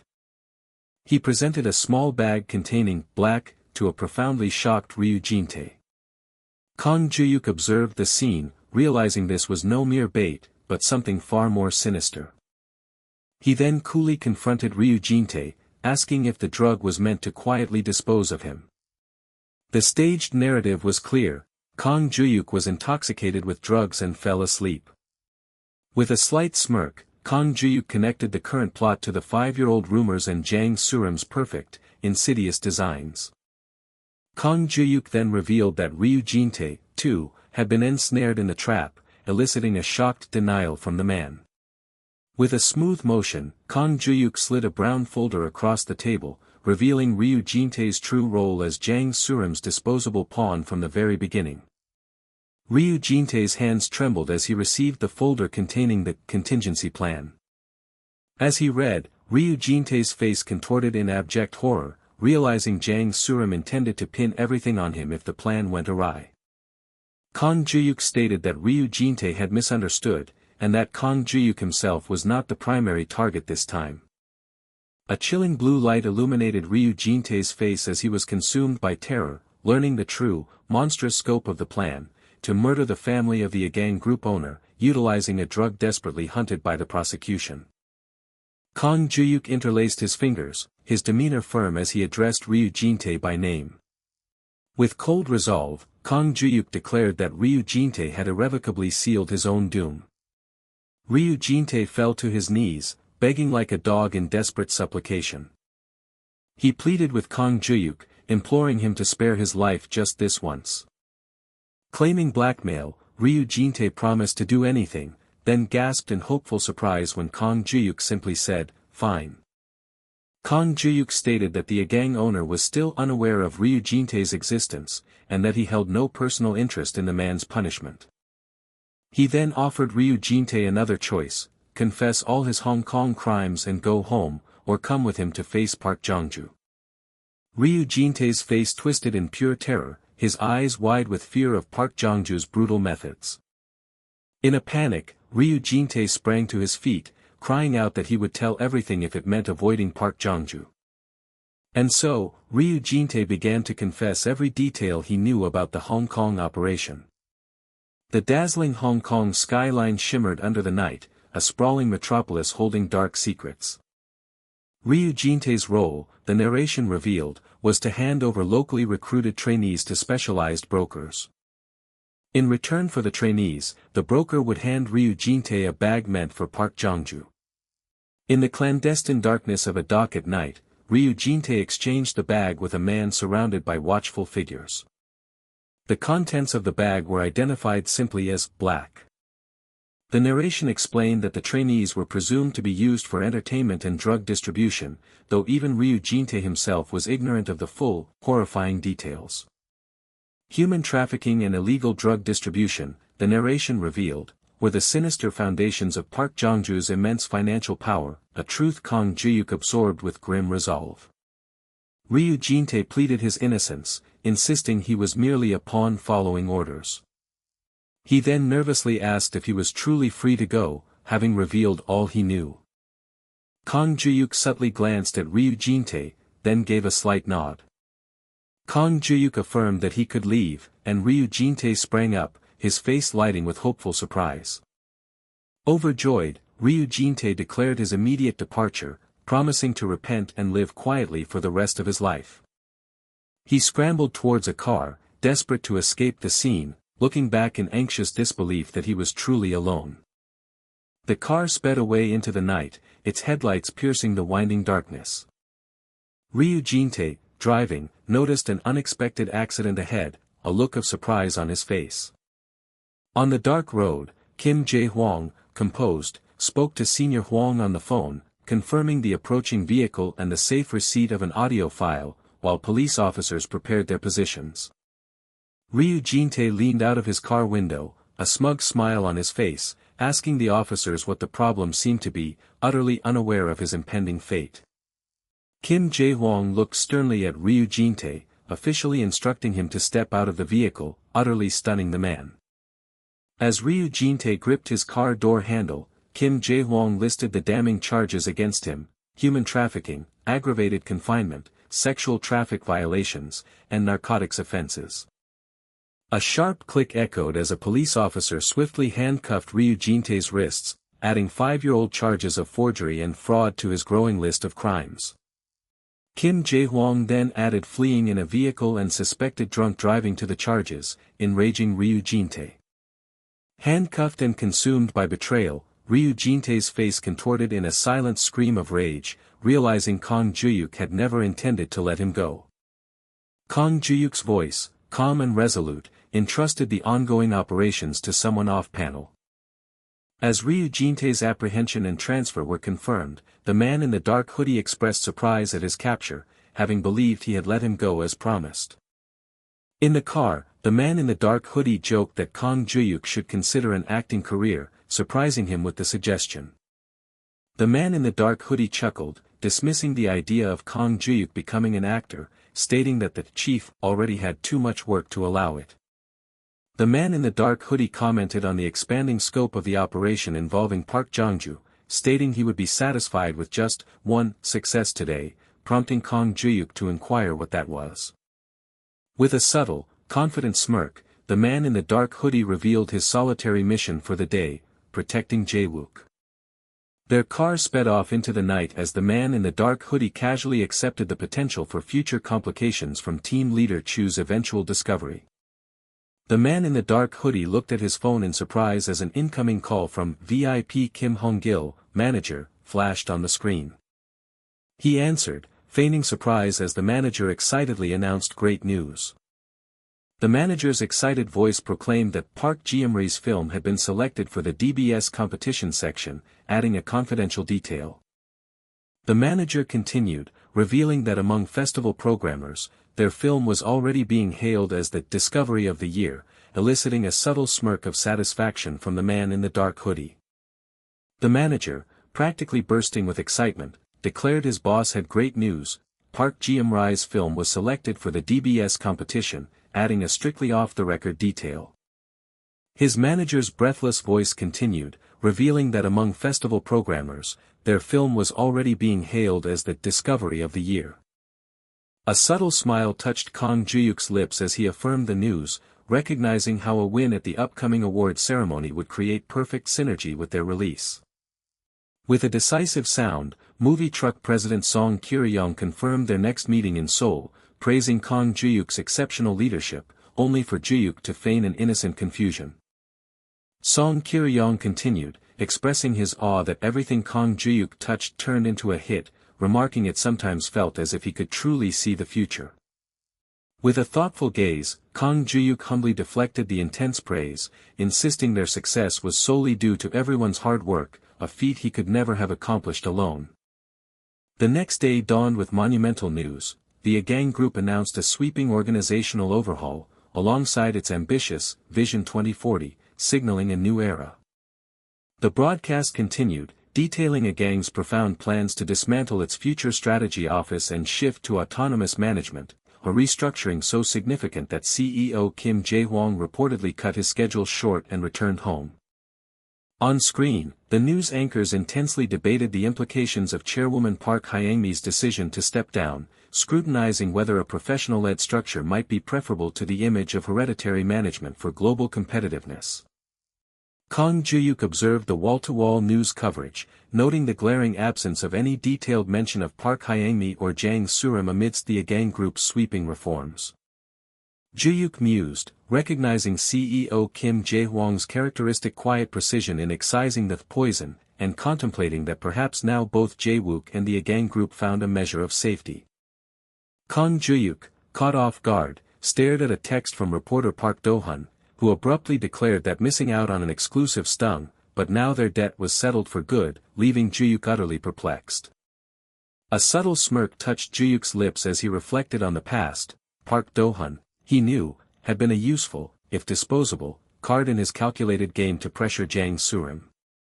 Yet, a chilling premonition gripped him: Jang Surim was a predator, a hyena capable of pouncing again at any given moment, leaving an unsettling dread. Movie truck president Song Kira-yong, with a casual air, voiced a light-hearted grievance about someone he'd dispatched to Japan, who had inexplicably returned without a single souvenir. Manager Kim, his footsteps pounding with indignation, stormed towards Kang Juhyuk, demanding to know what schemes he was plotting in secret. A sharp gasp escaped Manager Kim as he furiously yelled, accusing Juhyuk of assigning the security team workshop without his knowledge, scoffing at the notion he wouldn't notice such a critical detail. Manager Kim seized Kang Juhyuk's shoulder with a furious grip, demanding answers about his alleged schemes, but Juhyuk, ever calm, smoothly deflected the confrontation by redirecting the topic to a piece of news. As Manager Kim's fury gave way to genuine curiosity, Kang Juhyuk's smile widened as he revealed the astonishing news: his mother, Park Ji-rai, had made it into the DBS International Independent Film Festival competition. Manager Kim's face shone with delight as he exclaimed the news was huge, prompting Kang Juhyuk to announce an immediate, celebratory company dinner, including the entire indie film team. As Manager Kim effusively praised Juhyuk as the best boss ever for his dinner plans, Juhyuk walked away, a pang of nostalgia unexpectedly hitting him as he wondered if CEO Ryu Jin-tae was even eating properly these days. A few days later, under a bright, traditional sky, the familiar voice of the man in the fur hood confirmed, "You've arrived." By the soothing gush of a fountain, the man in the fur hood offered a belated greeting, remarking on the surprising lateness of their first shared meal, then sharply questioned if his guest was pushing matters too far. The man in the fur hood, rustling impatiently, demanded to know how even Michelin-level fine dining could justify a single meal costing over 200, prompting Jang Surim to smirk and playfully ask if he feared being made to pay. Jang Surim, with a subtle rustle of his clothing, smoothly explained his demanding schedule, asserting he booked this extravagant meal specifically as a reception for a national star. The man in the fur hood, with a dismissive gesture, placed documents down, scoffing at the notion of a reception and declaring his sympathy points had vanished, then proposing a more authentic, casual meal of pork belly and soju next time, on his tab.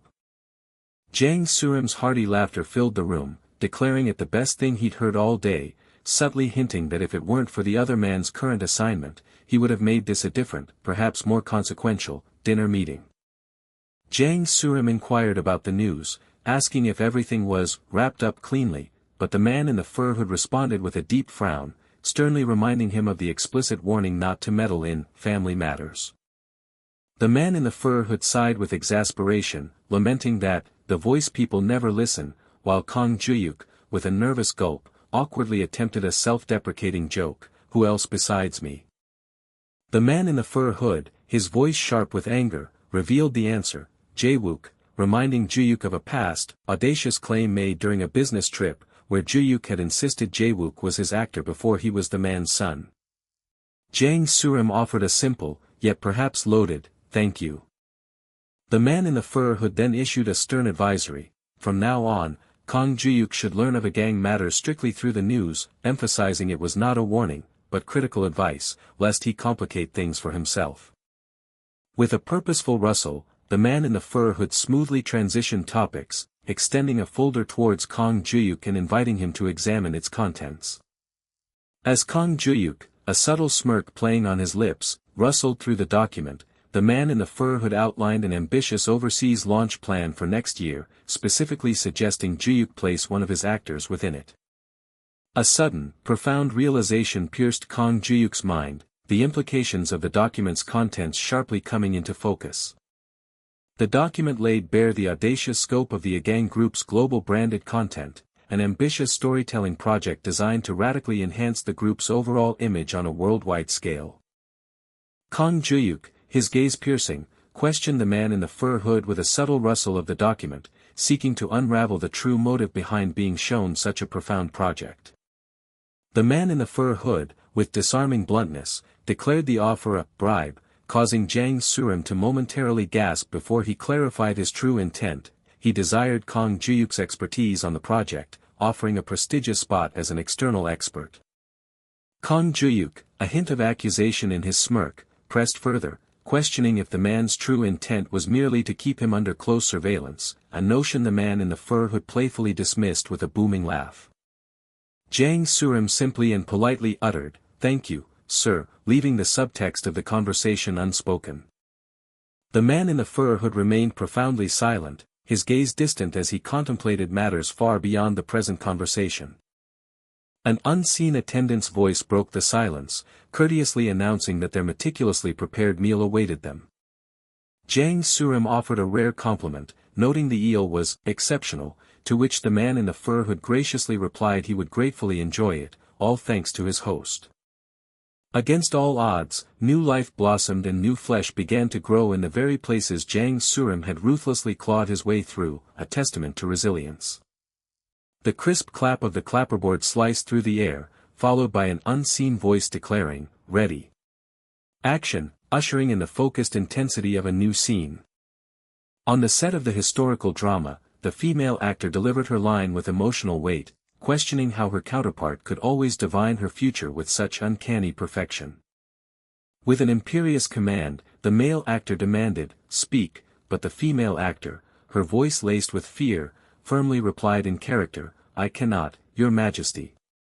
Jae-wook, embodying the role, thundered, "Insolent. How dare you presume my safety only to be interrupted by the unseen director, who, with a sharp rap, sternly warned him about his practice, "Keep it up and you'll get hit." The much-anticipated drama, Palace 28 Weeks, was already nearing its inaugural broadcast, poised to captivate audiences. Just as the weary post-production team reached their limit, a chubby man burst in, a bag of food in hand, declaring with a triumphant "pizza," that it was time for a much-needed break. And then, after weeks of anticipation, the moment had finally arrived, a pivotal turning point in the story. The long-awaited 18th DBS International Independent Film Festival, a beacon of cinematic hope, dramatically unfurled its banners and officially commenced. The festival, a global tapestry of cinematic artistry, showcased over 50 independent films from 26 countries, including 14 meticulously selected for competition. Ryu Jin-ju, amidst joyous laughter, reveled in her card game victory, exclaiming with glee, "Whoa, it's cheap. Cheap. See, Grandma. What did I tell you?" Amidst the warm laughter of the theater, an unseen child's desperate pleas echoed, "Grandma. Open it. Open it," only to be met with a playful, "Oh my, leave it be, I'll open it when I feel like it." The screen transported the audience, a car's engine rumbling softly, into a stark, snowy landscape, pulling them deeper into the film's unfolding narrative. Deep, heartfelt sobs began to echo through the darkened theater as the film's poignant narrative touched the audience, bringing even Kang Juhyuk to the brink of tears. Initially, the audience's emotional response to the film was perceived as nothing short of remarkably positive, an impressive achievement for an independent work. No, the narrator interjected with stark correction, that initial assessment was a profound misjudgment. The film was a sparkling, undeniable smash hit, every review glowing with fervent praise, universally hailed as the festival's standout sensation. Then came the climax of the long-awaited award ceremony. After rounds of thunderous applause, only the grand prize remained to be announced, with the honor bestowed upon the festival's esteemed jury chair and legendary filmmaker. As a wave of jubilant applause swept through the hall, the announcer proudly presented director Kim Sang-bong, the legendary figure poised to unveil the grand prize winner. Amidst the lingering applause, Kang Juhyuk, his voice laced with a mixture of hope and trepidation, whispered, "We are actually about to make history," while the chubby man, ever calm, simply replied, "Who knows? Let's watch." With a hushed, anticipatory rustle, director Kim Sang-bong began the sacred act of opening the sealed envelope, the fate of the grand prize hanging in the balance. Amidst a rising murmur of anticipation, director Kim Sang-bong declared the impending announcement represented an exceptionally rare outcome for an independent film, amplifying the suspense. With a resounding declaration, director Kim Sang-bong announced the ultimate triumph, the grand prize of the 18th DBS International Independent Film Festival. Congratulations. My mother, Park Ji-rai, a revelation met with thunderous applause. With a collective gasp and a surprised lurch, the chubby man and his colleague sprang to their feet, mouths agape in utter disbelief at the overwhelming reality of their win. Against a backdrop of excited applause, the narration declared the incredible journey of My Mother, Park Ji-rai, which had already triumphantly claimed both the audience award and the jury special prize today. And now, in an unprecedented moment of glory, it had gone on to claim the ultimate honor, the grand prize, a magnificent, triple crown, met with a roaring crescendo of cheers and applause as the entire Park Ji-rai team was summoned to the stage. A triumphant roar of cheers and a flurry of applause engulfed the stage as the team from My Mother, Park Ji-rai, basked in their victory, accepting bouquets of flowers, a symbol of their hard-won success.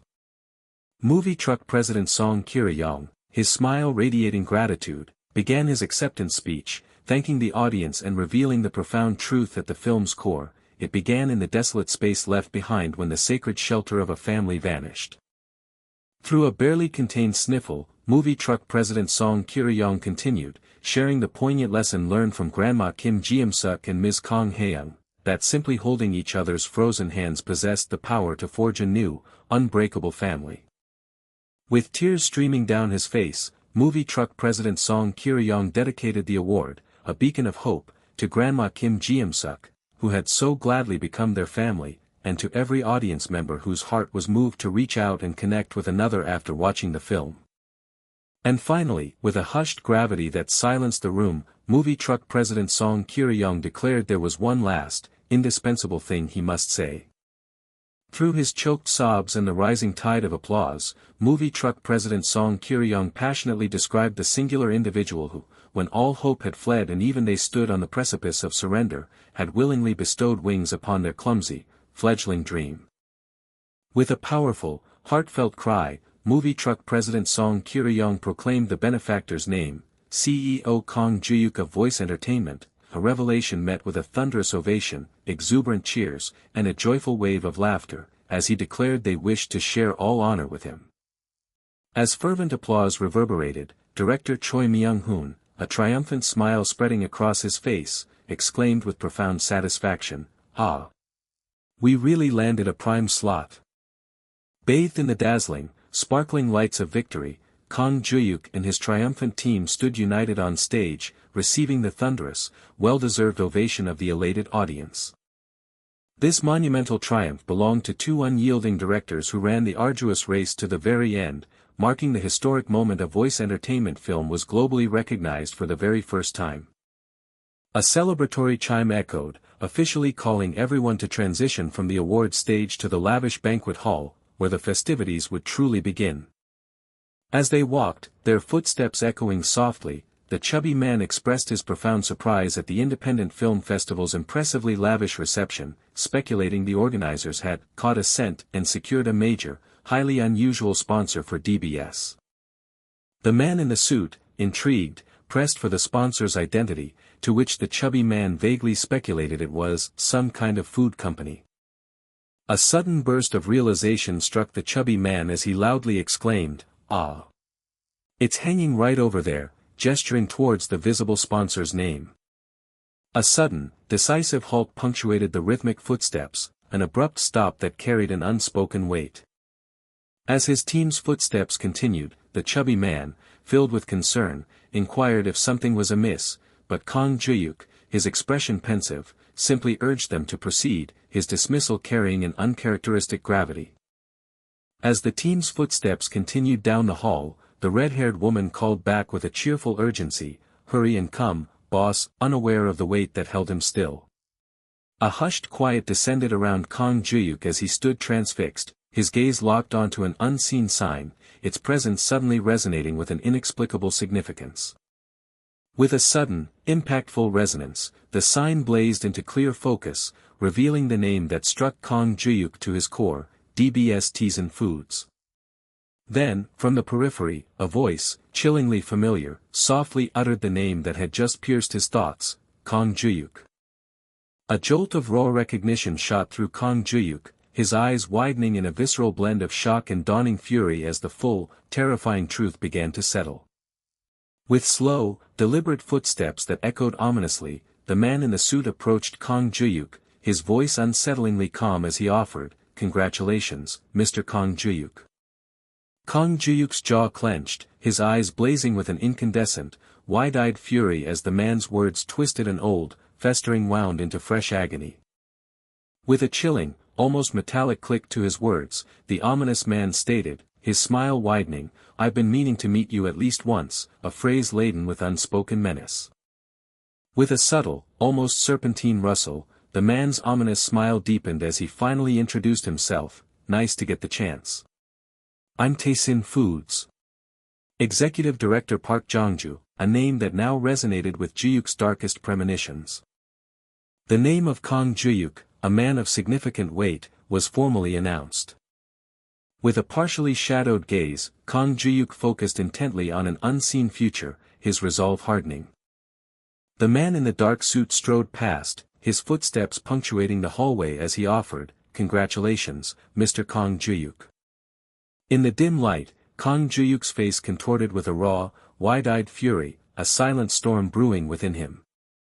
A chilling smile spread across the man's face as he introduced himself with foreboding calm, "Pleased to meet you. I'm from Taesin Foods. Executive Director Park Jongju." Executive Director Park, drawing nearer, delivered his chilling declaration, "I'm an avid fan of you, Mr. Kang Juhyuk." On a cold, calculating patio, a sinister gray-haired man reported trouble with the G-Club party, explaining Kang Juhyuk had diverted their rookie, a turn the chairman found unexpectedly advantageous. With a chilling, conspiratorial smirk, the sinister man tightened his resolve, suggesting, "Let's prepare an event. Instead of an unknown actress, let's go with," hinting at a darker plan. The text ominously declared the launch of Black, a name laden with the dark undertones of illicit items shown. Under a dramatic spotlight, the imposing man in the pinstripe suit embodied the cynical question, what better advertising model could there be? In the harsh, desolate glow of his despair, Kang Juhyuk's tortured thoughts returned to the man who had systematically slandered and ruined him 6 years ago. Through a sliver between his fingers, Kang Juhyuk's eye blazed with an intense, revealing anger, a suppressed rage finally stirring. And now, the very man who had inflicted that systematic ruin stood directly before him, an inescapable presence. As camera flashes burst around them, an excited female photographer gasped, "Oh! It's actor Kang Juhyuk. Yes. Gotta get a shot." The incessant clicking of camera shutters filled the air as one photographer marveled, "Wow, it's my first time seeing him in person," all while Kang Juhyuk and the ominous man stood facing each other. As camera flashes erupted around him, the ominous man smirked, his words a veiled taunt, "Actors are always used to unexpected encounters, aren't they? New characters, swarming reporters, and passionate fans like me."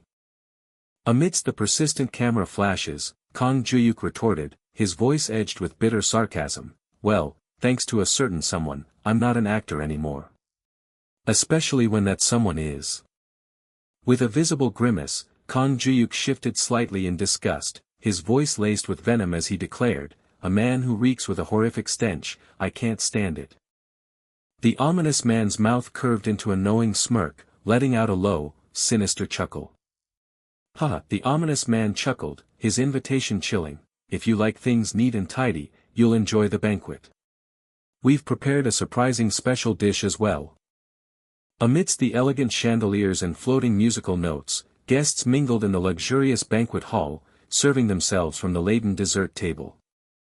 With a tense clink, their wine glasses touched, a moment of false elegance belying the true animosity between the two men. The ominous man leaned in conspiratorially, his smile unwavering as he probed, "Did you know? The reason we sponsored this film festival. I was truly moved by you, Mr. Juhyuk," the ominous man stated, his words designed to provoke Kang Juhyuk, who could only echo, "Moved?" "Yes, deeply moved," the ominous man affirmed, a subtle glint in his eye as he mockingly dubbed Kang Juhyuk, the tearful hero who saved a dying independent film. Kang Juhyuk simply remarked, "It's delicious," attempting to deflect, but the ominous man continued, "But suddenly, I found myself wondering." A sly, challenging smirk played on the ominous man's lips as he leaned in slightly and questioned, "Those tears, were they real, or just acting? A disorienting rush of shock and raw anger washed over Kang Juhyuk, his very perception twisting under the weight of the insidious question. A cutting thought pierced the tense air, how tedious. Dropping all pretense, the ominous man, his expression now serious, declared, "Let's get straight to the point." Taking a deliberate gulp from his wine, Executive Director Park Jong-ju stated, his gaze fixed, "The reason you're standing here is because you want to confirm something." A cunning, malicious smirk played on the ominous man's face, revealing the depth of his cruel insight. The ominous man continued, "About that filthy secret, of sacrificing people, while blinded by greed. Just how much I know about it," as dark, revealing images of his past manipulations flashed before them. Kang Juhyuk's face contorted in frustrated anger, the painful realization of the helplessness of being unable to do anything, settling heavily upon him. His inner monologue burned with intense resentment. The very devil who had thrown him into the abyss was now standing brazenly, mockingly, right in front of him. The ominous man's mouth curved into a slow, sinister smirk, pure malice gleaming within it. In a stylized memory, the ominous man cruelly declared, "People learn through pain that tears them apart," then twisted the knife further, "Realizing I wasn't an opponent you could dare to challenge, that your vessel was far too small." The ominous man's face grew serious, his tone chilling Kang Juhyuk to the bone as he delivered a final, menacing warning, "Climbing over someone else's wall without knowing your place is really, deadly." A chilling wave of realization washed over Kang Juhyuk, the tension in the room palpable as the ominous man looked down. The ominous man's eyes narrowed with unsettling anger as he continued, "What's even more horrifying is that it could." The ominous man's angry eyes darted with a subtle, calculating shift. Kang Juhyuk gasped, a sharp intake of breath as he was startled, turning his head to look back. At a nearby table, Ryu Jinju's cheerful laughter, a bright sound amidst the floating musical notes, provided a momentary, unsettling distraction. Kang Juhyuk's face was a mask of intense, frustrated anger, his thoughts burning with a silent curse, "Park Jong-ju, you bastard." A firm, startling touch landed on Kang Juhyuk's shoulder, ripping him from his internal fury. The agitated man spun Kang Juhyuk around, yelling, "Boss Kang. Why aren't you answering your phone? PD Kim Tae-woong is losing his mind right now." The agitated man urgently thrust his phone towards Kang Juhyuk, his fingers quickly swiping across the screen, demanding, "Take a look at this." The phone screen blazed with scandalous headlines, exposing a WTVM audition fairness controversy, for 28 weeks palace, rife with accusations of investor abuse of power, and mocking the two faces of the returning Captain Kang. The agitated man furiously swiped the phone, revealing the worsening crisis. The parachute hiring controversy just exploded. Jae-wook and Ms. Malsuk are bad enough, but right now Haeyoung's under concentrated fire. With shimmering light effects surrounding her, Ryu Jinju offered a sly, mysterious smile, hinting at hidden knowledge. Kang Juhyuk's eyes widened with grim resolve, his expression serious and intensely focused on the challenge ahead. The ominous man watched Kang Juhyuk's back, a manipulative smirk gracing his lips as he coolly remarked, "Looks like someone's playing tricks again." Still shocked by the unfolding crisis, the agitated man urged Kang Juhyuk, "Juhyuk, call PD Kim right now." The agitated man recoiled with a startled flinch, his wide-eyed face now slick with sweat, utterly shocked by what he saw in Kang Juhyuk. A chilling, grim intensity settled over Kang Juhyuk's profile, his anger a palpable, almost eerie presence.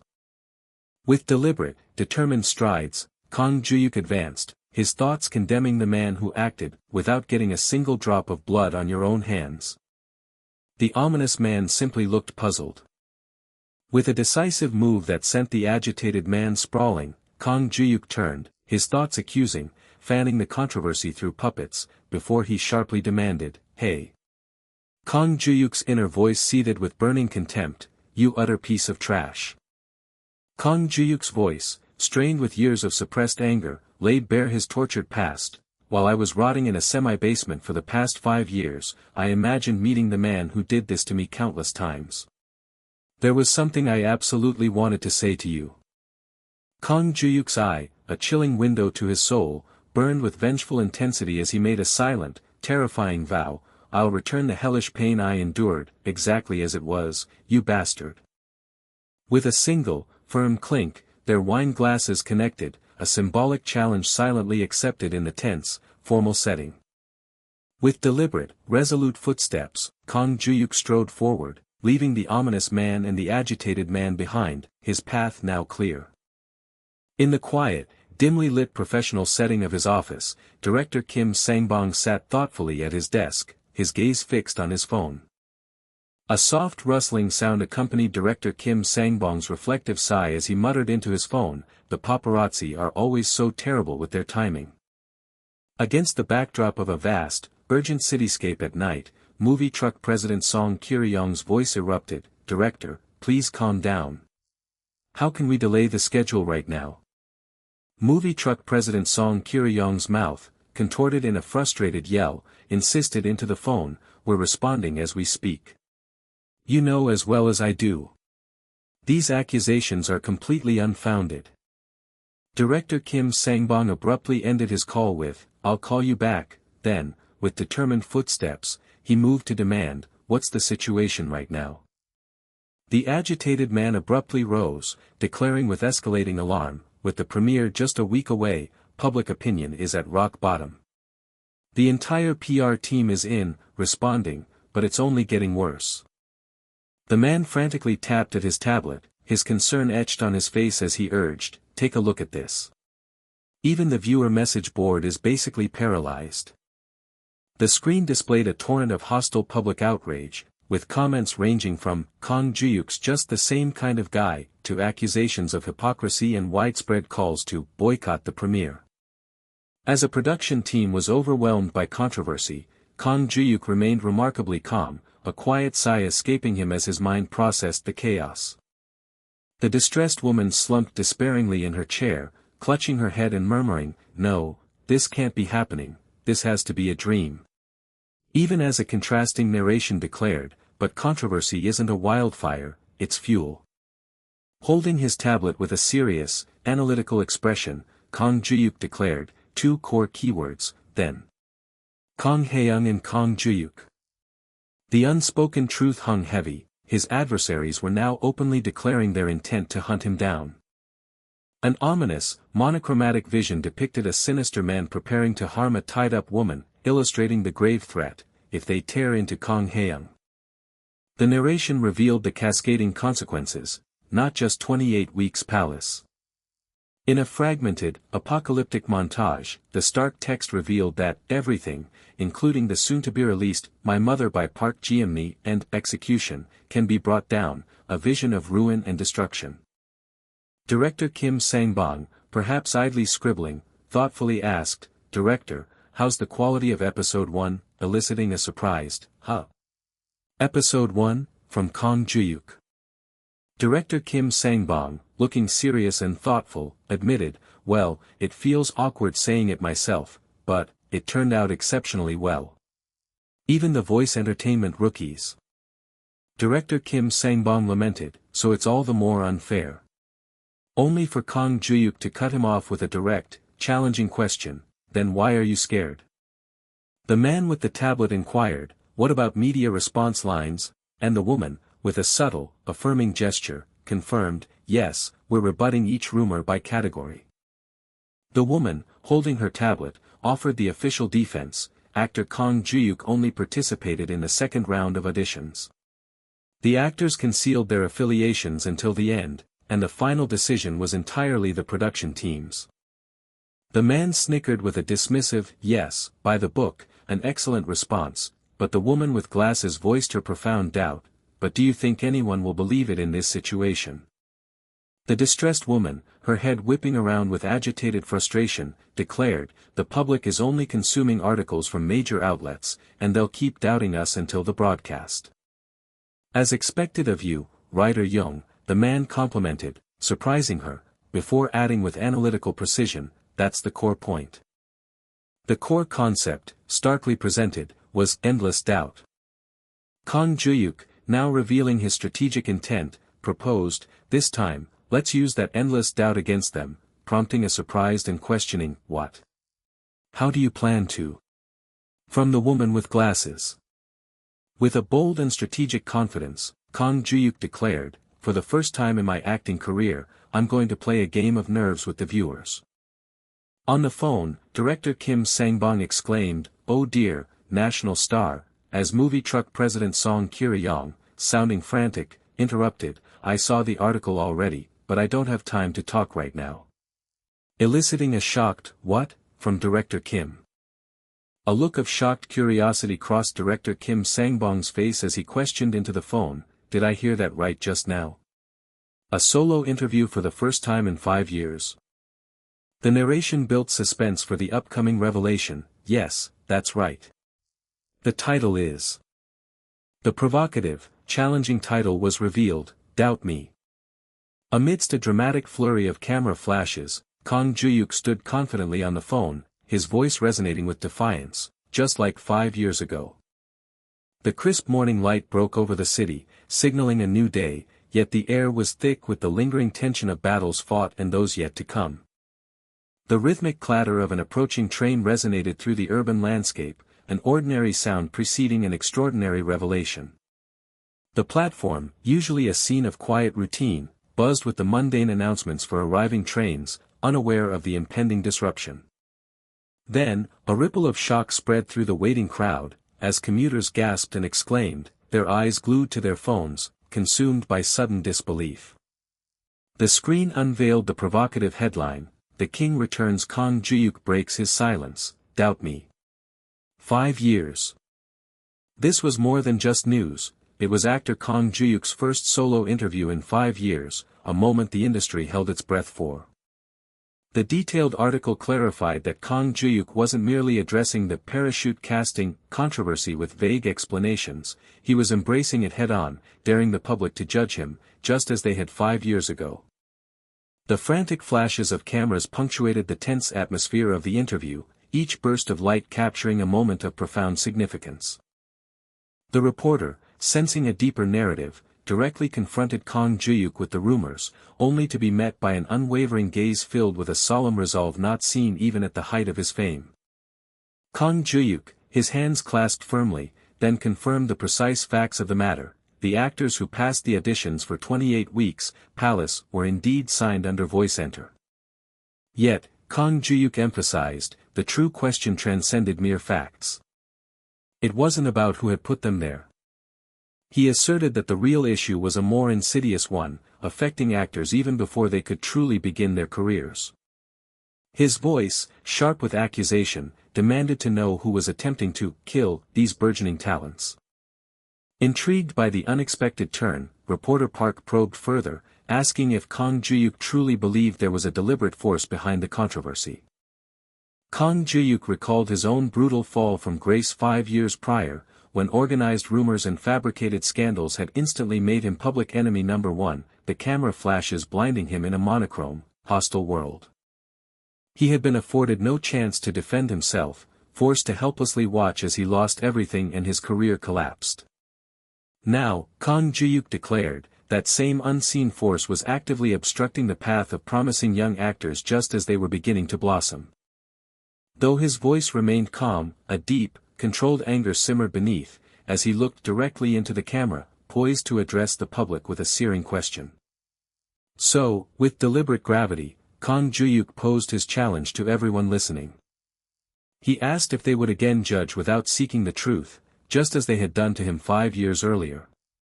Just as movie truck president Song Kiri-yong slid in with ordered drinks, Kang Juhyuk, his passion overriding the interruption, insisted this wasn't just about 28 weeks, Palace.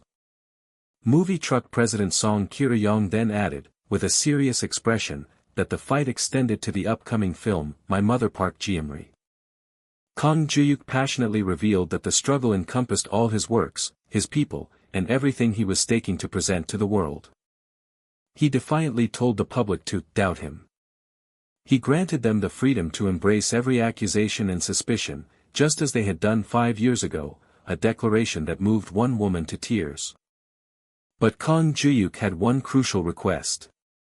On the train platform, the murmuring crowd shifted from shock to contemplation, with some commuters pondering if perhaps judgment should be reserved until the work itself was seen. Meanwhile, director Choi Myung-hoon, overcome with emotion, wept tears of inspiration, declaring that Kang Juhyuk's words had resolved the story for his next project. Across the city, casual passers-by commented on the spectacle, recognizing Captain Kang's return after 5 long years. Kang Juhyuk had chosen proof over explanation, staking his entire being on it, thereby surrendering all judgment into the hands of the public. Back at the office, the chief angrily slammed his hand, questioning reporter Park's recent fervor and asking if there was something wrong with the article. The chief, his anger escalating, accused reporter Park of having a suspicious connection with Kang Juhyuk, warning him that his ability to cover for him was dwindling. Reporter Park, his expression sharp with suspicion, coolly retorted by asking if the chief's sudden outburst was due to pressure from an outside entity like Taishin Foods. The chief exploded, trembling with fury, vehemently denying any connection to Taishin Foods and blaming reporter Park for gambling their futures away, fearing they were all headed for ruin if the drama failed. Reporter Park, unconcerned by the chief's outburst, simply smirked and sarcastically offered to take responsibility after getting some rest. The chief, defeated and exasperated, mumbled about the reporter's audacity as footsteps receded. As reporter Park walked away, the chief's voice followed him, asking why he would take such a risk if he was afraid, to which reporter Park confidently replied, "High risk, high return, sir." For a full week, the internet was ablaze with news surrounding 28 Weeks, Palace, and Kang Juhyuk, a relentless fire of public debate. Portal sites were inundated with a barrage of articles, all dissecting Kang Juhyuk's interview, his challenge to judge after watching, and his bold accusation that the same forces from 5 years ago were now attacking his actors.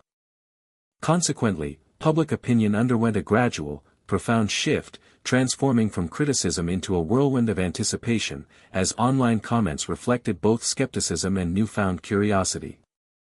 And then, finally, the moment arrived. The broadcast day of 28 Weeks, Palace dawned, marked by the glowing facade of the Voice Entertainment building under the night sky.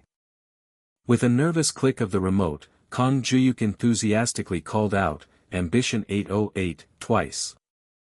Kang Juhyuk let out a strained sigh, holding his remote and sipping from a can, the weight of the moment heavy on his shoulders in the dimly lit office. The countdown began, a disembodied voice announcing, 10 seconds, to the building where the broadcast originated. In the bustling control room, crew members intently operated their panels as the countdown pressed on, 9, 8, 7, 6. The tension mounted further as more crew members in the control room monitored their stations, 5, 4, 3. In a warm, domestic setting, a calm young woman gently informed Ryu Jinju that the broadcast was starting, but Ryu Jinju, overcome with frantic nerves, covered her face, repeating that she couldn't watch. The broadcast itself began without any extraordinary fanfare or incident. On a screen, a woman watched as Kang Juhyuk's character questioned, "Who are you to be filming such a dangerous historical drama in broad daylight?" The performance simply flowed across the screen, seamless and natural, a seemingly usual display of acting. A female actor in historical costume pondered profound words, wondering how such sophistry could so closely resemble the answers she had sought her entire life. The acting was praised for its effortless quality, calm and natural, like breathing itself.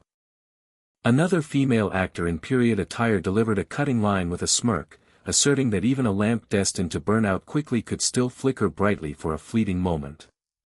Yet, to achieve that seemingly calm breath required immense, unseen effort. A male actor in historical costume, a smirk playing on his lips, mused whether a crack had finally formed in the unbearably dull palace and pondered which side he should ignite to make things more entertaining. Beneath the drama's serene surface, thousands of unspoken struggles had been endured and overcome. A female actor in the drama gravely depicted the palace as a place where a cup of tea spilled by mistake was more terrifying than torrents of burning tears. This exquisite performance was the hard-won result of a long, arduous battle. And now, Kang Juhyuk, sitting confidently at his desk in the dimly lit office, knew the moment of truth was approaching. With a soft click of the remote, the final judgment for that battle was about to be delivered. From off-panel, movie truck president Song Kiri-young's voice erupted in shocked disappointment, exclaiming that the drama was awful and questioning how great it could possibly be. In his office, executive director Park Jong-ju watched the scene unfold with silent displeasure. As executive director Park Jong-ju observed a framed photograph of a young Kang Juhyuk with his mother, he remarked chillingly, "He's grown well. Your son." From a hidden memory, an innocent child's voice called out, "Mom." In a cozy living room, a child joyfully praised an old woman's performance, who happily confirmed her return for tomorrow, ready to whip the court ladies into shape. The door burst open as director Kim Sang-bong urgently announced to a surprised director Choi Myung-hoon that the final ratings were in. Director Kim Sang-bong quickly listed the high ratings of competing dramas, noting TVL's Solitude, Sweet Woman at 4.5% and HTVC's I Want You at 2.5%, which surprised director Choi Myung-hoon.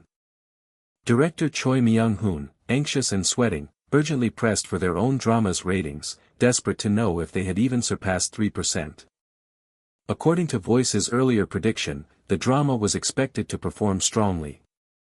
The screen then dramatically revealed the electrifying news that episode 1 of 28 Weeks, A Flower Bloomed in the Palace, had achieved a massive hit, recording ratings in the 15% range. And the actual outcome defied all expectations. Kang Juhyuk answered a call, his expression shifting to one of profound surprise as a man on the other end breathlessly exclaimed that the episode 1 ratings had exploded to an astounding 16.1%. Kang Juhyuk, still dazed, collected himself and told the excited caller that he would discuss the details at a meeting, urging everyone, including himself, to rest. With a soft thud, Kang Juhyuk's hand dropped his phone onto the desk, a silent testament to his overwhelming emotions. He leaned back in his chair, letting out a deep sigh of exhaustion and immense relief, the long night finally yielding to a hard-won peace. The success had profoundly surpassed all prior predictions. Kang Juhyuk's expression was a mixture of seriousness and subtle surprise, a silent acknowledgement of the new reality. This was nothing less than the beginning of a mega-hit. Suddenly, the sharp sound of a door opening cut through the quiet, revealing a glimpse of a dark room beyond. Reporter Park, leaning casually against a counter, called out with a teasing squeal, chastising Kang Juhyuk for being a bum still at work despite getting off early. With a confident nod, Reporter Park gestured for Kang Juhyuk to get dressed, inviting him out for a drink. As they walked away from the office, Reporter Park playfully demanded to know who was paying, to which Kang Juhyuk jokingly retorted, "Of course the boss pays. You're a boss who doesn't know the basics of organization life." In an office cubicle, an employee saw a notification ping on his phone, anticipating the ratings must be out. Executive Director Park Jong-ju, surprised, tapped on his phone as he stared at the screen. A cynical smirk spread across Executive Director Park Jong-ju's face as he mused that it wasn't a trip to hell after all, and he could now brag a bit tomorrow, thanks to that national actor. Executive Director Park Jong-ju silently questioned, "What exactly is Kang Juhyuk?" Elsewhere, a sleek, modern building stood illuminated against the dark blue night sky, a beacon of silent power. A slow, deliberate clapping echoed through the stillness. An ominous figure, shirtless under a dark robe, clapped with a sinister, satisfied smile, remarking, as expected, "It's moving." With the clink of a wine glass, the ominous man commented on Kang Juhyuk's unexpected sincerity. He took a slow sip of wine, contemplating Kang Juhyuk's actions, initially believing it was about protecting his work, but then dismissively muttering, "No." The ominous man, realizing his misjudgment, concluded that Kang Juhyuk wasn't protecting just his work, he was protecting his people. "Hey," Kang Juhyuk called out, his voice sharp and direct. With heavy, purposeful footsteps, Kang Juhyuk addressed his target, Executive Director Park Jong-ju. "Kang Juhyuk, consumed by rage, accused executive director Park Jong-joo of stirring up controversy using puppets, calling him a despicable bastard as he moved to deliver a kick. His face contorted with anger, Kang Juhyuk, his teeth grinding, vowed to return the hellish pain he had endured exactly as it was, calling executive director Park Jong-joo a son of a bitch. A harsh, defiant sound cut the air. On a polished wooden floor, a bare foot stood beside two spilled wine glasses, red wine spreading like a dark stain. Back in his dim room, the ominous man watched the historical drama on a screen, calmly declaring that he now understood what Kang Juhyuk truly wanted to protect. With a chilling smirk, the ominous man mused on the tough business of treating people as merchandise. With a sinister tone, he declared, "I'll help you."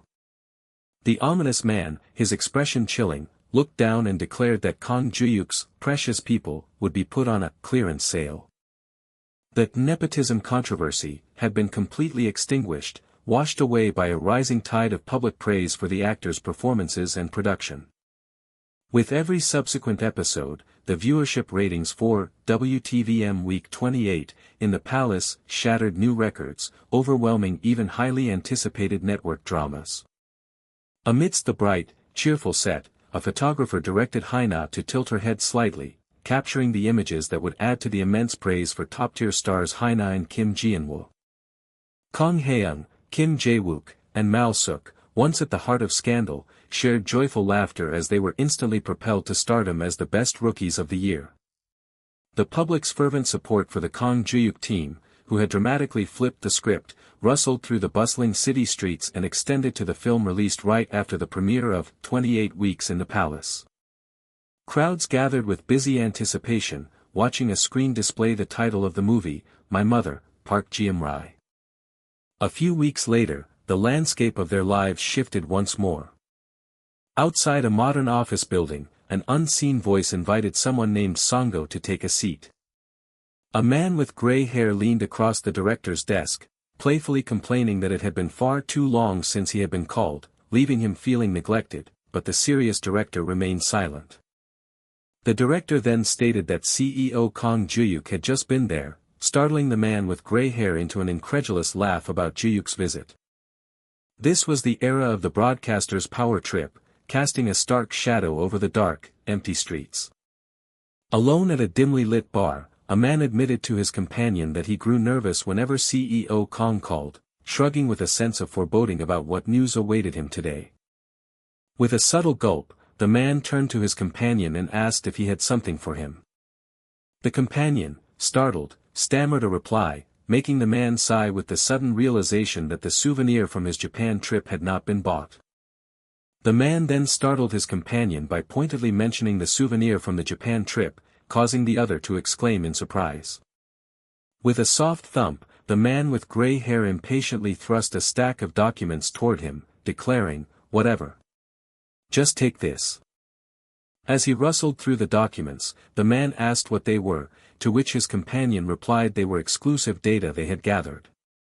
The man with gray hair continued, outlining the contents as a collection of WTVM PD Songo's misconduct, including entertainment power trips, kickbacks, and leaks to the press about rumors. Sweating, the man with gray hair began to reveal the source of the nepotism scandal, but his companion calmly finished his sentence, naming Taishin Foods. The man stated that they still needed to clean up what required attention, instructing his companion to go through the documents. He continued, urging his companion to proceed in order and decide, but the man with gray hair expressed his hesitation, acknowledging his own dangerous position lately. With a slow, deliberate swoosh, the man with brown hair smiled sinisterly, explaining that he was giving the dangerous information precisely to someone capable of handling it, then asked if his companion had a new nickname, Reporter Park. The text declared his new moniker, the Justice Bao of the entertainment industry. The man with gray hair blushed fiercely, gasping in an outburst of embarrassment and surprise. He scoffed at what he called cheap flattery, declaring he was not grateful for such an exclusive and would not use it, but a nagging thought wondered if he truly hadn't bought a souvenir. Meanwhile, a gang electronics web drama, Pure Romance, enjoyed a spectacular launch, reaching 5 million views within a week, as a director called for a 30-minute break on the busy university campus filming site. A man stepped steadily across the outdoor space, approaching a young woman focused on her phone on a bench. Baek Jin-gang, playing the handsome senior in Pure Romance, leaned in with a smile, startling the young woman as he asked if she was checking the view count again. He flirted, remarking on the crazy reaction to the drama and praising her beauty, to which Hajin responded with a hesitant, "Oh, yes." With a sudden, intrusive question, he asked if she had a boyfriend, causing her visible hesitation before she confirmed she did not, to which he simply replied, "I figured." He gestured dismissively, claiming the industry made it hard to meet people, then brazenly asked for her phone, suggesting they keep in touch. When she questioned his demand, he grabbed her wrist, pressing her to expand her network since her agency lacked staff, promising to speak to his CEO about a new agency if she associated with him. He aggressively grabbed her wrist again, demanding her phone while she cried out for him to wait. As he screamed in shock and pain, an unseen hand slammed down, grabbing him forcefully. The man with brown hair, in a suit, looked intently at the surprised man, identifying him as being from Kang Juhyuk's agency. The man in the blue t-shirt flinched, nervously confirming his identity, then responded with a respectful, "Yes." "Senior," when called "Junior" by the man in the suit. The man in the suit instructed them to focus on work at the workplace, to which the young woman immediately agreed, while the man in the blue t-shirt was dismissed. The man then turned to Hajin, asking with a gentle query if she was still feeling awkward on set, eliciting a surprised, "Huh," from her. With a confident smile, he encouraged Hajin to simply be herself and never allow others to look down on her. In a jarring flashback, rendered in grayscale, the man had aggressively demanded if she had slept with someone, then sternly advised her not to let people push her around so easily. A subtle smile played on the woman's lips, a silent acknowledgement. She complimented her CEO, causing him to flinch slightly, then admitted she hadn't said anything about the controversy before because she didn't want him to worry. Hajin thanked him sincerely, to which he modestly replied that it was only natural. With a warm, heartfelt smile, she declared that meeting him was the greatest stroke of luck in her life. The man looked forward with a neutral expression, his thoughts unreadable. A chubby man, followed by a young woman, enthusiastically approached, greeting CEO Kang, who turned to face them. CEO Kang stated that their timing was perfect, revealing he had actually come to see the writer, Song Mi-jin, which surprised the young woman into asking why. He explained his greedy reason, acknowledging that she had scored a massive hit from the very first episode. The man then asked if their star writer had any other works in progress, causing the young woman to fluster and humbly deny her greatness. The chubby man jokingly accused CEO Kang of trying to shake down the writer empty-handed, but Kang clapped his hands, revealing he had brought a coffee truck, which astonished them both, especially given his reputation as a world-class cheapskate. A coffee truck prominently displayed actor Ha Jung-hoon's smirking face, with 10 million actor Ha Young-hoon cheering for Pure Romance, leading CEO Kang to quip that he had shaken the actor down for it, noting even the photo looked like it was sweating. And 1 month later, the news he had been patiently awaiting finally arrived. A modern building stood under a clear blue sky, its sign proudly proclaiming Voice Entertainment. Inside, the man sat at his desk, working intently on his computer. His foot in a black dress shoe tapped restlessly, a quiet, repetitive sound. He sat at his desk, head in hand, expressing his deep nervousness. Suddenly, his smartphone rang, displaying VIP Kim on the screen. Holding the phone to his ear, his face etched with anxiety and sweat, he rustled to listen, then immediately asked, "How did it go?" Over the phone, the other man's voice trembled, simply stating, "CEO. I." VIP Pictures manager Kim Hong-gil expressed his utter shock and disbelief, declaring that in his 20 years in the film industry, he had never seen an independent documentary film succeed so phenomenally only a month after its release. The future predicted by The Voice revealed that the box office record for the film, Park Ji-am Rai, was $3.12 million. The man on the phone exclaimed with excitement and a pumping fist that Park Geum-rai had just surpassed 3.2 million.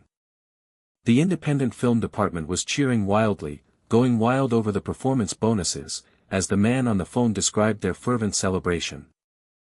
The man on the phone attributed the success to the word of mouth that it was a Captain Kang production, but Kang Juhyuk modestly dismissed it, crediting VIP's active efforts in securing theaters. The man on the phone then sincerely praised the manager for their hard work. Following 28 weeks in the palace, there was another result that surpassed The Voice's prophecy. The narrator pondered whether the success was due to casting Kang Haeyoung in the spot vacated by Hong Kyung-man. He then considered if winning the grand prize at film festivals was a strategy to prevent a verbal abuse scandal, involving director Kim Sang-bong. Or perhaps it was the halo effect of the Agang laptop ad, or the noise marketing from 28 Weeks in the Palace, reporter Park Do-hun mused, adding, doubt it, with a glare. Indeed, the narrator concluded, it was the unwavering dedication of the directors who never abandoned their dreams, coupled with the actors and staff who stubbornly poured their everything into their passion at the 18th DBS International Independent Film Festival. Yes, he realized, it wasn't just a single piece of information that had changed the future. He looked down with a serious expression, understanding that it was the collection of all their choices that had created this profound result. Just then, a ringing sound startled the man, signaling a new development. He touched his phone screen, reading a message from Movie Truck CEO Song Kyeong about the completion of post-production, realizing that another person's choice had been added to their collective efforts. As his previous missions were gradually being wrapped up, the man put on his suit jacket, asking if they should go check out the new development. His hands meticulously adjusted his tie. The final call from the voice came through, interrupting his movement towards the doorknob. The voice addressed Kang Juhyuk, the bronze level owner, informing him he had one remaining use of the bronze paid service and prompting him to select a keyword to listen to. The first keyword option, evaluation, appeared digitally. Kang Juhyuk, looking surprised and confused, questioned if this was the end. His finger tapped the 1 button on the digital dial pad. The voice announced that his evaluation for promotion to the silver level would now begin, catching Kang Juhyuk by surprise. As the voice instructed him to answer questions for the evaluation, Kang Juhyuk, holding his phone to his ear, expressed his confusion about the sudden interview. The screen displayed, first question. The voice then asked Kang Juhyuk if he had saved himself through the bronze level, instructing him to press 1 for yes or 2 for no, as Kang Juhyuk listened intently. Kang Juhyuk, with his back to the viewer, pondered the meaning of saved myself, questioning if it referred to achieving his true goal.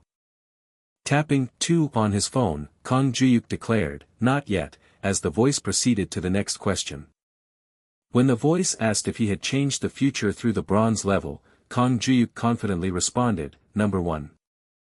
A chilling ring sounded, and the voice presented the final question, do you agree with the fate that someone will disappear? In the future you have changed? The voice asked, eliciting a shocked and sweating, what, from Kang Juhyuk. He mused contemplatively on the future he had chosen. Kang Juhyuk stood on a stark white background, casting multiple long, dark shadows, the eerie implication that someone might disappear in the future he had created. He wondered if it was a threat, or merely a test of his resolve. Kang Juhyuk clenched his jaw, his eyes narrowed in intense thought, realizing that perhaps his own greed had snatched away someone else's desperate opportunity. His thought concluded with the heavy realization of the cost, someone's desperate opportunity. But simply watching a future where disgusting predators ran rampant, he knew, was an unacceptable path. He affirmed that such bystanderism was a sin beyond mere observation. Especially when it came to Park Jongju, Kang Juhyuk thought with a glare, convinced that if he could just end that monster with his own hands, he would. With a determined focus, Kang Juhyuk held his phone, prepared for whatever outcome. He was resolved to do this crazy thing over and over again, no matter the consequences. His finger pressed the 1 button on the screen decisively. If it meant he could save someone, he would choose this path. To save both someone, and himself, was the ultimate justification for his choices. The system declared that the conditions for Kang Juhyuk's transition to the paid service had been met. To become the owner of the silver tier, the system instructed a financial transaction. Kang Juhyuk reeled in shock, exclaiming, "What? 2 billion, at the enormous financial requirement." He internally calculated the staggering leap. The bronze stage had cost only 10 million won, making this an exact 200-fold increase. But a crucial counterpoint formed in his mind. He reflected on all he had gained so far from the Voice's information, both in terms of people and valuable assets. Considering the performance of his movies and dramas, Kang Juhyuk concluded that this cost was undeniably worth it. He pondered deeply, wondering if the Voice was truly asking if he was ready to pay such a price. With a decisive resolve, Kang Juhyuk affirmed that if it were to end here, he wouldn't have even started, knowing he had to proceed. His eye reflected a massive sum of money as the phone rang, symbolizing his unwavering financial commitment to the upgraded service. The system emphatically announced the upgraded next level. The next morning, a message instructed him to check the front door for details. As his front door creaked open and a delivery box dropped to the floor, the Voice's ethereal words resonated, "Your taste really hasn't changed." Kang Juhyuk sat on his sofa, tearing the tape and rustling the packaging as he opened the delivered box. He blinked in confusion, expressing his bewilderment. What's this?" He sighed, holding up a single black card, questioning the riddle-like number and the cryptic instruction for a call at 9. The clock's ticking confirmed the exact time, startling Kang Juhyuk with his own instruction, "Right now." His phone began to hum intensely, startling him as the imminent call approached. The phone's powerful vibration matched Kang Juhyuk's disbelief as the screen displayed an incoming call from President Kim Jae-hwang. The name alone sparked extreme surprise and a profound question in his mind. An unidentified speaker welcomed President Kang to the traditional building, acknowledging his new status.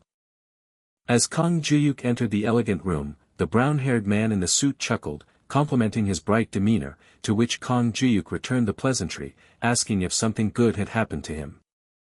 The man, laughing, attributed his success entirely to Juhyuk, excitedly pointing to a chart showing smartphone sales shooting straight up, exclaiming in awe. The man acknowledged the significant positive impact of the Pure Melody web drama, and Kang Juhyuk expressed his satisfaction that it had been helpful. As Kang Juhyuk began to speak, a rustling sound accompanied his internal question, wondering if this man could truly be the identity behind the mysterious voice. The narrative revealed that after that initial call, the voice never contacted him directly again, only President Kim Jae-hwang continued to call. Kang Juhyuk pondered the puzzling connection between the silver tier and President Kim Jae-hwang, searching for clarity. President Kim presented a gift, sliding it across the table, prompting a surprised, "You even brought a gift." From Kang Juhyuk. With a distinct click, Kang Juhyuk opened the gift box, revealing a new phone, and asked if it was the newly released model. President Kim proudly declared it a limited edition reserved exclusively for VIPs, causing Kang Juhyuk to react in surprise. The screen highlighted the distinct label, Silver Edition. President Kim explained that Kang Juhyuk was number 1, displaying the silver flip phone with Juhyuk's name engraved on its back. Kang Juhyuk's eyes widened in sudden, profound realization. A low hum accompanied his shock as he recognized the phone's IMEI, 021-1775, the very number the voice had explicitly mentioned. A pressing question echoed in his mind, could it truly be President Kim Jae-hwang? Kang Juhyuk shifted subtly, beginning to question President Kim about the number, but was cut off by Kim seemingly surprised. What? Surprised? President Kim, misinterpreting Juhyuk's shock, chuckled heartily, boasting about the phone's platinum plating. It's amazing, right? Pretty, isn't it? Ha ha ha ha, it's actually plated with real platinum. Kang Juhyuk internally dismissed the idea, a soft laugh escaping President Kim's lips, as Juhyuk concluded that he was far too innocent to be the enigmatic voice. He then wondered if this meant the voice possessed the power to interfere with reality in such a profound way. The smartphone shimmered, and Kang Juhyuk pondered the true abilities of the silver tier. President Kim Jae-hwang, looking serious, instructed Kang Juhyuk to meticulously manage the branded content, emphasizing his high expectations. Kang Juhyuk, appearing serious, began to address President Kim, stating there was something he needed to discuss regarding the branded content. President Kim, curious, asked about it, and Kang Juhyuk proposed casting Jae-wook in a significant supporting role. President Kim flinched slightly, asking with narrowed eyes, "Would that be all right?" President Kim maintained a stern composure, holding his teacup. With a decisive clink, President Kim set down his teacup and directly questioned Juhyuk, "Why are you asking me that?" President Kim confidently reassured Kang Juhyuk that the content was entirely his decision, explaining he had hired an expert so he could operate freely. Kang Juhyuk confidently asserted that Jae-wook's free-spirited charm would create excellent synergy for the global market, while President Kim internally scoffed at free-spirited, considering him merely reckless. The conversation smoothly shifted back to Jae-wook. President Kim Jae-hwang erupted in anger, demanding that every malicious commenter on 28 Weeks in the Palace be tracked down and that all advertisements be pulled from newspapers that published rumor articles. Kang Juhyuk, flustered, quickly intervened, advising President Kim not to, explaining that controversy could also be a form of attention. President Kim good-naturedly chided Kang Juhyuk for being too soft, adding with a laugh that there was a saying, "The more lawsuits you have, the more your business grows." Kang Juhyuk reflected that being ignored was the greatest fear for a rookie, a struggle he himself had endured. He revealed his intention to teach Jae-wook those primal fears of an unknown actor, but lamented that fools had meddled behind the scenes, ruining his plan. President Kim grew serious, his chilling question hanging in the air, "That meddling? It was Taishin Foods, wasn't it?" Kang Juhyuk's eyes widened in profound shock, caught off guard by the direct and knowing question. President Kim offered assistance, but Kang Juhyuk declined, recalling Kim's earlier advice to rely on media for information about a gang, and stating he would solve his own problems, prompting President Kim to ponder his resolve. As the fountain rushed in the background, President Kim jokingly inquired if Miss Kang Ha-young had a boyfriend and if her chemistry with Jae-wook in the drama was real, but Kang Juhyuk firmly denied it multiple times. A few days later, a subtle hum emanated from the Voice Entertainment building under the night sky. A hand reached out and clicked a light switch. Footsteps echoed, then suddenly froze, as the man in the dark hoodie exclaimed, "Huh? President Kang, you still haven't gone home? Huh?" The man secretly peeked through a creaking door, wondering aloud what kind of call someone could be having so late at night. In his office at night, illuminated by the computer screen, a message announced, "Congratulations, Mr. Kang Juhyuk, on becoming the owner of the silver tier." The system smoothly revealed that Kang Juhyuk would now use the silver tier paid service a total of 30 times, initiating his first call. Kang Juhyuk firmly pressed 1 on his smartphone to continue the call. With a glitching static and a series of digital notification sounds, the system began collecting future information suited to Kang Juhyuk, instructing him to select a keyword. Kang Juhyuk was presented with a list of cryptic keywords: for 14 weeks, cannot be beaten, 3 a.m., dating violence, and bold women. He observed that the number of choices had expanded, and the information, once numerical, had now transformed into descriptive words. This meant something significant. Kang Juhyuk quickly began typing on his keyboard, searching for answers. He typed rapidly, acknowledging that for 14 weeks was proving difficult to pinpoint. As he typed rapidly, Kang Juhyuk mused that cannot be beaten had too many possibilities across crime, pandemics, and politics, while 3 a.m. typically led to traffic accident statistics, and dating violence mostly yielded past incidents. He scrolled through his search results with a determined click of his mouse. His eyes wide with triumph, Kang Juhyuk exclaimed, "Found it." Kang Juhyuk focused on the keyword bold women. He noted that the blog's view count was remarkably low, basically diary level. Despite the low view counts, he typed rapidly, observing that the blog was serialized up to episode 98, detailing the warlike daily life of a mother and her 3 daughters, a casual record with lively writing. Kang Juhyuk found the blog's development interesting and its characters to feel warm, a surprising hidden gem. Believing this connected to the voice's information, Kang Juhyuk decisively pressed 5 on his phone. The system confirmed his excellent choice of Bold Women with a smooth whir, announcing that the comedy film Bold Women would be released. The narration detailed the film's initial disastrous outcome, nearly recording only 60,000 viewers due to the original author's exclusion during adaptation. But then, with a sudden leap, Kang Juhyuk exclaimed, "Yes," as the narration continued, revealing that after the original author joined, it became a smash hit, drawing an extraordinary 6 million viewers for a comedy. This conclusively confirmed his newfound power.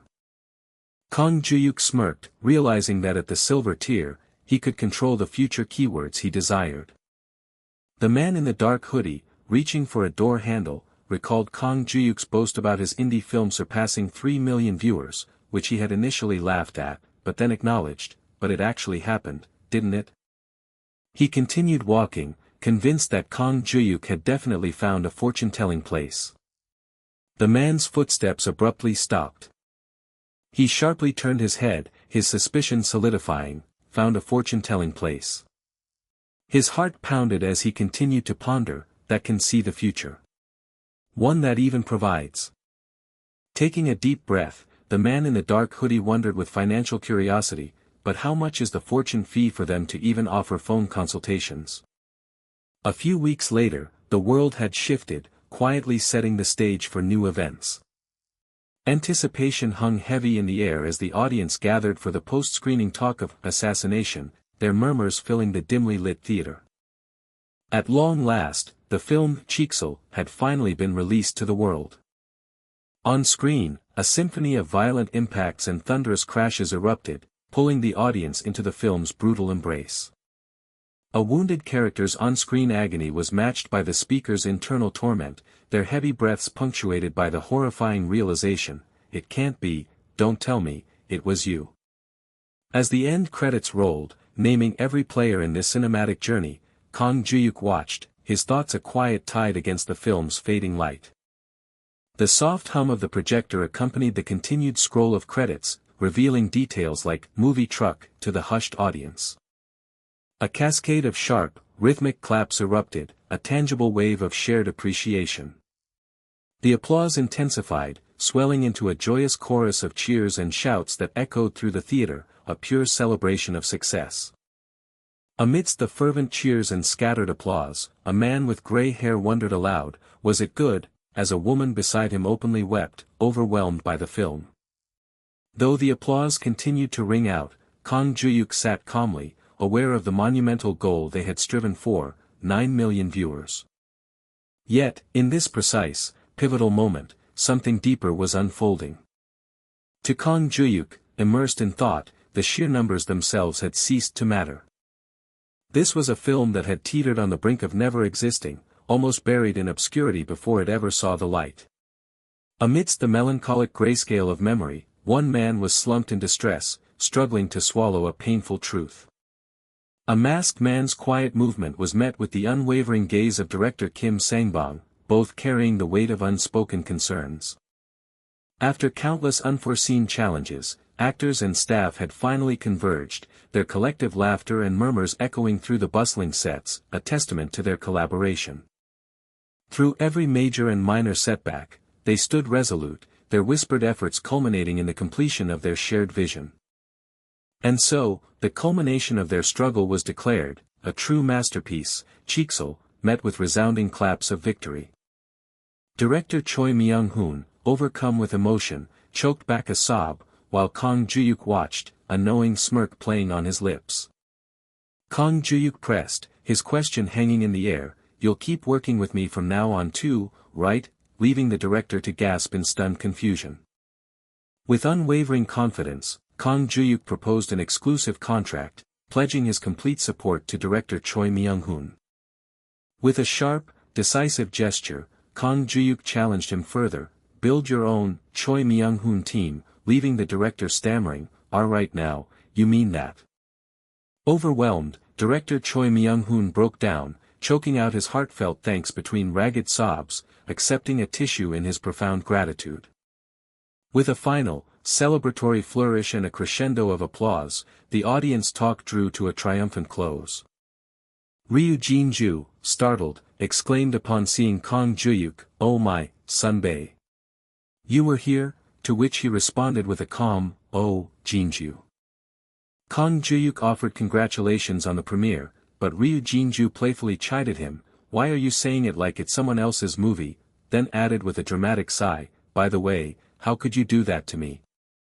When Kang Juhyuk asked what she meant, Ryu Jin-ju instantly brought up 28-Week Palace, complaining, "That drama's insanely good. The female lead's pretty too, humph." With a frustrated pout, Ryu Jin-ju confronted him with sharp words, "If you'd shown me the script first, I would have taken it right away. Instead, you just let me watch Young-hoon Appa beating people up, how petty." Kang Juhyuk, with a knowing calmly observed her outburst, remarking, "On such a good day, you're pretty greedy." With a reassuring touch to her shoulder, Kang Juhyuk promised, "Just wait. A good opportunity might soon come." Suddenly appearing, Ha Young-hoon erupted, "Jinju, you always do this.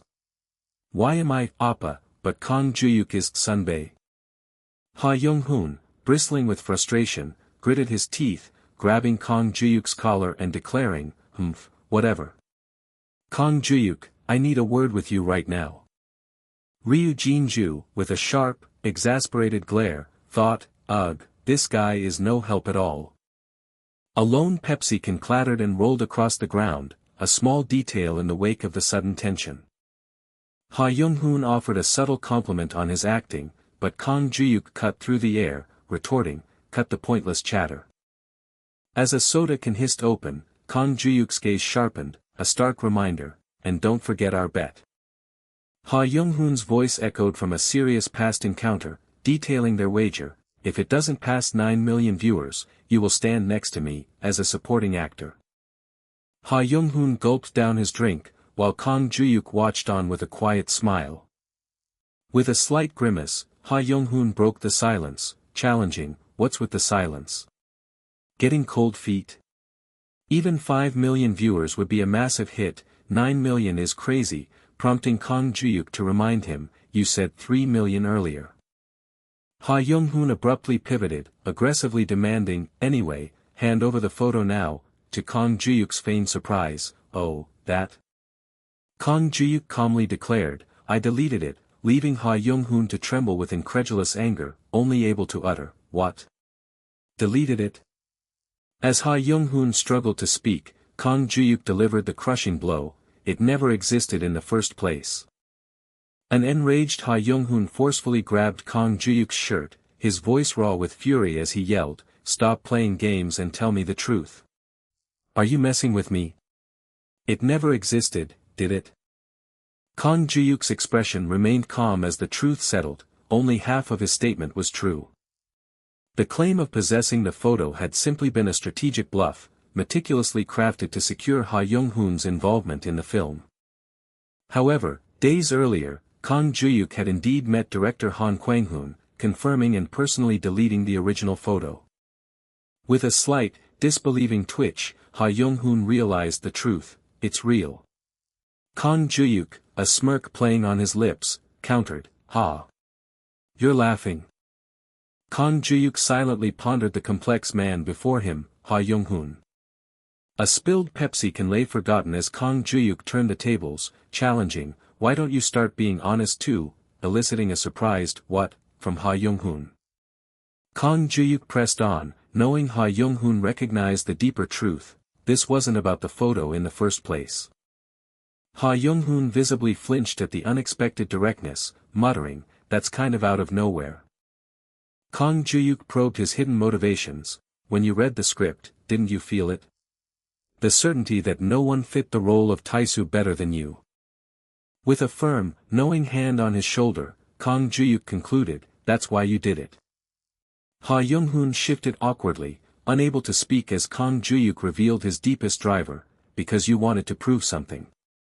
Kang Juhyuk confirmed, look, the photo's gone now, explaining with a quick gesture, I even asked Kang Juhyuk to delete the original. With a definitive gesture, Kang Juhyuk offered a heartfelt and congratulations, affirming, in the end, you proved it. That's certainty. With a contented sigh and a pat on the shoulder, Kang Juhyuk concluded, I think people will remember it for a long time. Ha Young-hoon's portrayal of Taesu. Ha Young-hoon retorted, and what would I even gain by exposing a scandal involving my own actor? Then, with resolute footsteps, he departed, challenging, see you when it passes 9 million. As he walked away, Ha Young-hoon gazed up at the sky, lost in a silent moment of profound contemplation. Inside, Ha Young-hoon's fist clenched tight as a storm of frustration brewed, what an irritating bastard. With an agitated scratch, Ha Young-hoon cursed, damn it, his mind consumed by a gnawing doubt, it really won't pass 9 million, right? As night fell, the illuminated voice entertainment building stood as a beacon in the quiet urban landscape. Inside, Kang Juhyuk's fingers danced across the keyboard, a steady rhythm of clicks and taps filling the focused quiet of his office. His monitor displayed a busy blog interface, the keys still clicking beneath his touch. With a soft click, the mouse cursor hovered over the send button, awaiting its command. Frustration etched across his face, Kang Juhyuk sighed at the screen full of unread notifications, realizing, he hasn't read a single message. Kang Juhyuk slumped back with a weary sigh, lamenting, feels like he hasn't even logged in lately. Knowing the original author held the vital key to the 6 million view hit, Bold Women. With a sharp intake of breath, Kang Juhyuk schemed, how do I find them? Should I track their IP or something? Convinced a huge jackpot lay within his grasp. Suddenly, an excited cry pierced the night, Kya. Jackpot. Jackpot, echoing through the urban stillness as if in response to his very thoughts. Elsewhere, a young woman whispered, her voice filled with disbelief, is this for real? With an excited jolt, the young woman exclaimed, this is insane. What do we do, as she bounced on her bed, overwhelmed. Her voice soared with ecstatic disbelief, total views just surpassed 52 million. At this rate, aren't we going to hit 100 million views, as numbers climbed impossibly high? Then, a quiet moment fell as the young woman gazed at her phone, her thoughts turning inward. A man with black hair, his eyes alight with professional interest, admitted, I'm getting a little greedy, before inquiring, I was wondering if our star writer has any other works. With an overwhelmed sniffle, the young woman squealed, burying her face in a pillow, Kya. I don't know. He called me a star writer. Gah. Then, with a sudden, urgent twist, she exclaimed, ah, and sprang from her bed, galvanized by a new idea. With a decisive tap, a device hummed to life. She stretched with a joyous cry, contemplating, maybe I should update for the first time in 100 years. Her hand worked the mouse with a steady series of focused clicks. With a gasp of pure amazement, she exclaimed, what's with these views? Did someone post the link somewhere? Nice. Typing intently, she decided, let's see. The rhythmic tapping of her keyboard continued, a testament to her focused energy. Her screen displayed the familiar interface of Jeannie's blog, clearly highlighting the Bold Women category as her fingers continued to fly. Kang Juhyuk stretched with a small crack, contemplating logging off for the day, but then froze with a curious, at something unseen. A new post notification shimmered on his screen, confirming, Jeannie has posted a new entry on the Bold Women board, and Kang Juhyuk exclaimed, she finally appeared. The star behind the 6 million view hit. The historical drama, 28 Weeks Palace, had become an unstoppable cultural phenomenon, with its syndrome sweeping the nation and critics dissecting Kim Ji-wook-jina's masterful acting. Its ratings soared past 16% and climbed relentlessly towards 20%, igniting a fervent, palace fever, that captivated everyone, even those on a crowded bus.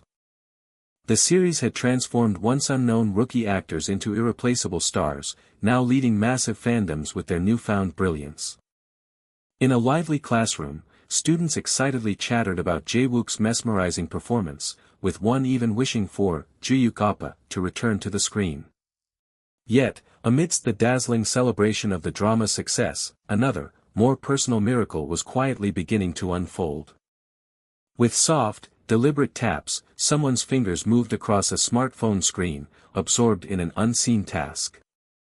Meanwhile, the drama's soundtrack, Cold Farewell, by Hyuna, had soared to the top of the music top 100 chart, a testament to its widespread impact.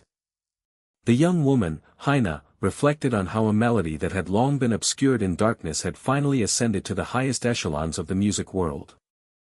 Overcome with emotion and quiet sobs, Hyuna whispered a heartfelt "thank you," her voice thick with gratitude for her unexpected triumph.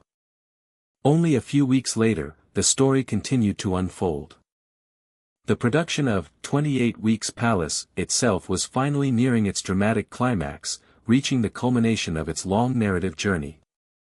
Then, the unseen director's voice cut through the air, signaling the start of the next intense scene. With a dramatic beat, the male actor declared a criminal must obey his order, while the female actor desperately protested the command. With resolute eyes, the actor commanded them to move aside, branding the woman as a criminal who had plunged his kingdom into chaos. Bloodied and defiant, Jae-wook declared that while she might be a criminal to the kingdom, she was his entire world, whom he was bound to protect. The female actor, heartbroken, could only whisper the name Myung. With urgent concern, the female actor pleaded with the foolish man to cherish his life and step aside. With a determined smirk, Jae-wook firmly repeated his command for them to move. Jae-wook, bloodied yet resolute, affirmed his life was already staked on Her Majesty, knowing a true gambler never retrieves thrown cards. Boots clattered rapidly, signifying a swift, impactful movement. With intense focus, the male actor prepared to unleash a powerful sword strike. A powerful swing of his sword connected with a resounding crash, altering the course of the battle. The female actor gazed in wide-eyed terror as drops of red splattered around her, signaling a violent turn of events. The male actor gasped in agony as a severe, bloody wound blossomed on his chest.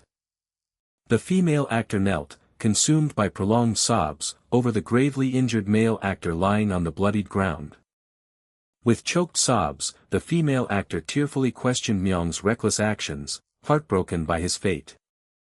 With a tearful gasp, the male actor delivered his dying words, affirming his unwavering devotion to Her Majesty, a gamble he desperately wanted to make. The director's sharp command of "cut" and "okay" echoed, signaling the powerful scene's successful completion. The director heartily congratulated the hard-working crew, announcing that Hyuna's pivotal final scene would commence in just 1 hour. A man in a suit gently informed the female actor, Haeyoung, that filming was over, questioning her continued distress. Haeyoung trembled as she held the injured male actor, internalizing the weight of the scene's emotional climax. The injured male actor, eyes wide with a playful smirk, broke the tension by teasing Haeyoung about leaving work early. He then sat up, wiping away his stage blood, and gently urged Haeyoung to stop crying. Kang Juhyuk, the man in the suit, silently wondered when a final scene had last stirred such profound emotions within him. He pondered if his memory failed him, or if perhaps it had simply been too long since he had felt such a powerful connection. The passage of time seemed to blur, from 5 years to now, 6. An excited scriptwriter, who was a woman with brown hair and glasses, hailed Kang Juhyuk as "boss," effusively praising the actor's insane performance. Kang Juhyuk complimented her, acknowledging that the actors excelled because of her hard work and masterful script, then expressed his eager anticipation for her next project. With a knowing smile, the scriptwriter coyly brought up her own next project. Then, she abruptly asked Kang Juhyuk if she could use him as the motif for her story, catching him completely off guard. The writer shrieked with excitement, describing her new hero as a cold-blooded strategist who returned from hell, a man who fell from grace due to smear campaigns, but gained a mysterious power.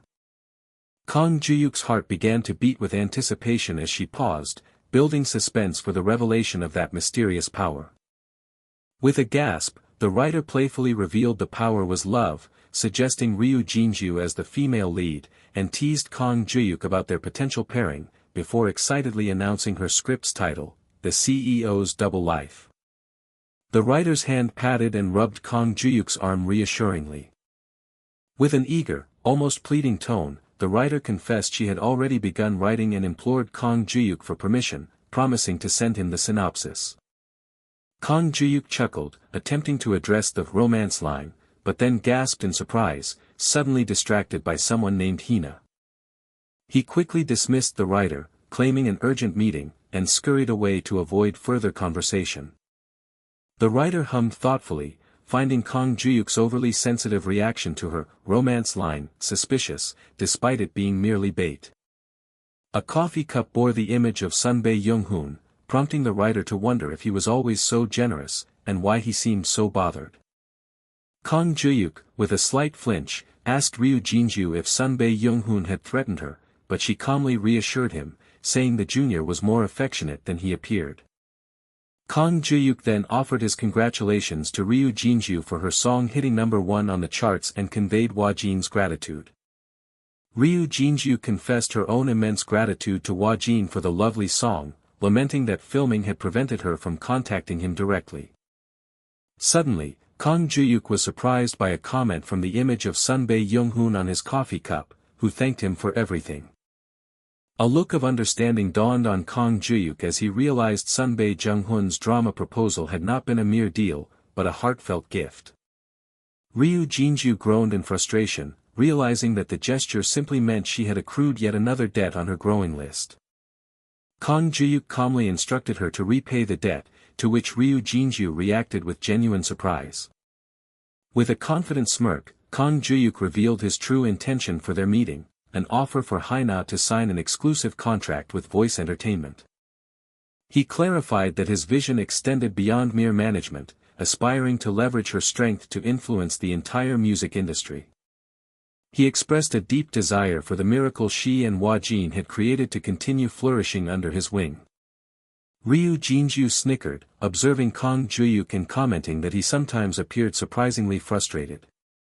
She pointed out his apparent frustration, eliciting a confused "pardon" from Kang Juhyuk. With a cheerful smile, Ryu Jinju joyfully accepted, confessing she had been eagerly anticipating his offer. With a knowing hum, Ryu Jinju proposed postponing contract details, reminding Kang Juhyuk that one outstanding matter remained. With a beaming smile, she offered to repay her debt by inviting him to dinner that weekend. Confidently smirking, Ryu Jinju warned him not to refuse, asserting that recruiting a star required a certain amount of courting, leaving Kang Juhyuk speechless.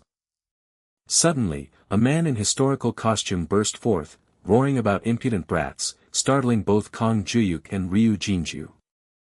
The man in historical costume shrieked, confronting Kang Juhyuk about a secret pact made behind his back.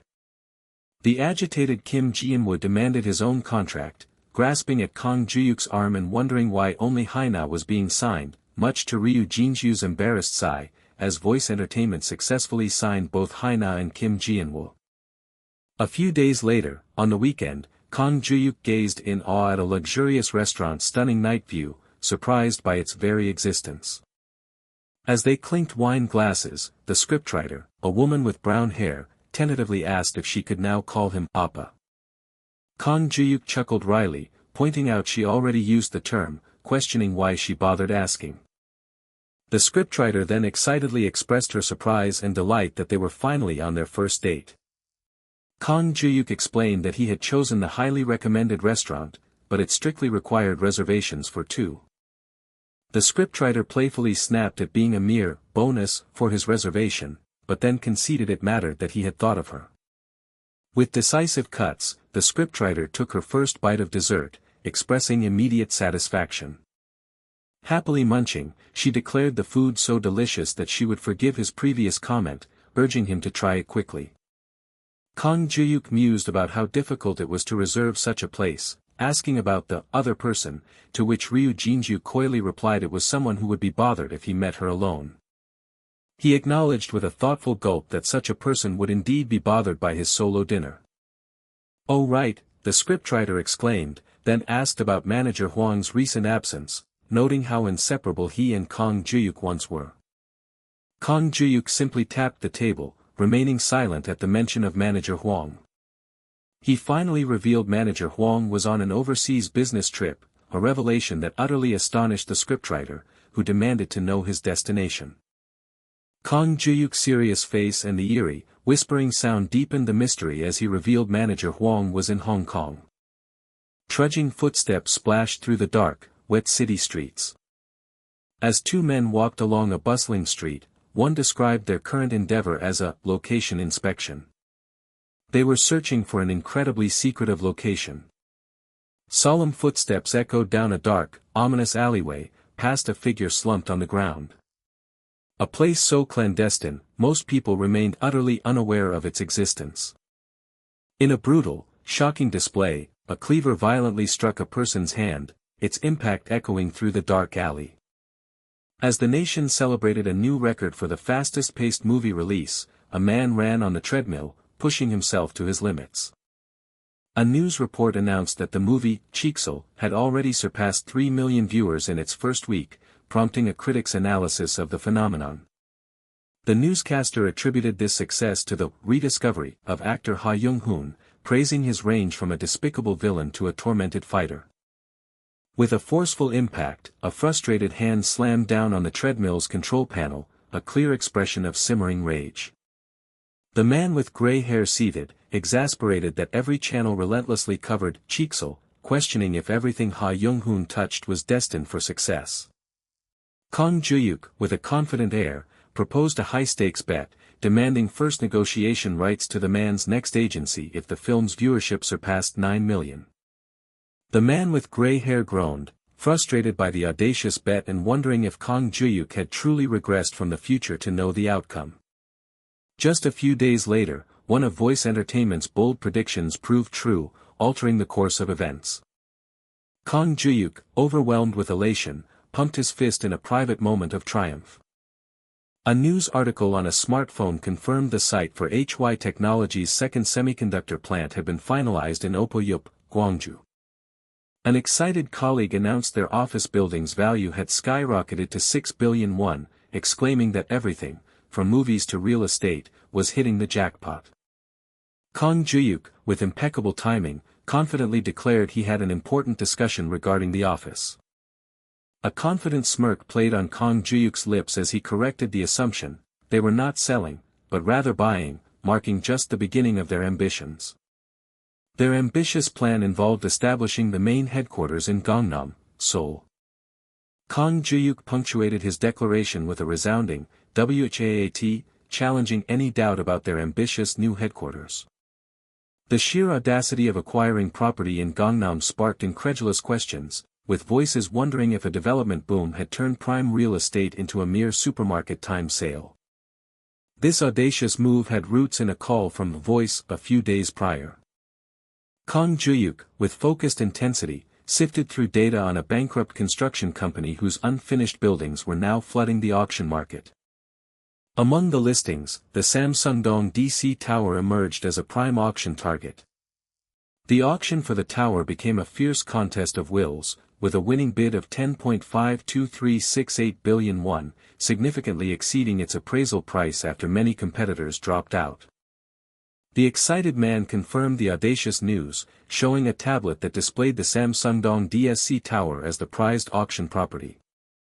The woman voiced her natural concern about fierce competition for such a prime property, but the man quickly reassured her there was no need to worry.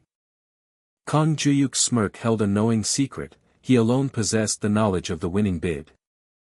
An unseen voice confidently realized that by adding just 101 to the known bid, the coveted property would become theirs. Two colleagues voiced their shared concern that their rapid expansion was becoming overly aggressive, warning that, if you eat too fast, you'll choke. The leader asserted that their growth had already been substantial through business alone, highlighting that Haina's staff now operated at the scale of a small to medium company. He declared that team leaders could no longer manage everything alone, prompting a surprised question and an affirmative answer, hinting at a significant upcoming change. With a decisive click, the speaker declared their ambition extended far beyond merely buying a building. A screen illuminated as he explained the necessity for more systematic artist support and seamless production execution. Their grand vision included a major expansion and reorganization of voice entertainment, equipping the Gwangju office with practice rooms, studios, and fan interaction spaces. The scale of the preparations astonished the team, with one colleague excitedly celebrating his promotion to manager Chu at their new entertainment company in Gangnam. The eager colleague asked if they would hire more staff, prompting a playful rebuke from the leader, while the woman confirmed they were already recruiting key personnel and public applications.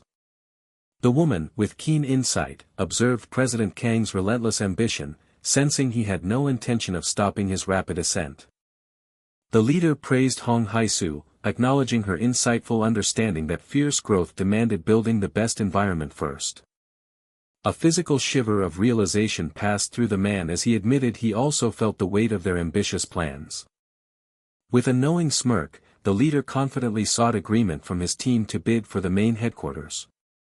Though one colleague sighed at the prospect of an increased workload, another enthusiastically embraced the challenge, prompting the leader to suggest they first find good restaurants nearby. With a mischievous smirk, the leader upgraded their titles to department heads and proposed they deliver their special gift to the Three Musketeers. A voice from Tae-sin acknowledged receipt of the gift that had been sent. The voice confirmed they were examining the gift at that moment, expressing gratitude. With a flourish, the ornate nameplate of Managing Director Park Jong-ju was revealed. Amidst the soft rustle of papers, a man in a suit diligently reviewed a stack of documents at his desk. With a knowing smirk, the man observed the diligent efforts, a hint of cynicism in his assessment.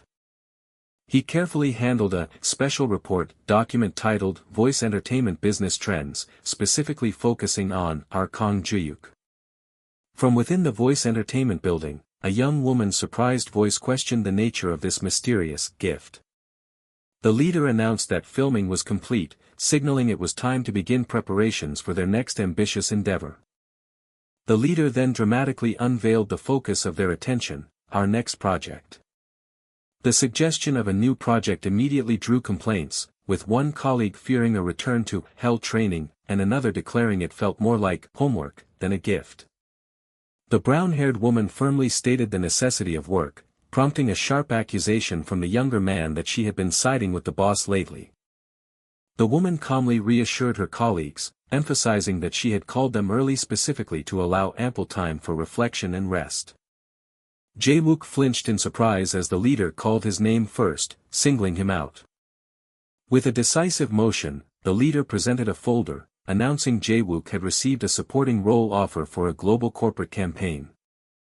The revelation sparked a flurry of curious questions from the group, particularly regarding the unfamiliar acronym, AMP. Jae-wook's brow furrowed in concentration as the acronym AMP echoed with a frustrating familiarity. The acronym's full meaning was a sudden, shocking revelation, a gang marketing project. With a gasp of disbelief, the red-haired woman exclaimed, "Jackpot. A gang again? This is crazy," as the brown-haired woman explained it was a gang group's global content. As the brown-haired woman detailed the project's web drama and online ad release for next year, Jae-wook immediately declared with fierce determination, "I'll do it." With a burning passion, Jae-wook declared with unwavering conviction, "I'll definitely do it. No matter what, absolutely." Another colleague playfully teased Jae-wook about his intense gaze, quipping that he looked as if he held a personal grudge against a gang. The leader, with a knowing smirk, reconfirmed Jae-wook's unwavering commitment to the project before slyly addressing manager Hong as a witness. The leader, with a sly grin, immediately rewarded Jae-wook's commitment by scheduling daily English tutoring, explaining, amidst Jae-wook's panicked protests, that the global production script was entirely in English. Jae-wook stared blankly at the English script, the full, daunting reality of the challenge settling heavily upon him despite the woman's comforting presence. Kang Ha-young, her expression a mix of apprehension and eagerness, nervously wondered if she should be anxious as her name was called. Kang Juhyuk's eyes widened in surprise as she received an incredibly thick script, a tangible representation of her monumental next project. Kang Juhyuk, her brow furrowed in confusion, questioned the provocative title, The Shameless Seven, before hesitantly asking about the director. Her eyes flew wide with absolute shock and utter disbelief, certain this astonishing revelation had to be a joke. With a triumphant smirk, the leader confirmed Kang Juhyuk's next project, the female lead in director Kim Sang-bong's highly anticipated new work. This pivotal opportunity was set in motion just a few days prior. The renowned director Kim Sang-bong himself had made the personal call. Director Kim Sang-bong, though cautiously interested, still insisted on audition verification, questioning the certainty of the choice. The man on the phone confidently dismissed the need for further verification, asserting that the proof already spoke for itself. He passionately lauded her performance in Palace for 28 weeks, describing a face where good and evil coexisted and a venom that scraped emotions down to the core. Director Kim Sang-bong declared Kang Juhyuk possessed the exact eyes needed for his character Mi-ju, adding with amusement that she would likely faint upon hearing the news. The man deflected the thanks, stating the credit belonged to the director's eye for talent, but then provocatively questioned CEO Kang if it wasn't a waste for his own brilliance to only polish other people's gems. The older man reflected on CEO Kang's past, recalling the powerful, world-devouring gaze from 6 years ago that he now saw reflected in other actors. Gazing out at the city lights, CEO Kang began to reiterate his familiar stance, a conversation they had clearly had before. The director lightened the mood with a laugh, reassuring CEO Kang not to feel pressured, before entrusting him with Kang Juhyuk's project and awaiting confirmation. Kang Juhyuk stared at the thick script, a burning question of self-doubt swirling within her. Could she truly rise to this challenge? A nervous gulp betrayed Kang Juhyuk's overwhelmed state as she voiced her trepidation about tackling a director Kim Sang-bong project, prompting an unseen speaker to validate her understandable reaction. The leader, with an approving nod, affirmed the immense prestige of director Kim Sang-bong's choice, then playfully expressed frustration at her hesitation, knowing her talent was undeniable. The brown-haired woman, with a reassuring gesture, reminded Kang Juhyuk of her undeniable talent, stating she was insanely good at acting. The young man erupted with enthusiastic laughter, praising Hajin's manager and energetically encouraging Kang Juhyuk, assuring her it couldn't be harder than his own English studies. The leader dramatically presented an impossibly tall stack of documents as Hajin's last gift, eliciting a shocked gasp from the woman. What is all this? The leader revealed that the overwhelming stack represented every single film offer sent to Hajin, leaving the women utterly astonished. The sheer volume of film offers left the woman utterly exasperated, prompting her to ask how long it would take to review them all. With a smug, knowing smirk, the leader acknowledged the impossible task of reviewing every offer and revealed he had already selected Hajin's next project for her. As the sun set, casting a golden glow, the man sat at his desk, carefully sifting through the important documents before him. His hand deftly flipped through the documents, pausing on a specific page with an inquisitive question. With a confident smirk, the man expressed his strong approval, declaring, "I really like this title." The chosen title for Hajin's next project was dramatically revealed, Storm. The title resonated with emphatic power, Storm. Holding the Storm script, the leader, with a knowing smirk, confidently prophesied that Hajin would lead a new box office storm. The reason for his unwavering conviction was simple. For Storm, the next film foretold by The Voice, was a destined blockbuster, predicted to surpass 700,000 viewers on its opening day alone. A few weeks had passed, marking a new chapter in the unfolding story.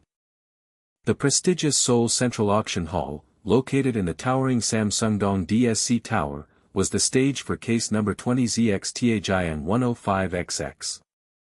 Amidst the excited murmuring of the auction hall, guests speculated on the item's immense 15 billion won value, doubting it would find a buyer.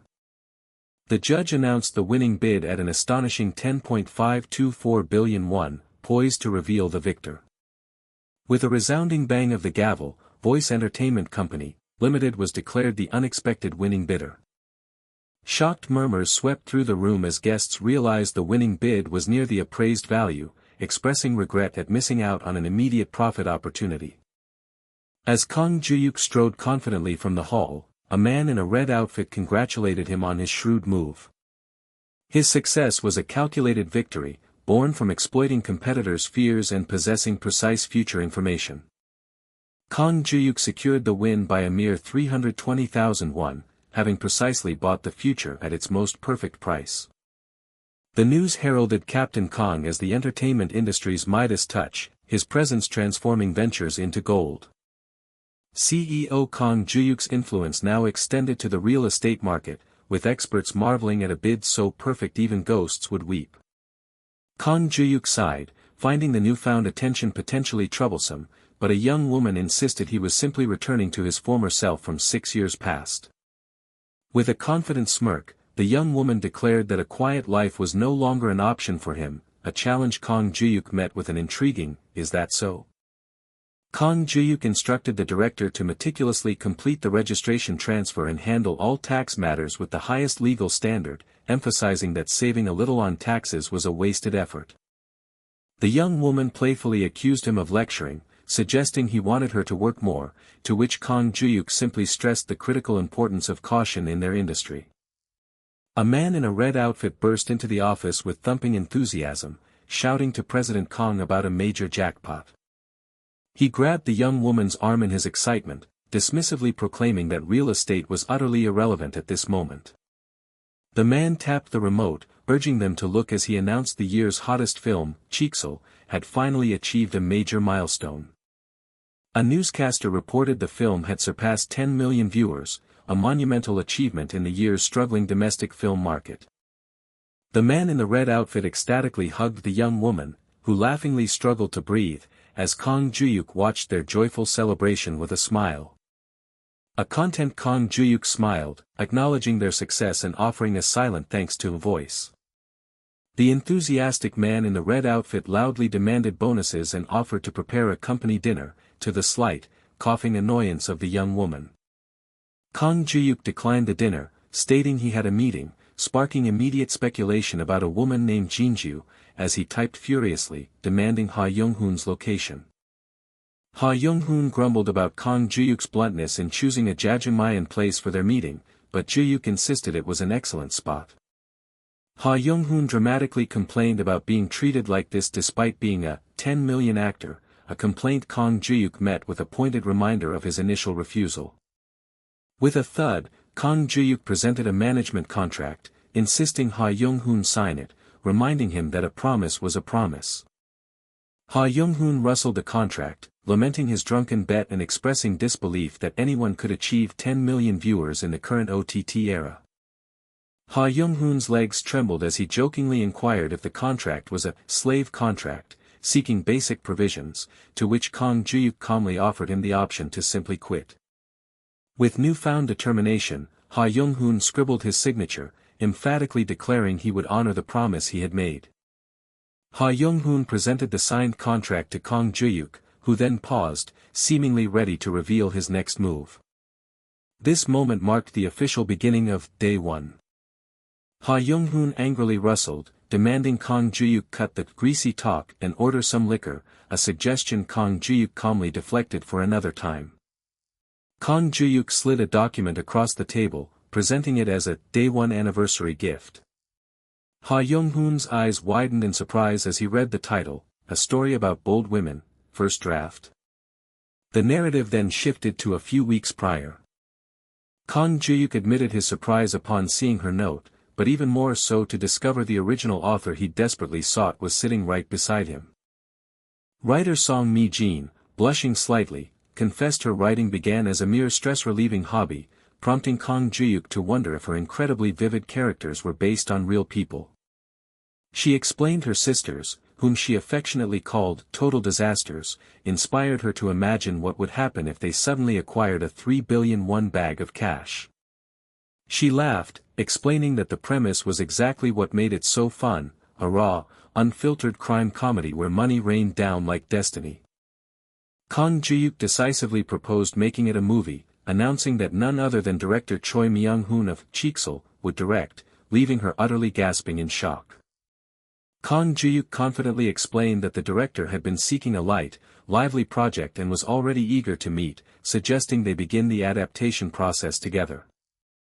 Kang Juhyuk offered warm congratulations to writer Song Mi-jin on her upcoming commercial feature debut, making her blush with flattered happiness.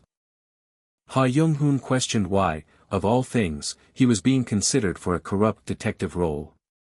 Ha Young-hoon rustled in protest, arguing that a comedy role would clash with his current stylish noir image from PHISHING, asking if he looked funny to them. Kang Juhyuk calmly explained that Ha Young-hoon was indeed funny, and the role was more complex than a mere corrupt detective, describing him as a materialist who ultimately championed justice. Ha Young-hoon reacted with disgusted squelching sounds, finding Kang Juhyuk's flattering words far beyond his butter limit. Kang Juhyuk revealed his true intention, asking Ha Young-hoon to coach Kang Ha-jin, his former on-screen younger sibling from PHISHING. Kang Juhyuk confidently praised Ha Young-hoon, affirming that his unique ability to match acting rhythms with Ha-jin made him the ideal mentor for her burgeoning talent. He emphasized that the mentorship extended beyond acting, wanting Ha Young-hoon to guide Ha-jin in every aspect of carrying herself as a true actor on set. The narration stressed that Ha-jin, unlike Ha Young-hoon who had clawed his way up, debuted purely by chance, making it imperative for him to teach her the desperate reality of an actor's life as a proven senior and part of the voice family. As Kang Juhyuk mused on the word family, Ha Young-hoon burst out, yelling about their starvation on day one, and then loudly called a waiter to order. A few days later, a man greeted President Kang at the WTVM building, apologizing for his wait. Kang Juhyuk sat calmly at the large conference table as several men in suits approached. One of the men greeted President Kang, praising his appearance, but Kang Juhyuk expressed surprise, having expected only director On at the meeting. A warm cup of coffee was served, marking the formal beginning of their discussion. The WTVM directors, including On Young-man, introduced themselves, explaining that they had a program they were staking everything on.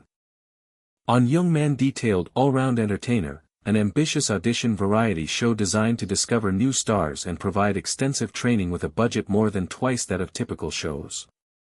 Kang Juhyuk assumed they were seeking investment, but he was quickly corrected as the man rustled, hinting at a different proposition. With a broad smile, On Young-man proposed the position of head judge, revealing the project had been conceived specifically with CEO Kang Juhyuk in mind from its very beginning. Kang Juhyuk reacted with a profound mix of surprise and intense thought. The director elaborated, explaining their desire to deliver unique value weekly, specifically seeking Kang Juhyuk's invaluable acting know-how and authentic voice for the show. A hand subtly reached into a suit jacket. From Voice Entertainment's perspective, this opportunity was undeniably unparalleled. Yet, he knew this was no ordinary judging role. Accepting meant officially standing before the entire viewing public once again. But he was no longer an actor, not in the way he once was. His eye held a deep, troubled pensiveness as he contemplated the implications. As his hands nervously rubbed together, he wrestled with the question of whether a businessman, who had left the stage over 6 years ago, had the right to judge the desperate aspirations of others, especially before the entire nation. This was about the legacy of actor Kang Juhyuk. The WTVM director watched on, gulping, sensing the weight of Kang Juhyuk's silent deliberation. Kang Juhyuk, serious and thoughtful, thanked them for the offer but admitted he needed more time to consider it. He explained the decision was too weighty for a light choice, and the director, tapping understandingly, graciously accepted, expressing hope for a positive answer. Raindrops dripped onto the pavement, each sound echoing a melancholic mood. The heavy rain streamed down, blurring the city lights into a somber reflection.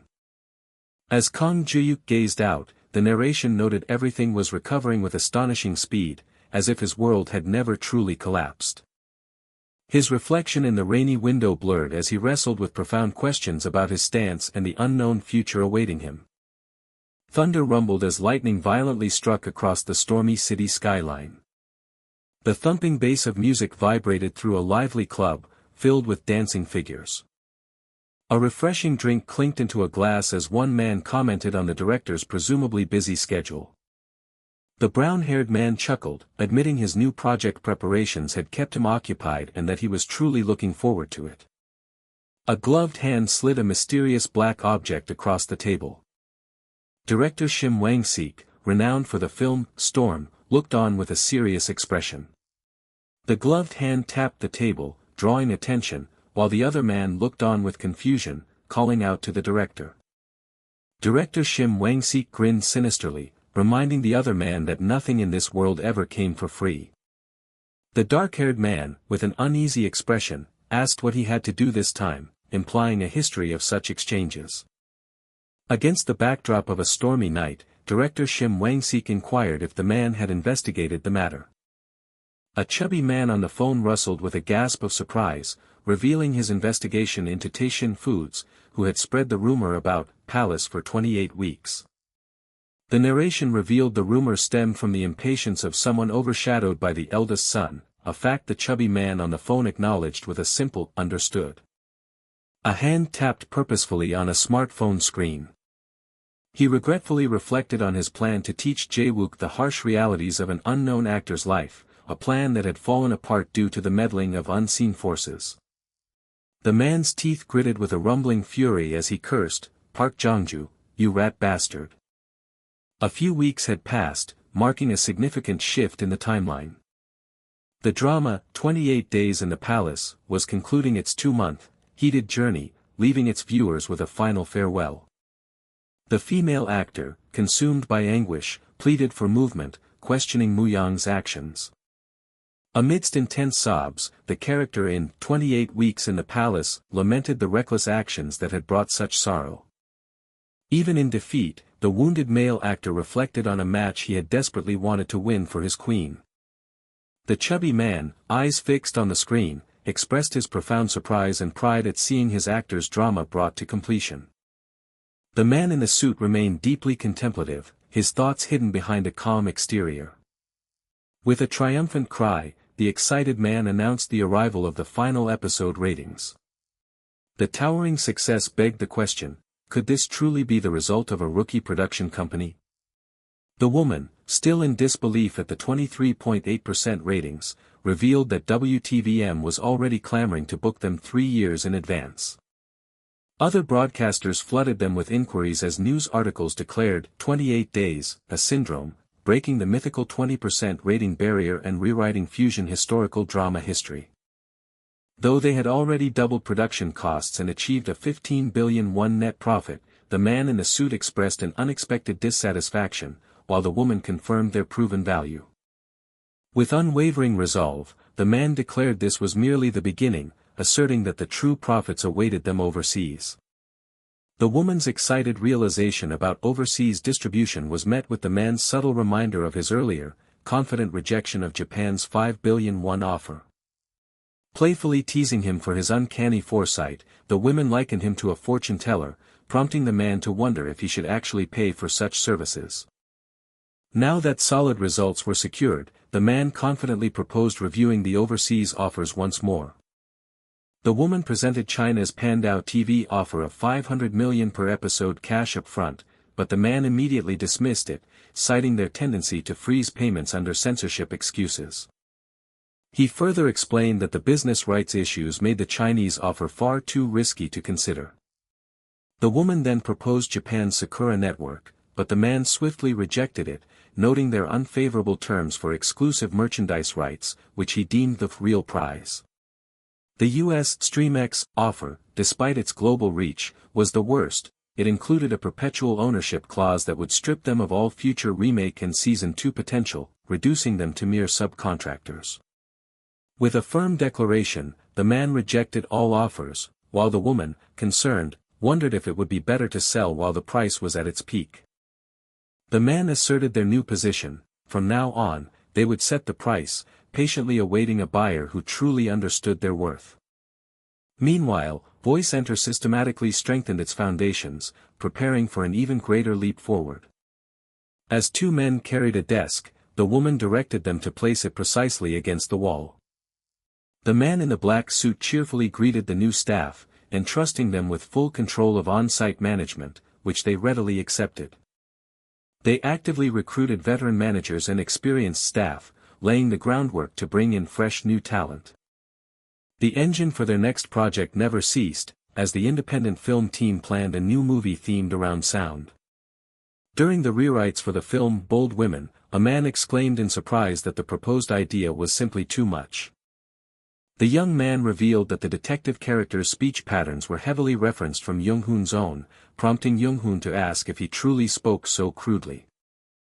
The young man laughed, urging for great chemistry once more, while the woman playfully inquired if actor Jung-hoon was perhaps a poet. The actors took this time to reorganize their efforts and diligently prepare for their upcoming projects. The man in the suit called out for Haeyoung, instructing her to send his regards to Grandma Kim Ji-suk and wishing her a safe journey. A hand smoothly presented an envelope, announcing it as her travel bonus. The woman with red hair gasped in utter shock, unable to comprehend the sheer generosity of the bonus. The man advised her to buy something nice for her grandmother and get plenty of rest, eliciting a surprised "ah" from her. A lump formed in her throat as the woman tearfully thanked him, immediately resolving to buy her grandmother a warm winter coat. The man in the suit then wished Hajin a great workshop, advising her to relax and mingle, but another woman warned him that Haeyoung was about to miss her train. The man teasingly declared himself the teacher, instructing her to follow his 3 principles, and when she reminded him of his alcohol ban, he quickly made an exception. The man in the suit waved a fond farewell, wishing them a safe trip, and the young woman called out her promise to return. With a whiny moan, the young man lamented why he was the only one excluded from the trips and workshops that Nunes enjoyed. The man in the suit affectionately told him not to cry, reminding him that his English teacher was eagerly awaiting his arrival. As the van drove away, Jae-wook shouted his refusal for a gift, despite the man's insistence that he study hard. The man in the suit declared their swift path to Hollywood, from English lessons to vocal training, as everything proceeded almost perfectly according to schedule. And then, signaling a pivotal moment, a long-awaited piece of news finally arrived with the insistent ring of a phone. Connecting the call, the man in the suit answered, asking the director about the current situation. The older man with the goatee reported a crucial discovery, a memorandum, detailing illicit transactions down to the last one, prepared as a safeguard against a local broker. This memorandum, he explained, precisely matched the list of missing trainees and drug transaction dates, promising to unveil the full truth once traced. He confirmed their plan to return in 2 days and present the evidence to the police, to which the man in the suit offered sincere thanks and a wish for their safe return. A dramatic whoosh underscored the man's menacing gaze, promising Park Jong-ju that he too would soon discover the harsh truth. He remembered the very hell he had endured. The towering Taesin Food skyscraper stood prominently against the bright sky, a symbol of immense corporate power.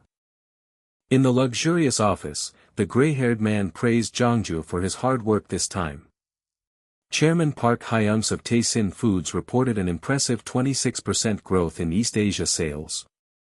The chairman lauded Jong-ju's aggressive and effective sales strategy, to which Jong-ju humbly replied, acknowledging the trust placed in him. Chairman Park expressed his earlier worry that Vice President Park Jong-sil, his eldest son, was overwhelmed, but found reassurance in how the brothers now complemented each other. The chairman, decisive, declared that Jong-ju would lead the new V project, a decision that caused his other son to flinch and protest, stating it fell under his product division. The chairman sternly critiqued Jong-sil's conventional approach, stating that for this project, they needed not a scholar, but a beast capable of tearing things apart. The chairman proposed a more dynamic approach with the marketing head leading, and the smirking man in the suit responded, implicitly agreeing to deliver if the conditions were right. The chairman then offered Jong-ju charge of the group's entire overseas business, but with a firm condition attached. The chairman's stern gaze was a palpable sting as he warned Jong-ju to keep things clean and quiet, noting the recent noise around him. The chairman, with an intense gaze, reminded him of Taesin's 50-year legacy, a tower built from nothing, and demanded that its name never be tarnished. With a confident smirk, the man in the suit assured his father that he would meticulously clean up everything around him. The man in the brown suit remained silent, his gaze a complex blend of surprise and seething anger. The engine roared fiercely, sending the car wheel spinning rapidly forward. The car droned through the city as the man in the suit announced their imminent arrival.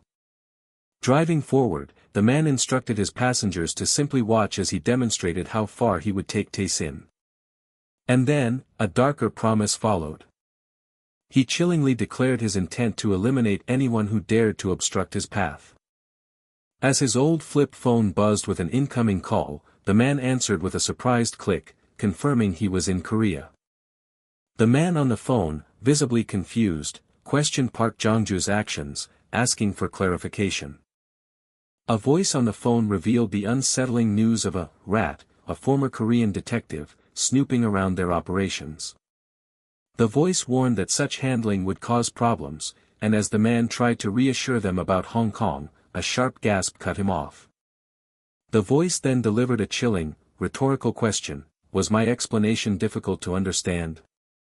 A sinister voice on the phone asserted that the one truly in trouble was not them, but Jong-ju himself. The voice delivered one final, stern instruction: clean it up properly. With a tearing surge of rage, the man clenched his hand, seething at the audacity of these drug-addicted bastards to threaten him. His eye burned with a dark, vengeful intensity. All paths led back to Kang Juhyuk. As the car aggressively blasted its horn and sped out, the man internally snarled that Kang Juhyuk was accelerating his own demise. At the Voice Entertainment building, someone questioned the chief producer's presence at such a late hour. As the man suggested rest now that the drama was over, an excited woman burst in, declaring that rest was irrelevant as they had found something crucial. With gasps of pure excitement, the woman triumphantly announced that the world's largest OTT, Titan, had contacted them regarding the true owner of the overseas rights. With a knowing laugh, the man acknowledged Titan's expected move, but when he asked if they sent an email proposal, the woman emphatically declared they had not. The woman then revealed the truly astonishing news: Titan's Asia General Director, David Lee, had come to Korea in person. The man erupted from his seat in a burst of disbelief and anger, demanding to know why the Asia head himself, not just the acquisitions team, was personally involved. The woman explained that Titan's visit seemed to be about more than just distribution rights, as they had requested a meeting first thing tomorrow morning. With a knowing hum, the woman concluded by revealing the most significant detail: they specifically requested a meeting with President Kang Juhyuk of Voice Enter. The next morning dawned with a palpable sense of anxiety from the dark-haired woman, who confessed her nervousness. The global #1 OTT, Titan, seemed a dream to the dark-haired woman as they walked through the opulent hotel, causing her to wonder if it was real, though the brown-haired man urged her not to be nervous. The brown-haired man firmly asserted that their foundational principle of setting the terms remained unyielding. David Lee murmured Kang Juhyuk's name, a thoughtful question lingering in his mind: the Midas touch, huh? A man in a gray suit confirmed their readiness, announcing that the Voice Entertainment team would arrive shortly. The digital lock clicked and latched softly. David Lee's voice cut through the silence, offering a direct, formal greeting to President Kang Juhyuk. Kang Juhyuk, caught off guard, registered the unexpected sight of a fellow Korean. David Lee, Vice President and Asia General Director of Titan, expressed gratitude for Kang Juhyuk's acceptance of their sudden invitation. David Lee began to announce Titan's offer for 28 weeks in the palace. David Lee stated the astounding figure of 15 billion won, causing Kang Juhyuk's assistant to gasp in disbelief. Smiling confidently, David Lee inquired about Kang Juhyuk's thoughts on the substantial offer. Kang Juhyuk paused, the immense sum of 15 billion echoing in his mind as he weighed its implications. He knew that most deals were private, but in his experience, no completed non-exclusive work had ever surpassed 10 billion won domestically. A tremor of suspicion sharpened Kang Juhyuk's gaze.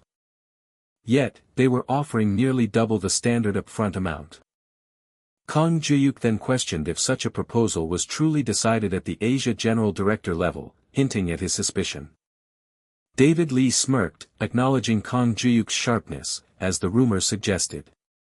David Lee then clarified that he had not arranged this meeting, explaining it was merely a preliminary discussion. David Lee revealed the true orchestrator, Titan CEO, Chairman Michael Joyce. Chairman Michael Joyce was en route to Korea by private jet, traveling in complete secrecy, solely to meet Kang Juhyuk. David Lee proposed a follow-up meeting tomorrow at 9 a.m., catching Kang Juhyuk by surprise.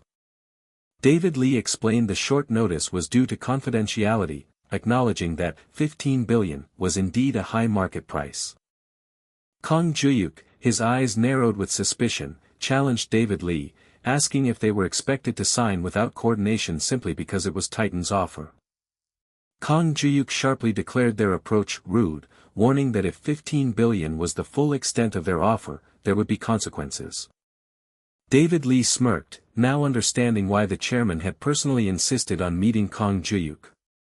Kang Juhyuk's assistant gasped in utter shock, demanding to know what exactly was unfolding before them. David Lee confirmed that their objective transcended merely purchasing the rights to 28 weeks in the palace, hinting at a far greater proposal. He unveiled a comprehensive $200 billion one-slate deal, spanning the next 3 years, a figure that resonated with immense power. Kang Juhyuk envisioned a powerful partnership with Voice Entertainment, dedicated to discovering Korea's next groundbreaking content. With a soft rustle, David Lee presented their initial proposal for the massive deal. A solid thud echoed as the partnership proposal folder was placed on the table. Smiling confidently, David Lee inquired if this new, unprecedented offer was sufficient to atone for their perceived rudeness. As the pages rustled like falling gold, Kang Juhyuk reviewed the proposal, a single question forming in his mind. Kang Juhyuk pointed out the existence of many large, specialized production companies in Korea, directly asking why Titan had chosen them. David Lee admitted they had reviewed other companies, but stressed the unpredictable nature of their chairman as the deciding factor. David Lee informed Kang Juhyuk that the chairman himself would personally explain his reasons tomorrow, leaving Kang Juhyuk utterly surprised. A soft chime signaled the elevator's arrival at the penthouse floor. David Lee bid them farewell until tomorrow morning, and Kang Juhyuk's team politely took their leave as the elevator doors clicked shut. Kang Juhyuk stood lost in thought, his silence a heavy presence in the hotel hallway, while his assistant regarded him with concern. Kang Juhyuk's assistant clenched her fist in triumph, exclaiming a fervent yes. His assistant excitedly congratulated him, playfully suggesting he acquire her own company, Kim and Media, to which Kang Juhyuk chuckled, "Should I? Haha."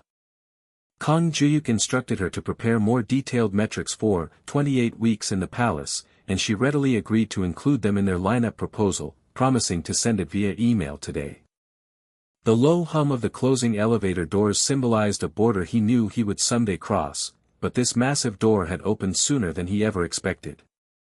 A place he could not step into alone just 6 years ago, now the world itself was his stage. In Sangju, North Gyeongsang Province, the chirping cicadas accompanied Ryu Jinju as she eagerly asked her grandmother about visiting Okyang Falls tomorrow. The old woman playfully shivered in mock exhaustion, blaming Ryu Jinju, who then countered, "Oh my.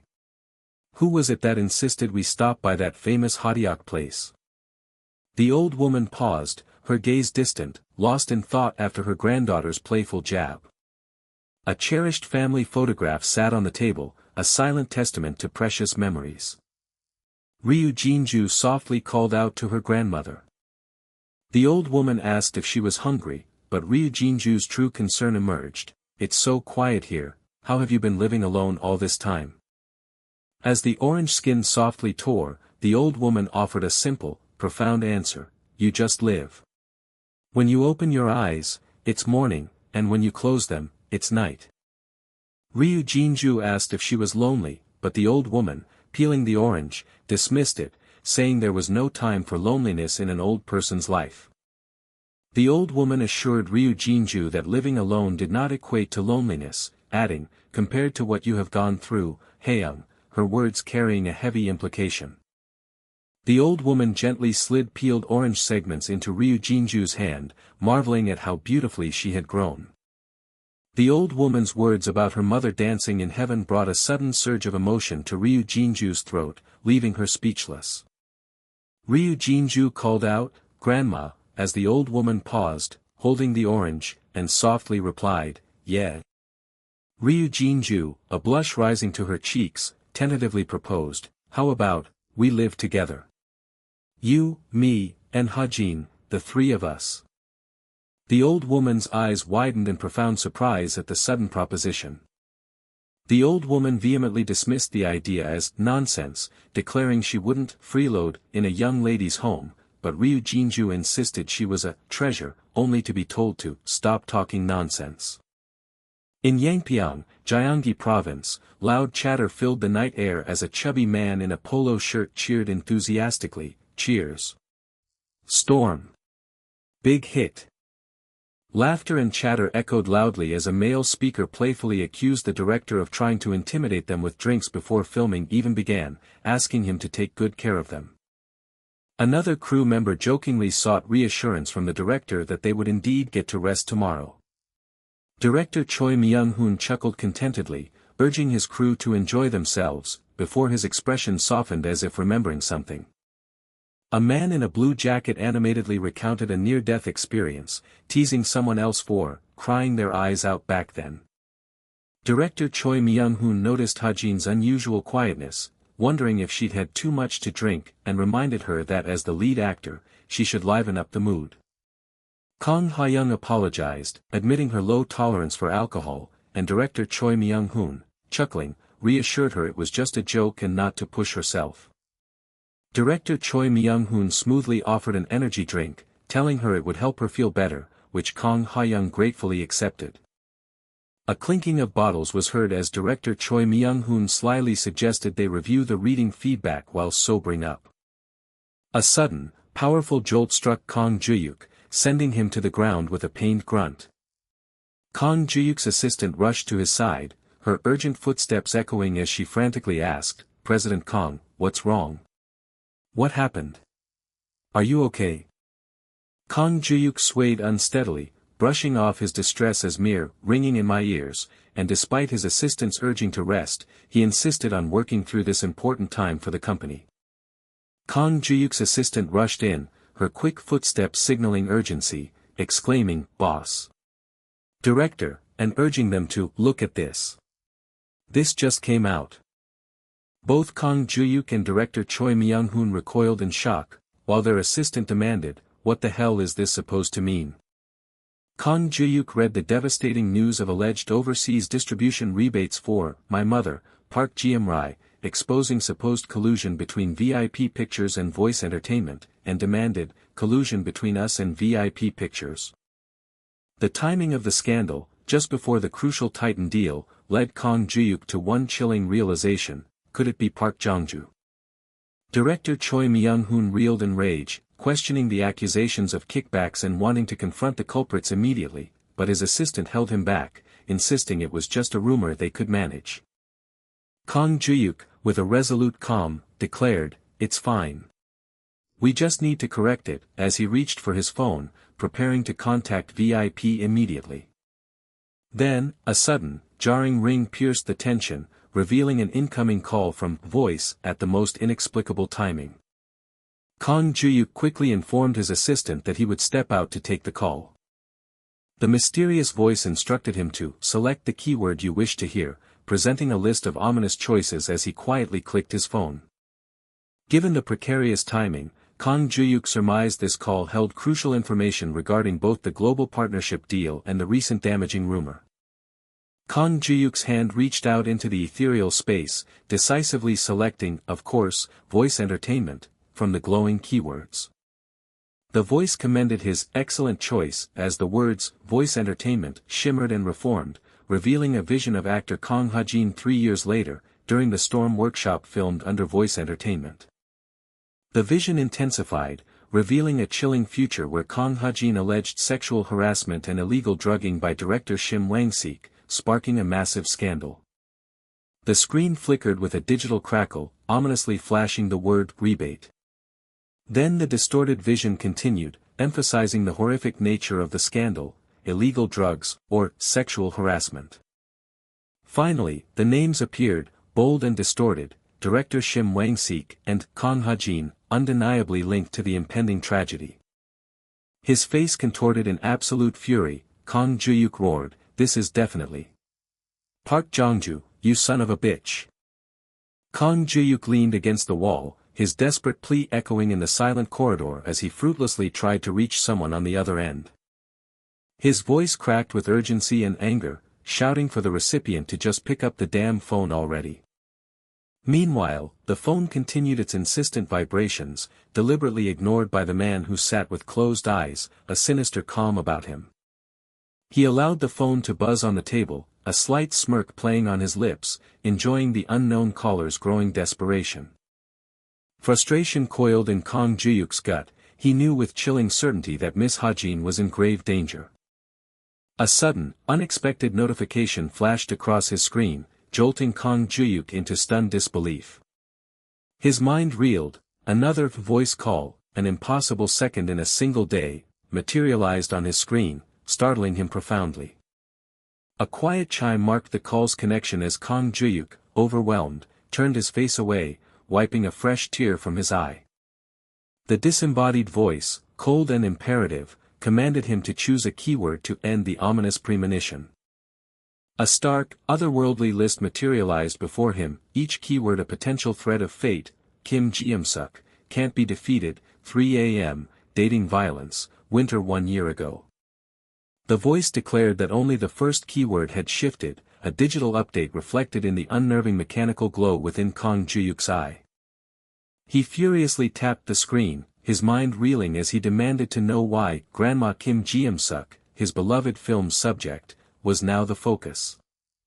The system confirmed his choice with a dramatic flourish: Kim Ji-suk, sealing the path his immediate future would take. The voice detailed a chilling prophecy: Kim Ji-suk, the revered protagonist of My Mother Park Ji-rai, would be attacked tonight. The details flowed, pinpointing the location and time, around 11 p.m. at her residence in Sangju, Gyeongbuk. Hired thugs, disguised as debt collectors, would strike her head, and the voice paused, an ominous silence hanging heavy in the air. Then, with chilling finality, the voice uttered the single, brutal word: dies. A choked gasp escaped Kang Juhyuk's throat, the horrifying revelation leaving him stunned and disoriented, his phone slipping from his grasp. A chilling dread washed over him as Kang Juhyuk realized that Haeyoung, too, was with the grandmother right now. A door creaked open, revealing Kang Ha-young, who called out cheerfully to her kneeling grandmother. Kang Ha-young, wrapped in a towel with steam rising around her, playfully suggested they go out together, utterly unaware of the impending horror. With a grunt of effort, the old woman apologized for the misbehaving boiler, promising hot water soon, diligently trying to fix it in the dim night. Meanwhile, Kang Juhyuk's phone vibrated unnoticed in a woven basket, the incoming call from Kang Juhyuk Sunbeam, a silent alarm amidst the tranquil scene. In a grand, imposing building, an unseen speaker confirmed to Mr. Yesong that all preparations were complete, signaling a sinister plot unfolding. The man in the suit, a chilling figure against the city lights, confirmed that corpse disposal crew would move at 11, meticulously staging an accidental death. With a confident, almost casual, "I'm counting on you," the man subtly adjusted his tie, the gesture a physical embodiment of his sinister control. He placed his phone down with a soft click and strode away, every step exuding a calm, deliberate control over the unfolding events. As he smoothly shed his jacket, the man revealed his cold, calculated plan: divert attention with a rebate rumor, then eliminate both Kang Haeyoung and Kang Ha-jin in one fell swoop. A chilling smirk twisted his lips as he envisioned the survivor, left utterly alone, cursed for life by the weight of their impossible choice. A searing pain shot through Kang Juhyuk's head, forcing a guttural cry from his lips as bright, jagged lines of impossible light exploded around him, making him collapse against the wall. With a pained groan, Kang Juhyuk crumpled to his knees, his hand instinctively bracing against the cold floor. He gasped for breath, his body racked with pain and exhaustion, sweat beading on his forehead. Through ragged breaths, Kang Juhyuk uttered a single, accusing word, voice. He realized with bitter clarity that the voice had known everything from the very beginning, a manipulative game playing out. The voice began listing his prior choices, first the tempting Titan's proposal, an opportunity of a lifetime. Then, it presented the horror of Kang Hajin's alleged sex crime and illegal drug use, a vision that tore at his conscience. It continued, a stark reminder of the tragic, Grandma Kim Ji-suk's death, the weight of a life lost. And now, at this very moment, Director Hwang was stranded in Hong Kong, yet another piece in the voice's intricate puzzle. Tears welled in Kang Juhyuk's eyes as he finally understood, the voice had presented him with choices, fully knowing every consequence. The voice's questions cut deep, accusing him of self-preservation and asking if he accepted the disappearance of someone in the future he had dared to change. Kang Juhyuk reflected on the salvation he had craved for 6 years, reclaiming the life lost amidst a cacophony of flashing cameras and public judgment.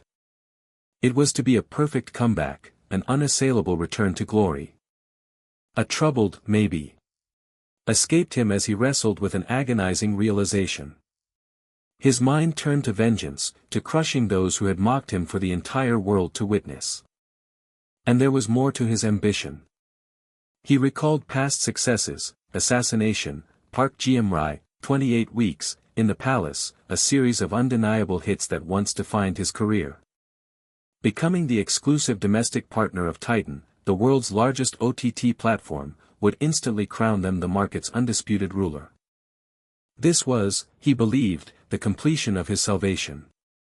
He wondered if this was truly the voice's message, subtly guiding him to this path. His hand trembled slightly as he debated the voice's true intent, to abandon all others and seize the salvation laid bare before him. The faces of those whose lives intertwined with his, the sinister man, the serious Ryu Jin-ju, the weeping director Kim Sang-bong, and the surprised Kang Ha-young, swirled within the depths of his eye. He decided with fierce resolve, he would choose the salvation he truly desired, not the one imposed upon him.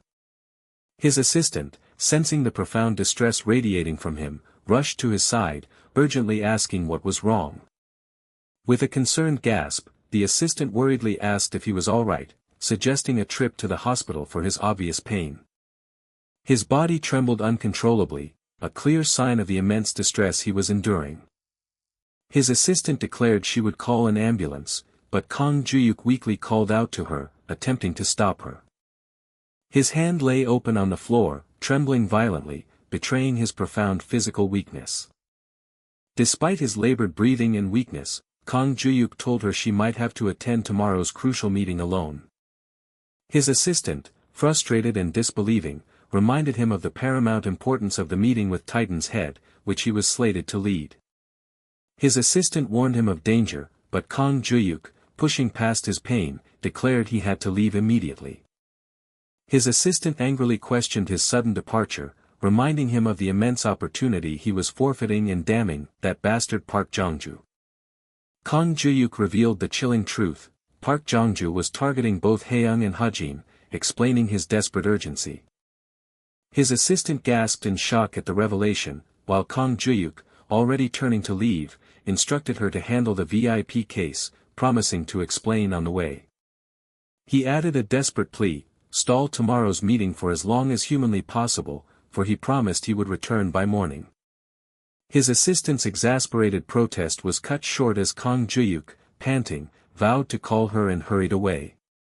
His assistant, choking on her words, blurted out a critical detail: Haeyoung was in Sangju, but Hajin was in Yangpyeong, making him stop short.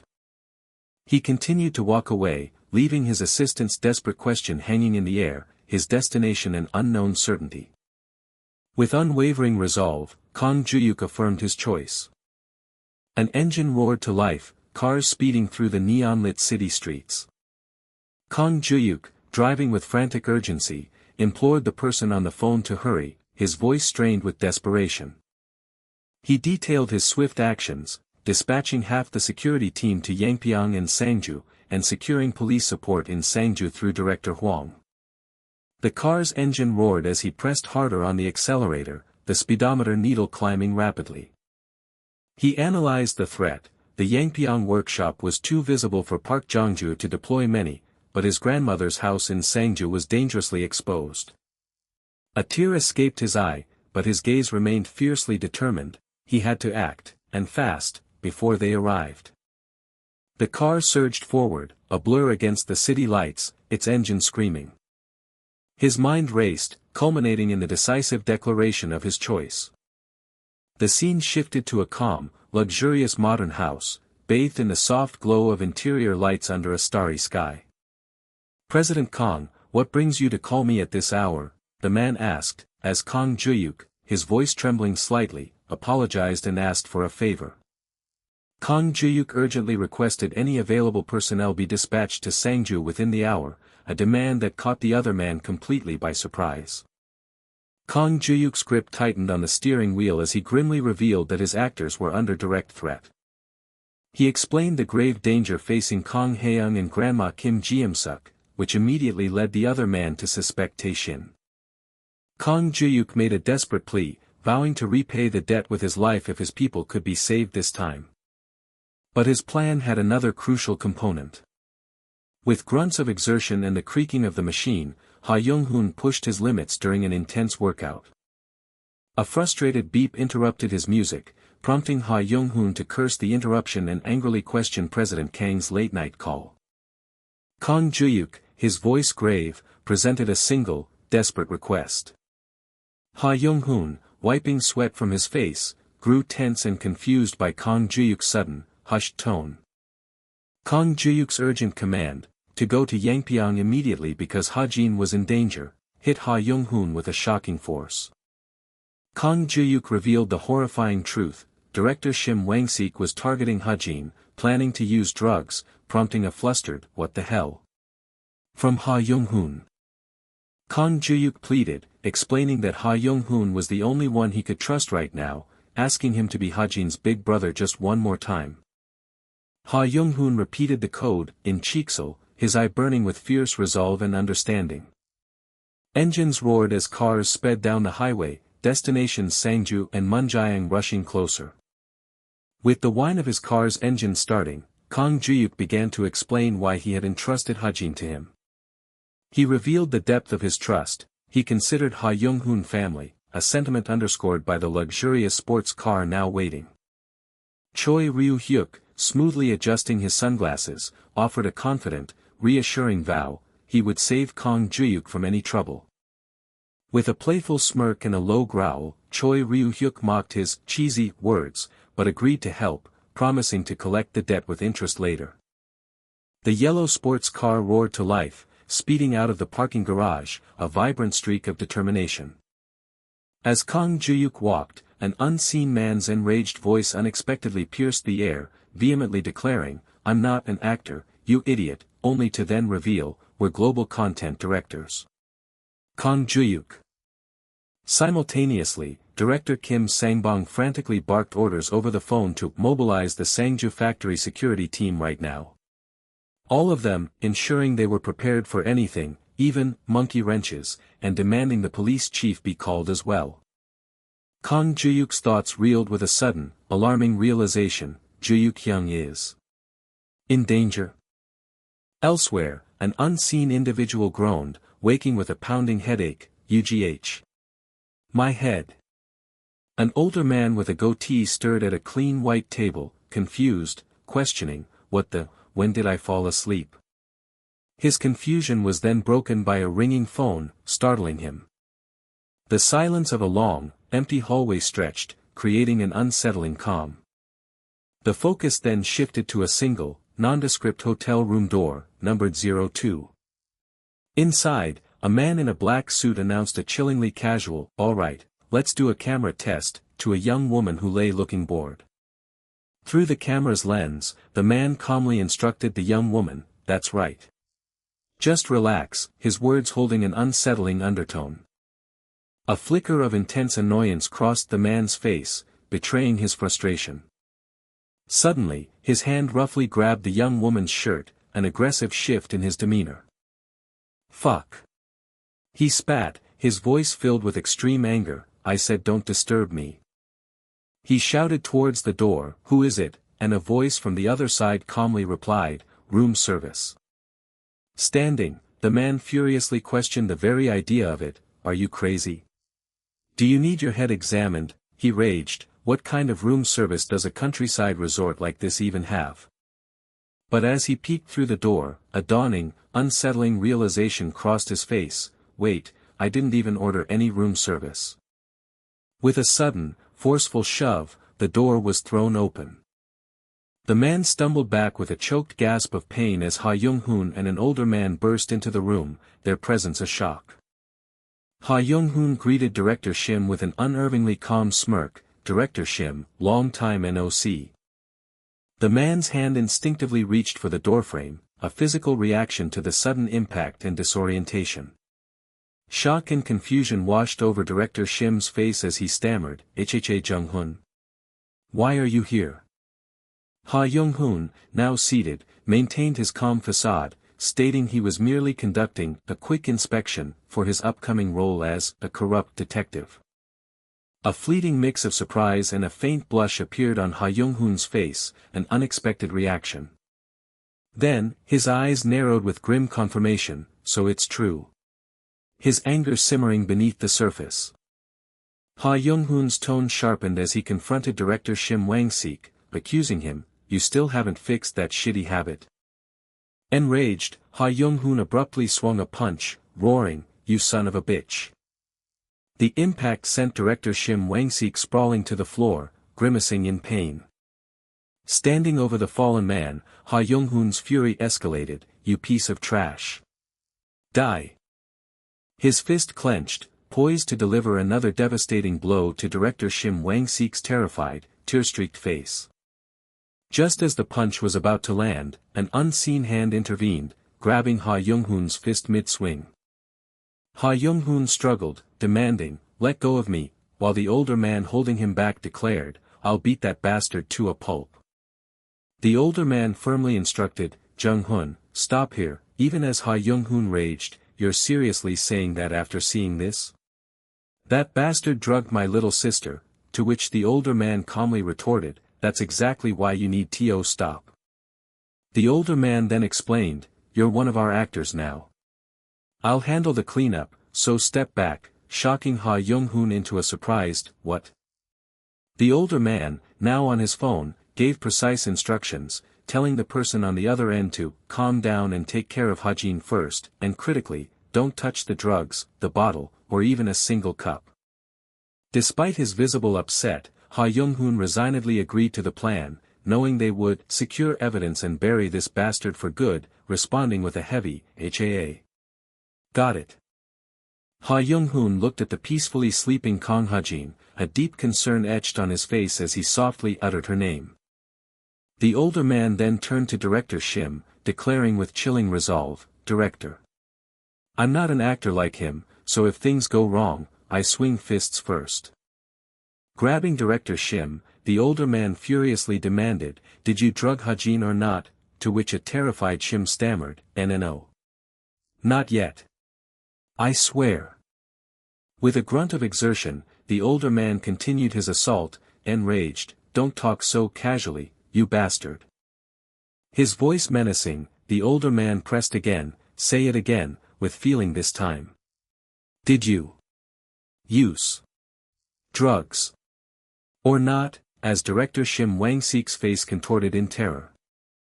Director Shim screamed in pain, desperately trying to explain, him telling the truth. I swear I haven't even started with the drugs yet. I only gave her sleeping pills. The same hangover cure I gave the manager, which only fueled the older man's fury, you bastard. Are sleeping pills not drugs? Are you a pharmacist, you piece of shit? Ha Young-hoon shouted, Hyung. I'm taking Hajin to the hospital, and the older man instructed, call me right away. The older man intently focused on his phone, already orchestrating the next steps. He received a text message confirming, did you meet Jung-hoon? Hajin is safe. I handled it just like you said. Meanwhile, Haeyoung looked surprised at her phone, questioning, "Huh? Why is the boss calling at this hour?" Kang Juhyuk, visibly distressed and driving, shouted into his phone, "Hyung. Where are you right now?" Haeyoung, confused and worried, replied she was at home. With grandma. Then asked, "Did something happen?" A man's hand clenched tightly, a silent testament to his determination. A profound sense of relief washed over them, realizing there was still time. Kang Juhyuk apologized, "I'm sorry, you must have been really shocked," then fabricated an excuse, "Something came up at the company, so I'm on my way down to Sangju right now." Haeyoung's shock and worry grew. "What? Something came up? How urgent is it that you had to?" Kang Juhyuk's mind raced, strategizing that in downtown, busy areas, hotels, joining up with the gang staff will be safe. He urgently instructed, "I'll explain the details when we meet. Head to Oo Hotel in front of Sangju Terminal. Call a taxi and leave right now with your grandmother." An ominous van drove through a dark, wooded area towards a secluded house at night. The footsteps of men in suits moved with a quiet, menacing purpose. As a group of men approached the house, one questioned, "Boss, do we really need to bring a whole group just to deal with an old woman and a skinny girl?" Receiving a sharp reprimand, "Stop talking back and just do what you're told," before another added, "Makes cleanup easier though. It's quiet." The gray-haired man peeked into a room, calling out, "Grandma," his voice laced with surprise. He then frantically reported, "Boss. There's no one here," quickly descending into a furious rage. "What? What do you mean? You bastards. I'll kill you all." Police cars descended upon the scene, flashing their lights as officers announced, "Freeze. Freeze. Police. You are all under arrest for trespassing and aggravated threats." The men's faces contorted in terror as they realized, "Fuck, what is this? A trap?" Admitting with dread, "Looks like we're the ones who are screwed." Below, city lights twinkled as cars moved through the urban night. A man's foot, clad in a dress shoe, purposefully exited a car. Outside a hotel, Ryu Jinju energetically waved and called out, "Boss. Here. Over here," guiding an old woman and another man towards their contact. The man in the suit exhaled in profound relief, whispering, "Phew. Thank God they made it here." He adjusted his suit, noting the critical passage of time. "We made it," he exclaimed, as his phone confirmed the exact moment the voice had predicted had now passed. Reflecting on their success, he thought of how they saved everyone in the END, and anticipated the next challenge, once we regroup with the gang team, tomorrow's Titan meeting. From an opulent, modern building, a sinister voice drawled, "Oh dear, so that's how it turned out?" The sinister gray-haired man expressed his disappointment, "I wanted to use the grandmother as bait. But things got tangled like this." Thoughtfully, as he drank from his glass, he pondered the unexpected turn of events. Kang Juhyuk came straight to US on his own. His voluntary arrival was an unexpected, yet welcomed, bonus.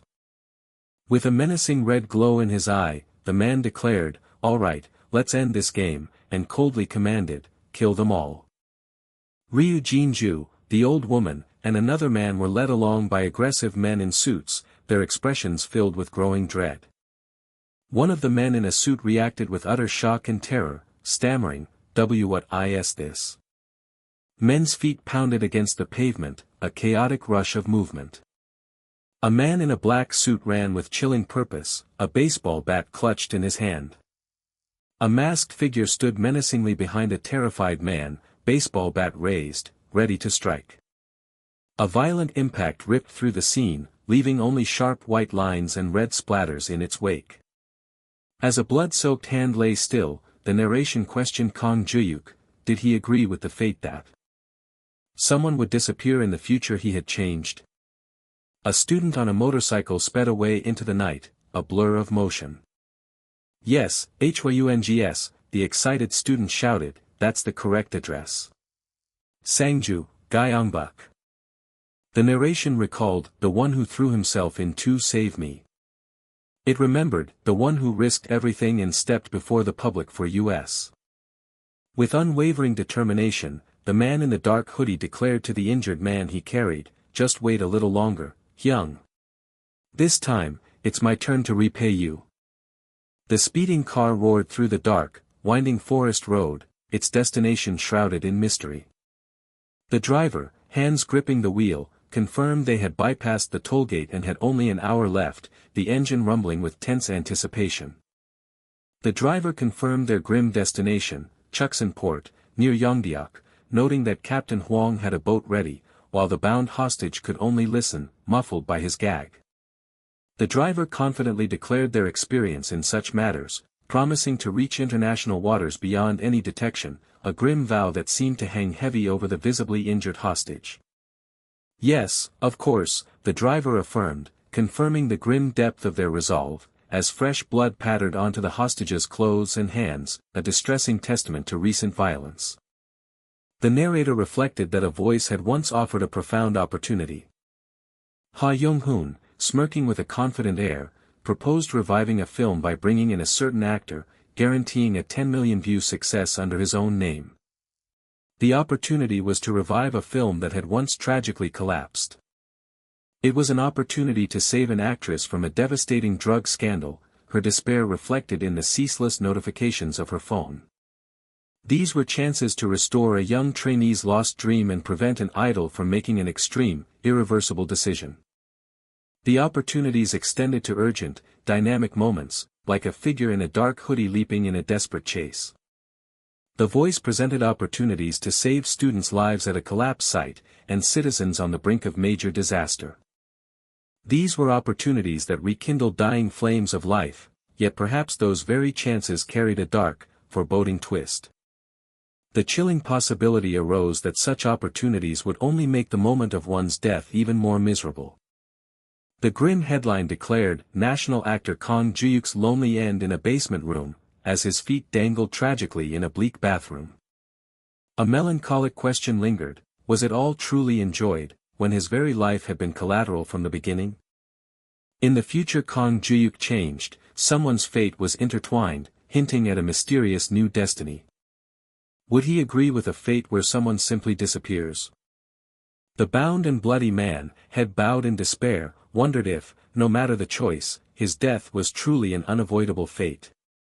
Was this truly the end, as various faces from his past and future flickered like old film stills? More faces, some smiling, some serious, some ominous, passed by in this cinematic montage of his life. Shock, anger, sinister intent, and Kang Juhyuk's confident smile all played their part in the unfolding drama of his memories. He wondered if reaching out to them all, amidst images of powerful men and fallen bodies, had been his final, desperate flame. A black SUV sped down the highway at night, its engine droning and roaring through the darkness. With a heavy thrum and a powerful rumble, a determined motorcyclist, his headlight piercing the night, made a dynamic entrance. The driver, surprised, glanced around, wondering if this unexpected commotion at such a late hour was some kind of secret meetup. A group of motorcyclists, led by the man in the gray cap, rumbled forward, their glaring headlights transforming into an intense, threatening presence. The driver, shielding his eyes from the blinding, whooshing lights, cursed in distress, and raged at the seemingly chaotic and high-strung motorcyclists. The motorcyclists, tires screeching, swerved aggressively, surrounding the car with dynamic, chaotic precision. The lead motorcyclist, focused and determined, confirmed the target's description via comms, asking if they all recognized the black Starex. Yes, the motorcyclist declared, speeding forward with a determined roar, confirming the car was a match for the security team's photos and hotel CCTV. A student, yelling with panicked urgency through the rush of wind, insisted they take Route 34, desperate not to lose their targets. The lead motorcyclist, engine rumbling, barked out a relay order, confirming the vehicle was indeed connected to Jae-wook's family abduction. With grim determination, the motorcyclist yelled to his crew that Jae-wook's family was their own, ordering them to stay on the targets until the very end. A motorcyclist swung a baseball bat, striking the side of the fleeing car with a violent clang. The driver, masked and furious, yelled in outrage at the attacking motorcyclists. Another motorcyclist delivered aggressive thuds against the car's side with powerful kicks. "Damn it," the furious driver yelled, deciding in desperation to ignore them and take the nearest side road.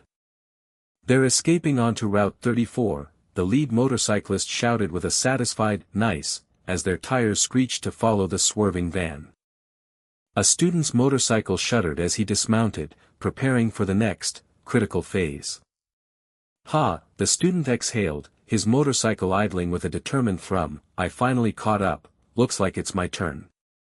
A gloved hand gripped the motorcycle with a determined grunt, ready for swift, intense action. The motorcycle wheel spun rapidly, whooshing as it propelled the bike forward with incredible speed. The motorcycle roared forward, a thunderous, confrontational charge heading directly towards the car. "Hyung! There's a motorcycle ahead," the startled driver yelled as a sudden bang echoed, signaling immediate danger.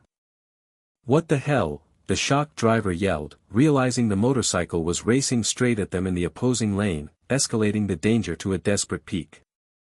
"Run him over," the driver screamed, his face contorted in a desperate, violent command born of anger and fear.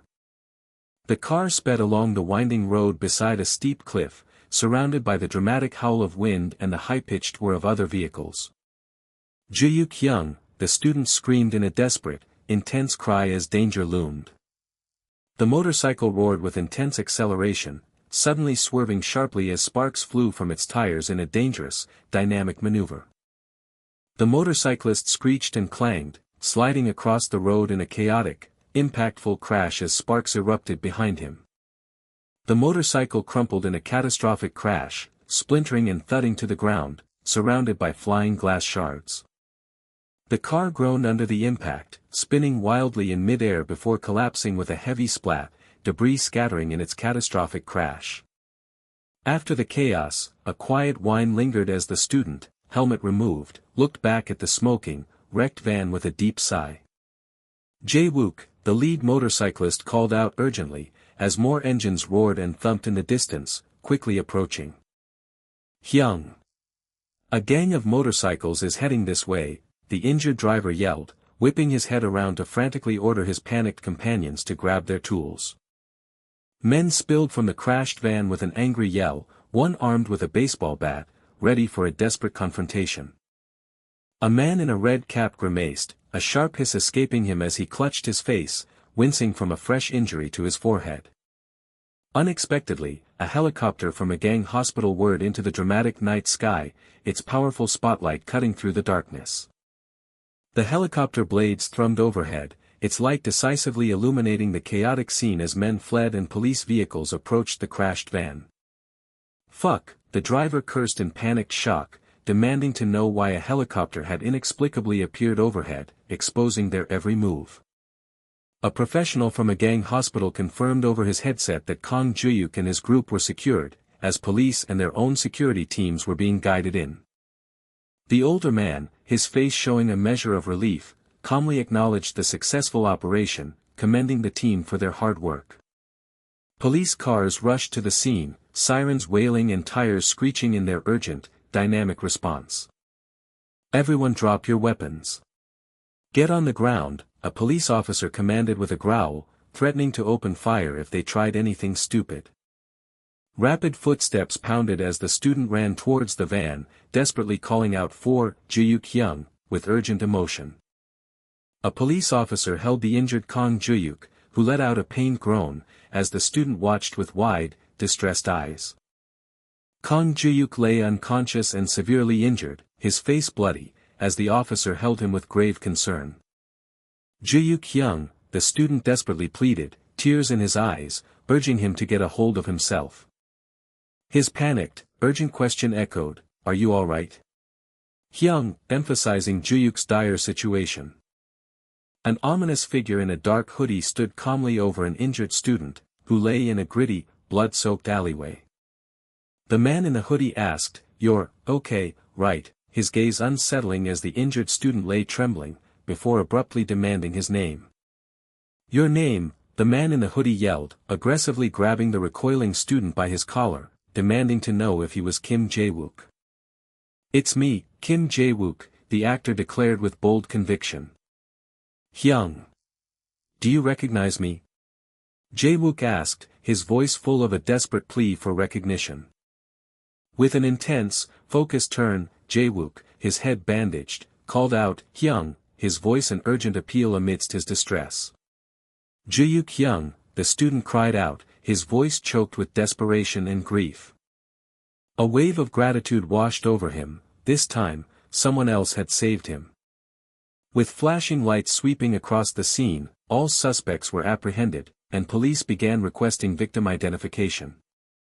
Kang Juhyuk was taken to the bright, modern expanse of Bundangagang Hospital. The nameplate outside his room confirmed his status as Kang Juhyuk Nim in VIP 1. Kang Juhyuk lay unconscious in the clinical bed, an oxygen mask covering his face, his vital signs beeping steadily, yet critically.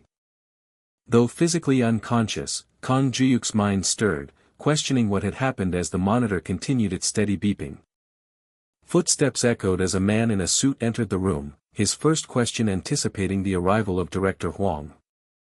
The woman informed him that Nek Grandma was recovering from shock, and Ha-jin and manager Chu were en route after being discharged from another hospital.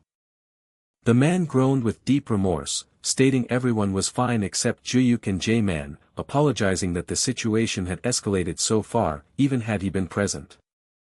He reassured her that Kang Juhyuk's alarming bleeding was external, while lamenting that Ryu Jinju herself had nearly fainted from shock. "Is Miss Jinju all right?"